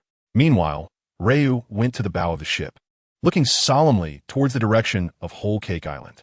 He could already feel the terrifying presence of Big Mom rapidly approaching him. "Have I been discovered? I hope we're in time." Feeling the ship already moving, Ryu murmured softly. It seemed that Itachi and Longma also sensed this powerful aura, quietly coming to Ryu's sides, staring intently ahead. But the next moment, Ryu's pupils suddenly constricted as he saw a massive bolt of lightning appear on the horizon, rushing towards him with immense power at incredible speed. At the same time, a scorching fireball came from the same direction, traveling just as fast as the lightning. Watching the two formidable attacks, a glint of coldness flashed in Ryu's eyes as he murmured, "Damn it, is it too late?" As the two attacks approached, Uchiha Itachi's gaze sharpened, and he leaped into the air, swiftly forming hand signs as if he were performing a dance. Then he placed one hand in front of his mouth, cheeks puffed out, and shouted in a deep voice, "Katan, Ji Keiki no Jutsu." Immediately, a torrent of flames erupted from Uchiha Itachi's mouth, gradually forming a gigantic fireball that surged towards the attack launched by Prometheus. Boom! The two blazing fireballs collided violently, unleashing waves of heat. However, it seemed that Uchiha Itachi's Ji Keiki no Jutsu was superior, completely engulfing the fireball shot out by Prometheus. Meanwhile, the lightning shot out by Zeus was effortlessly neutralized by Mikoto Misaka's railgun. Seeing this, Ryu immediately turned to Orochimaru and shouted, "Uncle Snake, hurry! Accelerate the retreat." Orochimaru on the deck instantly understood Ryu's meaning and quickly rolled over, but it seemed like it was already too late. "Give me the wedding cake. I want the wedding cake." Big Mom's terrifying roar echoed in everyone's ears. Looking back, Big Mom was stepping on thunderclouds, actually descending from the sky behind them. "Damn it, Ryu, give me back my wedding cake. I want to eat the wedding cake." Big Mom, like a demon, fixed her red eyes on Ryu and the others, roaring madly, her terrifying roar sending chills down the spines of the people at the port. "What? How did Big Mom come here? Run. Wait, it seems she's targeting Ryu's group. Could it be Big Mom is really going to battle the gods' pirate crew?" The crowd at the port was in an uproar, continuously retreating, realizing they couldn't withstand a fight between these two big shots. At this moment, Morgans also arrived near the port, finding a great spot to prepare to film the impending battle. "Give me back my wedding cake." Big Mom's saliva dripped continuously from her mouth. Her red eyes were chilling. Screaming, she launched her arm-colored fist towards Ryu's ship. Seeing this, Ryu was about to rush up to block this potentially ship-destroying punch when unexpectedly, Itachi was even faster, directly standing in front of him. Then his eyes slightly closed, and when he opened them again, they had transformed into the Sharingan. Watching the incoming fist, Itachi's gaze sharpened, and a stream of bright red blood flowed from his eyes. Extremely terrifying. The next second, a ball of black flames suddenly appeared in Big Mom's hand, igniting and spreading up her arm to her massive body. Big Mom, burned by the black flames, felt the pain on her body and immediately retracted her fist. This strange colored flame actually made her feel fear. In pain, Big looked horrified at the black flames that began to spread over her body. She then extended her palm, constantly slapping her body, tried to extinguish the bizarre flames. But to her surprise, the more she slapped, the more fiercely the black flames burned. This intense pain and the fear brought by the black flames seemed to restore a bit of rationality to Big Mom, who was in a hunger-induced frenzy. The crowd of onlookers who had retreated watched in shock as Big Mom flew around in the sky. What kind of flame is this? How can it make Big Mom scream like that? I heard that's the vice captain of the gods' pirate crew, Uchiha Itachi. I heard he's also a royal-level powerhouse. A distinguished guest recognized Itachi's identity and exclaimed in shock, "Amaterasu?" Ryu murmured as he watched Big Mom being scorched by the black flames above. He then stepped on a moonwalk and approached Itachi. Upon seeing Ryu arrive, Itachi turned his head and said in a deep voice, "Leave her to me. You keep an eye on the surroundings. I have a bad feeling about this." Hearing this, Ryu was slightly taken aback. A strange light flickered in his eyes. Not expecting that Itachi had also sensed this faint sense of crisis, it seemed that his conjecture was not wrong. Thinking of this, Ryu nodded at Itachi, as he had immense trust in Itachi's strength. Back on the deck, Ryu furrowed his brows tightly, searching for an opportunity to leave while also preparing for unknown dangers. At this moment, Itachi looked seriously at Big Mom, who was screaming in agony as she burned under his black flames, and noticed something was off. Although Big Mom seemed to be in a terrible state, it appeared that his Amaterasu had not actually inflicted real damage on her. His black flames seemed to have not even burned through her pink dress. Indeed, none of the four emperors were simple characters. Itachi's expression was extremely grave. Facing such a powerful opponent, Even his recovered self dared not be careless. He saw big Mom standing on the thundercloud, with her momentum not declining but rather continuously rising. The unquenchable black flames on her body were causing her severe burning sensations, and feeling this inhuman pain, Big shouted angrily, "Zeus! Charge at her!" Realizing she couldn't extinguish the black flames, she braced herself against the scorching heat and directly commanded Zeus to punch towards Uchiha Itachi. Seeing Big Mom charging straight at him, Itachi quickly leaped down, standing on the surface of the sea, and swiftly ran along the coast to avoid having their ship destroyed. He couldn't dare to run into the deep sea. What if he ran out chakra halfway? Would he swim like Rayleigh while the Big Mom flew in the sky? Meanwhile, with a slight return of her sanity, Big realized that the flames on her body were caused by Itachi, and to extinguish them, she might have to deal with him first. So, after a furious roar, she chased after him, watching as Big Mom and Itachi gradually moved away. Yasuo and the others knew it was the best time to leave, but each of them waited for Lei Yu's response. At this moment, Lei Yu was also deeply conflicted. As time passed, the ominous feeling in his heart grew stronger, and he even felt an intense sense of impending death. All signs indicated that something big was about to happen here. At this moment, as Itachi successfully lured Big Mom away, no one could stop their departure. It was indeed the best time for their group to leave this sea area, but could he really abandon Itachi? Did he want to become someone who abandons his companions? If he were alone, it wouldn't matter. He could just go for it, but now as the captain of the ship, he had to consider the other companions. Was Misaka Mikoto brought to this world just to be caught in this crisis because of him? As he thought about this, the look in Lei Yu's eyes became incredibly complex. On one side was the safety of his companions, and on the other was his conscience, making it difficult for him to make a decision. Just as Lei Yu was in extreme turmoil, Orochimaru rolled over, burped loudly, and said, "What are you thinking? What the hell are you doing?" Lei Yu was slightly taken aback, and when he turned around, he saw Yasuo, Orochimaru, Rimuru, and others had all arrived behind him, with no hint of fear in their eyes. At this moment, Itachi was still running around the coastline of Cake Island in the water. However, behind him, Big Mom, riding the thunderclouds, was moving in incredible speed and was about to catch up. Suddenly, Itachi came to a sharp stop and turned to stare intently at Big Mom. In that brief second, Big Mom had already reached Itachi's front, raising her fist infused with haki and fiercely smashing it down. For some reason, Itachi seemed to have no intention of dodging. "Give it to me, Dai." Big Mom endured the burning pain from Amaterasu and threw a punch at Uchiha Itachi. But just as the punch hit Itachi, his figure suddenly vanished, transforming into a flock of black crows that cawed and flew in all directions. "Where's everyone?" Big looked around, and in the next second, a similar flock of crows gathered in front of Big Mom. As the crows dispersed, Itachi's figure suddenly reappeared. However, at this point, Itachi had already retracted Amaterasu. After all, Amaterasu consumed a lot of his chakra, and it didn't deal any substantial damage to Big Mom. So he simply turned it off. But this didn't mean he was ready to give up the fight with Big Mom. It had just begun. At this moment, Big also felt the black flames on her body slowly dissipating, and the pain had lessened significantly. However, before she could react, she suddenly saw Itachi's strange red eyes. The dart-like patterns in his pupils began to rotate rapidly. In the next second, still in a state of rage from her hunger, Big suddenly became exceptionally calm. She realized that the scenery around her had changed drastically. Cake Island and the surrounding sea had vanished, and the originally blue sky had turned blood red, resembling Itachi's crimson eyes, evil and cold.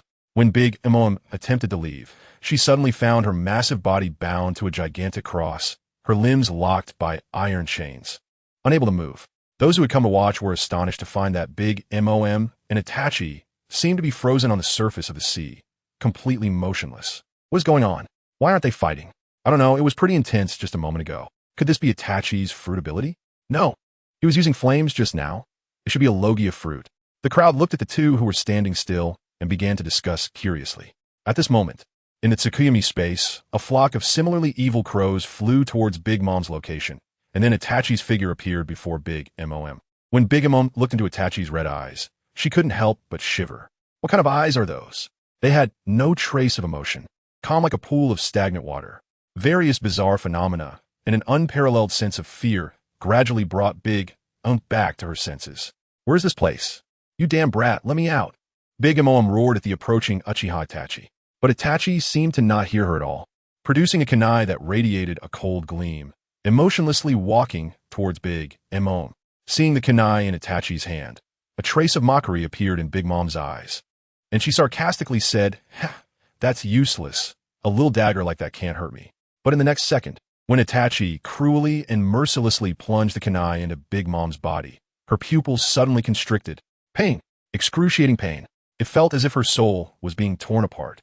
This unprecedented pain surged through her mind, and Big Mom felt her body as if it were being ripped apart, sweat pouring down her forehead. However, just as Uchiha Itachi was preparing to stab her again, he suddenly froze. Big Mom shook slightly, her eyes glowing red and extremely bright. "It hurts. It hurts so much. Damn it, I will kill you." In an instant, the terrifying conqueror's haki erupted from Big Mom, even more powerful and violent than before. This intense pain, while restoring rationality to Big Mom, also completely enraged her. As Itachi watched in horror, Big Mom's eyes turned redder, and from her drooling mouth, a row of fangs slowly emerged. Her once gigantic body, perhaps due to the hunger-induced rage, began to shrink. Yet her aura became increasingly terrifying, as if a demon had descended. At the same time, Itachi's Tsukuyumi space began to shatter piece by piece under the impact of Big Mom's conqueror's haki. Meanwhile, the crowd in the real world noticed that Big Mom was becoming thinner, and a terrifying power seemed to be awakening within her. Suddenly, the temperature around them dropped by dozens of degrees, and even the sea surrounding the coast was covered with a layer of transparent frost. "Look, what is that on Big Mom?" One bystander pointed at Big Mom in the air and asked. The crowd followed his finger and saw that Big Mom's exposed arms and neck had crimson markings appearing, radiating a shocking and sinister power, looking extremely bizarre. At this moment, Katakuri and others arrived, staring at Big Mom's strange state in the air, all stunned. "This is bad. What is this?" Perispero shouted in horror. "What's wrong with Mom?" Katakuri looked curiously at Perispero, as this was the first time he had seen his mother in such a state. However, the terrifying aura emanating from Big Mom was even more frightening than when she was in a hunger-induced rage. Perispero's eyes flashed with a hint of memory. Looking at Katakuri and the others, he asked, "Do you know what race Mom belongs to?" "Mom? I don't know. Could she be from the giant race?" Katakuri questioned, as ordinary humans couldn't grow to a height of 10 meters, but Big Mom's height of 10 meters seemed a bit short for the giant race. Perispero nodded, but then shook his head. Smudgy looked at him with great curiosity and asked urgently, "Brother, what do you mean? What's wrong with Mom? She looks terrifying." Perispero sighed deeply, gazing seriously at Big Mom in the air, and said gravely, "Do you know about the branch of the giant race, the demon race? Mom should have the bloodline of the demon race within her." "What? Mom might have the bloodline of the demon race?" Katakuri, Smudgy, and Snickers exclaimed in unison, their faces filled with shock, unable to believe that Big Mom was actually part of the demon race. "Yes, I was just guessing before, but now I can basically confirm it." Perispero stared solemnly at Big Mom, unable to help but swallow nervously, and said with a slight tremor, "The body of the demon race contains an extremely evil and powerful force." "Are you referring to the dark red patterns on Mom's body?" Katakuri frowned tightly, looking at Big Mom, whose chilling aura resembled a demon from the abyss. Perispero nodded, just about to say something when his expression suddenly changed. He saw the dark red patterns on Big Mom erupting with dazzling red light, only to disappear moments later as if they had never existed. Crack! The Tsukuyumi space created by Itachi Uchiha shattered completely, and as he returned to the real world, Itachi suddenly retreated, creating distance from Big Mom, as he sensed a hint of a death crisis from her evil aura. I will kill you," Big Mom cried out in pain, clutching her head. Although she had regained her sanity at this point, the soul-rending pain from moments ago lingered. Watching the roaring Big Mom, Itachi's expression grew increasingly serious. He felt an unprecedented pressure emanating from her. Without hesitation, Itachi recalled the characteristic that devil fruit users fear seawater and quickly form hand seals with both hands. He then slammed his hands onto the sea surface and shouted, "Water release. Water dragon bullet technique." Instantly, 3 massive water dragons formed, roaring as they charged toward Big Mom. But upon seeing this, Big Mom's eyes flashed with mockery. "The seawater is also under my control." Saying this, she released several streams of souls into the calm sea below. Boom! A gigantic wave suddenly rose, forming a massive tsunami in less than a second, rushing toward the water dragons conjured by Itachi. And astonishingly, 3 evil faces appeared atop the powerful tsunami. This was Big Mom's fruit ability, allowing her to directly infuse souls into seawater, creating homies like Zeus and Prometheus, thus enabling her to control the seawater. Go, crush him for me. Big Mom shouted loudly. At that moment, it seemed as if the entire sea surface trembled. The previously calm sea near Cake Island began to shake, and the tsunami, stretching for thousands of meters, roared toward Itachi. Bow! The water dragons conjured by Itachi had no power to resist against this natural disaster like tsunami. The moment they made contact, they were crushed and merged into the overwhelming wave. Devour him! Seeing Itachi's attack shattered, Big Mom laughed maniacally, and the tsunami's speed increased once more. Oh no! Is Mama going to destroy Cake Island? Parasparrow exclaimed in horror, realizing that Itachi was facing away from Cake Island. The tsunami is coming. Run! Fall back! Karakuri and the others reacted, shouting back at the onlookers. But in the face of this disaster-like tsunami, it was already too late for them to evacuate. The towering tsunami, thousands of meters high, cast a shadow, covering most of the coast, and everyone had given up struggling, unable to escape. At this point, Itachi was less than 50 meters away from the terrifying tsunami. In just 5 seconds, he would be buried in the endless depths of the sea. Yet, Itachi showed no fear in the face of such a terrifying tsunami. Meanwhile, his Sharingan spun wildly. Boom! Seeing Itachi unable to escape, Big Mom laughed maniacally. Ah, just die. But halfway through her laughter, Big Mom's voice suddenly stopped. She sensed an exceptionally powerful aura erupting from within the tsunami. The people who were still fleeing all stopped in their tracks, turning back to look, seemingly seeing something even more terrifying, their faces filled with shock. Just as the tsunami was still some distance from the coast of Cake Island, the 3 evil faces atop the tsunami revealed expressions of horror as a red light flashed, and the nearly 1,000-meter-high tsunami was actually cut in half. Following this, countless dense red lights erupted from the tsunami, and with a loud boom, the enormous wave exploded, creating clouds of white mist that spread across the sea, with innumerable droplets scattering on the surface. At that moment, a gentle breeze blew, dispersing the mist along with the fresh air, and Big Mom's pupils suddenly contracted. A massive red skeleton appeared before her. This skeleton held a gigantic scarlet sword with a gourd-shaped hilt, radiating boundless power, while Itachi stood protected within the ribs of the skeleton. Is this your ability? Big Mom looked at Itachi with a sinister smile. But if that's all you have to say, then today you will likely stay here. At this moment, the rational Big Mom no longer held back. The terrifying power of her soul fruit erupted. Then Big Mom's gaze sharpened, coldly shouting, Napoleon. Here I am, Mama. The evil face appeared on the double-horned hat atop Big Mom's head, its eyes glowing with a creepy yellow light. In the next second, the double-horned hat transformed into a gigantic sword, which Big Mom grasped in her hand. Zeus! Boom! The Zeus beneath Big Mom suddenly trembled. A violent thunderclap rang out, and it erupted with raging electricity. This was in response to Big Mom's call. But that was not the end. Prometheus. Next, the Prometheus that had already attached to Big Mom erupted into flames, burning more fiercely than before, intense and wild.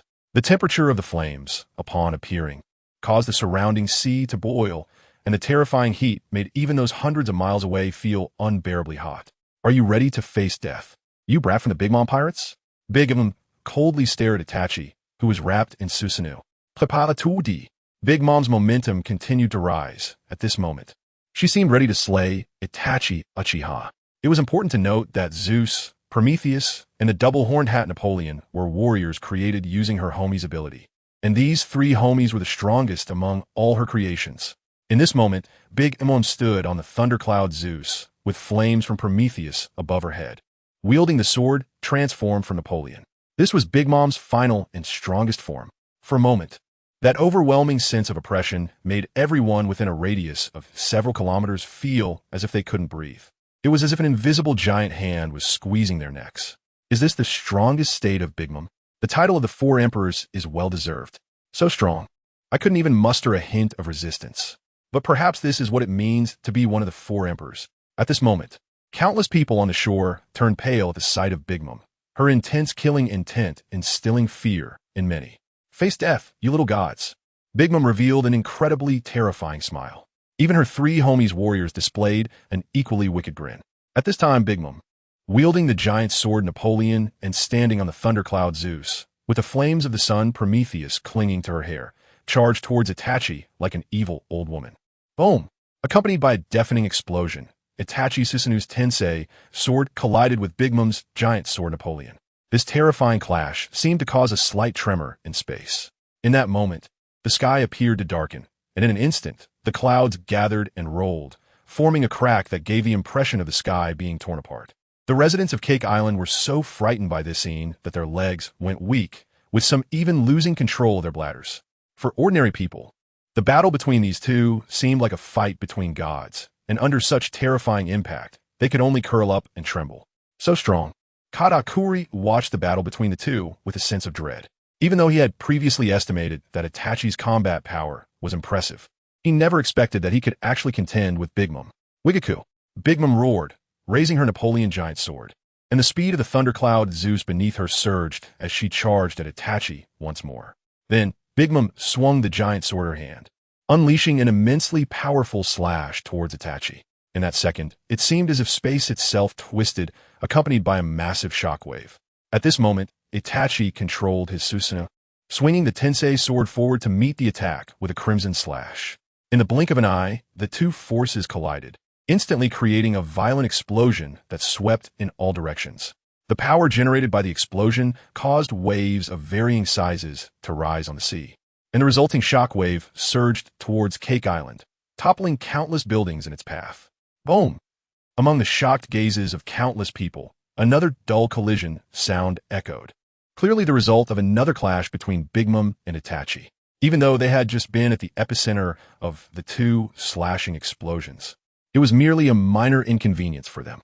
There's no need to mention Big Mom's extremely abnormal defensive power, while Itachi's Susanoo also had formidable defensive capabilities. Itachi lifted the massive fist of Susanoo and struck down hard at Big Mom's body, but Big Mom faced this terrifying punch with no fear in her eyes.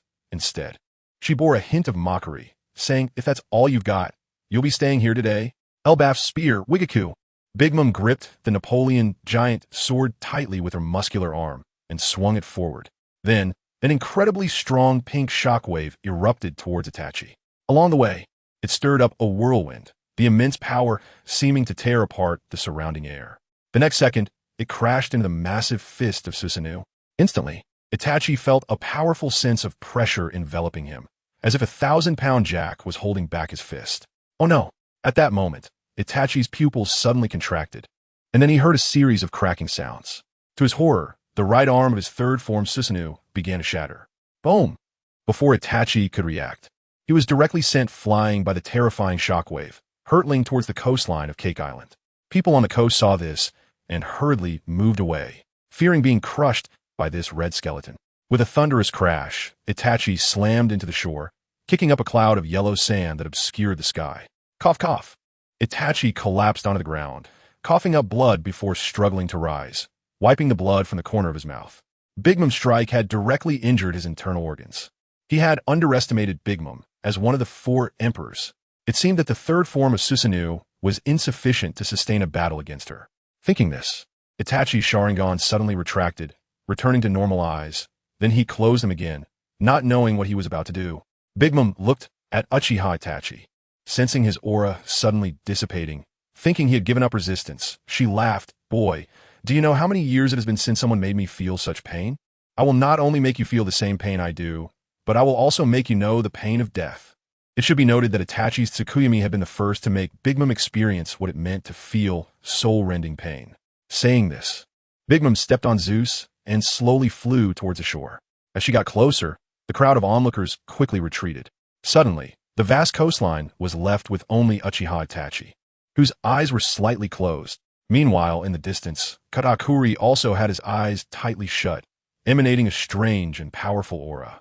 The next moment, Katakuri abruptly opened his eyes, a hint of shock in them, and shouted to those around him, "Quick! Get out of here!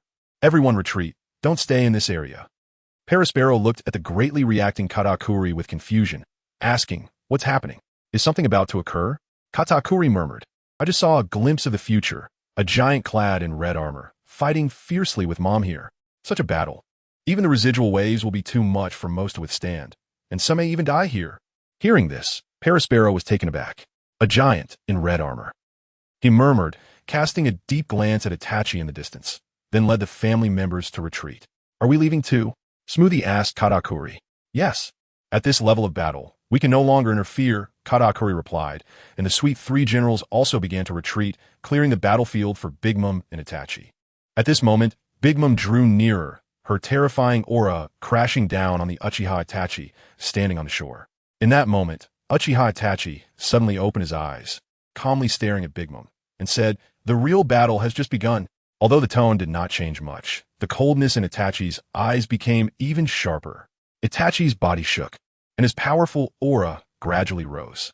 Then, the kaleidoscope Sharingan in his eyes slightly rotated half a turn, and two streams of bright red blood slowly flowed down from his eye sockets, forming two striking blood streaks. Roar! Under Itachi's activation, the Susanoo, which had been nearly beaten to a pulp by Big Mom, let out an earth-shattering roar. Accompanied by this roar, Itachi's body erupted with crimson light, and large joints began to autonomously assemble. In no time, the area that had just been shattered by Big Mom was restored to its original state. Big Mom looked at the restored Itachi and sneered. You recovered?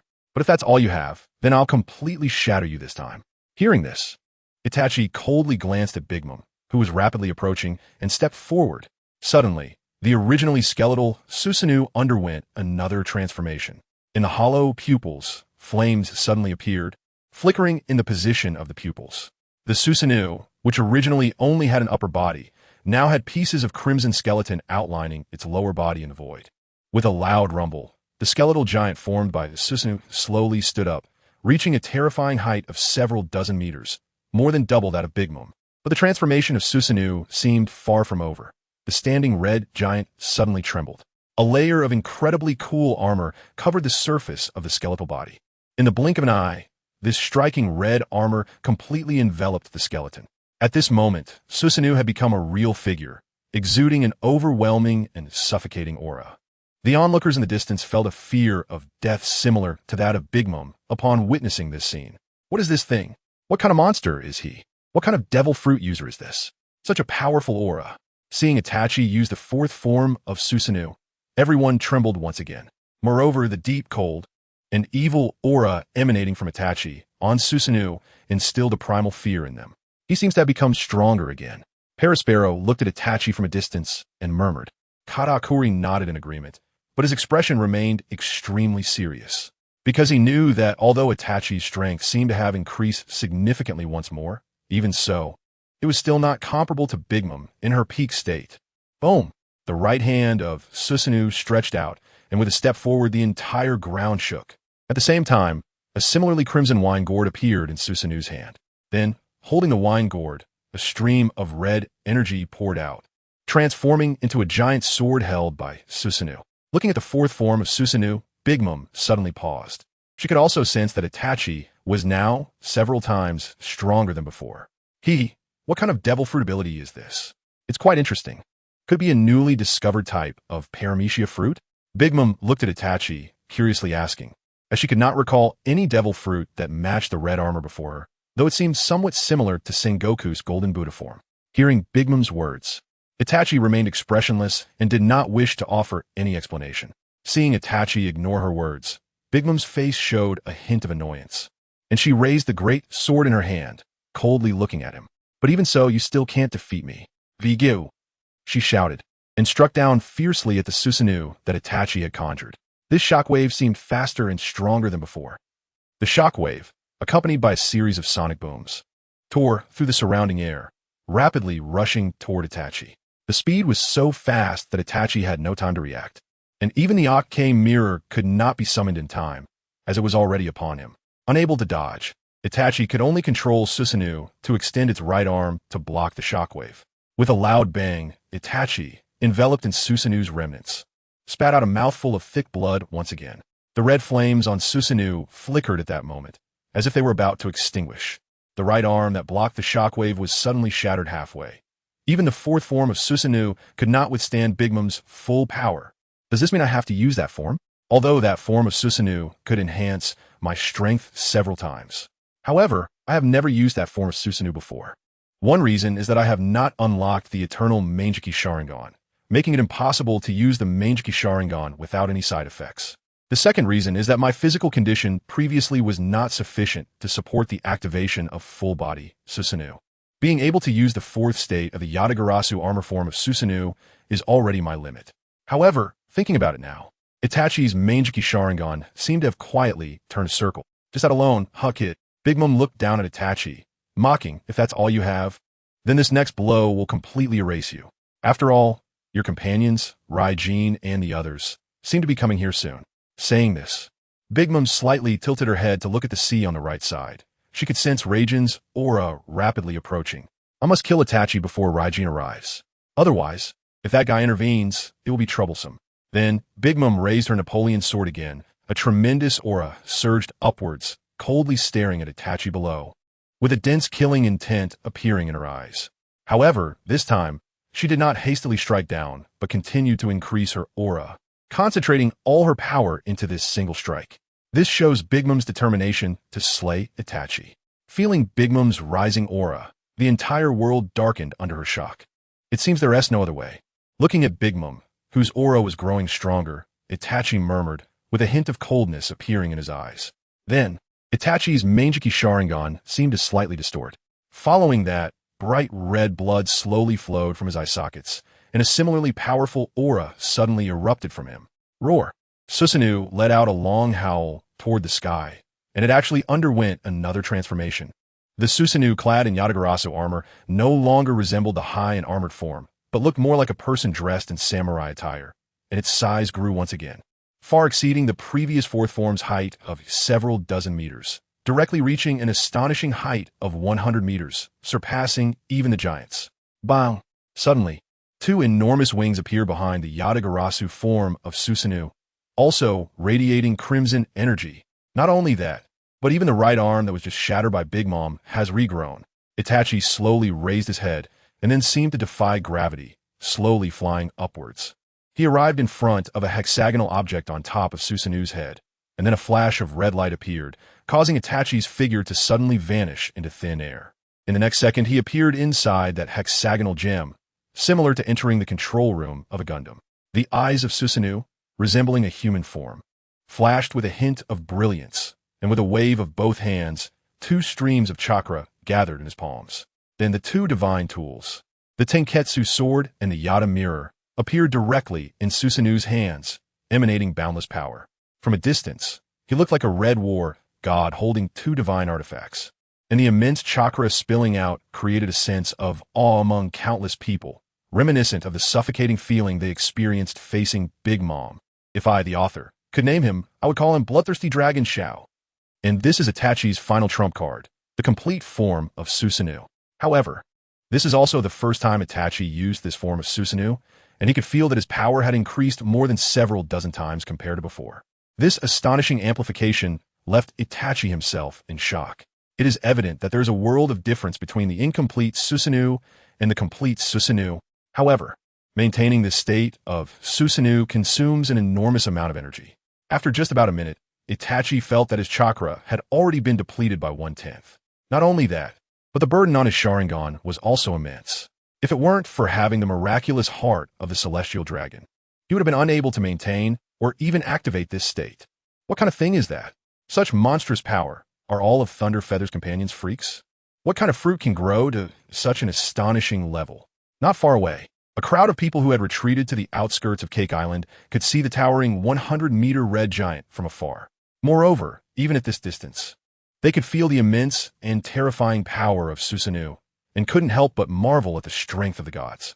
Katakuri looked at the red giant. His eyes filled with complex emotions, and suddenly let out a deep sigh. Perispero, who was beside him, tilted his head and asked, "What's wrong? Is something the matter?" Katakuri cautiously looked ahead, and after a long time, finally said, "Mom is going to lose." "What?" Perispero was stunned upon hearing this, looking at Katakuri in confusion. "This hasn't even started yet. How can it already be over? If they want to kill Mom, what should we do?" Perispero quickly thought of this problem. Looking at Katakuri with a serious expression, They needed to understand that with their strength, if the gods were determined to kill Big Mom, they wouldn't be able to stop them. Upon hearing Perospero's words, Katakuri's eyes suddenly dimmed. Although they were Big Mom's children, it seemed that Big Mom had never treated them as her children. They were merely tools for her to rule the world, with almost no familial affection involved. In fact, one careless mistake could lead to being obliterated by Big Mom, which is hardly how a family should be. But now, if Big Mom were truly to be killed, he didn't know how to choose. Seeing Katakuri silent, Perospero chose to watch the situation unfold instead of saying more. Meanwhile, Big Mom, who was riding Zeus amidst the thunderclouds, couldn't help but shiver in front of this massive 100-meter creature. This powerful and extremely evil force was something she had never seen in her life. Even as one of the 4 emperors, and in her peak form, she felt a hint of fear deep inside her heart in the face of this guy. Previously, Itachi's combat power might have only touched the royal level, but now it could completely be called royal combat power. In fact, it even exceeded that, showing just how powerful Itachi's complete Susanoo was. At this moment, on the coast thousands of meters away from Big Mom and Itachi, Thunderfeather and others also saw the towering 100-meter red giant. Upon seeing it, Thunderfeather's eyes widened in surprise. The complete Susanoo. It should be noted that this was also Thunderfeather's first time seeing Itachi's complete Susanoo. His mood was extremely excited. Is this Lord Itachi's ability? So powerful. Next to him, Longma sighed, although they were still quite far away. He could also feel the immense power within Susanoo. While he had previously witnessed Uchiha Itachi's strength, which was strong, it hadn't reached the T0 level. At most, it was at the pinnacle of T1.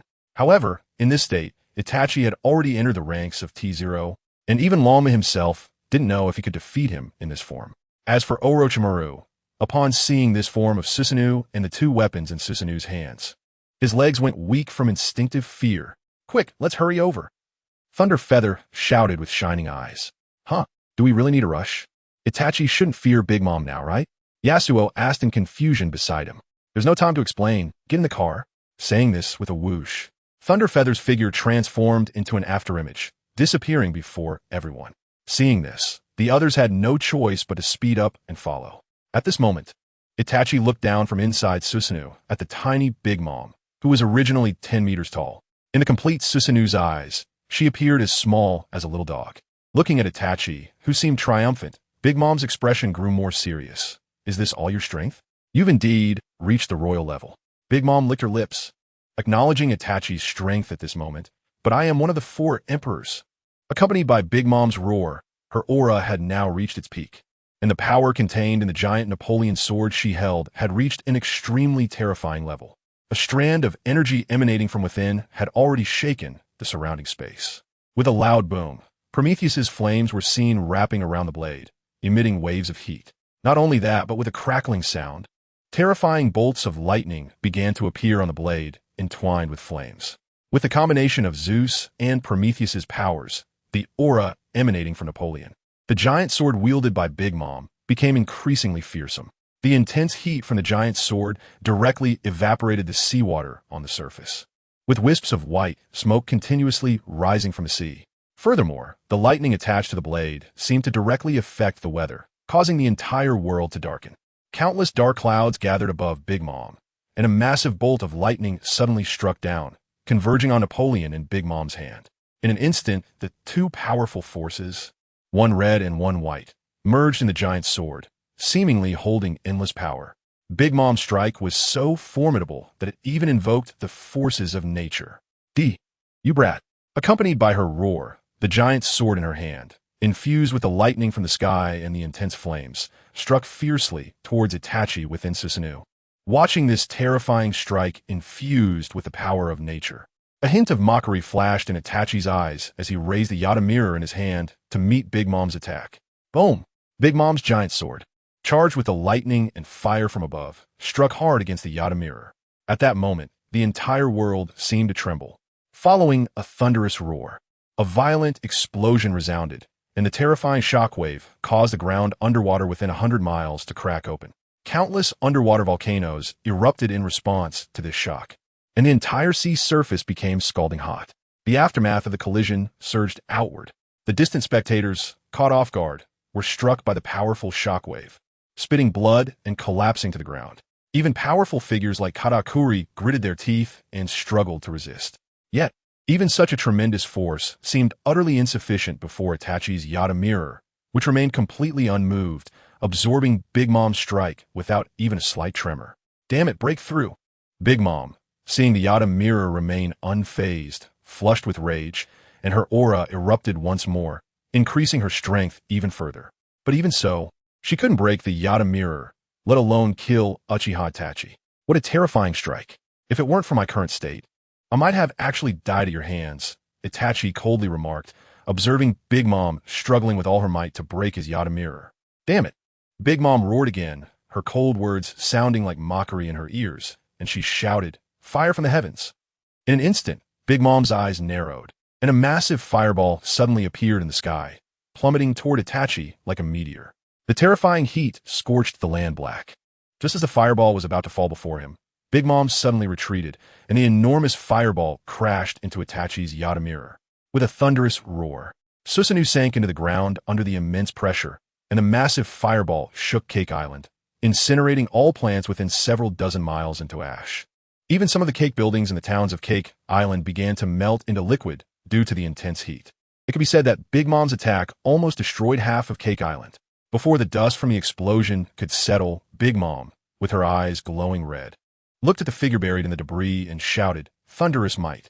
Suddenly, a terrifying bolt of lightning erupted from Big Mom, flashing around her. The lightning quickly formed into a thick, gigantic strike aimed directly at Itachi, still hidden in the dust. But that wasn't the end. Big Mom raised Napoleon again, panting, and shouted, "National might." Following that, a powerful shockwave surged toward the figure in the dust. Big Mom, continuously unleashing a series of attacks, gasped for breath. Her gaze fixated on the shadow amidst the swirling dust, murmuring, "Break through that guy's defense." But the next second, Big Mom's pupils constricted. A flash of red light suddenly pierced through the dust, and an incredibly powerful red slash emerged, cutting toward Big Mom with a destructive force that split the sea surface in half, creating a canyon-like rift. Boom! Before Big Mom could react, she was struck by the slash and was sent flying from Zeus's storm clouds. With a splash, she fell into the sea, disappearing from sight. A gentle breeze blew, carrying away the dust and revealing Itachi's Susanoo, which had withstood Big Mom's relentless barrage without a scratch. This demonstrated just how terrifying the full form of Susanoo's defense was.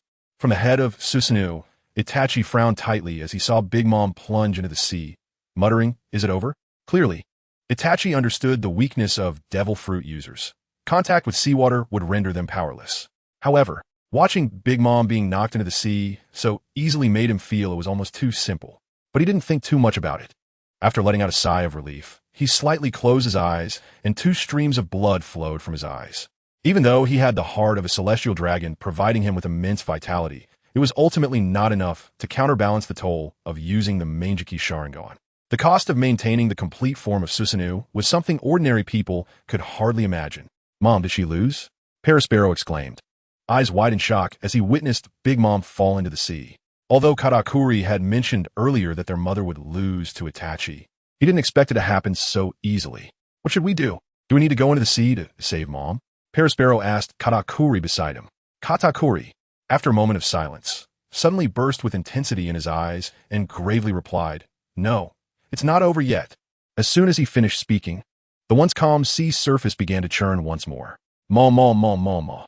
Hearing Big Mom's sinister laughter sent chills down everyone's spines. How could this be? Wasn't it said that devil fruit users would lose their power and become incredibly weak if they fell into the sea? How was Big Mom's voice still resonating? Thinking of this, on the turbulent sea surface, Itachi opened his eyes and fixedly stared at a certain spot in the water. The next moment, where Itachi looked, a huge whirlpool appeared, leading straight to the seabed. Soon, Big Mom's figure slowly emerged from the whirlpool, standing atop a massive water column. It turned out that she had once again infused her soul into the seawater, allowing a new homie to control the water and save her life. However, at this moment, Big Mom's figure underwent a tremendous transformation. She was no longer the overweight form from before, but had reverted to the S-shaped figure from decades ago. The curves were perfect, making her an incredibly beautiful woman, and her height was no longer several dozen meters, but that of an average person, around 190 centimeters. If Lei were present at this moment, he might regret his earlier decision. After emerging from the seabed, Big Mom leaped onto Zeus once more. Her beautiful eyes were fixed on Itachi, her expression devoid of any emotion, as calm as a still pond, as if nothing had happened. The next second, a cold smile appeared at the corner of Big Mom's mouth, her gaze becoming increasingly indifferent and ruthless. Who would have thought that you could force her to this point? TSK, TSK, TSK, the world outside is truly wonderful. At this moment, Itachi merely frowned, his gaze fluctuating as he looked at Big Mom, who had undergone such drastic changes in both figure and personality. He felt as if Big Mom had become a completely different person. Moreover, he seemed to feel that the current Big Mom was her true self. Could this also be her devil fruit ability? Don't be fooled by her smaller size now. The power within her made Itachi, who had reached full-body Susanoo, feel a shiver down his spine. Who are you? You are not Big Mom. Itachi glared at her and asked in a deep voice. Big Mom? I am who I am, Charlotte Linlin, she replied. After stretching lazily, Charlotte Linlin's gaze sharpened, exuding a sinister charm. With a wicked smile, she said, Next, let you feel true terror. Saying this, Charlotte Linlin closed her eyes, and a strange aura emanated from her. Far away, Katakuri instantly sensed Big Mom's change with his powerful observation haki, as if he had seen something terrifying, his expression drastically changing. He shouted in horror, Quick! Close your eyes, and do not let any emotions arise in your hearts. Otherwise, before Katakuri could finish his sentence, he felt Big Mom's devil-like, seductive voice resonate in his heart. Quickly, offer your souls to me, my dear daughters and sons. Offer your souls, my beloved subjects. At that moment, Big Mom's voice suddenly echoed in the hearts of everyone related to her, or those who had joined her nation, each hearing a low, demonic whisper. Quickly, offer your souls. Standing on the storm clouds above Zeus, Big Mom's face suddenly twisted in rage as she roared. At the same time, her terrifying conqueror's haki erupted, a pink energy body expanding outward from her. With a rumble, Charlotte Linlin's strange pink energy rapidly spread across the entire Cake Island, and within this pink energy, mixed with her terrifying conqueror's haki, the first to come into contact with this power was Itachi, who noticed that this power seemed to lack any offensive capability, but it felt as though it was trying to pull at his soul. However, for some unknown reason, it did not succeed. Meanwhile, the crowd of onlookers behind Itachi, feeling Charlotte Linlin's terrifying conqueror's haki, were already greatly fearful of her. Upon encountering this pink energy and conqueror's haki, their fear was magnified infinitely. The next second, those who were immensely afraid of Charlotte Linlin began to collapse one after another, rolling their eyes. Subsequently, the bodies of these fallen individuals began to emit white light. Then, as if attracted by something, these lights detached from their bodies, flying towards Charlotte Linlin and merging into her. What on earth is this? Can she absorb souls to enhance herself? Itachi watched the streams of white light, like shooting stars, entering Charlotte Linlin's body, puzzled. At this moment, Katakuri also noticed this scene and shouted in horror, Quick! Quickly suppress your emotions. Perispero, hearing this, asked in a panic, What is going on? Mom is trying to take our souls. We must not feel any fear. The more we fear her, the easier it is for her to take our souls. Katakuri quickly explained while also closing his eyes, trying to suppress the trace of fear he felt towards his mother. But before Perispero could react, that pink energy had already enveloped them. At the same time, Charlotte Linlin's voice echoed in Perispero's mind. My dear child, give me your soul. Perispero questioned internally, Mom. We are your children. Why are you doing this? Give me your soul. Do you really not consider us your children? Give me your soul. No matter how Perispero questioned, Charlotte Linlin seemed to only repeat that one phrase. Gradually, the trace of fear hidden deep within Perispero's heart seemed to be drawn out by this voice, making him feel dizzy, as if he would faint at any moment. To protect his soul from being extracted, Perispero bit his tongue hard, forcing himself to wake up, trying to suppress his fear of his mother. But the next second, Linlin's terrifying conqueror's haki suddenly struck, and Perispero twitched before collapsing to the ground with a thud. Hearing the sound of Perispero falling, Katakuri opened his eyes to see Perispero on the ground, rolling his eyes, filled with anger. He gritted his teeth and muttered, How infuriating! Thud thud. Before Katakuri could regain his composure, his family members around him began to fall one after another, and their souls were extracted by Charlotte Linlin. Just then, a pink halo suddenly appeared around Smoothie, enveloping her. What is this? Brother, I'm scared. As the pink halo surrounded Smoothie, Her fear erupted instantly. Seeing Smoothie trembling all over, Katakuri anxiously shouted, "Quick, suppress it. Don't be afraid of Mom." However, everything Katakuri said seemed to be in vain. Suddenly, Smoothie's pupils went blank, and intense fear spilled from her eyes as she trembled and said, "Why, Mama, why must you?" Before she could finish her words, Smoothie rolled her eyes and collapsed in front of Katakuri. At the same time, even Snickers couldn't withstand Charlotte Lean's intimidation and fell to the ground. "Why, Mama? Why? No, Mama, don't do this." Accompanied by the expansion of the pink halo, one by one, members of the Big Mom Pirates, including the Charlotte family, collapsed under their unwillingness, confusion, and doubt, their souls leaving their bodies. Damn it, damn it. Watching his family members fall around him, Katakuri clenched his fists and slammed them into the ground. At that moment, he felt no fear, only endless anger. Although there were people among these family members that he disliked, they still shared a blood bond. He never expected his mother to be so heartless, willing to absorb her children's souls at any cost. Such a person could no longer be called human, but a demon, a demon. More.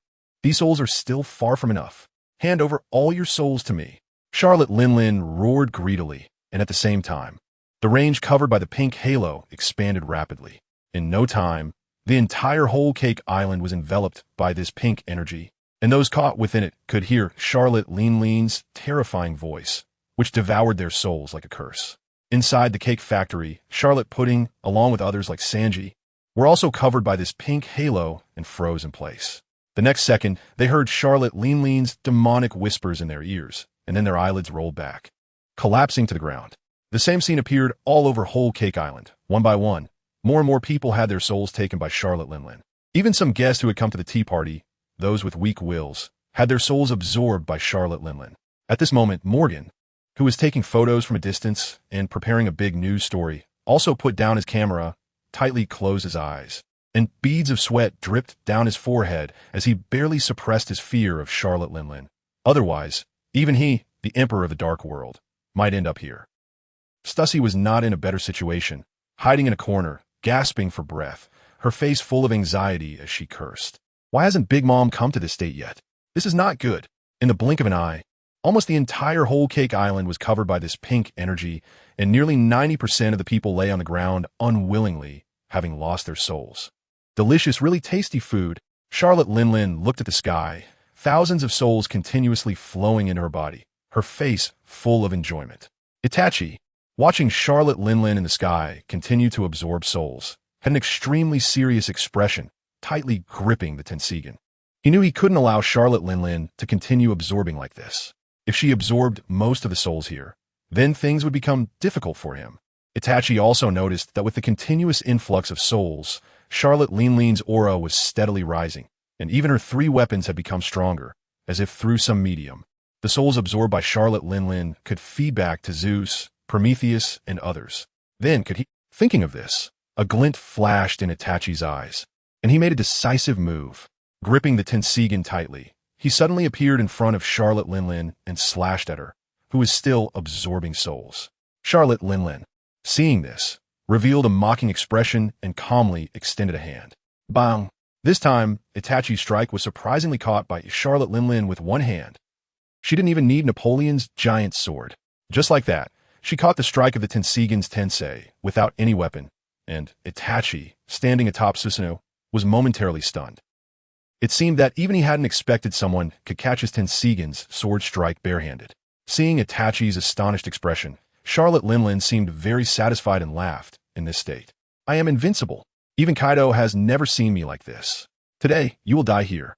Saying this, Charlotte Lean's intense killing intent erupted, and the power emanating from Napoleon's giant sword shook the surrounding space as it slashed horizontally toward Susanoo's head. After a flash of white light, Itachi's Susanoo suddenly froze in midair, its aura instantly becoming feeble, and the flame-like chakra around Susanoo completely extinguished. Then with a bang, the towering 100-meter Susanoo began to split apart from the middle. The incredibly strong Susanoo was actually cleaved in half by Big Mom with a single strike. Meanwhile, Itachi, who was in the control room, stared with red eyes. A line of blood suddenly appeared on his forehead, spreading downwards, thick blood oozing out. The first mate of the Thunder Feather is nothing special.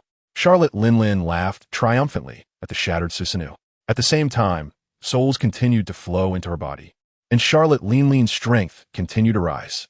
Not far away, Katakuri watched in shock as Itachi was split in half, frozen in place, repeatedly murmuring, "It's over, everything is over. Whole Cake Island is going to be destroyed." Then, Katakuri was also enveloped by the pink halo. At that moment, he could no longer suppress the fear in his heart. Morgan, seeing this, was filled with excitement, his hands trembling as he raised the camera, fiercely pressing the shutter button. This was simply a huge news story. The Four Emperors, Big Mom, has slain the divine ship's first mate, Uchiha Itachi. Perhaps the gods would fully go to war with Big Mom because of this. Thinking of this, Morgan's body shook even more with excitement. Stussy, seeing this, showed a pleased expression. Itachi's fall meant one less royal-level opponent in this plan. This was a huge blessing, and her main force should be arriving soon. With this thought, a cold glint emanated from Stussy's eyes. At this moment, the group of Thunderfeather, who were about to arrive, stopped, looking up at the falling red giant. The atmosphere was exceptionally tense. Orochimaru stared blankly at the sky, fists clenched, his whole body trembling violently. No, impossible, impossible. Itachi can't die at the hands of such a person. I'm sorry. It's all my fault. As he spoke, Orochimaru knelt on the ground, repeatedly pounding his fists heavily against the earth. In his view, it was all because he had eaten Big Mom's cake that led to these results. Rimuru looked at the sorrowful Orochimaru, unsure of how to comfort him, and could only use his small hands to constantly wipe away the tears, snot, and saliva flowing from Orochimaru. Lama and Yasuo were filled with intense sword energy, their eyes red with unparalleled anger. Did we come too late? Misaka Mikoto looked at Leiyu with confusion. She noticed that Leiyu didn't seem very sad at the moment. His eyes appeared to carry a hint of a smile. This shouldn't be the case. One of their companions had sacrificed themselves, so shouldn't he be very sad? Could it be that she had misjudged him before? Had Leiyu actually been hiding his beastly, demonic identity all along? After all, in Misaka Mikoto's eyes, someone who does not cherish their companions is no different from a beast or a demon.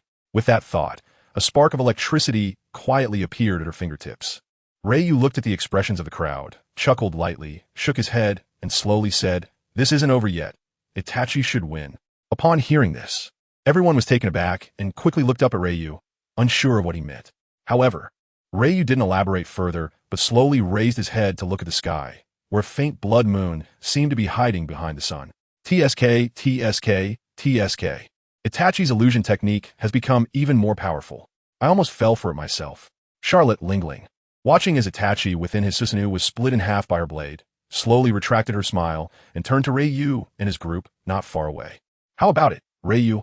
Watching your partner die before your eyes must be quite interesting, right? With that, Charlotte Lingling licked her lips. Hearing this, Orochimaru's eyes were filled with bloodshot rage, and he was about to make hand seals to transform into the Yamada no Orochi, ready to go and disgust this evil old hag. However, Reiyu grabbed Orochimaru's wrist, who was forming the seals, and coldly looked at Charlotte Lingling in the sky, sneering. "Are you sure you've won?" "What?" Charlotte Lingling frowned tightly at the hint of mockery in Reiyu's eyes. The next moment, with a loud bang, the Susanoo, which she had split in half, suddenly transformed into a large cloud of white smoke that dissipated in midair. Immediately, Charlotte Lingling felt every hair on her body stand on end, a massive sense of crisis enveloping her heart. She frantically looked around, but found nothing unusual. Could it be that Reiyu was trying to scare her? Confused, Charlotte Lingling thought to herself. Just then, with a loud boom, a huge wave suddenly rose from the sea below her, and a red figure suddenly emerged from the depths, wielding that familiar scarlet longsword, charging towards her. At once, Charlotte Lingling felt a tightening in her chest, a chill running through her. Her expression changed dramatically as she exclaimed, "How is this possible? You were already split in half by me." Itachi smirked slightly, coldly saying, "Have you heard of illusion techniques?" "What?" Charlotte Lingling was momentarily stunned, shocked as she realized illusion techniques? The ability to create illusions? Damn, when did this happen? Before she could think any further, she saw Itachi controlling his Susanoo, holding the Tatsuka no Tsurugi, ready to stab at her. Charlotte Lingling, seeing this, hurriedly tried to command Zeus to dodge the attack. But Itachi wouldn't let her have her way. He swung the Susa, wielding the Tatsuka no Tsurugi, a surge of scarlet, powerful chakra gathering at the tip of the sword, slashing upwards with tremendous force. Bang! The Tatsuka no Tsurugi pierced through Zeus's body, directly aiming at Charlotte Lingling's lower half. Seeing this, Charlotte Lingling's face changed drastically as she abandoned Zeus and leaped into the sea. At the same time, she infused her soul back into the ocean. Suddenly, a wave appeared on the surface of the sea, safely catching Charlotte Lingling. Breathing a sigh of relief after escaping danger, Charlotte Lingling looked at Itachi and laughed. Is this all you've got? But Itachi's expression remained calm as ever, as if he had anticipated everything. Looking at Charlotte Lingling, he coldly said, "This ends here." With that, the Tatsuka no Tsurugi and the sake gourd connected to it both emitted a dazzling red glow. In the next moment, white souls were being drawn from Zeus's body by the Tatsuka no Tsurugi and infused into the sake gourd held by Susanoo. As Zeus's soul was continuously extracted, his momentum began to rapidly decline, with the lightning on him flickering weakly, as small as thread. "Mom, save me, save me," Zeus weakly cried out, seemingly on the verge of collapsing. "What? How is this possible? What ability is this?" Charlotte Lingling, seeing her infused souls within Zeus being continuously absorbed by Itachi, felt an overwhelming shock. She had no idea that Itachi's Tatsuka no Tsurugi's greatest ability was not its destructive power, but its power to seal everything. However, the shock that Charlotte Lingling experienced didn't stop there. As the soul power within Zeus was nearly exhausted, Charlotte Lingling suddenly felt her own soul power within her body trying to escape and fly out. It was as if a powerful gravitational force was pulling her vast soul power away. "No, this is impossible," Charlotte Lingling shouted while controlling the waves to send herself toward the shore, seemingly trying to escape this gravitational force. Seeing Charlotte Lingling running towards the shore and away into the distance, Itachi's eyes narrowed, and he calmly uttered one word: "Release." Instantly, the Tatsuka no Tsurugi erupted in red light, and the absorption force intensified once more. Mom!" Zeus screamed in agony, but before he could finish speaking, the blackness on him completely faded away, turning into an ordinary white cloud, which vanished with a gust of wind. At the same time, a red tentacle made of chakra extended from the Tatsuka no Tsurugi, swiftly rushing toward Charlotte Lingling. Catching up with her in the blink of an eye and wrapping around her, Charlotte Lingling, entangled by the chakra, instantly felt her soul being frantically absorbed, and her strength plummeted at an alarming rate. Before long, the soul power within her body vanished completely, and now Zeus had lost all effectiveness. If this continued, Prometheus and Napoleon, the two homies, would end up like Zeus, dissipating into nothingness.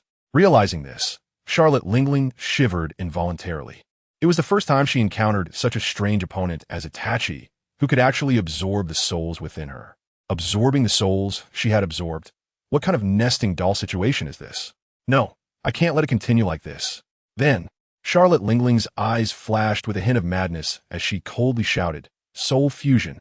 Then, she slammed Prometheus, which was emitting a hot aura from her left hand, onto the blade of Napoleon's giant sword. Boom!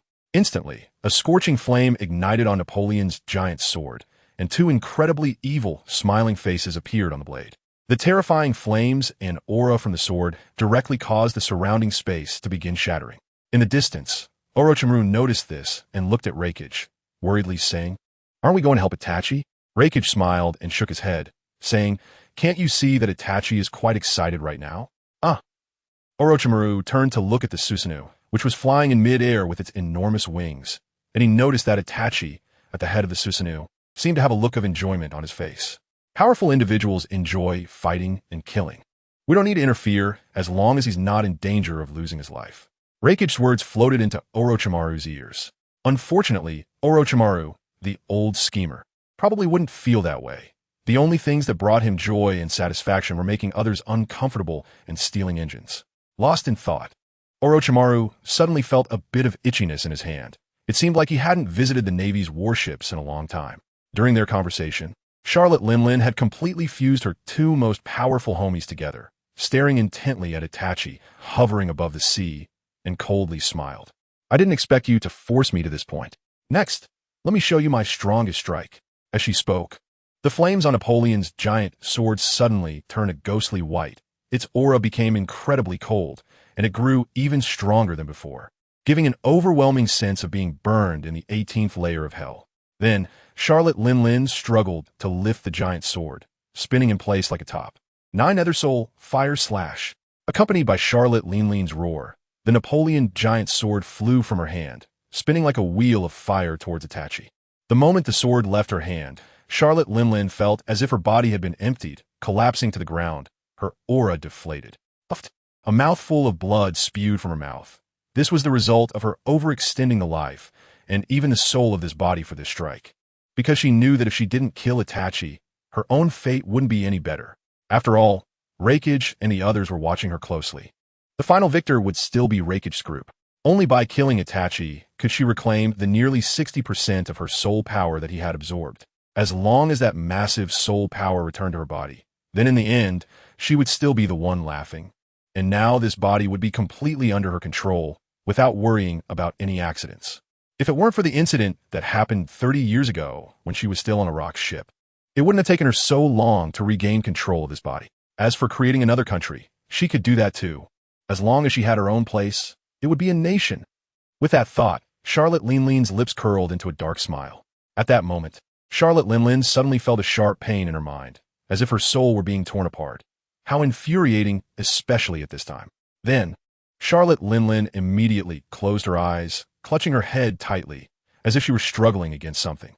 However, Itachi did not notice Charlotte Linlin's abnormality. Instead, he continued to absorb the souls within her into his sake gourd, sealing them away. With his other hand, he tightly gripped the Yata mirror, preparing to take on her all-out attack. The Napoleon giant's sword, carrying terrifying power, came crashing towards him, and Itachi's expression became unprecedentedly serious. He didn't know if he could withstand this strike. This was the greatest threat he had faced since arriving in this world. Itachi widened his Sharingan. The whites of his eyes filled with countless tiny blood vessels, and his red pupils, thick as blood, looked extremely frightening. Suddenly, a terrifying sense of oppression emanated from Itachi, releasing a horrific aura centered around him.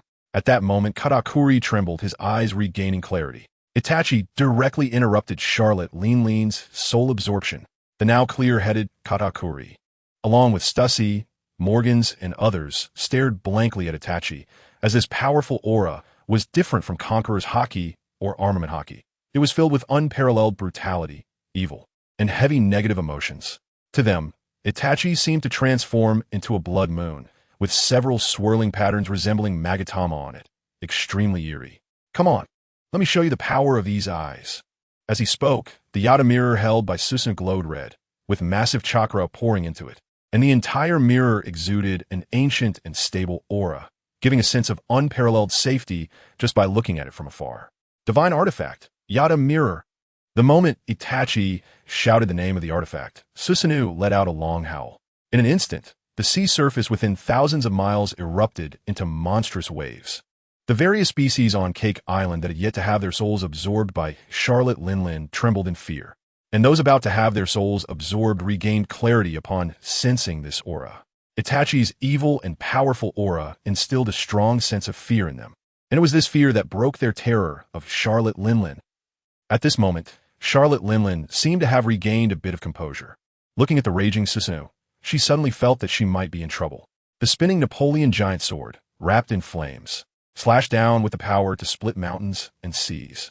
As it descended, the space ahead shattered into pieces, and the terrifying cracks emitted a destructive aura, spreading towards the Susanoo in midair, tearing apart the sea and space along its path, creating towering waves within hundreds of miles. At the head of Susanoo, Itachi's gaze was unwavering, holding the Yata mirror to meet the attack head-on. Boom! At this moment, the sky over the coast of Cake Island seemed to have two suns. One radiated a pink light that instilled fear in the soul, while the other was red-black, exuding an incredibly evil aura, like a black hole that seemed capable of swallowing everything in the world. Just a moment ago, the two light spheres seemed evenly matched, but the next second, a red light flashed across the sky, instantly engulfing the pink light sphere. In that instant, the entire world seemed to fall silent, and those who were awake all focused their gaze on that light sphere. Did they win? Who won? Could Big Mom really not defeat the vice captain of the Gods Pirates? Crack! Crack! As everyone speculated, the sound of eggshells breaking reached their ears. Then, as the cracks widened, a scarlet hand suddenly broke through the light circle, revealing itself. Next, as the body of the complete Susanoo emerged, everyone already knew the result. Charlotte Lingling lost. Such terrifying power. Itachi twisted his neck. If it weren't for the complete Susanoo, he might have actually died from that blow. Even if he survived, he would have to sacrifice one of his eyes to live through it. This shows that Charlotte Lingling is still extremely powerful. It's just a pity that she encountered Itachi. Itachi controlled the giant Susanoo to fly to the shore. Then, he released the complete form of Susanoo and approached Charlotte Lingling, who was slumped on the ground, and coldly said, "You lost. No, it's impossible. I can't lose. I can't lose." Charlotte Lingling stared blankly ahead, her eyes unfocused, as if she couldn't believe she had actually lost this battle. The next moment, her face suddenly twisted, and she clutched her head in pain, her eyes filled with crimson veins. "You lost. Get out." "No, I haven't lost."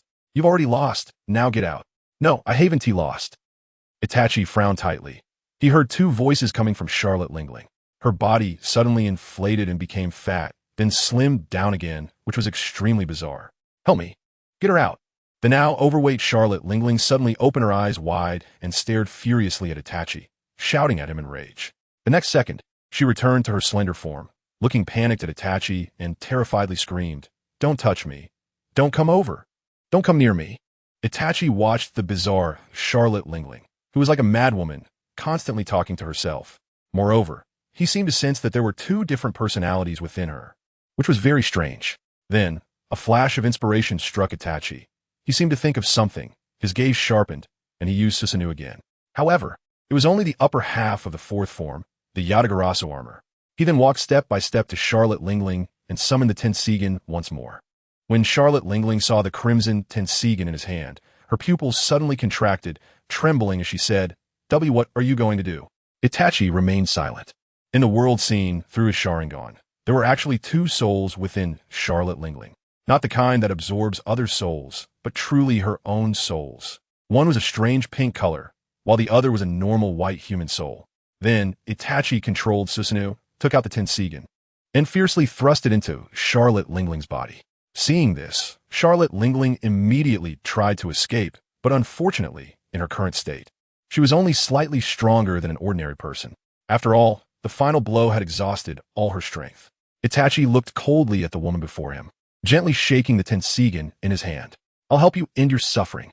Saying this, he stabbed the sword into Charlotte Lingling's body. Instantly, Charlotte Lingling rolled her eyes back, her body bending into a bow shape, convulsing continuously.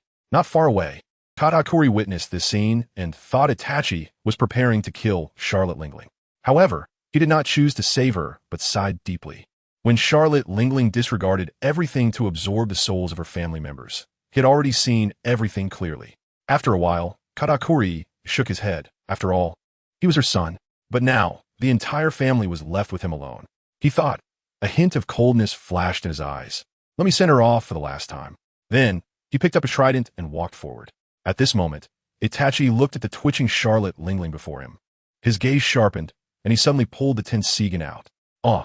Charlotte Lingling let out a scream as a pink soul was pulled out, ensnared by the chakra of the Tensigen. Before the soul could react, it was sealed into the sake gourd. After this soul was extracted, Charlotte Lingling immediately fainted. At this time, Katakuri and others arrived late to the scene. "What did you just seal?" Ryu frowned and asked. "It was too far just now. I couldn't see clearly." Katakuri beside him also looked at Itachi with confusion. It seemed that there were two souls within her. Itachi slowly said, "Two souls?" Given that Mom absorbed so many souls, it's not surprising to have multiple souls within her. Katakuri became increasingly puzzled. Upon hearing this, Itachi shook her head and said, "No, these are not the kind of souls she absorbed. These two souls seem to belong to her, much like a split personality." After Itachi's explanation, everyone nodded thoughtfully. "Then why did she become like this?" Katakuri asked, stroking his chin and looking at Itachi in confusion. Itachi shrugged, indicating that she didn't understand either, and continued, "You'll have to ask her yourself, but it seems related to her devil fruit ability. Right now, I've sealed one of her souls, the one that devoured your souls. That main entity has been dealt with." "What?" Upon hearing Itachi's words, Katakuri was shocked again. Could it be that devouring the souls of her family was not her intention? Then, Katakuri lowered his head to look at the unconscious Big Mom on the ground, unsure of what she was thinking. Cough, cough, cough. At that moment, The fainted Big Mom also slowly woke up. At this time, she had returned to her previous large, bloated state. Soon after, Big Mom struggled to sit up, tightly closing her eyes, as if she was reminiscing and searching for something. Seeing this, Lei Yu and the others stepped forward and coldly stared at her. As long as Big Mom dared to make any moves, they would immediately blast her away again. Watching their actions, Itachi smiled and said, "It's okay if nothing unexpected happens. She shouldn't attack us anymore." Before they could say anything, Big Mom seemed to have come to her senses and opened her eyes. The previous brutality and frenzy in her gaze had completely vanished, replaced by an incomparably pure expression. When Lei Yu and the others saw her eyes, they lowered their guard. The awakened Big Mom looked at the scene around her and then at Katakuri in front of her. A hint of sadness and even remorse appeared in her eyes. She had already learned that her nation was destroyed. Moreover, by absorbing the souls of all her children, it was equivalent to killing them. After taking a deep breath, Big Mom looked at the remaining Katakuri and moved her lips, saying, "I'm sorry." When these words reached Katakuri's ears, he could no longer contain his emotions and trembled all over, smashing his fist into the ground and angrily shouting at Big Mom, "Why? Why did you do this? They are all dead. Big Brother is dead. Smoothie is dead. And BRLE is dead too. Why won't you let go of their souls? Especially BRLE, he had long regarded her as his true family." Saying this, Katakuri pulled off the scarf around his neck, revealing his imperfect and fearsome mouth, staring intently at Big Mom as he continued, "To protect my younger brothers and sisters. I wore this scarf for over 30 years, hiding my mouth, sneaking food in sealed spaces, playing the role of a perfect big brother. And I become less and less like myself. Everything I did was for the honor of the family and the team. But now, as our mother, you have personally destroyed all of this." Hearing Katakuri's questioning, Big Mom lowered her head in silence, not speaking for a long time. Meanwhile, Itachi, upon hearing these words, suddenly appeared lost in thought. Looking at Katakuri's strong and tall figure, which revealed endless fatigue, he seemed to see a reflection of himself before coming to this world. For the sake of this family, to protect his younger siblings as an older brother, he seemed to have given everything, not caring even if he was hurt all over. Watching Big Mom remain silent, a hint of disappointment flashed in Katakuri's eyes. Gripping his trident tightly, he stepped closer to Big Mom and pointed the tip of the trident at her. Seeing the cold, chilling trident, Big Mom had no idea what he intended to do. Did he want to kill her to avenge his younger siblings? Maybe it was all my fault. Taking a deep breath, Katakuri said, "If I were just a little stronger, I could defeat you, I could save them. This is all my weakness. Now that everything is beyond repair, let me go down and continue to protect my sisters." Saying this, Katakuri swung his trident through the air, turning it to point at his own heart, and thrust it hard. Seeing this, Lei Yu immediately dashed forward, wanted to stop him. Because from the interactions over the past few days and his previous understanding, he liked Katakuri very much and didn't want to see him die in such a way before him. But in the next second, Lei Yu stopped in his tracks. Bang! A pair of chubby hands grasped Katakuri's arm, stopping his suicide. "What are you doing? You don't have to stop me. Without us, you can still create your own nation." Katakuri glared at Big Mom, confused about why she was trying to stop him. Seeing the pain in Katakuri's eyes, Big Mom's eyes gradually welled up with tears as she whispered, I'm back. My son." Thud. When Katakuri heard Big Mom call him son, the trident slipped from his hand and fell heavily to the ground. Tears streamed down his cheeks, carving paths down his resolute face and falling to the ground. "Is it really you, Mother?" "It's me." Big Mom nodded and then pulled Katakuri into her embrace. Seeing this, Katakuri did not resist and embraced Big Mom. The group of Lei Yu watched this scene, feeling puzzled. What is happening? Just a moment ago, they were about to die, and now it's like this? Is this a scene from a romantic drama? Even romantic dramas aren't this exaggerated. After a while, Katakuri released his hand, stabilized his emotions, and explained to Lei Yu and the others, "I had a suspicion a long time ago that there are two souls within Mom's body. One is Mom's original soul, and the other is that cruel and tyrannical Charlotte Linlin we just saw. Usually, both souls share control of this body. That's why sometimes Mom can be very brutal, and at other times very gentle. It's influenced by the other soul. When Mom experiences her hunger pangs, that evil soul completely takes over this body. That's what makes Mom so terrifying during those episodes. My earlier action was actually a test to see if Mom is truly Mom now. Although it was a test, it genuinely contained Katakuri's real feelings. Upon hearing this, Lei Yu and the others basically understood that it really is a dramatic situation. Then, Lei Yu suddenly thought of something and looked at Big Mom, asking, "What about the other soul? What's its origin? How did it come about?" Big Mom, upon hearing this, shook her head in confusion. "I don't know either. It seems to have been there for a long time, probably after I ate the soul fruit. As for when exactly it appeared, I have no idea. However, 30 years ago, when I was still a pirate on another ship, that other soul was always in control. It wasn't until later that my original soul, through the soul fruit, began to strengthen itself and could barely gain control of this body. But for some reason, that other soul has also grown stronger over time, leading to today's situation." Hearing Big Mom's answer, Lei Yu shook his head helplessly, realizing he hadn't obtained any useful information. He then stroked his chin and murmured, "That period must have been when you were with the Rocks Pirates." Big was taken aback by this. Casting a deep glance at Lei Yu and privately thought, "This little one knows quite a lot. He is not simple at all, especially the crew he has. Being able to defeat the version of me controlled by that soul is truly a frightening pirate crew." Thinking this, Big Mom looked at Itachi and slightly nodded at him, saying, "Thank you for what happened before, and I'm sorry." Itachi didn't say much in response, just nodded. After a few seconds, Katakuri suddenly looked up, staring very seriously at Big Mom, and asked, "Mom, is there a way to restore those who have lost their souls?" Big Mom rubbed her chin and thought for a while, slightly embarrassed, scratching her head. "As long as the original soul isn't damaged, it can be restored. But right now, those souls are no longer within my body." As she spoke, both of them turned their gaze towards Itachi, and even Lei Yu's group looked at Itachi. Seeing this, Itachi gently smiled and said, "Leave it to me." Before the others could say more, Itachi controlled his Susanoo to pull out the tin sword that was stuck in the sake gourd. Then, one by one, white souls flowed out of the sake gourd like a small stream, gathering above everyone's heads. After doing all this, Itachi took a deep breath. Just as he was about to rest, he suddenly felt darkness before his eyes, and the Susanoo around him dissipated into the void. Then, he stumbled and fell backward towards the ground. Just as Itachi's face was about to make intimate contact with Mother Earth, Lei Yu, quick on his feet, caught the extremely weak Itachi. When Itachi opened his eyes again, his Sharingan had faded. At the same time, 2 streams of thick blood flowed from his eyes. Had he overexerted himself? Ray looked at Itachi and asked with concern, while Orochimaru and the others also gathered around, looking at him anxiously.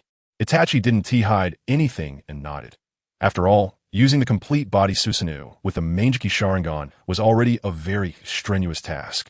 Not to mention that he had been using it for such a long time. This had already reached the limit of his eyes. "Is your body okay?" Ray still wasn't reassured about Itachi. He understood a bit about the side effects of the Sharingan. Itachi smiled and shook his head while placing his hand on his heart. Lei Yu instantly understood Itachi's meaning and breathed a sigh of relief. He then had Orochimaru help Itachi to rest aside. Itachi didn't push himself, and indeed needed to sit down and catch his breath, so he was assisted by Orochimaru to the side. After confirming that Itachi was physically fine, Lei Yu turned to Big Mom and said, "Next, it's up to you." Big Mom nodded and replied, "All right, leave it to me. Thank you." Saying this, she struggled to stand up with Katakuri's help, raising her hands slightly, with a purplish-red energy manifesting in her palms, which was the power of the pure soul fruit. She then used her fruit ability to control the vast number of souls in the sky, thousands of them, slicing through the air and flying back to Cake Island. Returning to her own body, Katakuri looked up at the sky, watching the souls flickering with white light, like shooting stars passing overhead, and a faint smile appeared on his lips. Lei Yu and the others were immersed in the grand scene. It seemed as if a huge shadow had enveloped the air above Cake Island. After a while, the meteorites in the sky gradually disappeared, and almost all the souls had been returned to them by Big Mom using her fruit abilities. Perispero, who had originally fallen unconscious, slightly moved his hand after his soul returned to his body, and then suddenly sat up, gasping for breath as if he had just woken from a nightmare. He looked down, shocked at his own hands, or rather his own body. In his mind, hadn't he already been devoured by Big Mom? How had he miraculously come back to life? At the same time, a similar scene unfolded in various corners of Cake Island, where everyone looked bewildered and confused, not expressing the joy or shock of being resurrected. They had no idea what had happened, and merely felt as if they had taken a nap. They didn't even realize that their souls had left their bodies, which was the terrifying aspect of the soul fruit. Only certain members of the Charlotte family knew what had transpired. At that moment, Smuggy and Shaligia also groggily woke up and looked at each other in disbelief. What just happened? I don't know. Shaligia shook his head in confusion, looking at the bewildered Smuggy. Wait, where are Mom and Brother? Smuggy suddenly asked, looking around for their figures. Over there. And Lei Yu and his group are there too. Shaligia exclaimed, pointing to Lei Yu and the others, and ran over. Parasparrow also spotted them and hurriedly followed. Katakuri had already seen the three running over and smiled slightly before wrapping his scarf back around his neck. When Smuggy and Shaligia arrived, they found the atmosphere between the two sides was not like that of deadly enemies, but rather somewhat amicable. What's going on? Smuggy asked, while Shaligia and Parasparrow looked at Katakuri with puzzled expressions, unsure of what had happened during that time. Katakuri stepped forward, looking at their confused expressions, and explained everything that had transpired. So the mom from before wasn't the real mom? Smuggy looked at Big Mom and Katakuri in shock, momentarily unable to process it. Parasparrow, seemingly aware of some insider information, was not very surprised. After pondering for a moment, he said, since Mom has recovered, let us tidy up whole Cake Island. After your commotion, it's a mess now. Hearing this, Katakuri nodded in agreement with Parasparrow. At this moment, Big Mom also looked towards Lei Yu and his group, saying, I apologize for today's events. Why don't you stay here for a few days? Let this old empress show some hospitality. Upon hearing this, Lei Yu looked at Big Mom with a hint of suspicion, thinking, does this old lady still have some interest in me? Am I really that charming? However, the cunning Big Mom seemed to see through Lei Yu's thoughts immediately and laughed. Well, I have no thoughts about your little body, but if you fancy any of my daughters, I can help you out. Saying this, she brought her large face close to Lei Yu's, her inexplicable gaze making him feel uneasy. Forget it, I'm not suitable. Realizing that Big Mom was starting her antics again, Lei Yu quickly waved his hand to refuse.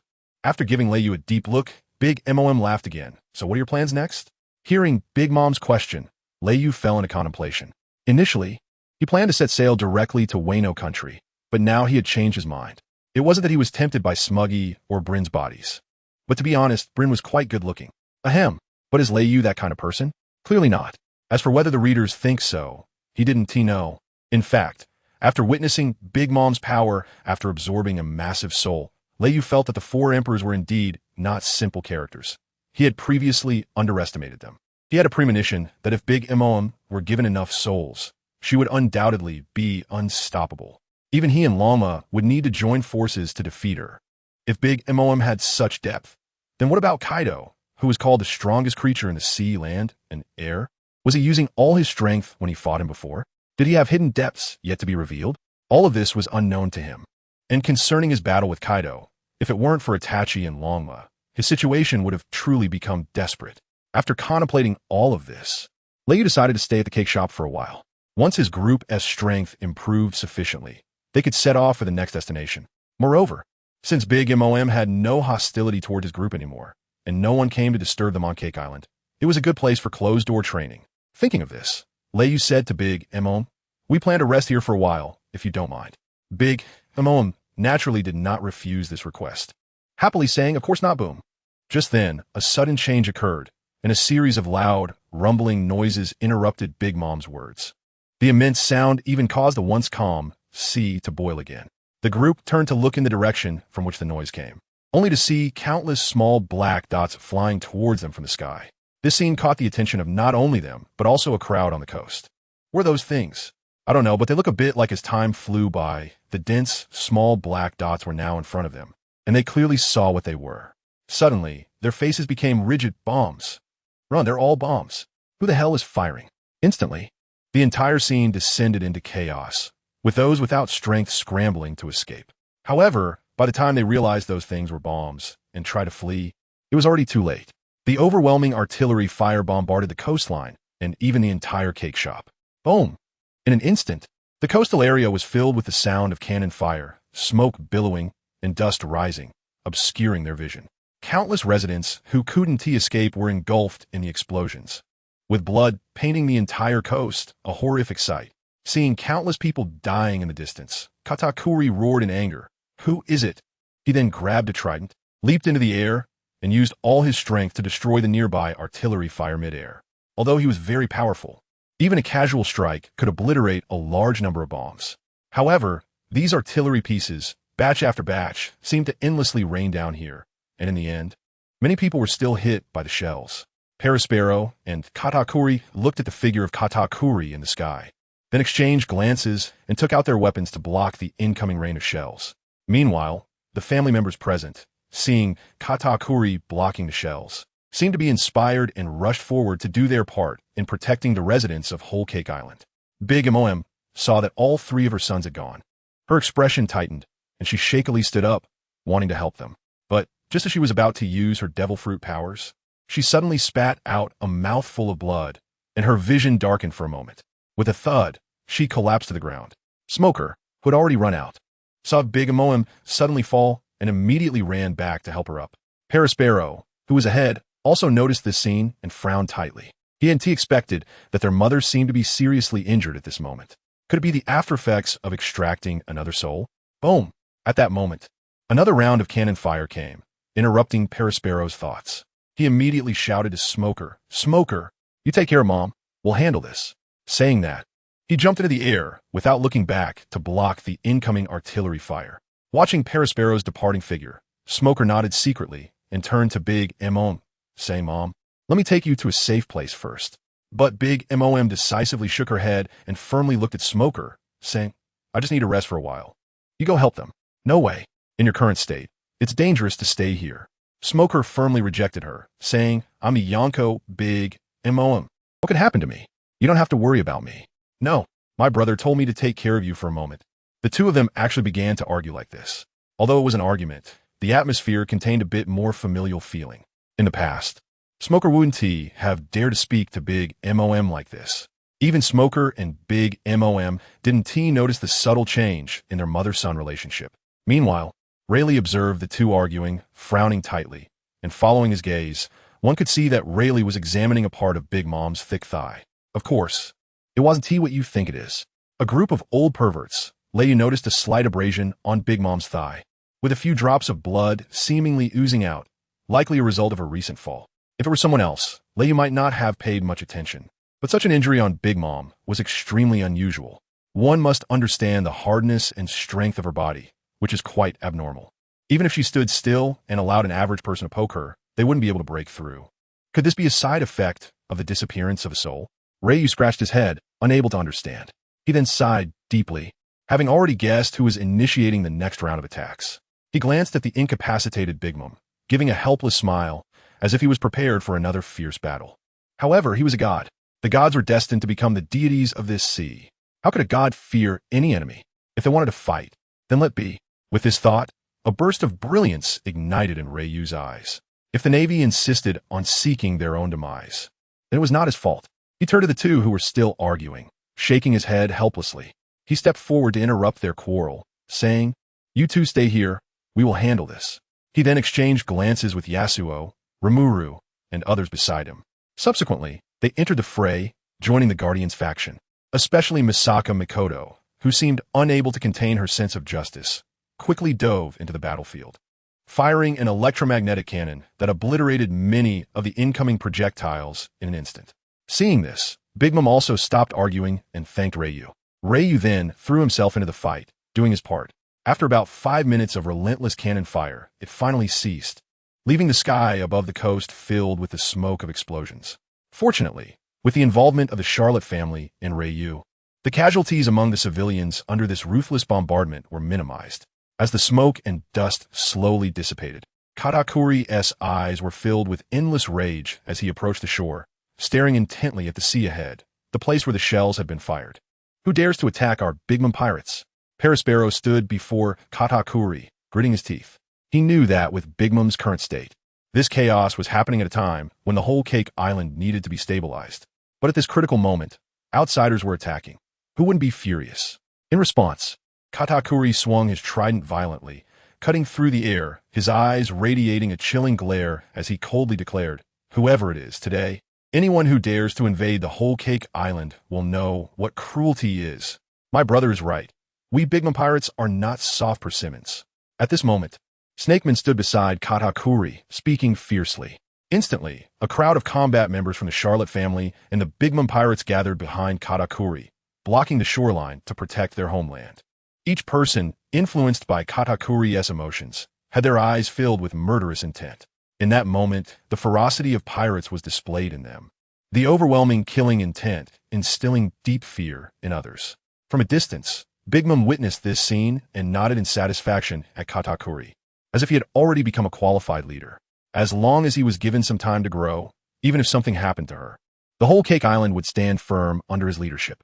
At that moment, a breeze swept through, dispersing the dust and smoke in the sky. Suddenly, 5 luxurious and gigantic pirate ships appeared on the nearby sea. Pirates? Katakuri looked at the pirate flags fluttering atop the 5 ships, puzzled. He had never seen such a pirate flag before. At first, he thought it might be other emperors taking the opportunity to ambush the cake shop. But now it seemed otherwise. While Katakuri was in doubt, Ryu came to his side, his gaze fixed on the pirate ships swiftly approaching. He coldly smiled. Here they come. Truly a bothersome group of navy. In the distance, Stussy, still hiding in a corner, finally showed a smile upon seeing the fleet on the sea. Murmuring coldly, finally here, but seems Big Mom isn't in great shape. Saying this, a dark smile reappeared on his face as he took out a familiar snail phone. In another corner, Morgans was so excited he could hardly speak. He initially thought it was just an ordinary tea party, but it turned out to be a series of big news. A major event. What thrilled him even more was that with his extraordinary sight, he had already seen that the 5 pirate ships were all filled with Navy personnel. This could be a battle where the Navy encircles the 2 emperors, and it might even surpass the intensity and brutality of the previous Marineford War. Thinking of this, Morgans trembled all over, clutching his camera, rapidly retreating. His goal was solely to capture big news. He didn't want to be caught up in this battle. At the coastline, Katakuri and the people beside him were instantly stunned upon hearing Ryu's words. How is that possible? How could the Navy make such a move at this time? That's right, the Navy just. Are they not afraid that others will take the opportunity to attack their new nest? Immediately, a group of them began to discuss, doubting what Ryu had said. After all, in their view, the Navy had just suffered a heavy blow and shouldn't make such a reckless move, especially since one of their 3 admirals, Akiji, had left. Why would a Navy that lost a high-ranking officer dare to attack the Cake Island at this time? Were they just sending some fodder to their deaths? That's right, they are indeed the Navy. At this moment, Katakuri suddenly spoke coldly. I sense many extremely powerful auras, 2 of which I am familiar with. They should be the admirals, Sakazuki, the fleet admiral, and Kazura the admiral. Upon hearing Katakuri's words, everyone immediately fell silent, and the atmosphere suddenly became eerily quiet. Hey bro, you're not joking, are you? Could all the high-ranking Navy officials have mobilized? Ligjago asked, beads of cold sweat appearing on his forehead, incredulously. I'm sure, and Lord Ryu should have sensed their auras too, Katakuri said, looking at Ryu with a serious expression. Ryu sighed deeply and shook his head. This expression left several people confused about what he meant. Was Katakuri wrong in his sensing? Then, Ryu's extremely serious voice reached their ears. It's not just the high-ranking Navy combatants. Even people from the world government have come. The world government? How do you know this? Katakuri looked at Ryu in shock, questioning, could the 2 unfamiliar yet powerful auras he sensed be from the world government? Do you remember Stussy, who attended the tea party? Ryu suddenly asked. Stussy? That Dark Emperor? Perospero looked at Ryu in confusion, not understanding how this was related to the Dark World. Ray's gaze sharpened as he spoke. She's actually a member of the world government, and a high-ranking member of CP0. Perospero, Katakuri, and others gasped upon hearing Ray's words. If that's the case, everything makes sense. First, Stussy came to participate in Big Mom's tea party, then stirred up the conflict between Big Mom and Ray, allowing the Navy to reap the benefits. Thinking of this connection, Katakuri suddenly felt a chill run down his back. Fortunately, the battle between Big Mom and Ray's group did not cause too much damage. Otherwise, they might really have been wiped out by the Navy today. The group had no doubt about Ray's words, as there was no need for him to deceive them. If Ray had any intentions regarding Whole Cake Island, he wouldn't need to do this. He could already defeat them and take control of Whole Cake Island. After hearing Ray's confirmation and elaboration, the group behind Katakuri instantly felt a tremendous pressure weighing down on them, and cold sweat soaked their backs without them even realizing it. What does it mean to have the Navy's top combat power combined with the figures from the world government? No one knew, because in the history of this world, no force has ever been able to mobilize such terrifying power from both the Navy and the world government at the same time. Even the feared demon-slaying order only consisted of a few vice admirals. Such a lineup, compared to the demon-slaying order, is like a tractor compared to a Lamborghini. Although they belong to the same family, the difference is like heaven and earth. Were they not afraid of being wiped out again at their headquarters in the New World? Perospero suddenly asked, glancing secretly at Ray. Hearing this, Leiyu smiled and said, haven't you noticed that they all disguise themselves as pirates? There shouldn't be too many people who realize that the ones on these pirate ships are actually Navy and world government personnel.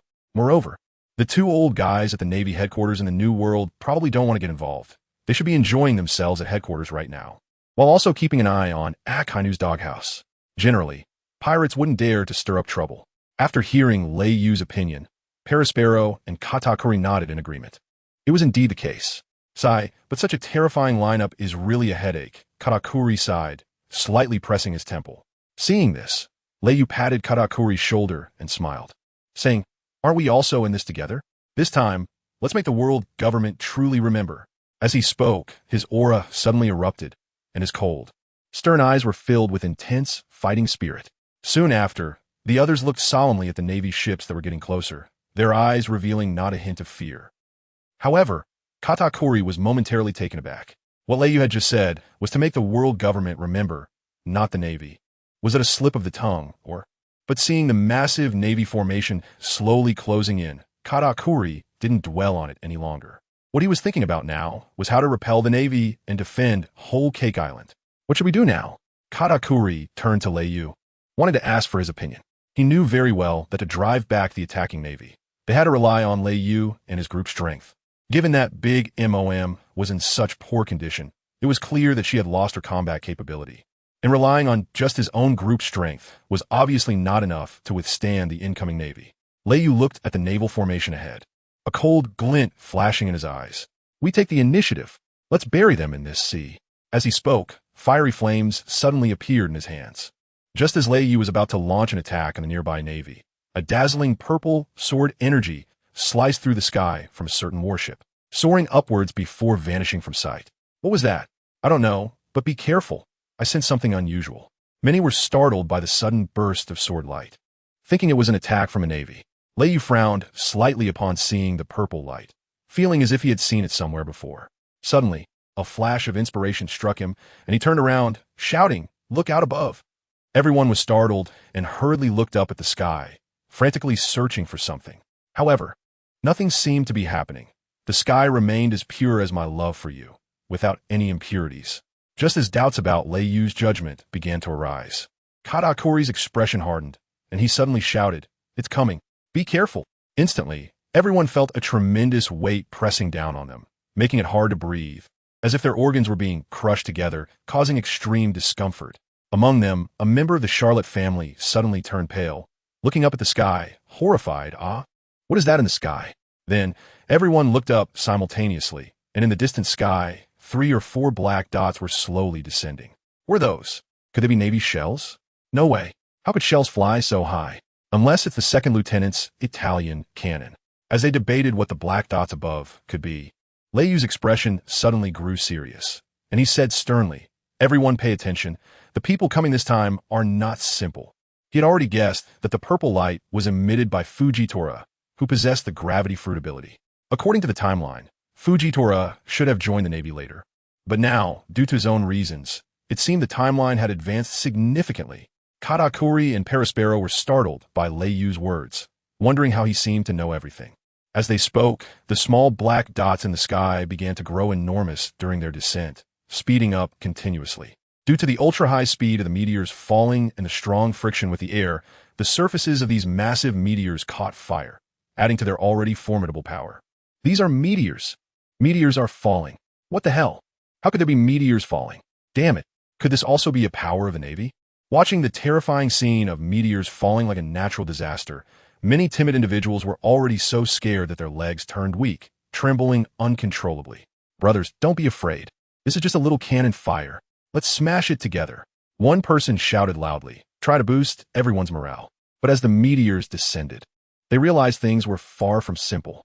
Among these meteors, there seemed to be an inexplicable gravity. With every inch they fell, everyone felt the pressure on them increase.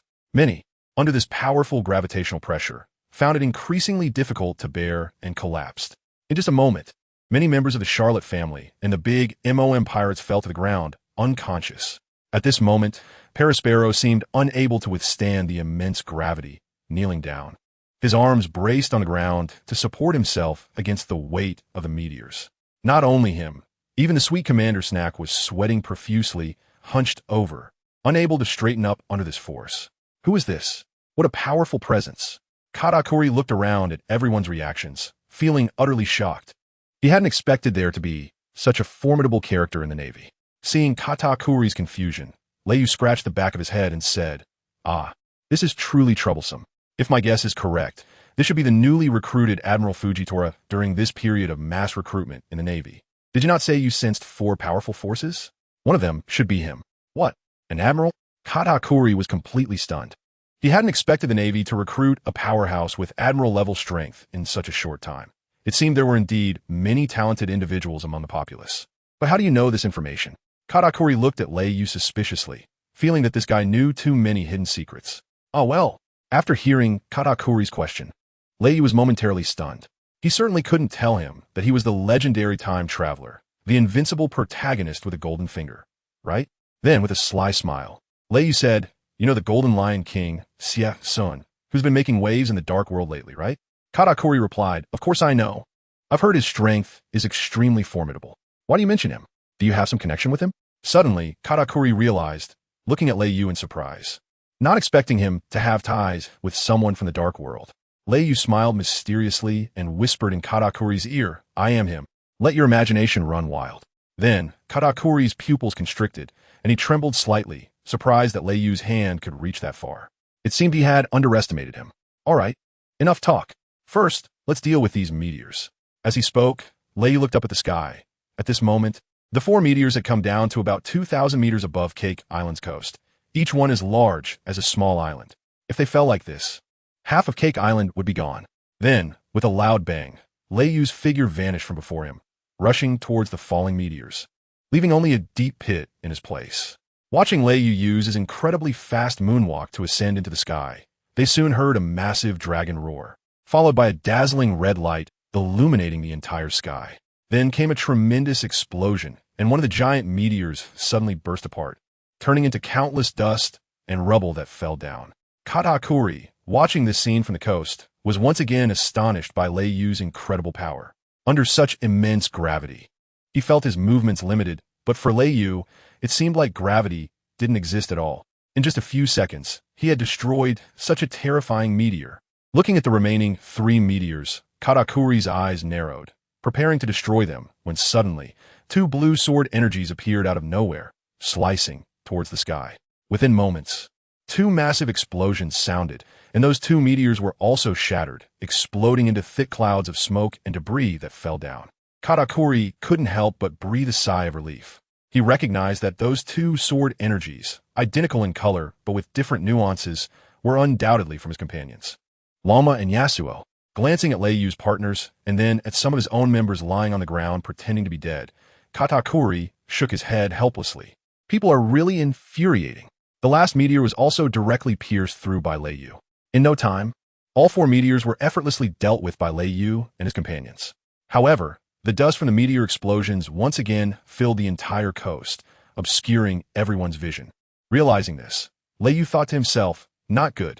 Fujitora's intention wasn't to attack them. He had deliberately guided them to destroy the summoned meteors, using the smoke from the explosions to obscure their vision, allowing his group to use it as cover to ascend Cake Island. Thinking of this, Leiyu began searching for Katakuri and the others in the thick smoke, wanting to remind them to fall back a bit. Just then, he sensed an unusual heat in the surrounding air, and his eyes revealed a frightening gleam as he sought the source of this aura in the smoke. After all, he hadn't fought a dog for a long time. Meanwhile, on the coast, Katakuri closed his eyes, his brow furrowed. Using his observation haki, he sensed countless powerful auras approaching not far from him. The Navy had successfully landed.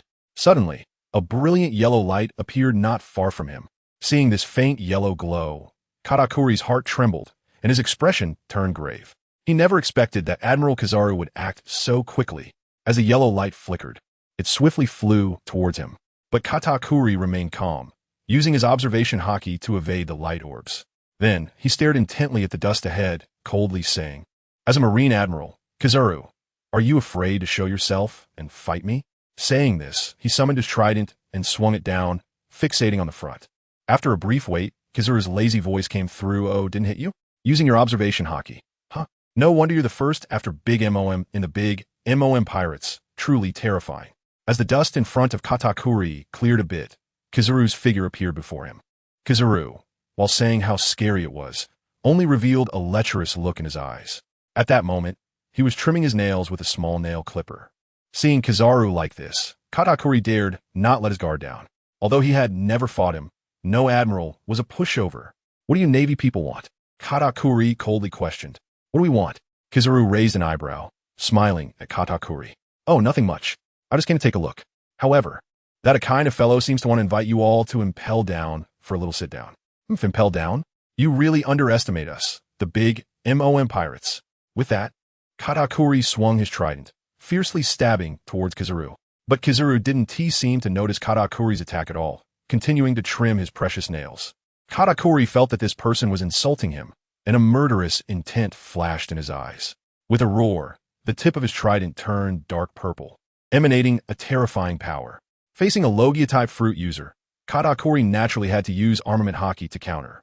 Oh, nice armament haki, very scary. Watching Katakuri utilize his armament haki, Kizaru still maintained his indifferent demeanor. His lighthearted words were a huge insult to Katakuri's ears. Then, Katakuri's eyes blazed with endless fury. He roared at Kizaru, you guy. Take this seriously. Do you think you know who your opponent is? Machi thrust. Simultaneously, Katakuri used his Machi fruit ability to transform his arm into Machi, enveloping his trident, then spinning his arm and thrusting it forward with immense power. In the instant it was about to hit Kizaru, swish. Kizaru's figure suddenly vanished without a trace, leaving only a nail clipper falling. What a temperamental guy. It seems you haven't been kicked by light yet. Huh? Kizaru's frivolous tone reached Katakuri's ears, and seeing Kizaru's disappearing figure, Katakuri immediately closed his eyes. Boom. In an instant, his observation haki erupted, and with his top-level observation haki, he had already seen the point of the yellow monkey's attack in a brief future. Then, a flicker of a smile crossed Katakuri's eyes. Thinking, you want to attack my back? With that thought, he immediately turned around, wielding his trident, and struck at the spot where the yellow monkey was about to appear.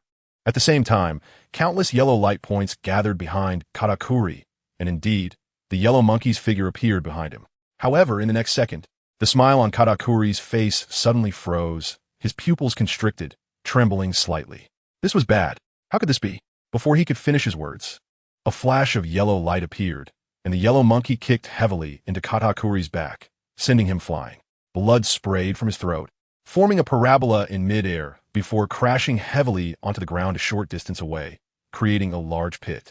Inside the pit, Katakuri slowly stood up, not having the time to pick up the trident beside him, when suddenly he felt a jolt in his mind. He sensed the arrival of the yellow monkey's next attack once again. Therefore, Katakuri immediately used the ability of his Machi fruit, turning his hands into Machi paste, hoping to form a round shield made of Machi to block in front of him. However, even though he reacted quickly, he was still not as fast as the yellow monkey, who represented light. Before the Machi shield could fully form, a flash of yellow light appeared, and the yellow monkey was already in front of him, delivering a heavy kick to his abdomen. Boom! Once again, Katakuri was sent flying by the yellow monkey's kick, landing heavily on the ground. Holding his abdomen, he panted heavily and fought again, wiping the blood from the corner of his mouth, his expression extremely grim as he stared at the approaching yellow monkey. At that moment, he had only one thought. Quickly. The man in front of him was too fast. Even though he had predicted the direction of the attack early and reacted accordingly, the yellow monkey was still a step ahead of him, and by a significant margin. In such high-speed situations, his observation haki seemed almost useless. Even though he knew the trajectory of the attack, it had no effect at all. Damn, is this the strength of an admiral? How powerful! Looking at the slowly approaching yellow monkey, there was no trace of fear in Katakuri's eyes.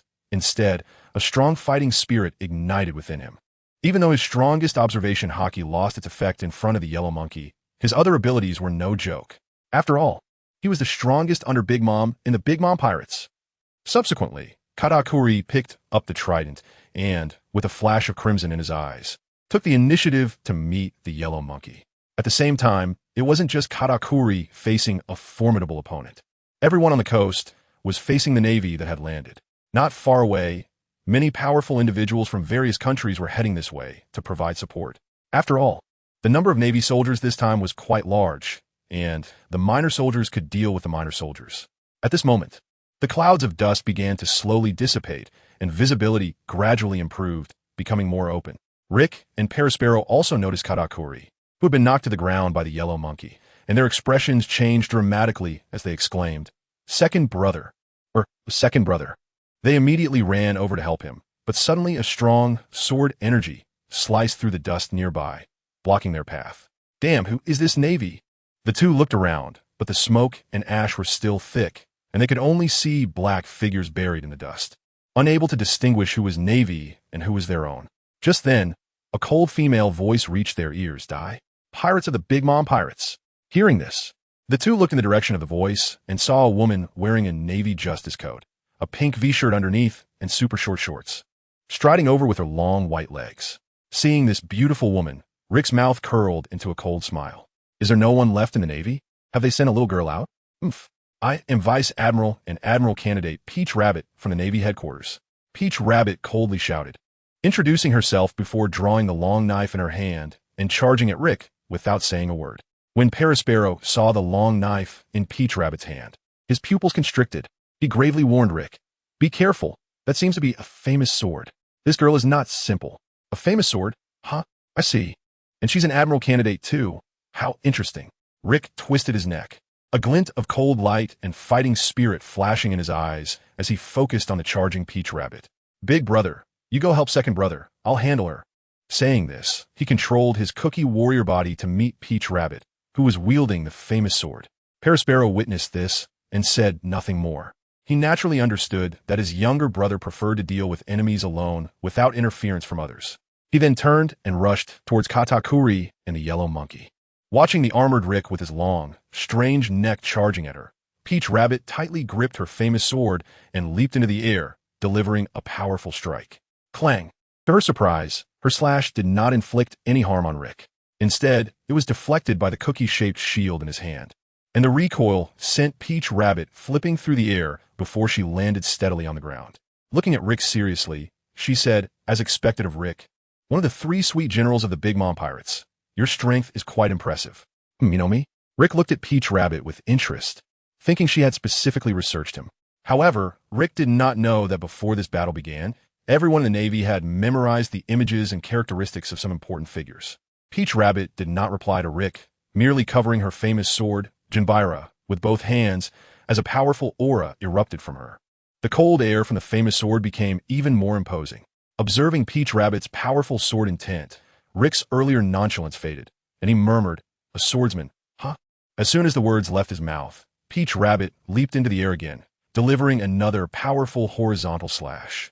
Seeing this, Rick once again used his cookie shield to block it, then swung his cookie replica famous sword, the pretzel, at Peach Rabbit in midair.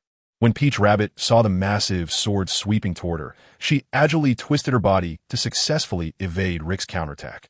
After landing, she focused her gaze and noticed that on Rick's right side, there were actually 2 sword-wielding arms. Before Peach Rabbit could think more, Rick's 2 arms simultaneously swung their swords down at her. Peach Rabbit, witnessing this, did not retreat and used her famous sword to block. After a collision, to Peach Rabbit's astonishment, another sword-wielding arm sprouted from Rick's right side. Gazing at Peach Rabbit below, Rick said in a deep voice roll, "Pretzel." Then, 3 arms wielding the massive sword suddenly thrust out, launching a spiral-shaped sword energy imbued with tremendous power toward her. Facing this centipede-like existence, Peach Rabbit immediately blocked with the blade of her sword. However, at the same time, the immense impact also sent Peach Rabbit flying, kicking up a cloud of dust before crashing to the ground with a thud. Once the dust settled, Peach Rabbit shook her head and used her sword to support herself as she stood up. Looking at the nearby Charlotte Cracker, she noticed that his arms had grown to 6, each wielding a giant sword. Seeing Cracker, who resembled a monster, Peach Rabbit suddenly recalled that the data described him as a 1,000-handed Avalokitesvara, which must have been the meaning behind it. With a chilling glint in her eyes, she coldly remarked at the 6-armed Cracker, "It's just a few more arms. I wonder if you can block my next strike." Then, a glimmer of brilliance flashed in her beautiful crimson eyes as her swordmaster aura erupted completely. with her famous sword raised in front of her. She pointed the tip at Cracker and commanded, "Die, Charlotte Cracker." In the next moment, Peach Rabbit's figure suddenly disappeared from her sight. The next second, she had already appeared right in front of him, her sword aimed at him, and then murmured, "Hunt call, serpent stab, swish." Before Cracker could react, a purple light surged forth with incredible speed, accompanied by a fierce whirlwind, piercing directly through Cracker's body. Crack! Under the thrust of this attack, Cracker's body developed numerous cracks, and Peach Rabbit, witnessing this, did not let her guard down, realizing that Cracker would not be defeated so easily. Instead, she quickly retreated a few meters, keeping a close eye on the cracked Cracker. She was fully aware that as one of the sweet 3 generals with a bounty of 860 million berries, Cracker would not be so easily killed by her. Suddenly, in the pile of Cracker debris, a figure emerged. He had 3 clusters of purple hair on the back of his head, with sparks on the left and right clusters. A scar ran across his right eye. He wore brown gloves, had only 1 piece of armor on his right shoulder, and a pink cape.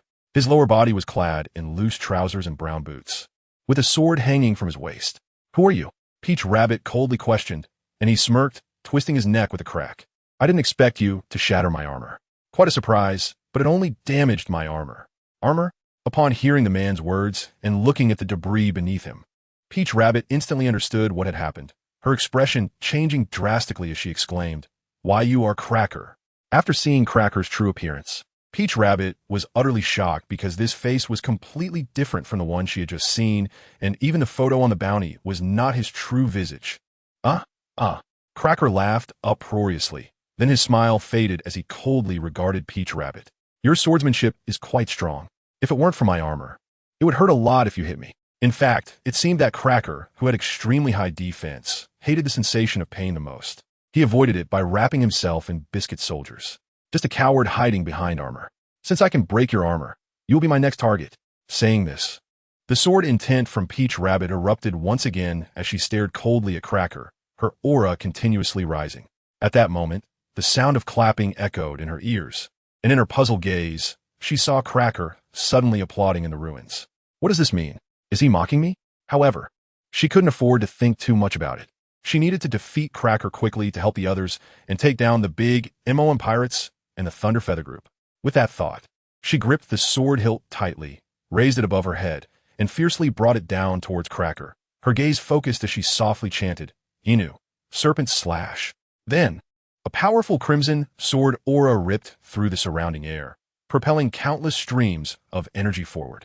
In midair, the sword aura transformed into something resembling the head of a serpent, rushing toward Cracker. Yet, Cracker seemed completely oblivious, continuing to clap his hands. Clap, clap, clap. At the sound of his applause, a pile of biscuits appeared in the air. Just as Peach Rabbit's terrifying sword aura was about to cleave down upon him, one of the biscuits transformed into a biscuit soldier that stood in front of him. Boom! The moment the purple sword aura struck the biscuit soldier, a wave of white shockwaves spread out, raising clouds of dust, forcing even Peach Rabbit to stagger back a few steps. Once the dust settled, Peach Rabbit was horrified to find that her strike had caused no damage to the biscuit soldier whatsoever. Even more terrifying was the fact that there were over a dozen of these biscuit soldiers surrounding Cracker. This was the absolute trump card of a man with an 860 million bounty. Cracker, surrounded by biscuit soldiers, laughed maniacally. "I can have as many of these biscuit soldiers as I want, and their strength is much greater than the armor you just shattered." Looking at the dozens of biscuit soldiers in front of her, Peach Rabbit felt an immense pressure building up. Before she could think further, the biscuit soldiers rushed towards her under Cracker's control, and her expression turned grave. Then, she suddenly unleashed a powerful force, leaping high into the air to confront the biscuit soldiers head-on. Boom! Boom! Boom! Under Peach Rabbit's formidable swordsmanship and strength, one biscuit soldier after another was severed and shattered. But before she could catch her breath, she saw Cracker clapping furiously from a distance. Clap, clap, clap. With his applause, dozens more biscuit soldiers appeared out of thin air, rushing towards her. After a flurry of sword strikes and flashes, Peach Rabbit managed to destroy about half of the biscuit soldiers Cracker had created. However, her expression grew increasingly serious. She knew that if this continued, she would eventually lose. Against these hard biscuit soldiers, it took considerable effort to break even one, let alone so many.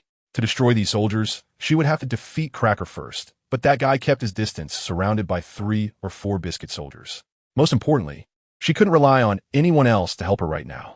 After all, she wasn't the only one facing enemies on the battlefield.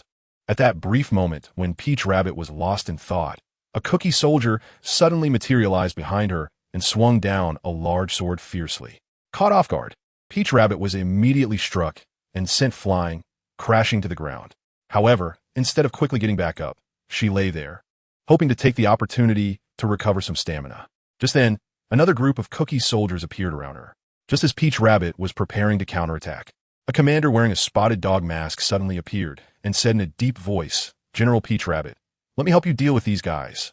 Peach Rabbit looked up and saw that it was Major General Dalmatia.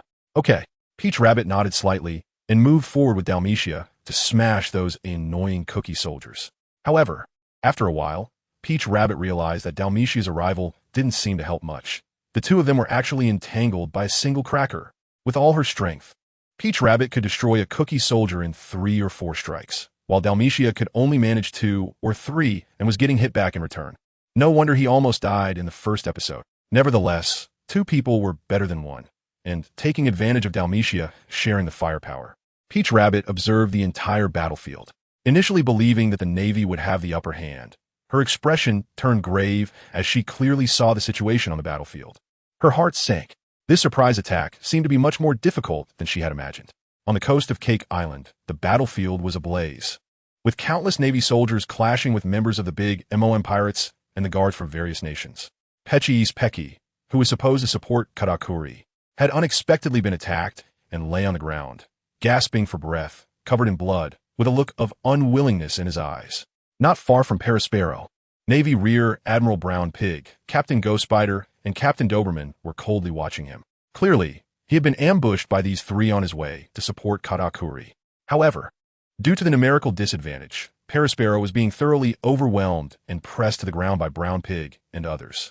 Brown Pig, seeing the barely alive Perispero on the ground, slowly approached him with a pistol drawn, intending to deliver a fatal blow.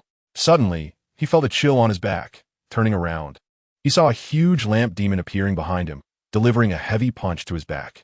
Bang! Caught completely off guard, Brown Pig was sent flying by the blow.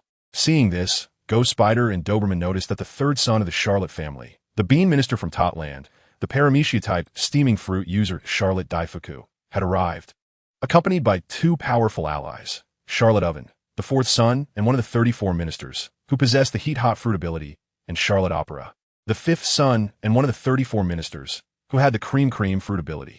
Charlotte Oven approached Perispero, extended a hand, and said, "Sorry, big brother. We're not late, are we?" Perispero looked at his 4th brother, and a hint of relief appeared in his eyes. Grabbing Charlotte Oven's hand, he used it to regain his footing and, wiping the blood from the corner of his mouth, turned to face Ghost Spider and the others, coldly stating, "We're not late. Now, let them see the strength of our Charlotte family."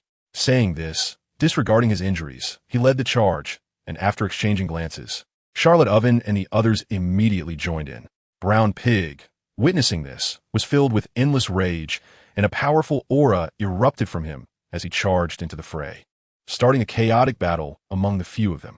Not only Perispero and his group confronted the Navy commanders, but other family members and fighters from the big MOM pirates also engaged with the Navy and even the world government's powerful figures, resulting in fierce battles.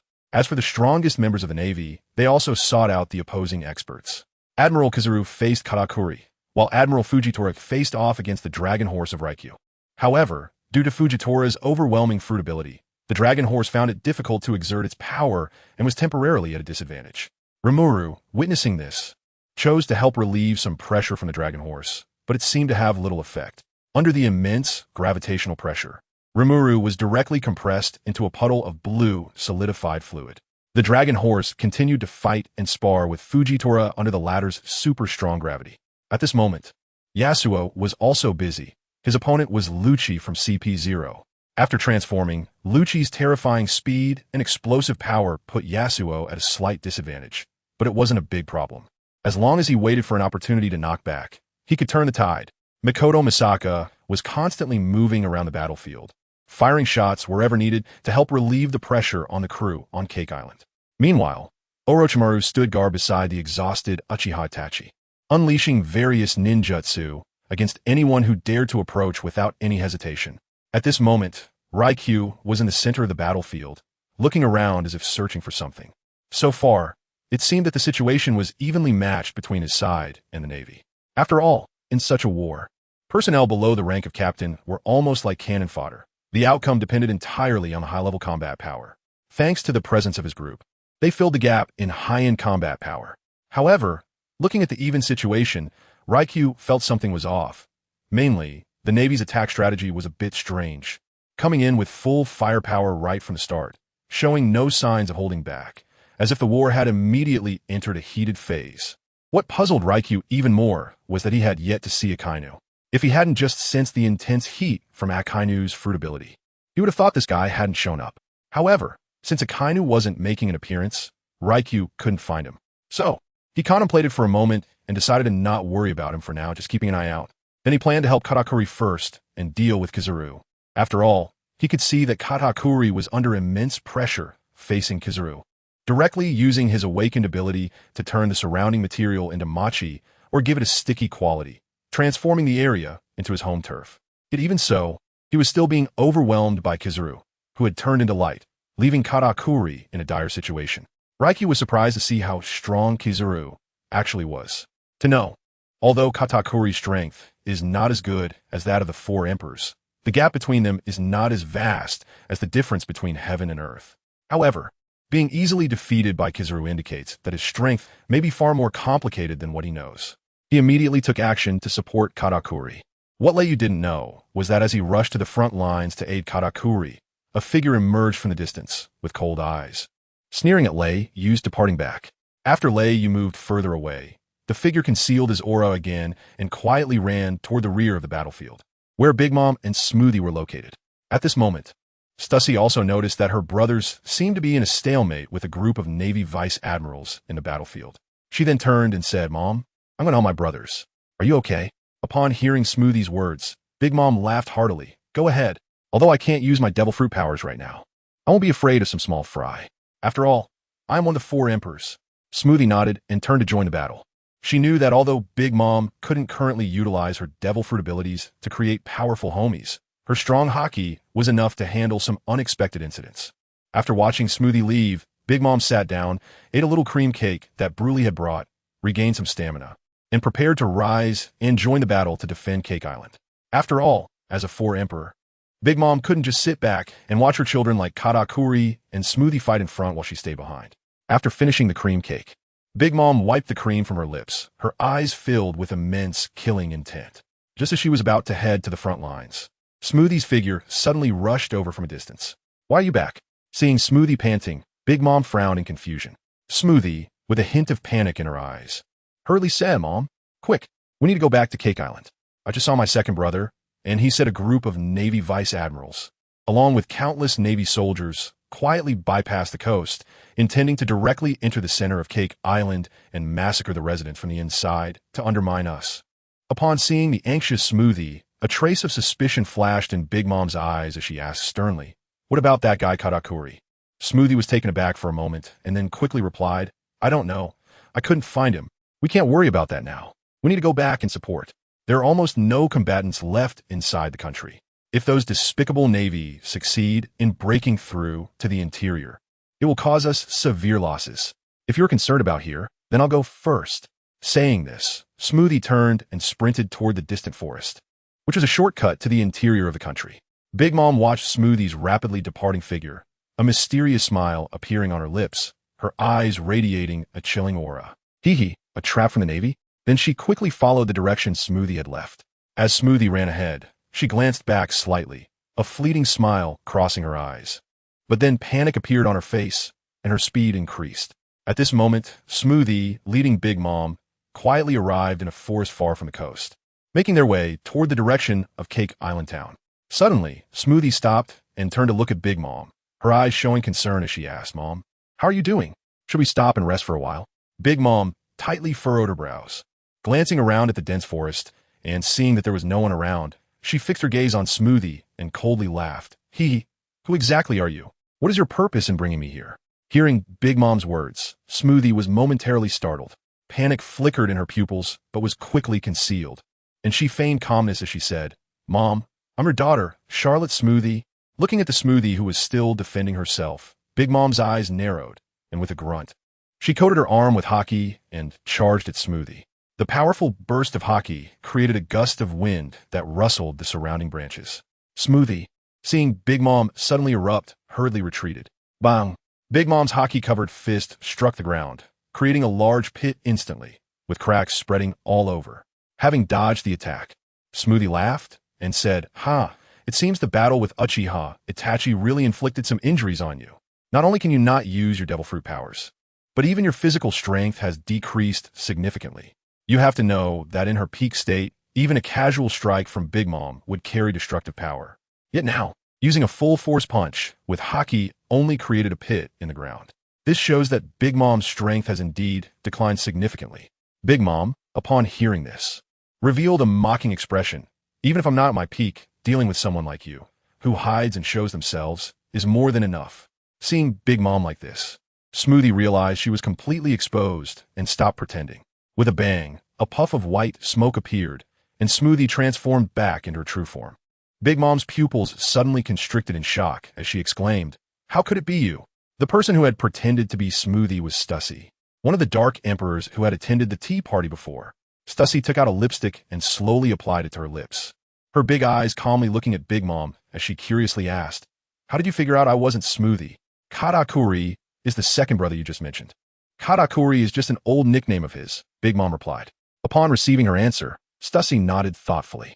She hadn't expected that her response had revealed a flaw, nor did she realize that Big Mom had been testing her from the very beginning.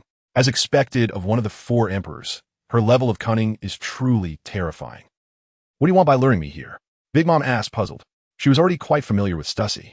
For decades, every wedding tea party held at Cake Island had invited her, and Stussy had always honored her by attending every tea party. Now, at this critical moment, transforming into her daughter's appearance to lure her here was indeed suspicious.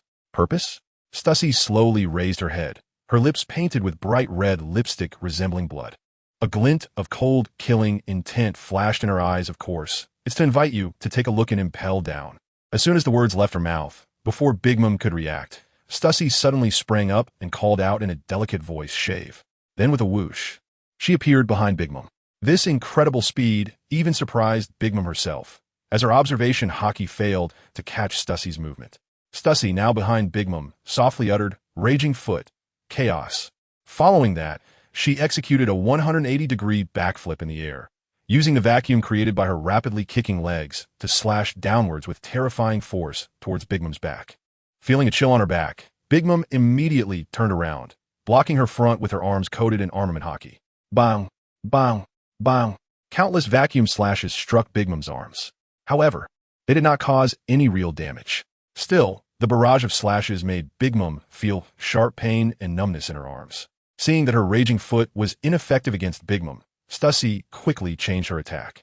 After landing steadily on the ground, she stretched her hands forward, palms open, with her wrists coming together below her palms. With a focused gaze, she shouted, "Finger gun, Gatling fire." Instantly, her palms began to rotate slowly, and the nails on her 10 fingers gathered a powerful force, firing like bullets aimed at Big Mom. As Stussy's hands spun faster and faster, referencing flower hands, the bullets fired from her finger guns increased in number, until finally, the density of the bullets resembled a Gatling gun's barrage, wildly attacking Big Mom and engulfing her completely. The terrifying power of the finger guns could be seen as they destroyed trees nearby, ripping them apart and kicking up a cloud of dust. When the dust settled, Big Mom's massive figure still stood firm, but her body was covered in blood and her breath was weak, indicating her poor condition. Struggling to lift her head, Big Mom glared at Stussy and gritted her teeth, asking, "Who are you?" In truth, Big Mom never expected that Stussy would actually go all out against her. After all, their decades-long friendship wasn't deep, but they couldn't be considered strangers either. At least they could be called friends. Yet now, she attacked her without hesitation, using techniques like shave, finger gun, and raging foot, which were all abilities from the Navy and not ordinary six powers. Even in her current weakened state, it was clear that ordinary six powers couldn't injure her. The six powers that Stussy exhibited were not only different from the ordinary techniques, but their power was also several times stronger, clearly indicating years of rigorous training. Who am I? I am the Queen of Pleasure Street, Stussy said with a smile, teasingly looking at Big Mom. Someone who can train the Navy's 6 powers to this extent must not be an ordinary person. What is your identity? Big Mom looked at Stussy's smiling face, and her anger gradually ignited. She could basically confirm that Stussy was one of the Navy's people. After hearing Big Mom's question, Stussy helplessly shook her head. Well, considering our decades of friendship and the fact that you're about to be captured and sent to Impel Down, I'll tell you. Then, Stussy put away her smile and said coldly, I am a member of the world government, codename CP0. Now, prepare to face your fate of being captured, Big Mom Pirates Captain. Charlotte Linlin. At this moment, on the front lines of the battlefield, Smuggy, after squeezing the nearby Navy soldiers dry, turned around and noticed that Big Mom had disappeared. Immediately, she looked around but did not see Big Mom. A sense of foreboding surged in her heart. Hey, sister, what are you doing here? Not far away. A clear female voice entered Smuggy's ears. Turning back, she saw that Charlotte Bruley had also arrived on the battlefield. Judging by the black ash on her face and the bloodstains on her body, it was clear she had just been through a fierce battle. I just saw you with Mom, didn't I? Charlotte Bruley asked Smuggy. Just saw? Smuggy furrowed her brow in confusion and asked, I came here half an hour ago. Did you see it wrong? No, I couldn't have seen it wrong. I clearly saw you and Mom running towards the woods, Charlotte Bruley said firmly. Smuggy looked at Charlotte Bruley's expression and didn't seem like she was lying. What did you see? Suddenly, an idea struck Smuggy, and her expression changed dramatically as she looked at Bruley seriously. Do you think it could be the Navy's power that led Mom away?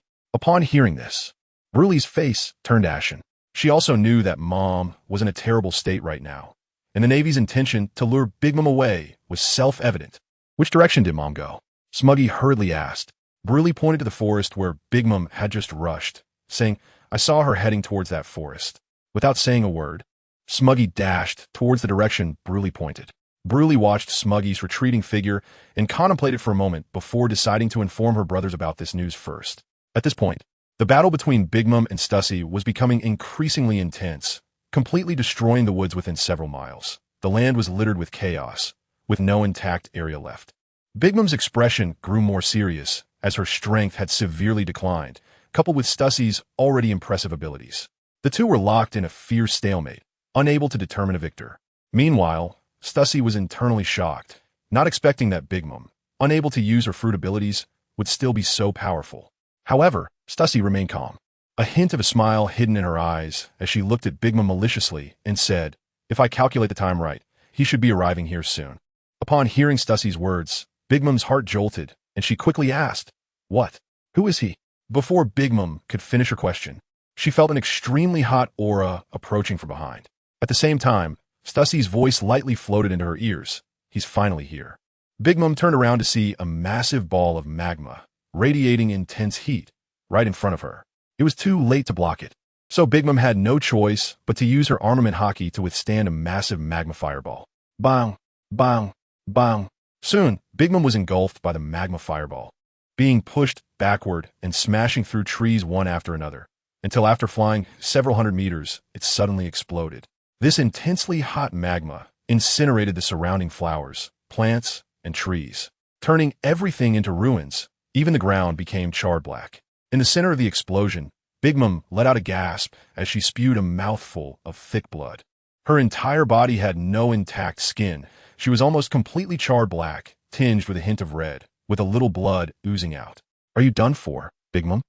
In the sky, a commanding voice echoed, and Big Mom looked up at the figure rushing towards her, her expression suddenly darkening. With a deep roar, she exclaimed, So it's you, Akainu. Today, you will be buried here. Akainu looked at the injured Big Mom with a hint of a smile in his eyes. As expected, Big Mom not only couldn't use her devil fruit powers, but her physical strength had also significantly weakened. Normally, it would be extremely easy for Big Mom to block his attack. Then, Akainu's arms transformed into deep red magma, emitting wisps of black smoke, and his lower body also turned into magma, releasing a powerful jet of energy as he charged at Big Mom again, giving her no time to breathe. Seeing the aggressive Akainu, Big Mom roared, Don't get too cocky, Akainu. As she spoke, a glint of determination flashed in her eyes, and the armament hockey that had been wrapping around her hands gradually faded, her arms returning to normal. Watching Big Mom's strange behavior, Akainu furrowed his brows in confusion, thinking, is she giving up resistance? However, based on his understanding, Big Mom was not the type to surrender easily. Even when facing death, she would fight back with all her might, ready to bite her enemy. With this thought, Akainu did not stop his attack due to Big Mom's odd actions. Instead, the killing intent in his eyes intensified, and the temperature in his magma arms seemed to rise even further, causing Stussy to feel extremely hot. Just as Akainu was within dozens of meters of Big Mom, her gaze suddenly sharpened, and her immensely powerful conqueror's haki erupted, sweeping through the surrounding ruins. The overwhelming aura cracked the ground beneath her feet, creating deep fissures. Seeing Big Mom suddenly unleash her conqueror's haki, Akainu continued to charge at her while mocking, "You don't really think conqueror's haki can deal with me, do you? I'm not one of those fodder who get knocked out by it. Although conqueror's haki is unique, it doesn't seem sufficient to help you escape from here. If that's the case, then you shall die." Looking at the approaching Akainu, Big Mom coldly replied, "Who told you that the only effect of conqueror's haki is to intimidate enemies?" Hearing Big Mom's words, Akainu was taken aback. What does she mean? Looking at Big Mom, he saw a flash of red light in her pupils, and her powerful top-tier conqueror's haki suddenly converge around her, rapidly gathering on her right fist, emanating a destructive force. Countless red and black energy bodies flickered like lightning within her right fist. Big Mom looked at the nearby Akainu, a smile curling on her lips, realizing that conqueror's haki could be used in a manner similar to armament haki. As her words fell, Akainu suddenly felt a strong sense of threat enveloping his heart. His pupils constricting. How is this possible? Conqueror's haki can actually be wrapped around. How could you know? Such an attacking method can only be used by select few powerful beings. As she spoke, Big Mom's right fist, enveloped in her conqueror's haki, struck towards Akainu with lightning speed. Upon hearing Big Mom's words and seeing this deadly punch, Akainu, instead of retreating, was filled with rage and shouted, "What do you mean? Am I not worthy of being called a powerful being by you?" Immediately after, Akainu's right arm erupted with magma, rolling into a gigantic magma fist that clashed with Big Mom's conqueror's haki. Boom! In an instant, the area where the two stood transformed into two enormous circles of light, one red, radiating extreme heat from the magma, and the other red-black, crackling with lightning-like arcs of conqueror's haki. The two circles, containing terrifying power, collided with each other, creating a cracking sound. In a flash, the center point of their clash began to shatter, with large fissures spreading around them.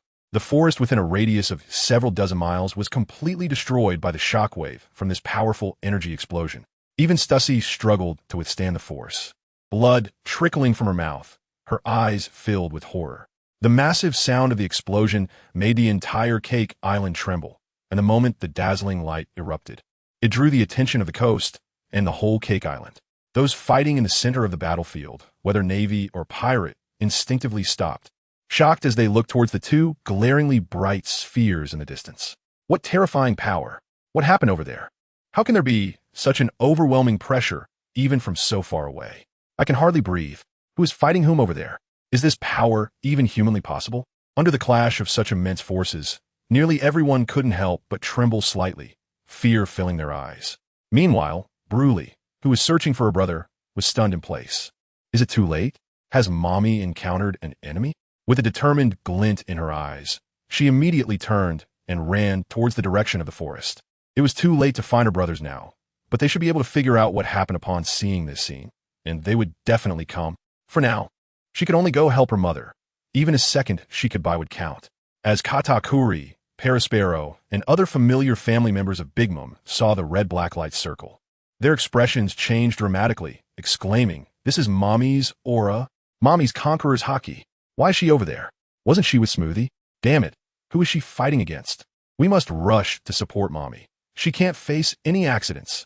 Then, Katakuri glanced at the seemingly dazed Kizaru and suddenly erupted, charging towards the location of the energy explosion in the forest. After running a distance, Katakuri turned back and was surprised to find Kizaru still standing in place, not blocking him. Although he didn't understand what was going through Kizaru's mind, it suited his intentions perfectly. With that thought, he quickened his pace. Kizaru casually glanced at the rushing Katakuri, making no extra movements, and then turned his gaze back to the crimson energy sphere. He had sensed it. That was Akainu's aura. With a look of confusion in his eyes, Kizaru murmured, How did that guy end up over there, hiding her movements? Actually, among those present, not only Kazuru had such doubts, even a few vice admirals who were familiar with Akainu and Admiral Fujitora looked in that direction with puzzled expressions. They also did not understand why their fleet admiral, Akainu, would appear there. Meanwhile, countless people from Big Mom's side took the opportunity to leave, rushing towards the opposite direction into the forest. Among them, only Lucci, who was also CP0, showed no signs of surprise in his eyes.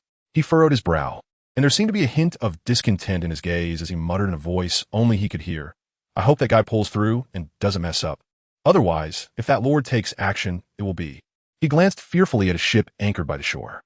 At this moment, Ryu also looked towards that area, his face filled with astonishment. He sensed that the red and black power was strikingly similar to the aura of Conqueror's Haki. However, based on his understanding, Conqueror's Haki should not be able to produce such a powerful force. Could it be that there was an application of Conqueror's Haki that he was unaware of? After considering this, Ryu thought it would be a good idea to stabilize Whitebeard, that cheap old brother of his. Since Big Mom could wield such strange Conqueror's Haki, Whitebeard would surely be no slouch either. As for why he wouldn't seek Big Mom, it was simply because Ryu didn't trust her. Then, Ryu stretched his neck, revealing a displeased expression. It turned out the guy had gone over there. He hoped Big Mom could hold her ground, given Big Mom's current state. Facing Akainu would be quite difficult. Although the clash between the two seemed quite grand, Ryu knew that this strike might be Big Mom's last strength. If this strike didn't deal a significant blow to Akainu, then Big Mom would find herself in dire straits. Taking a deep breath, Ryu stood up and dashed towards the forest. Since he had promised Katakuri and the others to help them defend Cake Island, he would see it through to the end, and if he could save Big Mom, he would do so. After all, he had a decent impression of Katakuri and the others, and it seemed Big Mom was still holding up. He had already let go of their previous conflicts. Most importantly, if he could enlist Big Mom as a powerful ally, it would greatly aid his future plans. With that thought in mind, Ryu increased his speed. However, what Ryu did not know was that the Navy's full-scale assault on Cake Island was actually due to his arrival. Big Mom, how unlucky. After understanding what had happened, Ryuma and his group did not choose to leave immediately, but instead decided to stay behind and buy some time for those supporting Big Mom. At this moment, Fujitora felt the explosive power from Big Mom and immediately rushed over to help Akainu capture Big Mom completely. In his mind, Big Mom was not a benevolent person. She had countless people's blood on her hands, so he still supported this operation. But Ryuma, like a stubborn adhesive bandage, firmly stuck to the situation. However, Ryuma's swordsmanship and that black sword were extremely powerful, making it difficult for both sides to gain the upper hand. In the forest, at this time, the clash between Big Mom and Akainu had ended, and the two powerful dazzling auras had vanished into thin air.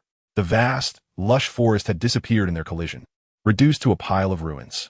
At the center, there was a deep pit hundreds of meters deep and thousands of meters in diameter, resembling a nuclear explosion site, filled with a breath of death that sent chills down one's spine. On both sides of the pit's center, Big Mom and Akainu lay on the ground, both covered in bright red blood, creating a horrifying scene. Especially Big Mom, there was not a single part of her body, whether externally or internally, that was intact.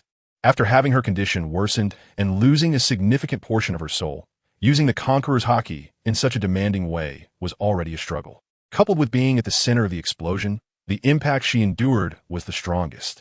At this moment, Big Mom lay on the ground. Her aura had dropped to its lowest point, like a candle flickering in the wind. She had truly reached her limit, unable to even move a finger. Of course, Akainu's situation was equally dire. He was soaked in blood, and his right arm had vanished, leaving only a mass of red-hot magma rolling.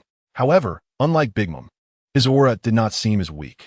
Akainu's eyes widened, gasping for breath, his face filled with horror. Just a moment ago, when he clashed with Big Mom, the energy explosion had directly consumed his right arm, shattering it into nothingness. Even though he had sensed it in advance and had elementalized his right arm and even his entire right side, this unreasonable force seemed to ignore elementalization entirely, directly crashing into him. He never expected that the power generated from the Conqueror's Haki would be so perverse. Not only had he failed to block Big Mom's desperate strike, but he had also lost an arm in the process.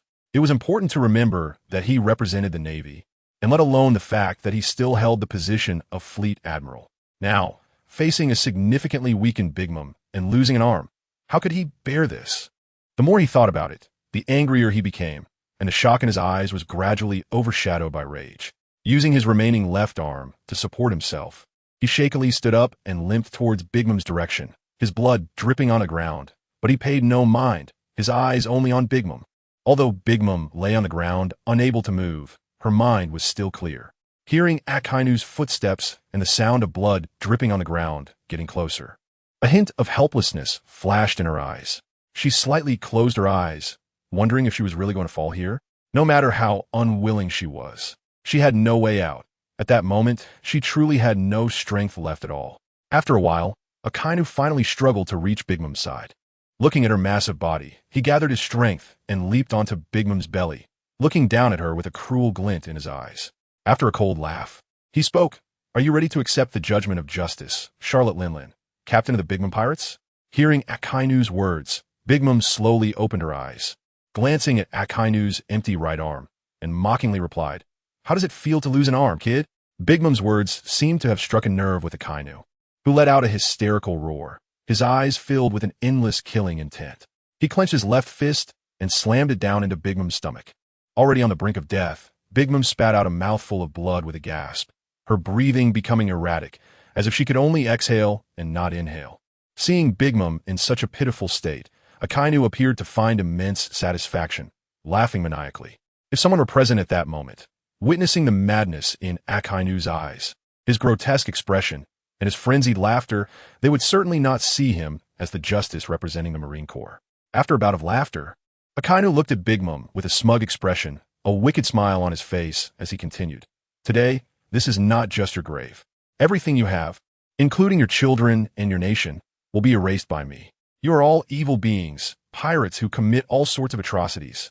I will cleanse this world, this entire sea, making all evil cease to exist."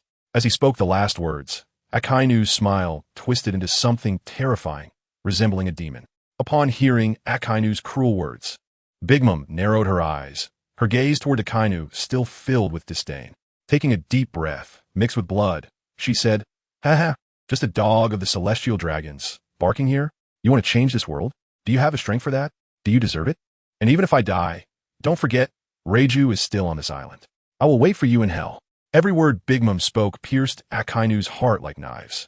Yet instead of roaring in anger as before, he coldly chuckled, his laughter laced with a palpable killing intent and fury. As he laughed, his left hand transformed into scorching magma, billowing black smoke. "Deserve it? You won't be able to see that. As for that guy Reiju." Akainu suddenly paused, stepping closer to Big Mom, whispering, "Reiju will die here too. The one who possesses the first-generation Kakudo has also arrived." As soon as he finished speaking, Big Mom's pupils dilated in disbelief as she looked at Akainu, fully aware of who the wielder of the first-generation Kakudo was. As for his strength, no one in the world could truly know, for anyone who had witnessed him draw his sword had become a soul beneath his blade. Except for those two powerful figures from her own era, no one could withstand his second strike. Seeing the shock on Big Mom's face and the unwillingness in her eyes, Akainu felt a surge of satisfaction and laughed loudly. But the next moment his smile vanished, his face contorting grotesquely as he shouted, "Now, go to hell and wait for your children." Saying this, his magma fist struck fiercely at Big Mom's heart. Stussy, who had just arrived, witnessed this and shouted urgently at Akainu, "Don't kill her yet. Don't you remember the orders from the higher-ups? We need to capture Reiju and Big Mom alive." But Akainu seemed not to hear, as with a loud boom, his magma arm plunged deep into Big Mom's heart, blood splattering onto his face, which he didn't mind, even licking it with his tongue. After pushing his entire arm inside, Akainu seemed still unsatisfied, transforming half of his body into magma, continuously pouring the lava into Big Mom's body, incinerating all her internal organs, then locking eyes with her coldly, a cruel smile still on his lips. Big Mom's face contorted in extreme pain, feeling as if her insides were being pierced by thousands of boiling needles, all her organs turning to ash and disappearing in the lava's embrace. Even when she coughed, what came out was not blood, but clumps of scorching magma. Big Mom opened her mouth, seemingly wanting to say something, but her throat had long been burned by the lava, unable to produce any sound. Thus, in extreme agony, Big Mom slowly closed her eyes, her breath and life force rapidly dissipating.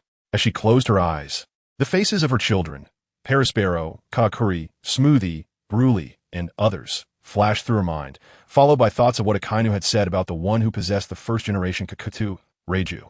As she thought this, Big Mom's mind went black, her pupils slowly dilating, knowing that in the end, her life force completely faded away from this world, leaving this adventurous and blood-filled world behind. Do you know what you're doing, Akainu? Stussy approached Big Mom's corpse, coldly questioning Akainu, who slowly turned his head to meet her gaze. At that moment, looking into his bloodshot, crimson eyes, all the hairs on Stussy's body stood on end. In those red pupils, there was not a shred of emotion, only boundless cruelty and evil, terrifying like a demon crawling out of the abyss. Akainu wiped the blood from Big Mom's face with his left hand and looked out at Stussy with a cold smile. These damn pirates, kill them if you want. If they have any objections, let them come find me. Saying this, he jumped down from Big Mom's body, preparing to drag her massive corpse towards the shore. He wanted to showcase his victory before countless spectators, using Big Mom's death to restore the dignity of the Marines shattered by Reiju, to tell the world that one of the 4 emperors, Big Mom, was slain by him, and that the Marines' authority could not be challenged. Watching Akainu's actions, Stussy felt a bit dissatisfied but did not intervene. After all, Akainu was right. She was just a pirate, even if she was one of the 4 emperors. Killing her was nothing to discuss. However, even if she wanted to stop him, she couldn't, as the shockwave from earlier had already shaken her insides, leaving her feeling disoriented. Just as Akainu dragged Big Mom's corpse a few steps forward, he spotted a familiar figure running towards him, and a smirk appeared on his face as he coldly laughed. Great. Another guy coming to die.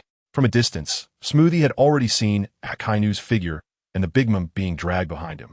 Feeling a twist in her heart, she rushed over, shouting angrily at Akainu. What have you done, Mom? What have I done? Akainu twisted his neck, making a cracking sound, then with a loud thud, he threw Big Mom's corpse in front of Smoothie, coldly saying, of course, I executed her. What else could it be? Looking at the charred, gaping hole in Big Mom's chest where her heart should be, with her organs reduced to nothingness, Smuggy felt a darkness wash over her and struggled to stay upright. Then, it felt like something was choking her throat, making it hard to breathe. No, it couldn't be. Mama couldn't be here like this. How could you possibly defeat Mama? As she shouted the last sentence, Smuggy cried out, her voice filled with endless sorrow and anger. Still unwilling to give up, she rushed to Big Mom's side, shaking her body and tears streaming down her face, falling to the ground. You said you would lead the world to a better future. Wake up, Mama. How could you be defeated by someone like this? Smuggy looked coldly at Akainu, her eyes red from crying. Upon hearing Smuggy's words, the smile on Akainu's face vanished, replaced by an ominous expression. He then took a step closer to Smuggy, saying, seeing you so sad, I'll send you down to accompany your dear Mama. He added, oh, and not just you, I'll personally send all your brothers and sisters down too. As he spoke, his remaining left arm transformed into magma again, radiating intense heat as it headed straight for Smuggy. Watching the magma fist, which distorted the space around it, coming at her, Smuggy immediately got up, glaring at Akainu with hatred as she drew her sword and charged at him. With a loud bang, Smuggy was sent flying, smoke billowing from her mouth. Although she was one of the sweet commanders, facing an opponent like Akainu was far from enough. Perhaps only her brother Karakuri had the ability to fight back. Not to mention, every blow from Akainu was infused with intense killing intent, leaving no room for mercy. Smuggy was knocked down, smoke rising from her body. As she watched Akainu approach her, magma rolling around him. As he aimed the searing magma at her head, she closed her eyes in despair. I'm sorry, brother. I didn't protect Mama well. I'll go be with her now. With a loud crash, Smuggy suddenly felt the heat that was bearing down on her vanish. She opened her eyes to see a pitch-black, muscular arm blocking her view, firmly catching Akainu's magma arm. Is it, brother? In her confusion, Smuggy looked up to see a handsome face with a slight smirk, exuding a cool charm. Rayleigh. Even Akainu was startled to see Rayleigh blocking his attack, taking a few steps back while warily watching him. He had already witnessed Rayleigh's strength in their previous battle. Although he had trained hard over the past few months and improved his control over his powers, facing someone capable of defeating Steelbone and fighting Kaido still put immense pressure on him. I'm sorry, Smuggy, I'm late. Seeing Big Mom's body ahead, Rayleigh felt a heaviness in his heart. He expected Akainu to be so decisive, killing Big Mom here. He killed Mama, Smuggy thought, feeling as though she had grasped a lifeline. She knew only Rayleigh had the strength to confront Akainu. Seeing Smuggy's pained expression, Rayleigh nodded slowly and glared coldly at Akainu, saying, you dead dog, You actually came here to bite people. Oh no, what happened to your arm? Did you break Akiji's leg and then feel guilty? So you self-destructed an arm to ease your conscience? Knowing that Akainu's empty arm was destroyed by Big Mom's attack, Rayleigh just wanted to annoy him with the Akiji comment. Dambrat, you dare to talk about that? You won't be able to be arrogant for long. You all will stay here today. From a distance, Akainu glared fiercely at Rayleigh, shouting loudly, but he didn't dare to make the first move. Upon hearing Akainu's response, Rayleigh chuckled mockingly, wondering where he got the courage to say such things. He then decided not to continue arguing with him. With a sudden push off the ground, he charged at Akainu, creating a large crater beneath his feet. Seeing Rayleigh's approaching figure, Akainu's face hardened and his lower body transformed into searing magma, releasing a powerful gust of air and creating a sonic boom as he rushed towards Rayleigh at high speed. In an instant, their fists were about to collide. But Rayleigh's figure suddenly vanished from Akainu's sight. Startled, Akainu quickly looked around for Rayleigh's presence. The next second, Rayleigh's voice floated into his ears. Hey, are your dog eyes or dog ears not working? How did I get behind you? Akainu turned to follow the sound, and his pupils constricted when he saw a red-black fist infused with flowing cherry blossoms and exuding a terrifying aura, coming down hard on his face. Boom!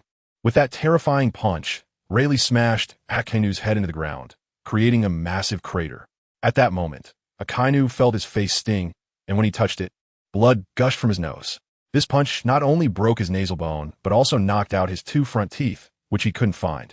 Before he could use life return to heal his injuries, Rayleigh's terrifying fist, carried by powerful gusts of wind, came crashing down on him again. Under the terrifying pressure radiating from Rayleigh, Akainu felt completely immobilized. Especially after being severely injured by Big Mom's Conqueror's Haki, Akainu couldn't withstand the hail-like punches from Ryu. Each punch landed precisely on Akainu's face, with just the right amount of force to avoid killing him instantly. At this moment, Akainu's face had lost all semblance of humanity, swollen like a pig's head, with streams of blood continuously flowing from his wounds. His breath was weak, as if he might pass out at any moment, and his aura had plummeted to its lowest point, no longer reflecting his previous arrogance. In the distance, Stussy watched this scene and dared not approach recklessly, her gaze anxiously scanning the area as if searching for something. At this time, Smuggy also arrived, bringing her long sword to Akainu's side, who was lying there like a dead dog.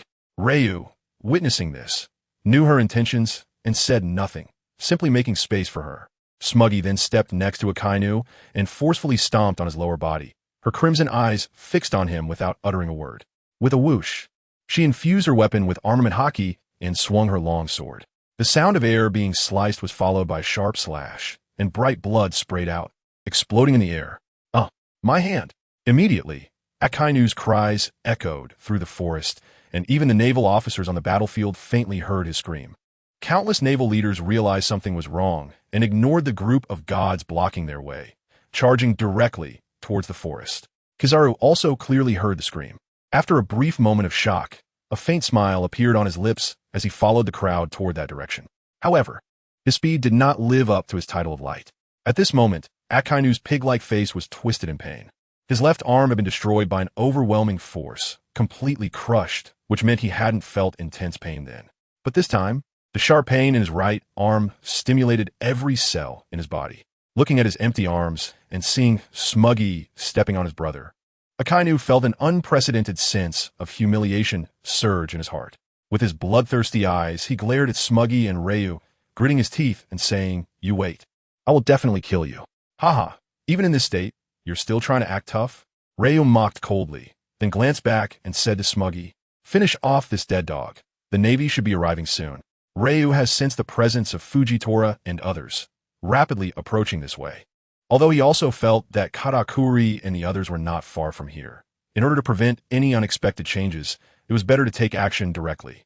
Smuggy nodded upon hearing this, coldly looking down at Akainu, raising the long sword in his hand high, a strong killing intent emanating from it. At this moment, Akainu finally panicked. Looking at the cold gleam of the sword and the determination in Smuggy's eyes, he realized that he had already walked the path of no return.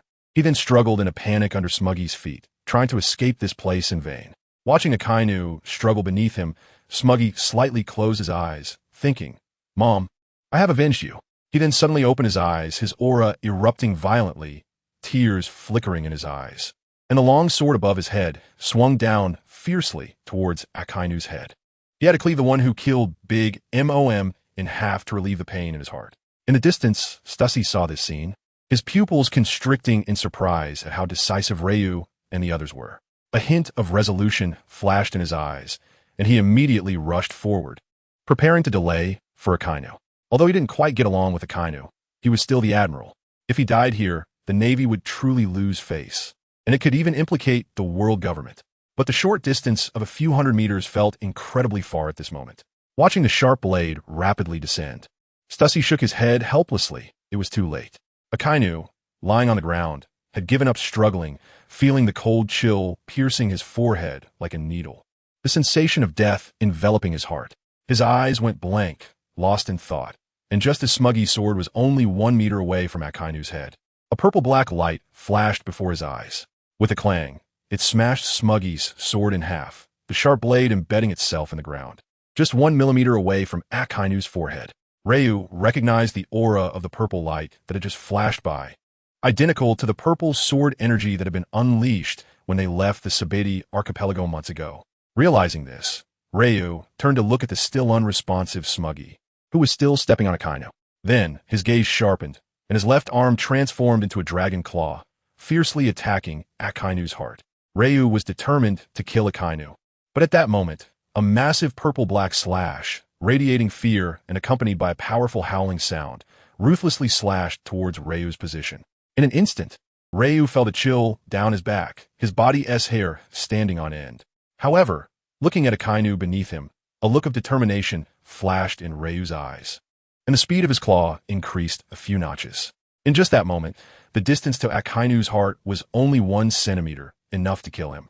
But the sense of impending death in Ryu's heart told him he had to dodge this strike, or he would die. With a reluctant expression, Ryu immediately retracted his dragon claw and pulled Smuggy to the side. In that instant, the purple-black slash brushed past their backs and flew into the distant void, disappearing into a dark spatial rift. At this time, Ryu felt an intense cold sweat break out on his back, overwhelmed by the strong sense of death and evil from the slash that had just passed by. What kind of power was this? What kind of person could wield such power? This was the first time Ryu felt fear in this world, an uncontrollable fear that suddenly appeared and enveloped his heart. Simultaneously, it was also the first time he felt an undeniable life-threatening crisis. He had been completely unprepared. If he transformed into dragon form, he might barely withstand the slash without being instantly killed. Having dodged the slash, Ryu threw Smuggy, who felt like a mountain in his arms, onto the ground. He turned to look at the direction from which the slash had come, only to hear a cracking sound as a massive crack spread toward them, which was the path the slash had just taken. Moreover, pools of seawater spilled out from this crack. This purple-black slash had directly penetrated the entire island. In that moment, Ryu felt incredibly relieved that he had made the right choice. My leg, my leg. At this time, Akainu's screams echoed again. Is it a bit too tragic? Ryu turned around and saw that Akainu's legs, specifically the lower leg portion below the knees, had been severed at some point. Blood gushing out like a fountain, continuously flowing and soon forming a small pool of blood. Akainu's face had turned extremely pale due to excessive blood loss, and his aura was like that of an elderly man at death's door. Could it be the sword aura from just now? Ryu was secretly shocked. TSK, TSK, TSK. Looking at Akainu, who had lost all his limbs and was in such a tragic state, Ryu shook his head in amazement, thinking that this might be karma. However, on the other hand, it seemed that Akainu's actions were not entirely wrong in the eyes of the Navy. It was just that some of his methods were rather unpleasant. Akainu never expected that during this trip to Cake Island, he would end up transformed into a limbless invalid.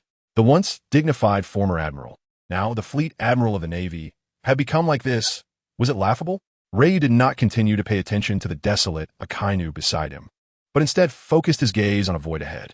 After a while, he saw a bald man in a white robe with a long knife hanging at his waist, appearing in his line of sight. Upon seeing this man, Stussy immediately jogged over and knelt on one knee, respectfully saying, "I pay my respects to Lord Charles D. Saint." The person referred to as Charles D. Saint slightly raised his head, said nothing, and instead fixed his gaze on Ryu not far away, continuously sizing him up. At this moment, Ryu naturally recognized that this bald man was one of the 5 elders of the world government. However, what surprised Ryu was his name. Charles D. Saint.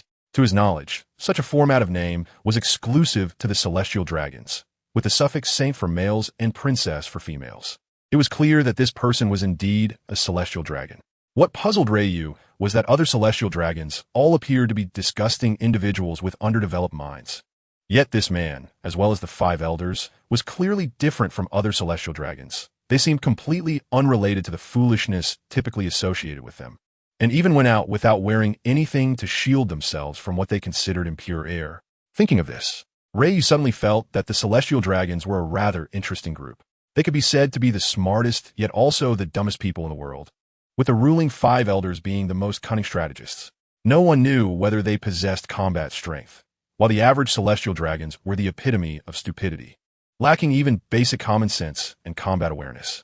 This extreme dichotomy, was it intentional on their part, or something else?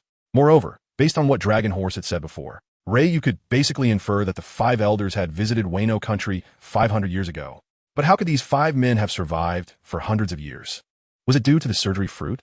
However, the surgery fruit could only revive one person at a time, unless one killed the person who had consumed the surgery fruit shortly after and found another to consume it again.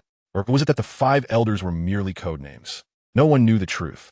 As he pondered, Ryu increasingly felt that this world was not as simple as he had thought. Since arriving in this world, Ryu had been focused on fighting and killing, never choosing to explore the secrets of this world or intentionally seek out hidden matters such as the historical text One Piece or ancient divine weapons.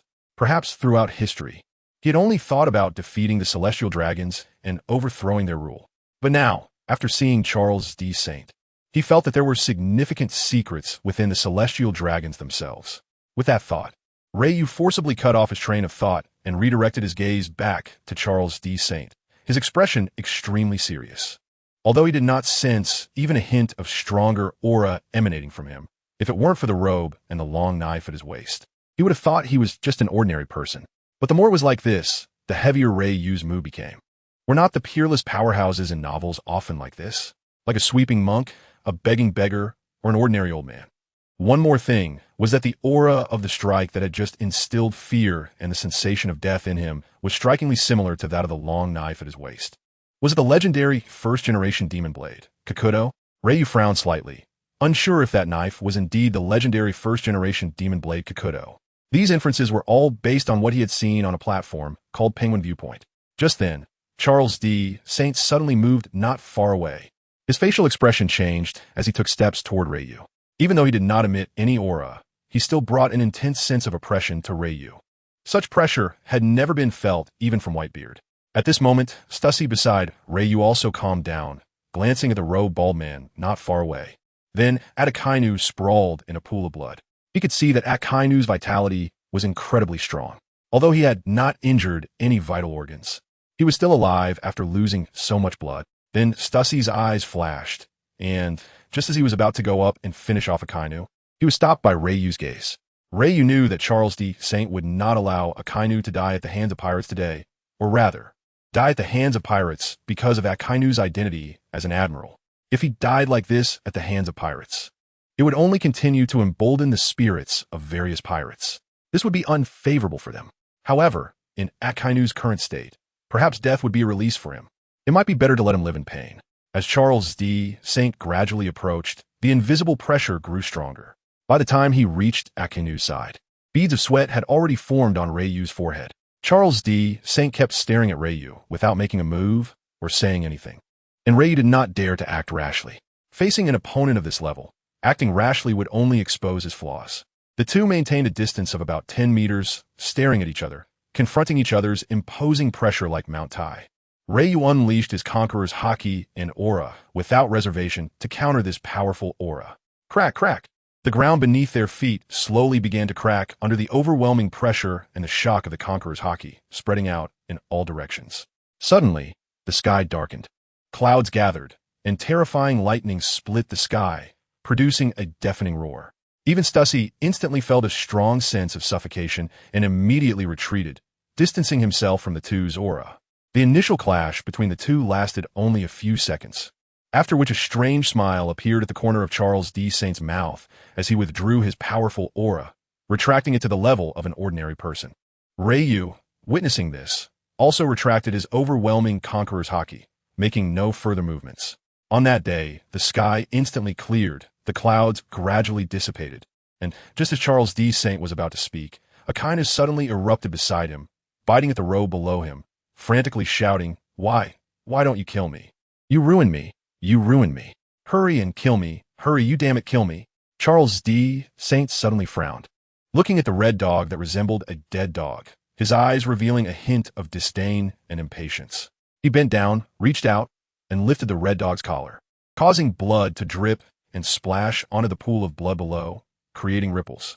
After glancing at the dog's empty arms and lower body, he shook his head in apparent pity, as if discarding a bag of garbage, and with a thud, he threw the red dog at Stussy's feet. Stussy, witnessing this, naturally understood her master's intention. Emotionless, she looked down at the red dog, pointed at several spots on his body, and stopped the bleeding from his wounds. She knew that Charles D. Saint did not want the red dog to die in this place, as it would be a loss of face. Though the red dog's face mattered little, mainly it was the government's image at stake. After dealing with the red dog, Stussy suddenly turned her gaze forward, where the figures of Charlotte Bryn, Katakuri, Perispero, and others slowly appeared in her line of sight. Behind them, various admirals of the Navy followed. Seeing this, Stussy coldly smiled. It was just in time to serve a pot to the Charlotte family, saving the trouble. At that point, the group led by Lei Yu would not escape either, resolving two troubles at once. Wasn't that wonderful? Katakuri and the others quickly arrived, and upon seeing Lei Yu and Charles D. Saint, they were startled.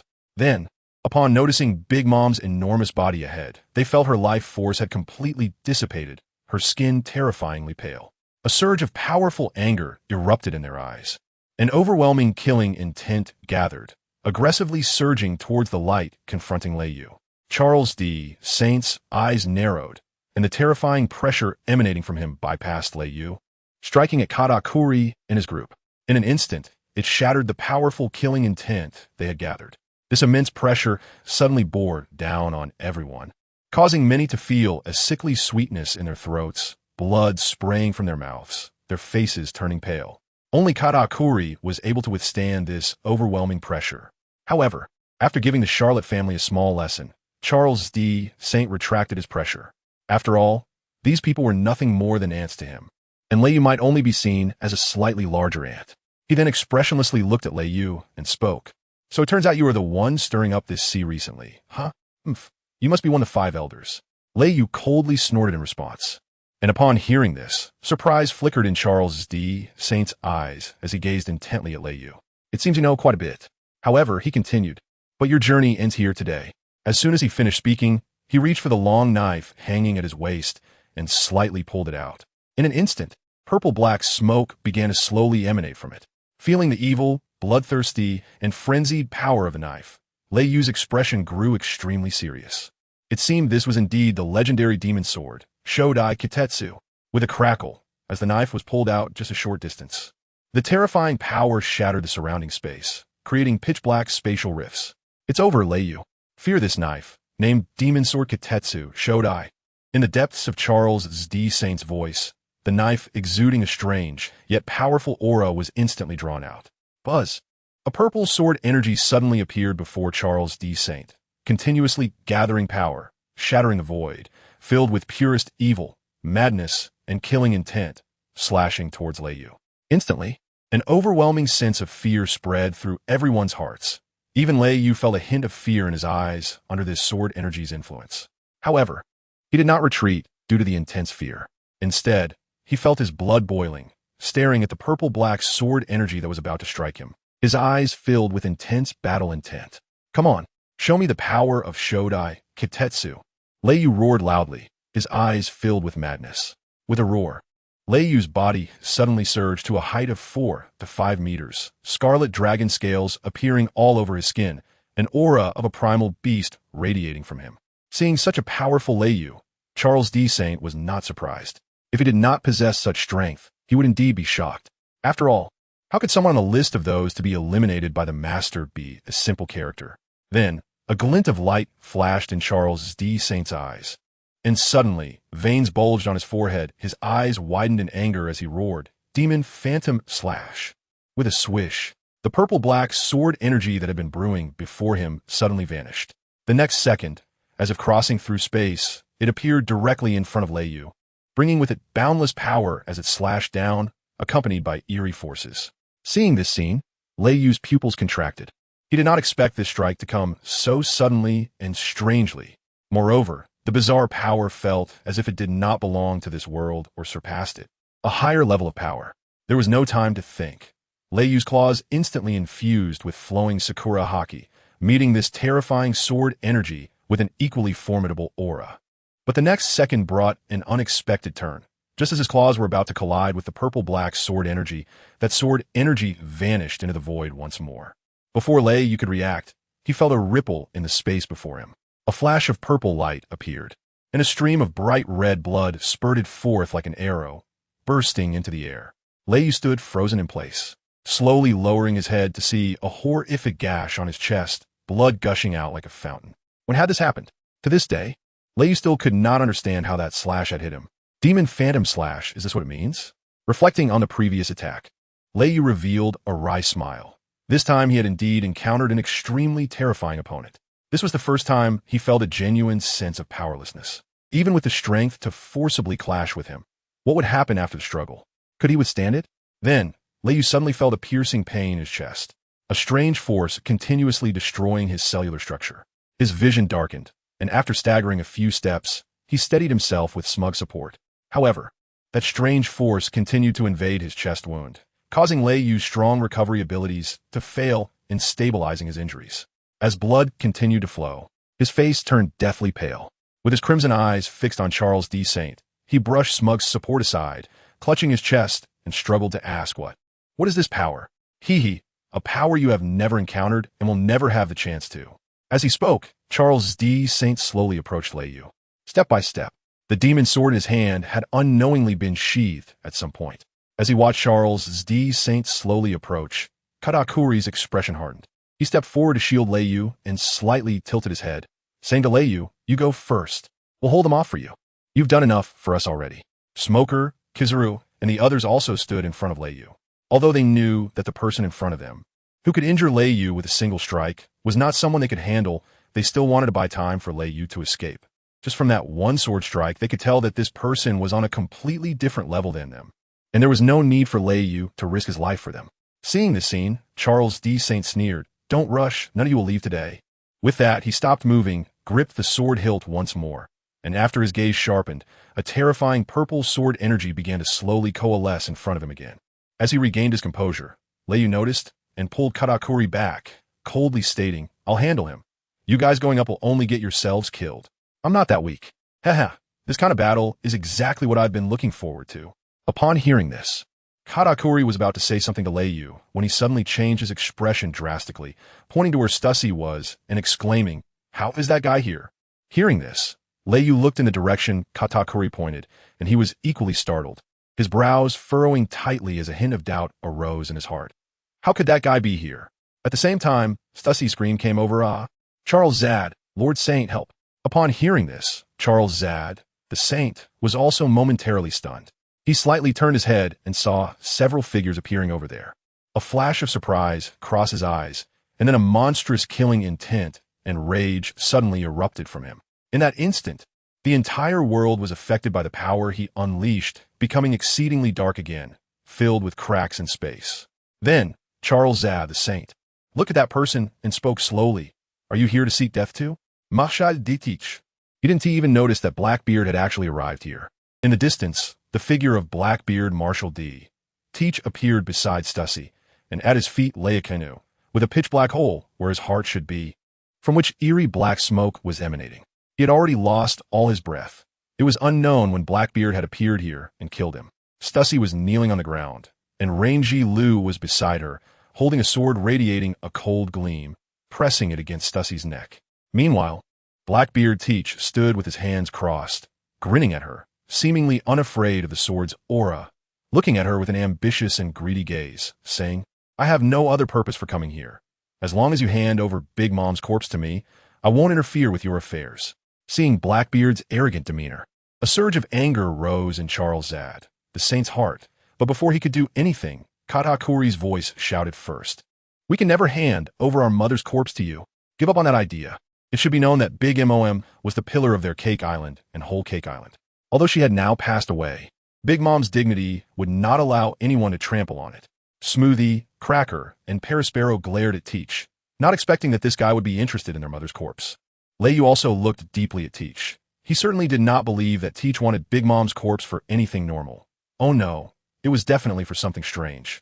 Like extracting Big Mom's fruit ability. As for Akainu's fruit ability, Leyu believed it had already been extracted by Blackbeard. He just didn't know if it had been used on himself. Seeing Teach not far away, after hearing Katakuri's angry shout, he looked at them mockingly and said, "Don't you realize your situation?" He then turned to Charles Zad, the saint, with an evil grin, saying, "How about this? If you agree to leave Big Mom's corpse to me, I can help you deal with them." Upon hearing Blackbeard Teach's words, Katakuri clenched his fists. His eyes filled with bloodshot anger as he shouted at Blackbeard, "He is from the Navy. Are you, as a pirate, going to help them?" "Ha." Hearing Katakuri's words, Blackbeard Teach actually burst out laughing, looking at Katakuri with his greedy and insane eyes, saying, "This is just a transaction for what I want. And pirate? Have you forgotten my identity as a warlord of the sea?" He then looked at Charles Zad, the saint, and smiled. "I'm also one of the warlords. So how about you hand Big Mom's corpse over to me for a while? If possible, maybe I can also take care of Leyu and the others, haha." Everyone looked at Blackbeard in disbelief, feeling that this person was a madman. However, Leyu did not feel anything in particular. He had a certain understanding of what kind of person Blackbeard was, and since coming to this world, Leyu had always viewed Blackbeard as a huge threat. "Look, Leyu and Big Mom are over there. Catch up, hey, is that Big Mom?" At this moment, a large contingent of the Navy and various officers surrounded from different directions. Suddenly, one of the commanders noticed Big Mom's massive body ahead and also sensed that Big Mom had no life force left, having been defeated. Excitement flashed in their eyes. Big Mom has been killed. Great.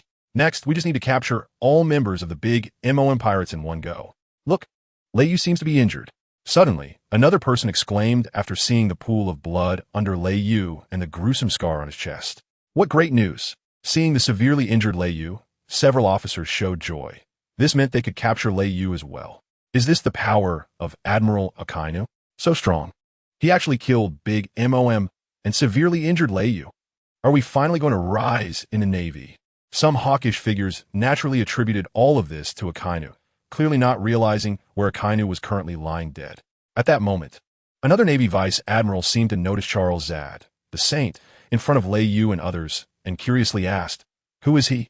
Hey, right? Seems like I've never seen him before." "Be careful. He might be one of Leyu's people. Didn't you see how close he is to Leyu?" "No, wait." Looking at Leyu, they all seemed to be on guard against him. In an instant, everyone realized this was someone they had never seen before and began to discuss curiously. Just then, several members of the world government noticed Charles Zad, and their expressions changed drastically, not expecting this lord to have also arrived. After all, only Lucci, Stussy, and Akainu knew about Charles Zad's deployment. Even Kizaru and Fujitora were not informed of this intel. Immediately, the members of the world government hurriedly admonished the nearby navy. "Watch your words. We can't afford to offend this lord. Just know he is from the government." Saying this, they pointed upwards towards the sky. Instantly, the Navy was horrified as they looked at the bald swordsman in front of them, not expecting such a big figure to have joined this operation. Also, surround this group of pirates. Don't let them escape. Leave the rest to that lord. The government members continued. Although several vice admirals were somewhat dissatisfied with the attitude of these world government personnel, they couldn't say anything due to their current situation. They discreetly formed a surrounding circle, keeping Leyu and Katakuri at a distance. At that moment, a startled shout suddenly came from Blackbeard's side. "Ah, Admiral Akainu." Upon hearing Akainu's name, the eyes of the Navy lit up. They all looked in the direction the voice came from, wanting to greet the hero of this war with their fervent gazes. But what they saw was just a person lying in a pool of blood, missing limbs. What was that supposed to be? Admiral Akainu? No, it's impossible. How could Admiral Akainu end up in a place like this? After Blackbeard saw the state of the surrounding navy, a glint of cunning flashed in his eyes. He wickedly lifted the already lifeless body of Akainu beside him with one hand. "Oh, I'm sorry. I feel guilty for not saving Admiral Akainu from Raijin," he said with a chuckle. My apologies." Saying this, he casually tossed Akainu's mangled body towards the navy without any hesitation. Upon hearing Blackbeard's words, Raijin's eyes turned ice cold. He couldn't believe that even in this situation, Blackbeard would still try to mock him. However, Raijin didn't want to explain himself, as Blackbeard still held the title of Warlord of the Sea, and there was no point in clarifying things now. As the horrific corpse flew through the air, no one stepped up to catch it. They all scattered. Akainu's body landed heavily on the ground, rolling a few times before turning into a cloud of dust. After a moment, they finally gathered around, and upon realizing that this truly was their admiral, they felt darkness envelop them, and a wave of sorrow surged within. It was as if their hearts were blocked, leaving them speechless. They had thought they were welcoming their hero, the one who had defeated Big Mom, but unexpectedly, this hero had truly become a hero. Heroes are typically those who are dead, aren't they?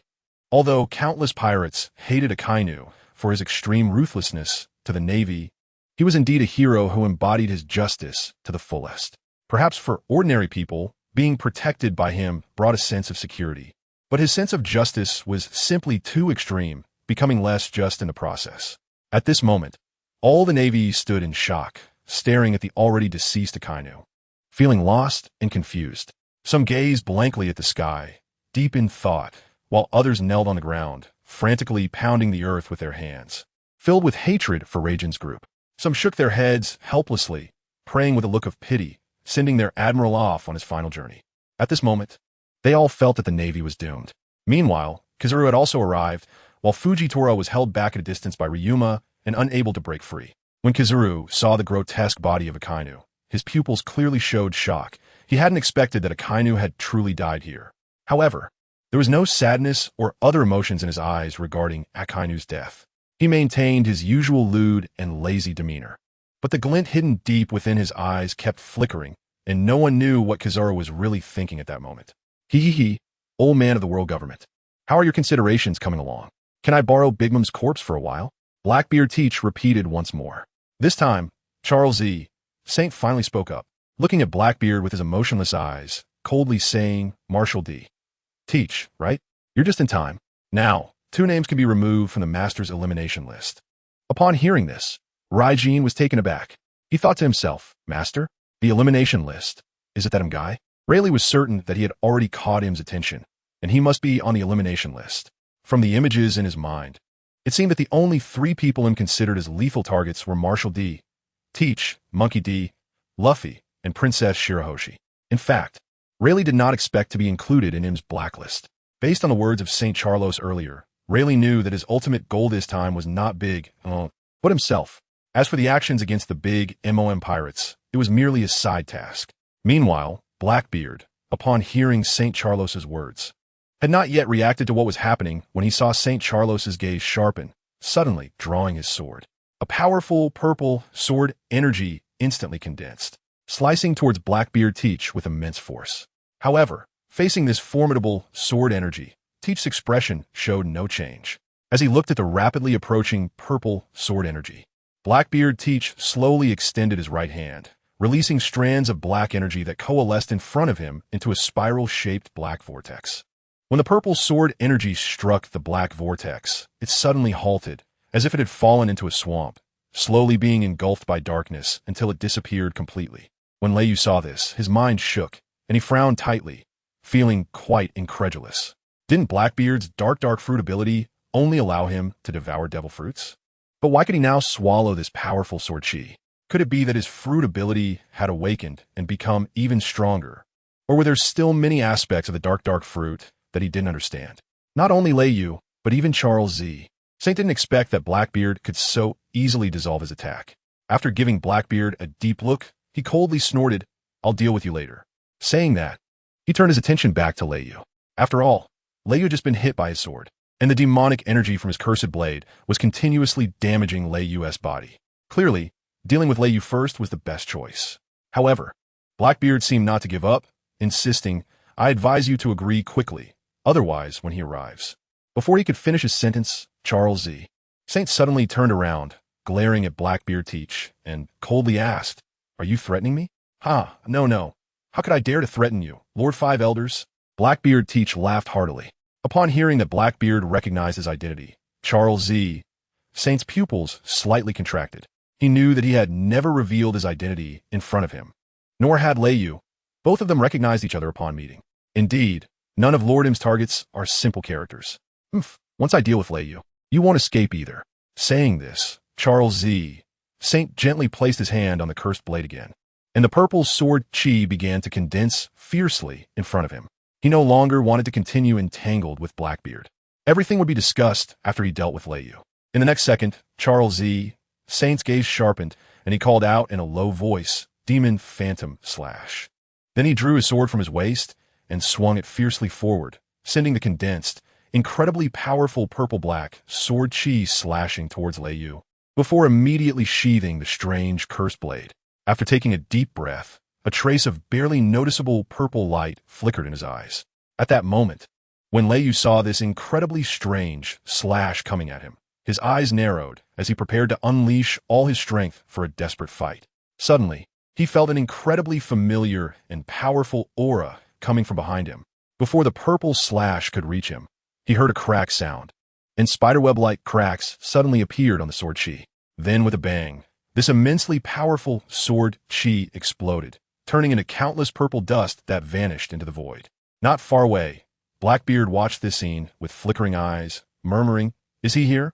At the same time, screams from a group of Navy soldiers came from behind Lei Yu. Help!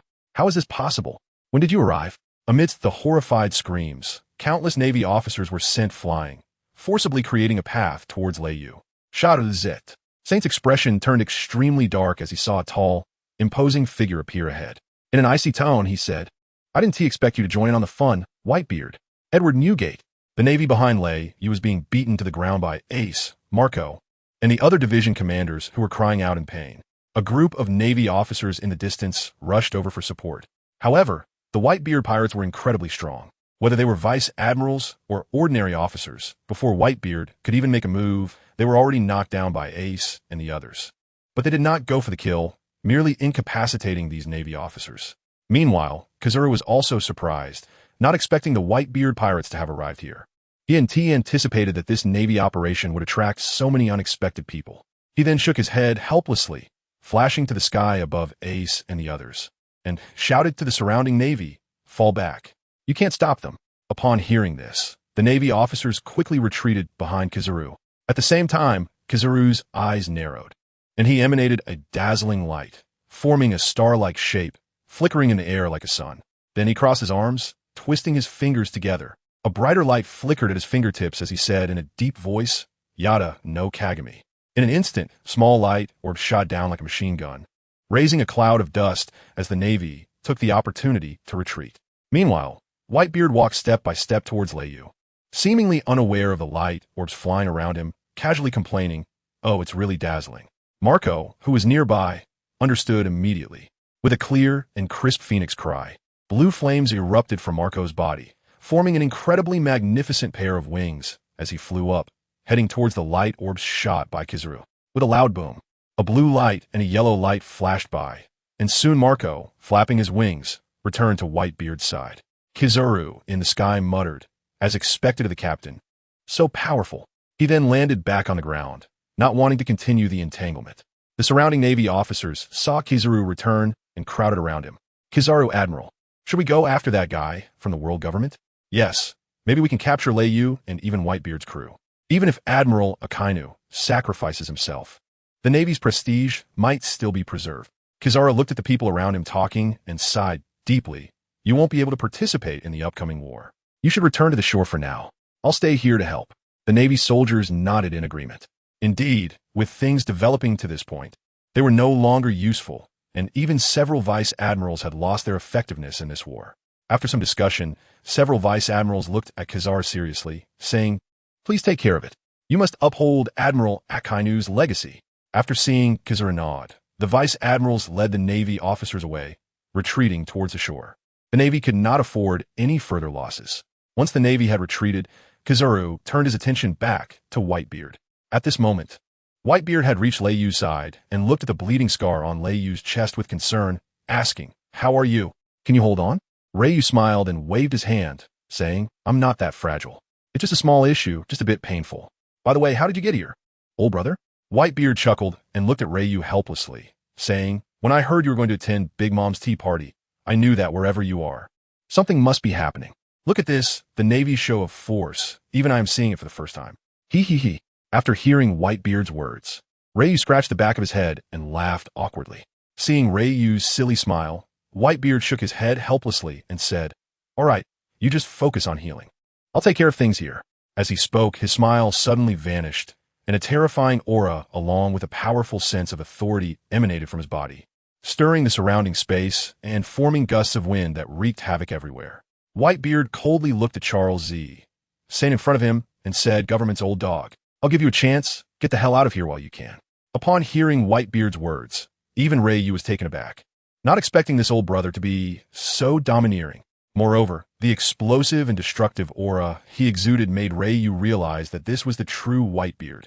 Shatter Zetsan, however, did not seem angry at this remark, looking at Whitebeard with a half-smile, and said, "Why don't you enjoy your old age peacefully instead of causing trouble here? If you've lived long enough, I don't mind sending you on your way." Hearing Charles Z, Saint's rude words, Whitebeard hadn't responded yet, but his sons around him instantly became displeased, releasing their powerful auras and glaring at Charles Z. Saint, saying, "You bastard, how dare you speak to Dad like that? How dare you talk to Dad like that?" Suddenly, the temperature around them dropped sharply, and the atmosphere escalated to its peak with just a few exchanges. "Haha, this isn't a place for you little brats to speak." Saying this, Charles Z.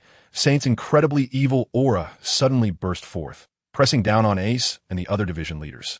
In an instant, they felt an overwhelming sense of fear rising within them, as if their throats were being tightly squeezed, making it hard to breathe. With wide-open eyes, they stared at the bald man in front of them, shocked that he was so terrifying. Humph. With a cold snort from Whitebeard, this evil authority was instantly blocked, and the division leaders behind him felt their breathing become smooth again. "You all should step back. You can't interfere in this kind of war." Marco nodded upon hearing this, gave Whitebeard a few reminders, and then led the division leaders to slightly retreat. However, Ace suddenly froze in place for some reason. "Come on, Ace. What are you dawdling for?" Marco shouted at the dazed Ace.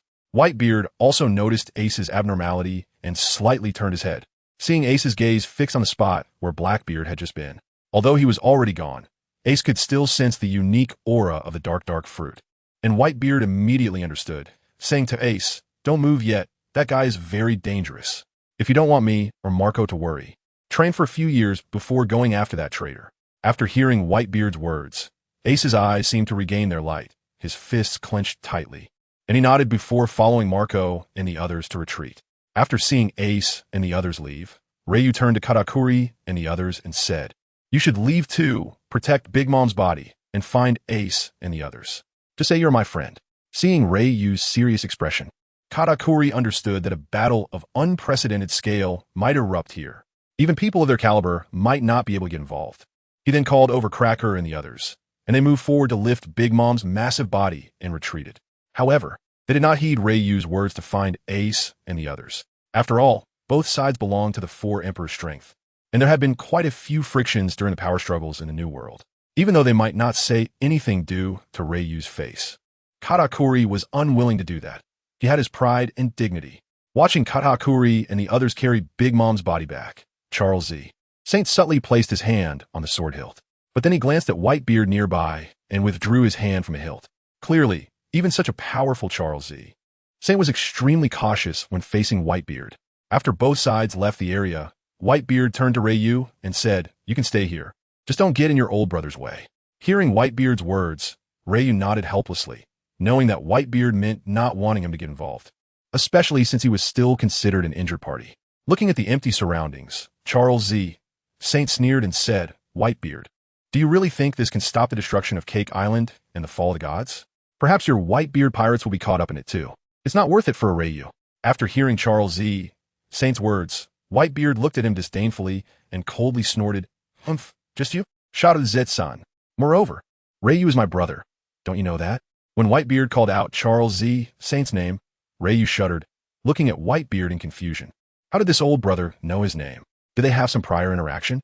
Suddenly, Ryu found it increasingly difficult to make sense of the situation in this sea. It was so different from the anime. However, upon hearing Whitebeard's later words, Ryu felt a warmth in his heart, not expecting this old man, with whom he had little interaction, to care so much about him. Is this the charm of Whitebeard?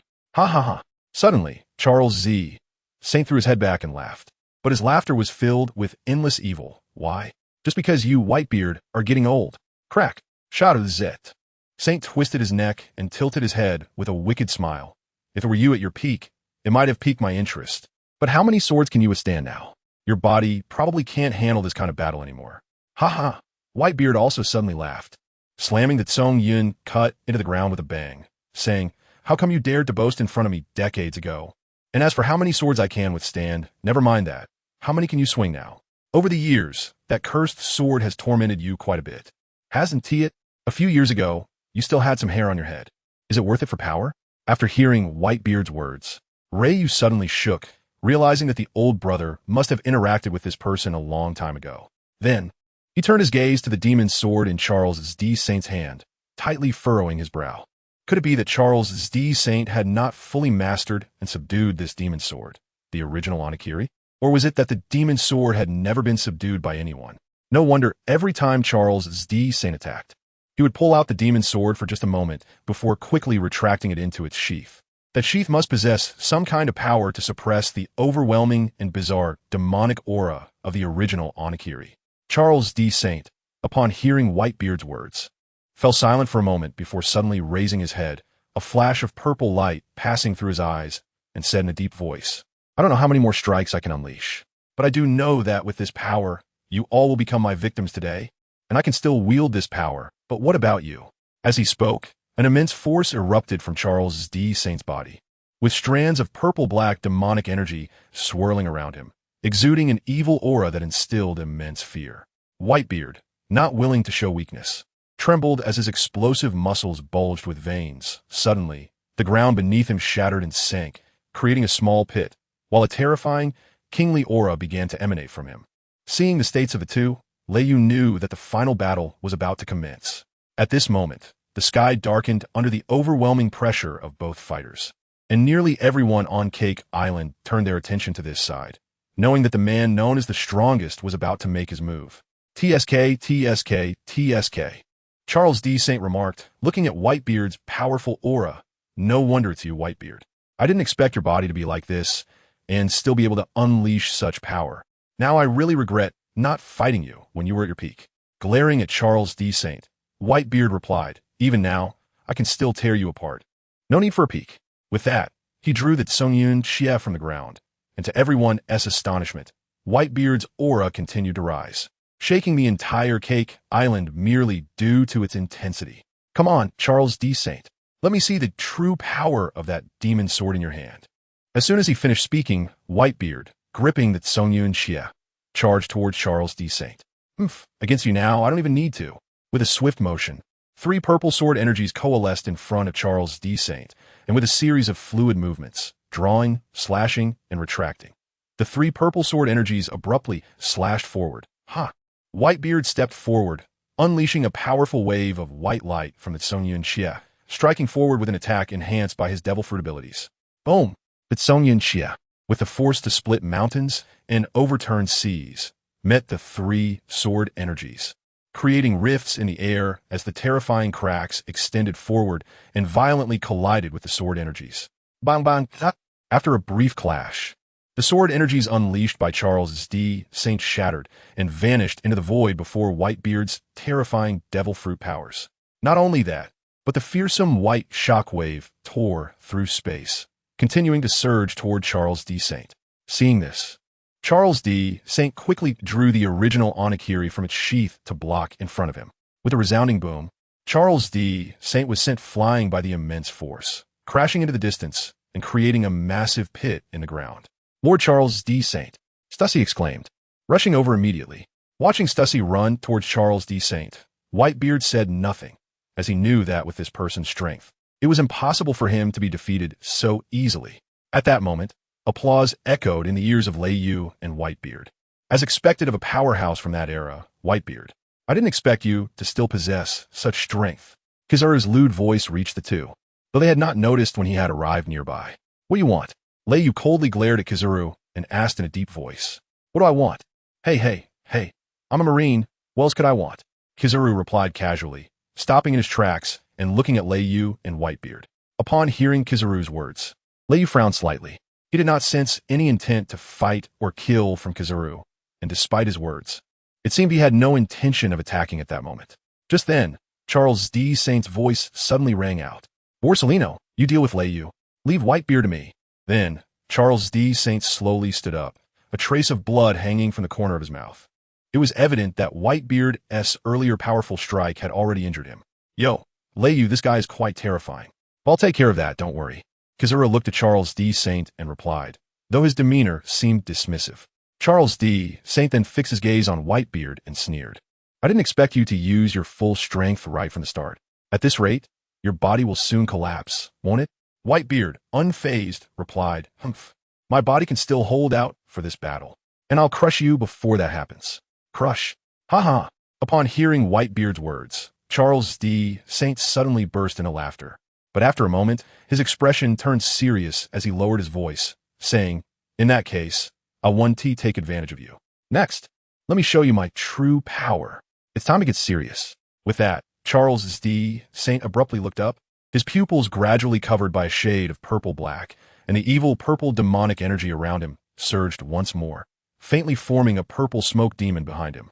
Then, Charles D. Saint positioned the shimmering demon sword in front of his eyes, slowly extending his left hand, placing his thumb on the tip of the blade, and gliding it down the razor-sharp edge.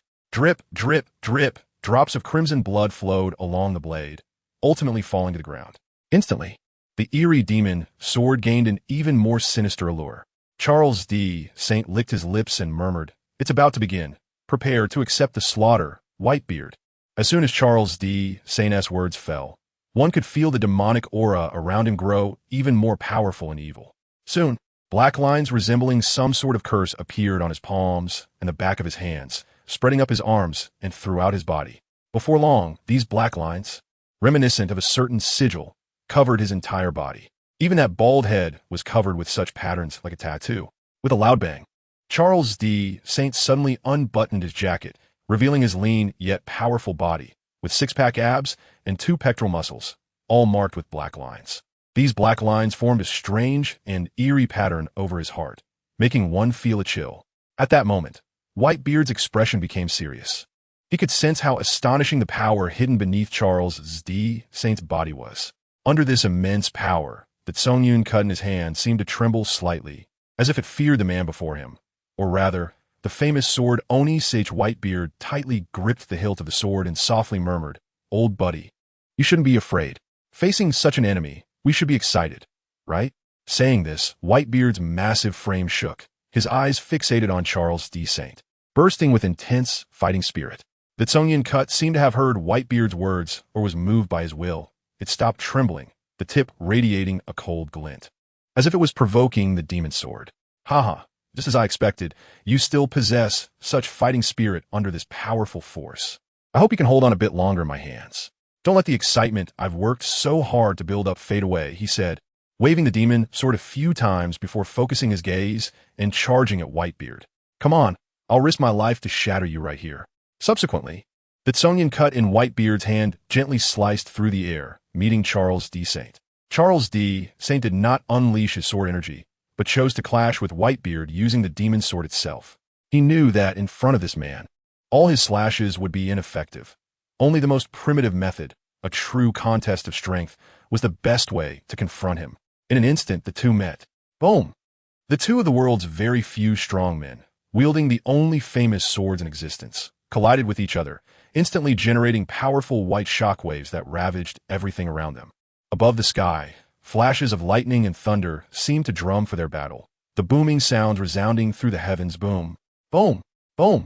The collision continued, one strike after another, and the hard ground beneath them instantly cracked and shattered under their clash. Each of Whitebeard's strikes used all his strength, every chop filled with the formidable power of the tremor fruit. Meanwhile, Charles D. Saint had long since abandoned all the sword techniques he had cultivated over the years, using the most primitive hacking and slashing, infused with the purest and most robust sword intent, battling against Whitebeard. The overwhelming aura of both men enveloped the entire Cake Island. In an instant, everyone felt this monstrous power, and cold sweat began to flow down their foreheads. Is this the true power of the strongest man in this sea? Just this transmitted momentum made me want to kneel. I really want to witness the battle between these two, even if I'm crushed by their residual attacks. I would die without regrets. In that moment, Under this absolute power, countless Navy personnel felt a vague sense of admiration for Whitebeard deep within. This had nothing to do with factions or good and evil. It was respect for the strong. One must know that this world of the Pirate King is also a world where the strong are revered. At this time, the members of the Whitebeard pirates were also watching from hundreds of miles away, each filled with deep concern. No, I must help Dad. Ace, who had been squatting on the ground, suddenly stood up, clenching his fists tightly, veins bulging. Before coming here, he thought it would just be a simple voyage, but unexpectedly, he encountered such a monstrous enemy like Charles D. Saint. That eerie aura and powerful strength were no less than Whitebeard in full force. Just as he stood up, ready to leave, Marco suddenly grabbed Ace's hand, stopping him. Feeling Marco's restraint, Ace's eyes flared with anger as he shook off Marco's arm and shouted at him. Are you just going to watch Dad die in this battle? You all know his body. Though our strength may not be enough, we must do something. By the end, Ace's tone shifted from anger to anxiety, even carrying a hint of a sob. Because he had long regarded Whitebeard as his closest family in this world, his true father. Whitebeard was like a lighthouse on a vast sea, guiding him into its harbor during his darkest and most confused times, leading him forward. Instantly, when everyone in the vicinity met Ace's anxious gaze, they lowered their proud heads, gripping their fists tightly, their bodies trembling uncontrollably. They were also Dad's sons. Their love for him was no less than Ace's. They too wished to go and fight alongside Dad. However, they understood that Dad's order to retreat was for a reason. Ace was still young, impulsive, and naive, but they could not be. Yet, still, a few could not suppress their inner emotions, their eyes flickering, preparing to join Ace in helping Dad. At that moment, Marco stepped in front of Ace, his eyes already reddened, staring intensely at Ace, and said, "Do you know what Dad said to me before we came here?" "What?" Ace looked at Marco in confusion, a sense of ominous premonition rising in his heart. Marco took a deep breath and softly said, "He asked me if you could properly assist him if you became the captain of this ship, the leader of this family." Upon hearing this, Ace was completely stunned. Why? Why say that all of a sudden? Marco helplessly shook his head and said, "I had the same question at that time. I asked Dad why. Isn't this day still far away?" But Dad said it wasn't far. It might come quickly. However, Ace, this guy is still young. You need to take care of him as an older brother. No, without Dad, the Whitebeard Pirates can't even be called the Whitebeard Pirates. We can definitely help Dad. Isn't Raijin also here? Brother Raijin can do it. In that moment, Ace seemed to see hope again. But Marco shook his head after glancing at Ace, realizing Ace still did not understand Dad's meaning. So he had to continue explaining. Raijin teaming up with Dad might defeat that bald swordsman. But Dad probably won't let Raijin intervene. Why? Ace was confused again. Isn't it better for the two of them to join forces to defeat the enemy? This is war. It's a slaughter, not a duel. I don't know. Marco slowly shook his head, took a deep breath, and said, using Dad's words, "I am a remnant of the old era. There is no ship in the new era that can carry me." After hearing the last sentence, everyone present understood that Whitebeard regarded this battle as a final farewell to the world. As the strongest man on the sea, he had already reached the end of his life, but he was unwilling to die quietly on a rigid sickbed or in the cold embrace of intravenous fluids. Now, with a powerful opponent appearing before him, he wanted to exchange his life for the life of a strong man like Charles S.D. Saint, to add a final glorious chapter to his life's journey. With a thud, Ace suddenly knelt on the ground, pounding the earth with his hands, tears streaming down his cheeks like raindrops falling to the ground, moistening the land. The captains of the Whitebeard Pirates around him all had red eyes, tears swirling in their eye sockets. After a while, Marco calmed his emotions and approached Ace, gently patting Ace's back with his warm hands, softly saying, "Get up. I'm sure Dad wouldn't want to see you like this. Let's send him off with the most fervent gaze." Ace nodded, wiped away his tears, stood up, and focused his gaze on the battlefield, though his still twitching body showed that he was still in sorrow. The sons of the Whitebeard Pirates all looked toward the intense battle. Although they knew Dad's wishes, they still prayed sincerely in their hearts that Dad could defeat his opponent and return safely. This was not just their fantasy. They all had that confidence in Dad. After all, Whitebeard Dad was the strongest man in this area. At this moment, Katakuri and his crew, with Big Mom's corpse, had also arrived in a relatively safe forest far from the battlefield. Katakuri, Smoothie, and others formed a circle around Big Mom to protect her, preventing the Navy or anyone with ulterior motives regarding Big Mom's corpse from approaching. However, unbeknownst to them, beneath Big Mom's massive body, a dark tide silently appeared on the ground, and a hairy arm quietly reached out, making contact with Big Mom's body. Ryu watched the clash between Whitebeard and Charles D. Saint, feeling a sense of shock as he realized that he seemed to be a bit far from their level. It should be noted that the last time he defeated Kaido, it couldn't really be considered defeat. It could only be said that Itachi and the others helped him drive Kaido away, and he didn't even know if the strength Kaido displayed that day was truly his real power. As for Itachi defeating Big Mom, it could be said that Itachi's Susanoo just happened to counter her unique soul abilities. If Big Mom were allowed to absorb souls into her body, who knows how strong she would become. Calculating this way, his position as one of the 5 emperors didn't seem as secure as he had imagined. Boom! While Ryu was lost in thought, the two had already collided hundreds of times. Each collision brought about a sense of landslide and tsunami, and within a 10-mile radius around them, there wasn't a single piece of land that remained intact. Everything was shattered by the two. Each collision even caused the sea surface near the island to tremble slightly. Rumble after another fierce clash. Charles D. Saint suddenly retreated a distance, panting heavily, and with his extremely evil eyes, he stared intently at Whitebeard, laughing maniacally. I didn't expect you to possess such strength, Whitebeard.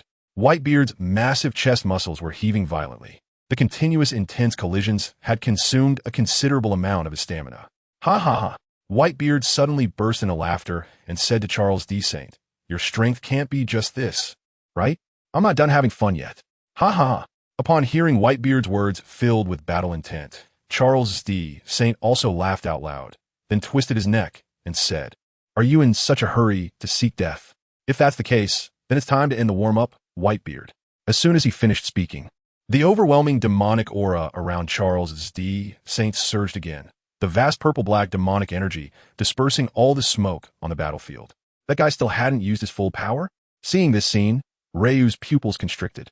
If things continued to develop like this, Whitebeard might not be able to hold on. He then glanced at Kizaru, who was not far from him, and his expression turned a bit grim. If he rashly intervened, Kizaru would definitely not sit idly by, and Ryu had a faint feeling that this guy had been hiding his strength all along. Whitebeard looked at the crazily increasing demonic energy on Charles D. Saint and couldn't help but exclaim, that's more like it. This is the true power of that cursed blade. At this moment, a series of black patterns on Charles D. Saint's body suddenly lit up with a dim purple glow, flickering incessantly, making him appear like the most evil demon in the world. In an instant, the terrifying demonic energy radiated out, revealing spatial rifts around them, and the entire island began to shake violently. Then, a dazzling purple light flashed, and Whitebeard's pupils suddenly shrank. He saw Charles D. Saint had already appeared before him, the cursed blade in his hand emanating waves of demonic energy, striking down towards Whitebeard with an overwhelming force. At this moment, it was too late for Whitebeard to evade. He could only tightly grip his weapon, the Tsonyun Xie, and hold it horizontally in front of him. Boom! Charles D. Saint's strike was more powerful than any before. In that moment, the world seemed to stop, time appeared to freeze, and Charles D. Saint, wielding the cursed blade, emanated such a terrifying aura that it made everyone within hundreds of miles feel oppressed and unable to breathe, causing countless Marines to be drenched in cold sweat. The entire island clearly felt a sinking sensation, with seawater spilling out from the cracks in the ground. Whitebeard's massive body suddenly sank down, his legs deeply embedded in the ground, as the contrasting powers of white and purple clashed against each other. At this moment, under the terrifying power of the Tremor fruit, blood began to flow from Charles D. Saint's mouth, nostrils, and even his eyes, while Whitebeard seemed relatively unharmed. It appeared that he was gaining the upper hand. But the next second, crack! A faint breaking sound suddenly rang out, and to Ryu's astonishment, the Tsonyun Xie in Whitebeard's hand shattered with a loud bang. Following that, Charles D. Saint seized the opportunity and slashed fiercely at Whitebeard. With a slicing sound, blood spurted out, blooming in the sky. Oh no! Ryu saw this scene and thought to himself that it was not good. His eyes flashed with brilliance, his expression hardened, and he charged forward. At the same time, a yellow light flashed and suddenly rushed towards Ryu. The yellow ape's light and airy voice rang in Ryu's ears. Hey, I can't just let you pass like this. As soon as the words fell, the yellow ape's figure appeared right in front of Ryu, blocking his path, causing Ryu to freeze for a moment. Looking at the yellow ape before him, Ryu furrowed his brows, unsure if it was due to his injury or something else. At this moment, he surprisingly felt a faint sense of threat emanating from the yellow ape. It should be noted that the previous yellow ape had been tormented by Itachi's Tsukuyomi and had fought to a standstill with Orochimaru. Logically, it shouldn't make him feel this kind of threat now. Could it be that Charles Z. Saint had given him more power? That shouldn't be the case. As the yellow ape and Ryu faced off, the scene shifted to Whitebeard. After being struck by Charles Z. Saint, there was no panic in Whitebeard's eyes. Instead, his gaze sharpened and his muscles began to ripple. Seeing this, Charles Z. Saint instantly felt that the situation was not good. He exerted all his strength to pull the demon blade lodged in Whitebeard's chest, but under the pressure of Whitebeard's extraordinarily powerful muscles. No matter how hard Charles Z. Saint tried, the blade was stuck tight. How could this be possible? Charles Z. Saint gazed up at Whitebeard in horror. How could your body have trained to such a powerful level? Rilalala. Whitebeard laughed again, seemingly unfazed by his injuries. Then with a mocking gaze, he looked at Charles Z. Saint and said, "Guys like you who rely on external things to become stronger can never understand. The demon blade is indeed powerful, but it is not controlling me." As he spoke, Whitebeard gripped the broken blade of Tsong Yun Xia, and a circle of white light appeared. Without giving Charles Z. Saint any time to react, he unleashed a powerful punch imbued with the strength of the tremor fruit, smashing it toward him. The violent punch directly tore through the air, creating fierce gusts of wind that struck Charles Z. Saint's face. Bang! Charles Z. Saint was sent flying hundreds of meters away by the tremendous impact, his teeth shattered and several ribs broken, blood trickling from the corner of his mouth. Silence. The entire arena was as quiet as death. Even Ryu could not believe that Whitebeard's physical strength was so formidable. Charles Z. Saint's slash was something he had also experienced and could not withstand. Yet Whitebeard not only took the demon blade's attack head-on, but even had the strength to counterattack. Whitebeard looked at Charles Z. Saint, who had been blasted away, then glanced at the demon blade lodged in his chest. Gritting his teeth, he pulled the blade out and threw it forward. With a clang, Charles Z. Saint saw his own demon blade suddenly embedded in front of him. What do you mean by this? Charles Z. Saint, bloodied, slowly stood up, his eyes flashing with anger as he looked at Whitebeard. "Are you looking down on me, Whitebeard?" Whitebeard looked at the roaring Charles Z. Saint and boldly said, "Come on, use the power of that demon blade and entertain me. Don't leave me with regrets, Charles Z. Saint." He then slightly bent down, gently placing the broken Tsong Yun Xia on the ground, his eyes showing a hint of reluctance as he softly said, "Old buddy, you've worked hard for these decades. You deserve a rest. Leave the next battle to me." After gently stroking the Tsong Yun Xia on the ground, his eyes flashed with determination, and he turned to walk step by step toward Charles Z. Saint. Seeing Whitebeard closing in, Charles Z. Saint's eyes flashed with panic as he clutched his chest, his gaze flickering. Damn it, his cursed blade, be obedient. Saying this, Charles Z. Saint shook his head vigorously and looked at Whitebeard, tightly gripping his sword, Goju, and roared, "Don't underestimate me, Whitebeard." Then he suddenly erupted, countless demon energies swirling around his right hand, roaring, "Demon, gather the demons." In an instant, his Goju transformed into a portal from hell to reality, with countless demons clawing their way out of the purple demon energy, then turning into a barrage of powerful sword chi that densely attacked Whitebeard. Witnessing this, Whitebeard's gaze sharpened, and his overwhelmingly powerful conqueror's haki erupted. The next moment, it suddenly contracted, condensing that powerful conqueror's haki into his hands, and he stepped forward without hesitation. Boom! In an instant, a series of explosions erupted, and the rain-like dense sword chi was shattered by the immense power of Whitebeard's fists. He accomplished this purely with his own flesh and blood. How many people in the world could do that? The attacks of the two kicked up clouds of dust. Amidst the dust, Whitebeard suddenly noticed a shadow rapidly approaching him. Without time to think, relying on his battle instincts, he threw a punch forward. Bang! The shockwave from the collision blew away the surrounding dust, and Whitebeard's fist met the demon blade. What was shocking was that the blade, capable of cutting through anything, the original Goju, did not shatter Whitebeard's fist, which was enveloped in Conqueror's haki. The sharp blade merely cut into the muscle tissue of his fist, without severing his arm. Then, seemingly unconcerned about his arm being cut, Whitebeard suddenly exerted force, bringing the demon blade, along with his punch, crashing into Charles Z. Saint's chest. Boom! In an instant, that terrifying power once again sent Charles Z. Saint flying, knocking him to the ground.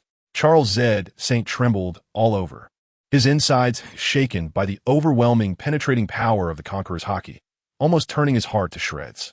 Standing in place, Whitebeard panted heavily. a hint of fatigue flashing in his eyes.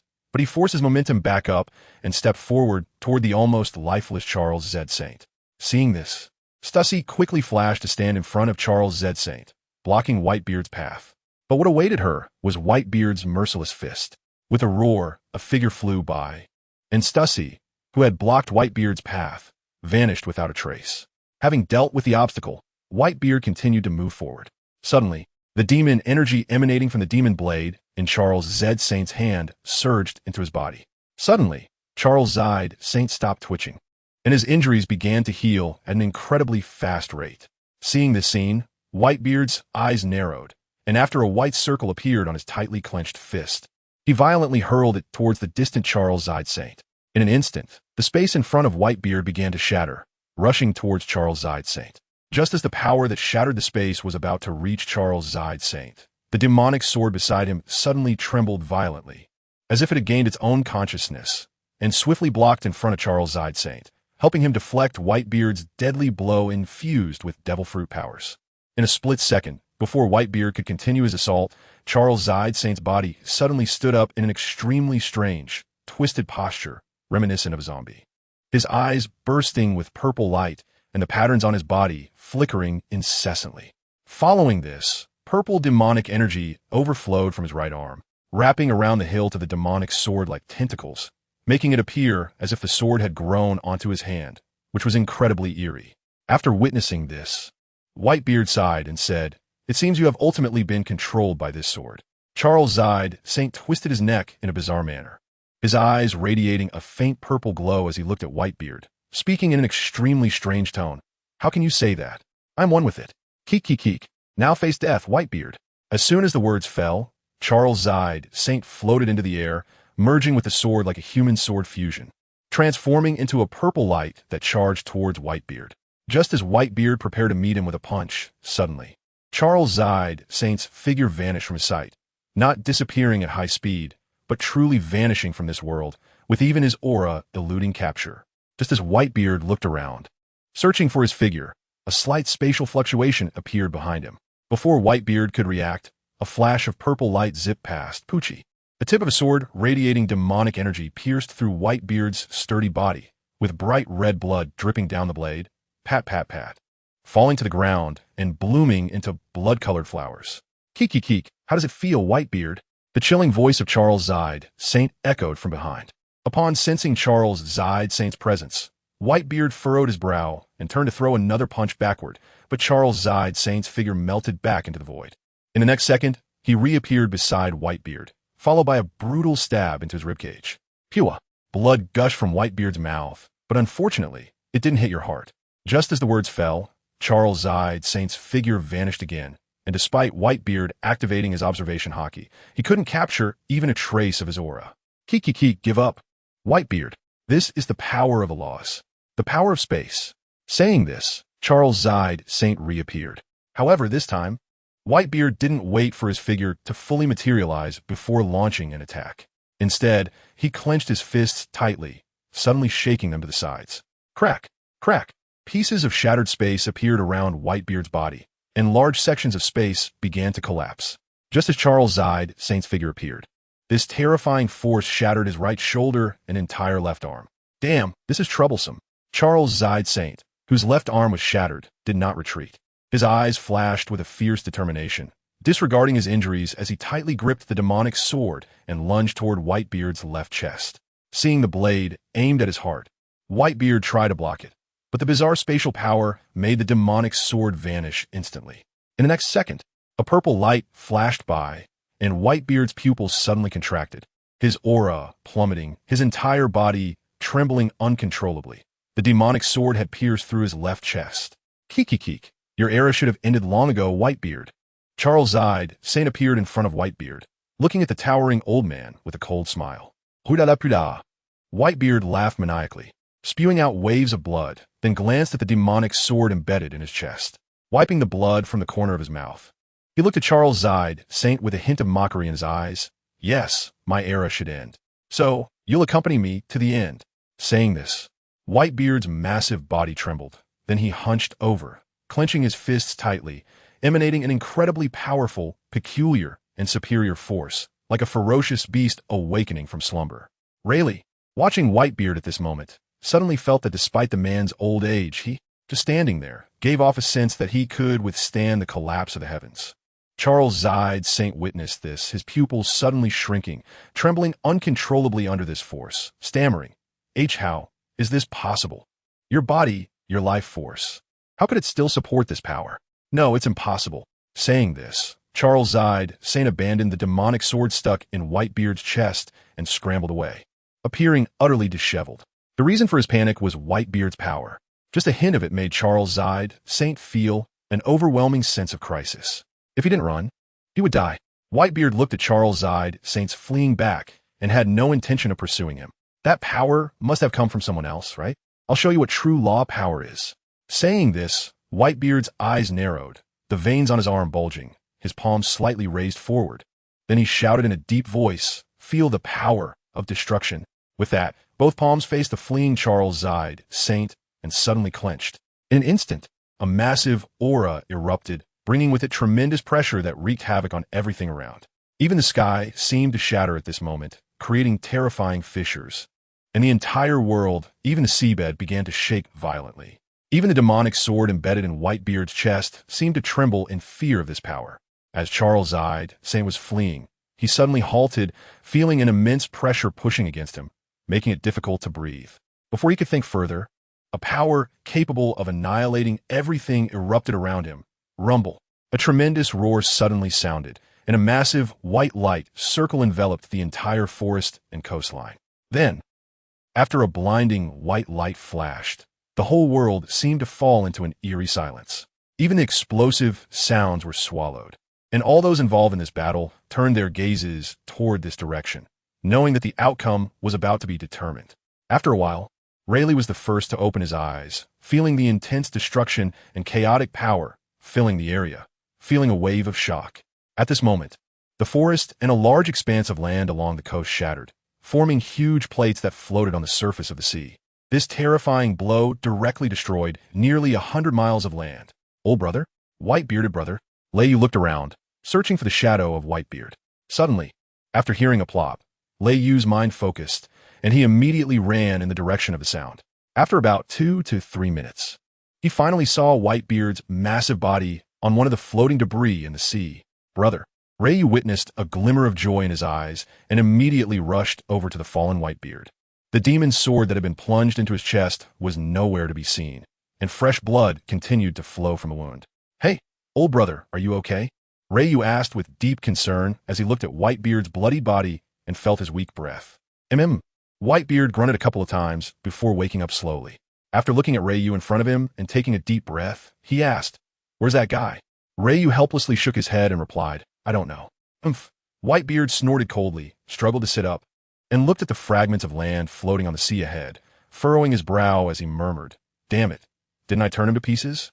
As he spoke, he supported himself with his hands to stand up. Seeing this, Rayu quickly held up Whitebeard's massive body and worriedly asked, "How's your body? Why not rest here for a bit?" Rayu could feel that Whitebeard's internal condition was extremely poor. The chaotic aura and the weak life force emanating from him were clear indicators. This old man might really have reached his limit. Whitebeard seemed to sense Rayu's thoughts and slapped him on the forehead, laughing heartily. You don't need to worry about me or feel sorry. Being able to fight like this at this time means I have no regrets in this life." "But, old brother," just as Rayu was about to say something, he was interrupted by Whitebeard. "Don't say anything. That guy's in bad shape too. You might not be dead, but he's definitely injured. With me here now, the Navy shouldn't dare to act recklessly. So let's go back and find those little guys and have a drink." After saying this, Whitebeard ignored Rayu and laughed as he walked in the direction where Ace and the others had left. Rayu looked at Whitebeard's sturdy and reliable figure, sighed deeply, and helplessly followed behind him. At this moment, on the other end of where Rayu and the others were, Charles Z. The Saint lay on a floating piece of land like a corpse, his breath extremely weak, only taking an air without exhaling. Just as he was about to take his last breath, a sudden thud sounded as the demon sword fell from the sky, releasing pure, deep, purple demonic energy that flowed into his body. Immediately, Charles Z. The Saint's breath stabilized and began to recover. After a while, the demon's sword seemed to sense something, trembled slightly, and then fell into Charles Z. The Saint's embrace, becoming silent. The next moment, a flash of yellow light appeared as Kizaru arrived, carrying the barely conscious Stussy and the injured Charles Z. The Saint on his shoulder. Looking at Charles Z. The Saint, who resembled a dead dog on the ground, he furrowed his brows tightly and murmured in a voice only he could hear, sigh. As much as I want to deal with you, if you die, those 4 old men will go mad, and that won't be easy to handle. It's a pity you guys seem to have hit a brick wall this time. After shaking his head helplessly, he hoisted Charles Z. The Saint onto his shoulder, glanced deeply at the fallen demon's sword, and then sheathed the powerful sword back into Charles Z. The Saint's scabbard. With a swish, he disappeared from the spot, heading towards where the Navy ships were docked. At that moment, the island had been shattered into pieces, and all the Navy personnel had retreated to the 5 warships they had arrived on. Almost everyone, including Fujitora and other leaders, had returned to the ships, standing on the deck with serious expressions, staring ahead. Each ship had dozens of elites ready for anything guarding the engine compartments. Suddenly, someone shouted, "Look, Admiral Kizaru is back." What? In an instant, everyone turned their gaze forward. They saw a yellow light flashing across the sky, and soon Kizaru landed on the deck. The crowd was first relieved that nothing had happened to Kizaru, but then they noticed Stussy and the injured Charles Z. The Saint he was carrying, causing several vice admirals' expressions to change drastically. They stared at Kizaru in shock and asked, "What happened? Where's Ryu's group?" Kizaru didn't say much, just shook his head and sighed. "Let's not worry about that right now. We need to return to headquarters." "But Ryu's group?" "Enough. This operation failed due to Whitebeard's involvement." Kizaru continued with a sorrowful expression. "We can't afford any more losses. Let's head back. Plus, we managed to eliminate Big Mom, so it's not a complete failure." The vice admirals heard this, and, seeing there was no point in arguing further, nodded and prepared to return to headquarters. Just then, Lucci approached with several members of the world government. Upon seeing Stussy and Charles Z. The Saint in such a state, he paused for a moment, instantly realizing that the mission had likely failed. After regaining his composure, he glared at Kizaru, who appeared unharmed, and angrily shouted, "What are you doing? Why didn't you bring Ryu's group back? Weren't you also on site? How come you weren't injured at all?" He. Kizaru looked at Lucci with a hint of mockery in his eyes, and said, "If you're not satisfied, why don't you go challenge Whitebeard? Oh, and there's Ryu next to him. I could help him hold off Ryu, but I did my best." With that, he tossed Stussy and Charles Z. The Saint's bodies past Lucci and turned to leave. Lucci stared at Kizaru's retreating figure, clenching his fists but saying nothing. He then had his men bring 2 stretchers and carried the injured duo back to his ship, not daring to cause any trouble for Ryu's group at this time. It was clear that the Navy didn't want to continue fighting. Meanwhile, Fujitora furrowed his brows tightly, sensing that Kizaru showed no signs of sadness or frustration. Logically, with Akainu dead, the objectives of this battle hadn't been achieved, but why was his heart so calm? After taking a deep look at Kizaru, Fujitora shook his head and said, "Let's listen to Admiral Kizaru. We should return to headquarters and avoid unnecessary losses." The soldiers around him nodded, relaying the orders from the 2 admirals. Soon, several ships turned around, retreating towards the Navy headquarters. In the end, this battle was a defeat for the Navy. Although they succeeded in killing the Emperor Big Mom, their new fleet admiral, Akainu, had also perished here, and he was brutally mutilated, making it difficult to even display his body at his future funeral. A dignified Navy admiral had been tortured to the point of being unrecognizable by the enemy. How could the Navy still have any face left? At this moment, Ryu followed behind Whitebeard, slowly moving forward, and looked at the shocking wounds on Whitebeard's body. Feeling a bit puzzled, he thought to himself, is the old brother's body really that abnormal? The heart was pierced, yet, as I was lost in thought, with a bang, I crashed into the solid back of Whitebeard. Whitebeard slightly turned his head, and upon seeing Rayleigh staring at the scar on his wound, he understood something. He smiled and said, "Rilalala, there's no need to worry about me. That guy Charles D. Saint didn't even hurt my heart." "What?" Leahy was shocked as he looked at Whitebeard. Could it be? Then he saw Whitebeard tap his right chest with his left hand and said, "My physique is quite special. My heart is on the right side." Upon hearing this, Leahy nodded indeed. "Oh, I see." Suddenly, Whitebeard spoke again. "This secret is only known to you." After hearing Whitebeard say this, Leahy nodded even more. "Brother, I understand." Hee. "What do you understand, kid?" Whitebeard patted Leahy's head and said, "Now it doesn't matter if others find out. I won't live much longer anyway. I need to settle some matters with that bunch of kids, and then I should be leaving." As he spoke, Whitebeard glanced at the setting sun hanging in the sky. The corners of his mouth slightly raised, revealing a hint of a satisfied smile, and continued to stride forward. Ray looked at Whitebeard's back, which seemed to be slightly hunched at this moment. Has it only been a few days, brother? Suddenly, a glimmer of brilliance flashed in Ray's eyes, as if he had thought of something. He murmured, I can't let you leave like this, brother. Our journey has just begun. With that, he quickened his pace and chased after him. Not long after the two left, Blackbeard, Teach, and Shiryu suddenly appeared here, staring intently at the departing figures of Whitebeard and Ray. Aren't we going to make a move? Shiryu asked Teach, who was fixated on the front with a greedy look in his eyes. However, after a long while, Teach seemed to suppress the greed in his heart, slowly shook his head, and said, Forget it. We've already gained enough this time. Let's go back. He then turned around swaggeringly and left. Shiryu followed behind Teach without saying much. In fact, Blackbeard was extremely tempted by Whitebeard's Tremor fruit ability. He would even prefer to give up Big Mom's and Akainu's fruit abilities in exchange for Whitebeard's Tremor fruit. But after following Whitebeard for decades, he deeply understood how terrifying this man was. Even in his current state of weakness, he didn't dare to act rashly. Of course, if he hadn't obtained Big Mom's and Akainu's fruit abilities this time, with Teach's character, he would definitely have taken the risk. But now, having basically obtained what he wanted, there was no need to take any chances.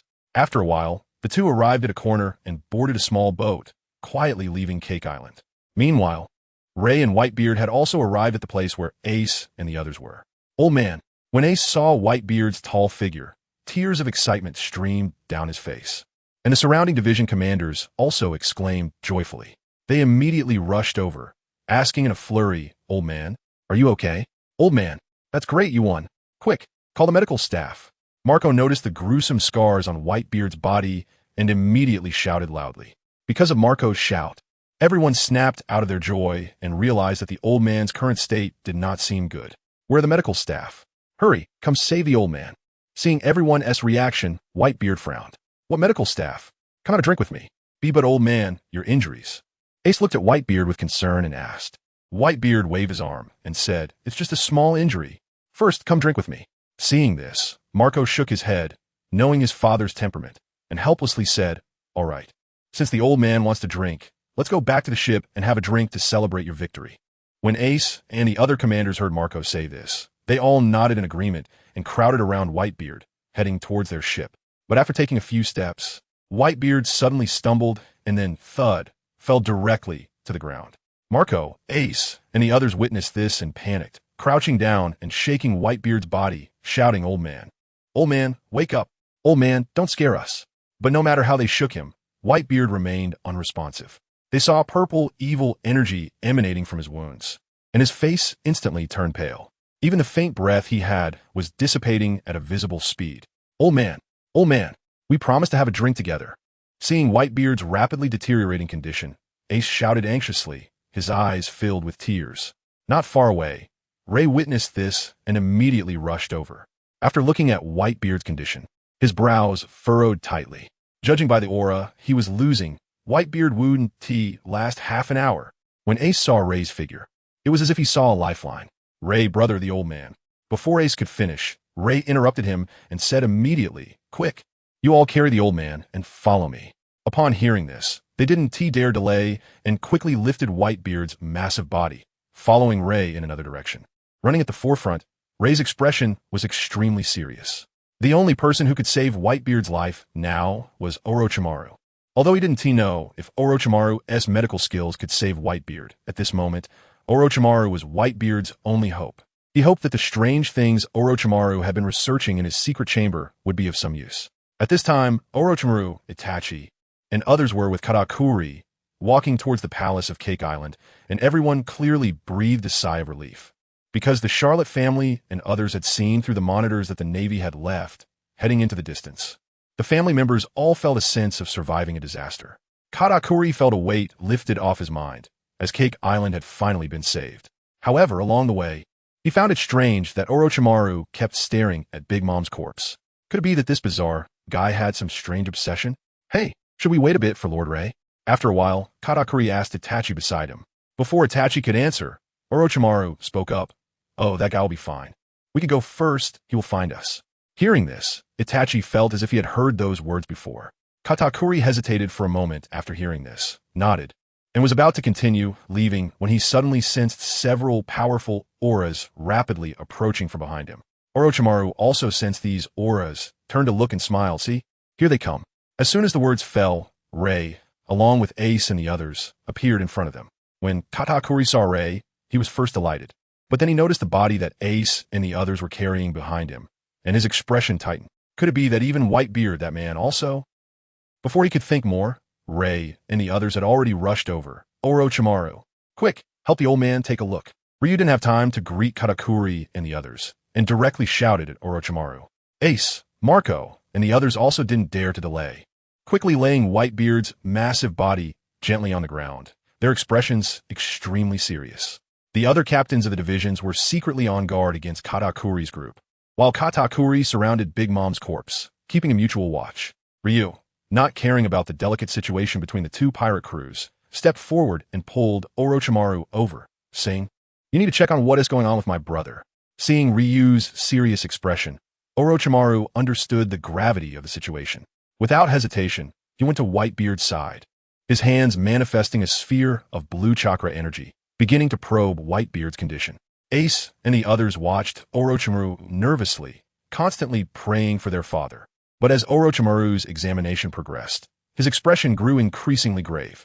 Eventually, Orochimaru withdrew his chakra, let out a deep sigh, which startled Ace and the others. They widened their eyes and anxiously asked, What's wrong? What exactly happened to Dad? Then Orochimaru took a deep breath and said, It's too perfect. How can there be such a perfect, powerful body in this world? What does that mean? Orochimaru's words left everyone confused. Ryu, witnessing this, rubbed his forehead, thinking this guy wouldn't be reverting to old habits, right? So he went up and gave Orochimaru a knock on the head, frowning and saying, What is it? To speak plainly, Orochimaru touched his forehead, glanced at Ryu, and slowly said, Sigh. He has been able to hold on until now, and still has a breath left, all thanks to this powerful body supporting him. However, the vitality within him is already almost depleted. If it weren't for this battle, he wouldn't have lasted for a few more years. Hearing Orochimaru's words, everyone nodded. They actually knew that their father's body had long been unable to hold on and could only rely on infusions to extend his life. But now, the most troublesome thing was not this. What is it? Marco quickly asked. Orochimaru closed his legs, his voice serious as he said, The most troublesome thing is that there is a tremendously violent and evil force within him, continuously destroying his organs and meridians. This force he can no longer eliminate himself. And this is also the reason he is now in imminent danger. Hearing this, Leiyu murmured, Is the pain caused by the cursed sword? As he spoke, he instinctively touched the wound on his chest, which had already formed a scab. After being struck by Charles Zed's cursed sword, Leiyu felt a powerful aura invading his body like a toxin, preventing him from healing the wound on his own for half a day. It's important to note that his body was also extremely resilient. Normally, he could recover from injuries in the blink of an eye. Yet, after being hit by his sword energy, it took hours of effort to heal, which was still due to his strong vitality that gradually dissipated the remaining cursed energy within him. If it were an ordinary person, they might have bled to death long ago. Even now, the scar still throbbed faintly. Does that esteemed one have a way? Before Leiyu could act, Marco quickly asked Orochimaru, who sighed deeply and shook his head. Sigh, such an injury. Marco, Ace, and others exchanged glances of reluctance, interrupting Orochimaru to say, If that's the case, thank you, esteemed one. They began to lead Whitebeard away, intending to take him to see the beautiful, free sea once more. Leiyu, however, coldly shot a glance at Orochimaru. Hey, I haven't finished speaking. Seeing Leiyu's ominous gaze, Orochimaru immediately grabbed Ace and the others, explaining, I can heal such an injury. I can. I'm super capable. The captains preparing to leave turned around, giving Orochimaru cold stares. At such a critical moment, this guy was still joking around? If it weren't for his ability to save their father and his connection to Leiyu, Ace would have already blasted him with a fire attack to crisp him up. Due to the urgency of saving Whitebeard, and since Orochimaru needed a quiet place to treat him, everyone quickly found a small house nearby. Then, using the mirrors in the house and his fruit ability, Burei promptly transported everyone back to the palace in the center of Cake Island. Katakuri directly arranged a quiet, spacious room for Whitebeard's group, and then wanted to see how Orochimaru would bring Whitebeard back from the clutches of death. Even he could feel the intense death energy on Whitebeard. His vitality was as weak as a strand of hair. In such a situation, Katakuri felt that 99 of doctors in the world would be unable to save him. At that moment, Orochimaru looked at Whitebeard, who was lying on the bed, and his eyes sparkled with determination. "Prepare a small basin for me." He then fell silent, focusing intently on Whitebeard, needing to extract the evil cursed energy from his body. This required a high level of control over chakra, but for a genius like Orochimaru, it was no challenge at all. Then, Orochimaru's gaze sharpened as he quickly formed hand seals and called out, "Technique, extraction of the subtle illusion." In the next moment, a light yellow bubble appeared in Orochimaru's palms. He then controlled the bubble with his hands and slowly placed it on Whitebeard's chest. Accompanied by a flash of green light from his palms, the bubble sank into Whitebeard's body, gradually absorbing the strands of evil, turbulent purple, cursed energy within him. As time passed, the cursed energy inside Whitebeard slowly decreased, and his previously pale face began to regain color, allowing him to breathe more easily. A few minutes later, under the anxious gazes of everyone, Orochimaru slowly withdrew the bubble that had been immersed in Whitebeard's body. Inside it, strands of purple cursed energy filled the bubble to the brim. Orochimaru then wrapped the cursed energy inside the bubble and placed it in the small basin that had just been prepared. This series of operations might seem simple, but it consumed a lot of energy. One misstep could trigger the cursed energy and worsen his condition. After completing everything, Orochimaru sighed deeply, wiping the sweat from his forehead. "How is it? Is this okay?" Ace asked worriedly. "No, this is just the beginning." Orochimaru slowly shook his head. "Now, I've only stabilized the life force within him. The real challenge is to rejuvenate his internal organs. Otherwise, he could only live for another 2 or 3 months." Hearing this, Marco furrowed his brows tightly. He knew that his own fruit ability was somewhat related to vitality, so he understood how troublesome and difficult vitality was to manage. "Does our father still have hope?" Marco looked at Orochimaru with hopeful eyes. "Yes." Upon hearing Orochimaru's resolute words, joy flickered in Marco and the others' eyes as they urged, "Then hurry, please." But Orochimaru slowly shook his head, saying, "There's no rush. There are 2 different methods to save him." "What? 2 methods?"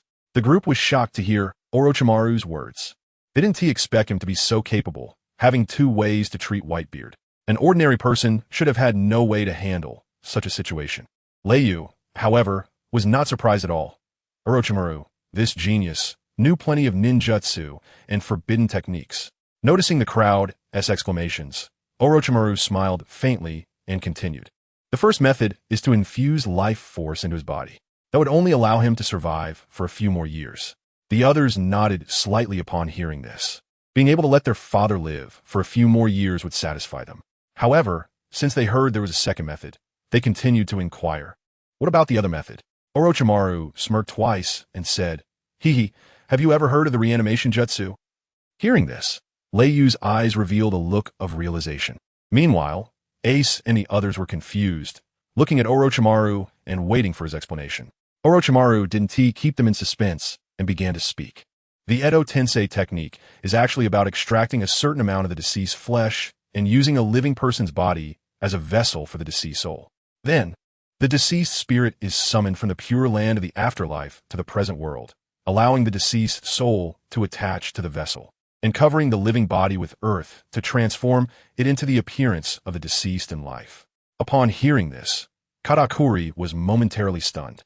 Then a strange light flashed in his eyes as he lowered his head, lost in thought. Ace and the others, however, showed panic in their eyes, staring intently at Orochimaru. "What? There is such a miraculous technique in this world? This ability is so perverse." However, when Marco heard this, he frowned and asked, "The deceased? Does that mean we have to wait for Dad to die before we can use it?" Orochimaru calmly nodded without speaking. Marco then shook his head and continued to ask, "Does it have to be a living person as a sacrifice?" "A living person is best, but it can also be someone who isn't living, just with a slight flaw." As he spoke, Orochimaru secretly glanced around and, seeing that Ryoma was not nearby, let out a sigh of relief. He had not told Ryoma at the time that although his modified Edo Tensei could be used without a living body, the flaws that existed were somewhat indescribable. Marco hesitative. In his view, such means were meaningless dark arts. A life for a life. Although he could use someone who wasn't living, Would that reborn dad still be dad? Looking at Marco's hesitation, Orochimaru continued. The person brought back by Edo Tensei, apart from me, cannot be killed by anyone, making them an immortal existence.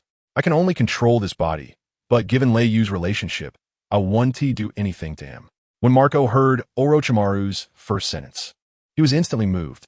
Immortal, what a terrifying existence. But upon hearing the second sentence, Marco fell into conflict again.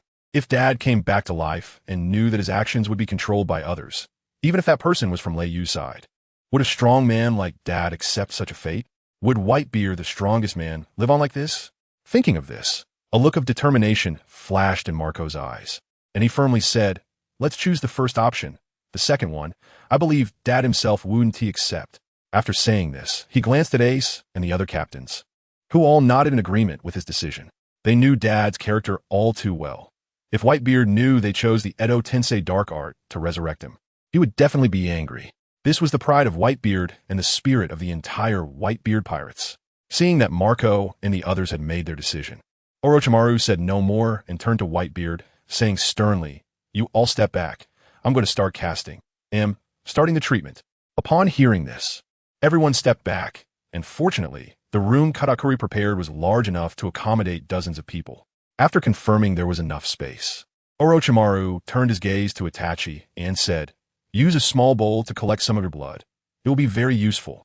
The others looked at Itachi in confusion, not understanding why Orochimaru needed his blood. However, Itachi immediately understood why his blood was needed. For so long, his blood, nurtured by the heart of the celestial dragons, possessed a powerful vitality, and it was this vitality that allowed him to use the complete form of Susanoo without much hesitation. Itachi discreetly used a kunai to cut open his palm, letting his blood flow into a small bowl. Afterward, Orochimaru took the bowl and dipped his finger into Itachi's blood, which was filled with rich life force. Centered around Whitebeard, he began to carve mysterious patterns on the ground. After a long time, when Orochimaru completed the massive seal, the patterns emitted dazzling red light, and a gentle power filled the room. However, this was not the end. Orochimaru formed hand seals with both hands and suddenly slapped the floor. In an instant, countless white snakes crawled out from beneath the ground, covering the seal he had carved. Then, Orochimaru let the snakes wriggle on the ground while continuing to quickly form hand seals. As the seals appeared, beads of sweat began to form on Orochimaru's forehead, clearly indicating that this forbidden technique consumed a significant amount of his chakra and mental energy.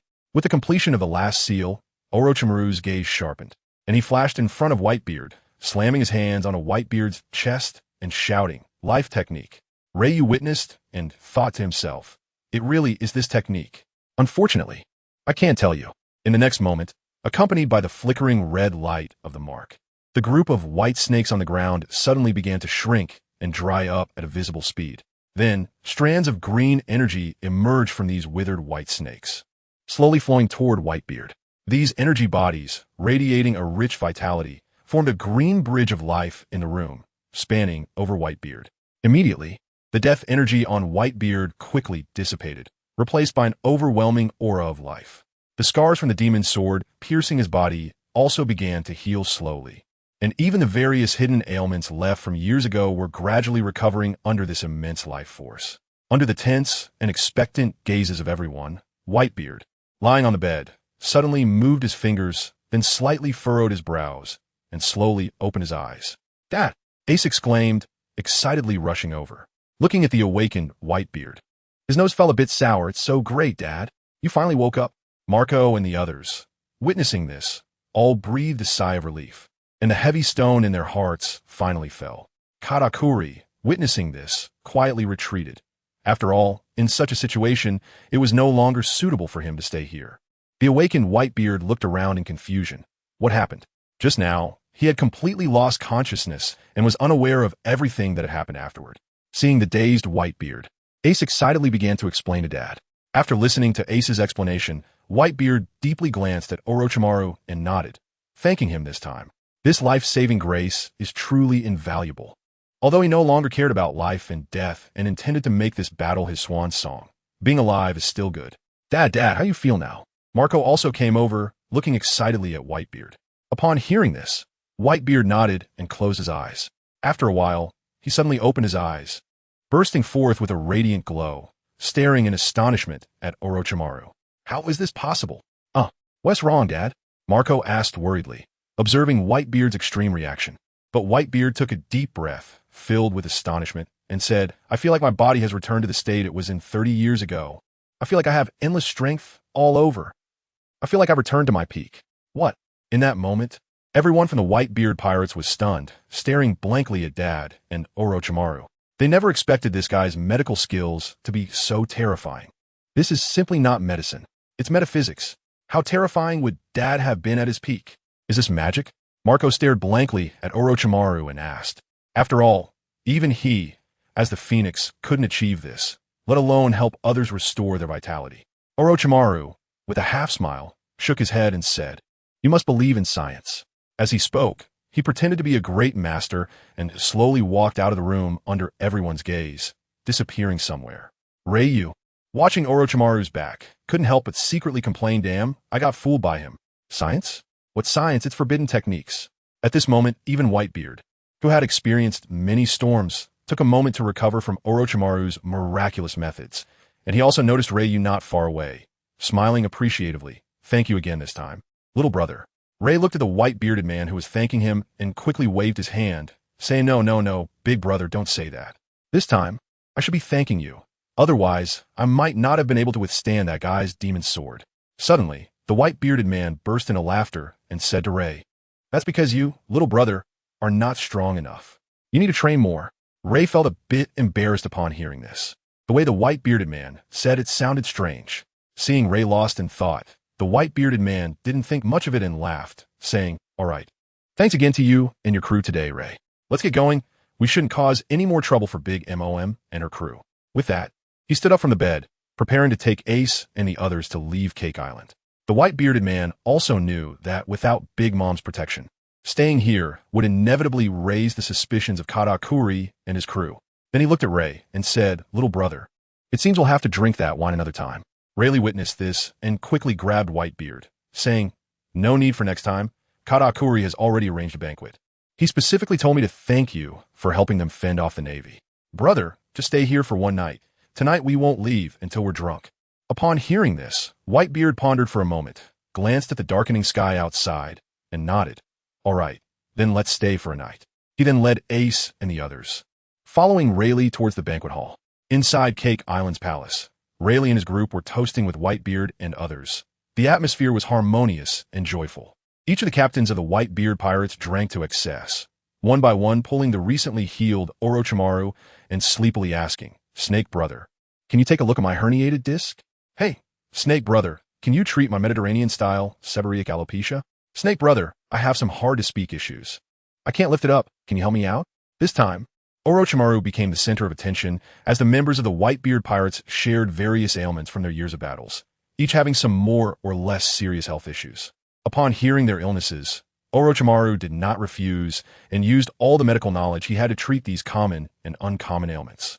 After Orochimaru's treatment, the entire Whitebeard pirates seemed to have experienced a second spring, each person looking revitalized and giving Orochimaru a thumbs up, openly praising, Dr. Snake is simply a miraculous healer. Orochimaru happily mingled with them. On the other side, Rayleigh was drinking cup after cup with Whitebeard.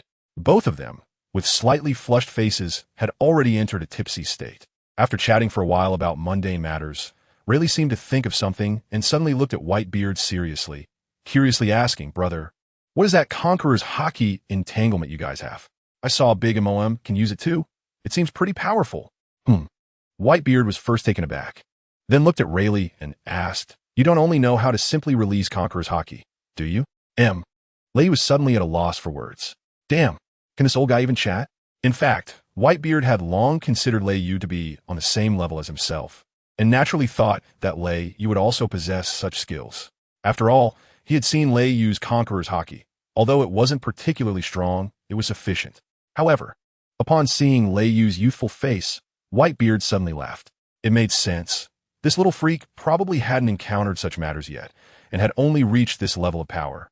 Gulping down the wine in his bowl, Whitebeard wiped his mouth and said, Actually, using the technique of wrapping Conqueror's Hockey is very simple, but the threshold is very high. Hearing Whitebeard start to explain, Rayleigh immediately sat up straight, and listened attentively. First of all, not only do you need to possess Conqueror's Haki, but you must also cultivate it to a certain level. Just like Armament Haki, Conqueror's Haki is also divided into levels, in terms of strength. If we were to categorize Conqueror's Haki into 3 levels, I would be at the peak of the 2nd level, just touching the 3rd level.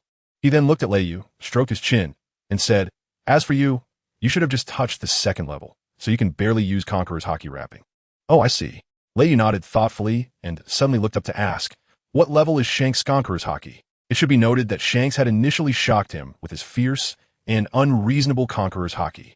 Upon hearing the name Shanks, Whitebeard squinted his eyes slightly. That guy reached the 3rd level of Conqueror's Haki many years ago. As for what terrifying level he has reached now, I don't know. But I can say that his ability to get to this point relies significantly on his terrifying Conqueror's Haki. He is indeed a dangerous guy. When Lei heard Whitebeard say that Shanks was dangerous, his expression gradually became serious. Shanks was truly not simple at all. What was he really pursuing on this vast sea? Seeing Lei's serious expression, Whitebeard slapped him on the shoulder and laughed. "What are you thinking, kid? Don't worry about that guy for now. Come, let me continue to explain to you how to use Conqueror's Haki wrapping." Then, Whitebeard began to drink while explaining to Lei. Lei occasionally frowned, sometimes lowered his head in thought, and at other times his eyes lit up. He could tell that Whitebeard was genuinely sharing everything he knew without any reservations. This old guy really cared about him. Lei smiled and shook his head. Befriending Whitebeard was probably the greatest fortune since he arrived in this world. The two continued to chat until dawn, and Lei also had a general understanding of how to use Conqueror's Haki wrapping. Next, he just needed to practice more and then improve his Conqueror's Haki level. At this moment, those captains who had drunk too much began to slowly wake up. Whitebeard witnessed this and looked at Lei, saying, "All right, we should get going. It's not good to stay here for too long." As he spoke, he was about to get up and leave with Ace and the others. But Lei suddenly thought of something important and asked, "Wait, old brother, there's one more thing." Whitebeard turned his head, looking at Lei with confusion. "What do you mean by the laws you mentioned?" Ray looked at Whitebeard in confusion, almost forgetting about this thing. The first time he heard the term law was from Kaido, which left him stunned at the time. He thought he had misheard it and even felt like he was in the pirate world, but in a cultivation realm. After all, the concept of law is mostly associated with cultivation, right? Don't tell me the pirate world is related to the fairy realm, one of the small worlds under the 3,000 great worlds? That would be too glitch. La la la, the law. After hearing Ray's words, Whitebeard laughed heartily again. In fact, the so-called law is just a term for mastering fruit abilities to the extreme. You can also understand it as the skills obtained from awakening fruit abilities to their utmost. I don't know who referred to this kind of ability as a law, but in this world, there are very few who can awaken fruit abilities to the extreme. Even I have only developed my fruit abilities to 99. That remaining one is like a closed door that I cannot open. However, I can feel that as long as I break through that one, I will definitely enter a new realm. Hearing this, Ray became even more confused. He remembered that Charles Z. Saint never mentioned having any fruit abilities. He only used swordsmanship the entire time. Could it be that manipulating space is his fruit ability? Is Charles Z. Saint also a fruit user? I remember he used some kind of space law. Ray asked in confusion. Whitebeard, after scratching his head, replied, I don't know either, but his law gives me a very strange feeling. It seems to not belong to his own power. It could also be the power of a demon sword. Oh, okay. Ray nodded thoughtfully. Just then, Whitebeard suddenly thought of something and looked at Ray, saying, "Speaking of fruit development, I only know of one man who once developed a fruit to nearly 100, reaching the level of 99. 999. Who?" Ray suddenly looked up, as if he had already guessed who that man was. Whitebeard took a deep breath and said solemnly, "My former captain, Rox." Sure enough, Ray had already guessed that this legendary figure was about to say something when Whitebeard suddenly spoke up. "All right, let's end our chat for today. It's getting chilly, and I'll take these little ones back." With that, he stood up and walked towards the door. Ace and the others followed behind Whitebeard, heading toward the Moby Dick docked by the seaside. Rayu, witnessing this, said nothing more and quietly followed behind Whitebeard's group, seeing them off to the seaside. After bidding farewell, he watched as they boarded the ship and departed. Just as the Moby Dick was about to set sail, Whitebeard suddenly came to the stern and looked at Rayu on the shore, speaking solemnly. "In this world, don't think that just because you have the power of a devil fruit, you are invincible. Be very careful of those powerful individuals who do not use devil fruits. Anyone who has made it this far on their own is not a simple person. And the reason I, or Kaido and others, can stand at this level is not solely due to the powers of the devil fruits. The potential of a person is limitless. See you next time, little brother. With that, Whitebeard's towering figure slowly disappeared along with the Moby Dick into the sea. Ryu stood by the shore, frowning and pondering Whitebeard's words, wondering what they meant. Was he referring to swordsmen like Shanks, Mihawk, and Dragon? Or perhaps that old man Carp?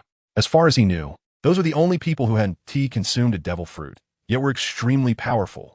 After thinking for a while, Ryu nodded, realizing he felt he understood. Dad must think he is too weak and needs to strengthen his body. Ryu smiled as he watched Whitebeard and the others leave, secretly thinking, "Take care, old brother." He then turned and left the place. After seeing off Whitebeard's group, Ryu returned to the palace, but found Katakuri already waiting at the door, seemingly for him. "Is there something going on?" Ryu asked as he approached Katakuri. Yes." Seeing Katakuri's hesitant expression, Ryu furrowed his brows slightly. "Could it be that you can't raise the dragon head? Do you need Uncle Snake's help? Hey, if you have something to say, just say it. Since I'm still on Cake Island, I'll do my best to help you." After a moment of hesitation, Katakuri seemed to have made up his mind and looked at Ryu with utmost seriousness, saying, "I would like to trouble you to have your companion help revive my mother. Please." With that, Katakuri bent down. For a moment, Ryu was taken aback by Katakuri's bow. In his impression, this man had never asked anyone like this before. However, it was true that with Big Mom no longer being the pillar of Cake Island, it would inevitably face invasions and divisions from other pirate crews. He must have come up with this idea after hearing Orochimaru explain the ability of Edo Tensei. After pondering for a moment, Ryu helped Katakuri up and said, "We can consider ourselves friends now, so there's no need for titles like Your Excellency. I agree to this matter. Let's go find that guy Orochimaru directly." Upon hearing this, Katakuri's eyes lit up with excitement as he exclaimed, "Thank you so much, Your Excellency Ryu." He himself didn't expect Ryu to agree so readily. After all, in his impression, such a miraculous technique would surely come at a great cost. However, he didn't know that the most miraculous aspect of Orochimaru's ninjutsu is that the cost is very low. It only requires a living body as a medium. The setting for reviving Momonosuke has been changed. Let's keep it as in the original work to avoid any issues. Of course, even if there's a cost, that is Orochimaru's concern. What does it have to do with me, Ryu? Doge face subsequently. The two of them found Orochimaru, and after Ryu explained the situation, Orochimaru graciously agreed. Katakuri then informed Stussy, Perispero, and others about this news, causing a huge stir. Everyone was extremely excited, not expecting that Big Mom could be resurrected. Soon after, a secret room was prepared for Orochimaru. After all, such a divine technique should not be spread out, otherwise it would inevitably cause chaos in this world. Katakuri brought a criminal from the Cake Island, where death row inmates were held, to serve as the vessel for Big Mom's resurrection. After knocking the inmate unconscious, he was thrown into the secret room, and the door was tightly shut. Then, the group stared intently at the door of the secret room. After all, they had no idea whether this divine technique would succeed. They could only say it was their only hope. However, Ryu was not worried at all. After all, Orochimaru should have mastered this technique by now. Time slowly passed, and after about 10 minutes, there was a sudden bang as the door of the secret room opened, drawing everyone's attention back. Orochimaru stepped out of the secret room with a smile, looking at the crowd at the door and saying, "I have lived up to expectations." Just as Katakuri was about to say something, cracks suddenly appeared in the walls around the door of the secret room, and with a loud rumble, the entire wall at the entrance collapsed, raising clouds of dust. Seeing this scene, Katakuri already had the answer in his heart. The door of the secret room was too small for Big Mom's size. She could only come out this way. Mom has been resurrected. Thus, a huge black shadow slowly emerged from the dust, each step exuding an overwhelming aura. A gentle breeze blew away the dust, revealing Big Mom's massive pink figure before everyone. "Mom, it's so great, Mom is back. Our Charlotte Pirates are back." In an instant, everyone cheered, the previously oppressive atmosphere dissipating. After all, Big Mom, like Whitebeard, was the pillar in their hearts. However, Big Mom looked at everything in front of her in confusion, feeling a bit dazed. Hadn't she died? Yet now, looking at the smiling faces of Katakuri and the others felt so real. Then Big Mom shook her head and pinched her cheeks hard, frowning tightly. Because she felt no pain. Was it a dream, or had she gone to heaven? At the same time, Big Mom noticed Ryu and Orochimaru, frowning and asking, "What is going on here?" Seeing Big Mom's confusion, Katakuri hurriedly stepped forward to explain everything to her, and Big understood what had happened. She looked at Orochimaru and said, I didn't expect you to have such a miraculous technique. It's simply incredible. Orochimaru merely nodded slightly in response, appearing very calm. However, the brilliance in his eyes could not hide the pride in his heart. Just then Katakuri suddenly asked, Mom, quickly check the strength of this body. Big Mom didn't hesitate and directly released her various haki, surprisingly able to use them. But when Big Mom tried to use her homies, she suddenly realized that she could no longer feel the existence of her devil fruit abilities. Katakuri looked at the dazed Big Mom and asked, Mom, what's wrong? Is there a problem? Big Mom frowned and said, I can't use my devil fruit abilities. I shouldn't have lost my devil fruit powers. What? How could this happen? Everyone looked at each other in confusion. After all, hadn't Orochimaru said that this ability could allow the user to regain all their strength? Why was it that when it came to Big Mom, her devil fruit abilities had disappeared? The group looked at Orochimaru with puzzled expressions, and Orochimaru shrugged, indicating that he didn't know either. At that moment, Leiyu suddenly spoke up. This could be a characteristic of the devil fruit. After all, doesn't a devil fruit regrow after its last owner dies? The others nodded thoughtfully, seeming to find it reasonable. But the real reason why the reincarnated Big Mom couldn't use her devil fruit abilities was still unknown. Even Orochimaru stroked his chin, pondering. After all, logically speaking, the devil fruit abilities should have come along too. In his world, characters brought back by reincarnation had never encountered such issues. Could it be due to the differences in worlds? At that moment, Big Mom suddenly said, forget it. It doesn't matter whether I have my devil fruit abilities or not. I'm just happy to see you all. What? Upon hearing Big Mom's words, everyone was taken aback. Katakuri hurriedly asked, Mom, what do you mean by that?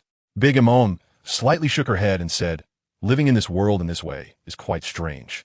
After all, this body is not mine, and according to what you said, I will still be controlled by this guy, even though he and Leiyu are our benefactors.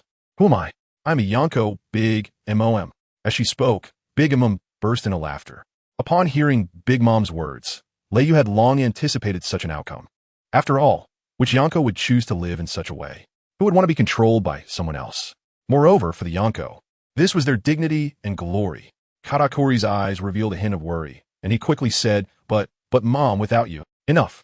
However, Katakuri's words were interrupted by Big Mom, who then scanned the group of children with gentle eyes and said, Now that I see you all safe, I can rest easy. She then turned her gaze to Katakuri and said seriously, From now on, Cake Island will be entrusted to you. Now, with your leadership ability, you can lead the world better. After hearing Big Mom's words, Katakuri's rare nose felt a bit sour, and tears shimmered in his eyes. But Mom, I still can't uphold your name as one of the 4 emperors. After hearing Katakuri's words, Big Mom didn't say much, but turned to the side and said to Leiyu, In the future, I may need to trouble you, kid. Hearing Big Mom's words, Leiyu was taken aback. Could it be that she wanted to hand over Cake Island to him? Even the other Charlotte family members looked at Big Mom in disbelief, while Big Mom remained silent, waiting for Leiyu's response. Leiyu didn't understand why Big Mom wanted to do this, but in the end, he nodded in agreement. After all, it seemed that this matter wouldn't bring him any harm.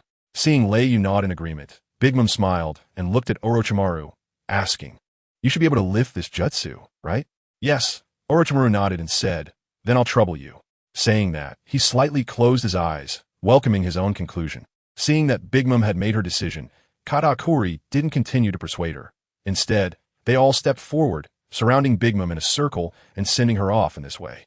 Orochimaru, seeing this, didn't rush to lift the Edo Tensei, giving him a little time before he began to make hand seals and lifted the Edo Tensei on Big Mom. Just like that, Big Mom's massive body suddenly emitted a dazzling white light, transforming into pieces of white paper, dissipating into the air. At this moment, Orochimaru and Leiyu quietly left, leaving the space for Katakuri and the others. After all, in such an occasion, it wasn't appropriate for them to be present.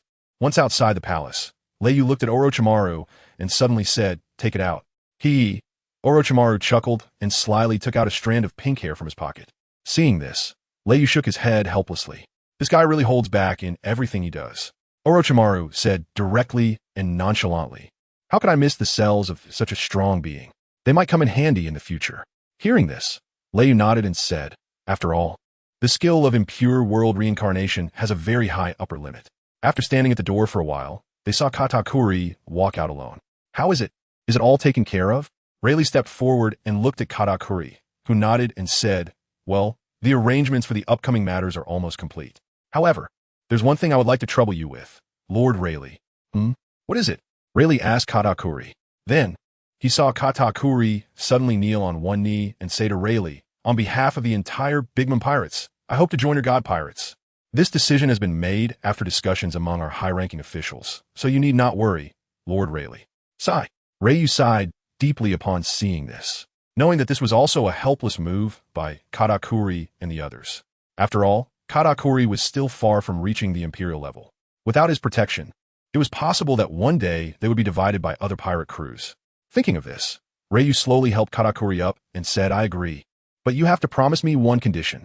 Katakuri looked at him seriously and decisively asked, "No matter what your condition is, I can agree. As long as you can protect the entire whole Cake Island and not allow any invasions." Seeing Katakuri's attitude, Ryu nodded slightly, thinking that this guy really is worried about the country and the people.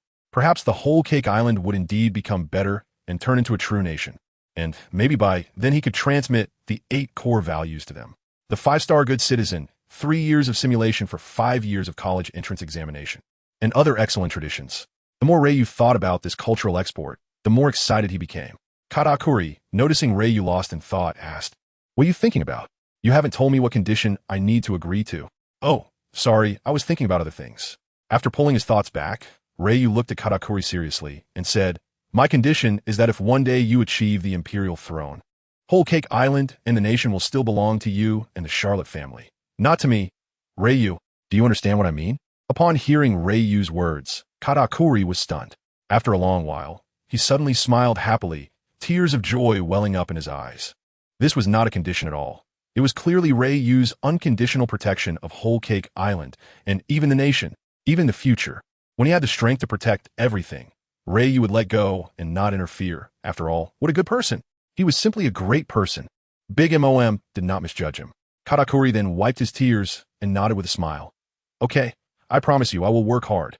Seeing that Katakuri understood his meaning, Ryu joked, you better hurry up. Don't always think about clinging to my thigh." He then patted Katakuri on the shoulder and smiled. "Welcome to the gods." With that, he left with Orochimaru to go rest. A day later, in the New World, outside the Navy headquarters, 4 pirate ships suddenly appeared. The station Navy personnel were startled. "Pirates! 4 pirate ships spotted ahead. What? How dare pirates come here to cause trouble? Do they really think they are Ryu? Damn it, where are the cannons? Fire at them." Immediately, hundreds of Navy soldiers rushed over, staring seriously at the 4 pirate ships ahead. "Damn it, open fire. Blow them to bits." Just as the artillerymen were preparing to bombard the pirate ships, suddenly, an officer seemed to notice something. He frowned and shouted, "Wait. Don't fire." They seemed to be Admiral Kizaru. This officer, holding a telescope, pointed to one of the pirate ship's bows. The others were stunned, and as these pirate ships gradually approached the headquarters, countless people noticed Admiral Kizaru and Fujitora standing at the bow of the ship, along with a group of Navy behind them. They instantly exclaimed excitedly, "Look, Admiral Kizaru is back." They came back so soon. Could it be that they have already broken through Whole Cake Island and captured Ryu and the others? Did we achieve victory? Woohoo! In an instant, the previously tense Navy personnel were stirred up. They believed that this surprise operation, led by Admiral Akainu, along with the 2 admirals, would surely succeed. No pirate crew could withstand such a naval force. Unfortunately, they never imagined that the pirates involved in this incident at Whole Cake Island were not just Ryu's group, but also Blackbeard and Whitebeard. And even Shanks could be included. Given this, the Navy's defeat seemed unsurprising.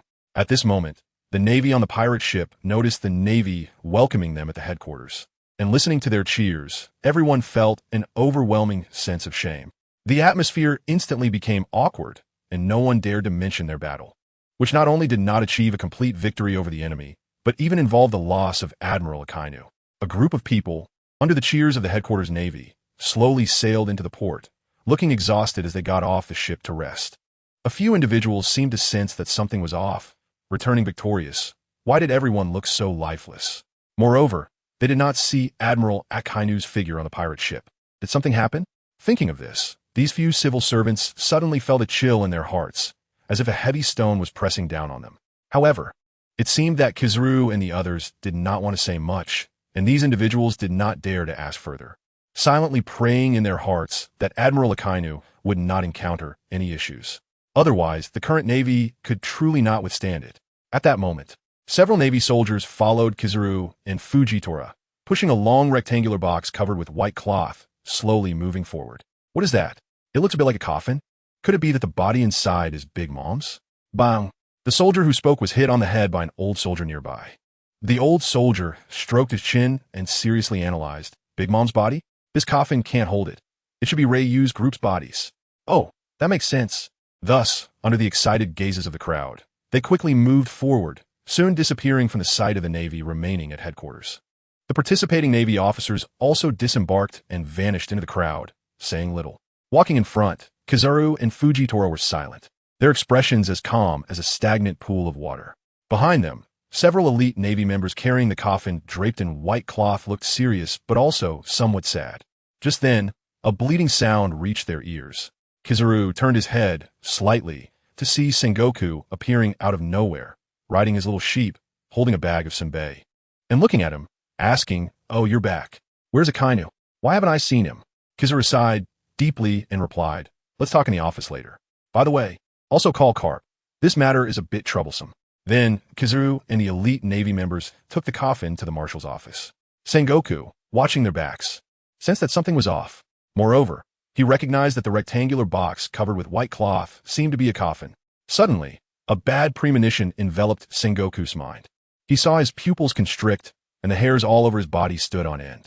The hand holding the senbei trembled uncontrollably. No, it can't be. Then, Sengoku forcibly controlled his emotions, took out Carp's Den Mushi, and while making the call, followed closely behind Kizaru, heading towards Akainu's office. Before long, they arrived at Akainu's office. As the Navy personnel prepared to leave, Kizaru suddenly said coldly, "Don't let this matter leak out. Leave it to us to handle." A few elite Navy members nodded, understanding the seriousness of the situation, and then left the room. Just as they left, Sengoku arrived. Looking at Kizaru and Fujitora, he asked, "What happened? What is going on now?" Upon hearing Sengoku's question, Kizaru casually found a spot to sit down, took a sip of water, and said, "Big Mom has been killed. Akainu did it." "What? Really?" Sengoku was taken aback. After all, capturing someone like Big Mom was extremely difficult, let alone killing her. The death of one of the four emperors could greatly enhance the Navy's prestige. Even if they didn't catch Ryu, this mission wouldn't be a loss. But then, Sengoku reacted. Puzzled, what about that guy Akainu? He was supposed to announce this great achievement after being promoted to admiral. Why is he missing? Kizaru and Fujitora both shook their heads at the mention of Akainu's name, deeply sighing. Seeing this, Sengoku's foreboding grew stronger, and he hurriedly asked, "What on earth happened? Speak." At that moment, Sengoku's imposing aura as a high-ranking officer involuntarily radiated out. Although he was no longer an admiral, he had long devoted his heart to the Navy, truly thinking about its welfare. Observing the anxious Sengoku, Kizaru finally spoke up, "Akainu. He sacrificed himself. By the time we arrived at the scene after he killed Big Mom, he had already fallen." Sengoku fell silent for a moment, not reacting excessively, but instead closed his eyes, clenched his fists tightly, and gritted his teeth, saying, "Damn it. Why did this guy have to die at this moment? The Navy's admiral has only been in office for a few days and has already sacrificed himself. What kind of situation is this? If I had known, I should have fully supported Akiji." Clearly, Sengoku did not feel much sadness over Akainu's death. He was just extremely worried about the Navy's current situation. Just as they had stabilized in the New World, this occurrence caused Sengoku immense headaches. Suddenly, there was a knock on the door, and before the few could respond, the door was pushed open with a bang. When Sengoku and the others saw that it was Carp, they didn't comment on his unreasonable behavior. "Waha, you guys are back." Carp laughed heartily as he walked in, casually found a place to sit, and continued, "Looking at your faces, I guess you didn't catch that Ryu kid, huh? That little brat made Akainu, and you suffer quite a bit, didn't he?" Seeing the silent group, Carp frowned, sensing something was off with the atmosphere. After glancing around and not finding that annoying figure, he was taken aback. "Where's Akainu? Don't tell me he was held back by that Ryu kid. Wahahaha." Observing the still silent Kizaru and Fujitora, Carp finally realized something was amiss. Just as he was about to say something, Sengoku suddenly spoke up, "I didn't ask you to come here to talk nonsense." Hearing Sengoku's serious tone, Carp put away his carefree demeanor and asked seriously, "What on earth happened?" Sengoku took a deep breath and said, Akainu has sacrificed himself. Wah! What? Now? Even Carp, who had been idle, couldn't sit still. He jumped up, staring intently at the three, gritting his teeth. Akainu. He really sacrificed himself? The three nodded in response. And at this, Carp was completely stunned. Although he had sensed earlier that this mission wouldn't go smoothly, he had felt there was a chance of success when he heard that people from the government were involved. He never expected someone like Akainu would lose his life in this operation. At the same time, Carp and Sengoku shared the same thought. Losing a life might not matter. But Akainu bore the title of Admiral of the Navy. Damn it, how could this happen? You two weren't keeping an eye on him at all? Carp rubbed his temples, feeling a headache from this sudden news. Hearing Carp's reproach, Kizaru shook his head and said, he didn't inform us of his actions. It seems he joined forces with people from the world government to ambush Big Mom. We were unaware of this matter. Fujitora nodded in agreement. That's right. It was his own operation. Upon hearing this, Carp and Sengoku both took a sharp breath, shaking their heads in frustration. This guy, after becoming the Admiral of the Navy, he still doesn't trust his comrades and chooses to believe those people. Ending up like this is his own fault. If Akiji were the Admiral, maybe it would have been different. Fujitora, hearing their complaints, also noticed that these two Navy living fossils didn't seem to have a high opinion of Akainu. By the way, what about Big Mom and Raikyu? Carp suddenly asked. Big Mom was killed by Akainu, and Raikyu was saved by Whitebeard, who arrived shortly after. If it weren't for the sudden arrival of the Whitebeard pirates, this operation might have succeeded. Kizaru replied truthfully. What? That Whitebeard guy also went. Sengoku's pupils contracted. He didn't expect this battle to involve 3 emperors. Carp stroked his chin and said solemnly, so that's why the operation failed. That guy's a complete monster. That Raikyu is also a little monster. With 2 monsters together, the failure this time can't be blamed on you. Being referred to as a monster by Carp shows how terrifying Whitebeard is. But fortunately, Big Mom is dead. That guy didn't die in vain. Our situation is somewhat better. Carp continued with a cold snort. In Carp's mind, losing one on each side was considered even. However, overall, the Navy still suffered a significant loss. By the way, who took action against Akainu? Was it Raikyu?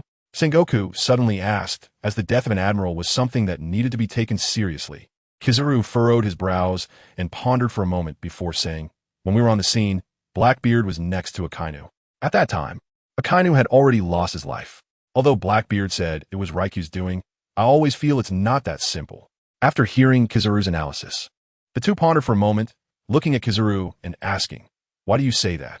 Then Kizaru took another sip of water and said in a deep voice, based on my speculation, the intel I received, and the abilities he used, Blackbeard Teach is the owner of the mysterious nature-type fruit, the dark fruit. After hearing Kizaru's words, Garp said, are you sure it was that guy Blackbeard Teach who did it? Suddenly, Kizaru stood up, walked over to the rectangular coffin draped in white cloth, and pulled the cloth off with a swift motion, saying to the two, you two can see for yourselves by looking at this guy's corpse. The two looked at the coffin in front of them, and despite having had a premonition, they still felt an inexplicable emotion surge in their hearts upon seeing it.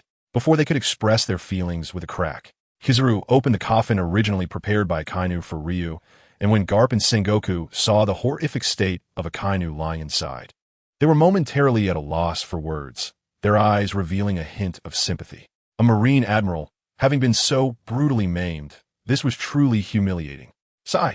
After a deep breath, the two stepped forward and discovered a gaping hole in Akainu's chest that had pierced through his body.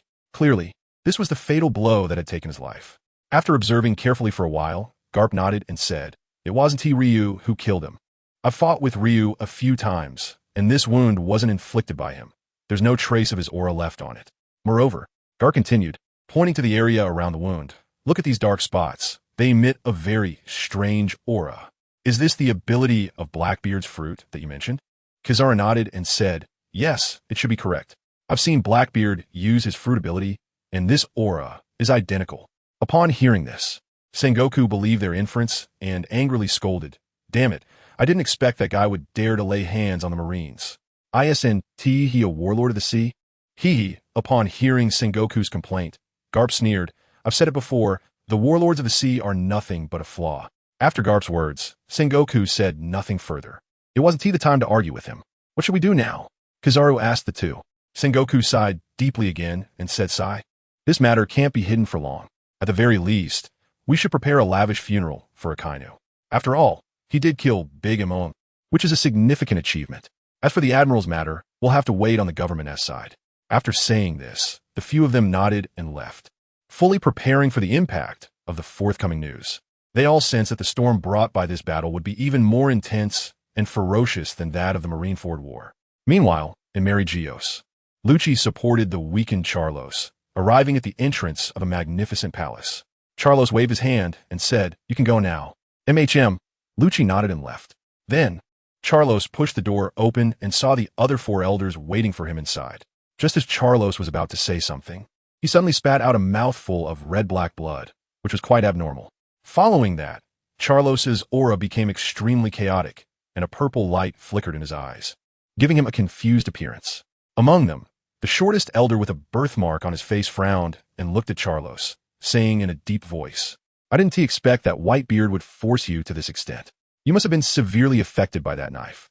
Charlos did not respond, only clutching his head with both hands, his face contorted in pain, as if he was suffering immensely.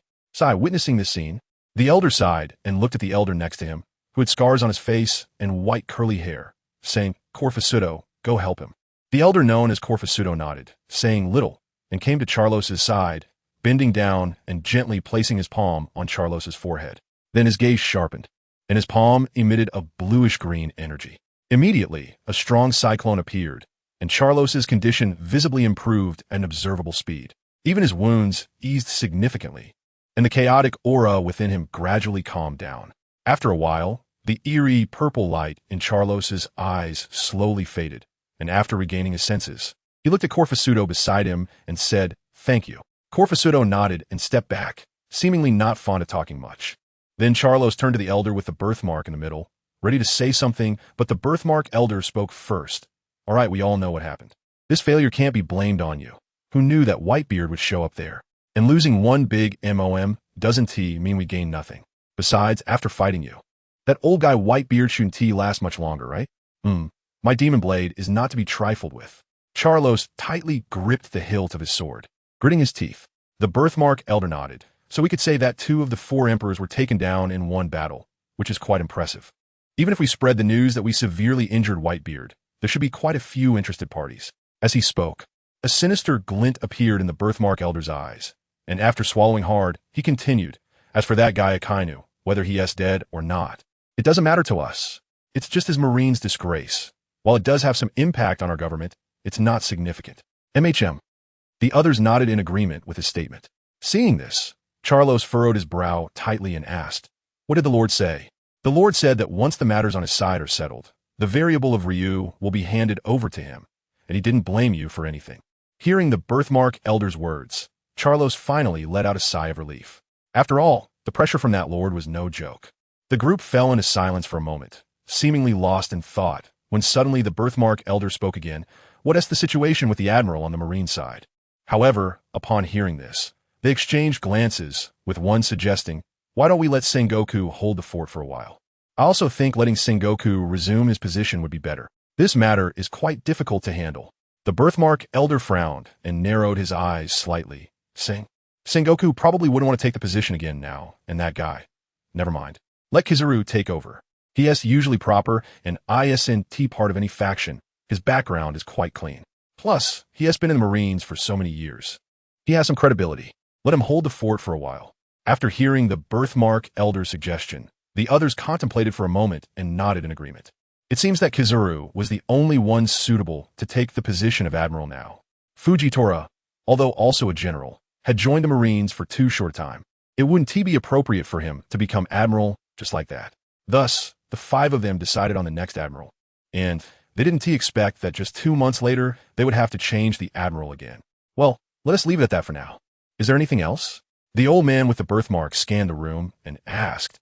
Just as he was about to conclude the meeting, Charles D. Saint suddenly said, "By the way, Blackbeard is involved this time too, and he was the one who killed Akainu." Upon hearing Charles D. Saint's words, the old man with the birthmark didn't think much and simply said, "Then strip him of his warlord status and continue to hunt him down." However, Charles D. Saint seemed unsatisfied and continued, "I think there's no need for the warlords to exist anymore, right? The warlords still have some use now. Let's discuss their matters later. For now, let's leave it at that. We don't need to worry about Reiju. Just keep an eye on that pirate, Monkey D. Luffy. Also, once the news of this battle spreads, it will definitely cause unprecedented waves. We need to be careful not to let those kingdoms get involved. The others nodded in agreement, understanding what he meant, and then left to arrange the tasks assigned to them. A day later, a classified document reached Sengoku at the Navy headquarters. As Sengoku opened the document, which bore the emblem of the world government, his pupils suddenly contracted. After a moment, he relaxed his eyebrows and murmured softly, "Kizaru, maybe the Navy is done for." Then he showed a nonchalant expression, riding his cute little sheep and humming a tune as he walked forward. That afternoon, all personnel at the Navy headquarters were gathered in the square. "Hey, why the sudden assembly?" "I don't know. Maybe there's something to announce. Speaking of which, I haven't seen Admiral Akainu for days. He hasn't gone on vacation, has he?" Kizaru and Fujidora stood on a high platform, while Garp and Sengoku were on one side, continuously munching on snacks. After a while, Kizaru squinted and noticed that most people had arrived. Looking at the noisy Navy below, Kizaru helplessly shook his head, stepped forward, and shouted into a megaphone, "Everyone, quiet down for a moment." The Navy personnel immediately quieted down, creating a deathly silence. Seeing this, Kizaru nodded in satisfaction. Being an admiral seemed rather interesting. Ahem. Kizaru pretended to cough twice, put away his lewd expression, straightened his serious face, and said in a deep voice, "Today, I have a heavy announcement to make. Our attack on Cake Island to capture Reiju and Big Mom has failed." At once, the entire Navy gasped in shock. Some even sniffed back tears, stunned by the news. How could this be possible? They actually failed. What kind of monster is Reiju that they couldn't handle him?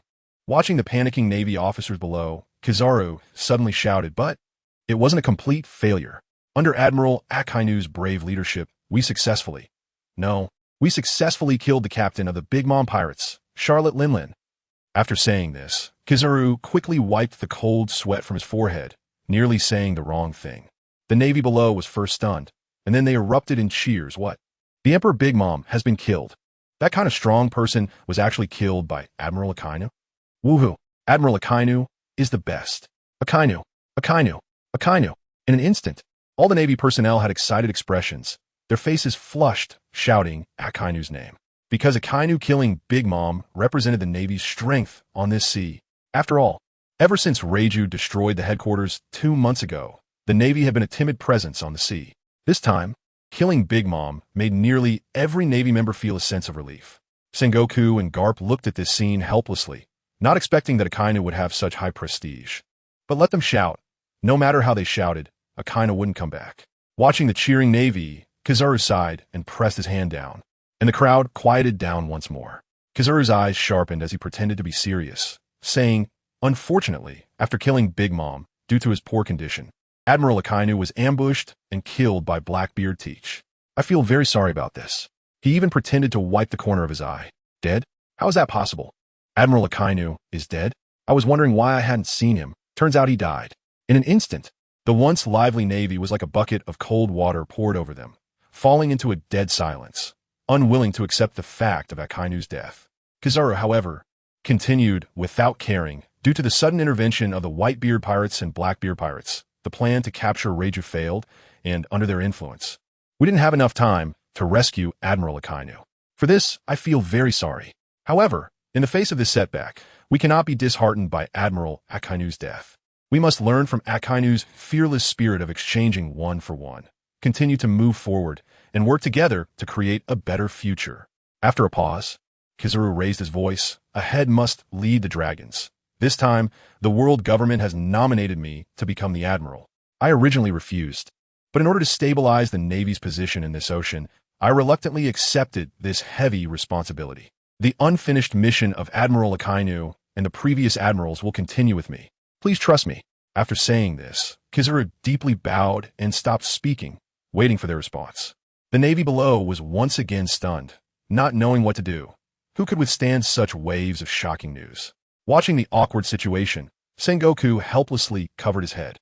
This couldn't go on, so he stepped forward, came to Kizaru's side, and took the megaphone, saying, "Due to my old age, I am not suitable to return to the position of admiral, so please understand. Also, everyone has witnessed Admiral Kizaru's abilities over the years. I believe he can lead the Navy better towards a bright and correct future."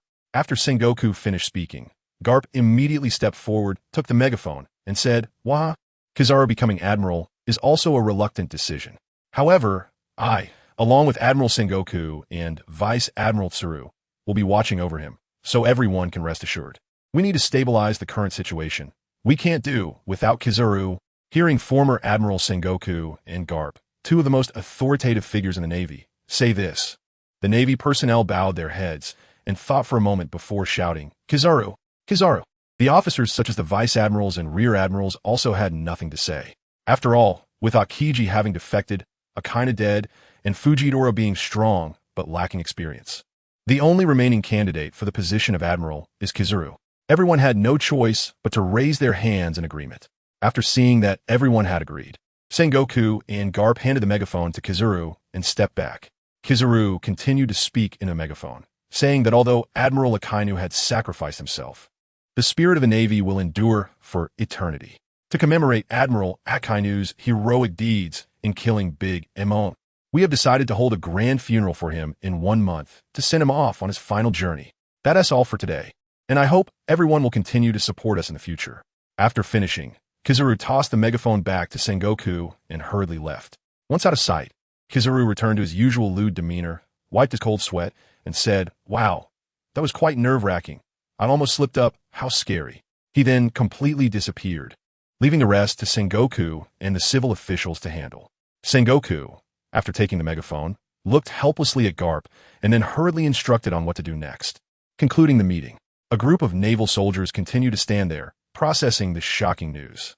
A day later, a series of news about the Whole Cake Island battle, propelled by Morgans, spread through the skies with newspapers fluttering down to all corners of the world. Each paper recorded the series of events from the battle, and when these papers landed in everyone's hands, the world seemed to freeze for a moment. Countless people trembled uncontrollably while holding the newspapers, staring at the glaring headlines. Major event. For Emperor's Big Mom defeated, Admiral Akainu falls. How is this possible? What happened to make two such figures fall? Didn't you see below? I heard that Akainu killed Big Mom, but was ambushed and killed by Teach. What? Akainu actually managed to kill Big Mom? I don't believe it. At this moment, a bystander, designated as Bystander 1, said to another bystander, "Did you not see? I heard that Uchiha Itachi from the Gods faction severely injured Big Mom first, giving Akainu the opportunity." I thought so. There's no way that guy could take down Big Mom. But are the others from the Gods faction also that strong? To be able to seriously injure Big Mom is simply terrifying. A white-haired old man, wearing glasses, shook his head as he looked at the newspaper and said, "The world is changing." Saying this, his figure vanished from the scene. Meanwhile, the old man seemed to have little presence as the surrounding people continued to lively discuss this big news. Hey, did you see? Admiral Kizaru has actually become the new admiral. Kizaru? That guy becoming admiral is quite interesting. At the same time, in the Revolutionary Army's base located on Baldigo in the Grand Line, countless strong individuals were on guard. Inside a heavily guarded green tent, Dragon was sitting at a desk, holding a newspaper, his brow tightly furrowed, his face somewhat serious, his eyes flickering with an inexplicable light. The only sound in the entire tent was the echo of his fingers tapping on the table. After a while, Dragon took out a yellow transponder snail, hesitated for a moment, and then dialed. BRR. Hello. The call finally connected, and a somewhat lewd voice entered Dragon's ears. Dragon relaxed his brow and asked in a deep voice, "I didn't expect you to get this far. Since that's the case, wait." Before Dragon could finish, Kizaru, sitting in the Admiral's office, propped his feet on the table and coldly huffed. "Given my current position, it wouldn't be appropriate for us to speak like this." "Sir, don't forget your identity, Kizaru," Dragon coldly retorted on the other end. Kizaru pulled out a large cigar from somewhere and put it in his mouth, saying, "I'm now the Admiral. Have you forgotten the organization's mission? I'm now the Admiral. Have you forgotten the organization's cultivation of you? I'm now." Beep. Before Kizaru could finish saying Admiral, Dragon hung up the phone. Hearing the beeping sound, Kizaru was momentarily stunned, then quickly regained his composure and dialed back. Cough, I was just joking. I, Kizaru, live for the organization and die for its soul. You scared me too much with that hang-up. On the other side, Dragon, hearing Kizaru's lewd words, shook his head helplessly, wondering how this guy had become like this. "All right, I'm mainly reminding you not to be careless in that position. Be cautious. You might be able to play a significant role in the future." Upon hearing this, Kizaru's expression also became serious as he solemnly replied, "Okay, I understand. Also, since you've taken the position, I want to slowly insert some Revolutionary Army members in. It might have unexpected effects. Kizaru's heart jolted upon hearing Dragon's words. Is this trying to render the Navy powerless and become the Revolutionary Army's puppets? Kizaru nodded solemnly in agreement. All right, let's go with that, Dragon said, preparing to hang up the phone. Just then, Kizaru seemed to remember something and hurriedly said, by the way, what's the situation with my nephew? Do you need me to? Before Kizaru could finish, Dragon directly said, let that kid develop on his own. We shouldn't interfere too much. Hearing Dragon's words, Kizaru nodded, somewhat understanding, then hung up the transponder snail and continued to enjoy his life as an undercover agent. No, his life as admiral. Meanwhile, after Dragon hung up the phone, he rested his chin on his hands, thought for a moment, and shouted outside, bring that kid Sabo over. The soldier on guard outside the tent responded and quickly ran to find Sabo, who was training hard in a training ground. Reporting to the chief of staff. The leader is looking for you. Huh? The leader is looking for me? All right, I understand. Saying this, Sabo casually wiped the sweat off his body with a towel and followed the soldier towards the direction of the tent. After a while, Sabo directly opened the tent and looked at Dragon sitting at the desk, asking, boss, what do you need me for? Seeing Sabo in front of him, Dragon smiled and said, have you seen the recent news? Upon hearing this, Sabo's expression became serious as he replied, I've seen it. It's truly a shocking event. There should be quite a bit of turmoil in these seas next. Ha ha! Dragon laughed and said, this is a huge opportunity for our Revolutionary Army. Put aside what you were doing for now. Huh? Is there something else? Sabo asked, tilting his head in confusion. Nothing much. But the Navy has lost quite a bit of combat power recently, so they should continue to ramp up their recruitment efforts. I plan to let you go there to gain some experience. What? You want me to join the Navy? Sabo was shocked by Douglas' words. Don't worry.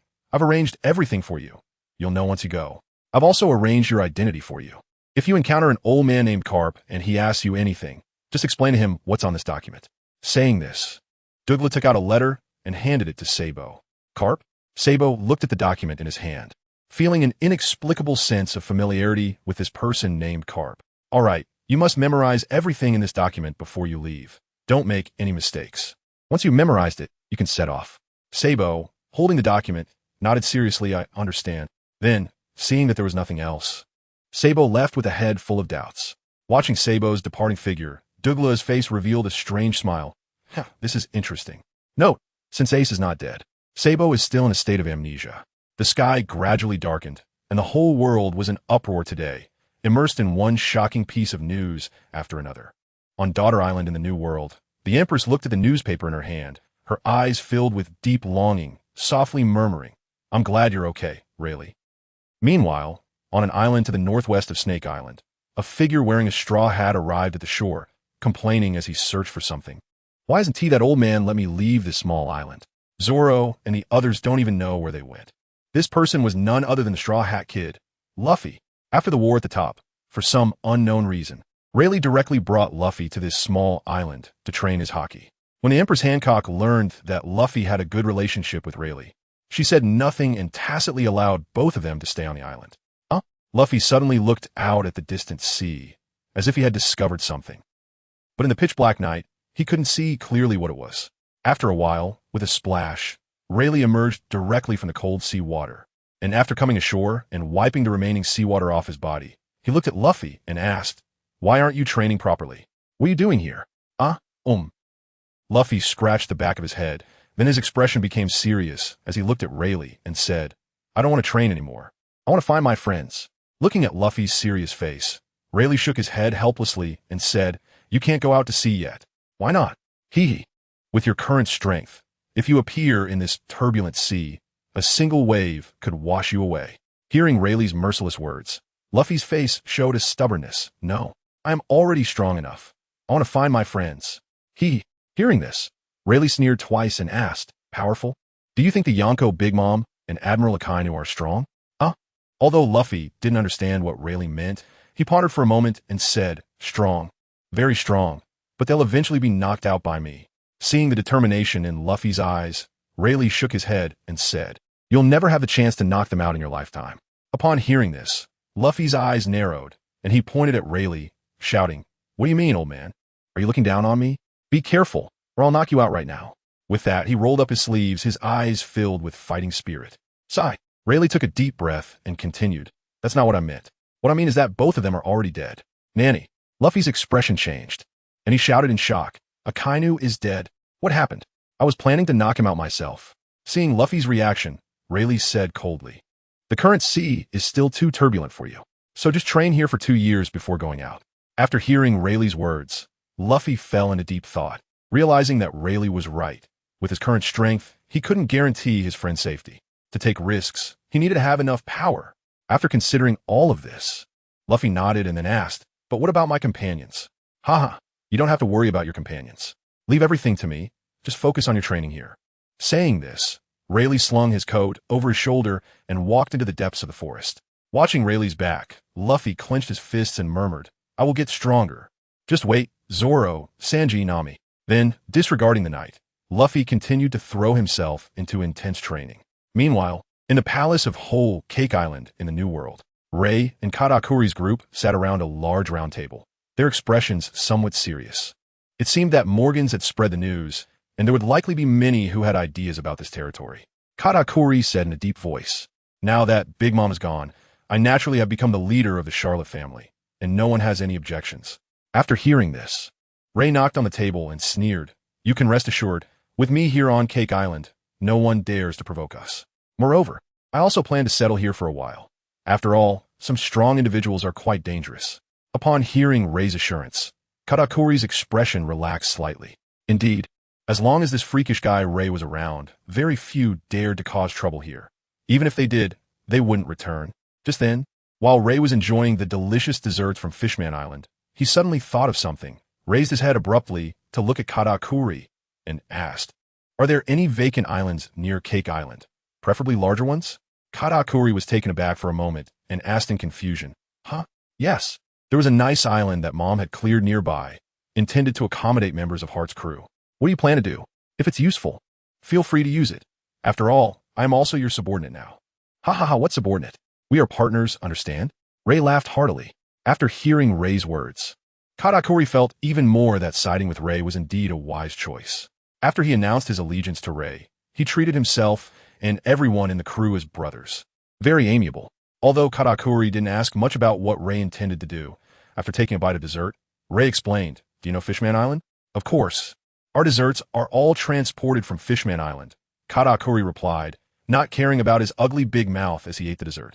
You should know that Fishman Island is also under my protection, right? Yes, I know. Could it be that you want to? Upon hearing this, Katakuri instantly understood what Ray was planning, looking at him in shock. Ray nodded and continued, That's right, I want the merfolk from Fishman Island to move up here. After all, I promised them that I would let them return to land to live. After Leiyu finished speaking, he saw Katakuri resting his chin on his hand. Lost in thought, after a long time, Katakuri said seriously, This matter is quite significant. We need to be fully prepared. Leiyu nodded cautiously and said, However, this is just a suggestion. The specific process still needs to be discussed in detail. He continued, All right, everyone has worked hard recently, so let's rest early. With that, Leiyu stood up first and left the place. The others also finished their meals one after another and went back to rest, leaving only Katakuri still in place, frowning and contemplating the major issue of relocating Fishman Island. After all, dealing with this special group of fishmen is not an easy task. After Leiyu had his fill, he went to his room and was about to lie down to rest when a knock sounded at the door. Knock, knock, knock. Who is it? Komein. Leiyu helplessly sat up from the bed. With a creak, Orochimaru peeked in with a head, and upon seeing this, Leiyu frowned and coldly snorted.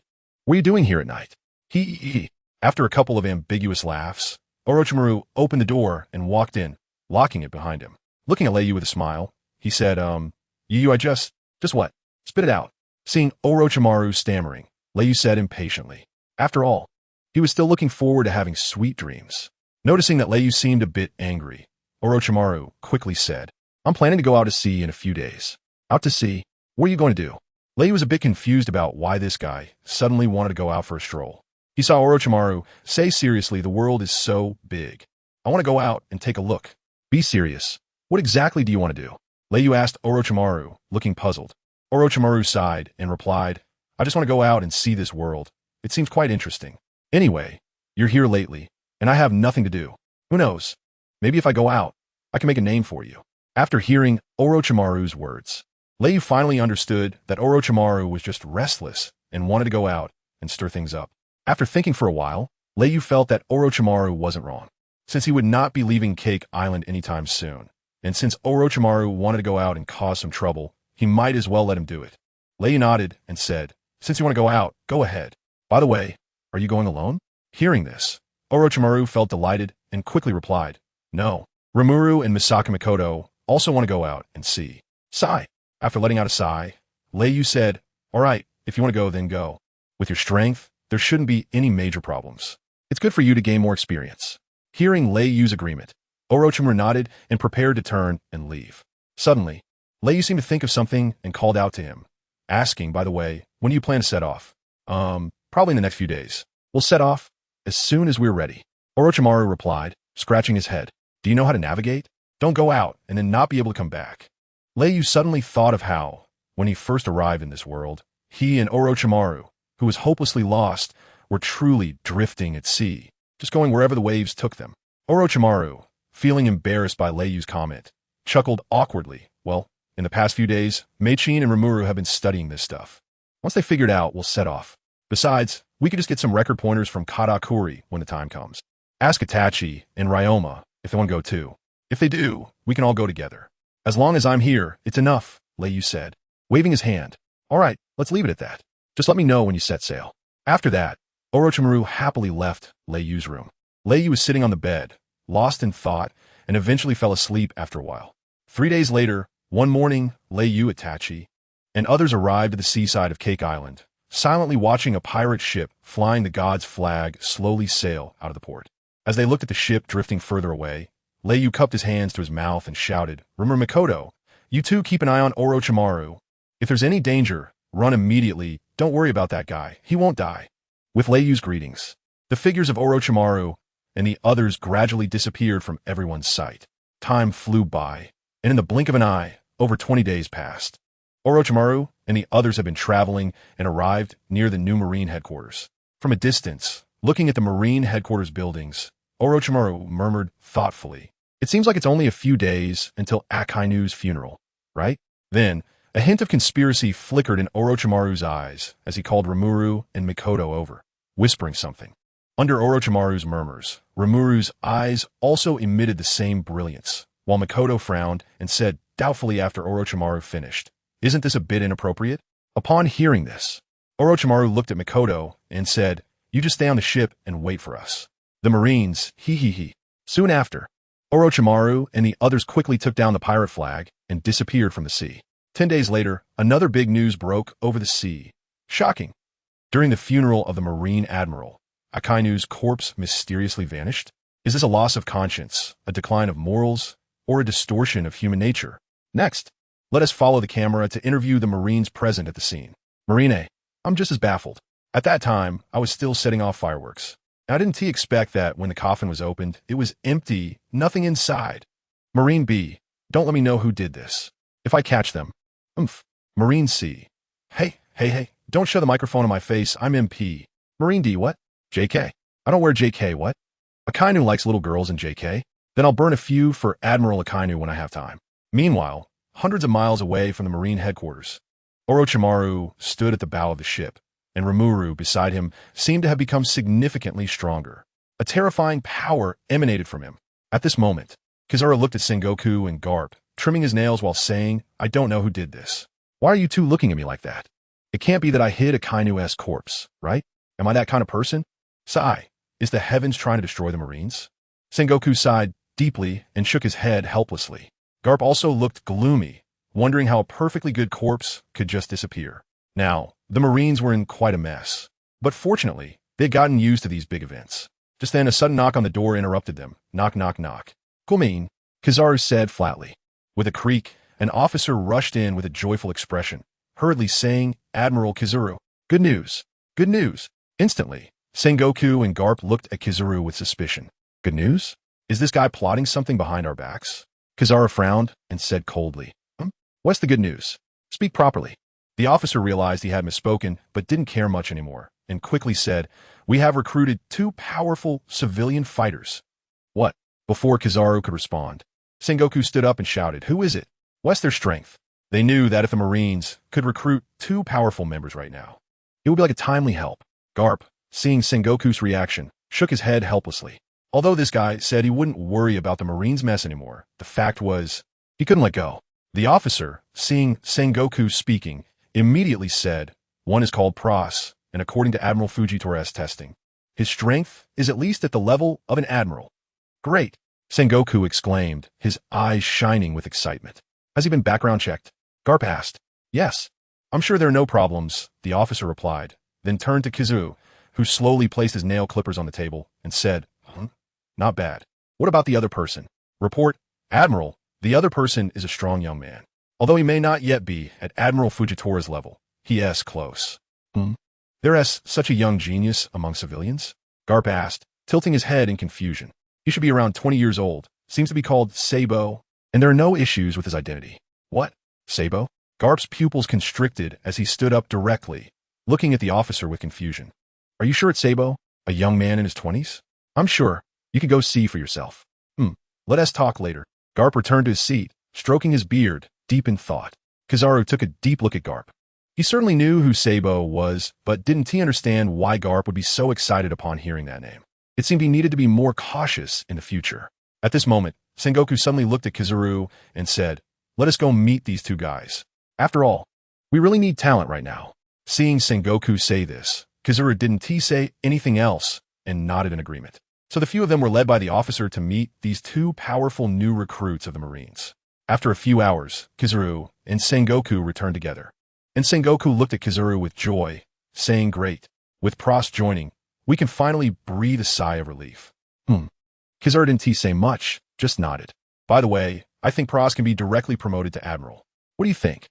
After hearing Sengoku's words, Kizaru took a breath and fell into thought. In his recent contact, Pros gave him an unfathomable feeling, and he even felt that this guy was slightly stronger than a Kainu. Then, under Sengoku's eager gaze, Kizaru said plainly, "Yeah, this guy is indeed quite formidable. Let's appoint him as Admiral, title him Green Bull. As for the one called Sabo, I think he can also be appointed as Admiral. His strength is quite good." After speaking, Kizaru discreetly glanced at Sengoku, who also pondered for a moment before saying, "Isn't Sabo a bit too young for that position?" Hearing this, Kizaru slightly frowned and said, "I don't think age is a problem, as long as he has the ability." "Hey, doesn't Garp seem to know that kid?" Sengoku turned to Kizaru and suddenly asked, "Otherwise, why would Garp want to keep that kid behind to ask something?" "I don't know." Kizaru shook his head. "Then let us ask Garp about that kid's position later." After hearing the word from Sengoku, Kizaru didn't say much, just nodded and said, "All right. Let's hear Garp's opinion in a bit." He then quickened his pace and returned to his office. After all, he was an admiral and had a pile of documents waiting to be processed. As for Sabo's matter, he couldn't rush it either, to avoid raising any suspicions among others. At this moment, on a bench in the Navy training ground, Sabo pretended to look confused at the elderly man in front of him, while internally he was extremely vigilant. Be careful, because he knew that the old man in front of him was none other than the Navy hero, Garp. He absolutely could not reveal his identity as a Revolutionary Army member in front of him. Garp was staring intently at Sabo with a profound gaze. Earlier, when he had seen Sabo display his strength, he had used the Dragon Claw technique. Such a powerful physical move was something only people from his side would know. After a long time, Garp finally spoke. "Aren't you supposed to be out at sea as a pirate? Why are you joining the Navy at this time?" Upon hearing Garp's question, Sabo looked at the somewhat familiar old man and asked in confusion, "Do you know me?" Garp looked at Sabo with a puzzled expression. Sabo's demeanor didn't seem like an act, so he continued to ask, "You don't know Ace or Luffy?" The moment Sabo heard those two names, he felt as if something had pricked his heart, and something seemed to float through his mind, but he couldn't grasp it at all. Sabo held his head, his expression somewhat twisted. "Luffy? Ace? Why? Why do they feel so familiar? Is this amnesia?"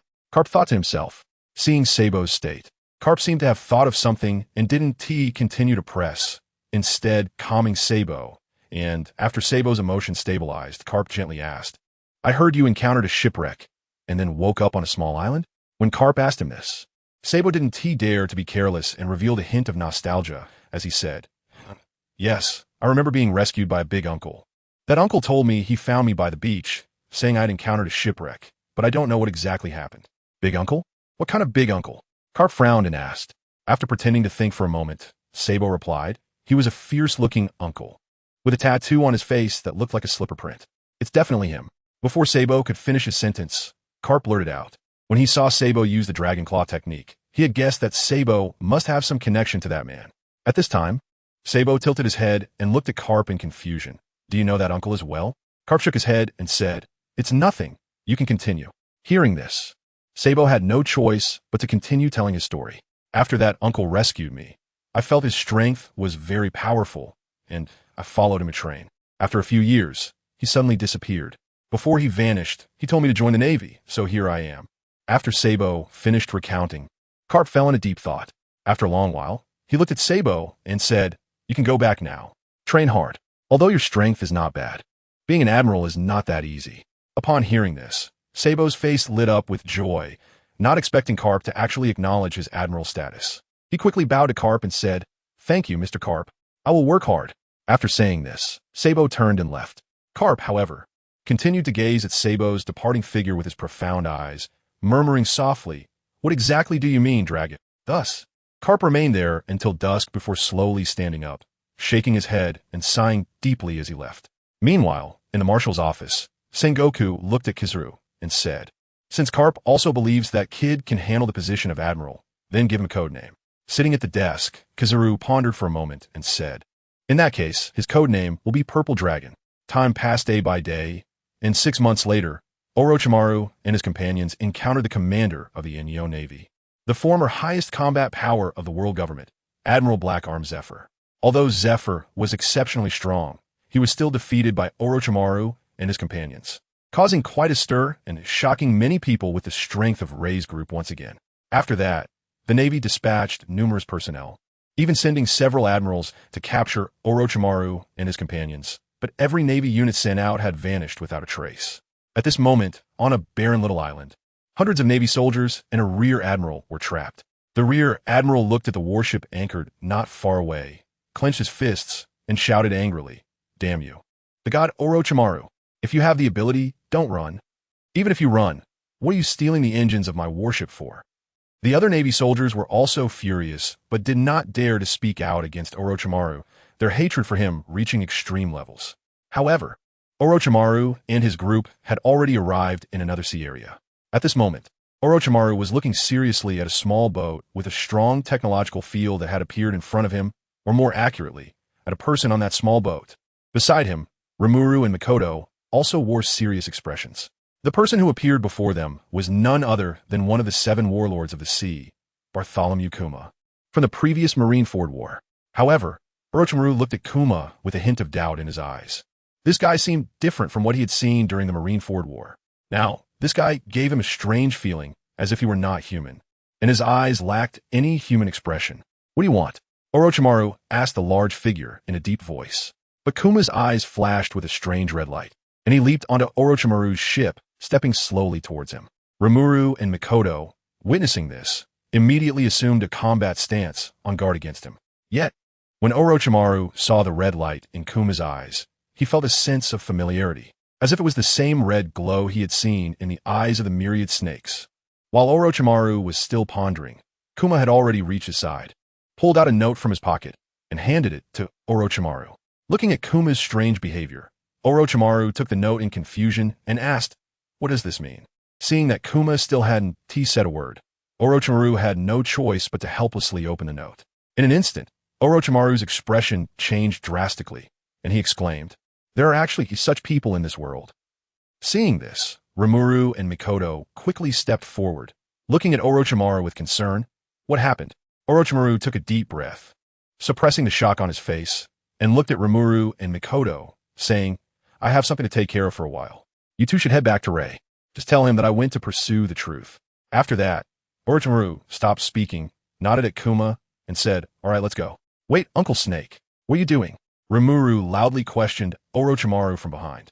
Upon hearing this, Tyrant Bear's eyes flickered with red light, as if receiving some kind of instruction, and he turned around to return to his small boat.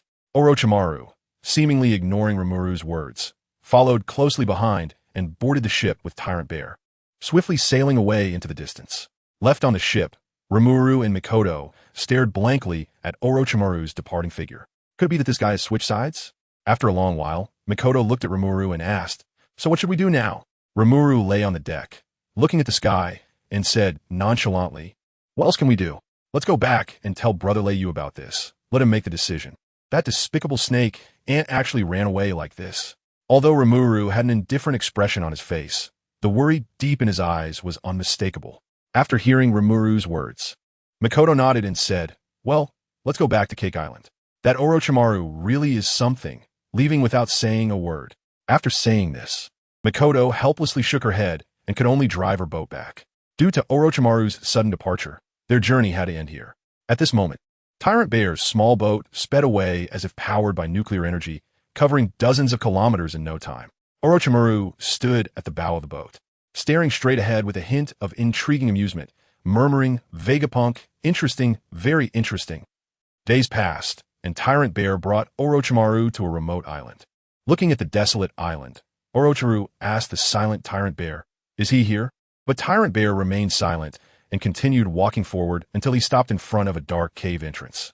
Turning around, he coldly looked at Orochimaru. "You want me to go in?" Seeing Tyrant Bear's uncommunicative and icy demeanor, Orochimaru shook his head helplessly and walked in alone. Even if there were ambushes waiting, he was not afraid. After all, the person who could kill him had yet to be born. When Tyrant Bear saw Orochimaru step into the cave, a red light flickered in his eyes, and with a flash, he disappeared from sight. At this moment, Orochimaru was walking deeper into the cave. To his surprise, he discovered that this path was actually a staircase leading to the depths of the earth, with only a dim light around to illuminate the way ahead. After walking for about 10 minutes, he finally saw a flickering white light ahead. Thinking he had reached his destination, he was surprised to find a massive iron door blocking his way, with a white light coming from the kilowatt lamps on the door. Hesitating for a moment, Orochimaru was about to knock when a mechanical voice suddenly rang out, "Please confirm your identity." Looking at the incessantly beeping iron door, Orochimaru felt speechless about confirming his identity. Just as he considered using brute force to break the door down, the door suddenly trembled and slowly opened to the sides. "Huh, this door opens by itself?" Orochimaru wondered, and then he noticed a red dot flashing above him. "Surveillance?" he murmured, not caring that his every move had already been detected, and strode boldly into the door. The door slowly closed again after Orochimaru entered. After passing through a long corridor, he first entered a bright, spacious room. At a glance, he saw rows of what resembled nutrient tanks, inside which were bodies immersed in green liquid, each connected to various tubes. From his slightly undulating stomachs, it was clear that these individuals were still alive. Human experimentation? Seeing this familiar sight, a smile crept onto Orochimaru's face, exuding a dark aura at this moment.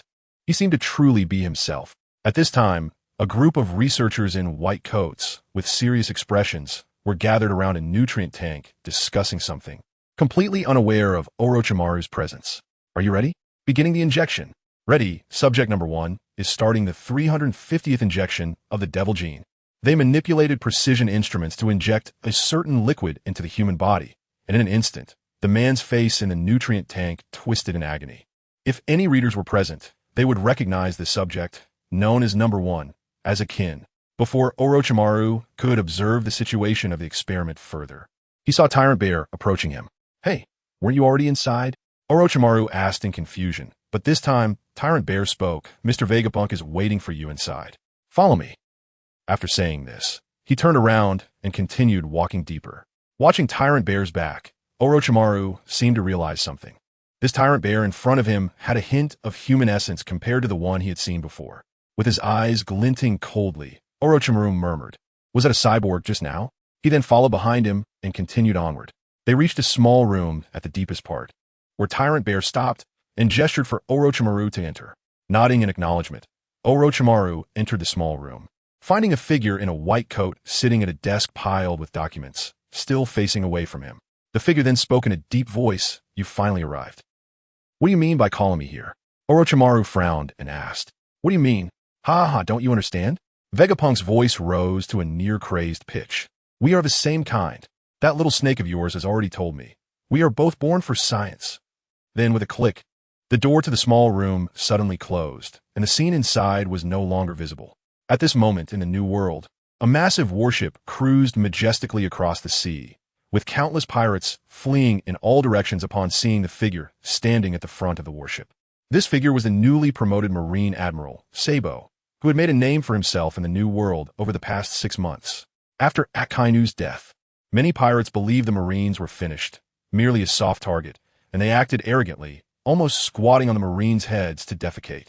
However, this situation lasted only a few days before Fujitora and Sabo's actions swept through, capturing countless pirates. Only then did these pirates realize that a dead camel is still bigger than a horse. Sabo also gained a formidable reputation in these waters with his dragon's claw technique, and some even referred to him as the Iron Claw Purple Dragon. At that moment, an observer next to Sabo suddenly rushed over, panting and saying, "Admiral Zilong, there's a pirate crew ahead." Sabo glanced at him and asked softly, "Which pirate crew? Why the panic?" "It's the Whitebeard Pirates." The soldier trembled as he spoke the name Whitebeard. The Whitebeard Pirates? Sabo's eyes narrowed, his expression becoming extremely serious. After all, he had long heard of the infamous reputation of the Whitebeard Pirates. "What should we do, Admiral Zilong?" The soldier trembled as he looked at the massive Moby Dick ahead, his eyes revealing immense panic. Seeing the surrounding Navy personnel in a state of panic, Sabo subtly displayed a hint of disdain in his eyes. He knew that his comrades in the Revolutionary Army would have boundless fighting spirit, no matter how powerful the opponent was, unlike them, who were in utter disarray. Sabo shook his head helplessly and said, "You all wait here. I heard that Whitebeard is no longer at his peak strength. I can handle this alone." As soon as he finished speaking, Sabo leapt into the air, using the moonwalk he learned from the Navy, charging towards Whitebeard's Moby Dick. At that moment, Whitebeard, who was drinking heavily on the deck of the Moby Dick, suddenly narrowed his eyes, looked up at a certain direction in the sky, and laughed heartily. "Looks like a blind fool has come to seek death." Marco and the other powerful members also noticed the black dot in the sky, their expressions turning cold as they assumed fighting stances. However, Whitebeard merely sneered, clenched his right fist, creating a white shockwave, and then violently swung his fist towards the area of the sky where Sabo was approaching. In the next second, there was a cracked sound, and that section of space suddenly collapsed, producing terrifying fragments that surrounded Sabo with a dreadful aura. Sabo's expression changed drastically in midair. He clearly did not expect Whitebeard to be even more powerful than before. Watching the fragments in the void rapidly spreading towards him, Sabo's eyes became extremely serious. But in the face of such a Whitebeard, he still showed no fear. Instead, a strong fighting spirit surged within him as he looked at this formidable power that was about to tear him apart. Roaring, "Is this Whitebeard? Truly a terrifying opponent." Then he declared, "Let me show you the ultimate technique I've honed to crush tyrannical powers." Sabo's fingers formed a strange shape, resembling 3 dragon claws. He then reached forward with his fingers and grabbed the spreading fissure, contemplating Dragon's Claw. In an instant, with a bang, Whitebeard's terrifying Tremor Fruit ability was forcibly crushed by Sabo using his own physical strength. What? How could he have blocked Father's attack like that? All the captains present were stunned, because they knew all too well how powerful their father was. Whitebeard was at the peak of his power now. While it was possible that he wasn't using his full strength, even so, Sabo's action was something ordinary people could not accomplish. Whitebeard's pupils also involuntarily contracted. Even he did not expect this kid to nullify his attack in such a manner. Looking at Sabo, who had resolved the crisis and continued to charge at him, Whitebeard stood up and laughed at the soaring Sabo in the sky. "I didn't expect the Navy to recruit such a genius. You must be the youngest Admiral Zilong who has been rumored recently, right?" Upon hearing Whitebeard's words, Sabo grinned and said, "That's right. Today let me, Sabo Zilong, meet you, Whitebeard." With that, Sabo suddenly pushed off the ground, rapidly charging toward Whitebeard using the moonwalk he had learned not long ago. Whitebeard on the deck twisted his neck and laughed. "Another kid who doesn't know the height of the heavens. But your temperament reminds me a bit of one of my sons." As soon as he finished speaking, Sabo's shadow had already arrived in front of Whitebeard, maintaining the dragon's claw shape with his hands, ferociously attacking Whitebeard. Marco and the others around Whitebeard did not intend to intervene. They knew their father just wanted to stretch his muscles. Whitebeard faced Sabo's terrifying dragon's claw without using any abilities, simply meeting it with his fist. Bang! This extremely simple collision produced waves of intense air currents, causing waves to surge on the sea beneath the Moby Dick. The first collision between the two seemed to end in a draw, but it was important to note that Whitebeard was merely using his physical strength. From the wide eyes of Sabo, it was clear how shocked he was. Sabo looked at Whitebeard's immense power and gritted his teeth, asking, "Was it the intel saying you had reached your limit? It won't be long before." Rilalala. Before Sabo could finish, Whitebeard suddenly laughed. "That's just what you think. I'm at my peak now."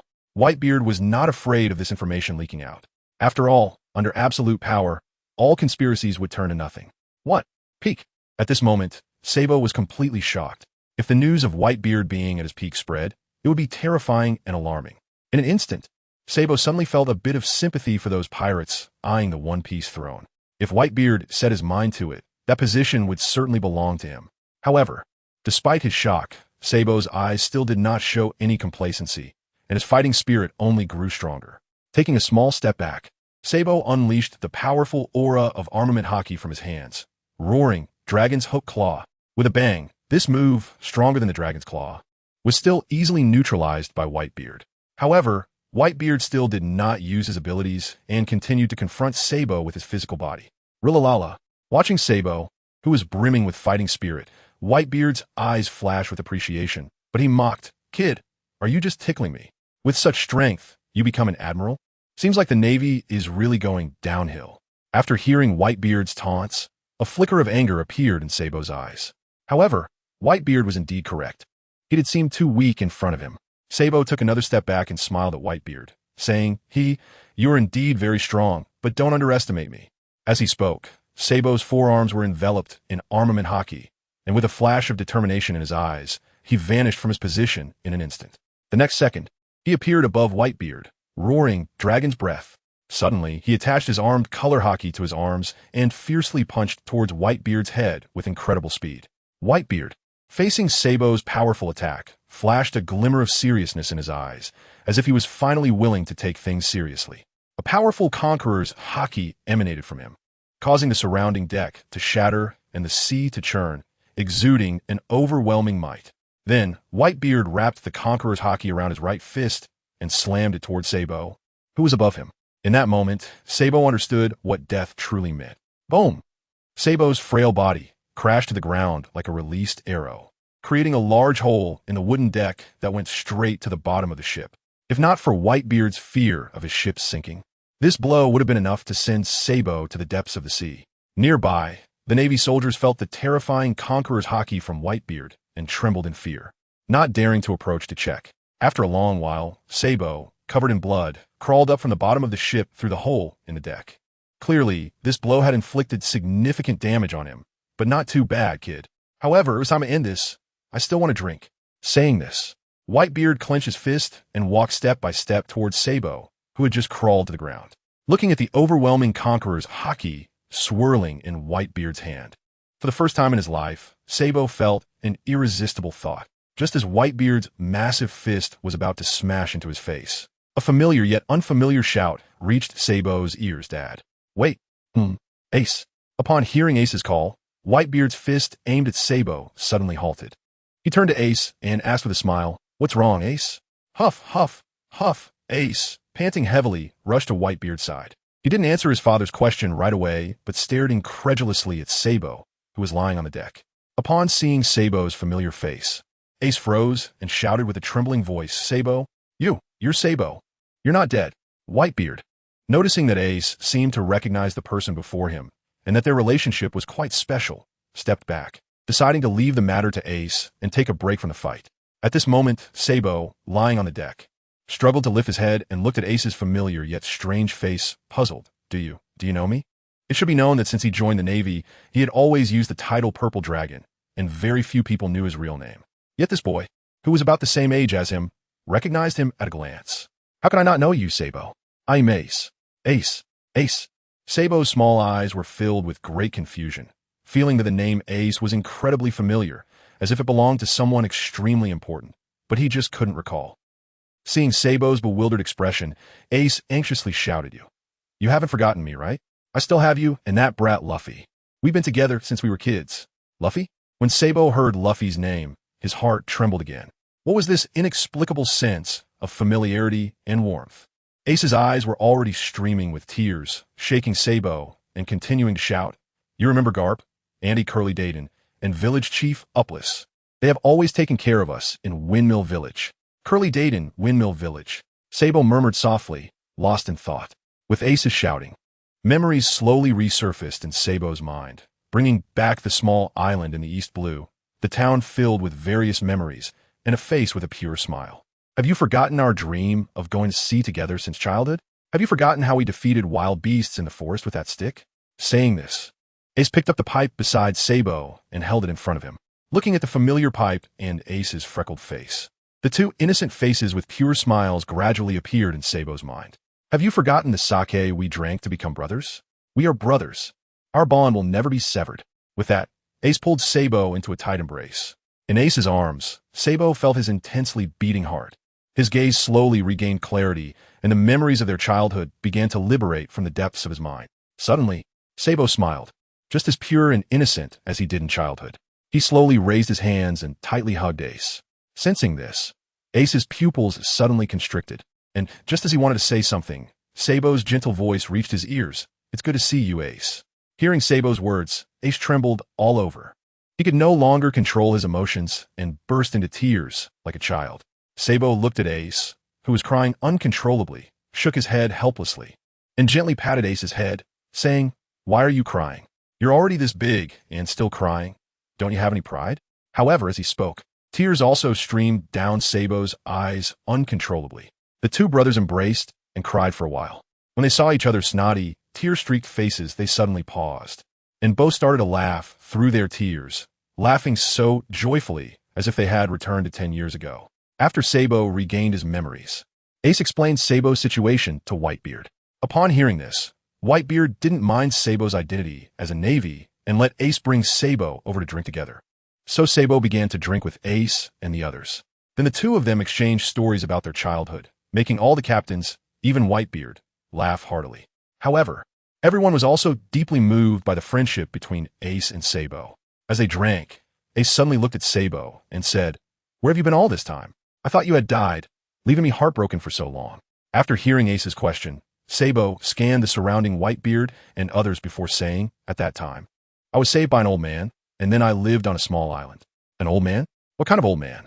I need to thank him when I have the chance," Ace curiously asked. Sabo gave Ace a knowing glance and shook his head gently. Instantly, Ace understood Sabo's meaning and didn't ask further.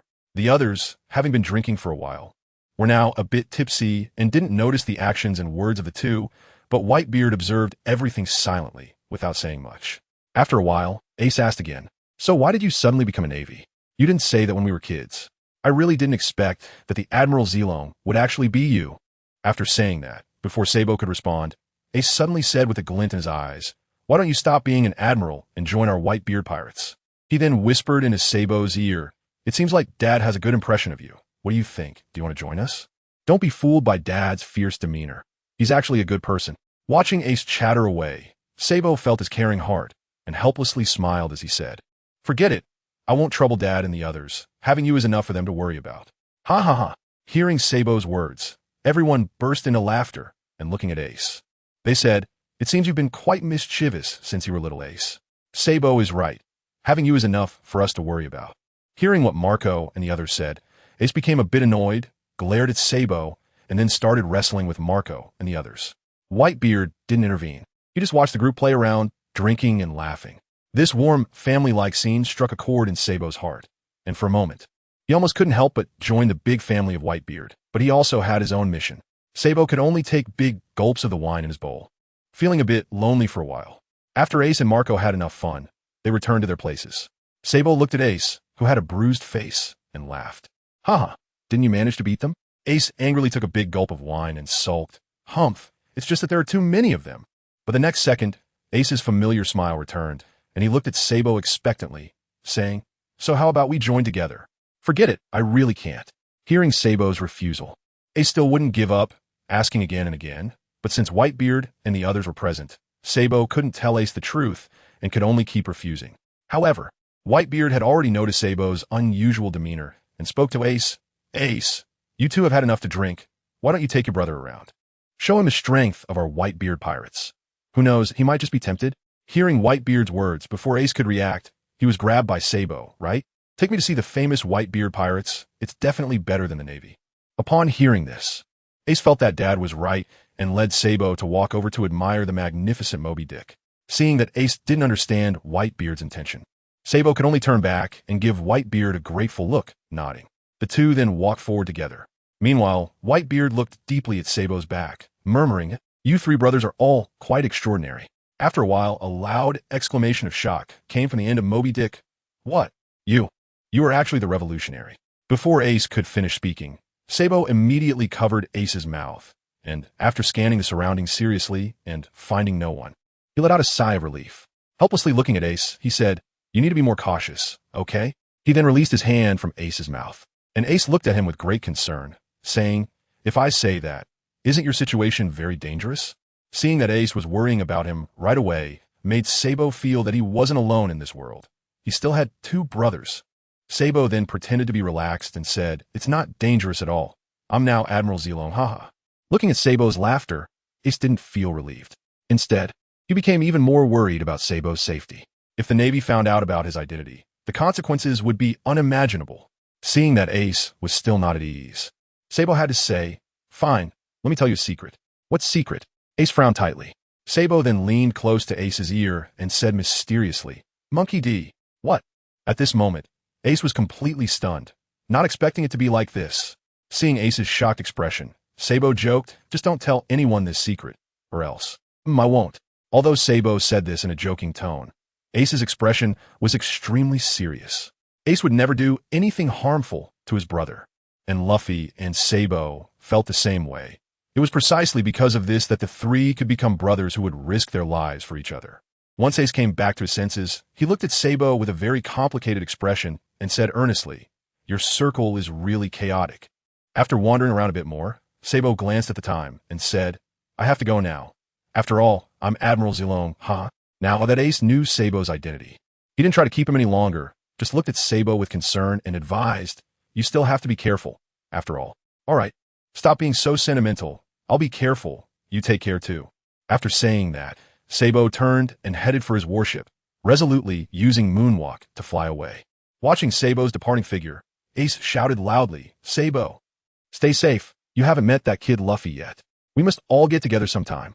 Sabo rubbed his eyes and raised his hand to wave, reminiscing about Ace. He then let out a deep sigh, looking at the warship not far away and murmuring, "Sigh? When we meet again, Luffy is really looking forward to meeting you." With that, he disappeared completely from Ace's sight. Ace continued to stare at the spot where Sabo had vanished when suddenly a voice came from behind him. "If you're worried, then give this to that kid as a reward for sparring with me." Ace turned around and saw something being tossed from Whitebeard's hand. Bang. Ace caught what Whitebeard referred to as a reward steadily, and after a moment of being stunned, he looked at Whitebeard blankly and said, "Dad, enough, stop dawdling. If you take any longer, that brat will have returned to the Navy headquarters." Whitebeard then turned and left. Watching Whitebeard's departing figure, Ace deeply bowed and softly said, "Thank you, Dad." He then excitedly boarded his flame speedboat and sped off in the direction Sabo had left. At this moment, Sabo returned to the ship. Looking at the surrounding Navy soldiers who had all collapsed on the deck, his pupils suddenly constricted, filled with shock as he murmured, "This Whitebeard. His haki is actually so powerful. I didn't expect it to affect this place. You have to know that my subordinates, while not very strong, aren't exactly weaklings either. But I guess it's understandable. After all, naval personnel are in short supply, and there are no strong subordinates among those assigned to him, just ordinary Navy soldiers." Looking at this group of dazed sailors, Sabo shook his head helplessly. With such a large warship, he couldn't pilot it alone. After pondering for a while, Sabo wrapped his hands in armament haki and suddenly pressed down on the deck, softly saying, "Dragon's breath." With a loud bang, the entire warship shook violently. The soldiers slowly began to wake up from the intense shaking. "What happened? Ah, my head hurts. What is going on?" "Admiral Purple Dragon, you were back?" When someone saw Sabo's figure, they were shocked, not expecting him to return unscathed after going to the Whitebeard pirates alone. Although he looked a bit disheveled, noticing the soldiers' gazes, Sabo said solemnly, "Quick, evacuate. The Whitebeard pirates are not to be underestimated. I want to test them and end it up like this. We need to leave now. Be careful of them chasing us." Upon hearing that the Whitebeard pirates might chase them, the soldiers' minds cleared up instantly, and they hurriedly began to pilot the warship back to their base. At that moment, a soldier suddenly pointed at the sea behind Sabo and shouted in panic, "What is that?" "There's a person." Sabo turned around and saw Ace on a small speedboat. How did he catch up again? Did something happen? Sabo furrowed his brow in confusion. He then turned back and looked seriously at the group of Navy soldiers, saying, "He is Port Gasti, Ace of the Whitebeard Pirates. You all leave first. This guy is mine."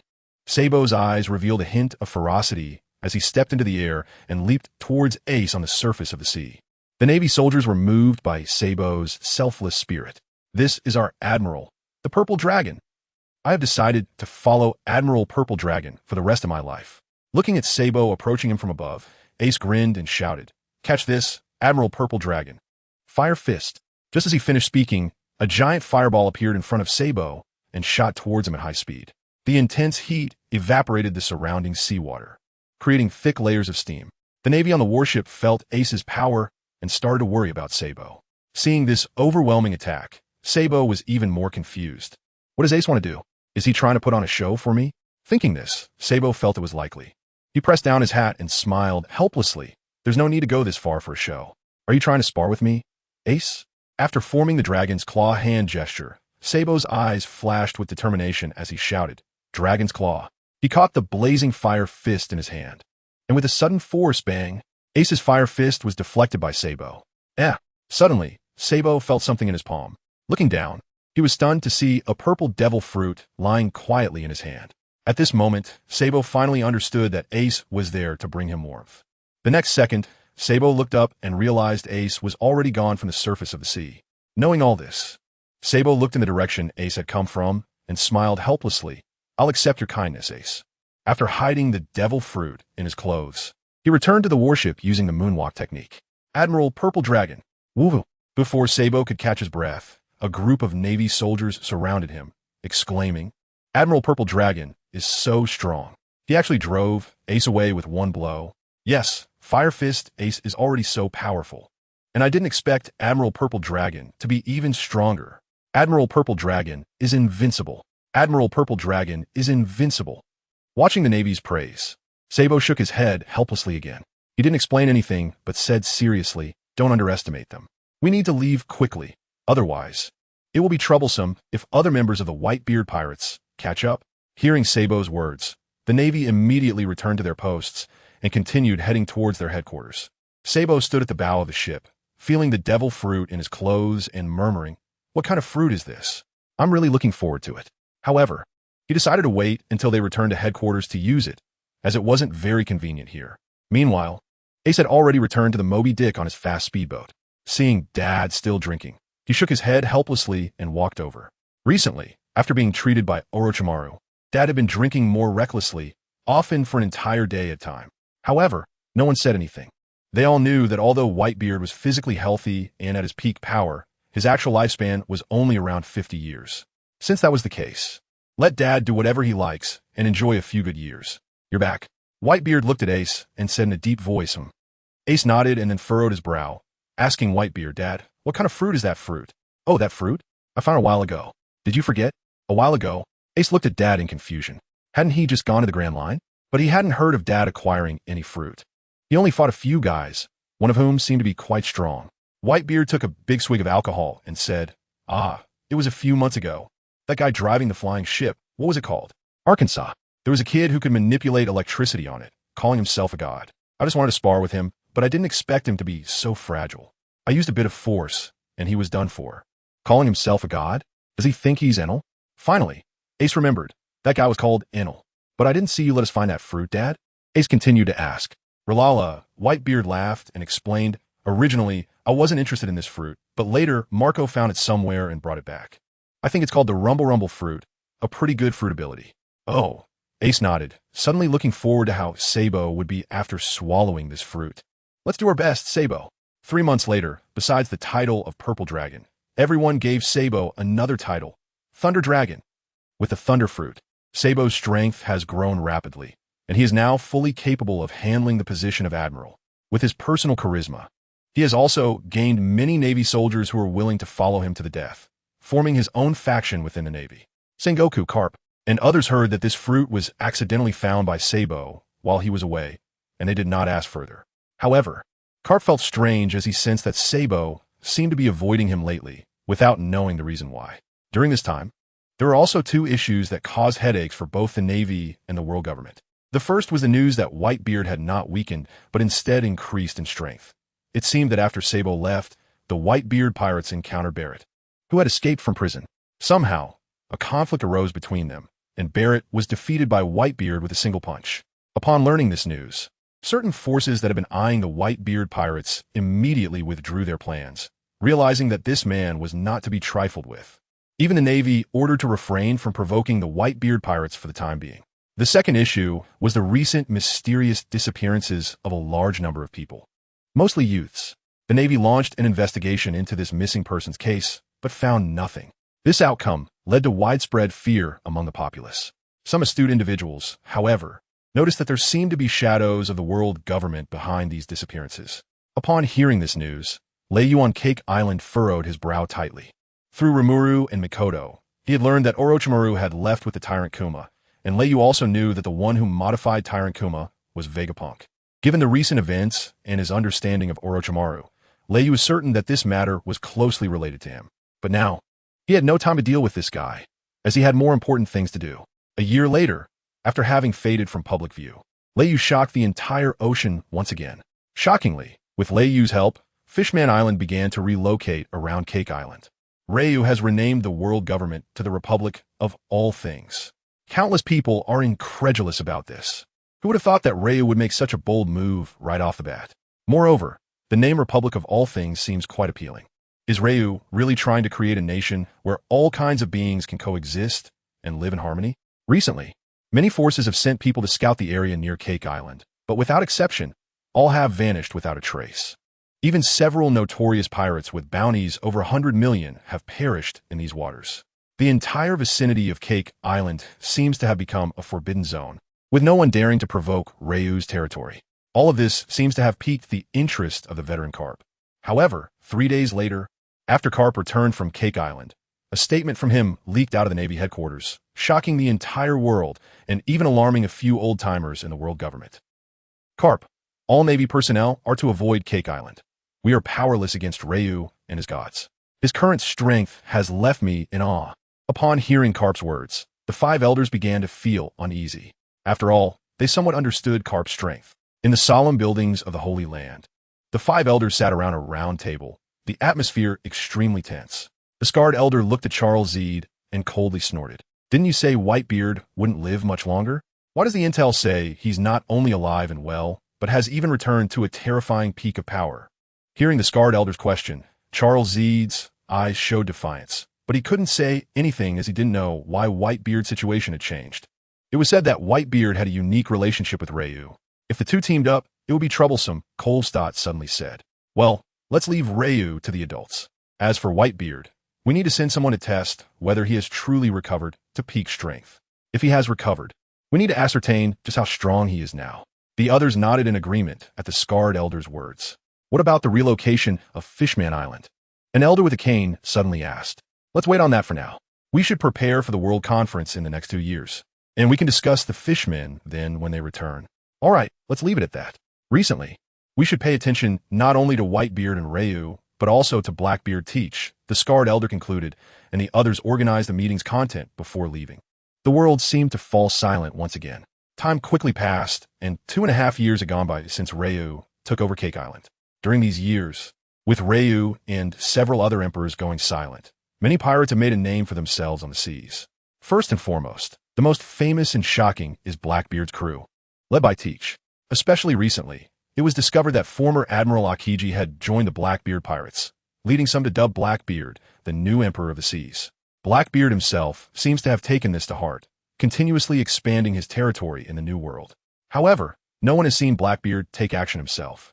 It has mostly been his formidable subordinates doing the fighting, while Akiji steps in to resolve issues when needed. For a time, Blackbeard's true strength became a mystery. This led to Blackbeard becoming the strongest pirate crew under the 4 emperors, hinting at a possible replacement for Big Mom and becoming the 5th emperor. Below Blackbeard, the Straw Hat crew, led by Luffy, remains active. Just like in the original story, Luffy set sail 2 years later and teamed up with Law to defeat Doflamingo, liberating the people of Dressrosa. Doflamingo was then captured by the Marines led by Fujitora and imprisoned in the 6th level of Impel Down. Since Cake Island was under Ryu's control, there was no incident of Sanji being captured for an arranged marriage. Now, no one knows where the Straw Hat crew is. As for Sabo, he has been thriving in the Navy, earning the admiration of countless soldiers and even overshadowing Fujitora at times. As for Green Bull, he hasn't made many public appearances. Most of the Navy only knows of his existence, but have never seen him in person. Meanwhile, Kizaru seems to be slacking off, barely touching any paperwork and just wandering around daily. Even Sengoku couldn't stand it anymore and had to personally handle some of the matters that the Admiral Kizaru was neglecting. This resulted in a strange phenomenon where Kizaru, as the Admiral, wasn't doing his job, while the retired Sengoku was working hard every day. At this moment, Ryu, on Cake Island, welcomed a special guest. In the palace of Cake Island, Lei Yuning looked at the suddenly visiting Shanks and asked in a deep voice, "Are you here for something?" Shanks did not answer Lei Yu's question directly. After smiling, he said, "Why so serious? I'm here to celebrate your ascension to the throne, even if it's a bit late." Saying this, he pulled out a wine gourd from his bosom and tossed it to Lei Yu, who caught it steadily. Then he took out another similar wine gourd and said, "Feel free to indulge. I'm celebrating your achievement of the throne, so I'll go first." Haha. With that, Shanks downed the strong liquor in his hand. Witnessing this, Lei Yu, not worried about Shanks being harmful to him, also downed it in one go. Burp. After finishing, both of them burped loudly. Shanks laughed heartily again. Lei Yu looked at Shanks, furrowing his brows tightly, and asked, "What are you really here for?" Shanks, still laughing, shook his head and waved his hand, saying, "Really, it's nothing. I just came to take a look. Since I've had a drink, I'll take my leave now." With that, Shanks turned around and really left. Lei Yu was puzzled, but did not stop Shanks from leaving. However, just as Shanks was about to walk out of the palace gate, he suddenly stopped and said coldly, "By the way, you'd better be careful lately." After saying this, before Lei Yu could ask more, Shanks vanished in a flash. Ryu arrived at the door, looking puzzled at the place where Shanks had disappeared, wondering what his last words meant. Could it be that someone was going to make a move against him? But who could it be? Suddenly, a flash of inspiration struck Lei Yu's mind, and he suddenly realized that Shanks' identity seemed to be somewhat special. Then, Lei Yu's lips curled slightly, and his eyes emitted a cold glint as he sneered. Could it be that the world government's guys can't hold back anymore? I'm really looking forward to a confrontation with you old fossils. As he spoke, an extremely terrifying aura slowly emanated from Lei Yu, and in that instant, it seemed as if the space itself had solidified. No one knew just how terrifying Lei Yu's strength was at that moment. Meanwhile, Shanks, who had already reached the coast, suddenly felt a chill in his heart, as if something could threaten his life. He abruptly turned around to look in the direction where he had just met Lei Yu. After a long while, he came back to his senses and sighed with lingering fear. I didn't expect this kid's strength to have reached such a level. I really don't know what this guy has been eating to grow so fast. Subsequently, Shanks boarded a small wooden boat and began to row away from Whole Cake Island.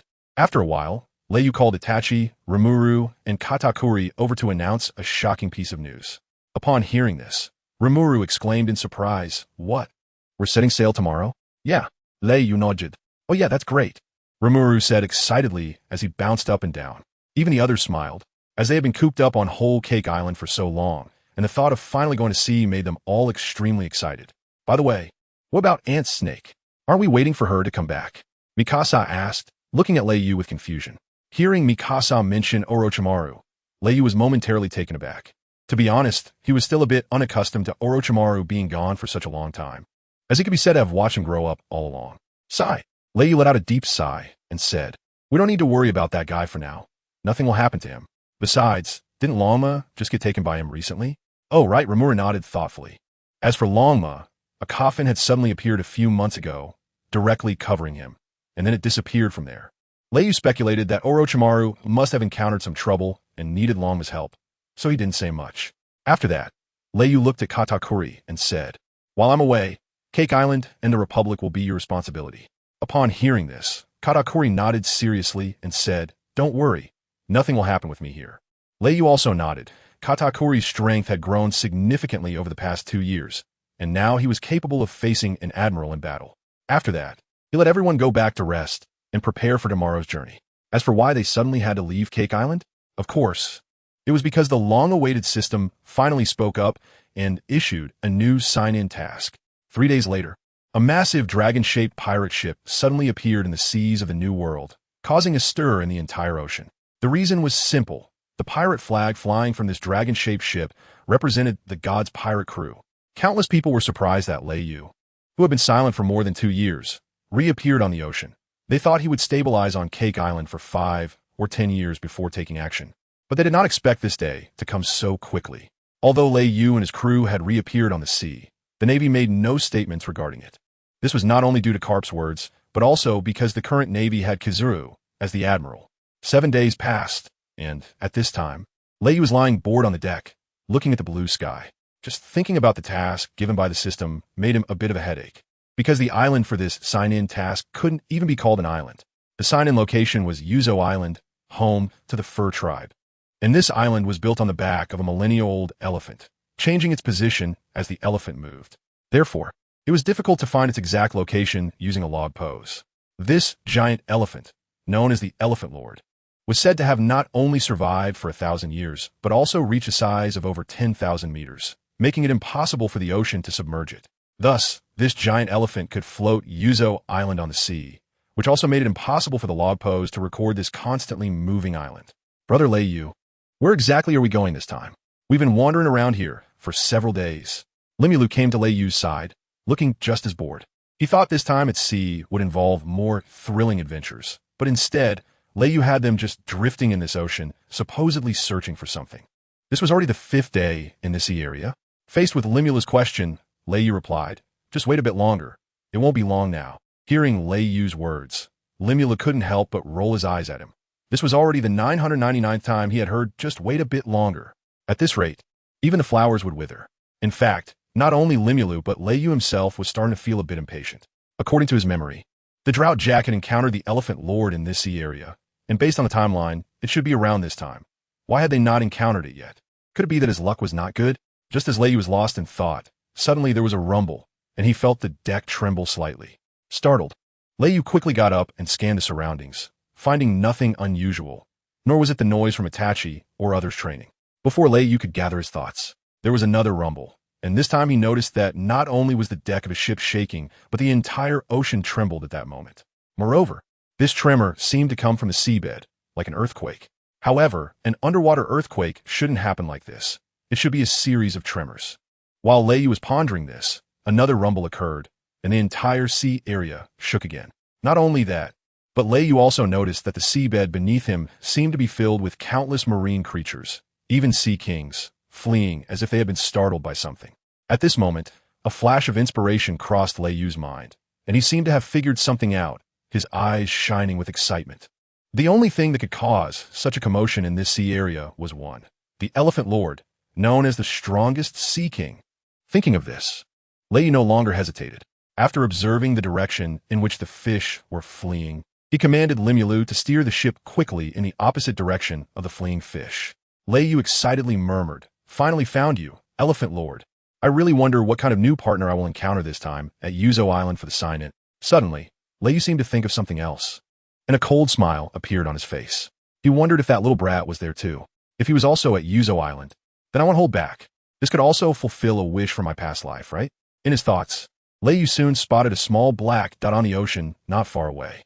As the pirate ship sped forward, Lei Yu finally saw a towering figure standing on the sea, as if it had conquered the entire ocean. That was the behemoth of the sea, the dominator of the Sea Kings, the Elephant Lord. At this moment, atop the Elephant Lord, a traditional samurai dressed in the style of Ueno, with his head shaved except for a bun at the back, wearing a pink kimono and wooden sandals, seemed to have noticed Lei Yu and his crew. This little brat was Momonosuke, and beside him was the samurai Kinemon. "That pirate ship seems to be the God's pirate crew, young master," Kinemon said nervously, as he had naturally heard of the infamous Lei Yu from the God's pirate crew, a person clearly not to be trifled with. Looking at Lei Yu and his crew approaching, Momonosuke, seemingly unconcerned, said, "Humph, it's just Lei Yu. If he dares to come closer, I'll have the Elephant Lord smash him." Hearing Momonosuke's words, Kinemon frowned tightly. He had a feeling that something bad might happen. After a while, Momonosuke noticed that Lei Yu and his crew, facing such a colossal beast as the Elephant Lord, did not choose to avoid it. Instead, they kept pressing forward, and, as the pirate ship drew nearer, a fierce glint flashed in Momonosuke's eyes. He then placed his palm on the ground, which was actually the rough skin of the Elephant Lord, and roared, "Smash these pirates." Elephant Lord. As soon as the words left his mouth, the Elephant Lord suddenly stopped, and a deafening roar echoed across the sky. At this moment, Lei Yu, who had arrived at the foot of the Elephant Lord, noticed its unusual behavior on the deck, and his expression became slightly serious. Before Lei Yu and the others could think much more, they saw the Elephant Lord roar again and then swung its enormous trunk toward Lei Yu and his crew. Witnessing this, Lei Yu swiftly dodged into the air to meet it head-on. Facing such a gigantic creature, he felt like a mosquito, but there was not a trace of fear in Lei Yu's eyes. After 2 years of training, he himself was unsure how strong he had become. As he watched the charging elephant trunk, Lei Yu's mouth curved slightly as he murmured, "I'll use you to test my new move." Then, with a loud boom, the powerful conqueror's haki emanated from Lei Yu. This formidable conqueror's haki immediately caught the attention of Jin Weimin, who was on top of the elephant. Sensing this overwhelming haki, Jin Weimin felt puzzled and thought to himself, could it be that this guy Lei Yu wants to use Conqueror's haki against the Elephant Master? I know how terrifying the Elephant Master is. There's no way the haki could affect it. But in the next second, an incredibly powerful aura suddenly erupted, causing the white clouds above to swirl in a vortex extremely terrifying. Jin Weimin's face changed drastically as he stared intently at the small black dot below, his expression filled with disbelief and horror. This is impossible. Could it be? Is it Conqueror's haki entanglement? That's right, Lei Yu's new move. The Conqueror's haki entanglement was painstakingly developed over the past 2 years. At this moment, a ball of purple-black energy was swirling around Lei Yu's fist, tearing apart the air around him. In an instant, Lei Yu's fist collided with the incredibly thick elephant trunk, resulting in a loud boom that caught everyone off guard. The Elephant Lord's entire body trembled. Then, shockingly, the rough-skinned, incredibly hard trunk was directly torn apart by the terrifying Conqueror's haki upon contact with Lei Yu's punch. Roar! The Elephant Lord let out a painful wail, thrashing its broken trunk and roaring in agony, blood gushing out continuously and soon staining a small area of the sea red. At this moment, Momonosuke was completely stunned by the scene, standing frozen in place, mumbling repeatedly, "How is this possible? This is not human power at all." After a brief moment of shock, Kinemon quickly regained his senses. Although he didn't know the intentions of Lei Yu's group, it was best for them to escape for now. With that, he grabbed Momonosuke and ran deeper into Zou Island. At this time, the wounded Elephant Lord staggered a few steps in the sea with its enormous body. Clearly, it had not anticipated that this man before it possessed such terrifying power. However, as a mighty ruler of the sea, it did not back down. After a shake, it let out a roar towards the sky, then stood up, aiming its strong and incredibly hard front foot at Lei Yu, ready to stomp down on the one who had broken its trunk, wanting to crush him completely. Watching the gigantic elephant foot come down towards him, Lei Yu sneered. "Not giving up, huh? Then let me show you the power of this punch." With that, Lei Yu tightened his right arm and let out a deep roar, dragon transformation. With a tearing sound, Lei Yu's right arm suddenly thickened several times, bursting out of his jacket, followed by pieces of crimson dragon scales emerging, exuding an overwhelming primal force. This wasn't the end. Seeing the elephant foot rapidly descending, a glint of coldness flashed in Lei Yu's eyes as he murmured, "I wonder if you can still fight after this punch, Elephant Lord." Saying this, Lei Yu wrapped his incredibly powerful Conqueror's haki around his dragon-transformed right arm and shot up into the sky, meeting the shadow of the massive foot head-on. Boom! In the next second, a powerful white shockwave erupted at the point of impact, churning the entire sea surface.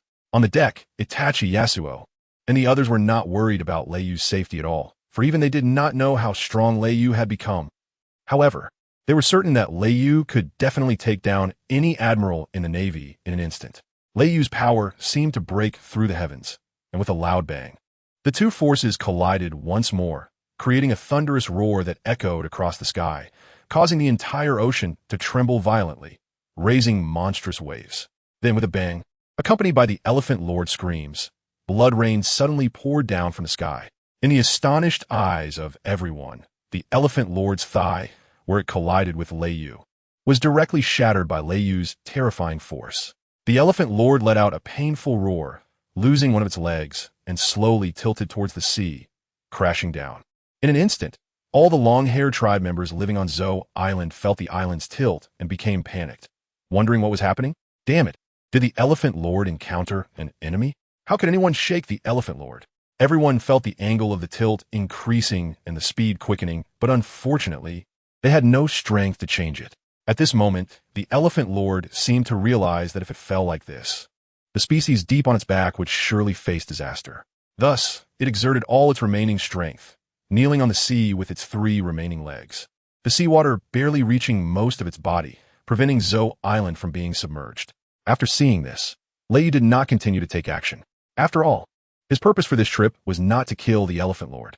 He then returned to his pirate ship, and the group slowly sailed towards the Elephant Lord. Looking at the exhausted Elephant Lord, Lei calmly said, "I mean you no harm. I just need to visit the small island on your back." After saying this, he ignored the Elephant Lord's attitude and leaped onto the Elephant Lord's back with his companions. At this moment, the Elephant Lord, sensing Lei's actions, dared not show any dissatisfaction and obediently knelt down at the seabed, allowing Lei and his companions to safely board his back. Upon reaching the top of the Elephant Lord, the group was amazed by the spaciousness that resembled a small island. Shortly after, they arrived at Yuzo Island, where the long-haired tribe resided. The tribe members spotted Lei's group, but only dared to observe from a distance, not making a sound, knowing that this person had effortlessly defeated the incredibly strong Elephant Lord. At this moment, as Lei stepped into Yuzo Island, he suddenly froze for a moment, and a playful smile appeared on his face. Just now, the system's sign-in task had updated. What surprised Lei this time was that to gain this summoning opportunity, not only did he have to reach Yuzo Island, but he was also required to kill Momonosuke. What kind of nonsense is this? Does the system know that Momonosuke must die? Lei then shook his head and shouted loudly into the empty forest ahead, "Momonosuke, come out for a moment. I have something to trouble you with." The sound of Lei echoed continuously in the forest, but after a long time, no one responded to him. In the forest, the members of the Long Mao tribe looked at each other, seemingly unaware of what Tao Jiju was. Meanwhile, in a huge tree hole, upon hearing the voice, Tao Jiju was startled and shivered. He knew who this person was. It was Lei, who had just brutally dealt with the Elephant Lord. Beside Tao Jiju, Jinwei men wore a serious expression, unsure of Lei's intentions in calling for their young master. Thus he dared not respond. After a while, Lei looked at the empty forest ahead and shook his head helplessly. How could this Tao Jiju be so ungrateful? It seemed that calling out directly wouldn't work. So after pondering for a moment, Lei suddenly had a bright idea and looked towards the beautiful Mikoto beside him. "Tao Jiju, I have something to discuss with you." The next moment, a similar call echoed throughout the woods, but unlike before. This voice was an ethereal and melodious female voice that was simply enchanting. "Brother Tao Jiju, come out, ah?" Seeing Mikoto's call, Lei nodded with satisfaction, a glimmer of excitement flashing in his eyes. "This time, I don't believe you won't come out." Sure enough, when Tao Jiju heard this female voice, his eyes suddenly sparkled with excitement. Jinwei men, seeing this, muttered not good and immediately looked at Tao Jiju, saying seriously, "Young master, don't go out. Be careful of traps." Tao Jiju, after pondering for a moment, looked at Jinwei men and said, "No, I think she needs my help." Saying this, he ignored Jinwei men and scrambled out of the tree hole, eyes sparkling and salivating with excitement, thinking, with such a beautiful voice, she must be very pretty. "I'm coming to save you, miss, hee. Hey, young master, wait for me." Jinwei men watched Tao Jiju's departing figure, shaking his head speechlessly, and had no choice but to follow. However, Tao Jiju was as quick as a rabbit, and in the blink of an eye, he vanished from sight. Jinwei men could only helplessly search around. Before long, Tao Jiju arrived at the spot where Lei and his group were. He immediately noticed the pure and beautiful Mikoto in front of him, surrounded by Lei and others. Then, he approached with a lewd grin, asking Mikoto, "Miss, do you need any help? Don't let my small size fool you. I'm very capable." As he spoke, he was about to pounce on Mikoto. Lei, seeing this, swiftly stepped in front of Tao Jiju, looking at him with disgust and coldly saying, "Brat, what are you thinking?" In an instant, the terrifying killing intent emanating from Lei startled Tao Jiju, who looked at Lei in panic and asked, "What do you want?" "What do I want?" Lei chuckled, but to Tao Jiju, that smile felt devilish. Then, Lei's icy voice reached Tao Jiju's ears. "I want to use your little life for a bit." At that moment, Tao Jiju felt the hair on his body stand on end, and with a bang, he transformed into a small dragon, trying to escape. Unfortunately, it was too late. The next second, a scream pierced through the sky, only to abruptly stop. Countless small birds, seemingly frightened, flapped their wings and flew into the sky, creating an eerie scene.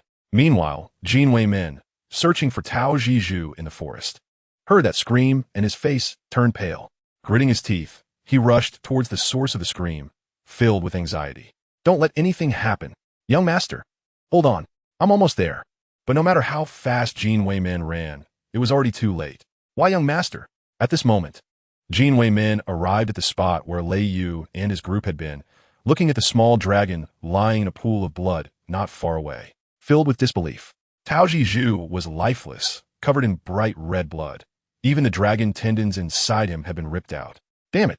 Why? Jin Wei Min couldn't understand why Lei Yu's group would do this. Kneeling in front of Tao Zhu's body, Jin Wei Min let out a long howl to the sky, then exhausted, closed his eyes slowly. He took out his katana from his waist and said, I'm sorry. It's all my fault for not protecting the young master. I have no face to live in this world anymore. With that, a spray of blood erupted, and with a thud, Jin Wei Min collapsed into a pool of blood, lifeless. Meanwhile, Lei Yu's group had already left, heading towards their next destination.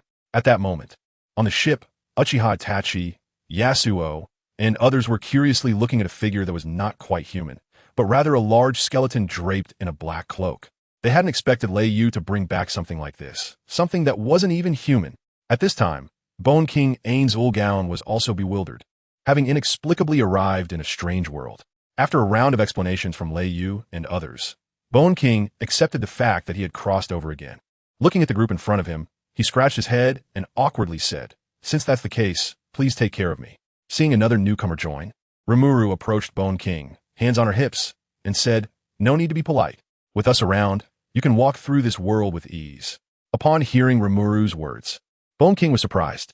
Could it be that the combat power in this world is quite high? Seeing this, Lei Yu almost couldn't help but laugh. It seemed Rimuru didn't realize what level of existence Bone King was. It felt like he alone could dominate this world.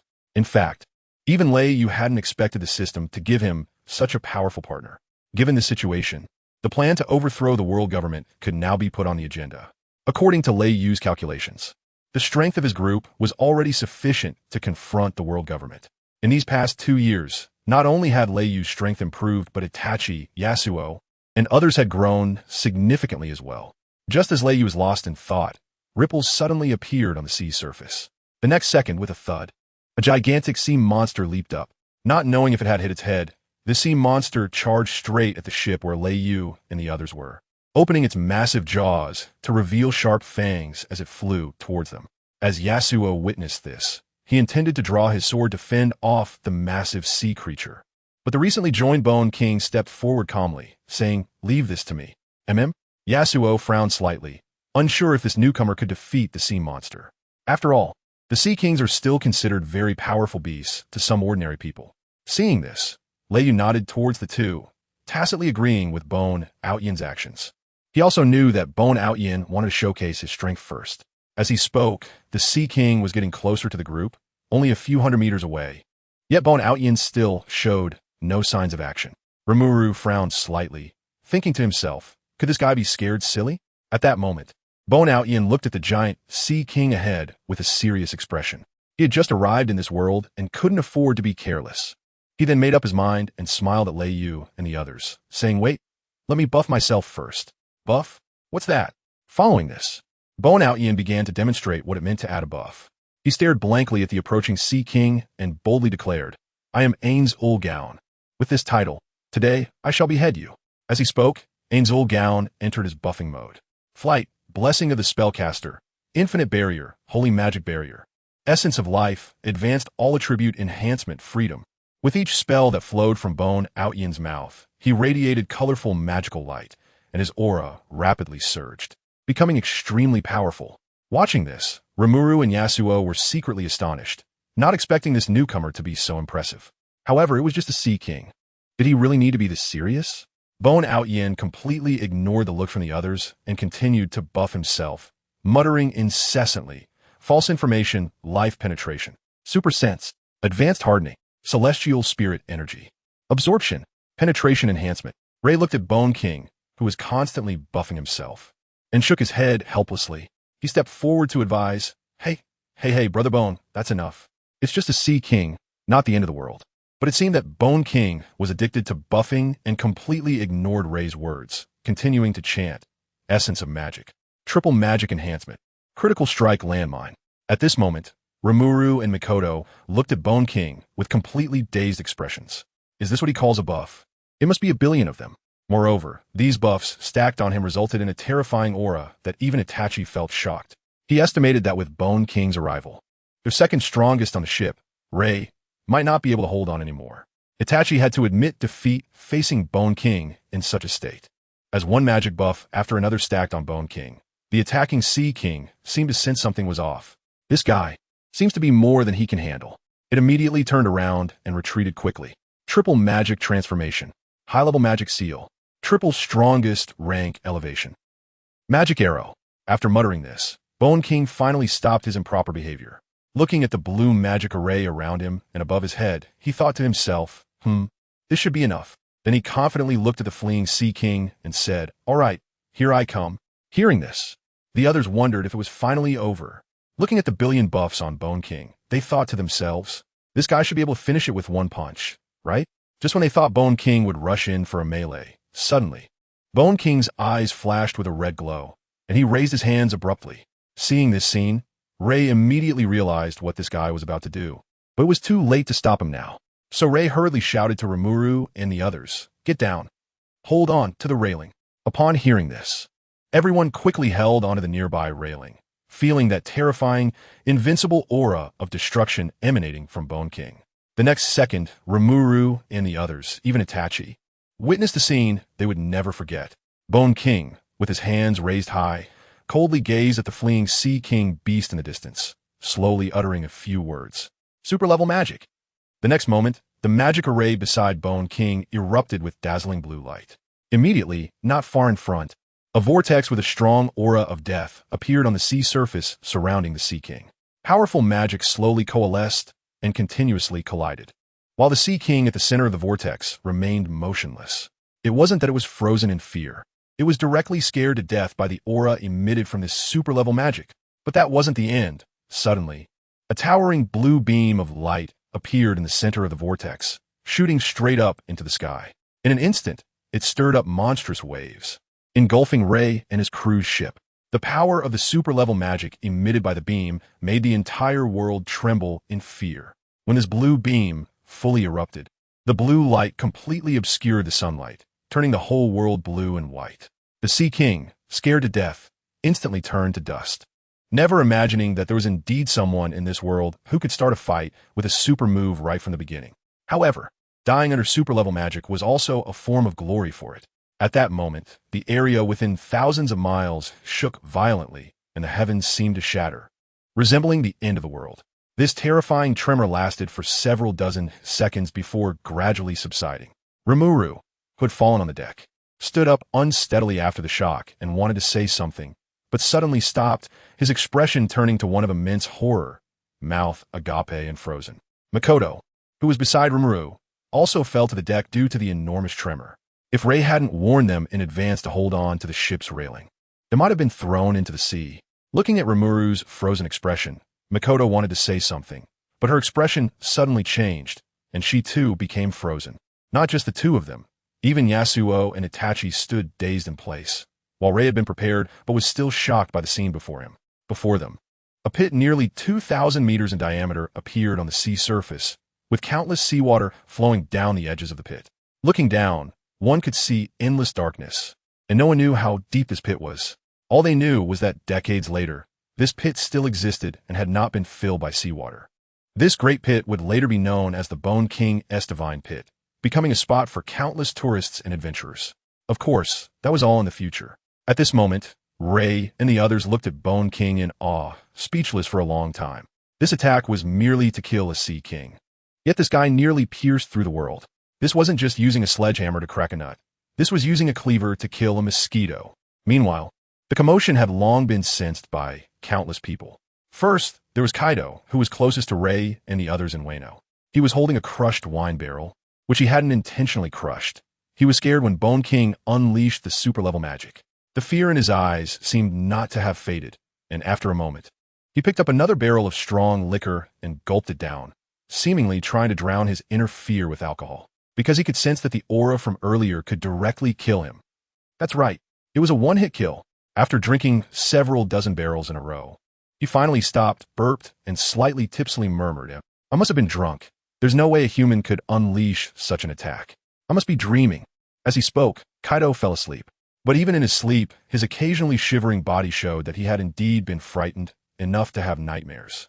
At this time, on the Marine headquarters, Kizaru arrived at a high point, looking gravely into the distance. He also sensed that terrifying aura, the aura of death and destruction. On the training ground, Carp, who was helping train new recruits, suddenly stopped training because Sengoku was slowly walking toward him with a serious expression. Looking at Sengoku's grim face, Carp didn't need to think and directly said, You felt it too, right? Sengoku nodded, his eyes filled with gloom. This unfamiliar and powerful aura made him feel extremely uneasy. Seeing Sengoku's anxious expression, Carp smiled and said, We don't need to think too much about this. I guess it's that guy Ray causing the commotion again. Ray? How is that possible? Sengoku exclaimed, as he couldn't think of anyone else it could be. Looking at Carp's nonchalant demeanor, Sengoku could only shake his head helplessly. Suddenly, Carp noticed that Sengoku seemed to be looking for something and curiously asked, By the way, where's that sheep of yours? You didn't roast it, did you? Hearing this, Zhanhua covered his face and said with a headache that it was scared unconscious by the aura it just obtained. Bo. At this moment, Long, who was at the headquarters of the Revolutionary Army, arrived at the high point of the small island, also looking solemnly at the sky. And the position he was looking at was indeed where Bone Ao Tion released the transcendent magic. After a long time, Long suddenly turned to his subordinate beside him and said, Prepare a small boat for me. I need to go out, quickly. The subordinate nodded without asking further and hurried off to prepare the boat. Watching his subordinate leave, Long murmured with a worried expression, Who could it be? I hope it's not from the government. In fact, it wasn't just the group in the New World who felt the aura of Bone King's transcendent magic. Even the world government far away in the Grand Line sensed it as well. In the holy land of Mariehua, within the familiar and imposing palace, the 5 elder stars knelt once again before Lord M. It was unclear what him said, but the 5 old men looked horrified, nodding repeatedly in agreement with the god sitting on the void throne. After a long time, the 5 of them emerged drenched in sweat, their shock still evident in their eyes. Even their steps were light, as if Lord M had made some significant decision. After they left, M went to a small garden, pulled out a western sword stuck in the grass, and then turned around to enter a dimly lit secret chamber. Inside this secret chamber was a gigantic straw hat, identical to the one on Luffy's head, only several times larger. M stared at the straw hat for a long time before suddenly drawing the western sword and, stroking the sharp blade, murmured, Leiyu, do you also wish to be the one to change the world? How naive. Even if the world is to be changed, it won't be by an outsider like you, Leiyu. After that, M's figure vanished into the void. A few days later, Leiyu and the others finally arrived around Wano country. Then, Leiyu directly headed towards Onigashima, where Kaido was located, with the purpose of making Kaido submit to him. Once Kaido joined, Leiyu planned to unite with the Revolutionary Army to launch a full-scale assault on the world government. Although he hadn't obtained one of the 3 ancient weapons, Leiyu was confident that with the strength of himself and his companions, they could shake the world government's lofty position. At this time, a member of the Beast Pirates spotted Leiyu's pirate ship from a distance. After the drought-causing Jack was killed by Longma in one blow, almost all members of the Beast Pirates had memorized the flag of the gods to avoid provoking them. But now, unexpectedly, the gods' pirates had come looking for them. This pirate, seeing the flag of the gods, hurriedly ran towards the base. Lord Kaido, not good. The gods' pirates are coming our way. Something big has happened. Lord Kaido. Along the way, many people heard his cries, and they were all startled. What? The gods? Leiyu's group? Why are they coming to Onigashima at this time? They can't be here to invade us, right? They shouldn't be. We still have Lord Kaido.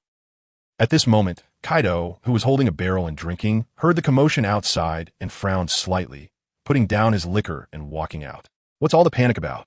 Seeing the chaotic situation outside, Kaido coldly said, and when the crowd saw Kaido appear, they all quieted down. The member who saw Leiyu's pirate group knelt before Kaido on one knee and said, Lord Kaido, Leiyu's come to Onigashima. What? Kaido widened his eyes in disbelief and then asked, Is he alone? No, it seems like they're all here. After hearing his subordinate's words, Kaido was instantly confused. Why was Leiyu here instead of staying in his own territory? After thinking for a while, Kaido said, Fine, I'll go take a look. You all go notify Fire Disaster, Queen, and the others to come over later. As soon as he finished speaking, Kaido's figure disappeared, heading towards the shore of Onigashima. At this time, Leiyu and the others had just docked their ship and landed on the shore when Leiyu suddenly looked up at the sky with a hint of a smile. Is it here? As soon as he finished speaking, a loud boom was heard as Kaido's massive body descended from the sky, directly smashing a large pit into the ground. Even the entire Onigashima trembled slightly. Kaido, holding his kanabo, snorted 2 streams of white smoke from his nostrils, looking seriously at Leiyu and asked, "What do you want by coming here?" In fact, if it were in the past, anyone daring to step onto his territory would have been smashed with a single hit by Kaido, but facing Leiyu, he did not dare to act recklessly at this moment, because his instincts told him that Leiyu was very strong now, extremely strong. He was several times more powerful than when Kaido encountered him over 2 years ago. Such a rapid growth in strength made even Kaido feel a sense of shock. It wasn't just him. Even the threat from Itachi behind Leiyu gave him an overwhelming sense of crisis, and even the swordsman Yasuo felt very dangerous to Kaido. As for the last skeleton frame, Kaido ignored it directly because he did not sense a strong aura from him. Looking at the group in front of him, Kaido felt an immense weight on his shoulders. Although he was somewhat unconvinced, he had to admit that if they all attacked, he wouldn't be able to withstand it. Not only him, but even if his entire beast pirates made a full effort, they wouldn't be able to resist. Seeing Kaido's puzzled look, Leiyu didn't beat around the bush. Smiling, he directly said, "Your strength is quite good. Join me, Kaido." Upon hearing Leiyu's proposal, Kaido seemed to have heard a joke and burst into laughter. After laughing for a while, Kaido suddenly stopped, glaring at Leiyu and shouted angrily, "Leiyu, are you joking with me? You want me to submit to you? Are you dreaming?" Saying this, Kaido gripped his massive kanabo tightly, and a terrifying aura slowly began to emanate from him. Seeing Kaido's attitude, Leiyu shook his head helplessly and continued, "I'm not asking you to submit to me, but to join me. Joining you is just submitting under the gods, right? What do you mean, Leiyu?" Leiyu slowly approached Kaido, looking seriously in his eyes, and said, "I'm preparing to challenge the world government." There was no need for Leiyu to say more. Kaido understood what he meant. Kaido looked at Leiyu with a baffled expression, not mocking him for his seemingly absurd idea, but shaking his head and saying, "You're really a madman. You've gone crazy, Leiyu. Don't think that just because you have some strength, you can overturn the entire world.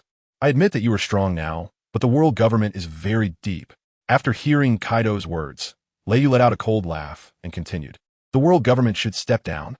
I said it. No one can stop me." Looking at Leiyu's unwavering gaze, Kaido was convinced that this guy was not joking. Then Kaido shook his head, retracted his aura, and turned to leave, saying, "If you want to go ahead. I'm not interested in this. Let's just forget about your reckless intrusion into my territory. I won't hold it against you. Just don't cause me any trouble here." Watching Kaido's gradually receding figure, Leiyu's eyes narrowed, and he coldly snorted, "You don't get to decide that, Kaido." With that, an extremely terrifying power erupted from him, rushing towards Kaido. After all, Leiyu didn't want to give up on a strong fighter like Kaido. Having one more strong ally would increase his chances of overthrowing the world government. Kaido, who was about to leave, also sensed Leiyu's powerful aura closing in on him. He suddenly stopped, tightened his grip on his kanabo, and turned to face the approaching Leiyu, saying, Are we going to fight? I'm not afraid of you, a mere junior." With that, Kaido brandished his kanabo, filled with fighting spirit as he faced Leiyu. The second clash between the two emperors, Raijin and Kaido, was about to begin. Kaido swung his kanabo, his eyes turning a deep crimson as he roared, thunderous 8 trigrams. In an instant, purple lightning surged from Kaido's body, exuding the might of a thunder god. Then, all these purple bolts of lightning flowed into the kanabo in his hand. Following that, with immense force, he swung it down towards Raijin. With a loud bang, Raijin met the attack with his own fist, and in that moment, the ground around them began to shatter. Powerful gusts of air swirling around and wreaking havoc in the surroundings.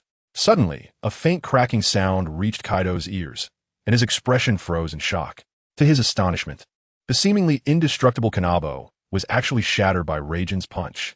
This kanabo had made countless female warriors yearn for it, yet now it was broken by Raijin. How could he tolerate this? In frustration, Kaido threw the remaining half of the kanabo to the ground, his eyes filled with uncontrollable rage.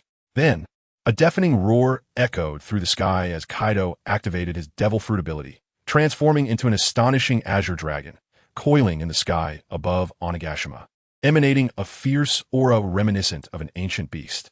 At this moment, the members of the Beast Pirates looked up at Kaido in awe, exclaiming, "Damn it! Has Kaido-sama engaged in battle with Raijin? Quick, let us help Kaido-sama."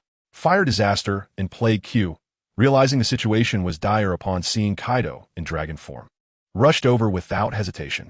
Raijin, observing the giant dragon above, did not transform into a dragon himself, as it was unnecessary. He watched as Kaido, now a blue dragon, opened his massive jaws, and countless flames began to gather within. Burn, Raijin! Accompanied by Kaido's roar, waves of explosive sound transformed into a scorching breath that surged towards Raijin, splitting the clouds in the sky and sending shockwaves outward. As this breath raced towards Raijin, Bon Ao Tian, noticing that no one was paying attention, whispered softly, "High-level body enhancement, high-level defense enhancement, high-level strength enhancement." As he recited each incantation, several glimmers of light flickered around Raijin's body. Seemingly sensing something, Raijin glanced at Bon Ao Tian and nodded. However, Kaido seemed unaware of these developments. In the next moment, Kaido's dragon breath slammed into Raijin. And seeing Raijin caught off guard, Kaido laughed maniacally. "Ha ha, are you underestimating me? If that's the case, prepare to be turned to ashes." With that, Kaido intensified his breath. But this overwhelmingly powerful breath was caught effortlessly by Raijin. What? How is this possible? Kaido was completely stunned, realizing that Raijin had not made any defensive moves. He had withstood Kaido's breath solely with his physical body. Such physical strength was something Kaido had rarely seen.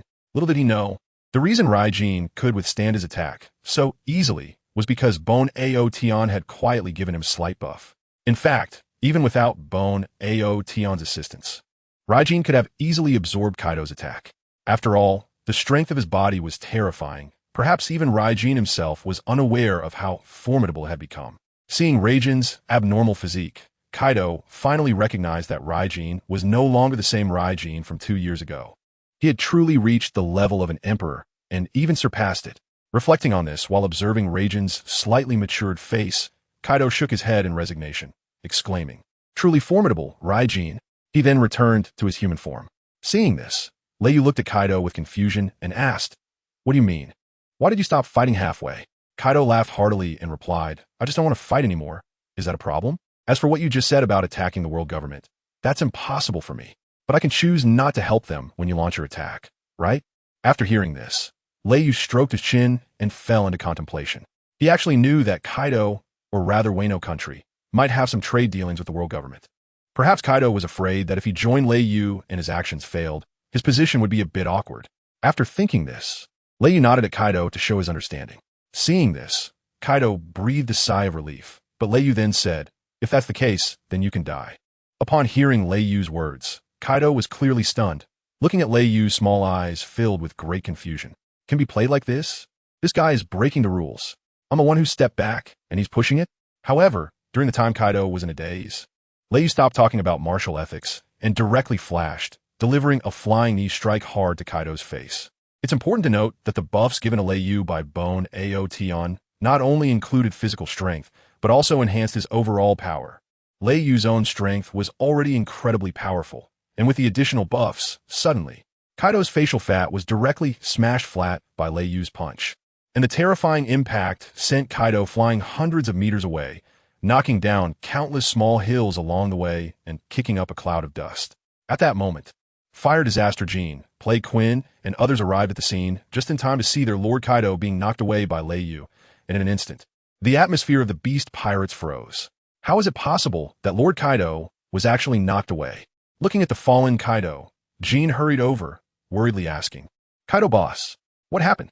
Kaido wobbled and stood up, spat out a mouthful of blood to the side, wiped the corner of his mouth, and said, "Leave this guy to me. You guys don't interfere." Saying this, he charged at Leiyu again, angrily shouting, "Leiyu, you will die." With a bang, Kaido's powerful Conqueror's Haki suddenly burst forth, and then he wrapped his Conqueror's Haki around his arm. Looking at Kaido using Conqueror's Haki, Leiyu mocked, "Is this your Conqueror's Haki wrap?" Kaido, upon hearing this, looked at Leiyu in confusion and asked, "What do you mean? Heh, with such Conqueror's Haki, you shouldn't bring it out to embarrass yourself." As soon as the words left his mouth, a much stronger Conqueror's Haki slowly emanated from Lei Yu. In an instant, the members of the beast pirates behind Kaido felt an overwhelming sense of pressure enveloping their hearts. And even the two powerful figures, Fire Disaster Gene and Plague Quinn, found it hard to breathe. Crackling sounds echoed as small hills within a few miles around Lei Yu were directly shattered by this unreasonable conqueror's haki, collapsing with a loud crash.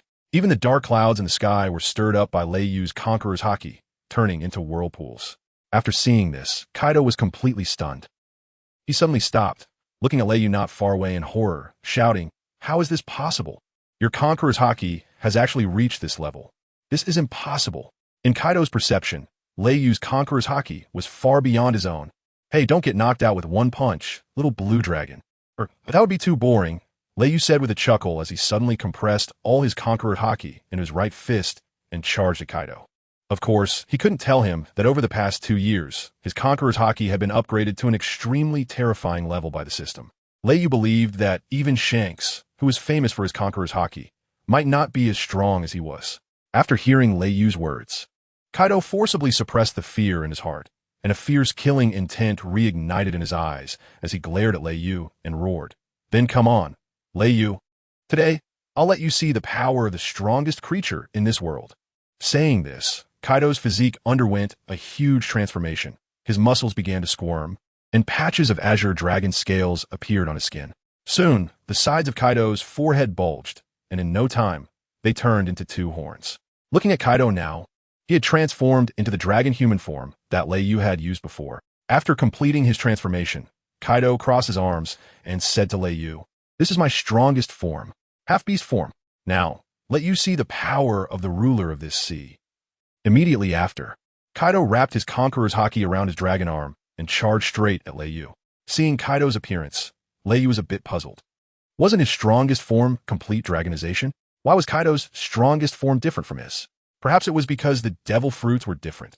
After all, his was the dragon drain fruit, while Kaido's was the fish fruit. Thinking of this, Lei Yu came back to his senses and looked at the rapidly approaching Kaido, his eyes showing no signs of waves because he realized that Kaido's strongest form seemed to be just that. At this moment, Kaido had already sprinted in front of Lei Yu, roaring, "Conqueror's haki-wrapped king," dominating, dragon, fist. Following that, Kaido's fist, covered in dragon scales and wrapped in his conqueror's haki, slammed heavily toward Lei Yu. The tremendous force created a violent hurricane, and the mountains behind Lei Yu were directly shattered by the gust. Looking at the fist coming toward him, Lei Yu helplessly complained, "This feels just like a regular attack. Does giving a name mean it's not a regular attack?" Thinking of this, Lei Yu's eyes brightened, clenched his fist, wrapped it with his invincible conqueror's haki, and fiercely met Kaido's dragon fist, roaring, "Tornado, destroy the parking lot." Bang! With a rumble, a stream of purple-black energy radiated from the two, wreaking havoc around them, and the space began to shatter. However, Kaido's expression was somewhat unnatural because the moment their fists collided, he knew he had lost. Whether it was his conqueror's haki or his physical strength, he was being crushed by Lei Yu. With a splatter of blood, Kaido's right arm seemed unable to withstand the immense power, and the muscles there burst apart. Then, with a wow, blood gushed from Kaido's mouth, and his momentum suddenly plummeted. Lei Yu's punch, wrapped in Conqueror's haki, directly destroyed Kaido's internal organs. Seeing Kaido in such a pitiful state, Lei Yu's mouth curled up slightly as he continued to unleash a series of attacks on Kaido, coldly saying, "Flamingo dance, sky hammer, landing, bear paw strike, flying crane, catching shrimp." Bang, bang, bang. This relentless barrage of attacks left Kaido unable to counter, and all of Lei Yu's strikes were infused with Conqueror's haki. Lei Yu was enjoying himself more and more, not even realizing that adding a name to his basic attacks felt completely different. Blood continuously flowed from Kaido's mouth, and his aura became weak and feeble. Not far away, Fire Disaster and Plague Quinn saw this and rushed over without hesitation. Lei Yu glanced at the two of them and shouted, "Rabbit Fist, Mule Kick, Dragonclaw Shrimp, Cobra." With 2 thuds, the two didn't even manage to touch the hem of Lei Yu's clothes before being sent flying, collapsing to the ground, unconscious. After dealing with the two, Lei Yu turned his attention back to Kaido, who lay on the ground, bruised and bloodied. Kaido's pupils constricted as he looked at the approaching Lei Yu in panic, his eyes seemingly saying, "Don't come over, I'm scared." Crack! Lei Yu cracked his neck and coldly looked at Kaido, saying, "It's time to end this, little blue dragon." Then, Lei Yu gathered his momentum soared into the sky, and then dove down toward Kaido, shouting, "Ultimate killing move." Crow sitting on a plane. In Kaido's shocked gaze, Leiyu descended like a nuclear bomb, crashing heavily onto Kaido. Wow! Kaido opened his mouth wide, and a stream of yellow liquid burst forth. It wasn't blood. It was alcohol. At this moment, there was no blood left in Kaido's body, only alcohol. Mixed within the alcohol was a small amount of blood, shocking everyone. They were astonished to find that their boss Kaido was so helpless before Leiyu. Meanwhile, the two other powerful figures outside were also knocked down by Leiyu's attack, unconscious on the ground. The tough-skinned Kaido had also lost consciousness, unable to resist at all. Looking at Kaido beneath his feet, Leiyu withdrew the Conqueror's haki wrapped around his hand and turned to Rimuru, saying, "Little one, go ahead and swallow him. You should become much stronger." Upon hearing this, Rimuru didn't say much. Being a slime, she was never picky. Then, she approached Kaido's feet, transforming into a blue mass, slowly wrapping around Kaido's entire body. Meanwhile, the members of the Beast Pirates nearby were already stunned into silence by Leiyu's terrifying power, standing frozen in place, unsure of what to do. After seeing these members, Leiyu pondered for a moment and walked towards them. As Leiyu approached step by step, they all fearfully retreated. Seeing this, Leiyu had no choice but to stop and said helplessly, "I have no intention of killing you. Your Kaido has already been defeated by me. Now, you have two choices. The first choice is to leave here immediately, never to be a pirate again, and go to another country to become an ordinary citizen. The second choice is to submit to me and join the God's pirate crew. But you must follow our rules. Violators will be killed without mercy." Upon hearing Leiyu's words, the members of the Beast Pirates were momentarily stunned. Then, they looked around at their companions and began to discuss quietly. Leiyu was not in a hurry and quietly waited for them to make their choice. After a while, this group of pirates suddenly picked up the weapons that had fallen on the ground. Seeing this, Itachi, who was behind Leiyu, narrowed his eyes, thinking that these people were going to make a reckless struggle, ready to defend at any moment. However, the pirates did not take any excessive actions. Instead, after picking up their weapons, they raised them high above their heads and shouted loudly, "Leiyu, Leiyu, gods, gods, we are the gods." It was clear that they had made their choice. After that, Leiyu had them imprison the fallen fire calamity and plague queen in the prison of Onigashima, keeping a strict watch on them. After arranging all this, Leiyu did not choose to rest for a while, but commanded, "In 2 hours, everyone will march with me to Wano country." Upon hearing this, everyone was shocked and discussed in disbelief. "No way, Captain Leiyu, are we going to take full control of Wano country, just like that? Come on, just look at Captain Leiyu's strength. Controlling Wano country is just a matter of moving a finger." Thus, a group of pirates followed behind Leiyu, Itachi, and others, marching grandly towards Wano country. At this moment, the general of Wano country, Kaido, trembled in his general's mansion after hearing this news. He couldn't even handle Kaido himself, let alone a Leiyu who was even stronger than Kaido. With such a lineup, he simply couldn't resist. It was like a bulldozer against a toy car, crushing it in an instant. In just one day, with absolute strength, Leiyu took control of the entire Wano country and simultaneously obtained Sea Stone, a lucrative industry chain. A day later, Leiyu sat in the general's mansion of Wano country, his eyes revealing an incredibly excited gaze. He murmured, "It seems that Dragon still owes me a favor. The golden line should be about ready too. Hee, it's time to reel in the net." In fact, even Leiyu did not expect that in less than 3 years after coming to this world, he could achieve this step. The overthrow of the world government is getting closer. Now it can be said that everything is ready. Only the east wind is missing. After that, Leiyu handed over all affairs of Wano country to Brook, as this guy should have more experience in managing these things. Leiyu himself took a small boat and left Wano country. 3 days later, the news of Leiyu defeating and killing Kaido and taking control of Wano country spread, once again causing a stir in these seas. Meanwhile, the master of the world, Leiyu, had already arrived at a remote island, which was the same island that Orochimaru had visited before. As soon as Leiyu stepped onto the island, he felt something was off. Utilizing his incredibly strong observation haki, he enveloped the entire island and discovered that there wasn't a trace of aura emanating from it, meaning this island had become a deserted island. However, Leiyu soon noticed a cave within the island, and after a quick movement, he found himself outside the cave. Looking into the pitch-black interior, he pondered for a moment before stepping inside. Before long, Leiyu made his way through without any obstacles to the deepest part of Vegapunk's laboratory. He saw that the laboratory was empty, devoid of anything. Not even the nutrient pods used for human experiments were present. Observing such a bizarre scene, Leiyu furrowed his brows tightly, wondering where Orochimaru had gone off to. Just then, heavy footsteps echoed from behind him. Leiyu turned around to see Bartholomew Kuma had somehow appeared behind him. Looking at Kuma, Leiyu understood that this was merely a test subject created by Vegapunk, a cyborg, and not the real Kuma. But Kuma didn't seem interested in fighting. Instead, a glimmer of red light flashed in his eyes, and he emitted two beams of blue light like a flashlight. To Leiyu's astonishment, these two beams of blue light slowly formed the figure of Orochimaru. Wasn't this holographic projection technology? How could that be possible? This was the first time Leiyu showed such a shocked expression. He knew that Orochimaru could never master such technology. So the only person capable of creating such a high-tech product was Vegapunk, the super genius and scientist who was 500 years ahead of this world. Thinking of this, Leiyu couldn't help but take a few deep breaths. Holographic projection, and such a mature one at that. What kind of monster was Vegapunk? Just as Leiyu was contemplating, the projected Orochimaru suddenly moved. Orochimaru looked at Leiyu, revealing a hint of reluctance in his eyes, and slowly said, "Lei, by the time you see this scene, I might no longer be in this world. Of course, it doesn't mean I've been taken down by someone, but just like when I came to this world, I am now leaving it again. As for how I left, I can't explain it clearly. This guy, Vegapunk, right? He created something called a wormhole, and then with AP sound, we left this world. As for why I had to leave, maybe you already know. I still want to pursue what I desire, eternity. He, Vegapunk, showed me a different world, and I feel he might be the wind I've been waiting for. Also, you know, Lei, this Vegapunk is indeed a genius." Looking at the chattering Orochimaru, Leiyu did not doubt what he was saying. He knew that Orochimaru had indeed left this place.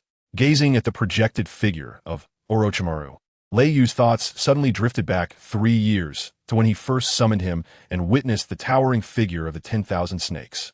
A great portion of his strength was tied to Orochimaru. His physical abilities were enhanced by the potions he concocted, and his devil fruit was also found by Orochimaru for him. Thinking of this, Leiyu suddenly felt a pang in his heart, and his eyes became a bit moist. It seemed he was a little reluctant to part with this guy. Orochimaru suddenly paused, lazily stretching his neck, and after a couple of twists, continued, "Lei, although I want to accompany you for a long time, but there are always many regrets in life. Nothing can be perfect forever, and cracks will eventually appear somewhere. Now, you have grown, and there are so many people around you, so I can leave with peace of mind. I hope we meet again by fate in the future." After saying this, with a click, the blue light in Kuma's eyes suddenly turned off, and Orochimaru's holographic projection abruptly vanished before Leiyu's eyes. Following that, a red light flickered on Kuma's chest, slowly emanating a dangerous aura. Realizing something, Leiyu swiftly vanished from spot. Beep, beep, beep, boom! 3 seconds later, Kuma exploded like a bomb, resulting in a terrifying explosion that caused the entire mountain to start crumbling, burying everything inside the cave. At this moment, Leiyu had already reached outside the cave. Looking back at the ruins behind him, he felt a sense of emptiness inside. Sigh. He deeply sighed and then walked towards the shore, leaving the island. Not long after Leiyu left, several ships from the world government arrived at the island. Many government officials hurriedly rushed to the location of Vegapunk's laboratory. Upon seeing the ruins, the leader clenched his fists and angrily said, "Quick, go back. Notify the 5 elders. Vegapunk is missing." 3 days later, Leiyu returned to Wano country. To avoid trouble, he directly converted the previous general's mansion into the Hall of Gods. At this moment, in the main hall of the Hall of Gods, Leiyu was receiving a familiar old friend, Drago, looking at the leader of the revolutionary army before him. Leiyu asked, "You busy man, what brings you here?" Drago scrutinized Leiyu, who was sitting on the dragon throne, for a long time before slowly speaking. "I never expected that in just a few short years, you have grown to this extent." Upon hearing this, Leiyu smiled and exchanged a few pleasantries before finally getting to the point. Drago leaned closer to Leiyu's ear and whispered, "What do you think about the world government?"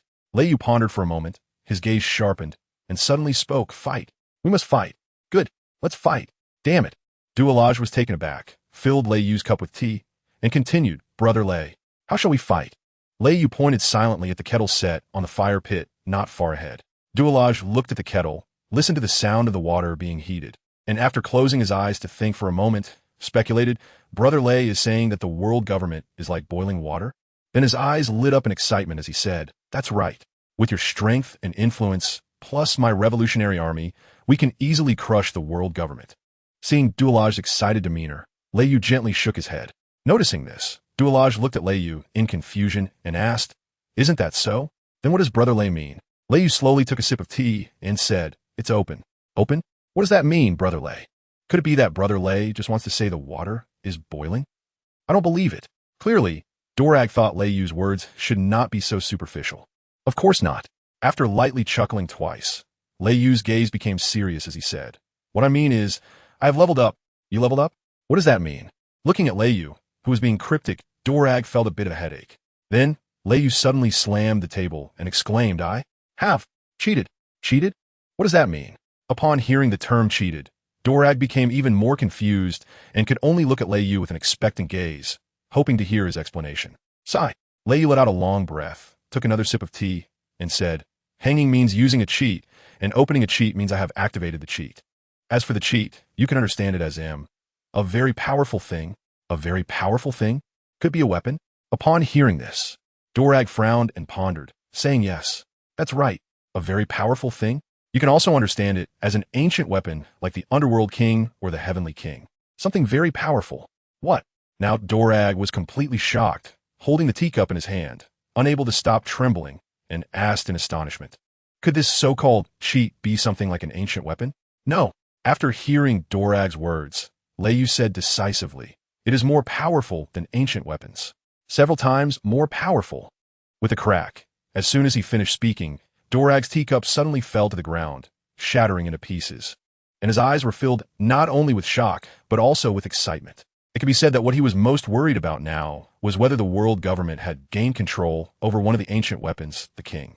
If they truly had control, then his chances of victory would be greatly reduced. However, today, upon learning that Lei Yu possessed a weapon even more powerful than ancient weapons, that worry dissipated. After a while, Dorag forcibly calmed his excited emotions, took a deep look at Lei Yu, and continued to discuss subsequent matters with him.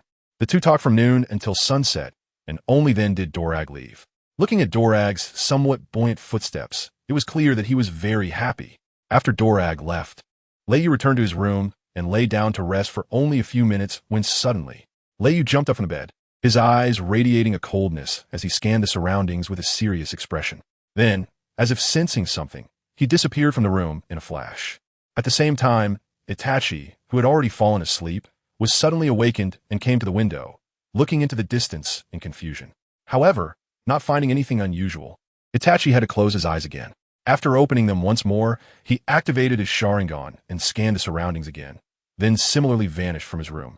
Meanwhile, Rimuru Mikoto and even Yasuo seemed to be sleeping soundly without noticing anything unusual. However, in the room of Bon Out Yen, his figure was nowhere to be seen. At this moment, in a jungle by the coast of Wano country, Bon Out Yen looked up at the sky with a solemn expression at a figure resembling the boss. "Who are you?" The figure before him brought an intense sense of pressure that Bon Out Yen had never experienced before. The figure in the sky did not respond to Bon Out Yen's words, holding a sword and gazing into the distance, seemingly waiting for something. Seeing this, Bon Out Yen did not rashly take action. After a long while, two figures arrived at the scene. It was Lei Yu and Itachi. Upon seeing Bon Out Yen's figure, they were not surprised, as they had sensed Bon Out Yen's presence earlier. Lei Yu's gaze fell on the figure in the sky, and his pupils subtly constricted before he coldly chuckled. "I thought who had come. Turns out it's you, Im." Upon hearing this, Im in the sky emitted a chilling glare, staring at Lei Yu for a long time before saying, "I advise you to give up your thoughts. This world is not something you can shake. As part of the deal, I can ensure that the world government, even the Navy, will no longer target you." Hearing Im's words, Lei Yu was slightly surprised. He did not expect him to offer such terms. "Heh." Lei Yu smiled and looked at him calmly, saying, "As long as I defeat you and overthrow the world government, maybe no one in this world will target me, right?" "Target me? Do they deserve that?" As soon as he finished speaking, Lei Yu's body trembled. A kingly aura emanated from him, and this aura was the most exceptional conqueror's haki. After sensing this aura, Im seemed stunned for a moment and exclaimed, "How could you possibly possess this level of conqueror's haki? Could it be that you also have the bloodline of the great kingdom?" The reason Im was so shocked was that conqueror's haki awakens based on individual talent. Although one can strengthen it through personal effort after awakening the individual's talent or bloodline, determines the upper limit of Conqueror's haki. The reason Shanks' Conqueror's haki is so powerful is that he possesses the bloodline of the ancient Great Kingdom within him. Upon hearing Im's question, Leiyu shook his head and said, "Great Kingdom? Unfortunately, I seem to be unaware of it." After a brief moment of distraction, Im quickly regained composure and looked at Leiyu with utmost seriousness before asking again, "Your strength is indeed impressive. It could even be said to surpass everyone in this world. Unfortunately, from my perspective, your strength is still insufficient. I'll give you a chance. How about we both control this world together?" Hearing Im's almost negotiating tone, Leiyu still shook his head and said, "The celestial dragons are the tumors of this world. My goal is to excise these tumors." After being rejected repeatedly by Leiyu, Im seemed a bit impatient. A destructive aura began to emanate from Im. Coldly staring at Leiyu, "Are you sure you want to oppose me?" Leiyu waved his hand domineeringly and shouted, "A month from now, I will trample the Holy Land, Mariehua, underfoot and break the red line." Upon hearing Leiyu's resolute tone, Im's smile turned a bit sinister. "If that's the case, I accept your challenge. At that time, you will witness the power of a deity." After saying this, the space twisted, and Im's figure vanished before their eyes. Watching the space where Im had disappeared, Leiyu's expression gradually became serious, and he turned to Itachi and Bone Out Yin, asking, quickly, "How strong is he?" "Strong. Very strong. Stronger than anyone we've encountered before," the two said in unison. Leiyu nodded. Im's overwhelming pressure was no joke. "Indeed, but we are the gods." After speaking, a determined light burst forth in Leiyu's eyes. "Overthrowing the world government and bringing light back to this world is our duty." 3 days later, Leiyu officially declared that a month from now, he would challenge the world government in the Holy Land, Mariehua. They aimed to overturn this world. As this news spread, the entire world erupted in fervor, but most people were shocked by Leiyu's actions. In fact, many did not believe that Leiyu and his group would succeed. But they did not know that when Whitebeard learned this news, without hesitation, he took the Moby Dick and headed for Wano country, preparing to meet up with Leiyu. Meanwhile, the Dark Emperor, Shiki the Golden Lion, who was in the underground world, learned of this news and his eyes burst with excitement as he muttered, "Is this day finally coming?" He then summoned his subordinates and issued a series of commands. Shortly after Leiyu declared war, Dragon followed suit, publicly revealing the massive power of the Revolutionary Army for the first time and announcing that he would join Leiyu in launching a full-scale attack on the world government. This caused the entire world to go completely crazy. What? The Revolutionary Army is actually this powerful? The world government might really fall this time. Instantly, the previously held belief that Leiyu's declaration of war would end in failure shifted dramatically. With the combined forces of the gods and the Revolutionary Army, they wondered if the world government could withstand such an attack.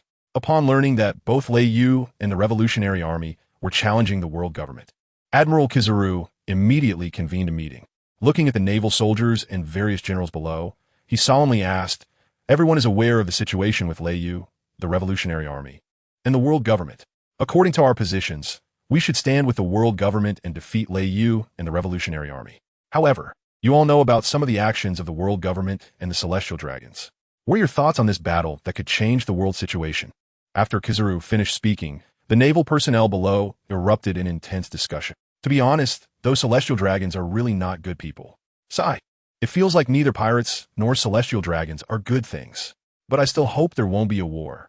After discussing for a while, everyone fell silent, looking towards Kizaru, knowing that such decisions were not for them to make. The higher-ups must have already discussed it. Seeing everyone quiet down, Kizaru, with a serious expression, said, "I even support the former Admiral Sengoku and Carp's suggestion. We should fight. Most of the darkness in this world comes from the world government's corrupt and incompetent rule. The source of chaos in this world is not the pirates, everyone." At that moment, Carp stepped forward and loudly said, "In fact, we in the Navy are merely puppets controlled by the world government to rule the world. To break free from this situation, we must defeat the world government for the Navy to be reborn." Even Sengoku came to their side, shouting loudly, "Everyone, regardless of the outcome of this battle, a brand new Navy will emerge. Let's go." Seeing the highest authorities of the three speak, the naval soldiers below no longer hesitated, raising their hands high and shouting loudly. As for the three admirals, Sabo certainly had no objections. After all, the goal of his revolutionary army was to overthrow the world government's rule and Fujitora was also already dissatisfied with some of the world government's actions. So he said nothing more. At that moment, a beautiful man with green hair, a delicate appearance, but still exuding masculinity, suddenly stood up beside Fujitora and asked Kizaru, "Admiral, if we win this battle, how should we deal with the pirates?" When Green Bull's words came out, the entire room fell silent once again. Indeed, if they won this battle, how would they face those pirates at sea? Especially Lei Yu from the God's Pirate Crew. This time, even Sengoku and Carp were stunned. They seemed to have overlooked this point. Just then, a loud laughter came from afar. "Ha! If we win this battle, I will ensure that there are no more pirates in this sea." Upon hearing this, everyone furrowed their brows, doubtingly wondering, who is it?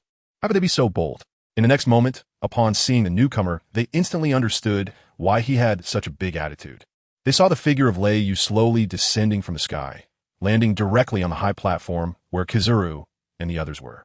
Upon Lei Yu's arrival, countless Navy soldiers grew tense. After all, pirates are still pirates, and the Navy is still the Navy. "What did you mean by that statement?" Carp asked seriously, looking at Lei Yu with a grave expression.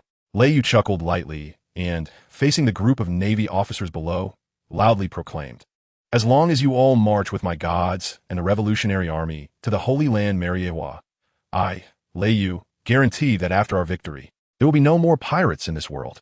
At that time, my god pirates will be the first to disband as a gesture. As for the details, you can come to my Wano country when you have time." After finishing his words, Lei Yu left the Navy headquarters. Before departing, he glanced at the previously unseen Admiral Green Bull, realizing that this person was indeed not simple and quite interesting. He then vanished from the scene, leaving everyone wondering where he had gone. Kizaru, Sengoku, and the others exchanged glances, and it was Kizaru who spoke up to conclude the meeting, stating that specific plans would be discussed later. Subsequently, Kizaru and the other high-ranking officials left first to prepare for what was to come. Time flew by, and about half a month later, the Navy headquarters dispatched a warship heading towards Wano country, where Lei Yu was located. On the ship, Kizaru and Sabo stood at the bow, gazing ahead. Meanwhile, Sengoku, Fujitora, and others remained at the Navy headquarters, wary of certain pirates or the world government. They knew well that the words spoken at the meeting had led all the Navy to vow not to mention it outside. However, there might be people from the world government within the Navy, and if they learned about the defection, it would inevitably cause a ruckus. In fact, they were overthinking. Since the world government learned that Lei Yu had allied with the massive force of the Revolutionary Army to target them, there was chaos for a while, with many feeling that the world government was on the brink of collapse and that the celestial dragons would be exterminated. However, this panic lasted only a day, and after some unknown events, they fell silent again. Of course, it wasn't just the Navy heading to Wano country to meet Lei Yu. The Whitebeard pirates and Dracul Mihawk were also on their way. Just as Kizaru and Sabo were enjoying the sea breeze, a soldier rushed over in a panic, looking at the two and urgently saying, "We found a pirate crew ahead. It seems to be the Straw Hat crew. What should we do?" The soldier knew that the current Navy was essentially collaborating with Lei Yu, the great pirate, at least for now, on the same front. So he was unsure how to face other pirates and could only seek Kizaru and Sabo's opinions. Upon hearing about the Straw Hat crew, Sabo's eyes lit up and he murmured, "Is it Luffy and the others?" Joy flashed in his eyes as he turned to Kizaru and suggested, "How about I go check it out first?" Kizaru, seeing this, didn't say much but smiled thoughtfully and nodded, "Go ahead." As soon as the words left his mouth, Sabo's figure had already vanished from sight, using moonwalk to approach Luffy's crew in midair. Meanwhile, on the Thousand Sunny, Chopper, lying on the deck, suddenly noticed the figure above and jumped up in a panic, landing on Luffy's face and shaking his head while shouting, "Luffy, Luffy! Look, something is flying towards us." "Huh?" Luffy, groggily awakened by Chopper, sat up and asked, "What? Is it time to eat?" Seeing Luffy's confused expression, Chopper helplessly exclaimed, "Baka, something is flying towards us."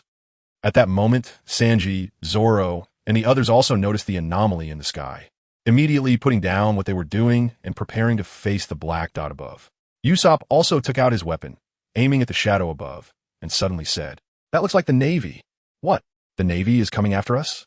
As the shadow drew closer, they saw the distinctive Navy uniforms, and Usopp gritted his teeth, shouting, "Leave it to me, deadly, floating meteor." Saying this, he shot a bomb from his slingshot towards the figure. Just as Usopp thought he had hit his target, a terrifying bolt of lightning flashed across the sky, effortlessly neutralizing his attack. Seeing this, Nami and Robin seemed to connect the dots and exclaimed in unison, "That's Admiral Kizaru." "What? Admiral Kizaru?" At this point, Zoro and Sanji's expressions also turned serious. Over the past 2 years, Kizaru's reputation had been quite significant. Zoro drew his sword, Chioshui, and cracked his neck, saying, "I didn't expect to encounter such an enemy here. Let's see what kind of person Admiral Kizaru really is." Sanji stepped forward, lighting a cigarette, his eyes filled with fighting spirit as he gazed at the figure above. Meanwhile, Luffy stood frozen, scratching his head and staring intently at Kizaru, feeling an inexplicable familiarity with him. Just as Zoro and Sanji were preparing to act, the figure of Kizaru suddenly burst into laughter. "Are you trying to test me, Luffy?" Hearing that familiar voice, Luffy shivered, his eyes widening as he shouted to Zoro and Sanji, "Wait!" The two paused their attacks, looking at Luffy in confusion. In that instant, Sabo landed steadily on the deck, and Zoro and the others stared at this admiral with serious expressions, ready to act at any moment. Sabo smiled slightly, adjusted the brim of his hat, and said, "Long time no see, Luffy." Looking at this person, Luffy felt that the voice was very familiar. However, he should have never met this admiral before. Sanji also looked at Luffy, puzzled, and asked, "Do you know this guy?" Nami and the others were equally confused, as they had never interacted with Admiral Kizaru before. Luffy sternly asked, "Who are you?" "I don't know any Navy people. Get out of here, or I'll have to knock you away." With that, he assumed a fighting stance, and Zoro and the others prepared for battle. Sabo, hearing this, chuckled helplessly and stepped forward, saying, "Straw Hat Luffy, Fire Fist Ace, you should have another brother, right?" Luffy froze for a moment, recalling his childhood brothers, and then a hint of sadness appeared in his eyes as he said, he already, before Luffy could finish. Sabo took off his hat and looked at Luffy with a gentle smile, saying, "It's been a while, Luffy." In that instant, seeing that familiar face, Luffy was completely stunned, feeling as if everything around him had come to a standstill. His eyes gradually became moist as he choked out, "Why, you are Sabo?" Sabo continued to smile and said, "Can't recognize me anymore, Luffy?" That familiar, gentle voice reached Luffy's ears, and he could no longer hold back, tears mixed with snot streaming down his face, his eyes bulging in disbelief. "Is it really you, Sabo?" Then, in a flash, he appeared right in front of Sabo, jumped up, and rode on Sabo's neck, crying uncontrollably, "Sabo, I thought you were dead." "Thank you, Luffy. It's really good to see you again." After seeing Luffy's familiar face, Sabo's eyes also slowly became moist. The onlooking Zoro and the others noticed that this Marine Admiral seemed to be a brother to Luffy. Although they were puzzled, they didn't ask further and went on with their own business. After embracing for a while, Luffy and Sabo sat on the deck and reminisced about old times. Suddenly, Luffy looked at Sabo's Marine uniform and asked curiously, "Why did you become a Marine?" Sabo didn't hide anything from Luffy and felt there was no need to. After all, the Marines and the Revolutionary Army were somewhat on the same side now. When Luffy heard about Sabo's multiple identities, his mouth dropped in surprise. He never expected Sabo to be connected to both his grandfather and his father. After a while, Sabo looked at the time and stood up, saying, "Luffy, it's getting late. I have to go." Luffy understood and didn't say much, but looked at Sabo and asked, "Where are you guys going this time?" "Oh, we're going to Wano to discuss something," Sabo said without holding back. Nami, who had come over, murmured thoughtfully, "Wano? The land of the gods?" Hearing this, Luffy jumped up in excitement and said jokingly, "You're going to Wano too? Huh? Are you guys also going there?" Sabo looked at Luffy in confusion. Luffy nodded and excitedly said, "Wano is my brother Rajin's territory. We heard that he is planning to overthrow the world government. How could I miss such an exciting event?" Sabo frowned and asked, "Aren't you planning to find One Piece and become the Pirate King?"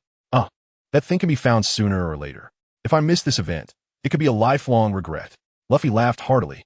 Seeing Luffy like this, Sabo shook his head and said, "You'd better not participate in this battle. You can't handle it, Luffy." Luffy turned his head, pouted, and said, "No, really, you should listen to me. You better not get involved." "No." Seeing Luffy's insistence, Sabo knew he couldn't persuade him and helplessly said, "All right, you've grown up now. Just be careful. Ace and I might not be able to take care of you." "Ace." Before Sabo could finish his sentence, Luffy suddenly turned to him and asked, "Is Ace going too?" Realizing he had let it slip, Sabo knew he had to be careful. Based on the intelligence, he knew the Whitebeard pirates would also be involved in this war. Looking into Luffy's fiery eyes, Sabo helplessly said, "He probably will. Maybe the three of us can meet in Wano." Sabo believed that this time going to Wano for the meeting would not only involve the Marines, but also many big figures. "Really? That's amazing." At this, Luffy was so excited he almost jumped up. Sabo sighed and said, "All right, I'll take my leave now. See you in Wano." "Okay." Sabo then turned and left. Luffy watched Sabo's departing figure, excitedly clenched his fists, and joyfully said, "Are we finally going to meet the three of us?" At this moment, not far from Wano, the Moby Dick of Whitebeard suddenly appeared, swiftly sailing towards Wano. Standing at the bow, Ace looked at the giant island ahead and turned to Whitebeard, saying, "Dad, we're almost there." Whitebeard nodded, a smile flashing in his eyes, and shouted, "Good, let us hurry. I'm looking forward to having a few drinks with my brother Raijin." In fact, not only the Marines, but also the Whitebeard side had been heading towards Wano during this time. Even figures like Shiki the Golden Lion and Katakuri were making their way there, knowing that a great battle was about to come, even though the world government had not released any news. But this was merely the calm before the storm.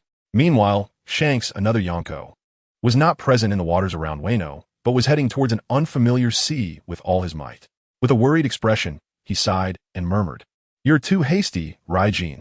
At the same time, the infamous Blackbeard stood on an unknown island, looking at his crew with a big laugh. The vortex of the era is about to arrive. However, they would soon realize that the next era would not be Raijin's, but my Blackbeard's era. Next, you will witness the arrival of my Blackbeard era. As soon as he finished speaking, the crowd below began to shout Blackbeard's name loudly. Powerful auras swept around like waves.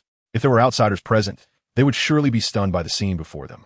Because beneath Blackbeard, the hundreds of pirates all emitted a unique aura, undoubtedly the aura of devil fruit powers. Blackbeard had successfully built his army of ability users over the past 2 years. Blackbeard raised his arm and called out, "Everyone, take a break for now. We'll set off as soon as the battle begins, letting the world know our power." The group of ability users below, their faces flushed, shouted kill. The intense killing intent emanating from them made it clear that these were truly ruthless pirates, the real deal. The scene shifted to the imprisoned Doflamingo, who looked at the newspaper in front of him, his madness intensifying, trembling all over, and wildly laughing. "It's begun. It's begun. Finally, it's starting. So who will be the last one laughing? Ha ha ha ha." Outside the prison, Admiral Tsuru watched the crazed Doflamingo with concern in her eyes, as she too did not know whether this time the Marine stance was right or wrong. If this operation failed and the world government emerged victorious, the Marines would undoubtedly face a significant upheaval. Perhaps the Navy will be completely under the control of the world government, becoming their tool. Sigh, thinking of this, Crane sighed helplessly and turned to leave. The battle that changed the world is about to begin. Who will be the one to write history? No one knows. 3 days later, in the shrine of Wano country, Raijin sat in the main seat, seriously looking at Whitebeard, Kizaru, Shiki, and Dragon in front of him. Without a doubt, these 4 people before him are undoubtedly T1 level existences in this world, figures whose stomps can shake the world. Today will be their first and last discussion before the battle, and no one dares to be careless. However, Raijin's relationship with Shiki surprised everyone, and no one expected that Shiki was actually the recent ruler of the Dark World, Siesun. This news made a few of them secretly feel alarmed. Seeing that the main figures had gathered, Raijin went straight to the point, saying that there was really nothing much to discuss about the specific plan for this battle. "We really have no way of knowing what cards the world government holds. So let's just push through, and under absolute power, they will undoubtedly lose." Upon hearing this, the others nodded in agreement with Raijin's statement. At this moment, Dragon looked at Raijin and suddenly asked, after the war, who will control the new world government? This question made everyone turn their attention to Raijin, as it was also a concern for them. After pondering for a moment, Raijin slowly said, "My idea is for the Revolutionary Army to completely take over the world government." Upon hearing this, Dragon nodded and glanced at Kizaru before continuing to ask, "And what about the Navy?" "The Navy will still exist, but it will no longer be a direct organization of the government." "Oh, what does this mean?" Kizaru scratched his head, looking puzzled at Raijin. "What I mean is that the government will still enjoy the highest authority in the world, while the Navy will be separated as a military unit. Then both sides will supervise and be responsible for each other.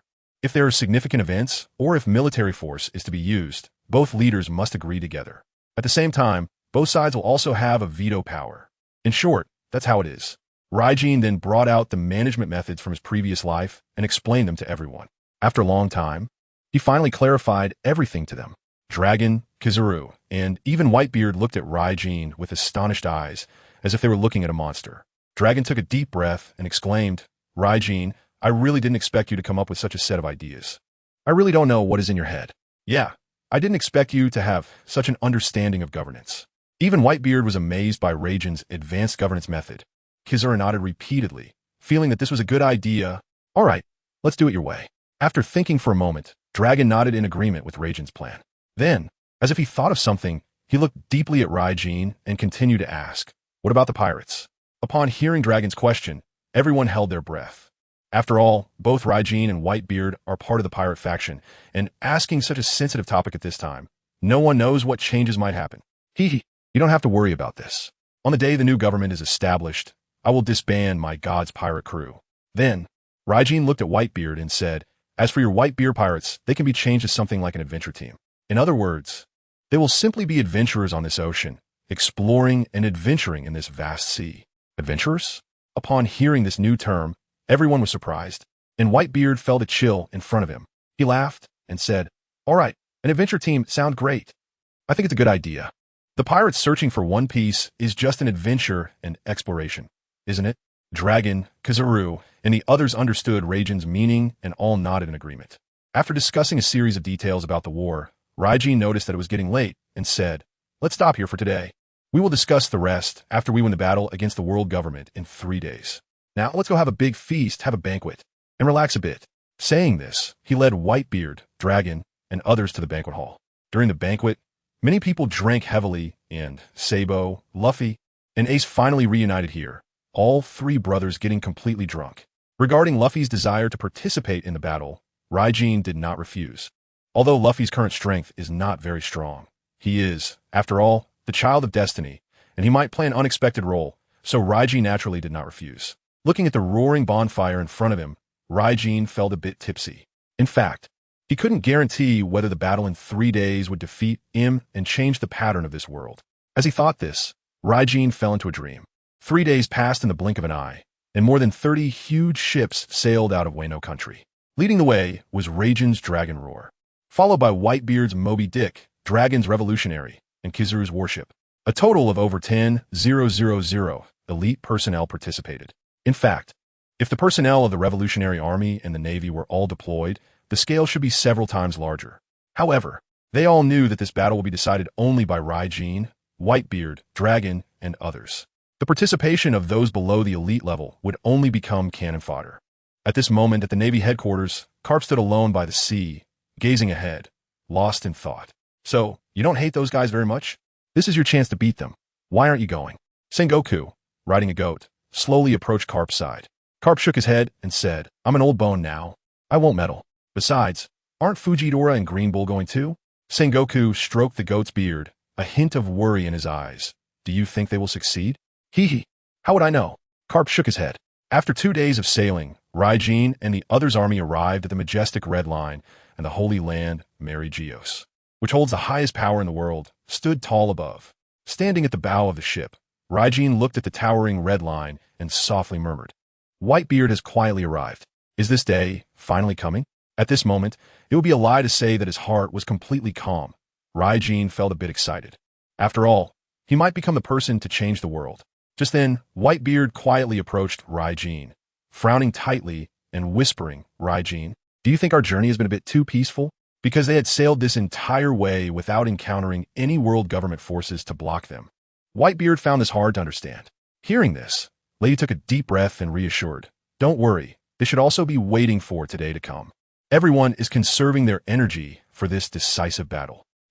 What you said makes sense. Whitebeard nodded thoughtfully. On July 3rd, 1523 of the Sea Circle calendar, Leiyu, Whitebeard, Dragon, Kizuru, and others led their army to directly break through the gates of Mary Geos, and the hidden power of the world government should not be underestimated. The 5 elders all possessed the strength of admirals, even emperor-level power, but this was merely a desperate resistance. In the face of Whitebeard at his peak and the powerful force within Dragon, they were as fragile as glass, easily shattered by a few of them, leaving them severely injured and unconscious. Upon seeing the 5 elders fall, countless Navy and Revolutionary Army soldiers became excited, believing they had achieved victory. Watching these celebrating Navy and Revolutionary Army soldiers, Leiyu furrowed his brow tightly, because he knew that person was the true foundation of the world government. But now, she still had not appeared. Be careful, this battle is not over yet. Reo looked at the few people beside him, and said cautiously. Whitebeard and Dragon nodded. They also knew that there was an extremely powerful presence within the world government that had been hiding in the shadows. Where on earth is that guy Siam? Is he preparing for something? Ryu said with confusion. Just as everyone was puzzled, Rimuru suddenly looked up and said, "Hey, why does it feel suddenly hotter?" Saying this, he transformed back into a puddle of liquid, seemingly to cool down a bit. As soon as Rimuru said this, Ryu and Whitebeard were all taken aback. In unison, they exclaimed, "The Celestial King." Then everyone looked up, but the sky showed no abnormalities. It was just much hotter, to the point that even a strong person like Ryu felt incredibly uncomfortable. "Hey, look at the sun!" Makoto suddenly screamed. Everyone looked up, and their pupils shrank suddenly. The celebratory atmosphere turned tense. What is that? The sun is falling down. Is this the end of the world? They saw the sun in the sky, seemingly plummeting rapidly, and its direction was precisely towards Mary Geos. Even Whitebeard and Dragon were stunned in place after seeing this. Horrified as they shouted, could it be that the so-called Celestial King is the sun in the sky? As the sun got closer to the ground, they felt the terrifying power emanating from it, and everyone experienced an overwhelming sense of suffocation. Ryu stared intently at the sun above, and after a while he said, "No, that's not the sun. Look, there are shadows around it. The real sun should be behind that object." After Whitebeard and the others examined it carefully again, they also noticed the oddity and confirmed that this was not the real sun, letting out a sigh of relief since the idea of the Celestial King being the sun was too difficult to accept. But even so, the pressure on everyone was immense. Leiyu looked at this object, a sense of foreboding enveloping his heart. Then his gaze sharpened. "No, I can't let this thing land." As soon as he finished speaking, a dragon's roar echoed, and Leiyu suddenly transformed into a crimson creature with a human body and dragon tail, appearing before everyone. Looking at this colossal being in the sky, Whitebeard exclaimed, "Brother C, this aura is actually stronger than mine now." The dragon beside him nodded in agreement. Transformed into a candle dragon, Leiyu charged toward the sun in the sky. The closer he got, the more his expression darkened, and beads of cold sweat appeared on his forehead. He could feel a deathly aura emanating from it. This aura was enough to destroy the world. Just as he was a few hundred meters away from the sun, a voice suddenly rang in his ears. "Keek, accept the judgment of the gods, Leiyu." At the moment he heard this voice, Leiyu paused and quickly scanned his surroundings, shouting him, "What are you trying to do? Are you going to destroy this world?" Im's figure slowly materialized before Leiyu, sneering, "Keek, it's too late now. Next, feel the might of the Celestial King." As soon as the words fell, Leiyu felt every hair on his body stand on end, his eyes bloodshot. He turned to the people behind him in Mariewa and roared, "Run. Run fast." Im coldly observed everything and shook his head, softly saying, "It's too late. You all have to stay here." With a snap of his fingers, the floating sun vanished, only to reappear above Whitebeard and the others' heads. Immediately, a force capable of annihilating everything radiated from it. This supersized fireball, resembling magma, rapidly expanded and grew larger. Whitebeard and Dragon felt fear and immediately turned to shout, "Speed! Evacuate this place!" As soon as the words left their mouths, a loud bang was heard as an enormous force suddenly erupted. Seeing this, Bone King stepped forward and shouted, "Ultimate magic, absolute defense!" A transparent barrier instantly appeared, blocking the massive force. Just when everyone thought they had successfully blocked this destructive strike, an intensely bright white light suddenly appeared, penetrating the barrier. The moment the soldiers came into contact with the white light, they were instantly disintegrated, vanishing into thin air. Even powerful beings like Whitebeard and Dragon couldn't withstand this white light, instantly turning into a pile of ashes. When Leiyu was enveloped by the white light, he realized how weak his power was in the face of ancient weapons. Was he really going to end like this?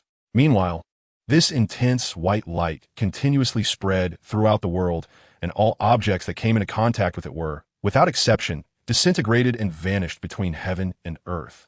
In the blink of an eye, the entire world was engulfed by the white light, becoming eerily silent. After a few seconds, as the white light dissipated, waves suddenly appeared in the space above Mariewa. The next second, Im's figure surprisingly appeared here, looking at everything that had been destroyed. After taking a deep sigh, he murmured, "Have we dealt with him? It's over. It's time to restart this world." Saying this, Im rushed toward a certain direction, which led to One Piece. However, he didn't notice that after he left, a blue crystal suddenly appeared, only to vanish from this world. The end. Don't hit me, dear readers. It's hard for me too. Hey kid, don't block the way. What? What's going on? On a pirate ship, a young boy sleepily came to the deck, rubbed his eyes, and exclaimed, "What the heck? What happened? Wasn't I fighting him?" Leiyu looked at the vast ocean and felt that this beginning seemed a bit familiar. Could it be starting over? Just as Leiyu was puzzled, a figure suddenly descended from the sky, appeared in front of Leiyu, extended a hand, and laughed. "Kid, are you also a pirate? Want to join me?" After hearing the voice, Leiyu suddenly looked up and stared at the figure in front of him, momentarily stunned. "What's wrong, kid? Do you look down on me?" "Wahaha." After a moment of hesitation, Leiyu swallowed and asked, You are? Wowhaha. I forgot to introduce myself. I am Roger. God di Roger. Introduction, red-haired Shanks. They say we are the Iron Wall Pirates, but in front of them, anyone on the ship can break through our iron wall. Beast Kaido. Anyone under his command can stand up to my 3 calamities. His own power makes me feel fear. Celestial Dragons. Never mess with that group. They're all a bunch of powerful lunatics.